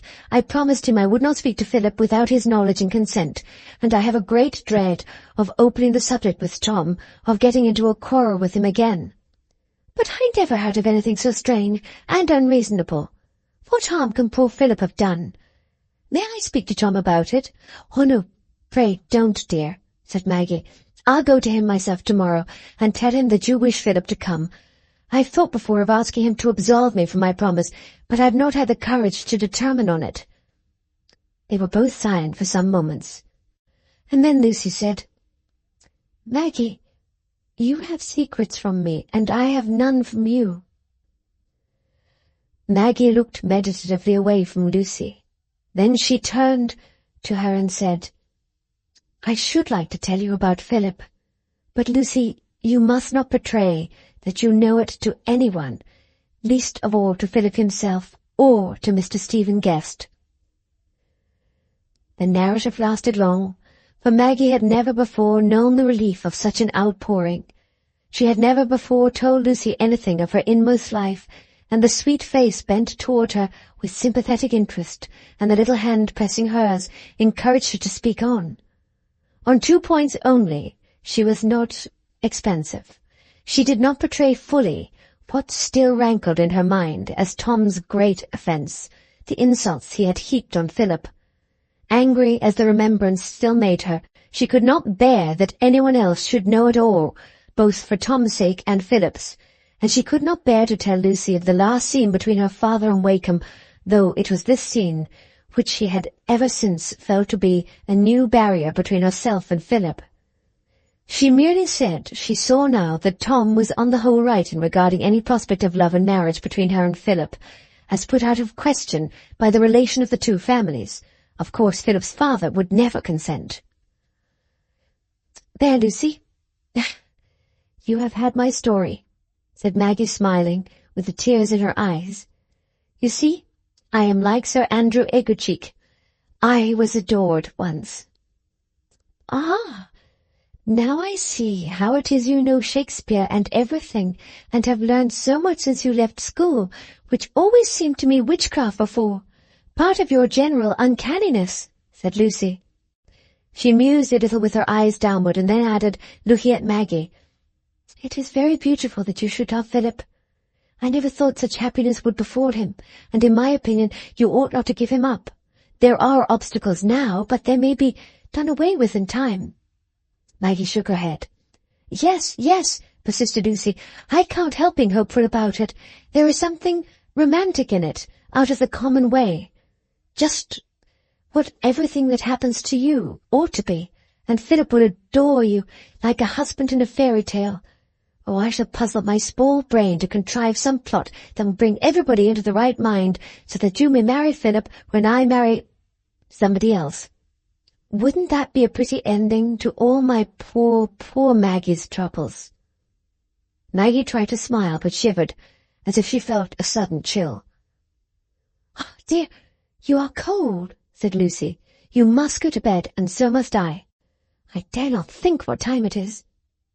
They kissed each other, and Lucy went away, possessed of a confidence which had a strong influence over her subsequent impressions. Maggie had been thoroughly sincere. Her nature had never found it easy to be otherwise, but confidences are sometimes blinding, even when they are sincere. Chapter 4. Brother and Sister. Maggie was obliged to go to Tom's lodgings in the middle of the day, when he would be coming in to dinner, else she would not have found him at home. He was not lodging with entire strangers. Our friend Bob Yakin had, with Mum's tacit consent, taken not only a wife about 8 months ago, but also one of those queer old houses, pierced with surprising passages, by the waterside, where, as he observed, his wife and mother could keep themselves out of mischief by letting out 2 pleasure boats in which he had invested some of his savings, and by taking in a lodger for the parlour and spare bedroom. Under these circumstances, what could be better for the interests of all parties, sanitary considerations apart, than that the lodger should be Mr. Tom? It was Bob's wife who opened the door to Maggie. She was a tiny woman, with a general physiognomy of a Dutch doll, looking in comparison with Bob's mother, who filled up the passage in the rear, very much like one of those human figures which artists find conveniently standing near a colossal statue to show the proportions. The tiny woman curtsied and looked up at Maggie with some awe as soon as she opened the door. But the words, "Is my brother at home?"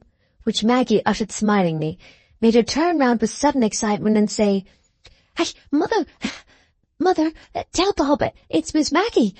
Come in, miss, for goodness do," she went on, opening the side door and endeavouring to flatten her person against the wall to make the utmost space for the visitor.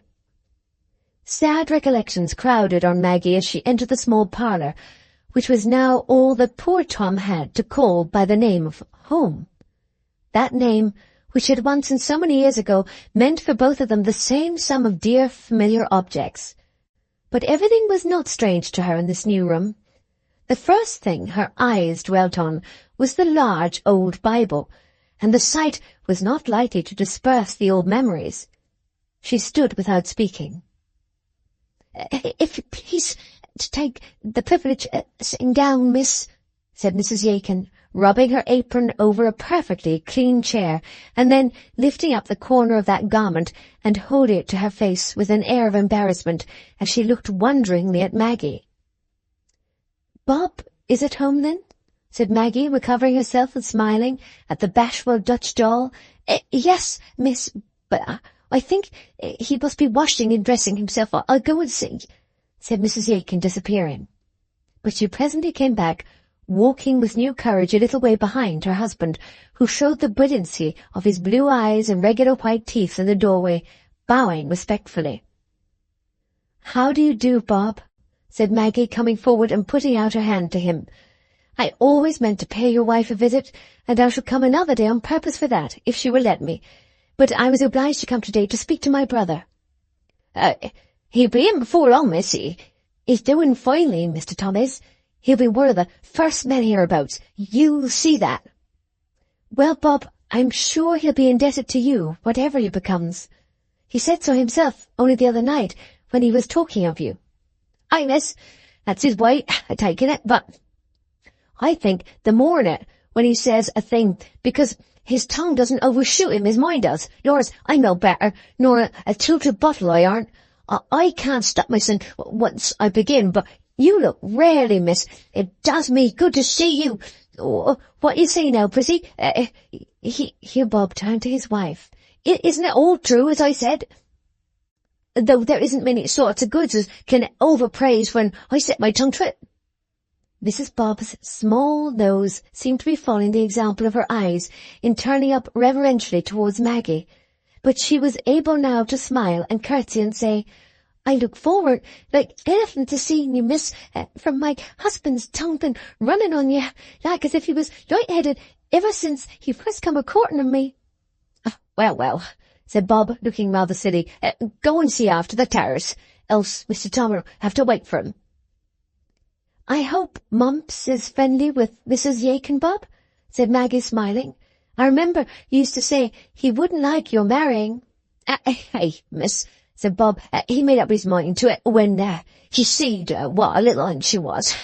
He pretends not to see her mostly, or else to think as she isn't fully grown. But about Mr. Tom, miss," said Bob, speaking lower and looking serious, "he's as close as a iron biller, he is, and I'm a cutish chap, and when I've left off carrying my pack, and I'm at the loose end, I've got more brains nor I know what to do with, and I'm forced to busy myself with other folks inside, and it worries me as Mr. Tom will sit by himself, so glumpish, and knitting his brow, and looking at the fire of a night.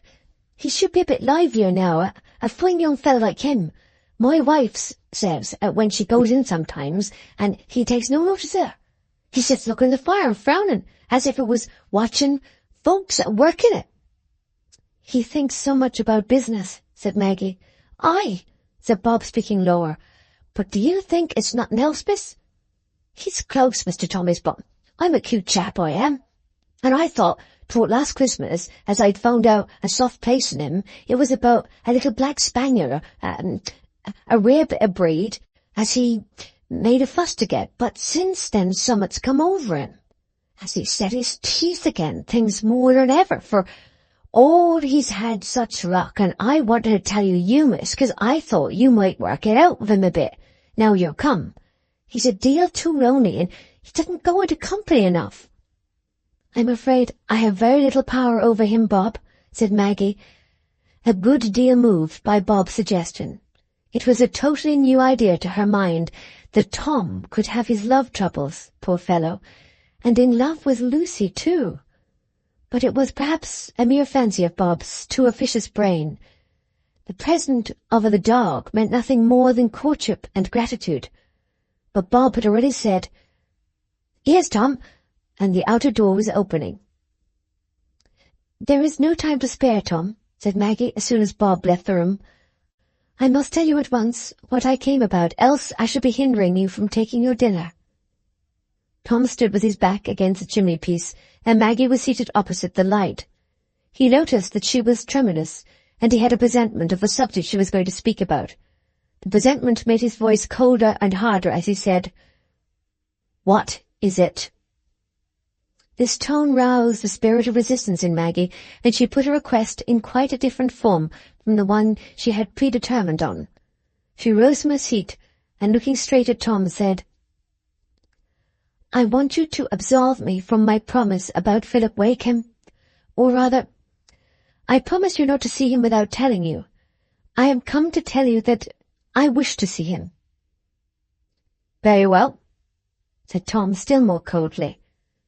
But Maggie had hardly finished speaking in that chill, defiant manner before she repented and felt the dread of alienation from her brother.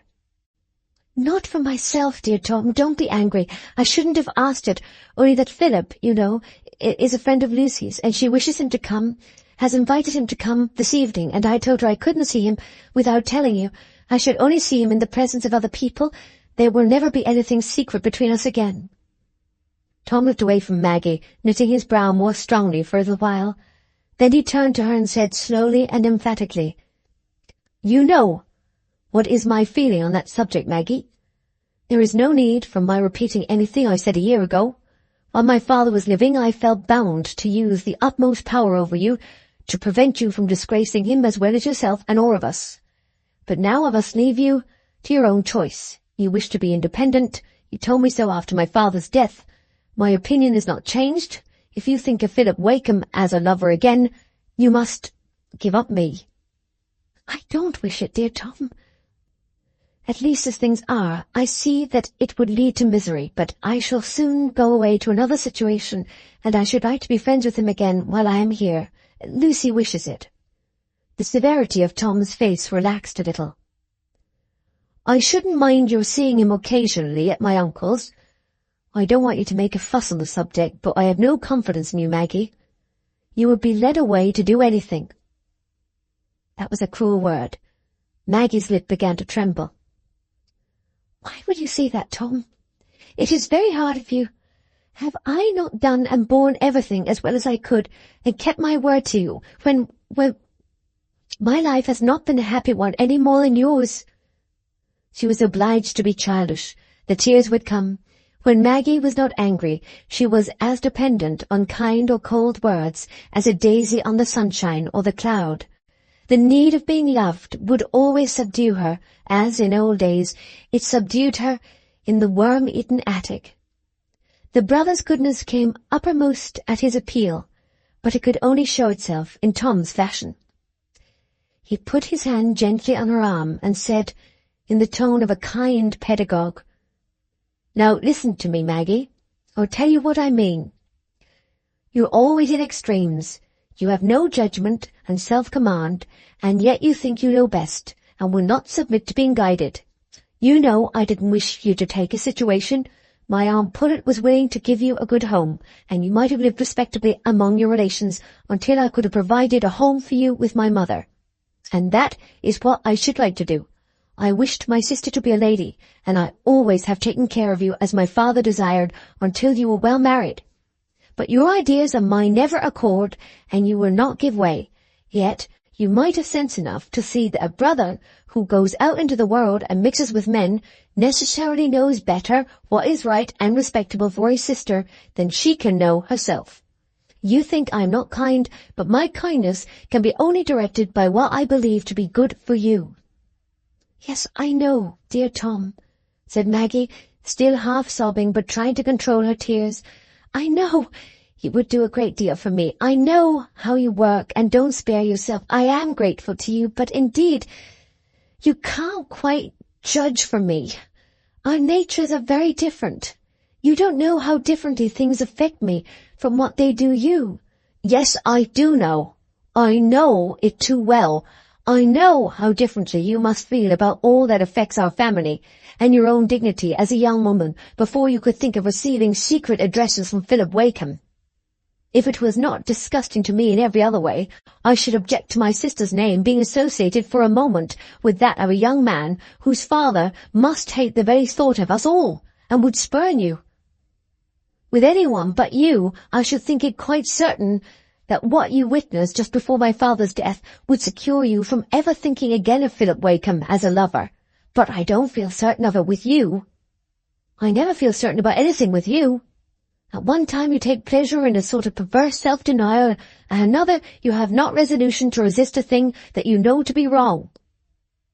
There was a terrible cutting truth in Tom's words. That hard rind of truth which is discerned by unimaginative, unsympathetic minds. Maggie always writhed under this judgment of Tom's. She rebelled and was humiliated in the same moment. It seemed as if he held a glass before her to show her own folly and weakness, as if he were a prophetic voice predicting her future fallings. And yet all the while she judged him in return. She said inwardly that he was narrow and unjust, that he was below feeling those mental needs which were often the source of the wrongdoing or absurdity that made her life a painless riddle to him. She did not answer directly. Her heart was too full, and she sat down leaning her arm on the table. It was no use trying to make Tom feel that she was near to him. He always repelled her. Her feeling under his words was complicated by the allusion to the last scene between her father and Wakem, and at length that painful, solemn memory surmounted the immediate grievance. No, she did not think of such things with frivolous indifference, and Tom must not accuse her of that. She looked up at him with a grave, earnest gaze, and said, "I can't make you think better of me, Tom, by anything I can say.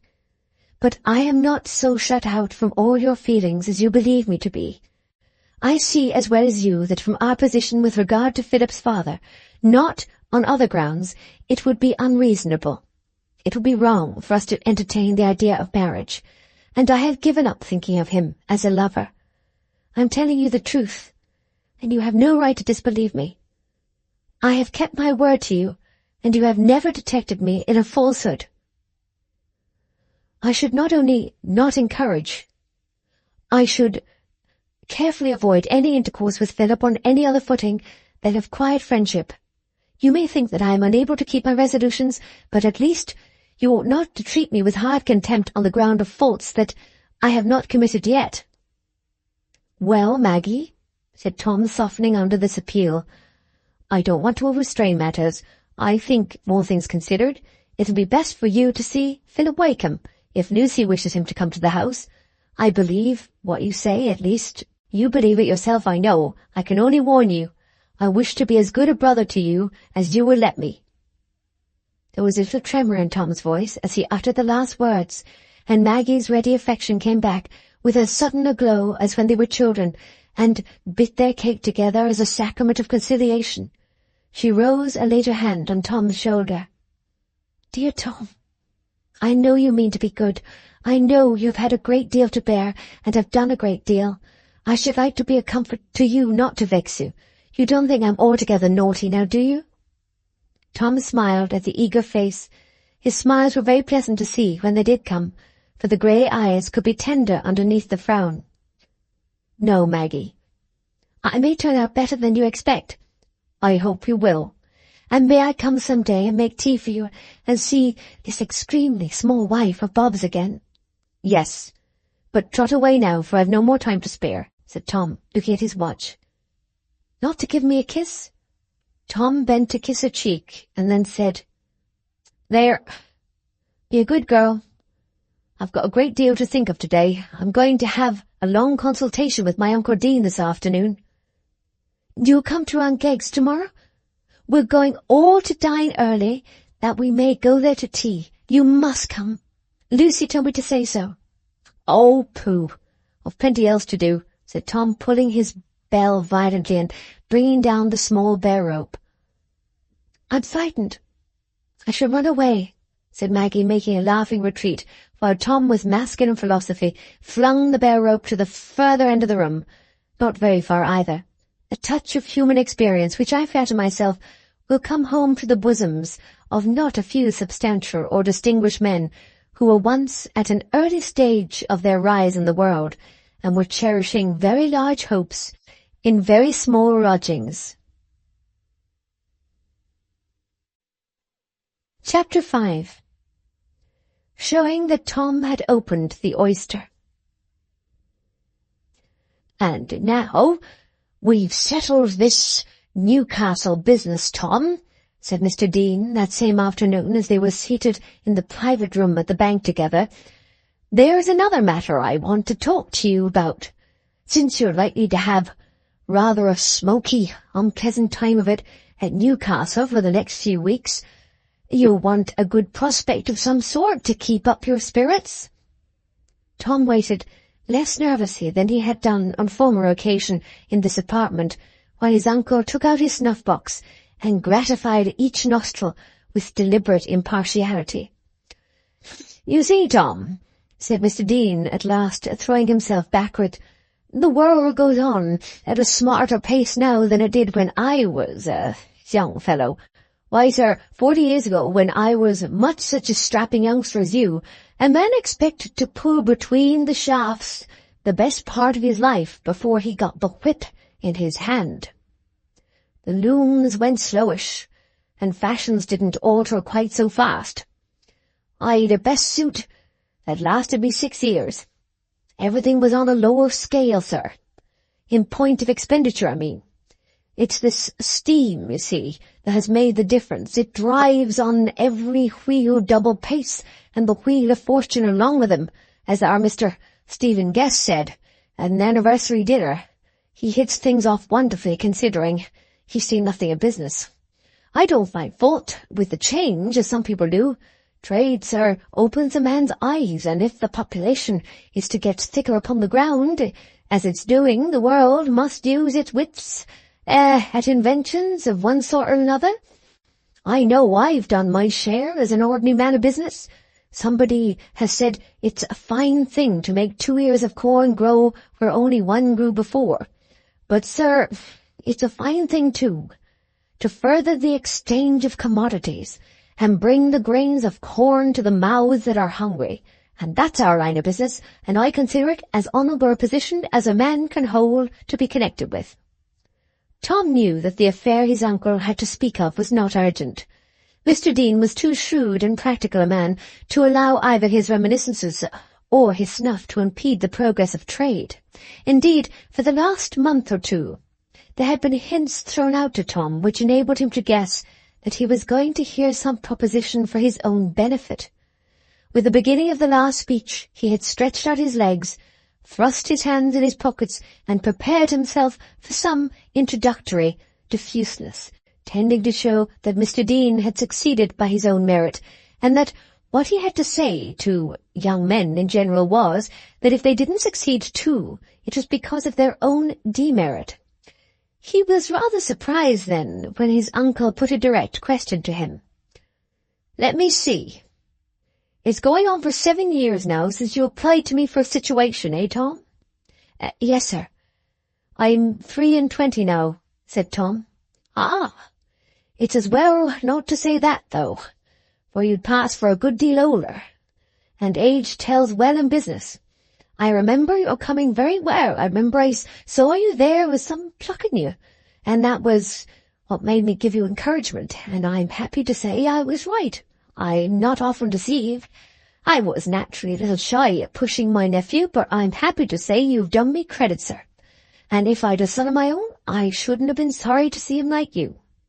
Mr. Dean tapped his box and opened it again, repeating in a tone of some feeling, "No, I shouldn't have been sorry to see him like you." "I'm very glad I've given you satisfaction, sir. I've done my best," said Tom in his proud, independent way. "Yes, Tom, you've given me satisfaction. I don't speak of your conduct as a son, though that weighs with me in my opinion of you. But what I have to do with as a partner of our firm is the qualities you've shown as a man of business. Ours is a fine business, a splendid concern, sir. And there's no reason why it shouldn't go on growing.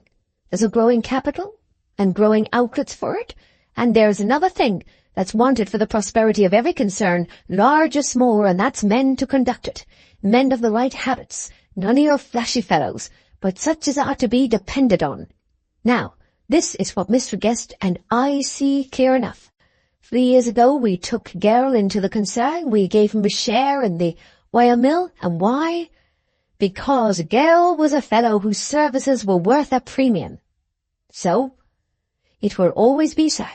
So it was with me, and though Gell is pretty near 10 years older than you, there are other points in your favour." Tom was getting a little nervous as Mr. Dean went on speaking.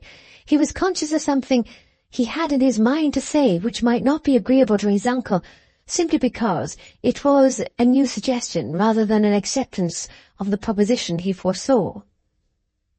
"It stands to reason," Mr. Dean went on when he had finished his new pinch, "that your being my nephew weighs in your favour, but I don't deny that if you'd been no relation of mine at all, your conduct in that affair of Pelly's Bank would have led Mr. Guest and myself to make some acknowledgment of the services you've been to us, and backed by your general conduct and business ability, it has made us determine on giving you a share in the business.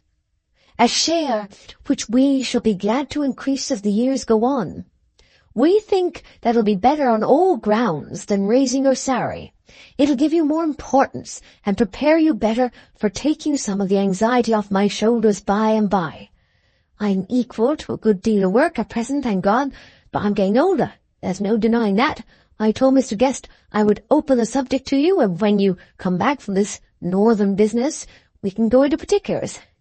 This is a great stride for a young fellow of 23, but I'm bound to say you've deserved it.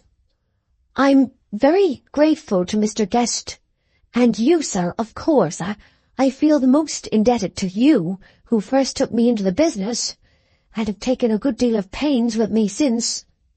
Tom spoke with a slight tremor and paused after he had said this. Yes, said Mr. Dean. "I don't spare pains when I see they'll be of any use. I gave myself some trouble with Gell, else he wouldn't have been what he is. But there is one thing I should like to mention to you, Uncle. I've never spoken to you of it before. If you remember, at the time when my father's property was sold, there was some thought of your firm buying the mill. I know you thought it would be a very good investment, especially if steam were applied. To be sure. But Wakeham outbid us. He'd made up his mind to that. He's rather fond of carrying everything over other people's heads. Perhaps it's of no use of my mentioning it at present," Tom went on, "but I wish you to know that I have in my mind about the mill. I've a strong feeling about it. It was my father's dying wish that I should try to get it back again whenever I could. It was in his family for 5 generations. I promised my father, and besides that, I'm attached to the place. I should never like any other so well. And if it should ever suit your views to buy it for the firm, I should have a better chance of fulfilling my father's wish. I should have liked to mention the thing to you, only you've been kind enough to say my services have been seen of some value, and I'd give up much greater chance in life for the sake of having the mill again. I mean, having it in my own hands, and gradually working off the price." Mr. Dean had listened attentively, and now looked thoughtful. I see, he said after a while. "The thing would be possible if there were any chance of Wakeham's parting with the property, but that I don't see. He's put that young Jetsam in the place, and he had his reasons when he bought it, I'll be bound." "He's a loose fish, that young Jetsam," said Tom. "He's taken to drinking, and they say he's letting the business go down. Luke told me about it, our old miller. He says he shan't stay unless there's an alteration. I was thinking, if things went on in that way, Wakeham might be more willing to part with the mill. Luke says he's getting very sour about the way things are going on." "Well, I'll turn it over, Tom. I must inquire into the matter and go into it with Mr. Guest. But you see, it's rather striking out a new branch, and putting you to that instead of keeping you where you are, which is what we wanted. I should be able to manage more than the mill when things were once set properly going, sir. I want to have plenty of work. There's nothing else I care about much." There was something rather sad in that speech from a young man of 23, even in Uncle Dean's business-loving ears. Pooh, you'll be having your wife to care about one of these days if you get on at this pace in the world. But as to this mill, we mustn't reckon on our chickens too early. However, I promise you to bear it in mind, and when you come back we'll talk of it again. I'm going to go to dinner now." Come and breakfast with us tomorrow morning and say goodbye to your mother and sister before you start. Chapter 6. Illustrating the Laws of Attraction. It is evident to you now that Maggie had arrived at a moment in her life which must be considered by all prudent persons as a great opportunity for a young woman. Launched into the higher society of St. Ogg's with a striking person, which had the advantage of being quite unfamiliar to the majority of beholders, and with such moderate assistance of costume, as you have seen foreshadowed in Lucy's anxious colloquy with Aunt Pullet, Maggie was certainly at a new starting point in life. At Lucy's first evening party, young Torry fatigued his facial muscles more than usual in order that the dark-eyed girl there in the corner might see him in all the additional style conferred by her eyeglass, and several young ladies went home intending to have their short sleeves with black lace and to plait their hair in a broad coronet at the back of their head.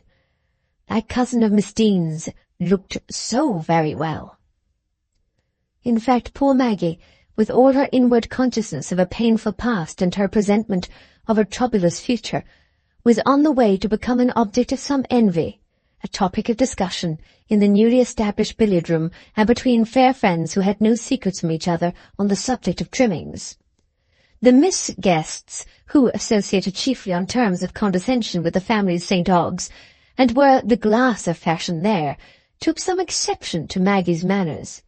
She had a way of not assenting at once to the observations current in good society, and of saying that she didn't know whether those observations were true or not, which gave her an air of gaucherie, and impeded the even flow of conversation. But it is a fact capable of an amiable interpretation that ladies are not the worst disposed toward a new acquaintance of their own sex, because she has points of inferiority, and Maggie was so entirely without those pretty airs of coquetry which have the traditional reputation of driving gentlemen to despair, that she won some feminine pity for being so ineffective in spite of her beauty.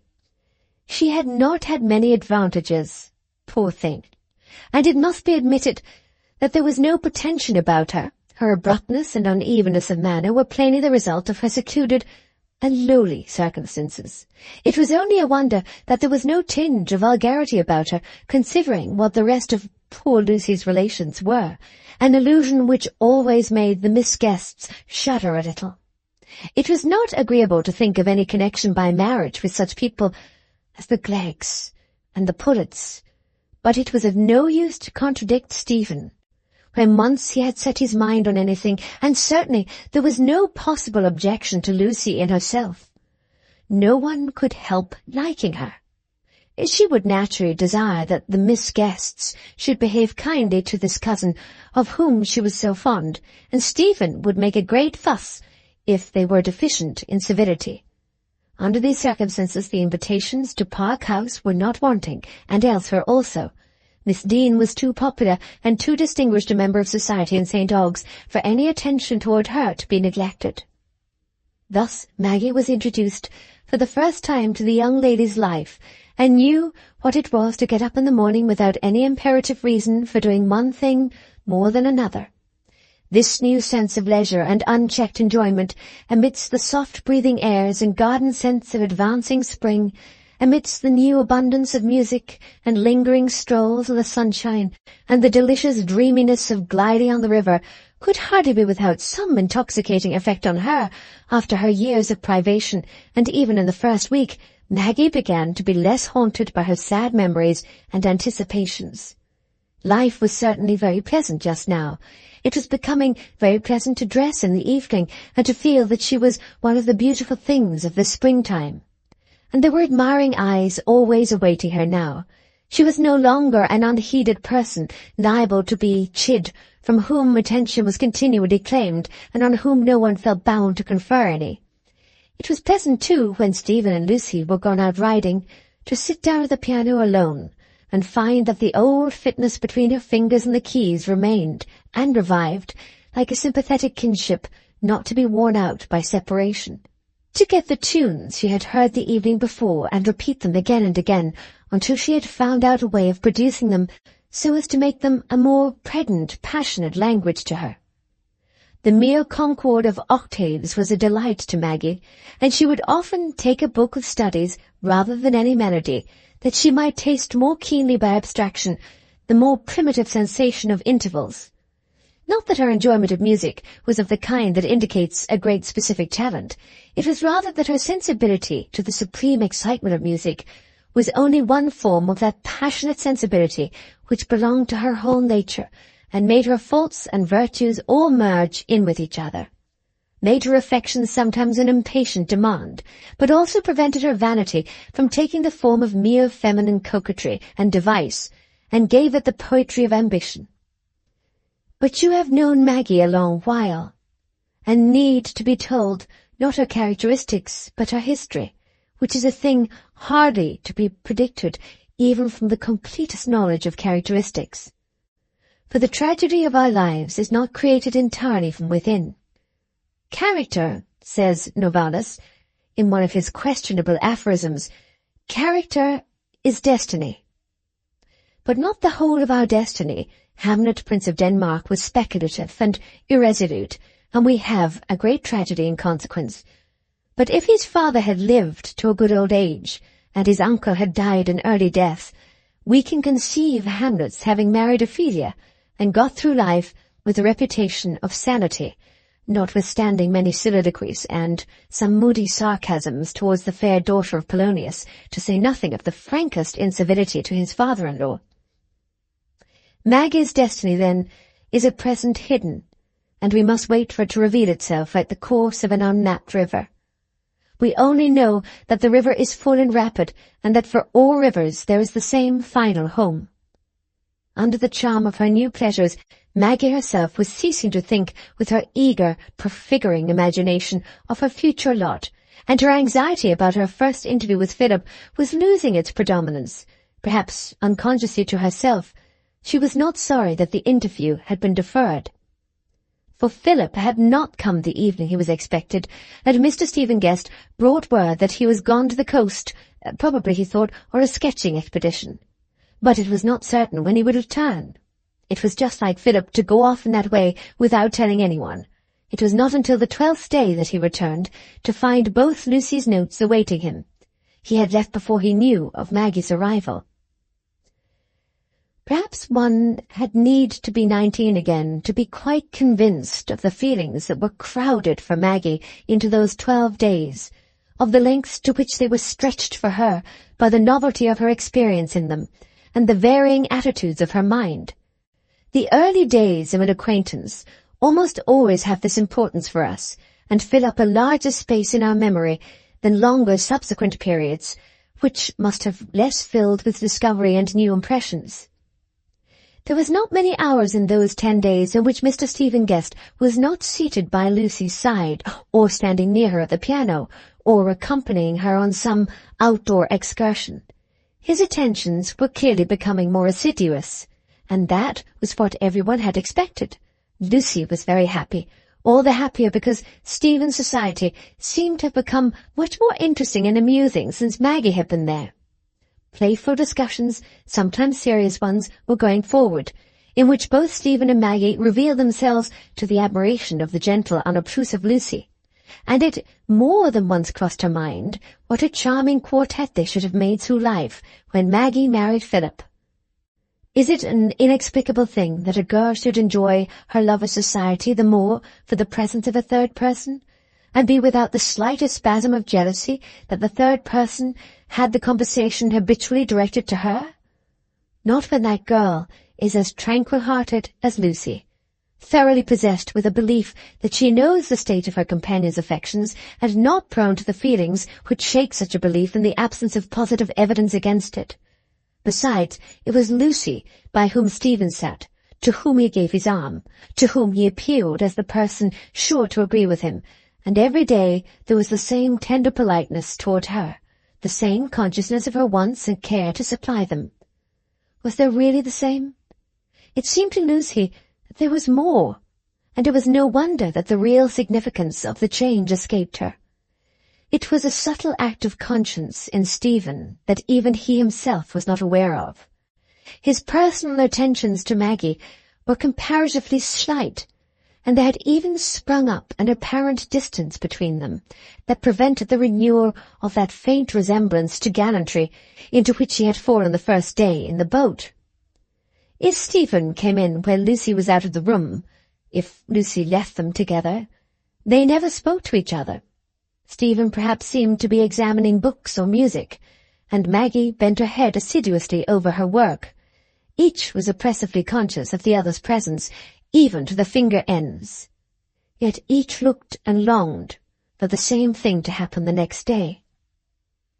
Neither of them had begun to reflect on the matter, or silently to ask, to what does all this tend? Maggie only felt that life was revealing something quite new to her, and she was absorbed in the direct, immediate experience without any energy left for taking account of it and reasoning about it. Stephen wilfully abstained from self-questioning and would not admit to himself that he felt an influence which was to have any determining effect on his conduct. And when Lucy came into the room again, they were once more unconstrained. Maggie could contradict Stephen and laugh at him, and he could recommend to her consideration the example of that most charming heroine, Miss Sophia Weston, who had a great respect for the understandings of men. Maggie could look at Stephen, which for some reason or other she always avoided when they were alone, and he could even ask her to play his accompaniment for him, since Lucy's fingers were so busy with that bazaar work, and lecture her on hurrying the tempo, which was certainly Maggie's weak point. One day, it was the day of Philip's return, Lucy had formed a sudden engagement to spend the evening with Mrs. Ken, whose delicate state of health, threatening to become confirmed illness through an attack of bronchitis, obliged her to resign her functions at the coming bazaar into the hands of other ladies, of whom she wished Lucy to be one. The engagement had been formed in Stephen's presence, and he had heard Lucy promise to dine early and call at 6 o'clock for Miss Torrey, who brought Mrs. Ken's request. "Here is another of the moral results of this idiotic bazaar," Stephen burst forth as soon as Miss Torrey had left the room, "taking young ladies from the duties of the domestic hearth into scenes of dissipation among urn-rugs and embroidered reticules. I should like to know what is the proper function of women, if it is not to make reasons for husbands to stay at home and still stronger reasons for bachelors to go out. If this goes on much longer, the bonds of society will be dissolved." "Well, it will not go on much longer," said Lucy, laughing, "for the bazaar is to take place on Monday week." "Thank heaven," said Stephen. "Ken himself said the other day that he didn't like this plan of making vanity do the work of charity, but just as the British public is not reasonable enough to bear direct taxation, so St. Ogg's has not got force of motive enough to build and endow schools without calling on the force of folly." "Did he say so?" said little Lucy, her hazel eyes opening wide with anxiety. "I never heard him say anything of that kind.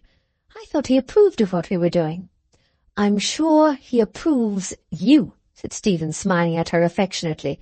"Your conduct in going out tonight looks vicious, I own, but I know there is benevolence at the bottom of it."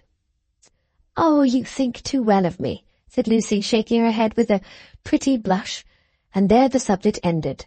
But it was tacitly understood that Stephen would not come in the evening, and on the strength of that tacit understanding he made his morning visit the longer, not saying good-bye until after 4. Maggie was seated in the drawing-room alone shortly after dinner with Minnie on her lap, having left her uncle to his wine and his nap, and her mother to the compromise between knitting and nodding, which, when there was no company, she always carried on in the dining-room till tea-time. Maggie was stooping to caress the tiny silken pet and comforting him from his mistress' absence when the sound of a footstep on the gravel made her look up, and she saw Mr. Stephen Guest walking up the garden, as if he had come straight from the river. It was very unusual to see him so soon after dinner. He often complained that their dinner hour was late at Park House. Nevertheless, there he was, in his black dress. He had evidently been home, and must have come again by the river. Maggie felt her cheeks glowing and her heart beating. It was natural she should be nervous, for she was not accustomed to receive visitors alone. He had seen her look up through the open window and raised his hat as he walked toward it, to enter that way instead of by the door. He blushed too, and certainly looked as foolish as a young man of some wit and self-possession can be expected to look, as he walked in with a roll of music in his hand, and said, with an air of hesitating improvisation, "You are surprised to see me again, Miss Tulliver. I ought to apologize for coming upon you by surprise, but I wanted to come into the town, and I got our man to row me, so I thought I would bring these things from the Maid of Artois for your cousin. I forgot them this morning. Will you give them to her?"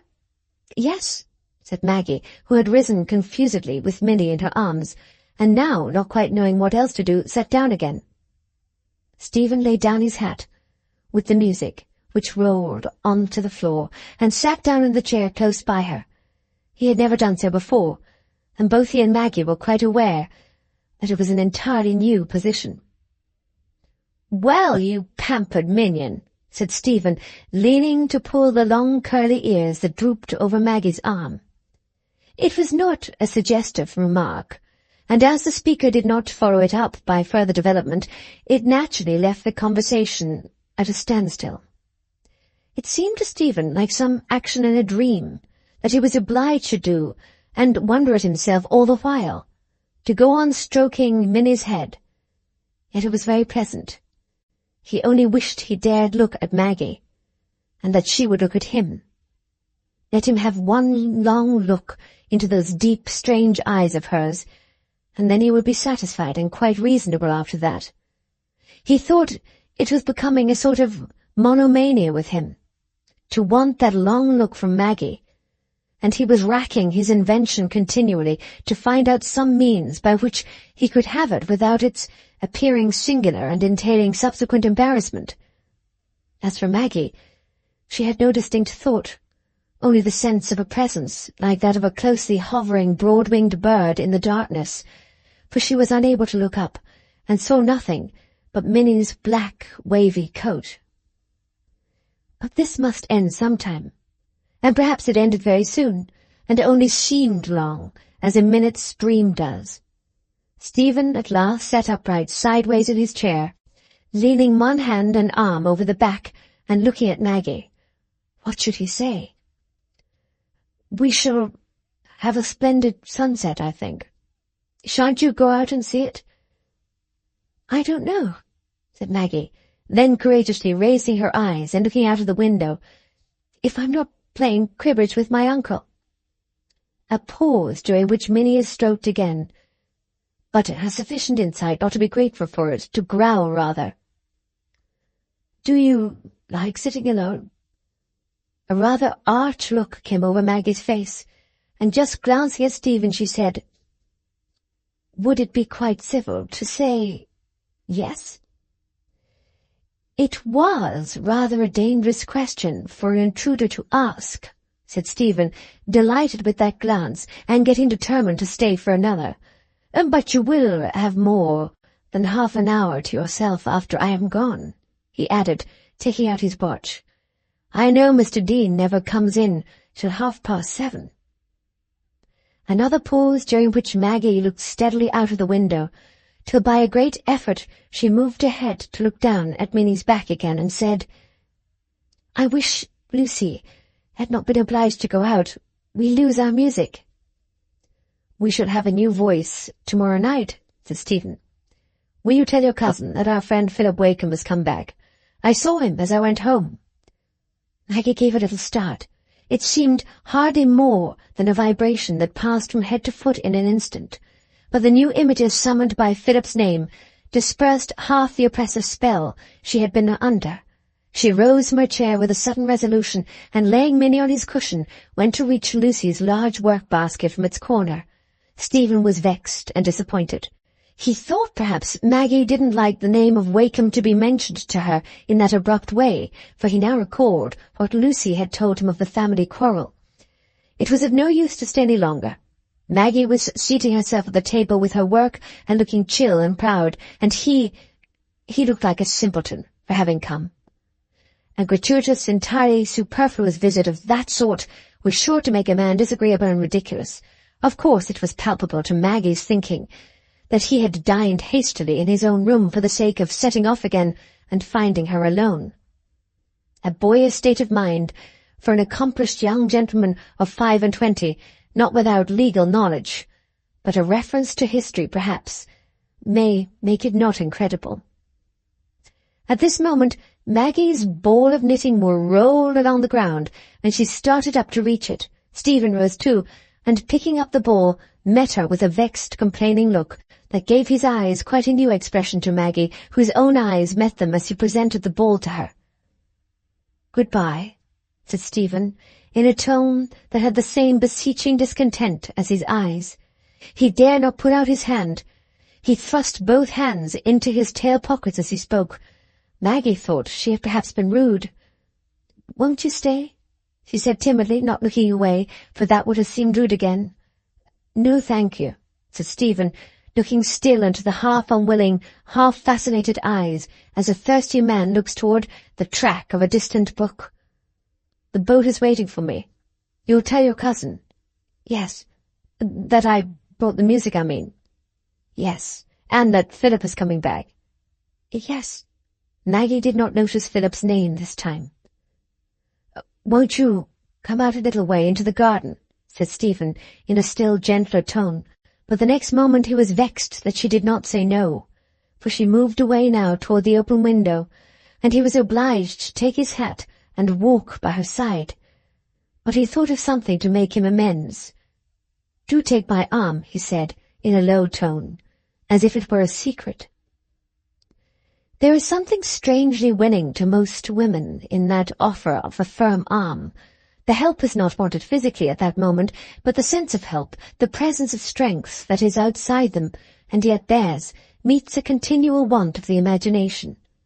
Either on that ground or some other, Maggie took the arm, and they walked together, round the grass plot and under the drooping green of the laburnums, in the same dim, dreamy state as they had been in a quarter of an hour before. Only that Stephen had had the look he longed for, without yet perceiving in himself the symptoms of returning reasonableness, and Maggie had darting thoughts across the dimness. How came he to be there? Why had she come out? Not a word was spoken. If it had been, each would have been less intensely conscious of the other. "Take care of the step," said Stephen at last. "Oh, I will go in now," said Maggie, feeling that the step had come like a rescue. "Good evening." In an instant she had withdrawn her arm and was running back to the house. She did not reflect that this sudden action would only add to the embarrassing recollections of the last half-hour. She had no thought left for that. She only threw herself into the low armchair and burst into tears. "Oh, Philip, Philip! I wish we were together again so quietly in the red deeps." Stephen looked after her a moment, then went on to the boat, and was soon landed at the wharf. He spent the evening in the billiard room, smoking one cigar after another, and losing lives at pool. But he would not leave off. He was determined not to think, not to admit any more distinct remembrance than was urged upon him by the perpetual presence of Maggie. He was looking at her, and she was on his arm. But there came the necessity of walking home in the cool starlight, and with it the necessity of cursing his own folly and bitterly determining that he would never trust himself alone with Maggie again. It was all madness. He was in love, thoroughly attached to Lucy, and engaged as strongly as an honourable man need be. He wished he had never seen this Maggie Tulliver, to be thrown into a fever by her in this way. She would make a sweet, strange, troublesome, adorable wife to some man or other, but he would never have chosen her himself. Did she feel as he did? He hoped she did not. He ought not to have gone. He would master himself in future. He would make himself disagreeable to her. Quarrel with her, perhaps. Quarrel with her? Was it possible to quarrel with a creature who had such eyes, defying and deprecating, contradicting and clinging, imperious and beseeching, full of delicious opposites? To see such a creature subdued by love for one, would be a lot worth having to another man. There was a muttered exclamation which ended his inward soliloquy as Stephen threw away the end of his last cigar and, thrusting his hands into his pockets, stalked along at a quieter pace through the shrubbery. It was not of a benedictory kind. Chapter 7. Philip re-enters. The next morning was very wet. The sort of morning on which male neighbours who have no imperative occupation at home are likely to pay their fair friends an illimitable visit. The rain, which has been endurable enough for the walk or ride one way, is sure to become so heavy, and at the same time so certain to clear up by and by, that nothing but an open quarrel can abbreviate the visit. Latent detestation will not do at all. And if people happen to be lovers, what can be so delightful in England as a rainy morning? English sunshine is dubious, bonnets are never quite secure, and if you sit down on the grass, it may lead to catarrh. But the rain is to be depended on. You gallop through it in a mackintosh and presently find yourself in the seat you like best, a little above or a little below the one on which your goddess sits. It is the same thing to the metaphysical mind, and that is the reason why women are at once worshipped and looked down upon, with a satisfactory confidence that there will be no lady callers. "Stephen will come earlier this morning, I know," said Lucy. "He always does when it's rainy." Maggie made no answer. She was angry with Stephen. She began to think she should dislike him, and if it had not been for the rain, she would have gone to her Aunt Glegg's this morning, and so have avoided him altogether. As it was, she must find some reason for remaining out of the room with her mother. But Stephen did not come earlier, and there was another visitor, a nearer neighbour, who preceded him.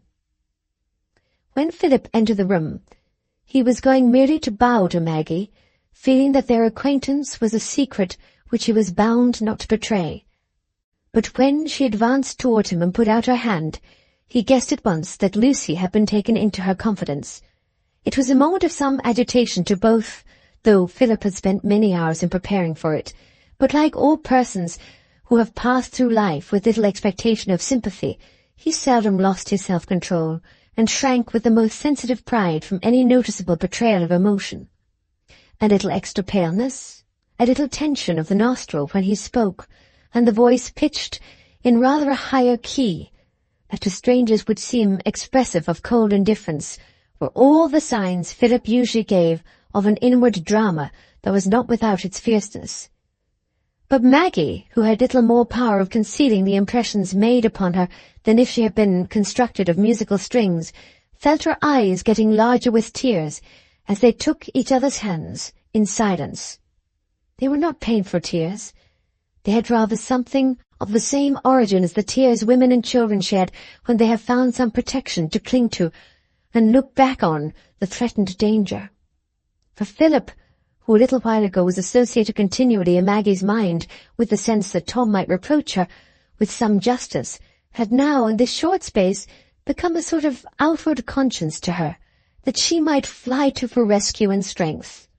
Her tranquil, tender affection for Philip, with its root deep down in her childhood, and its memories of long, quiet talk, confirming by distinct successive impressions the first instinctive bias, the fact that in him the appeal was more strongly to her pity and womanly devotedness than to her vanity or other egoistic excitability of her nature, seemed now to make a sort of sacred place, a sanctuary, where she could find refuge from an alluring influence which the best part of herself must resist, which must bring horrible tumult within, wretchedness without. This new sense of her relation to Philip nullified the anxious scruples she would otherwise have felt, lest she should overstep the limit of her intercourse with him that Tom would sanction, and she put out her hand to him and felt the tears in her eyes without any consciousness of an inward check. The scene was just what Lucy expected, and her kind heart delighted in bringing Philip and Maggie together again, though, Even with all her regard for Philip, she could not resist the impression that her cousin Tom had some excuse for feeling shocked at the physical incongruity between the two. A prosaic person like cousin Tom, who didn't like poetry and fairy tales, but she began to speak as soon as possible to set them at ease. "It is very good and virtuous of you," she said in her pretty treble, like the low conversational notes of little birds, "to come so soon after your arrival. And, as it is, I think I will pardon you for running away in an inopportune manner and giving your friends no notice. Come and sit down here," she went on, placing the chair that would suit him best, "and you shall find yourself treated mercifully." "You will never govern well, Miss Dean," said Philip as he seated himself, "because no one will ever believe in your severity. People will always encourage themselves in misdemeanours by the certainty that you will be indulgent." Lucy gave some playful contradiction, but Philip did not hear what it was, for he had naturally turned toward Maggie, and she was looking at him with that open, affectionate scrutiny which we give to a friend from whom we have been long separated. What a moment their parting had been, and Philip felt as if he were only in the morrow of it. He felt this so keenly, with such intense detailed remembrance, with such passionate revival of all that had been said and looked in their last conversation, that with that jealousy and distrust which in diffident natures is almost inevitably linked with a strong feeling, he thought he read in Maggie's glance and manner the evidence of a change. The very fact that he feared and half expected it would be sure to make this thought rush in the absence of positive proof to the contrary. "I am having a great holiday, am I not?" said Maggie. "Lucy is like a fairy godmother. She has turned me from a drudge into a princess in no time. I do nothing but indulge myself all day long, and she always finds out what I want before I know it myself." "I am sure she is the happier for having you, then," said Philip. "You must be better than a whole menagerie of pets to her, and you look well. You are benefiting by the change." Artificial conversation of this sort went on a little while, till Lucy, determined to put an end to it, exclaimed with a good imitation of annoyance that she had forgotten something, and was quickly out of the room. In a moment Maggie and Philip leaned forward, and the hands were clasped again, and a look of sad contentment, like that of friends who meet in the memory of a recent sorrow. "I told my brother I wished to see you, Philip. I asked him to release me from my promise, and he consented." Maggie, in her impulsiveness, wanted Philip to know at once the position they must hold toward each other, but she checked herself. The things that had happened since he had spoken of his love for her were so painful that she shrank from being the first to allude to them. It seemed almost like an injury toward Philip even to mention her brother who had insulted him, but he was thinking too entirely of her to be sensitive on any other point at that moment. "Then we can at least be friends, Maggie. There is nothing to hinder that now." "Will not your father object?" said Maggie, withdrawing her hand. "I should not give you up on any ground but your own wish, Maggie," said Philip, colouring. "There are points on which I should always resist my father, as I used to tell you. That is one." "Then there is nothing to hinder our being friends, Philip, seeing each other and talking to each other while I am here. I shall soon go away again. I mean, to go very soon to a new situation." "Is that inevitable, Maggie?" "Yes. I must not stay here long. It would unfit me for the life I must begin again at last. I can't live in dependence. I can't live with my brother, though he's very good to me. He would like to provide for me, but that would be intolerable to me." Philip was silent a few moments, and then said, in that high, feeble voice, which with him indicated the resolute suppression of emotion, "Is there no other alternative, Maggie? Is that life, away from those who love you, the only one you will allow yourself to look forward to?" "Yes, Philip," she said, looking at him pleadingly, as if she entreated him to believe that she was compelled to this course. "At least as things are, I don't know what may be in years to come, but I begin to think that there can never come much happiness to me from loving. I have always had so much pain mingled with it. I wish I could make myself a world outside it, as men do. Now you are returning to your old thought in a new form, Maggie. The thought I used to combat, said Philip, with a slight tinge of bitterness. You want to find out a mode of renunciation that will be an escape from pain. I tell you again, there is no such escape possible except by perverting or mutilating one's nature. What would become of me if I tried to escape from pain? Scorn and cynicism would be my only opium, unless I could fall into some kind of conceited madness and fancy myself a favourite of heaven, because I am not a favourite with men. The bitterness had taken on some impetuosity as Philip went on speaking. The words were evidently an outlet for some immediate feeling of his own, as well as an answer to Maggie. There was a pain pressing on him at that moment. He shrank with proud delicacy from the faintest allusion to the words of love, of plighted love that had passed between them. It would have seemed to him like reminding Maggie of a promise. It would have had for him something of the baseness of compulsion. He could not dwell on the fact that he himself had not changed, for that too would have had the air of an appeal. His love for Maggie was stamped, even more than the rest of his experience, with the exaggerated sense that he was an exception, that everyone saw him in the light of an exception. But Maggie was conscience-stricken. "Yes, Philip," she said, with her childish contrition, which he used to chide her. "You are right, I know. I do always think too much of my own feelings and not enough of others, not enough of yours. I had need have you always to find fault with me and teach me. So many things have come true that you used to tell me." Maggie was resting her elbow on the table, leaning her head on her hand and looking at Philip with half-penitent, dependent affection as she said this, while he was returning her gaze with an expression that, to her consciousness, gradually became less vague, became charged with a specific recollection. Had his mind flown back to something that she now remembered? Something about a lover of Lucy's. It was a thought that made her shudder. It gave new definiteness to her present position and to the tendency of what had happened the evening before. She moved her arm from the table, urged to change her position by that positive physical oppression at the heart that sometimes accompanies a sudden mental pang. "What is the matter, Maggie? Has something happened?" Philip said, in inexpressible anxiety, his imagination being only too ready to weave everything that was fatal to them both. "No, nothing," said Maggie, rousing her latent will. Philip must not have that odious thought in his mind. She would banish it from her own. "And nothing," she repeated, "except in my own mind. You used to say I should feel the effect of my starved life, as you called it, and I do.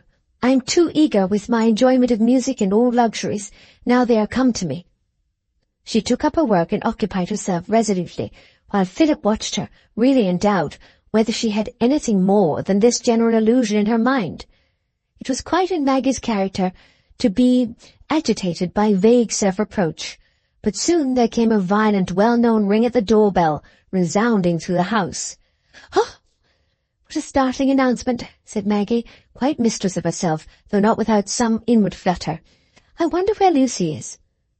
Lucy had not been deaf to the signal, and after an interval long enough for a few solicitous but not hurried inquiries, she herself ushered Stephen in. "Well, old fellow," he said, going straight up to Philip and shaking him heartily by the hand, bowing to Maggie in passing, "it's glorious to have you back again. Only I wish you'd conduct yourself with a little less like a sparrow with a residence in a housetop, and not go in and out constantly without letting the servants know. This is about the 20th time I've had to scamper up those countless stairs to that painting room of yours, all to no purpose because your people thought you were at home. Such incidents embitter friendship." "I've so few visitors, it seems hardly worth while to leave notice of my exit and entrances," said Philip, feeling rather oppressed just then by Stephen's bright, strong presence and strong voice. "Are you quite well this morning, Miss Tulliver?" said Stephen, turning to Maggie with stiff politeness and putting out his hand with the air of fulfilling a social duty. Maggie gave the tips of her fingers and said, "Quite well, thank you," in a tone of proud indifference. Philip's eyes were watching them keenly, but Lucy was used to seeing variations in their manner to each other, and only thought with regret that there was some natural antipathy which every now and then surmounted their mutual goodwill.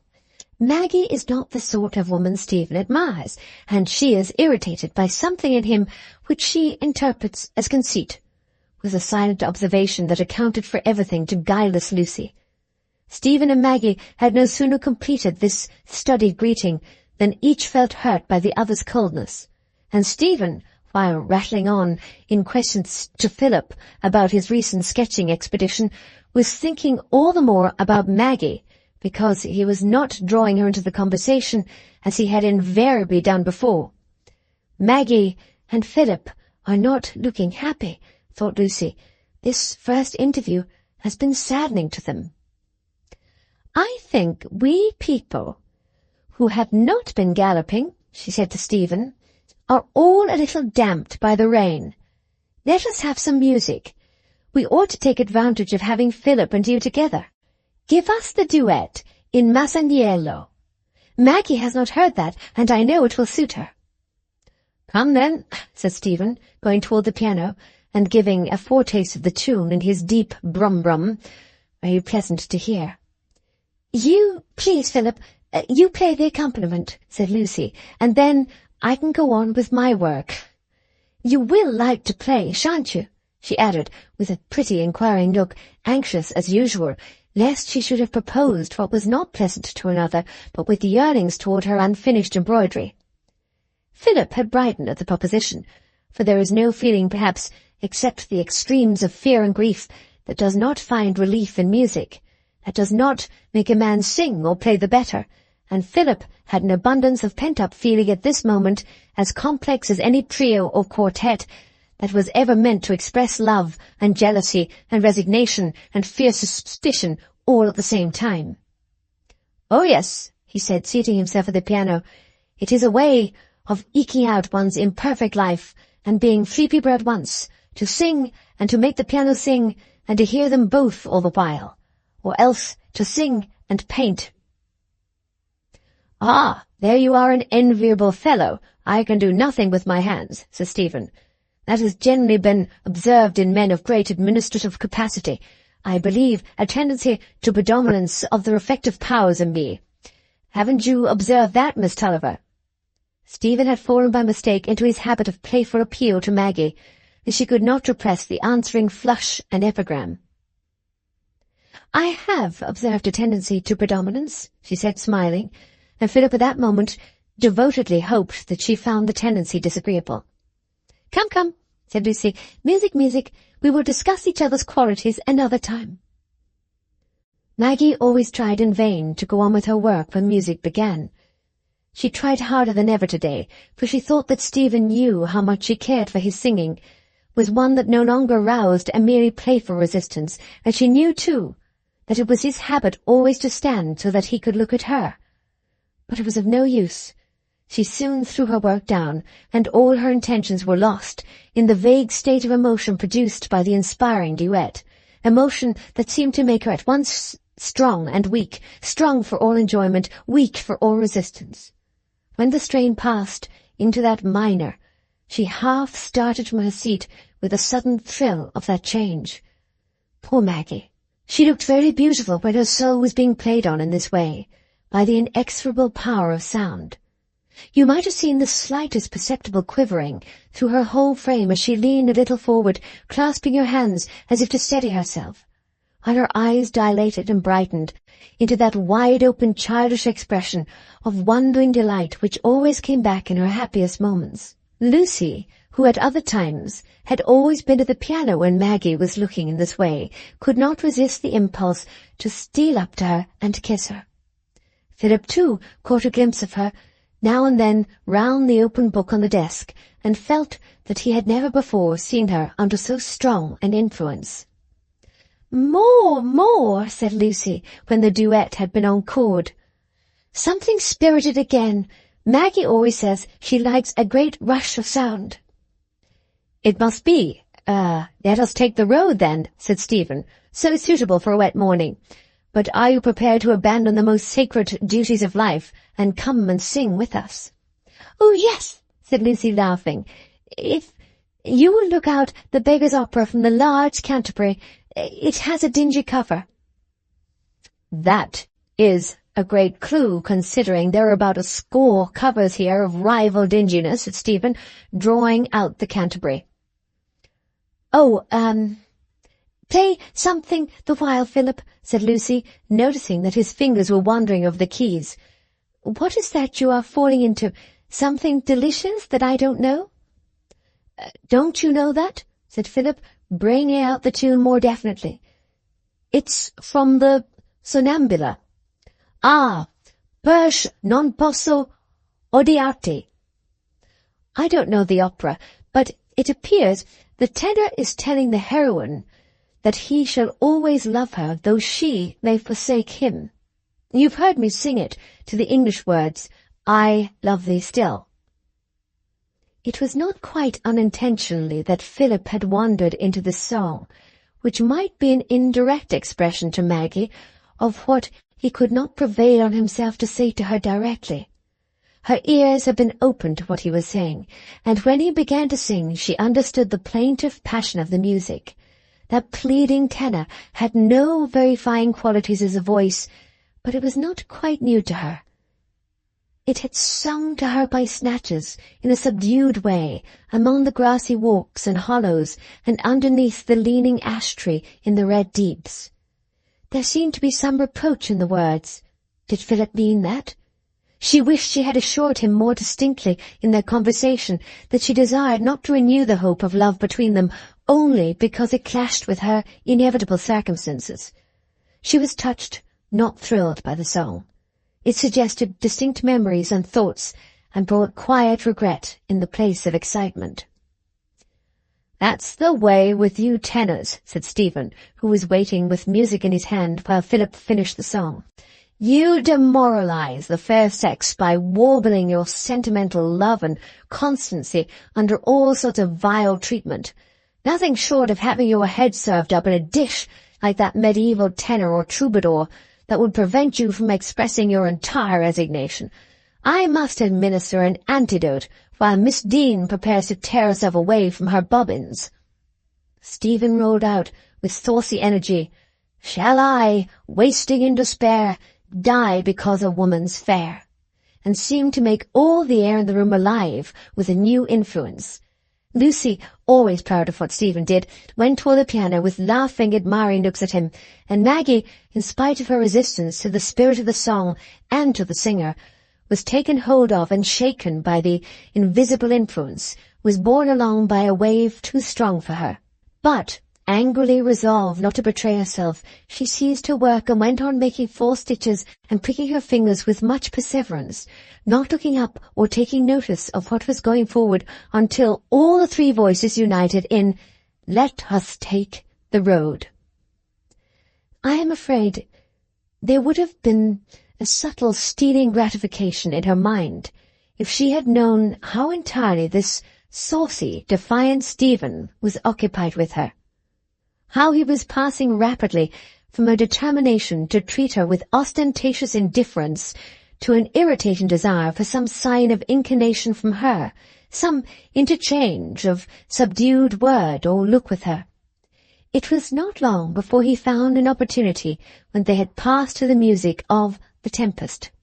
Maggie, feeling the need of a footstool, was walking across the room to get one, when Stephen, who was not singing just then, and was conscious of all her movements, guessed her want, and flew to anticipate her, lifting the footstool with an entreating look at her, which made it impossible not to return a glance of gratitude, and then to have the footstool placed carefully by a true self-confident personage, not any self-confident personage, but one in particular who suddenly looks humble and anxious and lingers, bending still to ask if there is not some draught in that position between the window and the fireplace, and if he may not be allowed to move the work-table for her.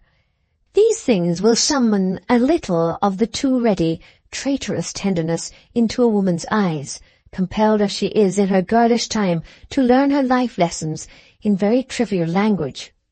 And to Maggie such things had not been everyday incidents, but were a new element in her life, and found her keen appetite for homage quite fresh. That tone of gentle solicitude obliged her to look at the face that was bent toward her and to say, "No, thank you." And nothing could prevent that mutual glance from being delicious to both, as it had been the evening before. But it was an ordinary act of politeness in Stephen. It had hardly taken 2 minutes, and Lucy, who was singing, scarcely noticed it. But to Philip's mind, filled already with a vague anxiety that was likely to find a definite ground for itself in any trivial incident, this sudden eagerness in Stephen, and the change in Maggie's face, which was plainly reflecting a beam from his, seemed so strong a contrast with the previous overwrought signs of indifference as to be charged with painful meaning. Stephen's voice, pouring in again, jarred upon his nervous susceptibility, as if it had been the clang of sheet iron, and he felt inclined to make the piano shriek in utter discord. He had really seen no communicable ground for suspecting any unusual feeling between Stephen and Maggie. His own reason told him so, and he wanted to go home at once that he might reflect coolly on these false images, till he had convinced himself of their nullity. But then again, he wanted to stay as long as Stephen stayed, always to be present when Stephen was present with Maggie. It seemed to poor Philip so natural, nay, inevitable, that any man who was near Maggie should fall in love with her. There was no promise of happiness for her if she were beguiled into loving Stephen Guest, and this thought emboldened Philip to view his own love for her in the light of a less unequal offering. He was beginning to play very falsely under this deafening inward tumult, and Lucy was looking at him in astonishment when Mrs. Tulliver's entrance to summon them to lunch came as an excuse for abruptly breaking off the music. "Ah, Mr. Philip," said Mr. Dean when they entered the dining-room, "I've not seen you for a long while. Your father's not at home, I think, is he? I went after him to the office the other day, and they said he was out of town." He's been to Mudport on business for several days," said Philip, "but he's come back now." "As fond of his farming hobby as ever, eh?" "I believe so," said Philip, rather wondering at this sudden interest in his father's pursuits. "Ah," said Mr. Dean, "he's got some land in his own hands on this side of the river as well as on the other, I think." "Yes, he has." "Ah," continued Mr. Dean, as he dispensed the pigeon pie, "he must find farming a heavy item, an expensive hobby. I've never had a hobby myself, never would give in to that. And the worst of all hobbies are those that people think they can get money at. They shoot their money down like corn out of a sack then." Lucy felt a little nervous under her father's apparently gratuitous criticism of Mr. Wakem's expenditure. But it ceased there, and Mr. Dean became unusually silent and meditative during his luncheon. Lucy, accustomed to watch all indications in her father, and having reasons, which had recently become strong, for an extra interest in what referred to the Wakems, felt an unusual curiosity to know what had prompted her father's questions. His subsequent silence made her suspect there had been some special reason for them in his mind. With this idea in her head, she resorted to her usual plan when she wanted to tell or ask her father anything particular. She found a reason for her aunt Tulliver to leaving the dining-room after dinner, and seated herself on a small stool at her father's knee. Mr. Dean, under those circumstances, considered that he tasted some of the most agreeable moments his merits had purchased him in life, notwithstanding that Lucy, disliking to have her hair powdered with snuff, usually began by mastering his snuff-box on such occasions.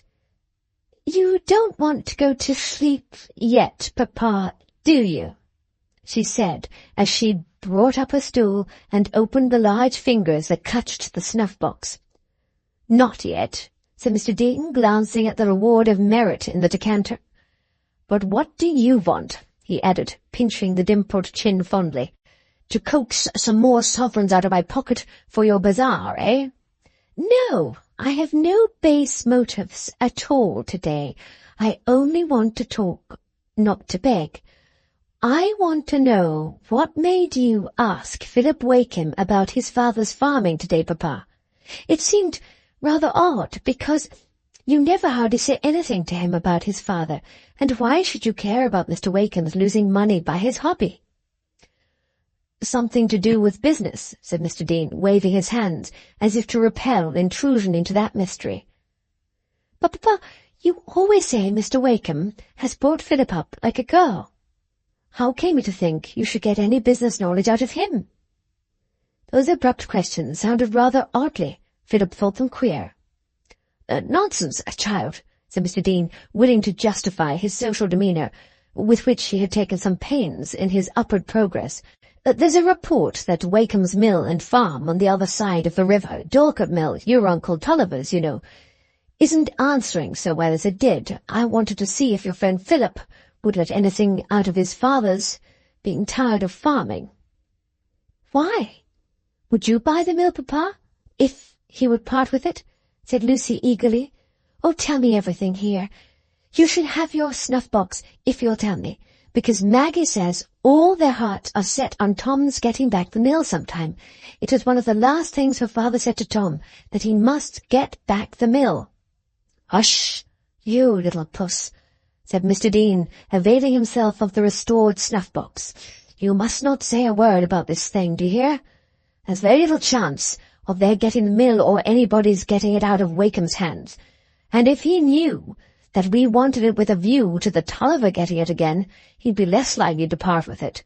It's natural after what happened. He behaved well enough to Tulliver before, but a horsewhipping is not likely to be paid for with sugar plums. Now, Papa, said Lucy, with an air of solemnity, will you trust me?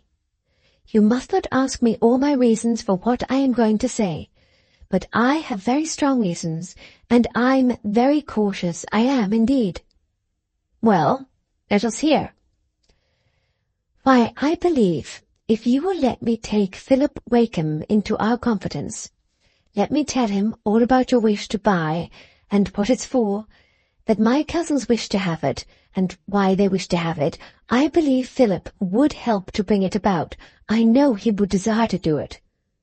I don't see how that can be, child, said Mr. Dean, looking puzzled. Why should he care? Then, with a sudden penetrating look at his daughter, you don't think the poor lad's fond of you, and so you can make him do what you like?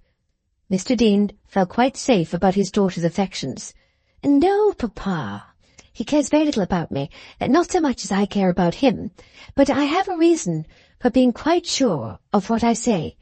Don't you ask me, and if you ever guess, don't tell me.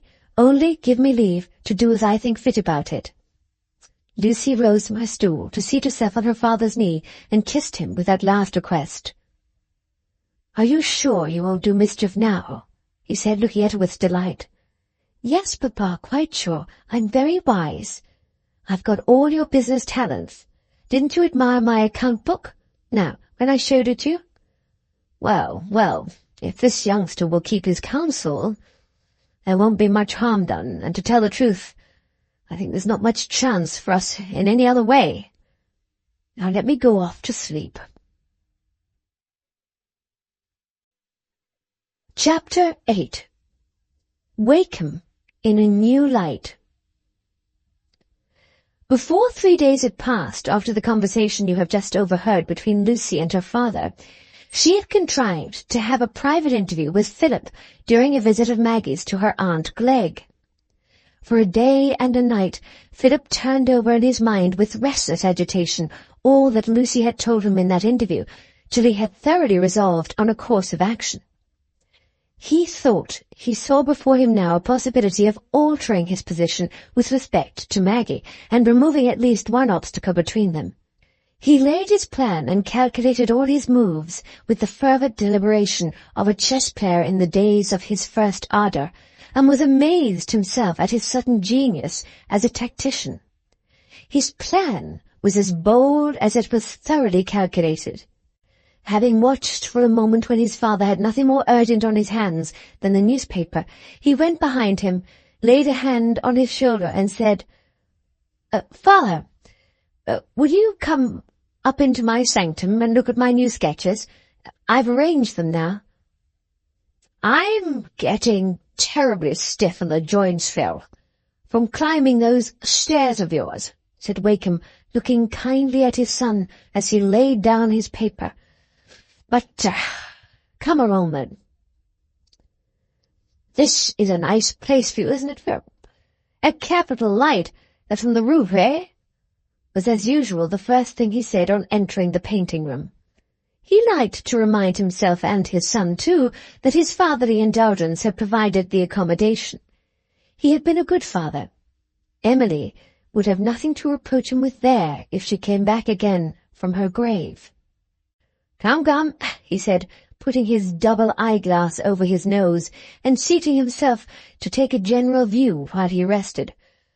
"You've got a famous show here, upon my word. I don't see that your things aren't as good as that London artist's, what's his name, that Leyburn gave so much money for." Philip shook his head and smiled. He had seated himself on his painting-stool and had taken a lead pencil in his hand, with which he was making strong marks to counteract the sense of tremulousness.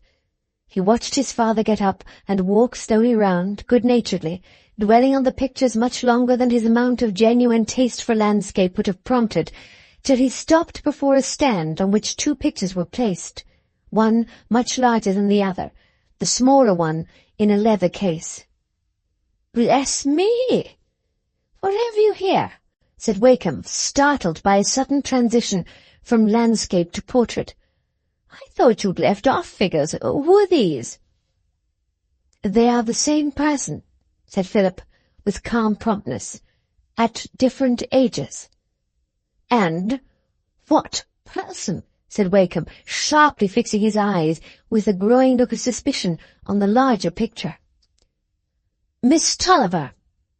The small one is something like she was when I was at school with her brother at King's Lorton. The larger one is not quite so good a likeness of what she was when I came from abroad."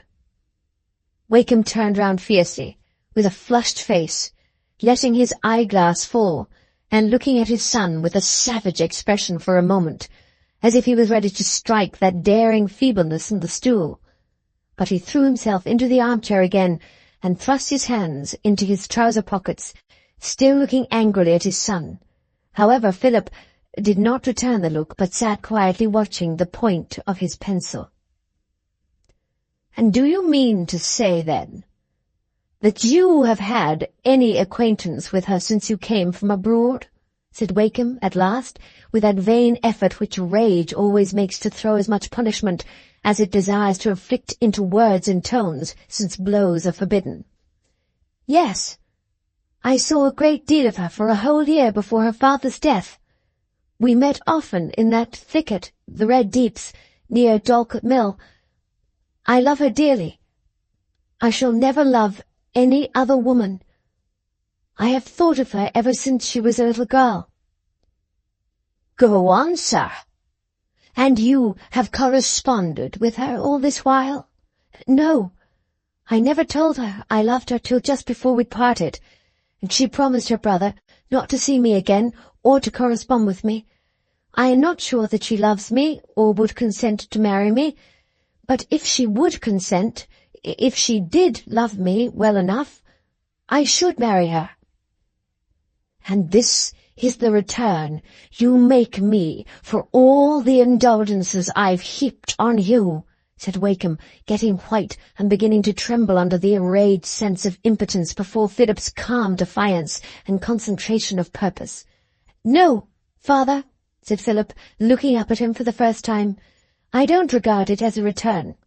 You have been an indulgent father to me, but I have always felt it was because you had an affectionate wish to give me as much happiness as my unfortunate lot would admit of, not that it was a debt you expected me to pay by sacrificing all my chances of happiness to satisfy feelings of yours which I can never share." "I think most sons would share their father's feelings in this case," said Wakem bitterly. "The girl's father was an ignorant, mad brute, who was within an inch of murdering me. The whole town knows it. And the brother is just as insolent, only in a cooler way. He forbade her seeing you, you say. He'll break every bone in your body for your greater happiness if you don't take care. But you seem to have made up your mind. You have counted the consequences, I suppose. Of course you are independent of me. You can marry this girl tomorrow if you like. You are a man of 25. You can go your way, and I can go mine. We need have no more to do with each other. Wakem rose and walked toward the door, but something held him back, and instead of leaving the room, he walked up and down it. Philip was slow to reply, and when he spoke, his tone had a more incisive quietness and clearness than ever. No, I can't marry Miss Tulliver, even if she would have me. If I have only my own resources to maintain her with. I have been brought up to no profession. I can't offer her poverty as well as deformity. Aha! There is a reason for your clinging to me, doubtless, said Wakem still bitterly, though Philip's last words had given him a pang. They had stirred a feeling which had been a habit for a quarter of a century. He threw himself into the chair again. I expected all this, said Philip. I know these scenes are often happening between father and son. If I were like other men of my age, I might answer your angry words by still angrier. We might part. I should marry the woman I love, and have a chance of being as happy as the rest. But if it will be a satisfaction to you to annihilate the very object of everything you've done for me, you have an advantage over most fathers. You can completely deprive me of the only thing that would make my life worth having. Philip paused, but his father was silent. You know best what satisfaction you would have beyond that of gratifying a ridiculous rancour worthy only of wandering savages. Ridiculous rancour? Wakem burst out. What do you mean? Damn it! Is a man to be horsewhipped by a boor and love him for it? Besides, there's that cold, proud devil of a son who said a word to me I shall not forget when we had the settling. He would be as pleasant a mark for a bullet as I know, if he were worth the expense. I don't mean your resentment toward them, said Philip, who had his reasons for some sympathy with this view of Tom. Though a feeling of revenge is not worth much, that you should care to keep it. I mean your extending the enmity to a helpless girl, who has too much sense and goodness to share their narrow prejudices. She has never entered into the family quarrels. What does that signify? We don't ask what a woman does. We ask whom she belongs to. It's altogether a degrading thing to you to think of marrying old Tulliver's daughter. For the first time in the dialogue, Philip lost some of his self-control and coloured with anger. Miss Tulliver, he said with bitter incisiveness, has the only grounds of rank that anything but vulgar folly can suppose to belong to the middle class. She is thoroughly refined, and her friends, whatever else they may be, are respected for irreproachable honour and integrity. All St. Ogg's, I fancy, would pronounce her to be more than my equal. Wakem darted a glance of fierce question at his son, but Philip was not looking at him, and with a certain penitent consciousness went on in a few moments as if in amplification of his last words. Find a single person in St. Ogg's who will not tell you that a beautiful creature like her would be throwing herself away on a pitiable object like me.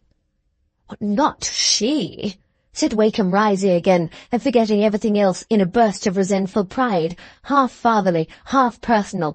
It would be a deuced fine match for her. It's all stuff about an accidental deformity when a girl's really attached to a man. But girls are not apt to get attached under those circumstances, said Philip. Well then, said Wakeham rather brutally, trying to recover his previous position. "If she doesn't care for you, you might have spared yourself the trouble of talking to me about her. And you might have spared me the trouble of refusing my consent to what was never likely to happen." Wakeham strode to the door, and without looking round again, banged it after him. Philip was not without confidence that his father would be ultimately wrought upon as he had expected by what had passed, but the scene had jarred upon his nerves, which were as sensitive as a woman's. He determined not to go down to dinner. He couldn't meet his father again that day. It was Wakeham's habit, when he had no company at home, to go out in the evening, often as early as 7:30, and as it was far on in the afternoon now, Philip locked up his room and went out for a long ramble, thinking he would not return until his father was out of the house again. He got into a boat and went down the river to a favourite village, where he dined and lingered till it was late enough for him to return. He had never had any sort of quarrel with his father before, and had a sickening fear that this contest, just begun, might go on for weeks, and what might not happen in that time. He would not allow himself to define what that involuntary question meant, but if he could once be in the position of Maggie's accepted, acknowledged lover, there would be less room for vague dread. He went up to his painting room again and threw himself with a sense of fatigue into the armchair, looking round absently at the views of water and rock that were ranged around, till he fell into a doze in which he fancied Maggie was slipping down a glistening green slimy channel of a waterfall, and he was looking on helpless, till he was awakened by what seemed a sudden, awful crash. It was the opening of a door, and he could hardly have dozed more than a few moments, for there was no perceptible change in the evening light. It was his father who entered, and when Philip moved to vacate the chair for him, he said, "Sit still. I'd rather walk about." He stalked up and down the room once or twice, and then standing opposite Philip with his hands thrust in his side pockets, he said, as if continuing a conversation that had not been broken off, "But this girl seems to have been fond of you, Phil. Else she wouldn't have met you in that way." Philip's heart was beating rapidly, and a transient flush passed over his face like a gleam. It was not quite easy to speak at once. "She liked me at King's Lorton when she was a little girl, because I used to sit with her brother a great deal when he had hurt his foot. She had kept that in her memory, and thought of me as a friend of a long while ago. She didn't think of me as a lover when she met me." "Well, but you made love to her at last. What did she say then?" said Wakeham, walking about again. "She said she did love me then." "Confound it, then. What else do you want? Is she a jilt?" "She was very young then," said Philip hesitatingly. "I'm afraid she hardly knew what she felt. I'm afraid our long separation and the idea that events must always divide us may have made a difference." "But she's in the town. I've seen her at church. Haven't you spoken to her since you came back?" "Yes, at Mr. Dean's, but I couldn't renew my proposals to her on several grounds. One obstacle would be removed if you would give your consent, if you would be willing to think of her as a daughter-in-law." Wakeham was silent a little while, pausing before Maggie's picture. "She's not the sort of woman your mother was, though, Phil," he said at last. "I saw her at church. She's handsomer than this. Deuced fine eyes and fine figure, I saw, but rather dangerous and unmanageable, eh?" "She's very tender and affectionate, and so simple, without the airs and petty contrivances other women have." "Ah," said Wakeham, then looking round to his son, "but your mother looked gentler. She had that brown, wavy hair and grey eyes like yours. You can't remember her very well. It was 1,000 pities I'd no likenesses of her."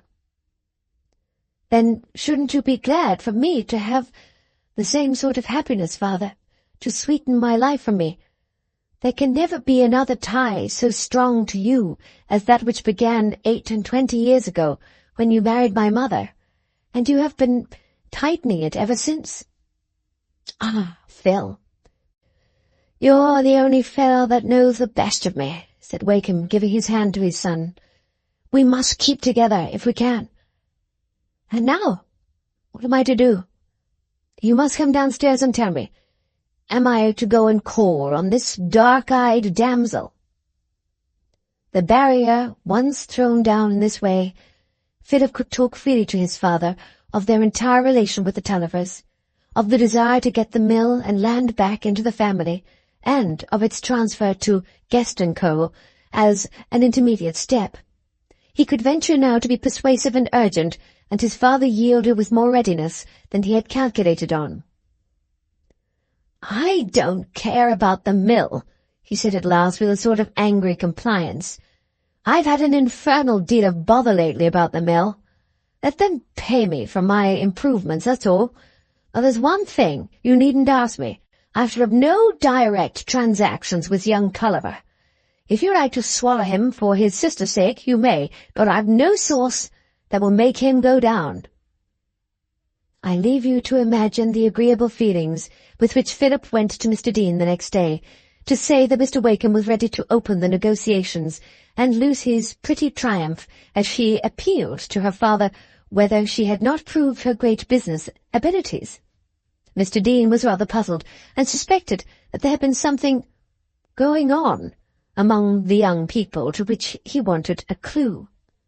But to men of Mr. Dean's stamp, what goes on among the young people is as extraneous to the real business of life as what goes on among the birds and butterflies, until it can be shown to have a malign bearing on monetary affairs, and in this case the bearing appeared to be entirely propitious. Chapter 9. Charity in full dress. The culmination of Maggie's career as an admired member of society in St. Ogg's was certainly the day of the bazaar, when her simple, noble beauty, clad in a white muslin of some soft floating kind, which I suspect must have come from these stores of Aunt Pullet's wardrobe, appeared with marked distinction among the more adorned and conventional women round her. We perhaps never detect how much of our personal demeanour is made up of artificial airs until we see a person who is at once beautiful and simple. Without the beauty we are apt to call simplicity awkwardness. The Miss Guests were much too well-bred to have any of the grimaces and affected tones that belong to pretentious vulgarity, but their stall being next to the one where Maggie sat, it seemed newly obvious today that Miss Guest held her chin too high, and that Miss Laura spoke and moved continually with a view to effect. All well-dressed St. Ogg's and its neighbourhood were there, and it would have been worth-while to come even from a distance to see the fine old hall with its open roof and carved oaken rafters and great coloured show beneath, a very quaint place with broad faded stripes painted on the walls, and here and there a show of heraldic animals of a bristly, long-snouted character, the cherished emblems of a noble family, once the seigneurs of this now civic hall. A grand arch, cut in the upper wall at one end, surmounted an oaken orchestra, with an open room behind it, where hothouse plants and stalls for refreshments were disposed, an agreeable resort for gentlemen disposed to loiter, and yet to exchange the occasional crush down below for a more commodious point of view.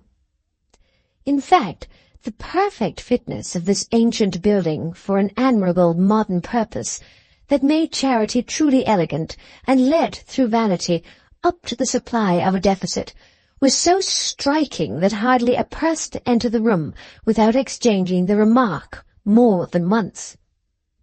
Near the great arch over the orchestra was the stone oriel with painted glass, which was one of the venerable inconsistencies of the old hall. and it was close by this that Lucy had her stall, for the convenience of certain large plain articles which she had taken charge of from Mrs. Ken. Maggie had begged to sit at the open end of the stall, and to have the sale of these articles rather than of bead mats and other elaborate products of which she had but dim understanding. But it soon appeared that the gentlemen's dressing-gowns, which were among her commodities, were objects of such general attention and inquiry, that excited so troublesome a curiosity as to their lining and comparative merits, together with a determination to test them by trying on, as to make her post a very conspicuous one. The ladies who had commodities of their own to sell did not want dressing-gowns, saw at once the frivolity and bad taste of this masculine preference for goods which any tailor could furnish, and it is possible that the emphatic notice of various kinds which was drawn toward Miss Tulliver on this public occasion threw a very strong and unmistakable light on her subsequent conduct in many minds then present. Not that anger on account of spurned beauty can dwell in the celestial breasts of charitable ladies, but rather that the errors of persons who have once been much admired necessarily take a deeper tinge from the mere force of contrast, and also that today Maggie's conspicuous position for the first time made evident certain characteristics which were subsequently felt to have an explanatory bearing. There was something rather bold in Miss Tulliver's direct gaze, and something indefinably coarse in the style of her beauty, which placed her, in the opinion of all feminine judges, far below her cousin Miss Dean. For the ladies of St. Ogg's had now completely ceded to Lucy their hypothetic claims on the admiration of Mr. Stephen Guest.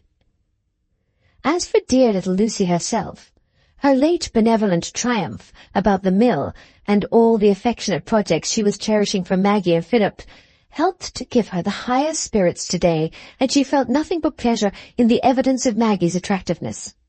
It is true, she was looking very charming herself, and Stephen was paying her the utmost attention on this public occasion, jealously buying up the articles he had seen under her fingers in the process of making, and gaily helping her to cajole the male customers into the purchase of the most effeminate futilities. He chose to lay aside his hat and wear a scarlet fez of her embroidering, but by superficial observers this was necessarily liable to be interpreted less as a compliment to Lucy than as a mark of coxcombry. "Guest is a great coxcomb," young Tory observed, "but then he is a privileged person in St. Ogg's. He carries all before him. If another fellow did such things, everybody would say he made a fool of himself."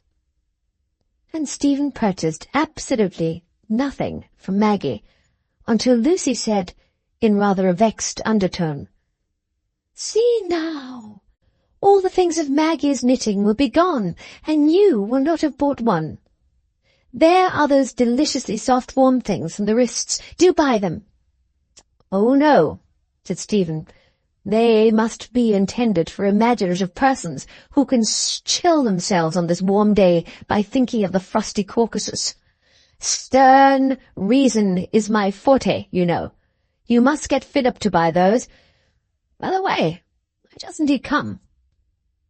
"He never likes going where there are many people, though I enjoined him to come. He said he would buy up any of the goods that the rest of the world rejected. But now, do go and buy something of Maggie." No. See, she has got a customer. There is old Wakem himself just coming up." Lucy's eyes turned with anxious interest toward Maggie to see how she went through the first interview since a sadly memorable time with a man toward whom she must have so strange a mixture of feelings, but she was pleased to notice that Wakem had tact enough to enter at once into talk about the bizarre wares and appear interested in purchasing, smiling now and then kindly at Maggie and not calling on her to speak much, as if he observed that she was rather pale and tremulous. "Why, Wakem is making himself particularly amiable to your cousin," said Stephen in an undertone to Lucy. "Is it pure magnanimity? You talked of a family quarrel." "Oh, that will soon be quite healed, I hope. said Lucy, becoming a little indiscreet in her satisfaction and speaking with an air of significance. But Stephen did not appear to notice this, and as some lady purchasers came up, he lounged on toward Maggie's end, handing trifles and standing aloof until Wakem, who had taken out his purse, had finished his transactions. "My son came with me," he overheard Wakem saying, "but he has vanished into some other part of the building, and has left all these charitable gallantries to me. I hope you'll reproach him for this shabby conduct." She returned his smile and bow without speaking, and he turned away, only then observing Stephen and nodding to him. Maggie, conscious that Stephen was still there, busied herself with counting money and avoided looking up. She had been well pleased that he had devoted himself to Lucy that day and had not come near her. They had begun the morning with an indifferent salutation, and both had rejoiced in being aloof from each other, like a patient who has actually done without his opium, in spite of former failures in resolution. And during the last few days they had even been making up their minds to failures, looking to the outward events that must soon come to separate them as a reason for dispensing with self-conquest in detail. Stephen moved step by step, as if he were being unwillingly dragged, until he had got round the open end of the stall and was half hidden by a screen of draperies. Maggie went on counting her money till she suddenly heard a deep, gentle voice saying, "Aren't you very tired? Do let me bring you something. Some fruit or jelly, mayn't I?" The unexpected tones shook her like a sudden accidental vibration of a harp close by her. "Oh, no, thank you," she said faintly, and only half looking up for an instant. "You look so pale," Stephen insisted in a more entreating tone. "I'm sure you're exhausted. I must disobey you, and bring something." "No, indeed I couldn't take it." "Are you angry with me? What have I done? Do look at me." "Pray go away," said Maggie, looking at him helplessly, her eyes glancing immediately from him to the opposite corner of the orchestra, which was half hidden by the folds of the old faded green curtain. Maggie had no sooner uttered this entreaty than she was wretched at the admission it implied. But Stephen turned away at once, and following her upward glance, he saw Philip Wakem sealed in the half-hidden corner, so that he could command little more than that angle of the hall in which Maggie sat. An entirely new thought occurred to Stephen, and linking itself with what he had observed of Wakem's manner and with Lucy's reply to his observation, it convinced him that there had been some former relation between Philip and Maggie beyond that childish one of which he had heard. More than one impulse made him immediately leave the hall and go upstairs to the refreshment-room where, walking up to Philip, he sat down behind him and put his hand on his shoulder. "Are you studying for a portrait, Phil?" he said, "or for a sketch of that oriel window? By George, it makes a capital bet from this dark corner, with the curtain just marking it off." "I have been studying expression," said Philip curtly. "What, Miss Tulliver's? It's rather of the savage, moody order today, I think. Something of the fallen princess serving behind the counter. Her cousin sent me to her with a civil offer to get her some refreshment, but I have been snubbed as usual. There's natural antipathy between us, I suppose. I have seldom the honour to please her." "What a hypocrite you are," said Philip, flushing angrily. "What? Because experience must have told me that I'm universally pleasing. I admit the law, but there's some disturbing force here." "I am going," said Philip, rising abruptly. "So am I, to get a breath of fresh air. This place gets oppressive. I think I have done suit and service long enough." The two friends walked downstairs together without speaking. Philip turned through the outer door into the courtyard, but Stephen, saying, "Oh, by the by, I must call in here," went on along the passage to one of the rooms at the other end of the building, which were appropriated to the town library.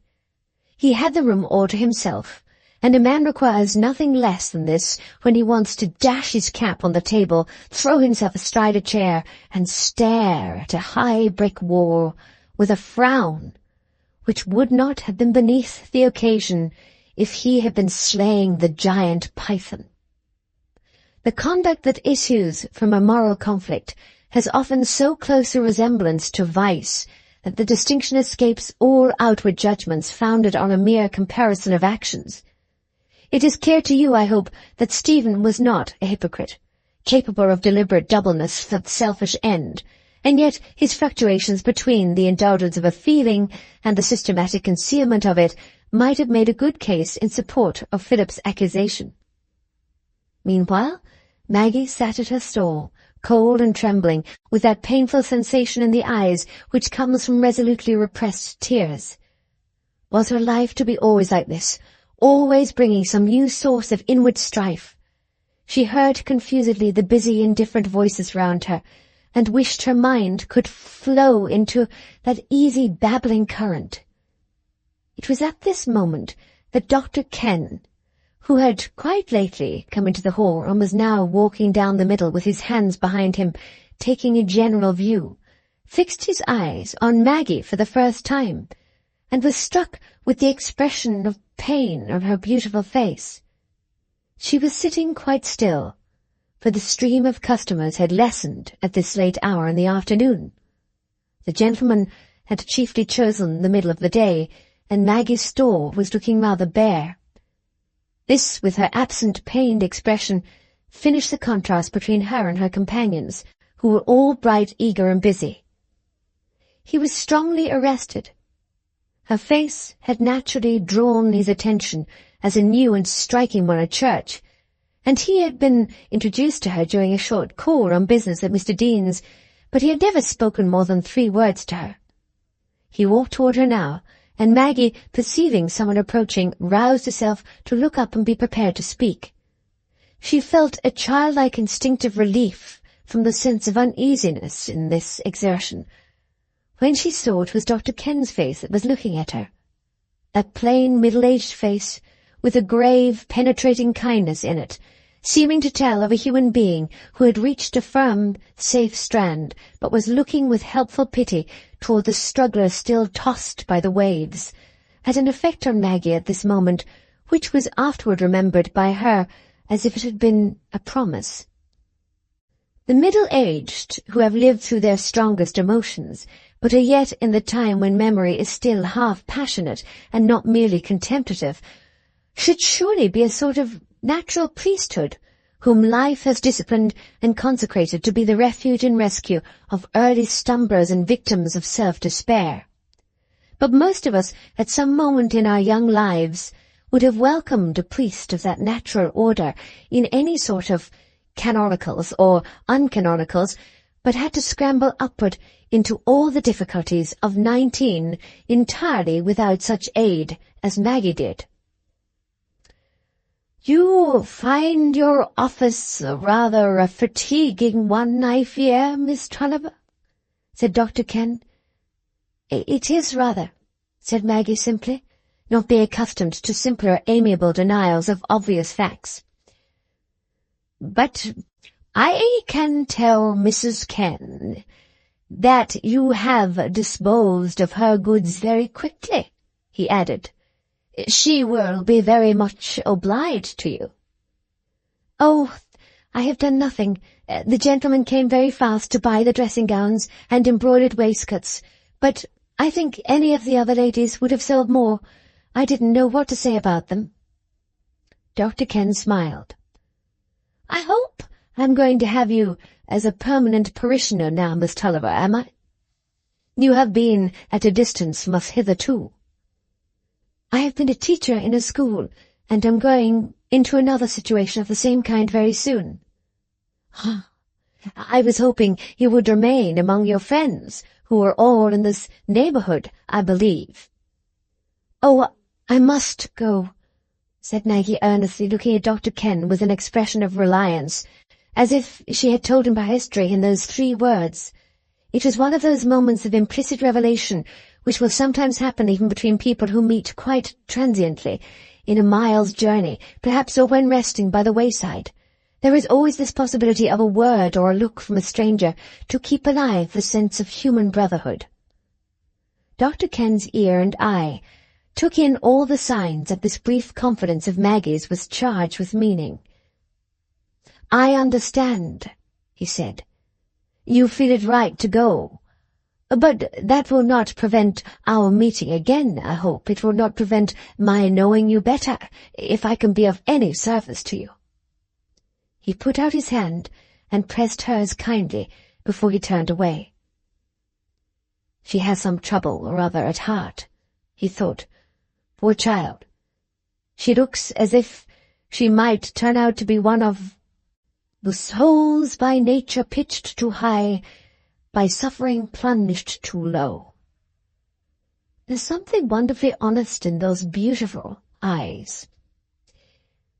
It may be surprising that Maggie, among whose many imperfections and excessive delight in admiration and acknowledged supremacy were not absent now, any more than when she was instructing the gypsies with a view toward achieving a royal position among them, was not more elated on a day when she had had the tribute of so many looks and smiles, together with that satisfactory consciousness which had necessarily come from being taken before Lucy's cheval-glass and made to look at the full length of her tall beauty, crowned by the night of her massy hair.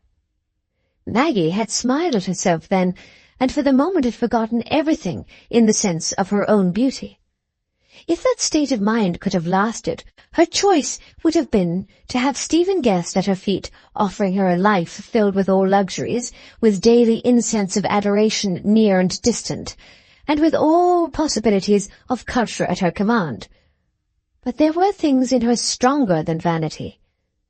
Passion and affection, and long, deep memories of early discipline and effort, of early claims on her love and pity, and the stream of vanity was soon swept along and mingled imperceptibly with that wider current which was at its highest force today under the double urgency of the events and inward impulses brought by the last week.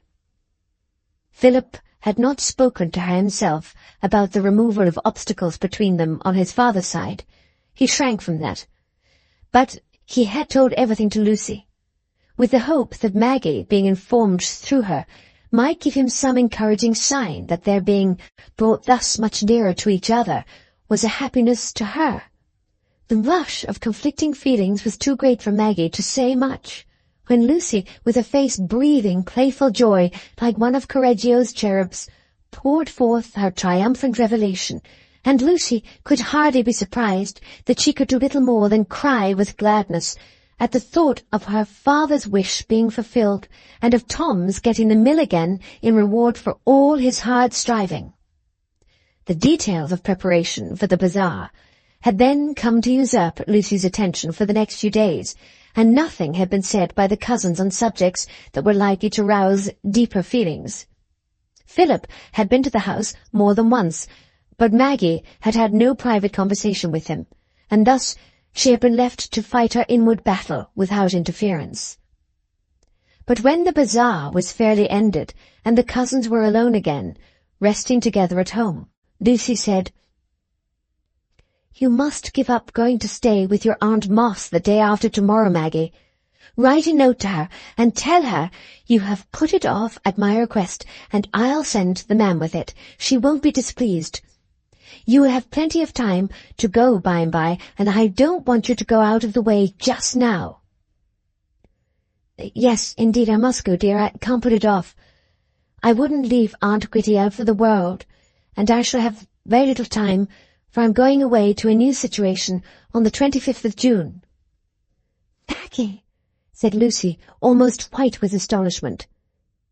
"I didn't tell you, dear," said Maggie, making a great effort to command herself, "because you've been so busy.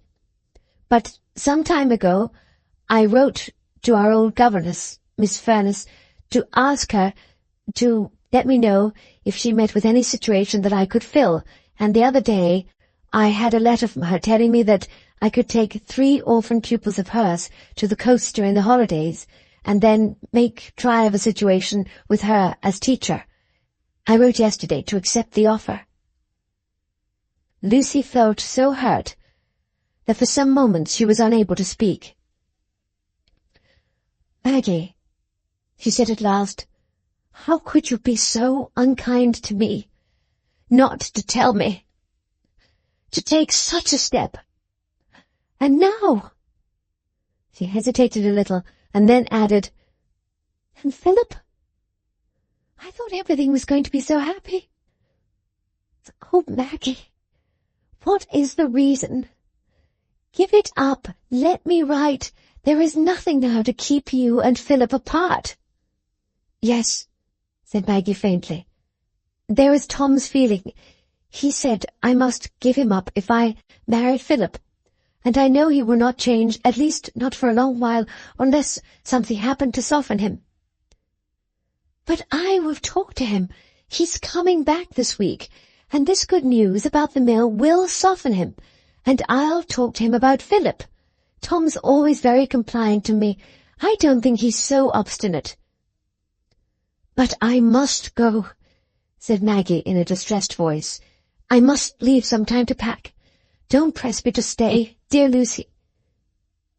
Lucy was silent for 2 or 3 minutes, looking away and ruminating. At length she knelt down by her cousin, and looking up in her face with anxious seriousness, said, "Maggie, is it that you don't love Philip well enough to marry him? Tell me. Trust me." Maggie held Lucy's hands tightly in silence a little while. Her own hands were quite cold, but when she spoke her voice was quite clear and distinct. "Yes, Lucy, I would choose to marry him. I think it would be the best and highest lot for me, to make his life happy. He loved me first. No one else could be quite what he is to me. But I can't divide myself from my brother for life. I must go away and wait. Pray, don't speak to me again about it." Lucy obeyed in pain and wonder. The next word she said was, "Well, dear Maggie, at least you will go to the dance at Park House tomorrow, and have some music and brightness before you go to pay these dull, dutiful visits. Ah, here comes Auntie and the tea." Chapter 10. The spell seems broken. The suite of rooms opening into each other at Park House looked duly brilliant with lights and flowers and the personal splendours of 16 couples with attendant parents and guardians. The focus of brilliancy was the long drawing-room, where the dancing went forward under the inspiration of the grand piano. The library into which it opened at one end had the more sober illumination of maturity, with caps and cards, and at the other end the pretty sitting-room, with a conservatory attached, was left as an occasional cool retreat. Lucy, who had laid aside her black for the first time, and had her pretty slimness set off by the abundant dress of white crepe, was the acknowledged queen of the occasion. For this was one of the Miss Guests' thoroughly condescending parties, including no member of any aristocracy higher than that of St. Ogg's, and stretching to the extreme limits of commercial and professional gentility. Maggie at first refused to dance, saying she had forgotten all the figures. It was so many years since she had danced at school, and she was glad to have that excuse, for it was ill dancing with a heavy heart.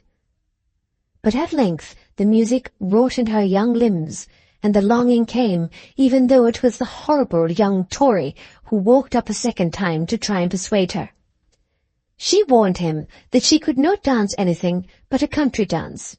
But he, of course, was willing to wait for that high felicity, meaning only to be complimentary, when he assured her at several intervals that it was a great bore that she couldn't waltz. He would have liked so much to waltz with her.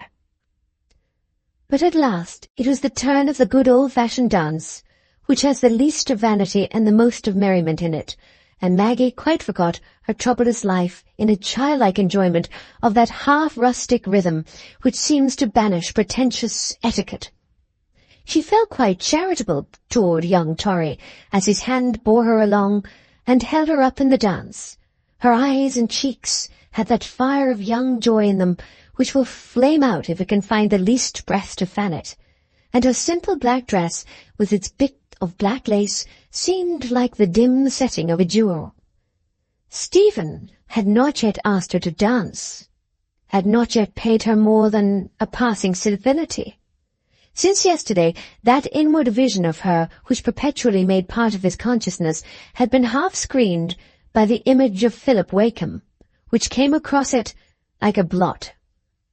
There was some attachment between her and Philip. At least there was an attachment on his side, which made her feel in some bondage. Here then, Stephen told himself, was another claim of honour, which called on him to resist the attraction that was continually threatening to overpower him. He told himself so, and yet he had once or twice felt a certain savage resistance, and at another moment a shuddering repugnance to this intrusion of Philip's image, which almost made it a new incitement to rush toward Maggie and claim her for himself. Nevertheless, he had done what he meant to do this evening. He had kept aloof from her. He had hardly looked at her, and he had been gaily assiduous to Lucy. But now his eyes were devouring Maggie. He felt inclined to kick young Torry out of the dance and take his place. Then he wanted the dance to end, that he might get rid of his partner. The possibility that he too should dance with Maggie and have her hand in his so long was beginning to possess him like a thirst. But even now their hands were meeting in the dance, were meeting still to the very end of it, though they were far off each other. Stephen hardly knew what happened, or in what automatic way he got through the duties of politeness in the interval until he was free and saw Maggie seated alone again at the farther end of the room. He made his way toward her round the couples that were forming for the waltz, and when Maggie became conscious that she was the person he sought, she felt, in spite of all the thoughts that had gone before, a glowing gladness of heart. Her eyes and cheeks were still brightened with her childlike enthusiasm in the dance. Her whole frame was set to joy and tenderness. Even the coming pain could not seem bitter. She was ready to welcome it as part of life, for life at this moment seemed a keen, vibrating consciousness, poised above pleasure or pain. This last night, she might expand unrestrainedly in the warmth of the present, without those chill, eating thoughts of the past and the future. "They're going to waltz again," said Stephen, bending to speak to her, with that glance and tone of subdued tenderness which young dreams create to themselves in the summer woods when low, cooing voices fill the air. Such glances and tones bring the breath of poetry with them into a room that is half stifling with glaring gas and hard flirtation. "They are going to waltz again. It is rather dizzy work to look on, and the room is very warm. Shall we walk about a little?" He took her hand and placed it within his arm, and they walked on into the sitting-room where the tables were strewn with engravings for the accommodation of visitors who would not want to look at them. But no visitors were here at this moment. They passed on into the conservatory. "How strange and unreal the trees and flowers look with the lights among them," said Maggie in a low voice. "They look as if they belonged to an enchanted land, and would never fade away. I could fancy they were all made of jewels." She was looking at the tier of geraniums as she spoke, and Stephen made no answer, but he was looking at her. And does not a supreme poet blend light and sound into one, calling darkness mute and light eloquent?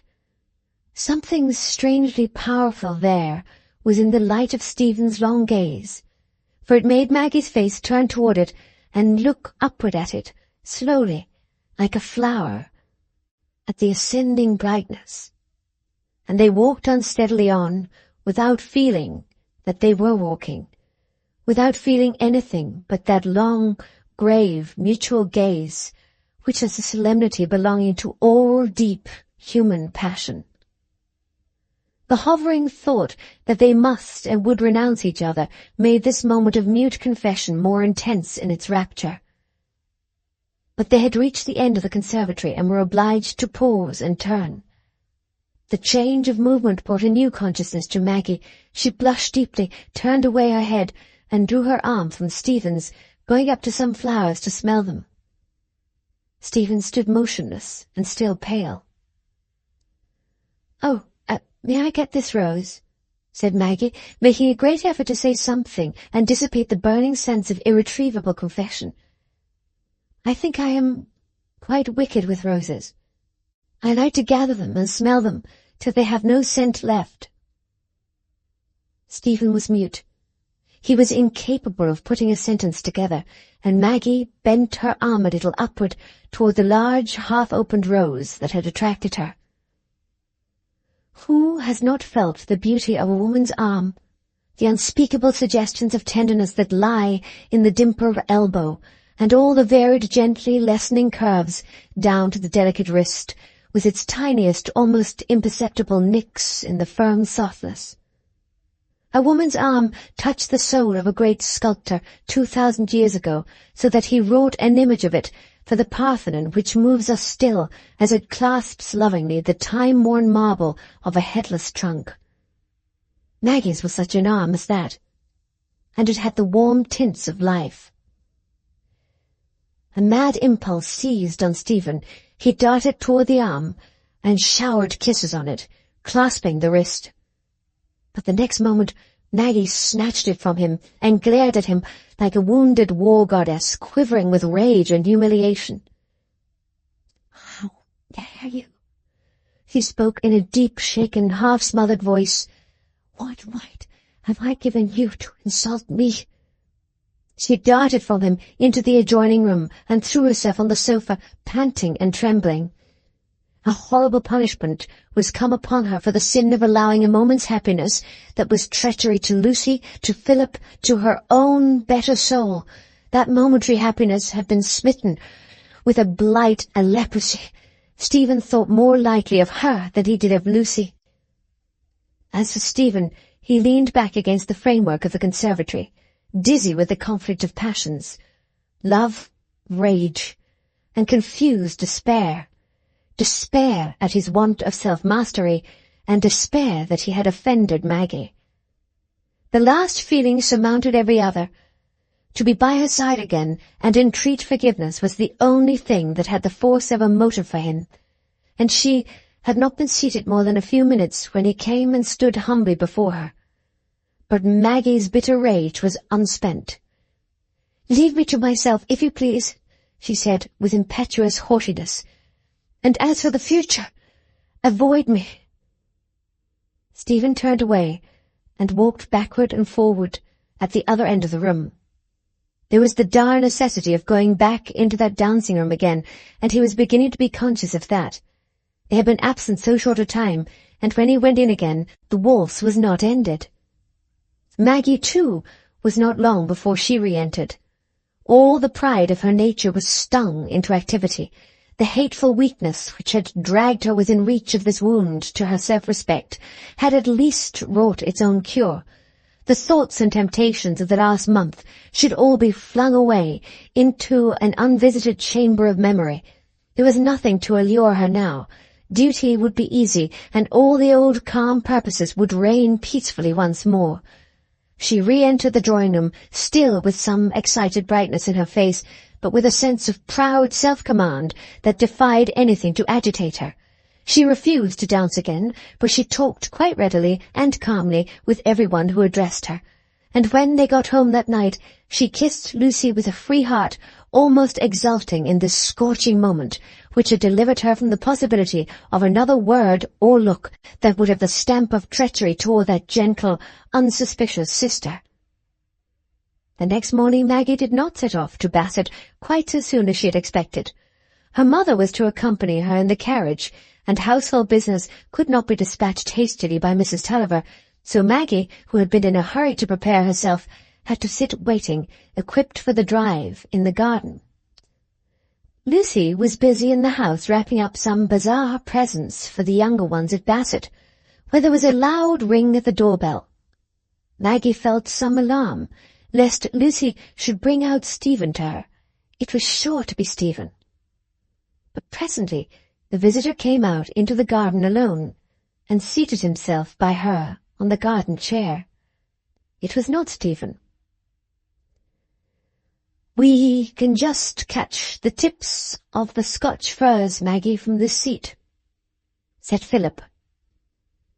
They had taken each other's hands in silence, but Maggie had looked at him with a more complete revival of the old childlike affectionate smile than he had seen before, and he felt encouraged. "Yes," he said, "I often look at them and wish I could see the low sunlight on the stems again. But I have never been that way but once, to the churchyard with my mother." "I have been there. I go there continually," said Philip. "I have nothing but the past to live upon." A keen remembrance and keen pity impelled Maggie to put her hand in Philip's. They had so often walked hand in hand. "I remember all the spots," she said, "just where you told me of particular things, beautiful stories that I had never heard of before." "You will go there again soon, won't you, Maggie?" said Philip, getting timid. "The mill will soon be your brother's home again." "Yes, but I shall not be there," said Maggie. "I shall only hear of that happiness. I am going away again. Lucy has not told you, perhaps?" "Then the future will never join on to the past again, Maggie? That book is quite closed?" The grey eyes that had so often looked up at her with entreating worship looked at her now with a last struggling ray of hope in them, and Maggie met them with her large, sincere gaze. "That book never will be closed, Philip," she said with grave sadness. "I desire no future that will break the ties of the past, but the tie to my brother is one of the strongest. I can do nothing willingly that will divide me always from him." "Is that the only reason that will keep us apart forever, Maggie?" said Philip with a desperate determination to have a definite answer. "The only reason," said Maggie with calm decision, and she believed it. At that moment she felt as if the enchanted cup had been dashed to the ground. The reactionary excitement that gave her a proud self-mastery had not subsided, and she looked at the future with a sense of calm choice. They sat hand in hand without looking at each other or speaking for a few minutes. In Maggie's mind the first scenes of love and parting were more present than the actual moment, and she was looking at Philip in the red deeps. Philip felt that he ought to have been thoroughly happy in that answer of hers. She was as open and transparent as a rock pool. Why was he not thoroughly happy? Jealousy is never satisfied with anything, short of an omniscience that would detect the subtlest fold of the heart. Chapter 11. In the Lane. Maggie had been 4 days at her Aunt Moss's, giving the early June sunshine quite a new brightness in the care-dimmed eyes of that affectionate woman, and making an epoch for her cousins, great and small, who were learning her words and actions by heart, as if she had been a transient avatar of perfect wisdom and beauty. She was standing in the causeway with her aunt and a group of cousins feeding the chickens at that quiet moment in the life of the farmyards before the afternoon milking time. The great buildings round the hollow yard were as dreary and tumble-down as ever, but over the old garden wall the straggling rose bushes were beginning to toss their summer weight, and the grey wood and old bricks of the house on its higher level had a look of sleepy age in the broad afternoon sunlight that suited the quiescent time. Maggie, with her bonnet over her arm, was smiling down at the hatch of small fluffy chickens, when her aunt exclaimed, "Goodness me! Who is that gentleman coming at the gate?" It was a gentleman on a tall bay horse, and the flanks and neck of the horse was streaked black with fast riding. Maggie felt a beating at head and heart, horrible as the sudden leaping to life of a savage enemy who had feigned death. "Who is it, my dear?" said Mrs. Moss, seeing in Maggie's face the evidence that she knew. "It is Mr. Stephen Guest," said Maggie rather faintly. "My cousin Lucy's... a gentleman who's very intimate at my cousin's." Stephen was already close to them, had jumped off his horse, and now raised his hat as he advanced. "Hold the horse, Willie," said Mrs. Moss to the 12-year-old boy. "No, thank you," said Stephen, pulling at the horse's impatiently tossing head. "I must be going again immediately. I have a message to deliver to you, Miss Tulliver, on private business. May I take the liberty of asking you to walk a few yards with me?" He had a half-jaded, half-irritated look, such as a man gets when he has been dogged by some care or annoyance that makes his bed and his dinner of little use to him. He spoke almost abruptly, as if his errand were too pressing for him to trouble himself about what would be thought by Mrs. Moss of his visit and request. Good Mrs. Moss, rather nervous in the presence of this apparently haughty gentleman, was inwardly wondering whether she would be doing the right or wrong to invite him again to leave his horse and walk in, when Maggie, feeling all the embarrassment of the situation and unable to say anything, put on her bonnet and turned to walk toward the gate. Stephen turned too, and walked by her side, leading his horse. Not a word was spoken till they were out in the lane, and had walked 4 or 5 yards, when Maggie, who had been looking straight before her all the while, turned again to walk back, saying with haughty resentment, "There is no need for me to go any farther.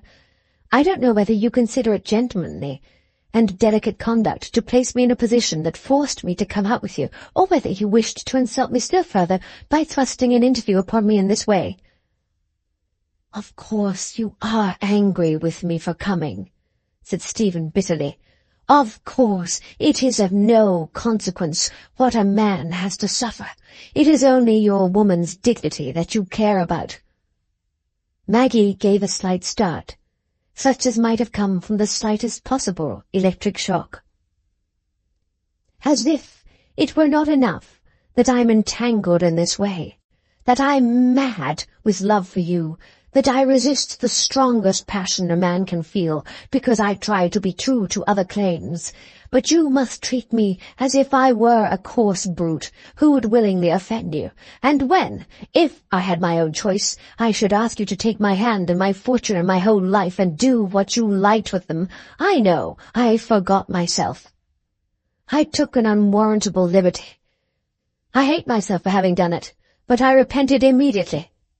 I've been repenting ever since. You ought not to think it unpardonable. A man who loves with his whole soul, as I do, is liable to be mastered by his feelings for a moment, but you know, you must believe that the worst pain I could have is to have pained you. That I would give the world to recall the error." Maggie dared not speak, dared not turn her head. The strength that had come from resentment was all gone, and her lips were quivering visibly. She could not trust herself to utter the full forgiveness that rose in answer to that confession. They were come nearly in front of the gate again, and she paused, trembling. "You must not say these things. I must not hear them," she said, looking down in misery as Stephen came in front of her to prevent her from going farther toward the gate. "I'm very sorry for any pain you have to go through, but it is of no use to speak." "Yes, it is of use," said Stephen impetuously.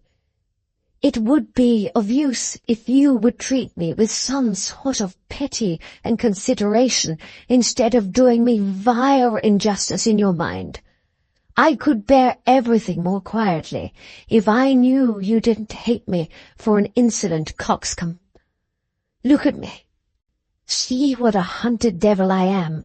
I have been riding 30 miles every day to get away from the thought of you." Maggie dared not look. She had already seen the harassed face, but she said gently, "I don't think any evil of you." "Then, dearest, look at me," said Stephen in deepest, tenderest tones of entreaty. "Don't go away from me yet. Give me a moment's happiness. Make me feel you've forgiven me." "Yes, I do forgive you," said Maggie, shaken by those tones and all the more frightened at herself. "But pray, let me go in again. Pray, go away." A great tear fell from under her lowered eyelids. "I can't go away from you. I can't leave you," said Stephen, still with more passionate pleading. "I shall come back again if you send me away with this coldness. I can't answer for myself, but if you will go with me only a little way, I can live on that. You see plainly enough that your anger has only made me 10 times more unreasonable." Maggie turned. But Tancred, the bay-horse, began to make such spirited remonstrances against this frequent change of direction that Stephen, catching sight of Willie Moss peeping through the gate, called out, "Here, just come and hold my horse for 5 minutes." "Oh, no," said Maggie hurriedly. "My aunt will think it's so strange." "Never mind," Stephen answered impatiently. "They don't know the people at St. Aug's. Lead him up and down here for just 5 minutes," he added to Willie, who was now close to them, and then he turned to Maggie's side and they walked on. It was clear that she must go on now. "Take my arm," said Stephen entreatingly, as she took it, feeling all the while as if she was sliding downward in a nightmare.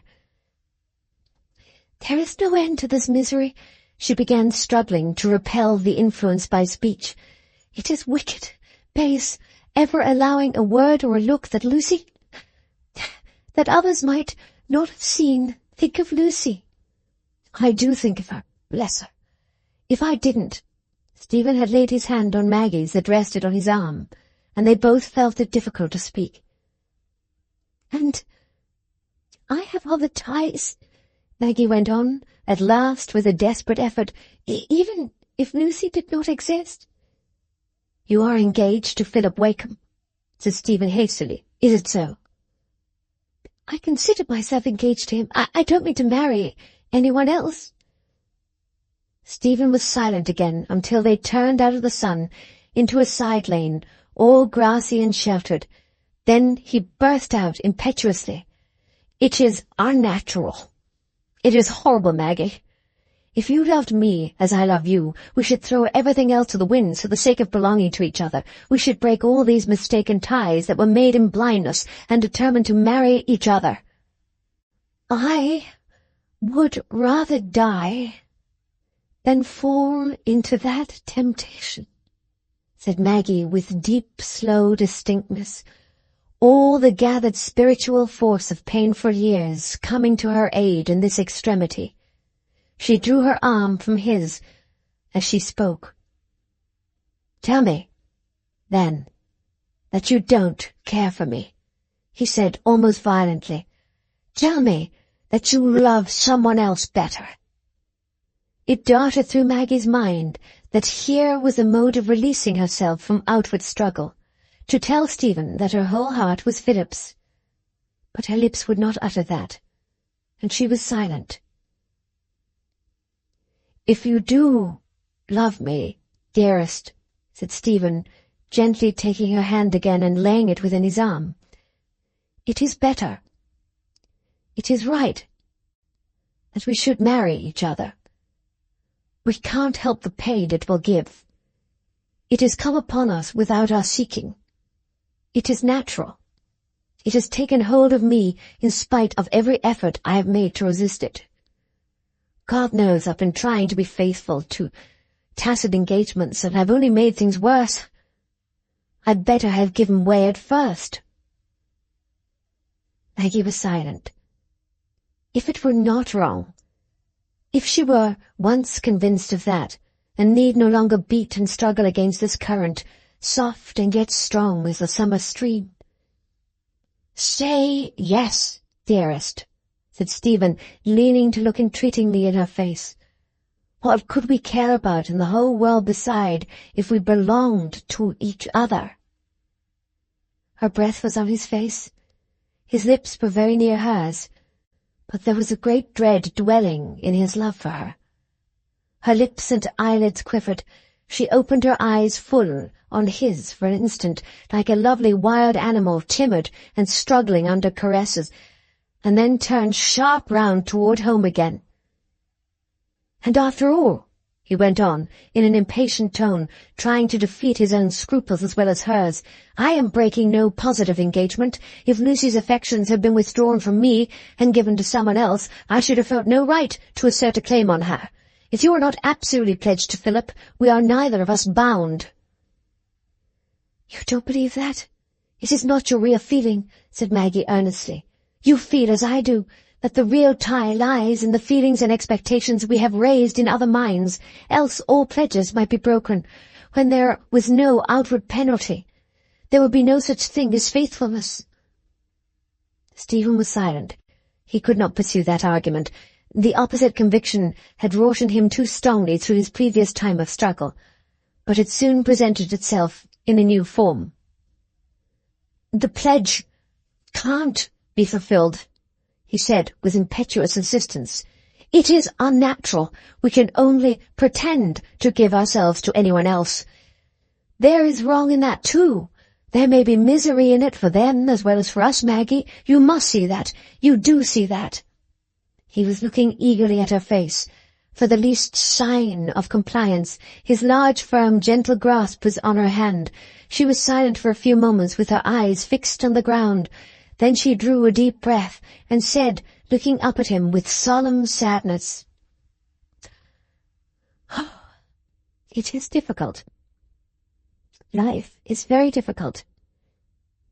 It seems right to me sometimes that we should follow our strongest feeling, but then such feelings continually come across the ties that all our former life has made for us, the ties that have made others dependent on us and would cut them in two.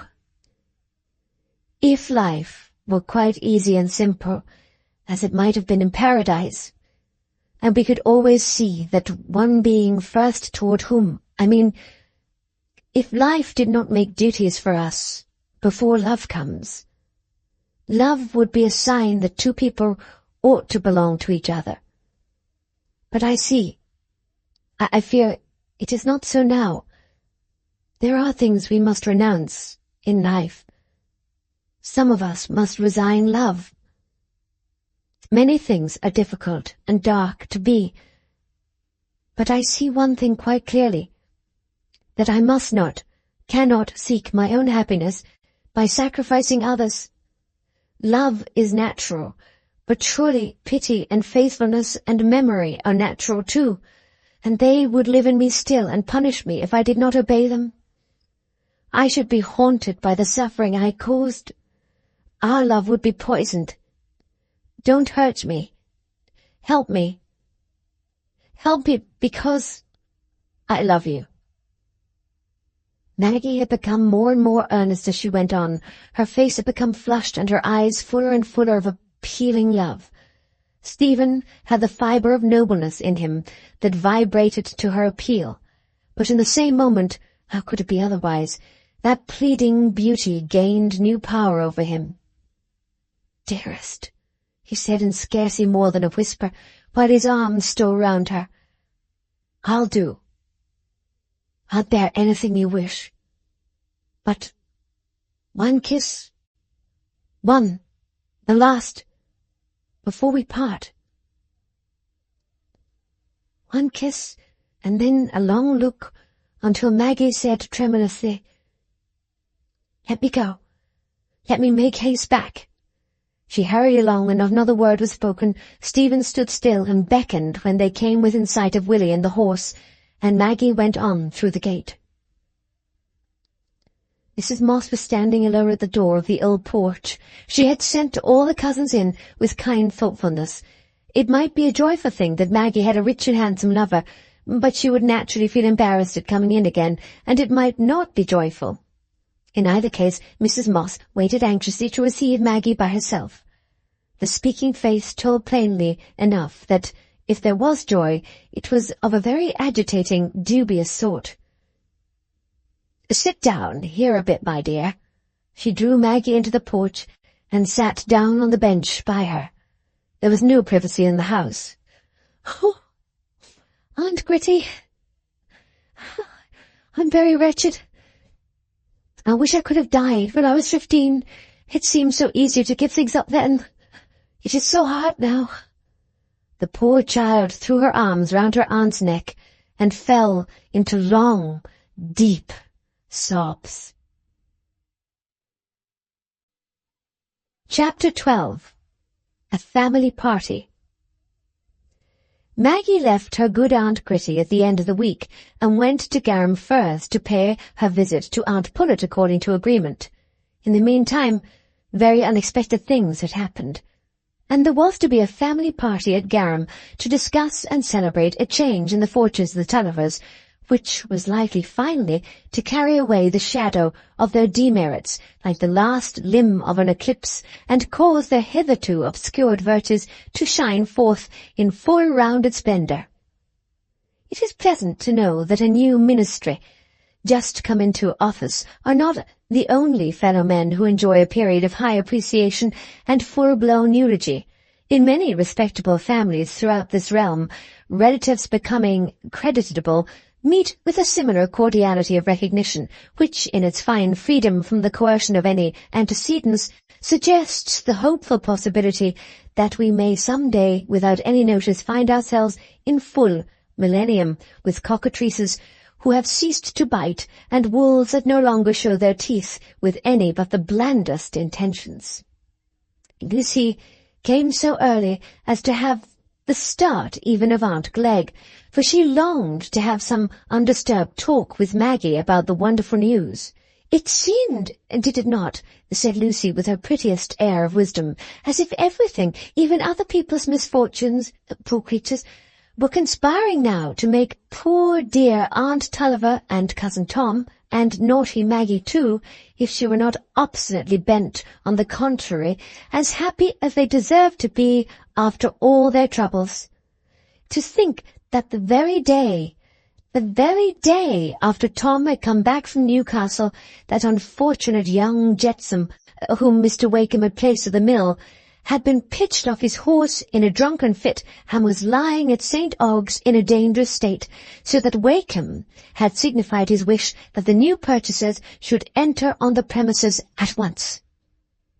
It was very dreadful for that unhappy young man, but it did seem as if the misfortune had happened then rather than any other time, in order that Cousin Tom might all the sooner have the fit reward of his exemplary conduct.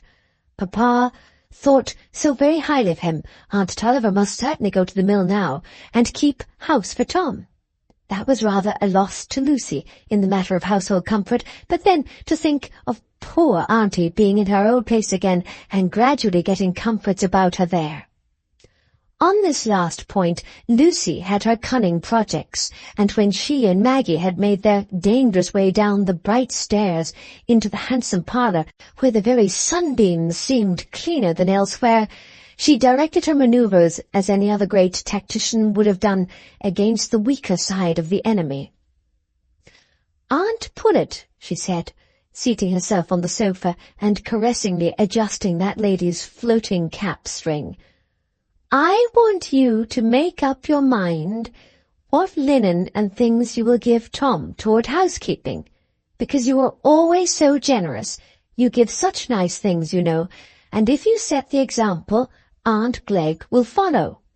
"That she never can, my dear," said Mrs. Pullet with unusual vigour, "for she hasn't got the linen to forsooth with mine. I can tell you, she'd never the taste, not if she'd spend the money. Big checks and live things like stags and foxes, all her table linen is, not a spot nor a diamond among 'em. but it's poor work dividing one's linen before one dies. I never thought to have done that, Bessie." Mrs. Potter continued, shaking her head and looking at her sister Tulliver. "When you and me chose the double diamond, the first flax ever we'd spun, and the Lord knows where yours is gone." "I'd no choice, I'm sure, sister," said poor Mrs. Tulliver, accustomed to consider herself in the light of an accused person. "I'm sure it was no wish of mine, ever, as I should lie awake o' nights thinking of my best bleach linen all over the country." "Take a peppermint, Mrs. Tulliver," said Uncle Pullet, feeling that he was offering a cheap and wholesome form of comfort, which he was recommending by example. "Oh, but Aunt Pullet," said Lucy, "you've so much beautiful linen, and suppose you had daughters, then you must have divided it when they were married."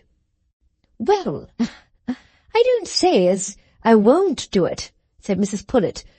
"For now Tom's so lucky, it's nothing but right his friends should look on him and help him. There's the tablecloths I bought at your sale, Bessie. It was nothing but good nature me to buy 'em, for they've been lying in the chest ever since, but I'm not going to give Maggie any more of my Indy muslin and things, if she's to go into service again, when she might stay and keep me company and do my sewing for me, if she wasn't wanted at her brother's." Going into service was the expression by which the Dodson mind represented to itself the position of teacher or governess, and Maggie's return to that menial condition, now circumstances offered her more eligible prospects, was likely to be a sore point with all her relatives, besides Lucy. Maggie, in her crude form, with her hair down her back, and altogether in a state of dubious promise, was a most undesirable niece. But now she was capable of being at once ornamental and useful. The subject was revived in Aunt and Uncle Glegg's presence over the tea and muffins. "Hey, hey," said Mr. Glegg good-naturedly, patting Maggie on the back. "Nonsense, nonsense. Don't let us hear of you taking a place again, Maggie. Why, you must have picked up half a dozen sweethearts at that bazaar. Isn't that one of 'em the right sort of article? Come now." "Mr. Glegg," said his wife, with that shade of increased politeness in her severity which she always put on with her crisper fronts, "you'll excuse me, but you're far too light for a man of your years. It's respect and duty to her aunts and the rest of her kin, as are so good to her, should have kept my niece from fixing about going away again without consulting us. Not sweethearts, if I'm to use such a word, though it was never heard in my family." "Why, what did they call us when we went to see 'em then, eh, neighbour Pullet? They thought us sweet enough then," said Mr. Glegg, winking pleasantly, while Mr. Pullet, at the suggestion of sweetness, took a little more sugar.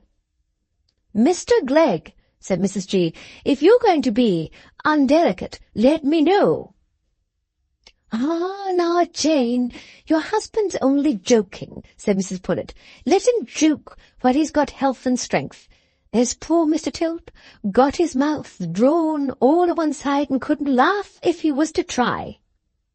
"No, I'll trouble you for the muffler, then, Mr. Glegg," said Mrs. G., "if I may be so bold to interrupt your joking, though it's other people's must see the joke in a niece putting a slight on her mother's elder sister, as is the head of her family, and only come in and out on short visits all the time she's been in town, and then settling to go away without my knowledge, as I'd laid caps out on purpose for her to take him up for me, and me as have divided my money so equal." "Sister," Mrs. Tulliver broke in anxiously, "I'm sure Maggie never thought of going away with her sake at your house as well as the others. Not as it's my wish she should go away at all, but quite contrary. I'm sure I'm innocent.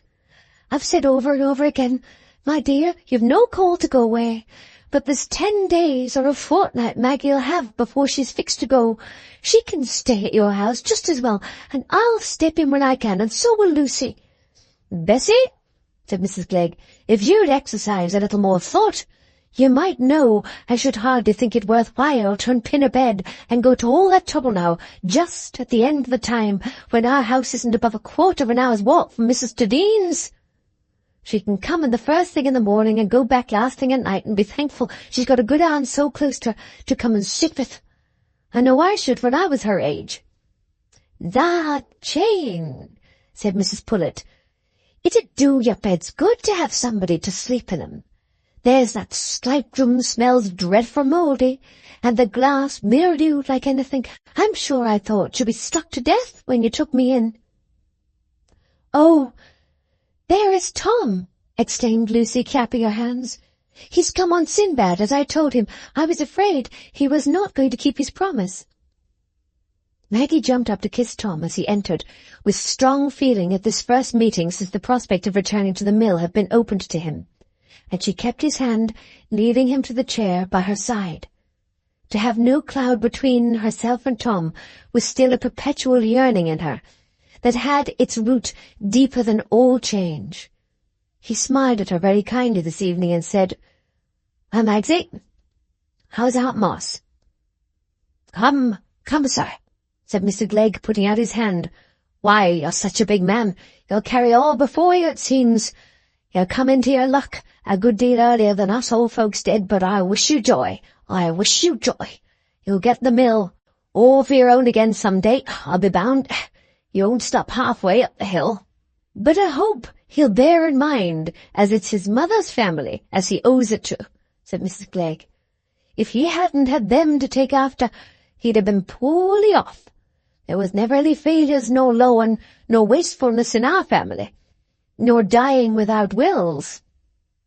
"No, nor sudden deaths," said Aunt Pullet. "Always the doctor called in.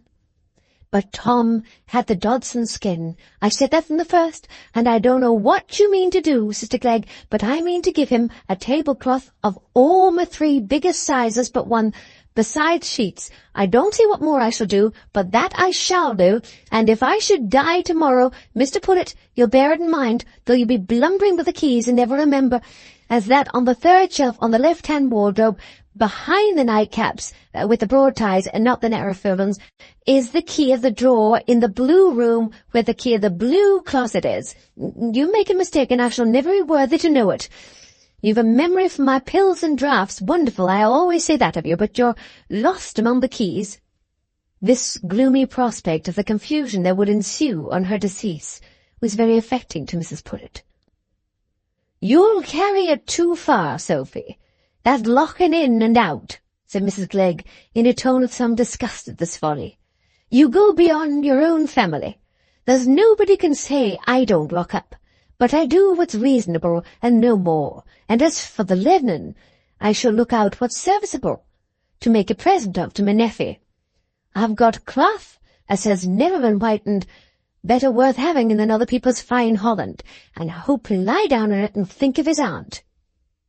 Tom thanked Mrs. Glegg, but evaded any promise to meditate nightly on her virtues, and Mrs. Glegg effected a diversion for him by asking about Mr. Dean's intentions concerning steam. Lucy had had her far-sighted views in begging Tom to come on Sinbad. It appeared, when it was time to go home, that the manservant was to ride the horse, and cousin Tom was to drive home his mother and Lucy. "You must sit by yourself, auntie," said that contriving young lady, "because I must sit by Tom. I have a great deal to say to him." In the eagerness of her affectionate anxiety for Maggie, Lucy could not persuade herself to defer a conversation about her with Tom, who, she thought, with such a cup of joy before him, and this rapid fulfilment of his wish about the mill, must become pliant and flexible. Her nature supplied her with no key to Tom's, and she was puzzled as well as pained to notice the unpleasant change on his countenance when she gave him the history of the way in which Philip had used his influence with his father. She had counted on this revelation as a great stroke of policy, which was to turn Tom's heart toward Philip at once, and besides that, prove that the elder Wakeham was ready to receive Maggie with all the honours of a daughter-in-law. Nothing was wanted then but for dear Tom, who always had that pleasant smile when he looked at Cousin Lucy, to turn completely round, say the opposite of what he had always said before, and declare that he, for his part, was delighted that all the old grievances should be healed, and that Maggie should have Philip with all suitable dispatch. In Cousin Lucy's opinion, nothing could be easier. But to minds strongly marked by the positive and negative qualities that create severity, strength of will, conscious rectitude of purpose, narrowness of imagination and intellect, great power and self-control, and a disposition to exert control over others, prejudices come as the natural food of tendencies which can get no sustenance out of that complex, fragmentary, doubt-provoking knowledge which we call truth. Let a prejudice be bequeathed, carried in the air, adopted by hearsay, caught in through the eye. However it may come, these minds will give it a habitation. It is something to assert strongly and bravely, something to fill up the void of spontaneous ideas, something to impose on others with the authority of conscious right. It is at once a staff and a baton. Every prejudice that will answer these purposes is self-evident. Our good, upright Tom Tulliver's mind was of this class. His inward criticism of his father's faults did not prevent him from adopting his father's prejudice. It was a prejudice against a man of lax principle and lax life, and it was a meeting point for all the disappointed feelings of family and personal pride. Other feelings added their force to produce Tom's bitter repugnance to Philip, and to Maggie's union with him, and notwithstanding Lucy's power over her strong-willed cousin, she got nothing but a cold refusal ever to sanction such a marriage. But, of course, Maggie could do as she liked. She had declared a determination to be independent. For Tom's part, he held himself bound by his duty to his father's memory, and by every manly feeling, never to consent to any relation with the Wakens. Thus, all that Lucy had effected by her zealous mediation was to fill Tom's mind with the expectation that Maggie's perverse resolve to go into a situation again would presently metamorphose itself, as her resolves were apt to do, into something equally perverse but entirely different: a marriage with Philip Wakem. Chapter 13. Borne Along by the Tide.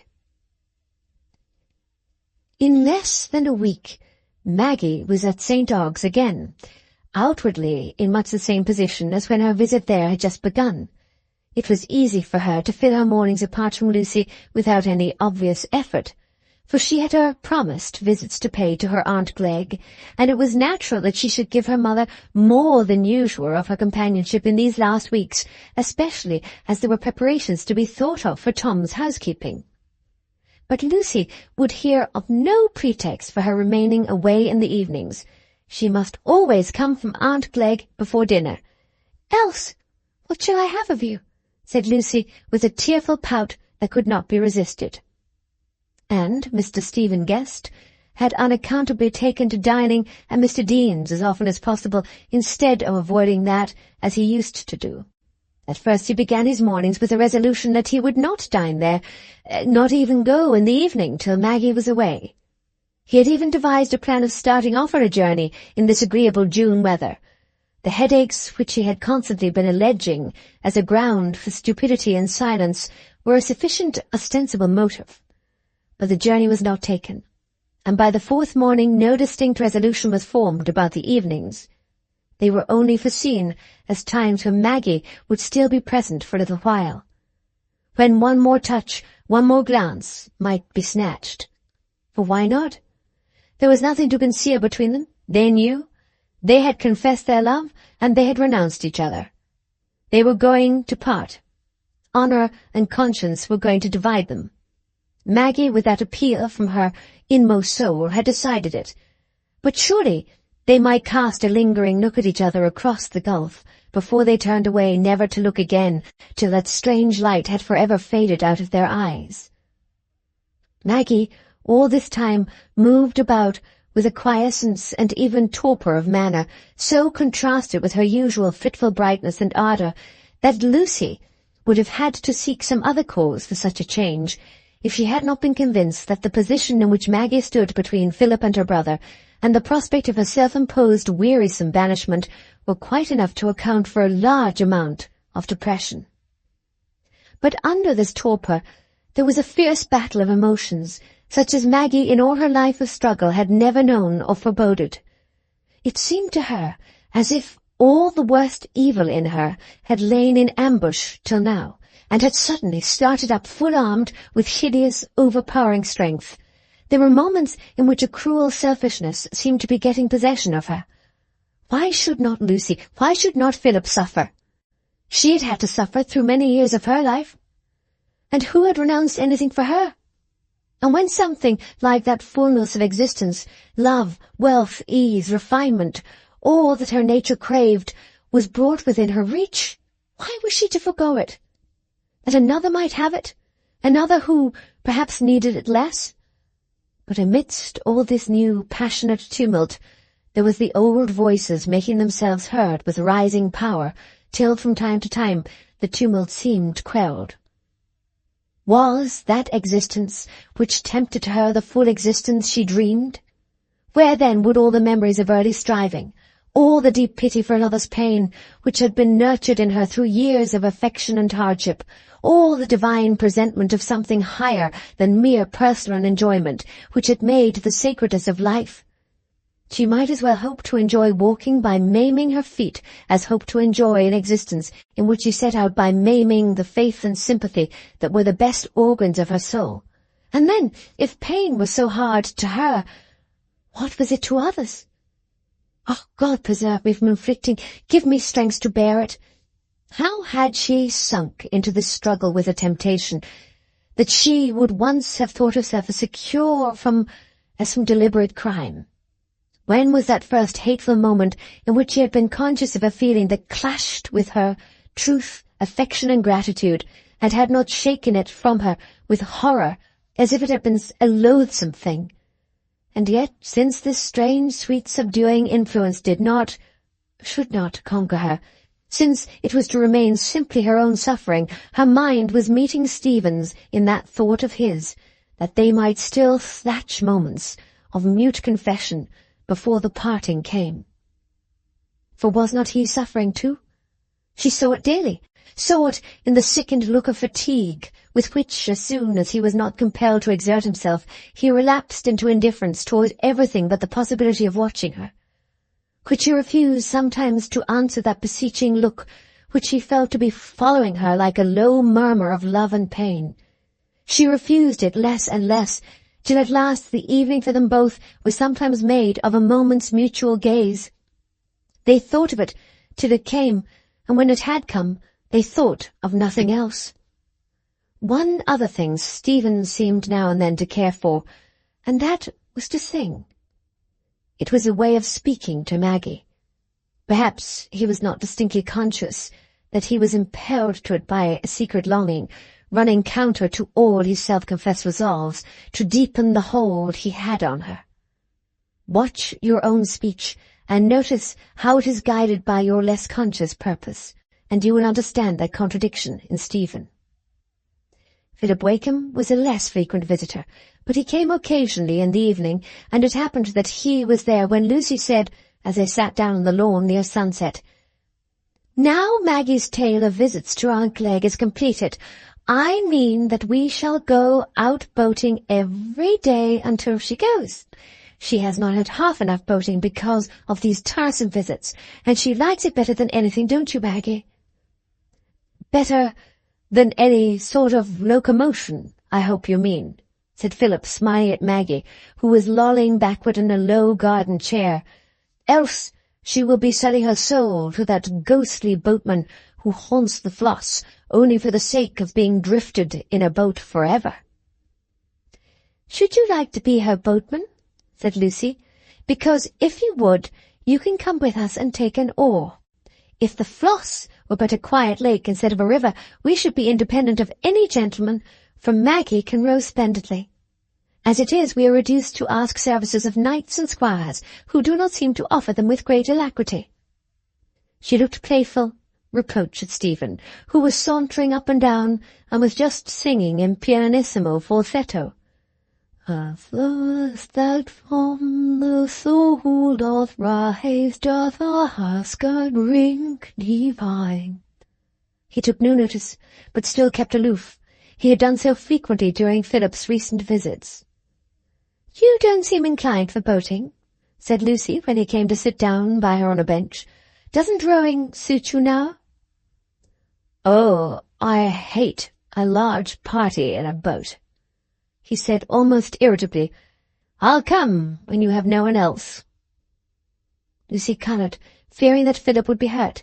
It was quite a new thing for Stephen to speak in that way, but he had certainly not been well of late.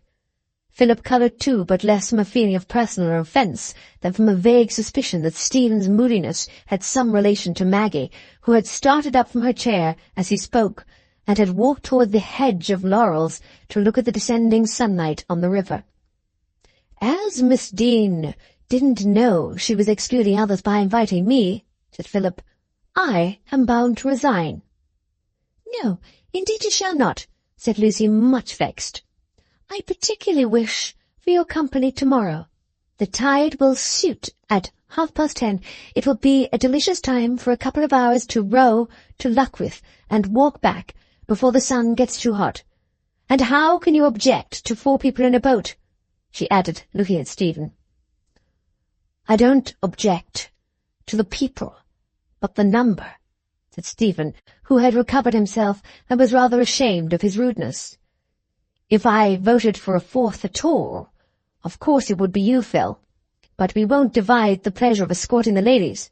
We'll take it alternately. I'll go the next day." This incident had the effect of drawing Philip's attention with freshened solicitude towards Stephen and Maggie. But when they re-entered the house, music was proposed, and Mrs. Tulliver and Mr. Dean being occupied with cribbage, Maggie sat apart, near the table where the books and work were placed, doing nothing, however, but listening abstractedly to the music. Stephen presently turned to a duet, which he insisted that Lucy and Philip should sing. He had often done the same thing before, but this evening Philip thought he divined some double intention in every word and look of Stephen's, and watched him keenly, angry with himself all the while for this clinging suspicion. Had not Maggie virtually denied on any ground for his doubts on her side?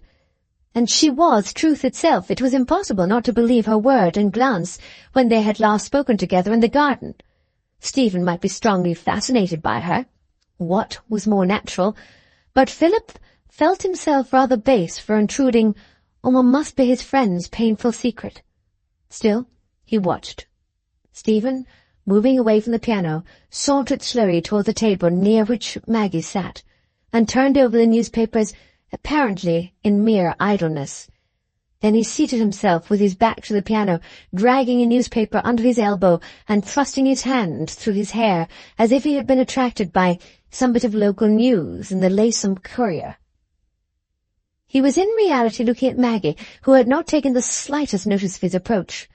She had always additional strength of resistance when Philip was present, just as we can restrain our speech better in a spot that we feel to be hallowed. But at last she heard the word "dearest," uttered in the softest tone of pained entreaty, like that of a patient who asks for something that ought to have been given without asking. She had never heard that word since the moments in the lane at Bassett, when it had come from Stephen again and again, almost as involuntarily as if it had been an inarticulate cry. Philip could hear no word, but he had moved to the opposite side of the piano, and could see Maggie start and blush, raise her eyes an instant toward Stephen's face, but immediately look apprehensively toward himself. It was not evident to her that Philip had observed her, but a pang of shame under the sense of this concealment made her move from her chair and walk to her mother's side to watch the game at cribbage. Philip went home soon after in a state of hideous doubt mingled with wretched certainty.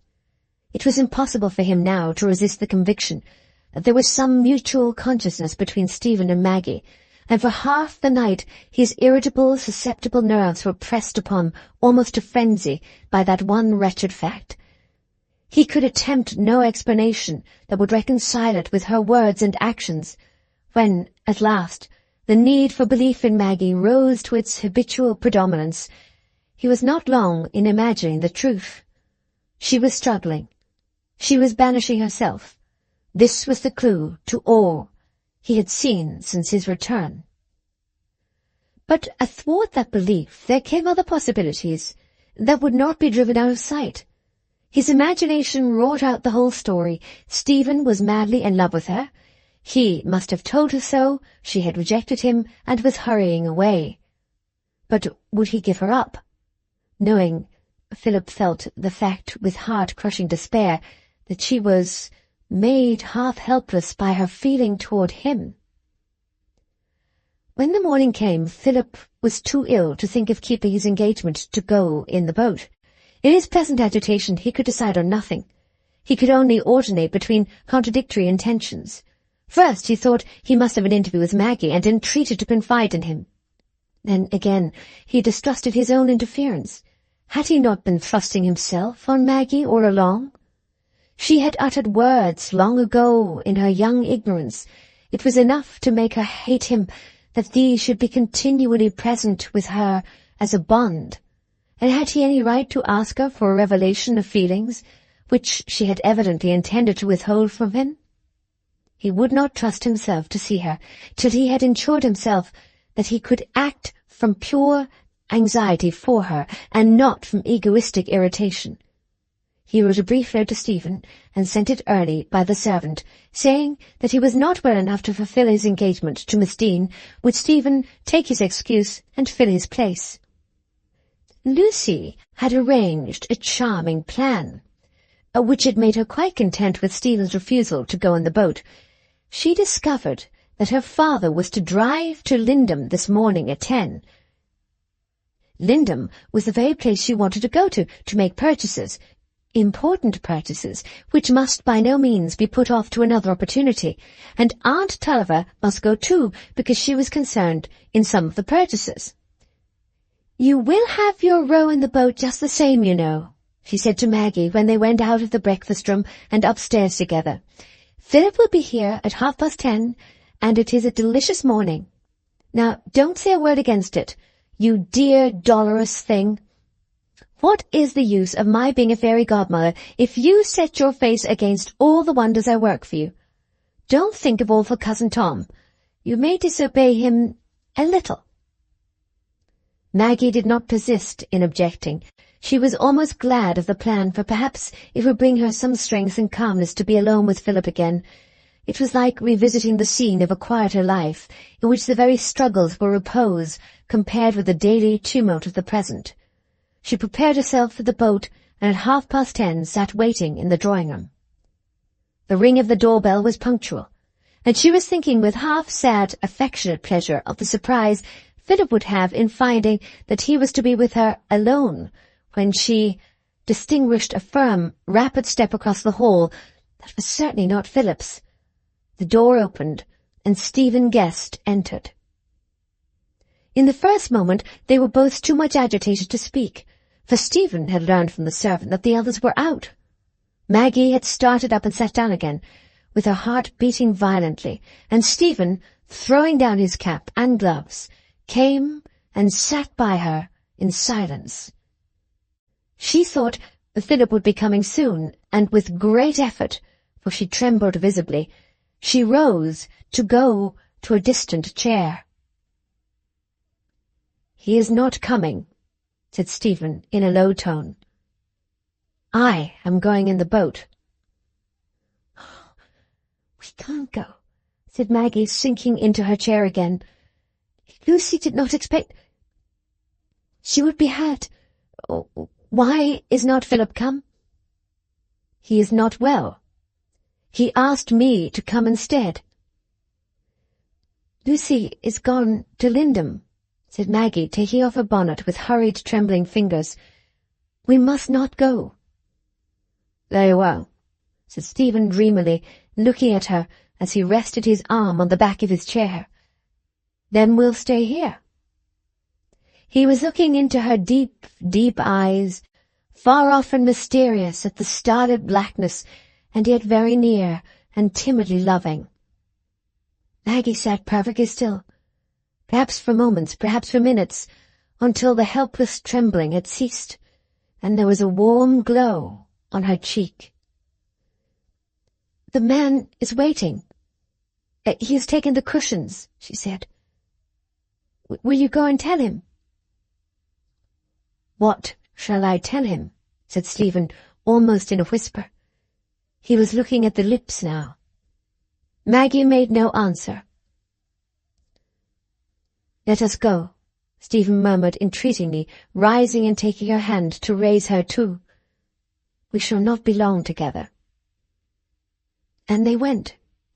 Maggie felt that she was being led down the garden among the roses, being helped with firm, tender care into the boat, having the cushion and cloak arranged for her feet, and her parasol opened for her, which she'd forgotten, all by this stronger presence that seemed to bear her along without any act of her own will, like the added self which comes with the sudden exhorting influence of a strong tonic, and she felt nothing else. Memory was excluded. They glided rapidly along, Stephen rowing, helped by the backward-flowing tide, past the tufted trees and houses, on between the silent sunny fields and pastures which seemed filled with a natural joy that had no reproach for theirs. The breath of the young, unwearied day, the delicious rhythmic dip of the oars, the fragmentary song of the passing bird, heard now and then, as if it were only the overflowing of brimful gladness, the sweet solitude of a twofold consciousness that was mingled into one by that grave, untiring gaze, which need not be averted. What else could there be in their minds for the first hour? Some low, subdued, languid exclamation of love came from Stephen from time to time, as he went on, rowing idly, half automatically. Otherwise they spoke no word. For what could words have been but an inlet to thought? And thought did not belong to that enchanted haze in which they were enveloped. It belonged to the past and the future that lay outside the haze. Maggie was only dimly conscious of the banks as they passed them, and dwelt with no recognition on the villages. She knew there were several to be passed before they reached Luckreth, where they always stopped and left the boat. At all times she was so liable to fits of absence that she was likely enough to let her waymarks pass unnoticed. But at last Stephen, who had been rowing more and more idly, ceased to row, laid down the oars, folded his arms, and looked down on the water, as if watching the pace at which the boat glided without his help. This sudden change roused Maggie. She looked at the far-stretching fields, at the banks close by, and felt that they were entirely strange to her. A terrible alarm took possession of her. "Oh, have we passed Luckreth, where we were to stop?" she exclaimed, looking back to see if the place were out of sight. No village was to be seen. She turned round again, with a look of distressed questioning at Stephen. He went on watching the water and said, in a strange, dreamy, absent tone, "Yes, a long way." "What shall I do?" cried Maggie in an agony. "We shall not get home for hours, and Lucy, oh God, help me." She clasped her hands and broke into a sob like a frightened child. She thought of nothing but of meeting Lucy and seeing her look of pained surprise and doubt, perhaps of just upbraiding. Stephen moved and sat near her, and gently drew down the clasped hands. "Maggie," he said in a deep tone of slow decision, "let us never go home again, till no one can part us, till we are married." The unusual tone, the startling words, arrested Maggie's sob, and she sat quite still, wondering as if Stephen might have seen some possibilities that would alter everything and annul the wretched facts. "See, Maggie, how everything has come without our seeking. In spite of all our efforts, we never thought of being alone together again. It has all been done by others. See how the tide is carrying us out, away from all those unnatural bonds that we have been trying to make fast around us and trying in vain. It will carry us on to Torby, and we can land there and get some carriage and hurry on to York and then to Scotland and never pause a moment till we are bound to each other so that only death can part us. It is the only right thing, dearest. It is the only way of escaping from this wretched entanglement. Everything has concurred to point it out to us. We have contrived nothing. We have thought of nothing ourselves. Stephen spoke with deep, earnest pleading. Maggie listened, passing from her startled wonderment to the yearning after that belief that the tide was doing it all, that she might glide along with the swift sighing stream and not struggle any more. But across that stealing influence came the terrible shadow of past thoughts, and the sudden horror lest now, at last, the moment of fatal intoxication was close upon her, called up feelings of angry resistance toward Stephen. "Let me go," she said in an agitated tone, flashing an indignant look at him and trying to get her hands free. "You have wanted to deprive me of any choice. You knew we were come too far. You have dared to take advantage of my thoughtlessness. It is unmanly to bring me into such a position." Stung by this reproach, he released her hands, moved back to his forward place, and folded his arms in a sort of desperation at the difficulty Maggie's words had made present to him. If she would not consent to go on, he must curse himself for the embarrassment he had led her into. But the reproach was the unendurable thing. The one thing worse than parting with her was that she should feel he had acted unworthily toward her. At last he said, in a tone of suppressed rage, "I didn't notice that we had passed Lockwood till we had got to the next village. And then it came into my mind that we would go on. I can't justify it. I ought to have told you. It is enough to make you hate me, since you don't love me well enough to make everything else indifferent to you, as I do you. Shall I stop the boat and try and get you out here? I'll tell Lucy that I was mad, and that you hate me, and you shall be clear of me forever. No one can blame you because I have behaved unpardonably to you." Maggie was paralyzed. It was easier to resist Stephen's pleading than this picture he had called up of himself suffering while she was vindicated. Easier even to turn away from his look of tenderness than from this look of angry misery that seemed to place her in selfish isolation from him. He had called up a state of feeling in which the reasons which had acted on her conscience seemed to be transmitted into mere self-regard.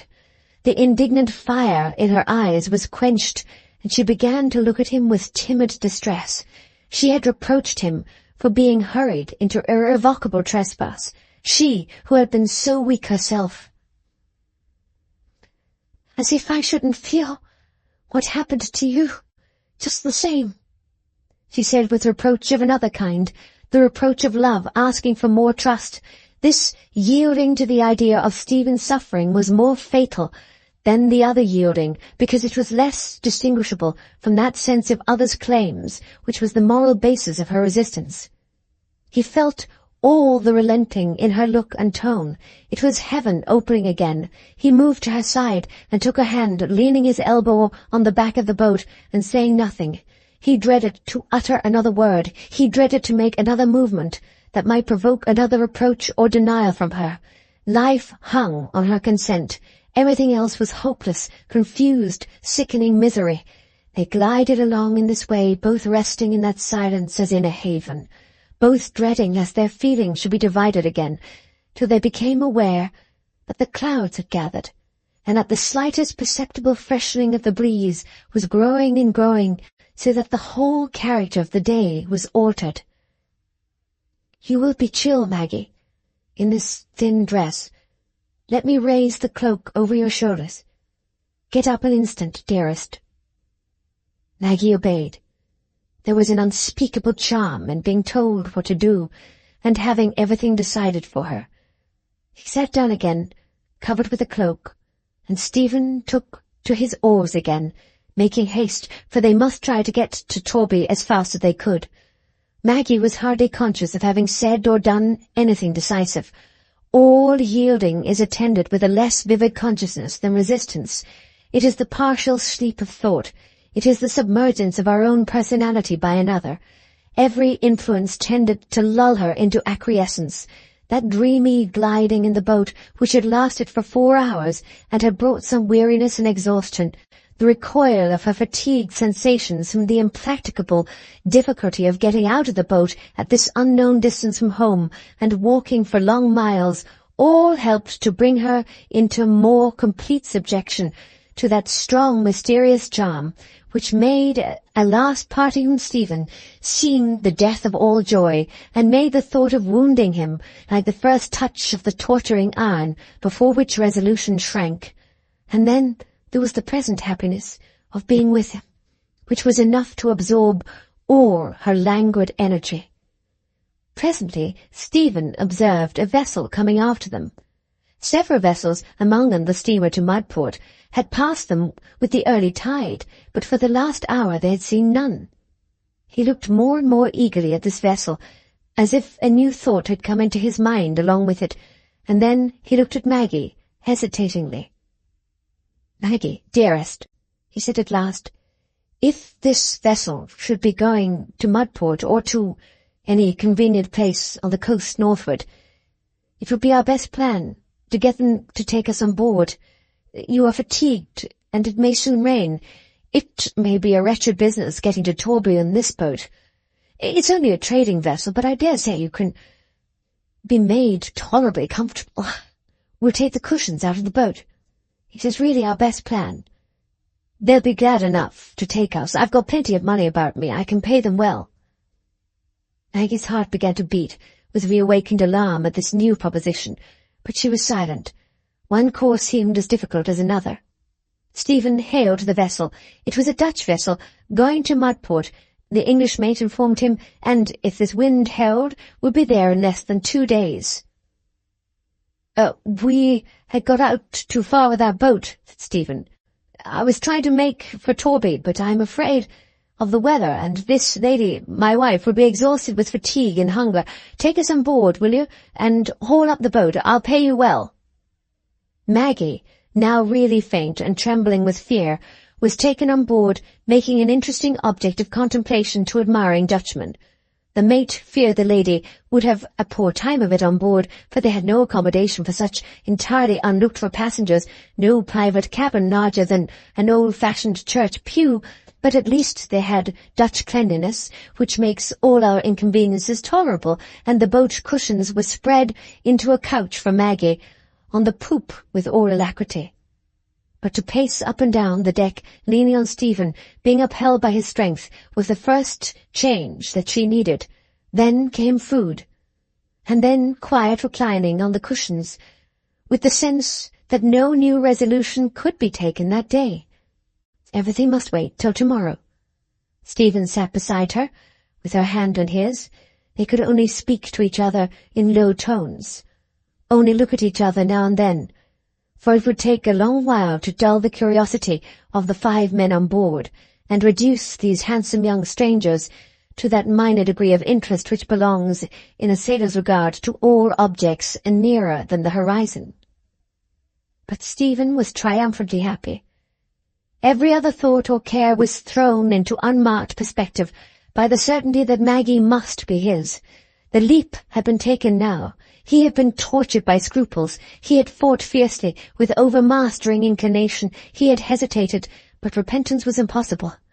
He murmured forth in fragmentary sentences his happiness, his adoration, his tenderness, his belief that their life together must be heaven, that her presence with him would give rapture to every common day, that to satisfy her lightest wish was dearer to him than all other bliss, that everything was easy for her sake except to part with her. And now they never would part. He would belong to her for ever, and all that was his was hers, had no value for him except as it was hers. Such things uttered in low, broken tones by the one voice that had first stirred the fibre of young passion have only a feeble effect on experienced minds at the distance from them. To poor Maggie they were very near. They were like nectar held close to thirsty lips. There must be, then, a life for mortals here below, which was not hard and chill, in which affection would no longer be self-sacrifice.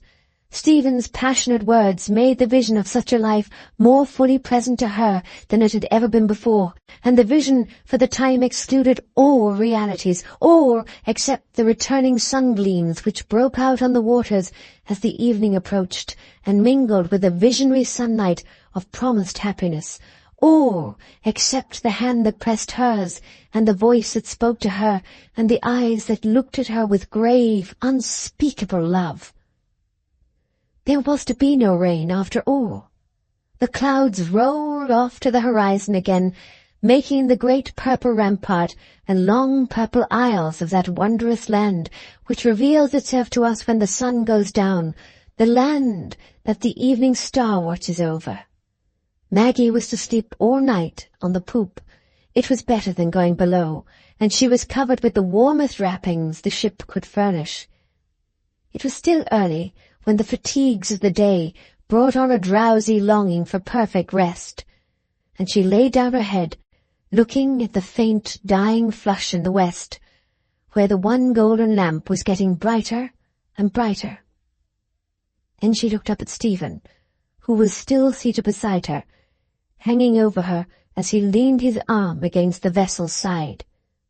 Behind all the delicious visions of these last hours, which had flowed over her like a soft stream and made her entirely passive, there was the dim consciousness that the condition was a transient one, and that the morrow must bring back the old life of struggle, that there were thoughts which would presently avenge themselves for this oblivion. But now nothing was distinct to her. She was being lulled to sleep with that soft stream still flowing over her, with those delicious visions melting and fading like the wondrous aerial land of the West. Chapter 14. Waking. When Maggie was gone to sleep, Stephen, weary too with his unaccustomed amount of rowing, and with the intense inward life of the last 12 hours, but too restless asleep, walked and lounged about the deck with his cigar, far on into midnight. Not seeing the dark water, hardly conscious there were stars, living only in the near and distant future. At last fatigue conquered restlessness, and he rolled himself up in a piece of tarpaulin on the deck near Maggie's feet. She had fallen asleep before 9, and had been sleeping for 6 hours before the faintest hint of a midsummer daybreak was discernible. She awoke from that vivid dreaming which makes the margin of our deeper rest. She was in a boat on the wide water with Stephen, and in the gathering darkness something like a star appeared, that grew and grew till they saw it was the Virgin seated in St. Ogg's boat, and it came nearer and nearer till they saw the Virgin was Lucy, and the boatman was Philip. No, not Philip, but her brother, who rowed past without looking at her. And she rose to stretch out her arms and call to him, and their own boat turned over with the movement, and they began to sink, till with one spasm of dread she seemed to awake and find she was a child again in the parlour at evening twilight, and Tom was not really angry. From the soothed sense of that false waking, she passed to the real waking, to the splash of water against the vessel, and the sound of a footstep on the deck, and the awful starlit sky. There was a moment of utter bewilderment, before her mind could get disentangled from the confused web of dreams, but soon the whole terrible truth urged itself upon her. Stephen was not by her now. She was alone with her own memory and her own dread. The irrevocable wrong that must blot her life had been committed.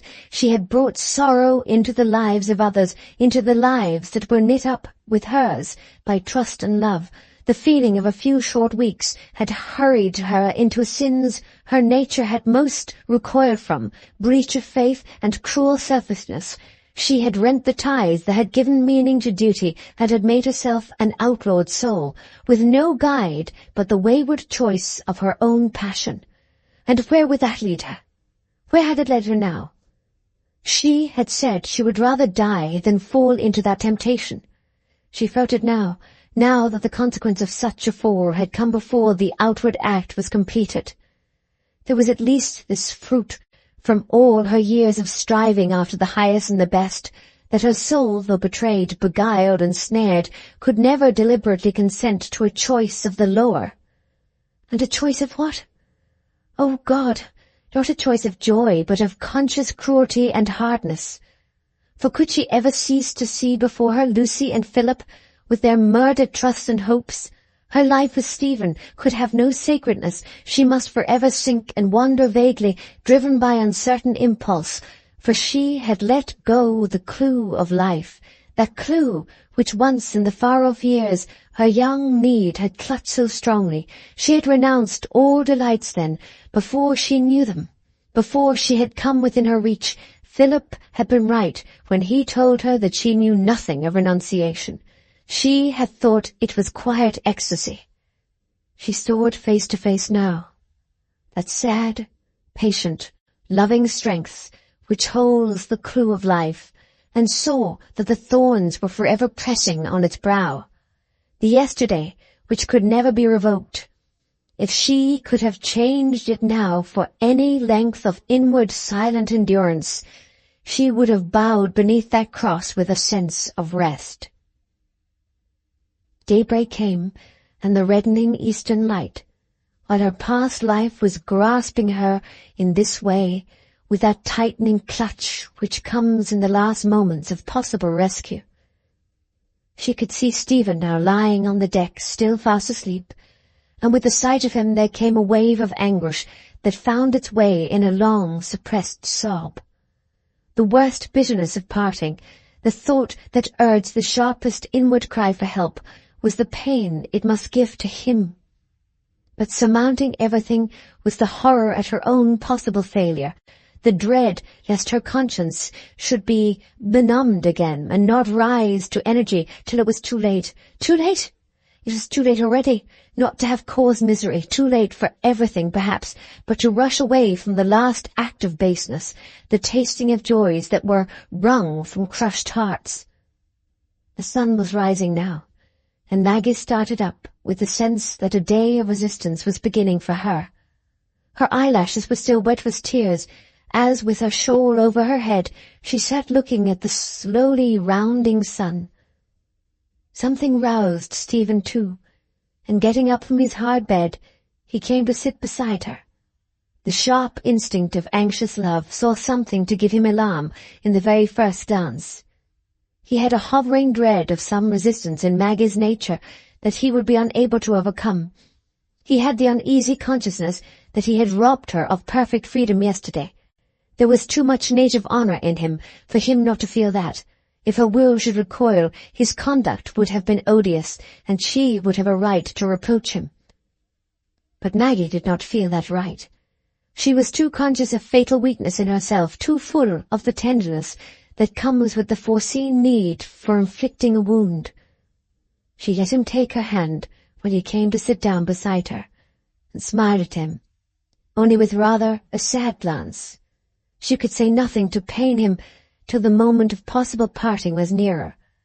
And so they drank their cup of coffee together and walked about the deck, and heard the captain's assurance that they should be in at Mudport by 5 o'clock, each with an inward burden. But in him it was an undefined fear, which he trusted to the coming hours to dissipate.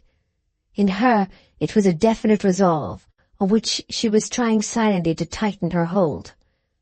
Stephen was continually, through the morning, expressing his anxiety at the fatigue and discomfort she was suffering, and alluded to landing and to the change of motion and repose she would have in a carriage, wanting to assure himself more completely by presupposing that everything would be as he had arranged it. For a long while Maggie contented herself with assuring him that she had had a good night's rest, and that she didn't mind about being on the vessel. It was not like being on the open sea. It was only a little less pleasant than being in a boat on the Floss. But a suppressed resolve will betray itself in the eyes, and Stephen became more and more uneasy as the day advanced, under the sense that Maggie had entirely lost her passiveness. He longed, but did not dare, to speak of their marriage, of where they would go after it, and the steps he would take to inform his father and the rest of what had happened. He longed to assure himself of a tacit assent from her, but each time he looked at her, he gathered a stronger dread of the new, quiet sadness with which she met his eyes, and they were more and more silent. "Here we are, in sight of Mudport," he said at last. "Now, dearest," he added, turning toward her with a look that was half beseeching, "the worst part of your fatigue is over. On the land we can command swiftness. In another hour and a half we shall be in a chaise together, and that will seem rest to you after this." Maggie felt it was time to speak. It would only be unkind now to assent by silence. She spoke in the lowest tone, as he had done, but with distinct decision. "We shall not be together. We shall have parted." The blood rushed to Stephen's face. "We shall not," he said. "I'll die first." It was as he had dreaded. There was a struggle coming, but neither of them dared to say another word till the boat was let down, and they were taken to the landing-place. Here there was a cluster of gazers and passengers awaiting the departure of the steamboat to St. Ogg's. Maggie had a dim sense, when she had landed, and Stephen was hurrying her along on his arm, that someone had advanced toward her from that cluster as if he were coming to speak to her, but she was hurried along, and was indifferent to everything but the coming trial. The porter guided them to the nearest inn and posting-house, and Stephen gave the order for the chaise as they passed through the yard. Maggie took no notice of this, and only said, "Ask them to show us into a room where we can sit down." When they entered, Maggie did not sit down, and Stephen, whose face had a desperate determination in it, was about to ring the bell when she said in a firm voice, "I'm not going. We must part here." "Maggie," he said, turning round toward her and speaking in the tones of a man who feels a process of torture beginning, "do you mean to kill me? What is the use of it now? The whole thing is done." "No, it is not done," said Maggie. "Too much is done, more than we can ever remove a trace of, but I will go no farther. Don't try to prevail with me again. I couldn't choose yesterday." What was he to do? He dared not go near her. Her anger might leap out and make a new barrier. He walked backward and forward in maddening perplexity. "Maggie," he said at last, pausing before her and speaking in a tone of imploring wretchedness, "have some pity. Hear me. Forgive me for what I did yesterday. I will obey you now. I will do nothing without your full consent. But don't blight our lives forever by a rash perversity that can answer no good purpose to anyone, that can only create new evils. Sit down, dearest. Wait. Think what you are going to do. Don't treat me as if you couldn't trust me." He had chosen the most effective appeal, but Maggie's will was fixed unswervingly on the coming wench. She had made up her mind to suffer. "We must not wait," she said, in a low but distinct voice. "We must part at once." "We can't part, Maggie," said Stephen more impetuously. "I can't bear it. What is the use of inflicting that misery on me? The blow, whatever it may have been, has been struck now. Will it help anyone else that you should drive me mad?" "I will not begin any future, even for you," said Maggie tremulously, "with a deliberate consent to what ought not to have been. What I told you at Bassett I feel now. I would rather have died than fall into this temptation. It would have been better if we had parted forever then, but we must part now." "We will not part," Stephen burst out, instinctively placing his back against the door, forgetting everything he had said a few moments before. "I will not endure it. You'll make me desperate. I shan't know what to do." Maggie trembled. She felt that the parting could not be effected suddenly. She must rely on a slower appeal to Stephen's better self. She must be prepared for a harder task than that of rushing away while resolution was fresh. She sat down, Stephen watching her, with that look of desperation which had come over him like a lurid light, approaching slowly from the door, seated himself close beside her and grasped her hand.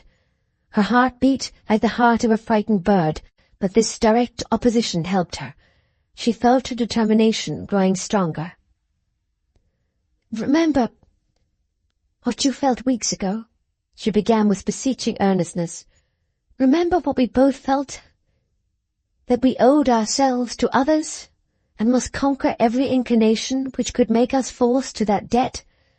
We have failed to keep our resolutions, but the wrong remains the same." "No, it does not remain the same," said Stephen. "We have proved that it was impossible to keep our resolutions. We have proved that the feeling which draws us toward each other is too strong to be overcome, that natural law surmounts every other. We can't help what it clashes with." "It is not so, Stephen. I'm quite sure that is wrong. I have tried to think it again and again, but I see if we judged in that way, there would be a warrant for all treachery and cruelty. We should justify breaking the most sacred ties that can never be formed on earth. If the past is not to bind us, where can duty lie? We should have no law but the inclination of the moment." "But there are ties that can't be kept by mere resolution," said Stephen, starting up and walking about again. "What is outward faithfulness? Would they have thanked us for anything so hollow as constancy without love?" Maggie did not answer immediately. She was undergoing an inward as well as an outward contest. At last she said, with a passionate assertion of her conviction, as much against herself as against him, "That seems right, at first. But when I look further, I'm sure it is not right. Faithfulness and constancy means something else besides doing what is easiest and pleasantest to ourselves.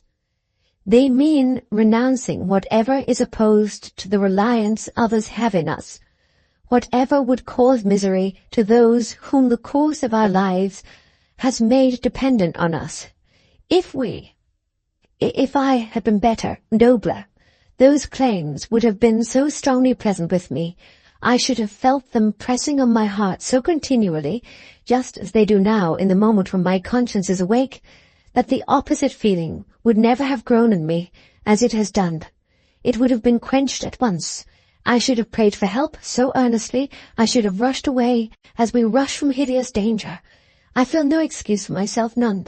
I should never have failed toward Lucy and Philip as I have done. If I had not been weak, selfish, and hard, able to think of their pain without a pain to myself, that would have destroyed all temptation. What is Lucy feeling now? She believed in me. She loved me. She was so good to me. Think of her." Maggie's voice was getting choked as she uttered these last words. "I can't think of her," said Stephen, stamping as if with pain. "I can think of nothing but you, Maggie. You demand of a man what is impossible. I felt that once, but I can't go back to it now. And where is the use of your thinking of it except to torture me? You can't save them from pain now. You can only tear yourself from me and make my life worthless to me. And even if we could go back and both fulfill our engagements, if that were possible now, it would be hateful, horrible to think of your ever being Philip's wife, of your ever being the wife of a man you didn't love. We have both been rescued from a mistake." A deep flush came over Maggie's face, and she couldn't speak. Stephen saw this. He sat down again, taking her hand in his, and looking at her with passionate entreaty.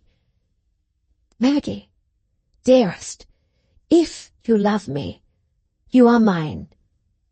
Who can have so great a claim on you as I have? My life is bound up in your love. There is nothing in the past that can annul our right to each other. It is the first time we have either of us loved with our whole heart and soul." Maggie was still silent for a little while, looking down. Stephen was in a flutter of new hope. He was going to triumph, but she raised her eyes and met his with a glance that was filled with the anguish of regret, not with yielding. "No, not with my whole heart and soul, Stephen," she said with timid resolution. "I have never consented to it with my whole mind. There are memories and affections and longings after perfect goodness that have such a strong hold on me, they would never quit me for long. They would come back and be pain to me, repentance. I couldn't live in peace if I put the shadow of a willful sin between myself and God. I have caused sorrow already, I know, I feel it, but I have never deliberately consented to it. I have never said, 'They shall suffer, that I may have joy.' It has never been my will to marry you. If you were to win consent from the momentary triumph of my feeling for you, you would not have my whole soul. If I could wake back again into the time before yesterday, I would choose to be true to my calmer affections and live without the joy of love." Stephen loosed her hand and, rising impatiently, walked up and down the room with suppressed rage. "Good God!" he burst out at last. "What a miserable thing a woman's love is to a man's! I could commit crimes for you, and you can balance and choose in that way, but you don't love me. If you had had a tithe of feeling for me that I have for you, it would have been impossible to you to think for a moment of sacrificing me, but it weighs nothing with you that you are robbing me of my life's happiness." Maggie pressed her fingers together, almost convulsively, as she held them clasped on her lap. A great terror was upon her, as if she were ever and anon seeing where she stood by great flashes of lightning, and then again stretched forth her hands in the darkness.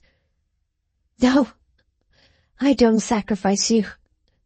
I couldn't sacrifice you," she said as soon as she could speak again. "But I can't believe in a good for you that I feel, that we both feel, is a wrong toward others. We can't choose happiness either for ourselves or for another. We can't tell where that will lie. We can only choose whether we will indulge ourselves in the present moment, or whether we will renounce that for the sake of obeying the divine voice within us, for the sake of being true to all the motives that sanctify our lives. I know this belief is hard. It has slipped away from me again and again, but I have felt that if I let it go forever, I should have no light through the darkness of this life." "But Maggie," said Stephen, seating himself by her again, "is it possible you don't see that what happened yesterday has altered the whole position of things? What infatuation is it? What obstinate prepossession that binds you to that? It is too late to say that we might have done or what we ought to have done, admitting the very worst view of what has been done. It is a fact we must act on now. Our position is altered. The right course is no longer what it was before. We must accept our own actions and start afresh from them. Suppose we had been married yesterday. It is nearly the same thing. The effect on others would not have been different. It would only have made this difference to ourselves." Stephen added bitterly, "that you might have acknowledged then that your tie to me was stronger than to others." Again a deep flush came over Maggie's face, and she was silent. Stephen thought again that he was beginning to prevail. He had never yet believed that he should not prevail. There are possibilities which our minds shrink from too completely for us to fear them. "Dearest," he said in his deepest, tenderest tone, leaning toward her and putting his arm round her, "you are mine now. The world believes it. Duty must spring out of that now. In a few hours you will be legally mine, and those who had claims on us will submit. They will see that there was a force which declared against their claims. Maggie's eyes opened wide in one terrified look at the face that was close to hers, and she started up, pale again. "Oh, I can't do it," she said in a voice almost of agony. "Stephen, don't ask me, don't urge me. I can't argue any longer. I don't know what is wise, but my heart will not let me do it. I feel their trouble now. It is as if it were branded on my mind. I have suffered, and have no one to pity me, and now I have made others suffer. It would never leave me. It would embitter your love to me. I do care for Philip in a different way. I remember all we said to each other. I know how he thought of me as the one promise of his life. He was given to me that I might make his loss less hard, and I have forsaken him. And Lucy, she's been deceived. She, who trusted me more than anyone. I cannot marry you. I cannot take a good for myself that has been wrung out of their misery. It is not a force that ought to rule us. That what we feel for each other. It would rend me away from all that my past life has made clear and holy to me. I can't set out on a fresh life and forget that. I must go back to it and cling to it, else I shall feel as if there were nothing firm beneath my feet." "Good God, Maggie," said Stephen, rising too and grasping her arm. "You rave. How can you go back without marrying me? You don't know what will be said, dearest. You see nothing as it really is." "Yes, I do. But they will believe me. I will confess everything. Lucy will believe me. She will forgive you, and some good will come by clinging to the right. Dear, dear Stephen, let me go. Don't drag me into deeper remorse.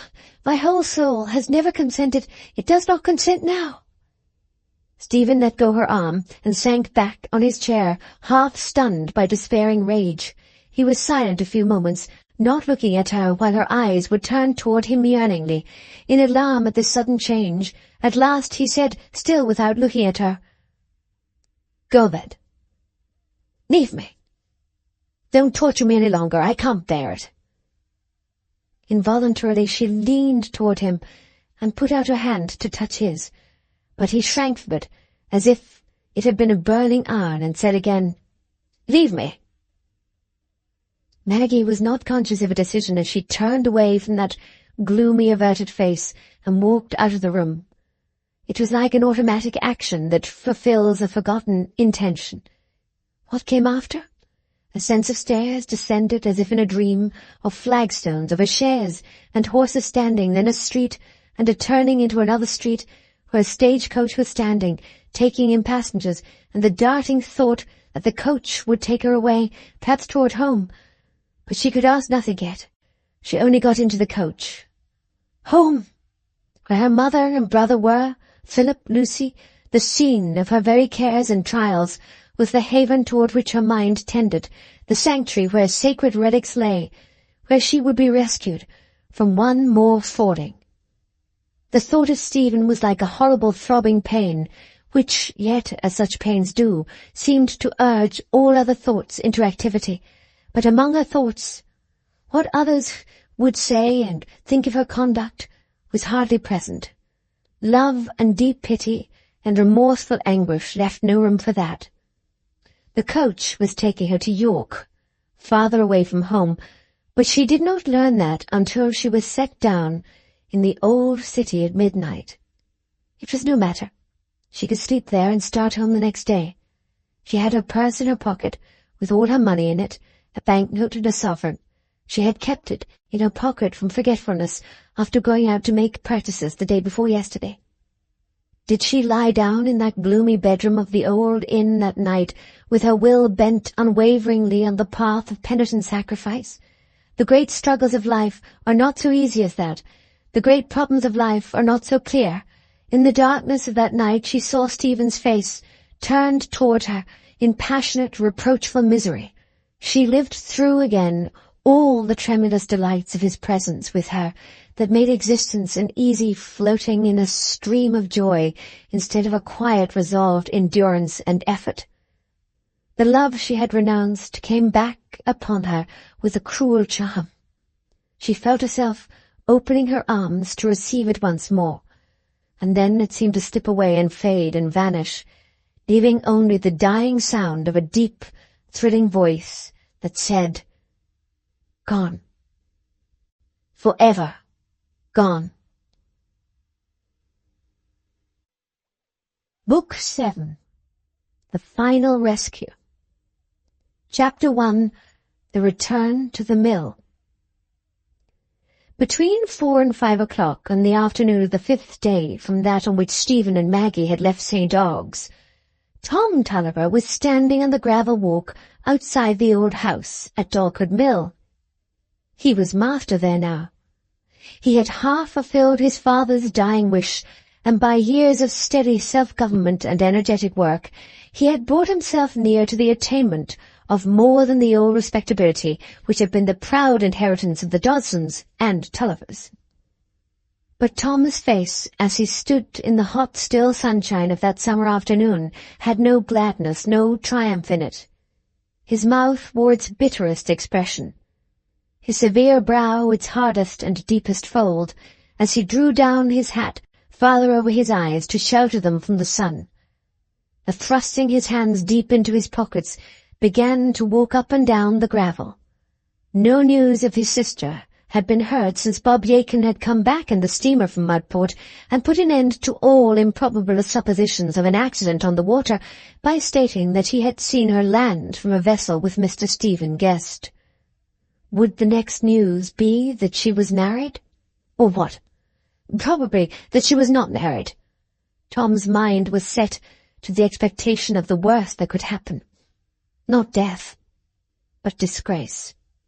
As he was walking with his back toward the entrance gate and his face toward the rushing mill stream, a tall, dark-eyed figure, that we know well, approached the gate and paused to look at him with a fast-beating heart. Her brother was the human being of whom she had been most afraid from her childhood upward, afraid with that fear which springs in us when we love one who is inexorable, unbending, unmodifiable, with a mind that we can never mould ourselves upon, and yet that we cannot endure to alienate from us. That deep-rooted fear was shaking Maggie now, but her mind was unswervingly bent on returning to her brother as the natural refuge that had been given her. In her deep humiliation under the retrospect of her own weakness, in her anguish at the injury she had inflicted, she almost desired to endure the severity of Tom's reproof, to submit in patient silence to that harsh, disapproving judgment against which she had so often rebelled. It seemed no more than just to her now. Who was weaker than she was? She craved that outward help to her better purpose, which would come from complete submissive confession, from being in the presence of those whose looks and words would be a reflection of her own conscience. Maggie had been kept on her bed at York for a day with that prostrating headache which was likely to follow on the terrible strain of the previous day and night. There was an expression of physical pain still about her brow and eyes, and her whole appearance with her dress, so long unchanged, was worn and distressed. She lifted the latch of the gate and walked in slowly. Tom did not hear the gate. He was just then close upon the roaring dam, but he presently turned, and lifting up his eyes, saw the figure whose worn look and loneliness seemed to him a confirmation of his worst conjectures. He paused, trembling, and white with disgust and indignation. Maggie paused too, 3 yards before him. She felt the hatred in his face, felt it rushing through her fibres, but she must speak. "Tom," she began faintly, "I am come back to you. I am come back home, for refuge, to tell you everything." "You will find no home with me," he answered with tremulous rage. "You have disgraced us all. You have disgraced my father's name. You have been a curse to your best friends. You have been base, deceitful. No motives are strong enough to restrain you. I wash my hands of you forever. You don't belong to me." Their mother had come to the door now. She stood paralyzed by the double shock of seeing Maggie and hearing Tom's words. "Tom," said Maggie with more courage, "I am perhaps not so guilty as you believe me to be. I never meant to give way to my feelings. I struggled against them. I was carried too far in the boat to come back on Tuesday. I came back as soon as I could." "I can't believe in you any more," said Tom, gradually passing from the tremulous excitement of the first moment to cold inflexibility. "You have been carrying on the clandestine relation with Stephen Guest, as you did before with another. He went to see you at my Aunt Moss's. You walked alone with him in the lanes. You must have behaved as no modest girl would have done with her cousin's lover, else that could never have happened. The people at Lockwood saw you pass. You passed all the other places. You knew what you were doing. You have been using Philip Wakem as a screen to deceive Lucy, the kindest friend you ever had. Go and see the return you have made to her. She's ill, unable to speak. My mother can't go near her lest she should remind her of you." Maggie was half-stunned, too heavily pressed upon by her anguish even to discern any difference between her actual guilt and her brother's accusations, still less to vindicate herself. "Tom," she said, crushing her hands together under her cloak in the effort to speak again, "whatever I have done, I repent it bitterly. I want to make amends. I will endure anything. I want to be kept from doing wrong again." "What will keep you?" said Tom with cruel bitterness. "Not religion, not your natural feelings of gratitude and honour. And he would deserve to be shot if it were not— But you are 10 times worse than he is. I loathe your character and your conduct. You struggle with your feelings, you say. Yes, I have had feelings to struggle with, but I conquer them. I have had a harder life than you have had, but I have found my comfort in doing my duty. For I will sanction no such characters as yours. The world shall know that I feel the difference between right and wrong. If you are in want, I will provide for you, let my mother know. But you shall not come under my roof. It is enough that I should have to bear the thought of your disgrace. The sight of you is hateful to me." Slowly Maggie was turning away with despair in her heart, but the poor frightened mother's love leaped out now stronger than all dread. "My child, I'll go with you. You've got a mother." All the sweet rest of that embrace to the heart-stricken Maggie. More helpful than all wisdom is one draught of simple human pity that will not forsake us. Tom turned and walked into the house. "Come in, my child," Mrs. Tulliver whispered. "He'll let you stay and sleep in my bed. He won't deny that if I ask him." "No, mother," said Maggie in a low tone like a moan. "I will never go in." "Then wait for me outside. I'll get ready and come with you."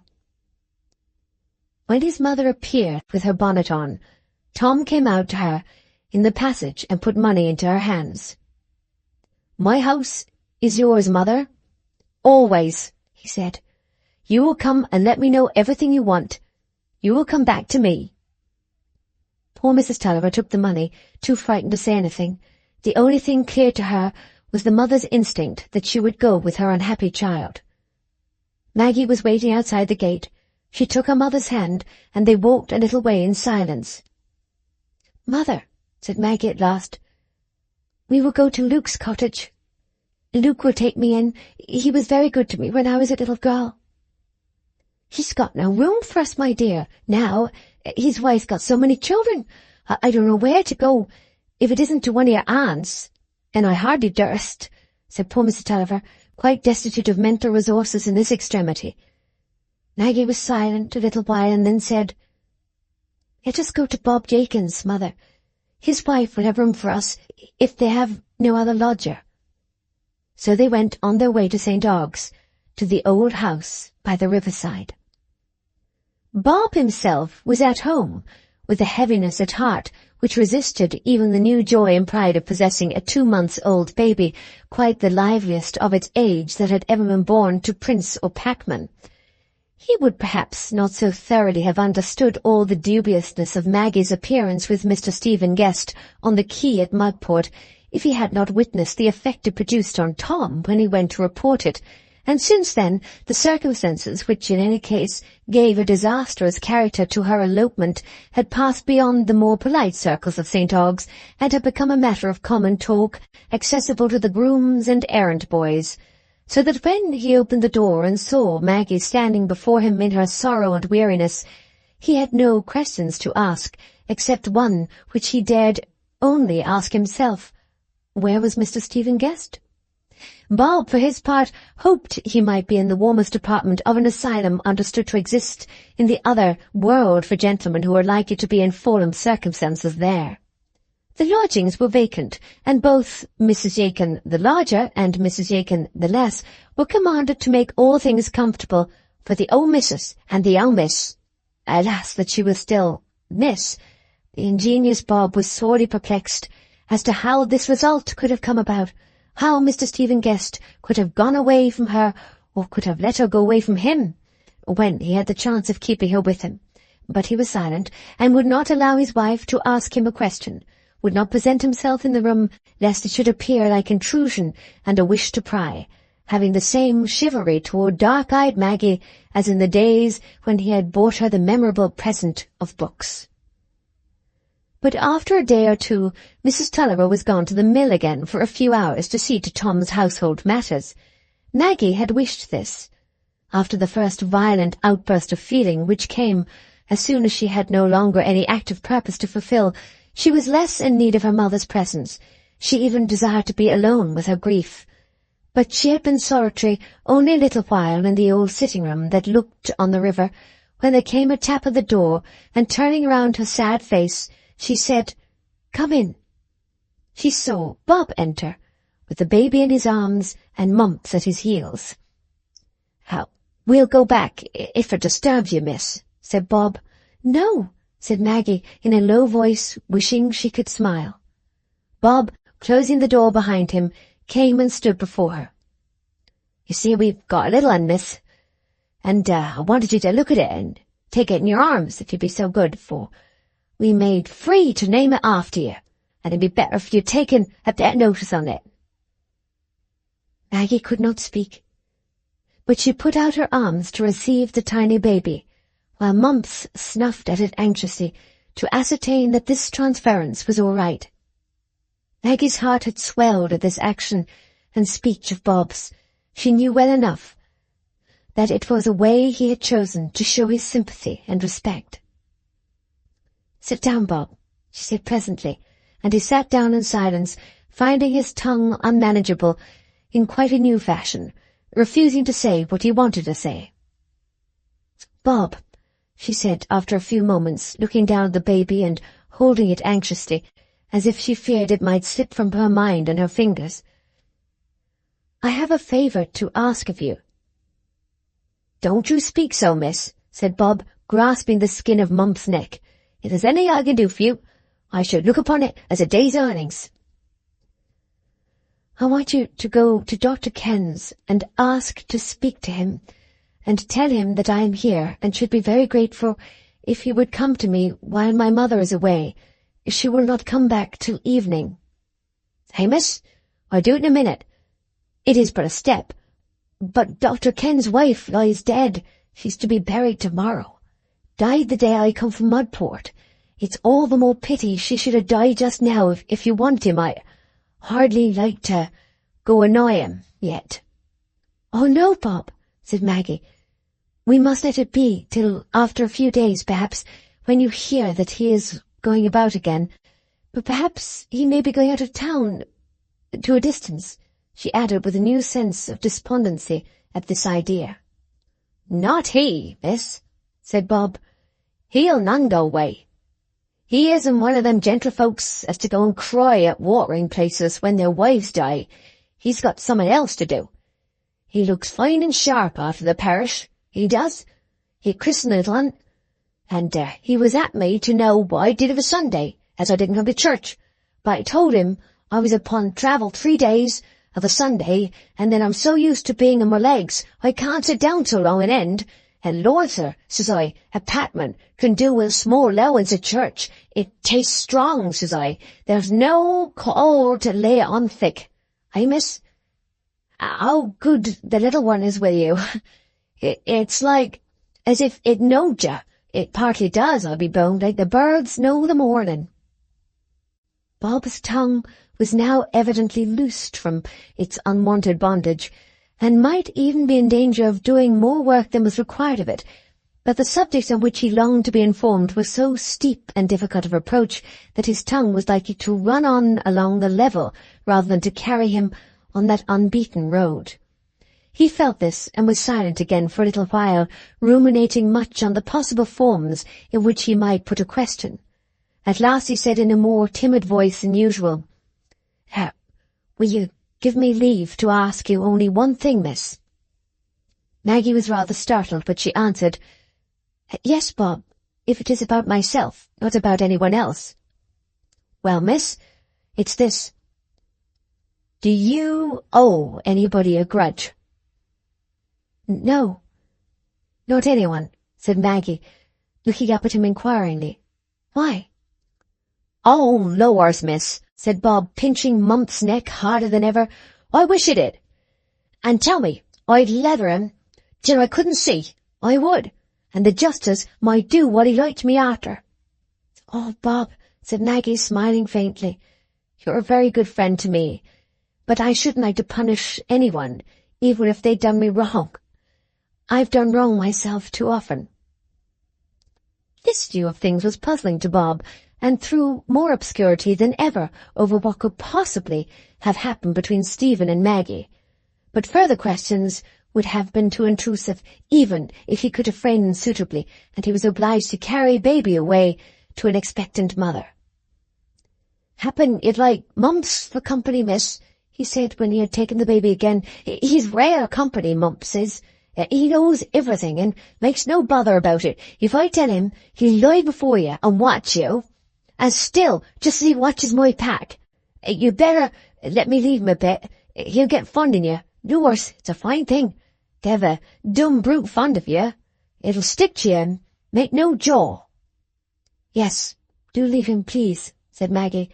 "I think I should like to have Mumps for a friend." "Mumps, lie down there," said Bob, pointing to a place in front of Maggie, "and never do you stir till you're spoke to." Mumps lay down at once, and made no sign of restlessness when his master left the room. Chapter 2. St. Ogg's passes judgment. It was soon known throughout St. Ogg's that Miss Tulliver was come back. She had not, then, eloped in order to be married to Mr. Stephen Guest, at all events. Mr. Stephen Guest had not married her, which came to the same thing so far as her culpability was concerned. We judge others according to results. How else? Not knowing the process by which results are arrived at. If Miss Tulliver, after a few months of well-chosen travel, had returned as Mrs. Stephen Guest, with a post-marital trousseau and all the advantages possessed even by the most unwelcome wife of an only son, public opinion, which at St. Ogg's, as elsewhere, always knew what to think, would have judged in strict consistency with those results. Public opinion, in these cases, is always of the feminine gender.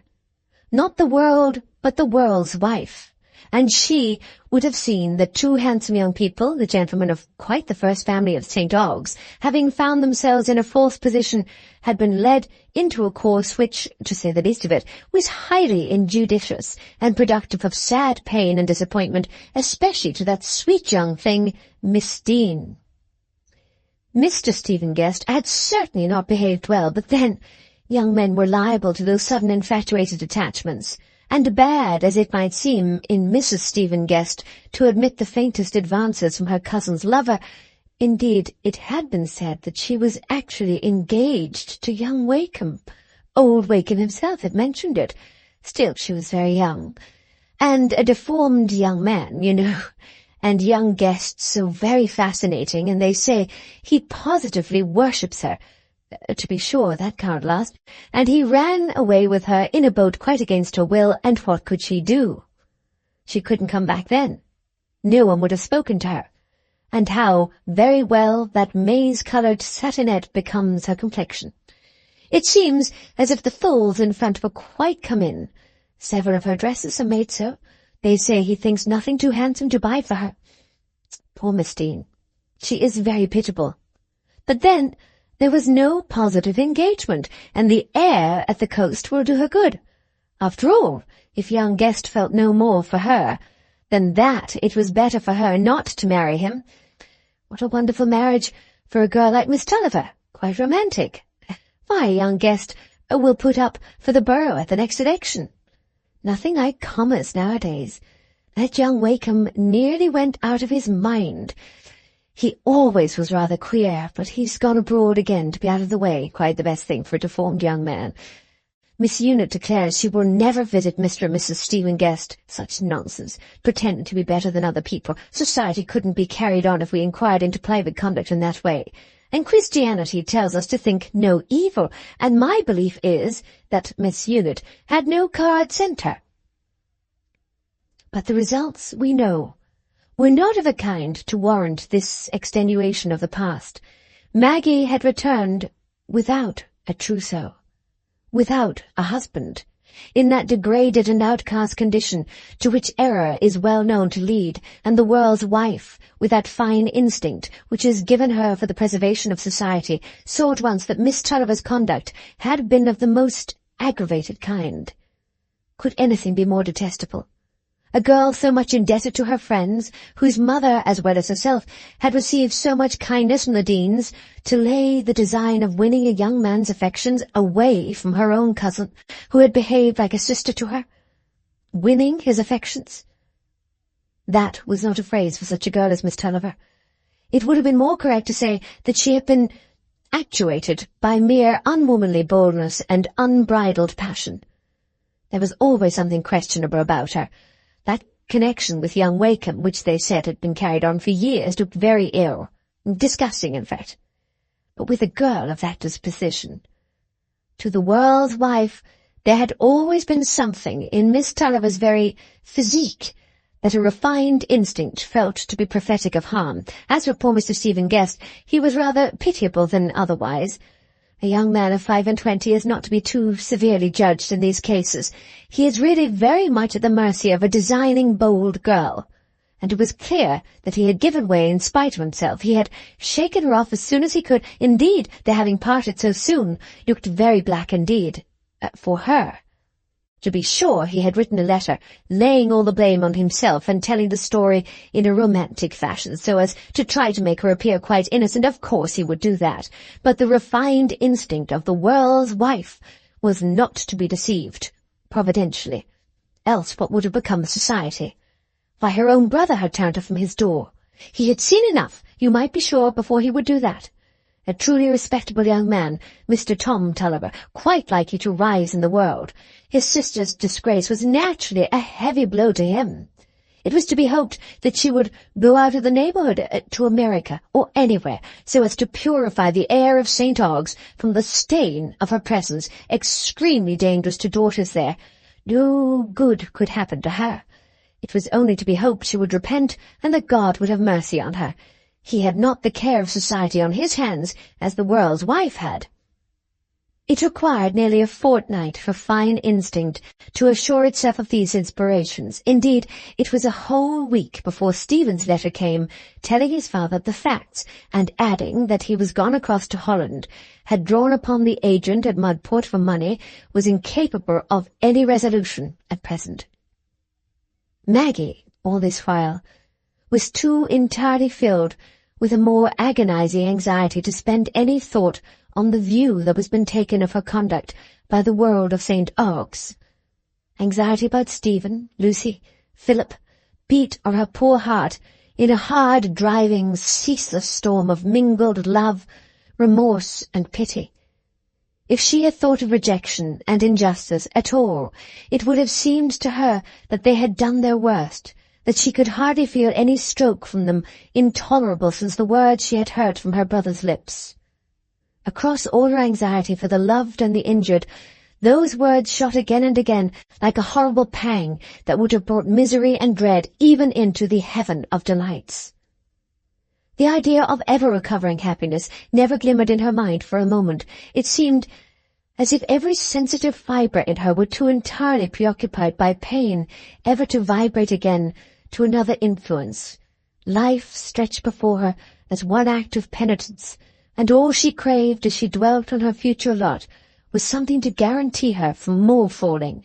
Her own weakness haunted her like a vision of hideous possibilities that made no peace conceivable except such as lay in the sense of a sure refuge. But she was not without practical intentions.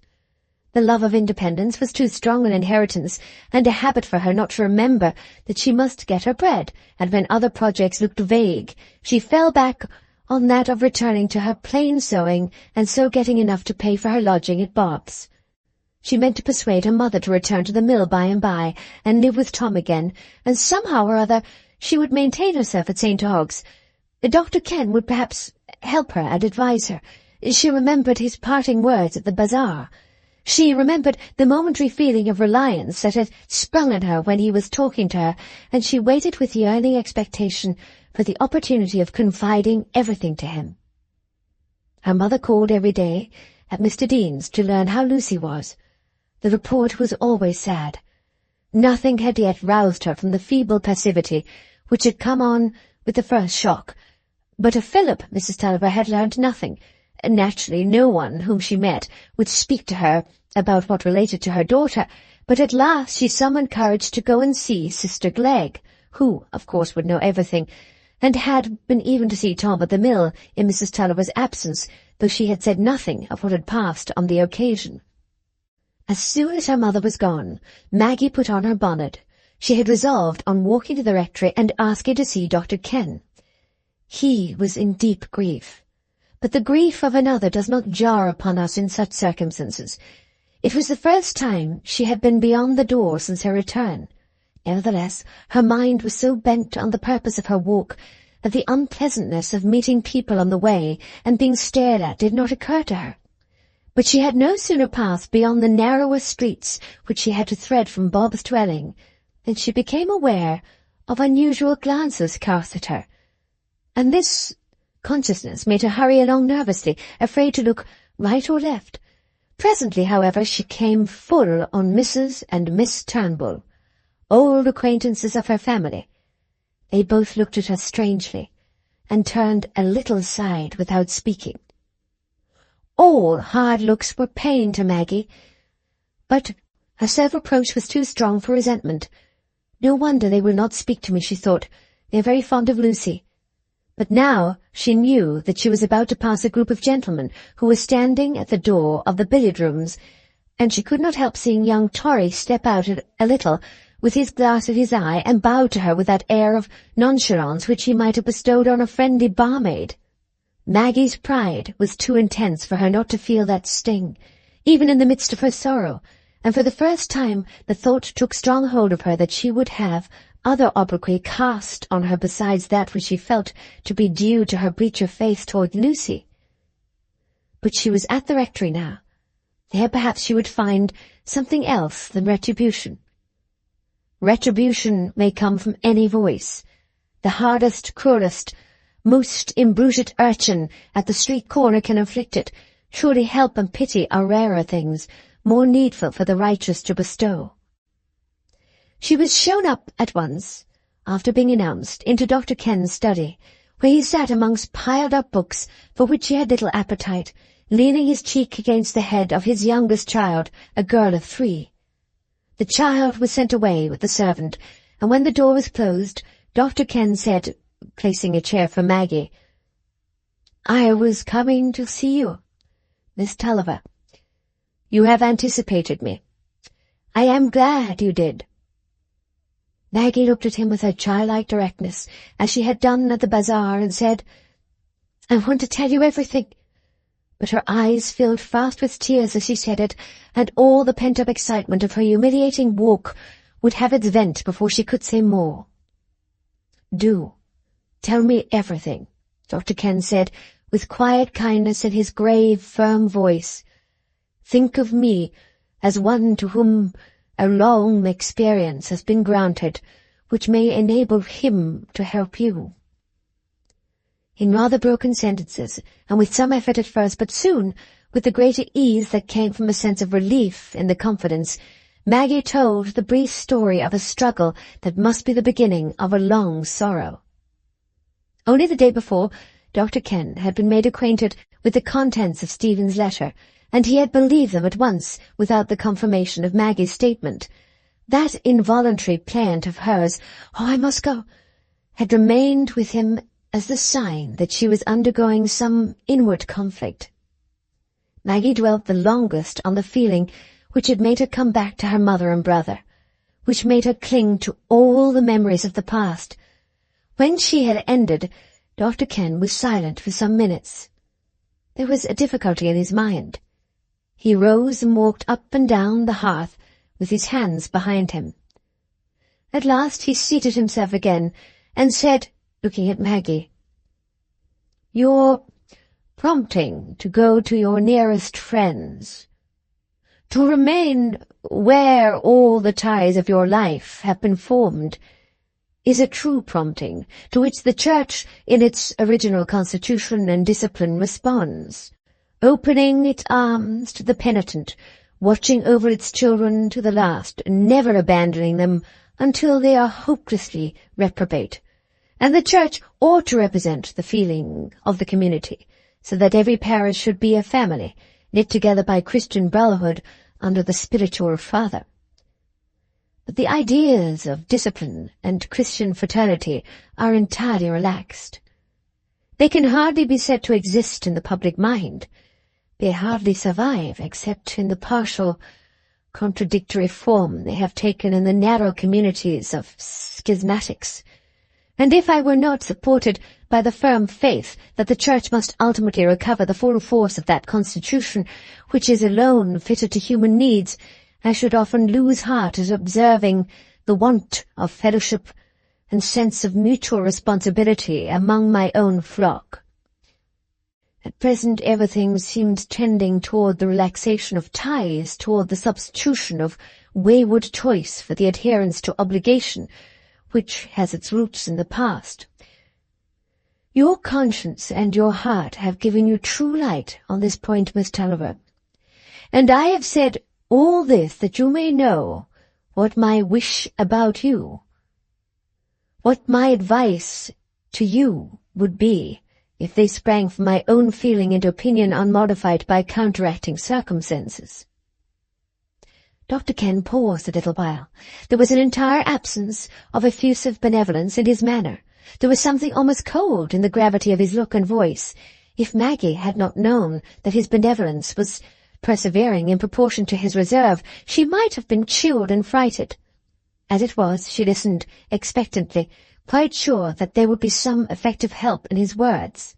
He went on. "Your inexperience of the world, Miss Tulliver, prevents you from anticipating fully the very unjust conceptions that would probably be formed concerning your conduct, conceptions which will have a baneful effect even in spite of known evidence to disprove them." "Oh, I begin to see," said Maggie, unable to repress this utterance of her recent pain. "I know I shall be insulted. I shall be thought worse than I am." "You perhaps do not yet know," said Dr. Ken with a touch of more personal pity, "that a letter is come which ought to satisfy everyone who has known anything of you, that you chose the steep and difficult path of a return to the right at the moment when that return was most of all difficult." "Oh, where is he?" said poor Maggie with a flush and tremor that no presence could have hindered. "He has gone abroad. He has written of all that passed to his father.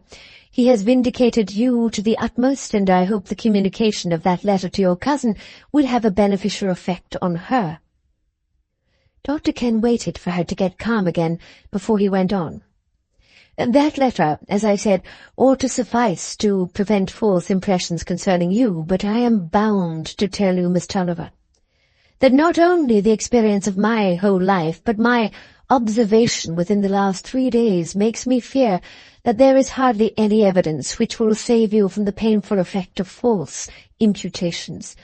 The persons who are the most incapable of a conscientious struggle such as yours are precisely those who will be likely to shrink from you because they will not believe in your struggle. I fear your life here will be attended not only with much pain, but with many obstructions. For this reason, and for this only, I ask you to consider whether it will not perhaps be better for you to take a situation at a distance, according to your former intention. I will exert myself at once to obtain one for you.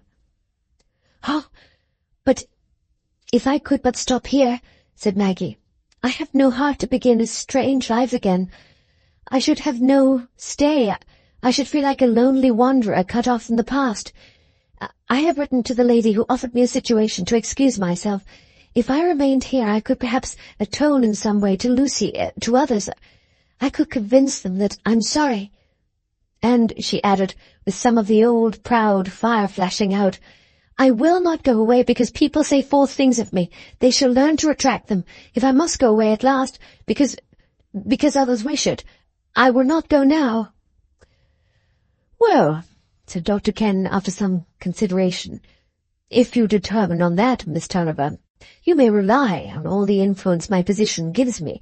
I am bound to aid and countenance you by the very duties of my office as a parish priest. I would add that personally I have a deep interest in your peace of mind and welfare. The only thing I want is some occupation that would enable me to get my bread and be independent," said Maggie. "I shall not want much. I can go on lodging where I am."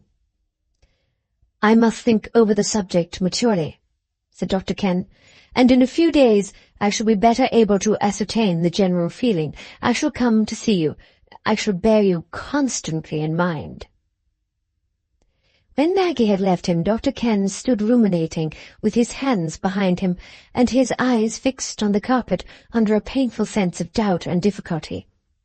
The tone of Stephen's letter, which he had read, and the actual relations of all the persons concerned, forced upon him powerfully the idea of an ultimate marriage between Stephen and Maggie as the least evil, and the impossibility of their proximity in St. Ogg's on any other supposition until after years of separation, threw an insurmountable prospective difficulty over Maggie's stay there.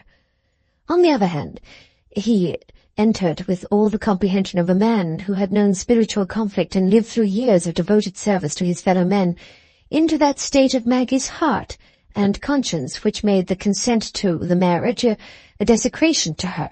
Her conscience must not be tampered with. The principle on which she had acted was a safer guide than any balancing of consequences. His experience told him that intervention was too dubious a responsibility to be lightly incurred. The possible issue either of an endeavour to restore the former relations with Lucy and Philip, or of counselling submission to this eruption of a new feeling, was hidden in a darkness all the more impenetrable because each immediate step was clogged with evil. The great problem of the shifting relation between passion and duty is clear to no man who is capable of apprehending it. The question whether the moment has come in which a man has fallen below the possibility of a renunciation that will carry any efficacy, and must accept the sway of passion against which he had struggled as a trespass, is one for which we have no master key that will fit all cases. The casuists have become a byword of reproach, but their perverted spirit of minute discrimination was the shadow of a truth to which eyes and hearts are too often fatally sealed. The truth that moral judgments must remain false and hollow unless they are checked and enlightened by a perpetual reference to the special circumstances that mark the individual lot. All people of broad, strong sense have an instinctive repugnance to the man of maxims, because such people early discern that the mysterious complexity of our life is not to be embraced by maxims, and that to lace ourselves up in formulas of that sort is to repress all the divine promptings and inspirations that spring from growing insight and sympathy. And the man of maxims is the popular representative of the minds that are guided in their moral judgments solely by general rules, thinking that these will lead them to justice by a ready-made patent method, without the trouble of exerting patience, discrimination, impartiality, without any care to assure themselves whether they have the insight that comes from a hardly earned estimate of temptation, or from a life vivid and intense enough to have created a wide fellow feeling with all that is human. Chapter 3. Showing that old acquaintances are capable of surprising us. When Maggie was at home again, her mother brought her news of an unexpected line of conduct in Aunt Glegg. As long as Maggie had not been heard of, Mrs. Glegg had half closed her shutters and drawn down her blinds. She felt assured that Maggie was drowned. That was far more probable than that her niece and legatee should have done anything to wound the family honour in the tenderest point.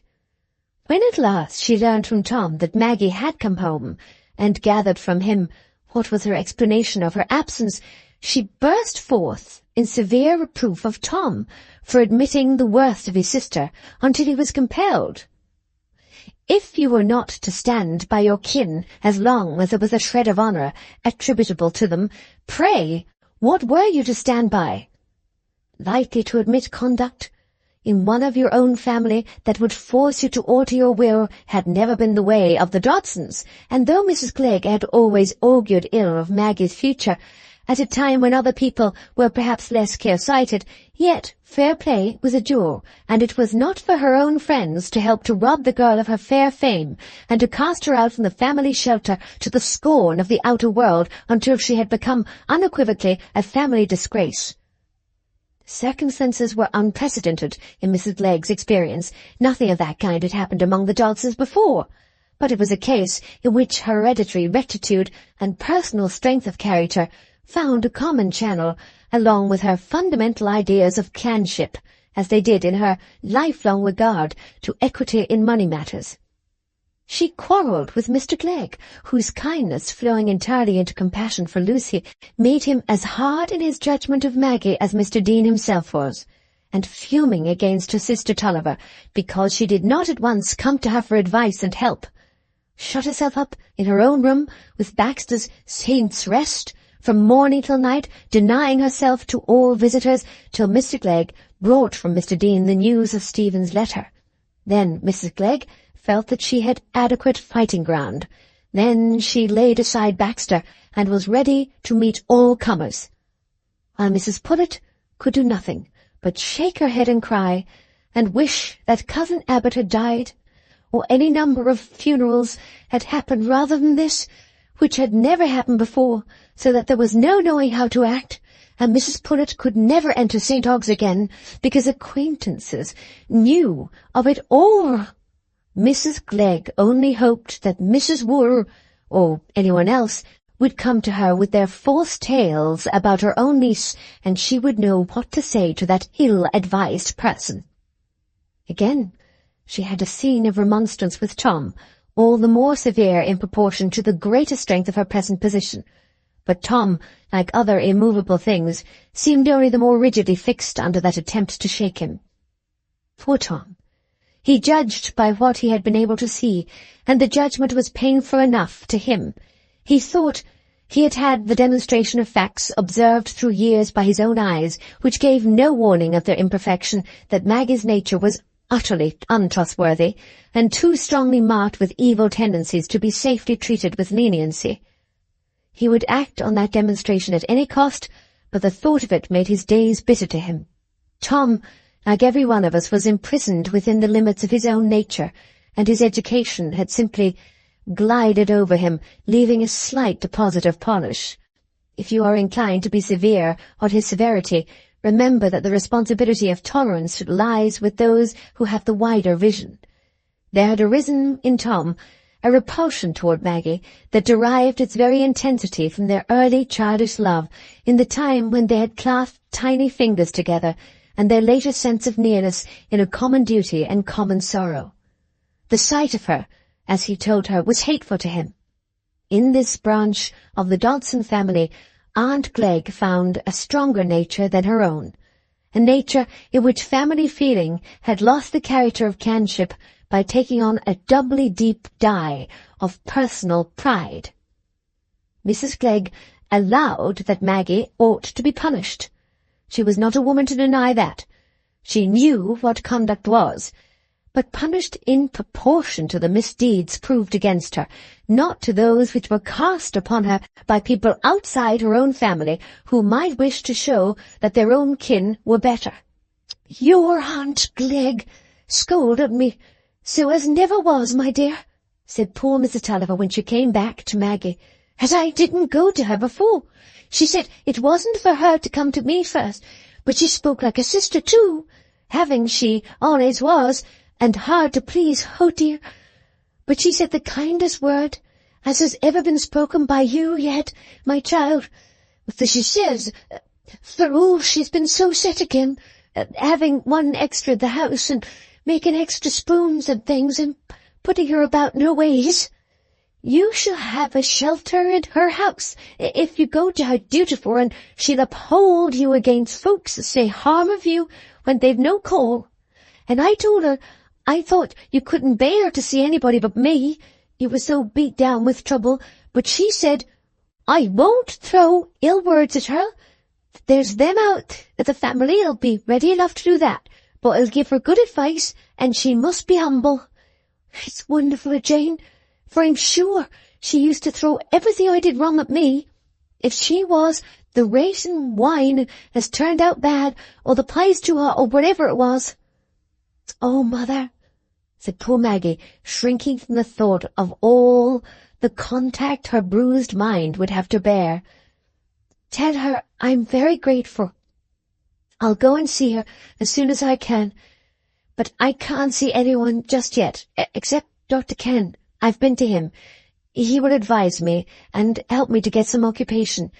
I can't live with anyone or be dependent on them. Tell Aunt Glegg I must get my own bread. But did you hear nothing of Philip Wakem? Have you never seen anyone that has mentioned him? No, my dear, but I've been to Lucy's, and I saw your uncle, and he says they got her to listen to the letter, and she took notice and Miss Guest, and asked questions, and the doctor thinks she's on the turn to be better. What a world this is! What trouble! Oh dear! The law was the first beginning, and it's gone from bad to worse, all of a sudden, just when the luck seemed on the turn. This was the first annotation that Mrs. Tulliver had let slip to Maggie, but old habit had been revived by the interview with Sister Glegg. My poor mother, Maggie burst out, cut to the heart with pity and compunction, and throwing her arms around her mother's neck. I was always naughty and troublesome to you, and now you might have been happy, if it hadn't been for me. Aye, my dear, said Mrs. Tulliver, leaning toward the warm young cheek. I must put up with my children. I shall never have no more. And if they bring me bad luck, I must be fond on it. There's nothing else much to be fond on, for my furniture went long ago, and you got to be very good once. I can't think how it's turned out the wrong way so. Still 2 or 3 more days passed, and Maggie heard nothing of Philip.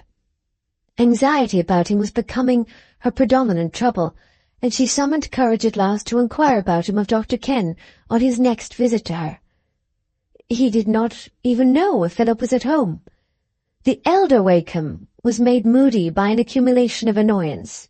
The disappointment in this young jetsam, to whom apparently he was a good deal attached, had been followed close by the catastrophe to his son's hopes, after he had done violence to his own strong feeling by conceding to them, and had incautiously mentioned this concession in St. Ogg's, and he was almost fierce in his brusqueness when anyone asked him a question about his son. But Philip could hardly have been ill, or it would have been known through the calling of the medical man. It was probable that he was gone out of town for a little while. Maggie sickened under this suspense, and her imagination began to live more and more persistently in what Philip was enduring. What did he believe about her? At last, Bob brought her a letter, without a postmark, directed in a hand which she knew familiarly in the letters of her own name, a hand in which her name had been written long ago, in a pocket Shakespeare which she possessed. Her mother was in the room, and Maggie, in violent agitation, hurried upstairs that she might read the letter in solitude. She read it with a throbbing brow.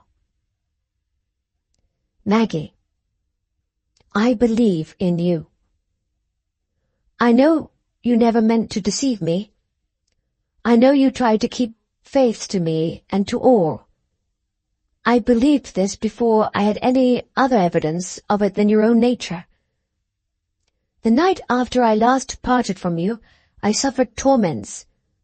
I had seen what convinced me that you were not free, that there was another whose presence had a power over you which mine never possessed, but through all the suggestions, almost murderous suggestions, of rage and jealousy, my mind made its way to believe in your truthfulness. I was sure that you bent to cleave to me, as you had said, that you had rejected him, that you struggled to renounce him, for Lucy's sake and for mine. But I could see no issue that was not fatal for you, and that dread shut out the very thought of resignation.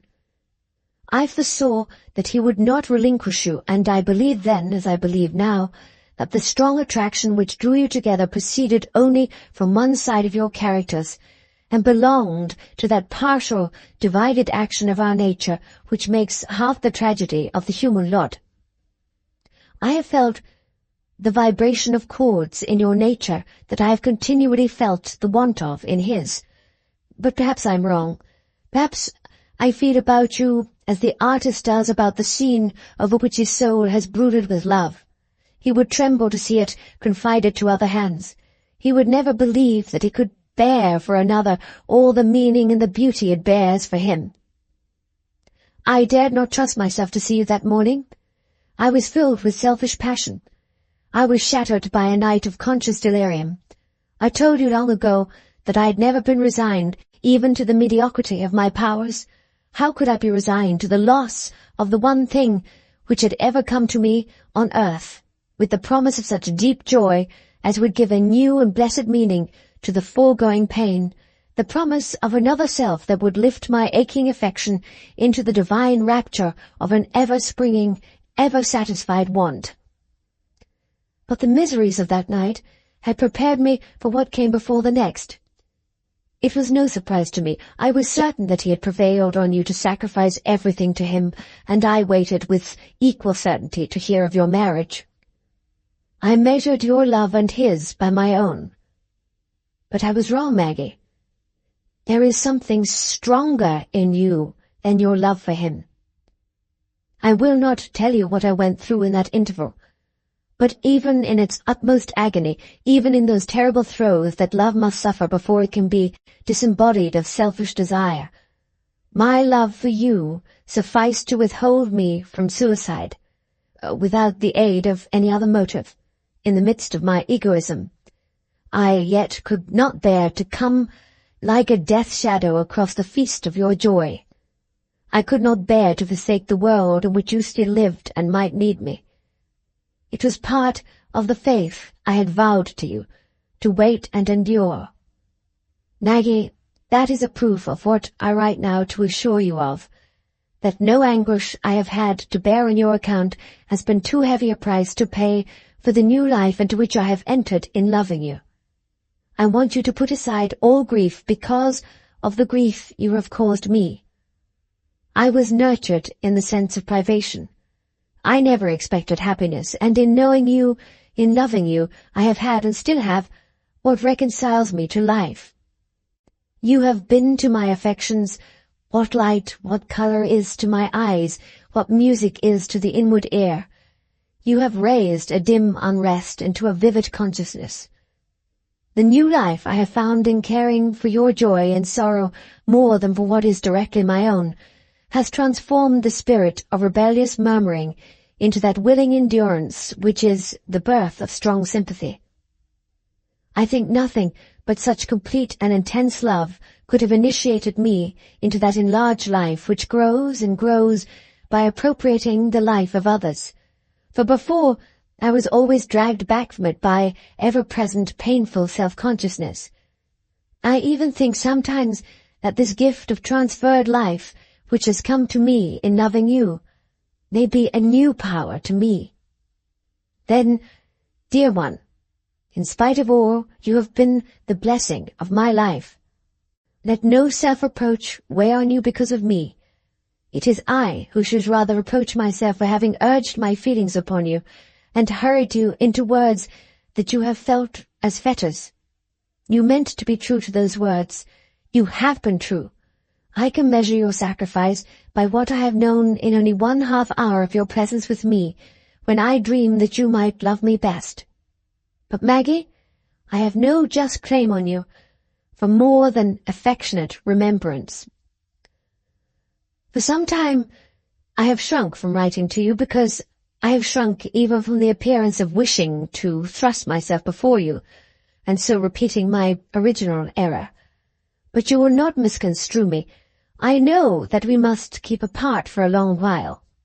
Cruel tongues would force us apart if nothing else did. But I shall not go away.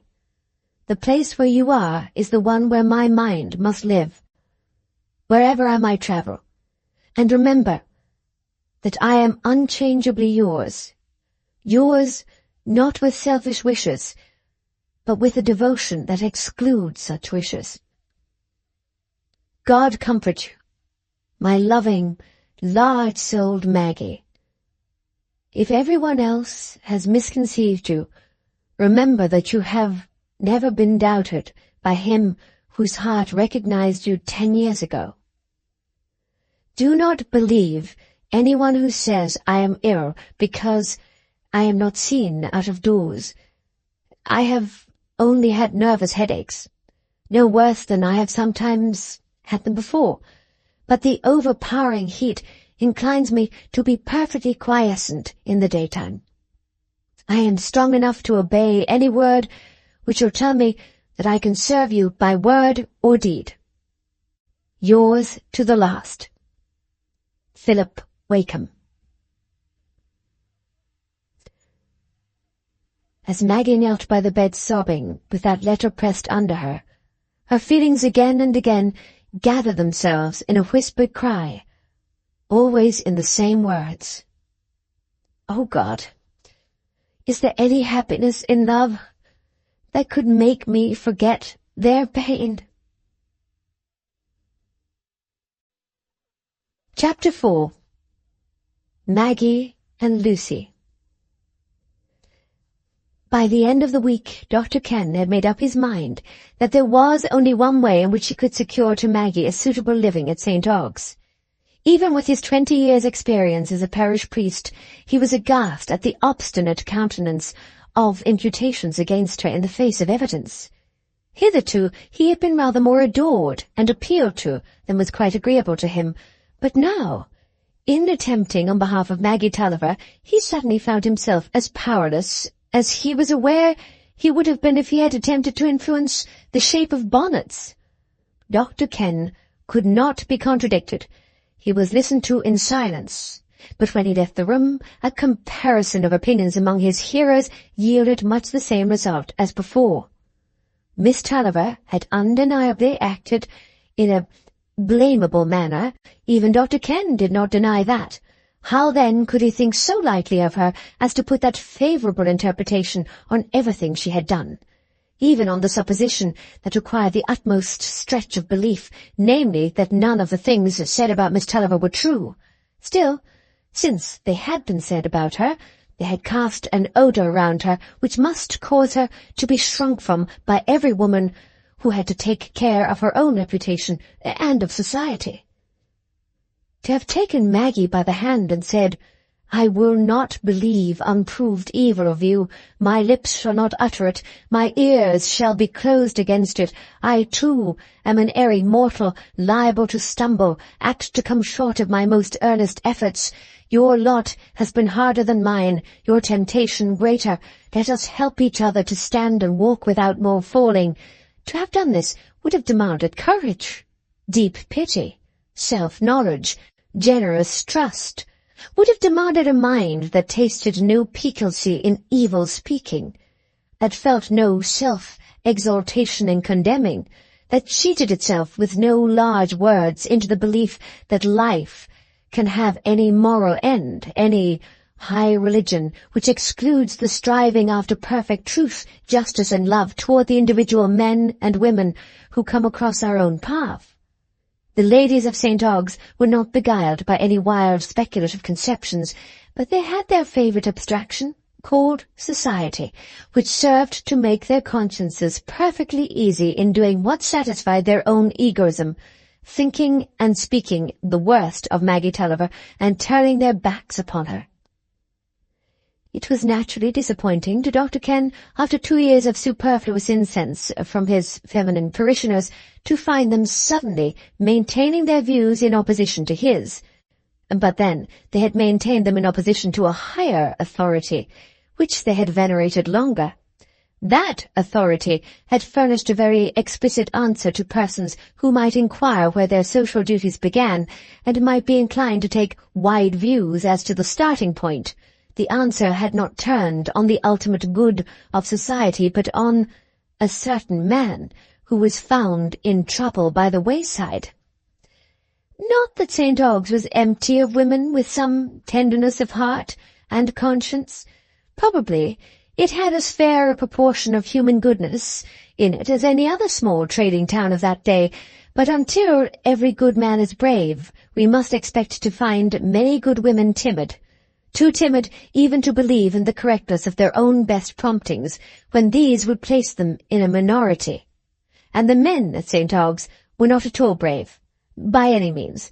Some of them were even fond of scandal, and to an extent that might have given their conversation an effeminate character if it had not been distinguished by masculine jokes and by an occasional shrug of the shoulders at the mutual hatred of women. It was the general feeling of the masculine mind at St. Ogg's that women were not to be interfered with in their treatment of each other. And thus every direction in which Dr. Ken had turned, in the hope of procuring some kind of recognition and some employment for Maggie, proved disappointment to him. Mrs. James Torrey could not think of taking Maggie as a nursery governess, even temporarily, a young woman about whom such things have been said, and about whom gentlemen joked. And Miss Kirk, who had a spinal complaint and wanted a reader and companion, felt quite sure that Maggie's mind must be of a quality with which she, for her part, could not risk any contact. Why did not Miss Tulliver accept the shelter offered her by her Aunt Glegg? It did not become a girl like her to refuse it, or else why did she not go out of the neighbourhood and get a situation where she was not known? It was not apparently of so much importance that she should carry her dangerous tendencies into strange families unknown at St. Ogg's. She must be very bold and hardened to wish to stay in a parish where she was so much stared at and whispered about. Dr. Ken, having great natural firmness, began in the presence of this opposition, as every firm man would have done, to contract a certain strength of determination over and above what would have been called forth by the end in view. He himself wanted a daily governess for his younger children, and though he had hesitated in the first instance to offer this position to Maggie, the resolution to protest with the utmost force of his personal and priestly character against her being crushed and driven away by slander was now decisive. Maggie gratefully accepted an employment that gave her duties as well as a support. Her days would be filled now, and solitary evenings would be a welcome rest. She no longer needed the sacrifice her mother made in staying with her, and Mrs. Tulliver was persuaded to go back to the mill. But now it began to be discovered that Dr. Ken, exemplary as he had hitherto appeared, had his crotchets, possibly his weaknesses.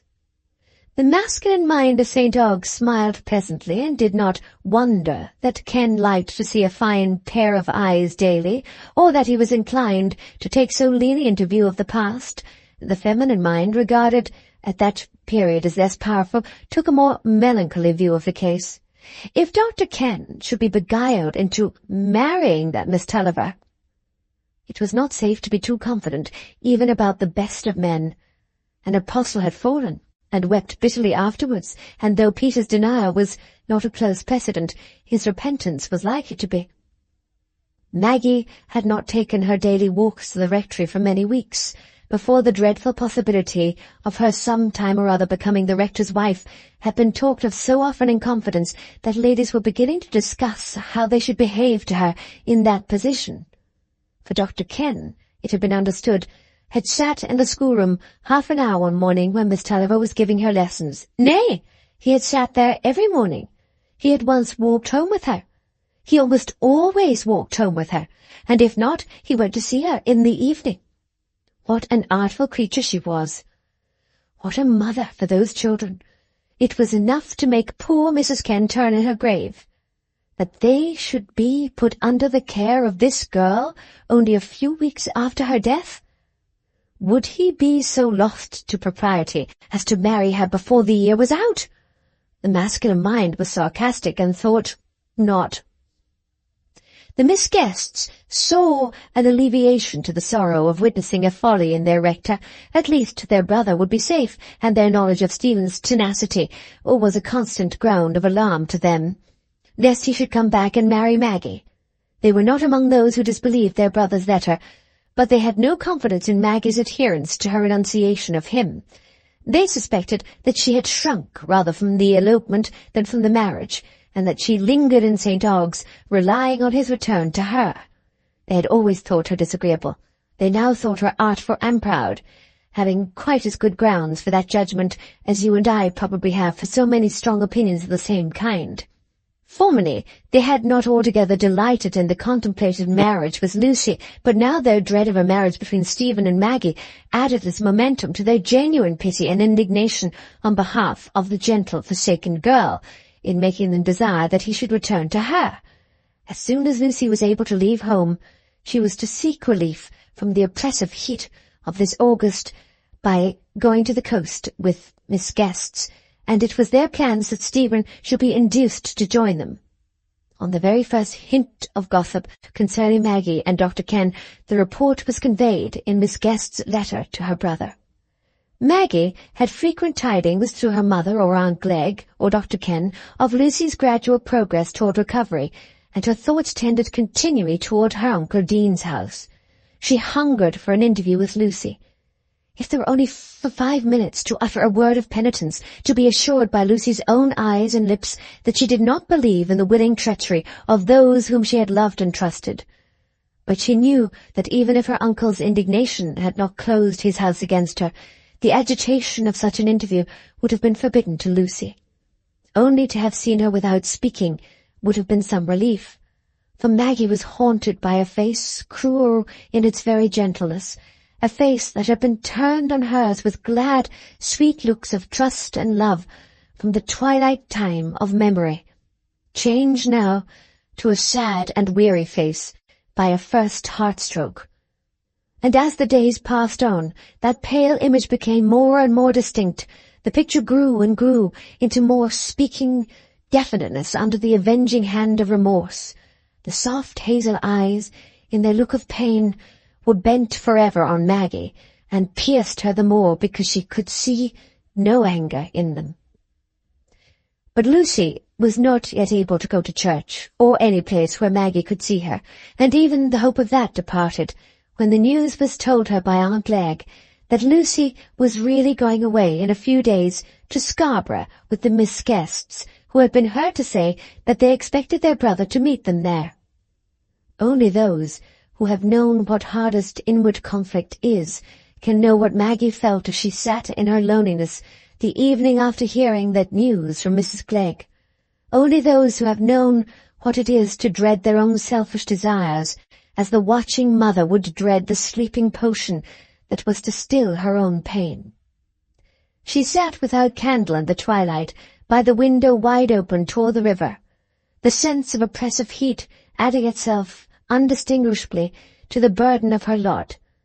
Seated on a chair against the window with her arm on the windowsill, she was looking blankly at the flowing river, swift with the backward rushing tide, struggling to see still the sweet face in its unapproaching sadness, that seemed now from moment to moment to sink away and be hidden behind a form that thrust itself between and made darkness. Hearing the door open, she thought Mrs. Yacon was come in with her supper as usual, and with that repugnance to trivial speech which comes with languor and wretchedness, she shrank from turning round and saying she wanted nothing. Good little Mrs. Yacon would be sure to make some well-meant remarks, but the next moment, without her having discerned the sound of a footstep, she felt a light hand on her shoulder, and heard a voice close to her saying, "Maggie." The face was there, changed, but all the sweeter. The hazel eyes were there, with their heart-piercing tenderness. "Maggie?" the soft voice said. "Lucy," answered a voice with a sharp ring of anguish in it, and Lucy threw her arms round Maggie's neck and leaned her pale cheek against the burning brow. "I stole out," said Lucy, almost in a whisper, while she sat down close to Maggie and held her hand, "when Papa and the rest were away. Alice has come with me. I asked her to help me, but I must only stay a little while because she's so late." It was easier to say that at first than to say anything else. They sat looking at each other. It seemed as if the interview must end without more speech, for speech was very difficult. Each felt that there would be something scorching in the words that would recall the irretrievable wrong. But soon, as Maggie looked, every distinct thought began to be overflowed by a wave of loving penitence. The words burst forth with a sob. "God bless you for coming, Lucy." The sobs came thick on each other after that. "Maggie, dear, be comforted," said Lucy now, putting her cheek against Maggie's again. "Don't grieve." And she sat still, hoping to soothe Maggie with that gentle caress. "I didn't mean to deceive you, Lucy," said Maggie as soon as she could speak. "It always made me wretched that I felt what I didn't like you to know. It was because I thought it would all be conquered, and you might never see anything to wound you." "I know, dear," said Lucy. "I know you never meant to make me unhappy. It is a trouble that has come on us all. You have more to bear than I have, and you have given him up when you did not want it. It must have been very hard to do." They were silent again a little while, sitting with clasped hands and cheeks leaned together. "Lucy," Maggie began again, "he struggled too. He wanted to be true to you. He will come back to you. Forgive him. He will be happy then." These words were wrung forth from Maggie's deepest soul, with an effort like the convulsed clutch of a drowning man. Lucy trembled and was silent. A gentle knock came to the door. It was Alice, the maid, who entered and said, "I daren't stay any longer, Miss Dean. They'll find out, and there'll be such anger at your coming out so late." Lucy rose and said, "Very well, Alice, in a minute." "I'm going away on Friday, Maggie," she added when Alice had closed the door again. "When I come back and am strong, they will let me do as I like. I shall come to you when I please then." "Lucy," said Maggie with another great effort, "I pray to God continually that I may never be the cause of sorrow to you any more." She pressed the little hand that she held between hers and looked up into the face that was bent over hers. Lucy never forgot that look. "Maggie," she said in a low voice that had the solemnity of confession in it, "you are better than I am. I can't—" She broke off there and said no more, but they clasped each other again in a last embrace. Chapter 5. The Last Conflict. In the second week of September, Maggie was again sitting in her lonely room battling with the old shadowy enemies that were forever slain and rising again.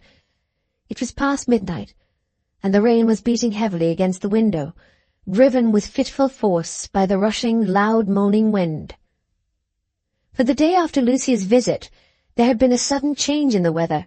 The heat and drought had given way to cold, variable winds and heavy falls of rain at intervals, and she had been forbidden to risk the contemplated journey until the weather should become more settled.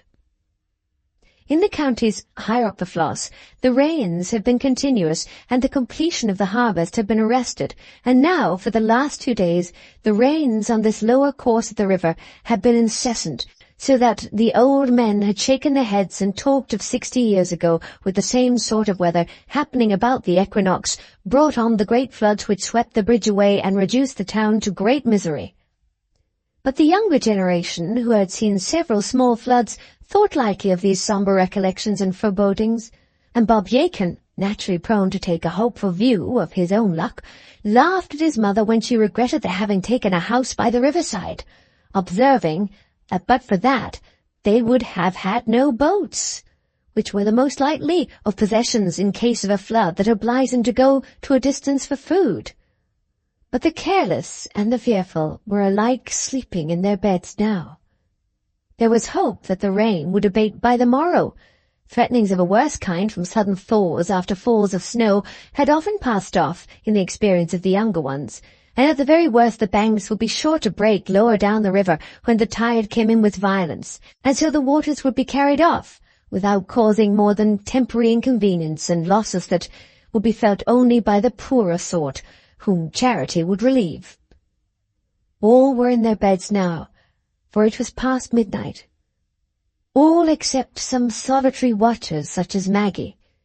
She was seated in her parlour toward the river, with one candle, that left everything dim in the room except a letter which lay before her on the table.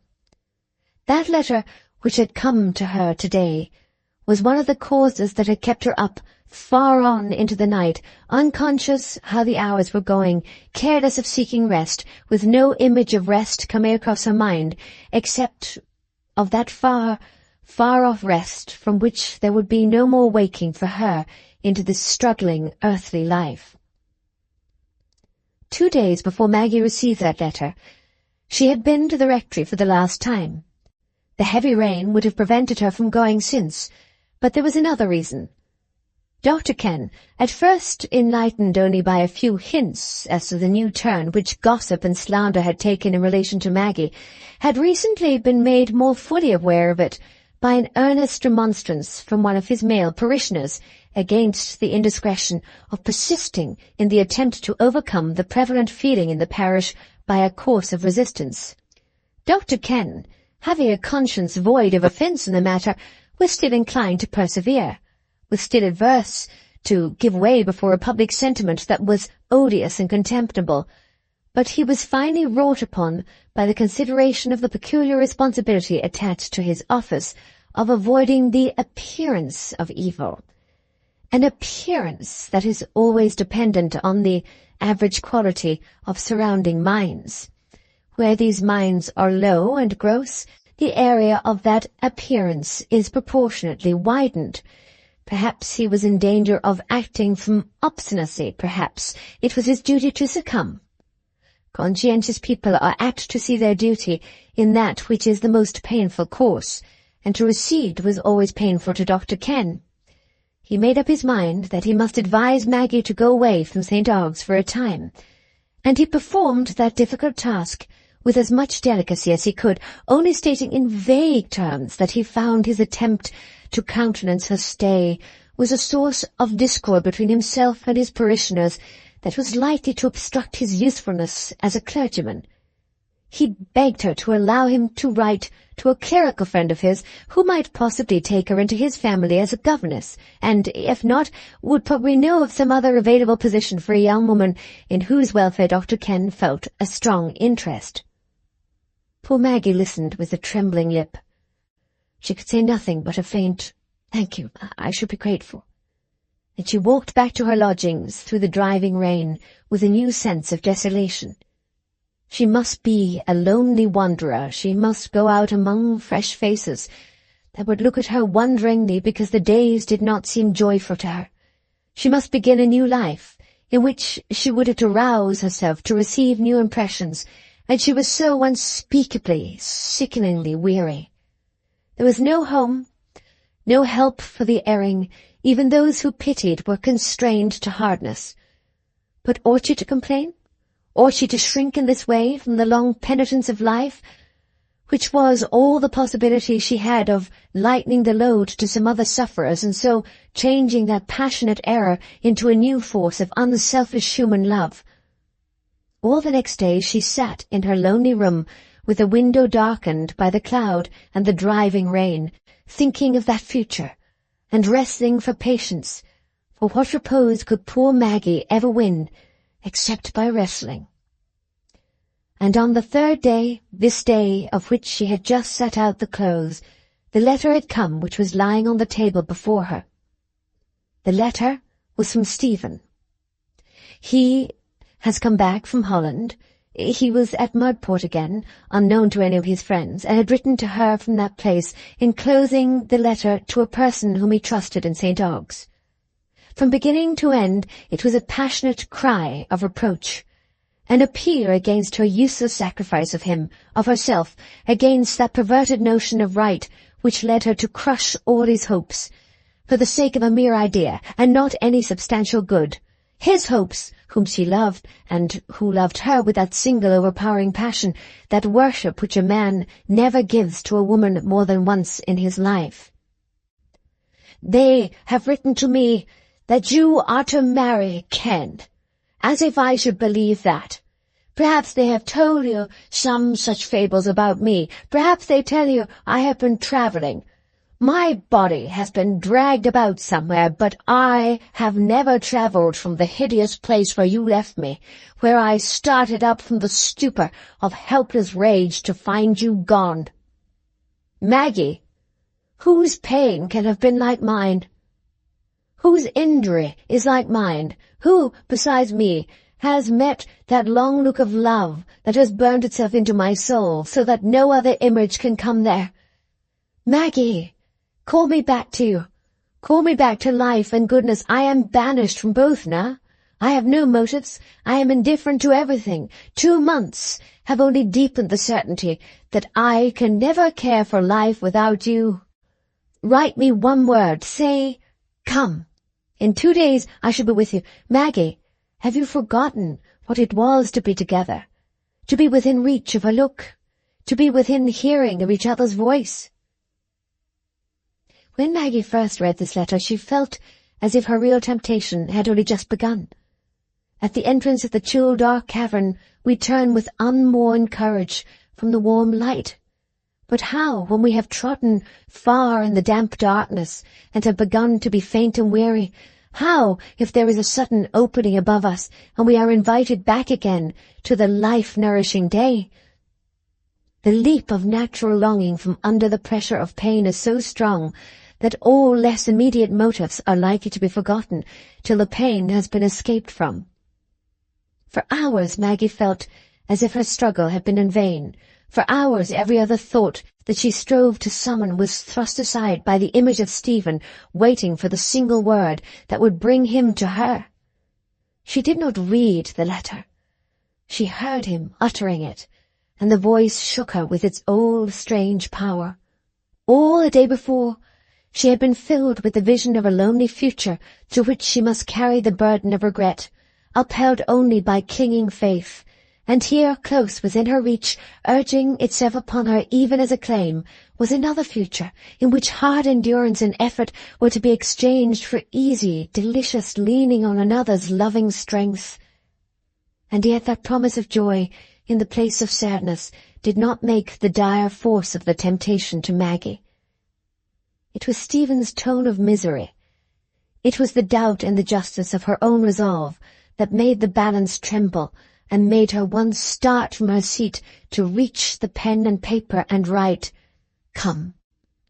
But close upon that decisive act, her mind recoiled, and the sense of contradiction, with her past self in her moments of strength and clearness, came upon her like a pang of conscious degradation. No, she must wait. She must pray. The light that had forsaken her would come again. She should feel again what she had felt when she had fled away under an inspiration strong enough to conquer agony, to conquer love, she should feel again what she had felt when Lucy stood by her, when Philip's letter had stirred all the fibres that bound her to the calmer past.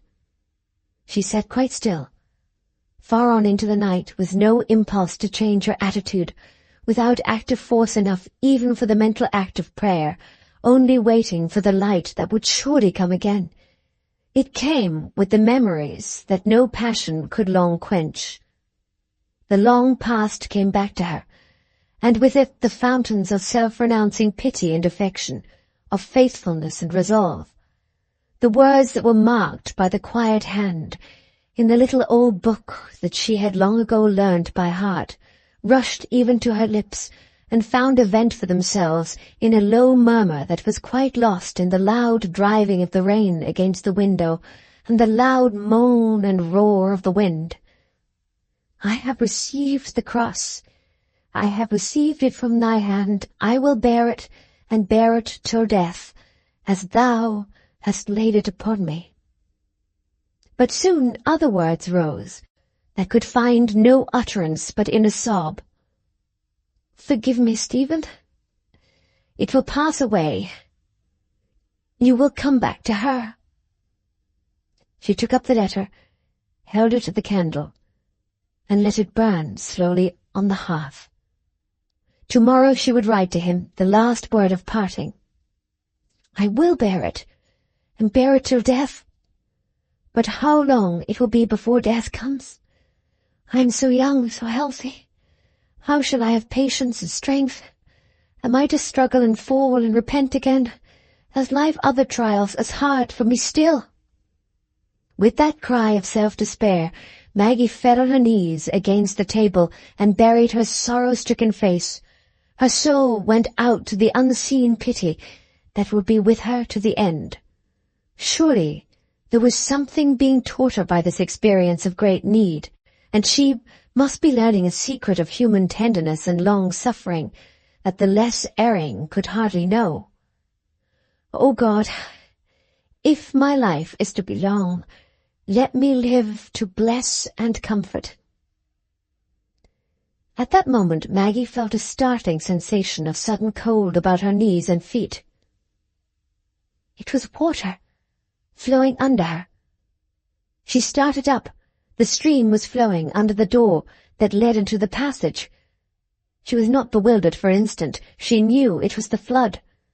The tumult of emotion she had been enduring for the last 12 hours seemed to have left a great calm in her. Without screaming, she hurried with the candle upstairs to Bob Yakin's bedroom. The door was ajar. She went in and shook him by the shoulder. "Bob, the flood has come. It is in the house. Let us see if we can make the boat safe." She lighted his candle, while the poor wife, snatching up her baby, burst into screams, and then she hurried down again to see if the waters were rising fast. There was a step down into the room at the door leading from the staircase. She saw that the water was already on a level with the step. While she was looking, something came with a tremendous crash against the window and sent the leaded panes and the old wooden framework inward in shivers, the water pouring in after it. "It is the boat!" cried Maggie. "Bob, come down to get the boats." And without a moment's shudder of fear, she plunged through the water, which was rising fast to her knees, and by the glimmering light of the candle she had left on the stairs, she mounted on to the window-sill and crept into the boat, which was left with the prow lodging and protruding through the window. Bob was not long after her, hurrying without shoes or stockings, but with the lantern in his hand. "Why, they're both here, both the boats," said Bob, as he got into the one where Maggie was. "It's wonderful this fastening isn't broke too, as well as the mooring." In the excitement of getting into the other boat, unfastening it, and mastering an oar, Bob was not struck with the danger Maggie incurred. We are not apt to fear for the fearless when we are companions in their danger, but Bob's mind was absorbed in possible expedients for the safety of the helpless indoors. The fact that Maggie had been up, had waked him, and had taken the lead in activity gave Bob a vague impression of her as one who would help to protect, not need to be protected. She, too, had got possession of an oar, and had pushed off so as to release the boat from the overhanging window frame. "The water's rising so fast," said Bob. "I doubt it'll be in the chambers before long. The house is so low. I've more mind to get Prissy and the child and the mother into the boat, if I could, and trusting to the water, for the old house is none so safe, and if I've go the boat. But you," he exclaimed suddenly, lifting the light of his lantern on Maggie, as she stood in the rain with the oar in her hand and her black hair streaming. Maggie had no time to answer, for a new tidal current swept along the line of the houses and drove both the boats out onto the wide water with a force that carried them far past the meeting current of the river. In the first moments, Maggie felt nothing, thought of nothing, but that she had suddenly passed away from that life which she had been dreading. It was the transition of death, without its agony, and she was alone in the darkness with God. The whole thing had been so rapid, so dreamlike, that the threads of ordinary association were broken. She sank down on the seat, clutching the oar mechanically, and for a long while had no distinct conception of her position. The first thing that waked her to fuller consciousness was the cessation of the rain, and the perception that the darkness was divided by the faint light which parted the overhanging gloom from the immeasurable watery level below.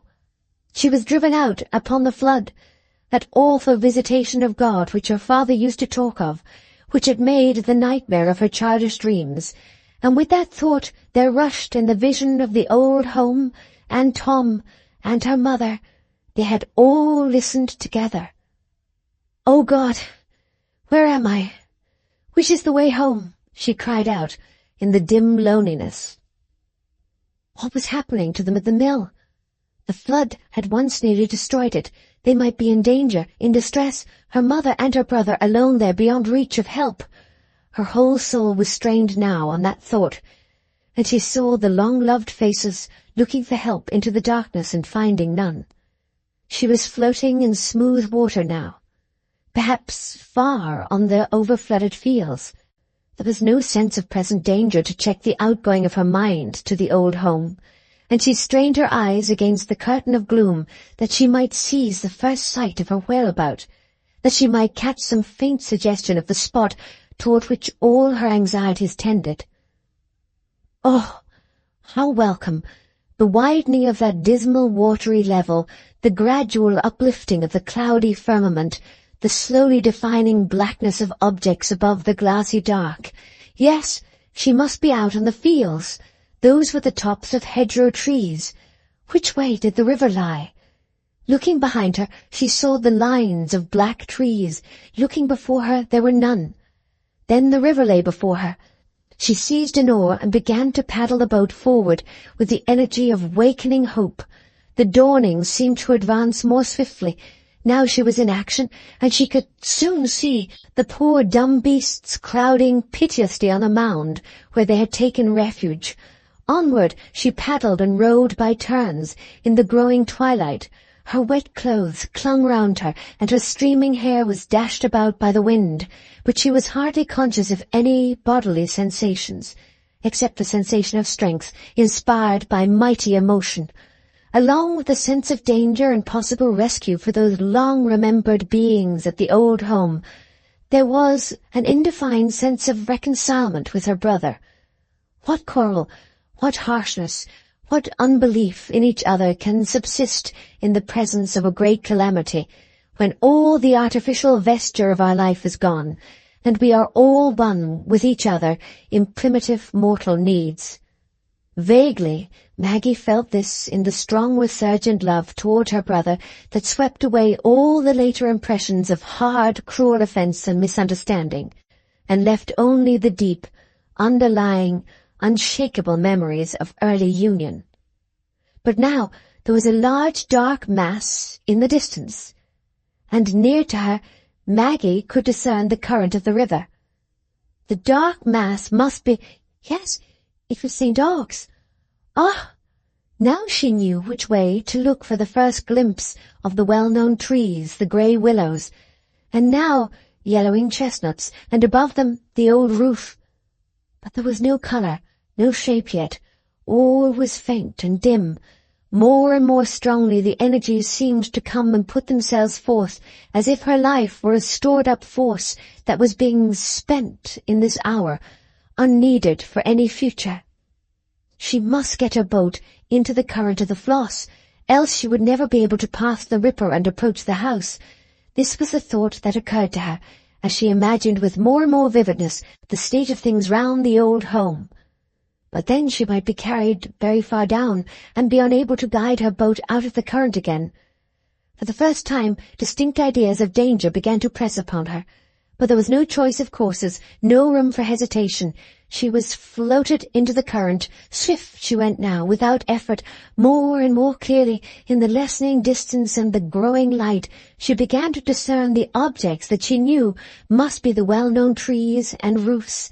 Nay, she was not far off a rushing, muddy current that must be the strangely altered ripple. Great God!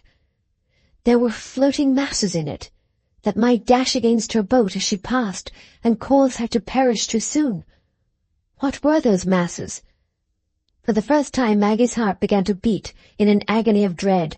She sat helpless, dimly conscious that she was being floated along more intensely, conscious of the anticipated clash. But the horror was transient. It passed away before the oncoming warehouses of St. Ogg's. She had passed the mouth of the ripple then. Now she must use all her skill and power to manage the boat and get it, if possible, out of the current. She could see now that the bridge was broken down. She could see the masts of the stranded vessel far out over the watery field, but no boats were to be seen moving on the river. Such as had been laid hands on were employed in the flooded streets. With new resolution, Maggie seized her oar and stood again to the paddle. But the now ebbing tide added to the swiftness of the river, and she was carried along beyond the bridge. She could hear shouts in the windows overlooking the river, as if the people there were calling to her. It was not till she passed on nearly to Tofton that she could get the boat clear of the current. Then, with one yearning look toward her Uncle Dean's house that lay farther down the river, she took to both her oars and rowed with all her might across the watery fields back toward the mill. Colour was beginning to awake now, and as she approached the Dorlcote fields, she could discern the tints of the trees, could see the old Scotch firs far to the right, and the home chestnuts. Oh, how deep they lay in the water, deeper than the trees on this side of the hill. And the roof of the mill, where was it? Those heavy fragments hurrying down the ripple, what had they meant? But it was not the house. The house stood firm, drowned up to the first story, but still firm, or was it broken in the end toward the mill? With panting joy that she was there at last, joy that overcame all distress, Maggie neared to the front of the house. At first she heard no sound, she saw no object moving. Her boat was on a level with the upstairs window. She called out in a loud, piercing voice, "Tom! Where are you? Mother, where are you? Here is Maggie." Soon from the window of the attic, in the central gable, she heard Tom's voice. "Who is it? Have you brought a boat?" "It is I, Tom. Maggie, where is Mother?" "She is not here. She went to Garum the day before yesterday. I'll come down to the lower window." "Alone, Maggie?" said Tom in a voice of deep astonishment as he opened the middle window on a level with the boat. "Yes, Tom. God has taken care of me to bring me to you. Get in quickly. Is there no one else?" "No," said Tom, stepping into the boat. "I fear the man is drowned. He was carried down the ripple, I think, when part of the mill fell with the crash of trees and stones against it.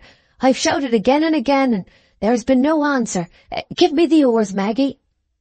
It was not till Tom had pushed off, and they were on the wide water, he face to face with Maggie, that the full meaning of what had happened rushed upon his mind.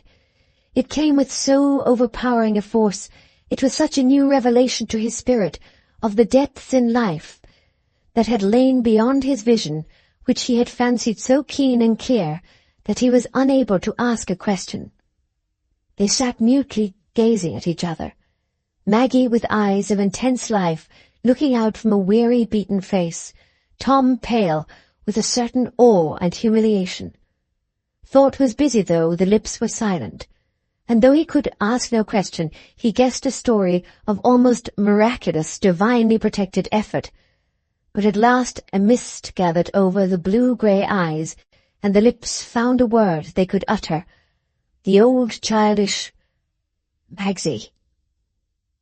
Maggie could make no answer, but a long, deep sob of that mysterious, wondrous happiness that is one with pain.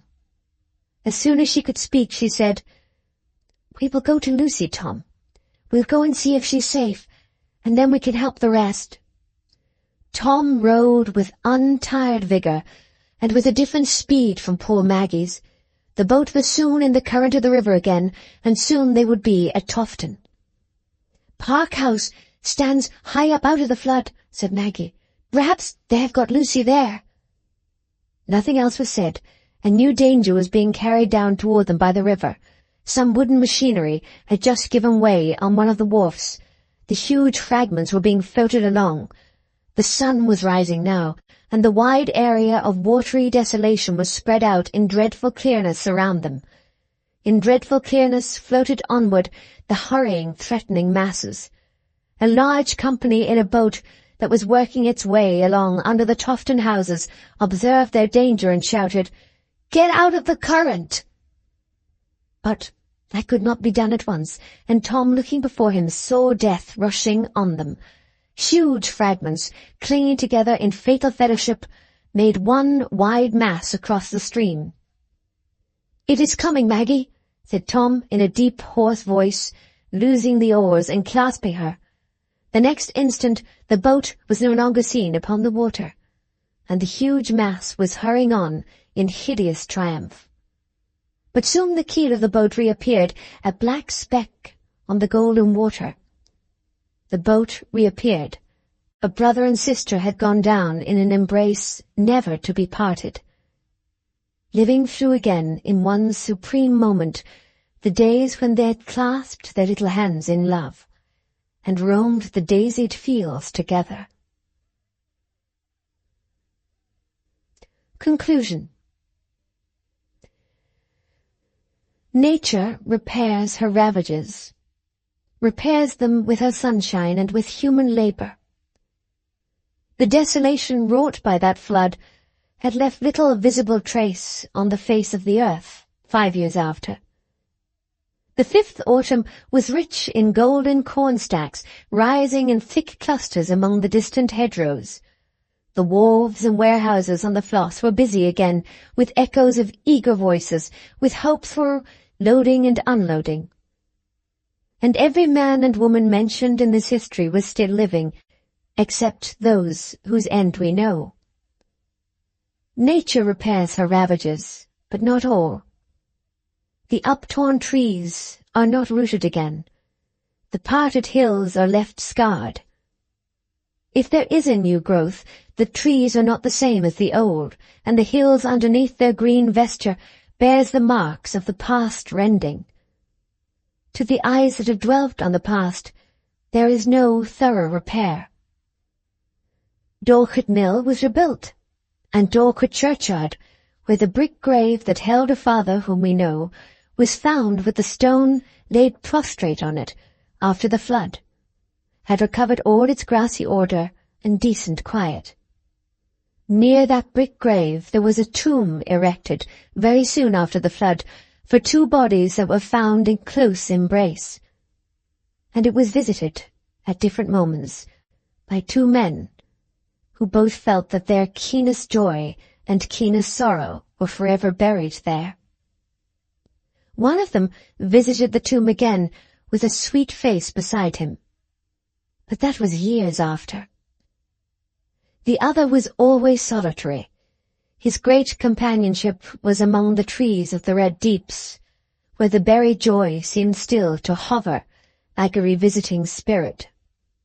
The tomb bore the names of Tom and Maggie Tulliver, and below the names it was written, "In their death they were not divided."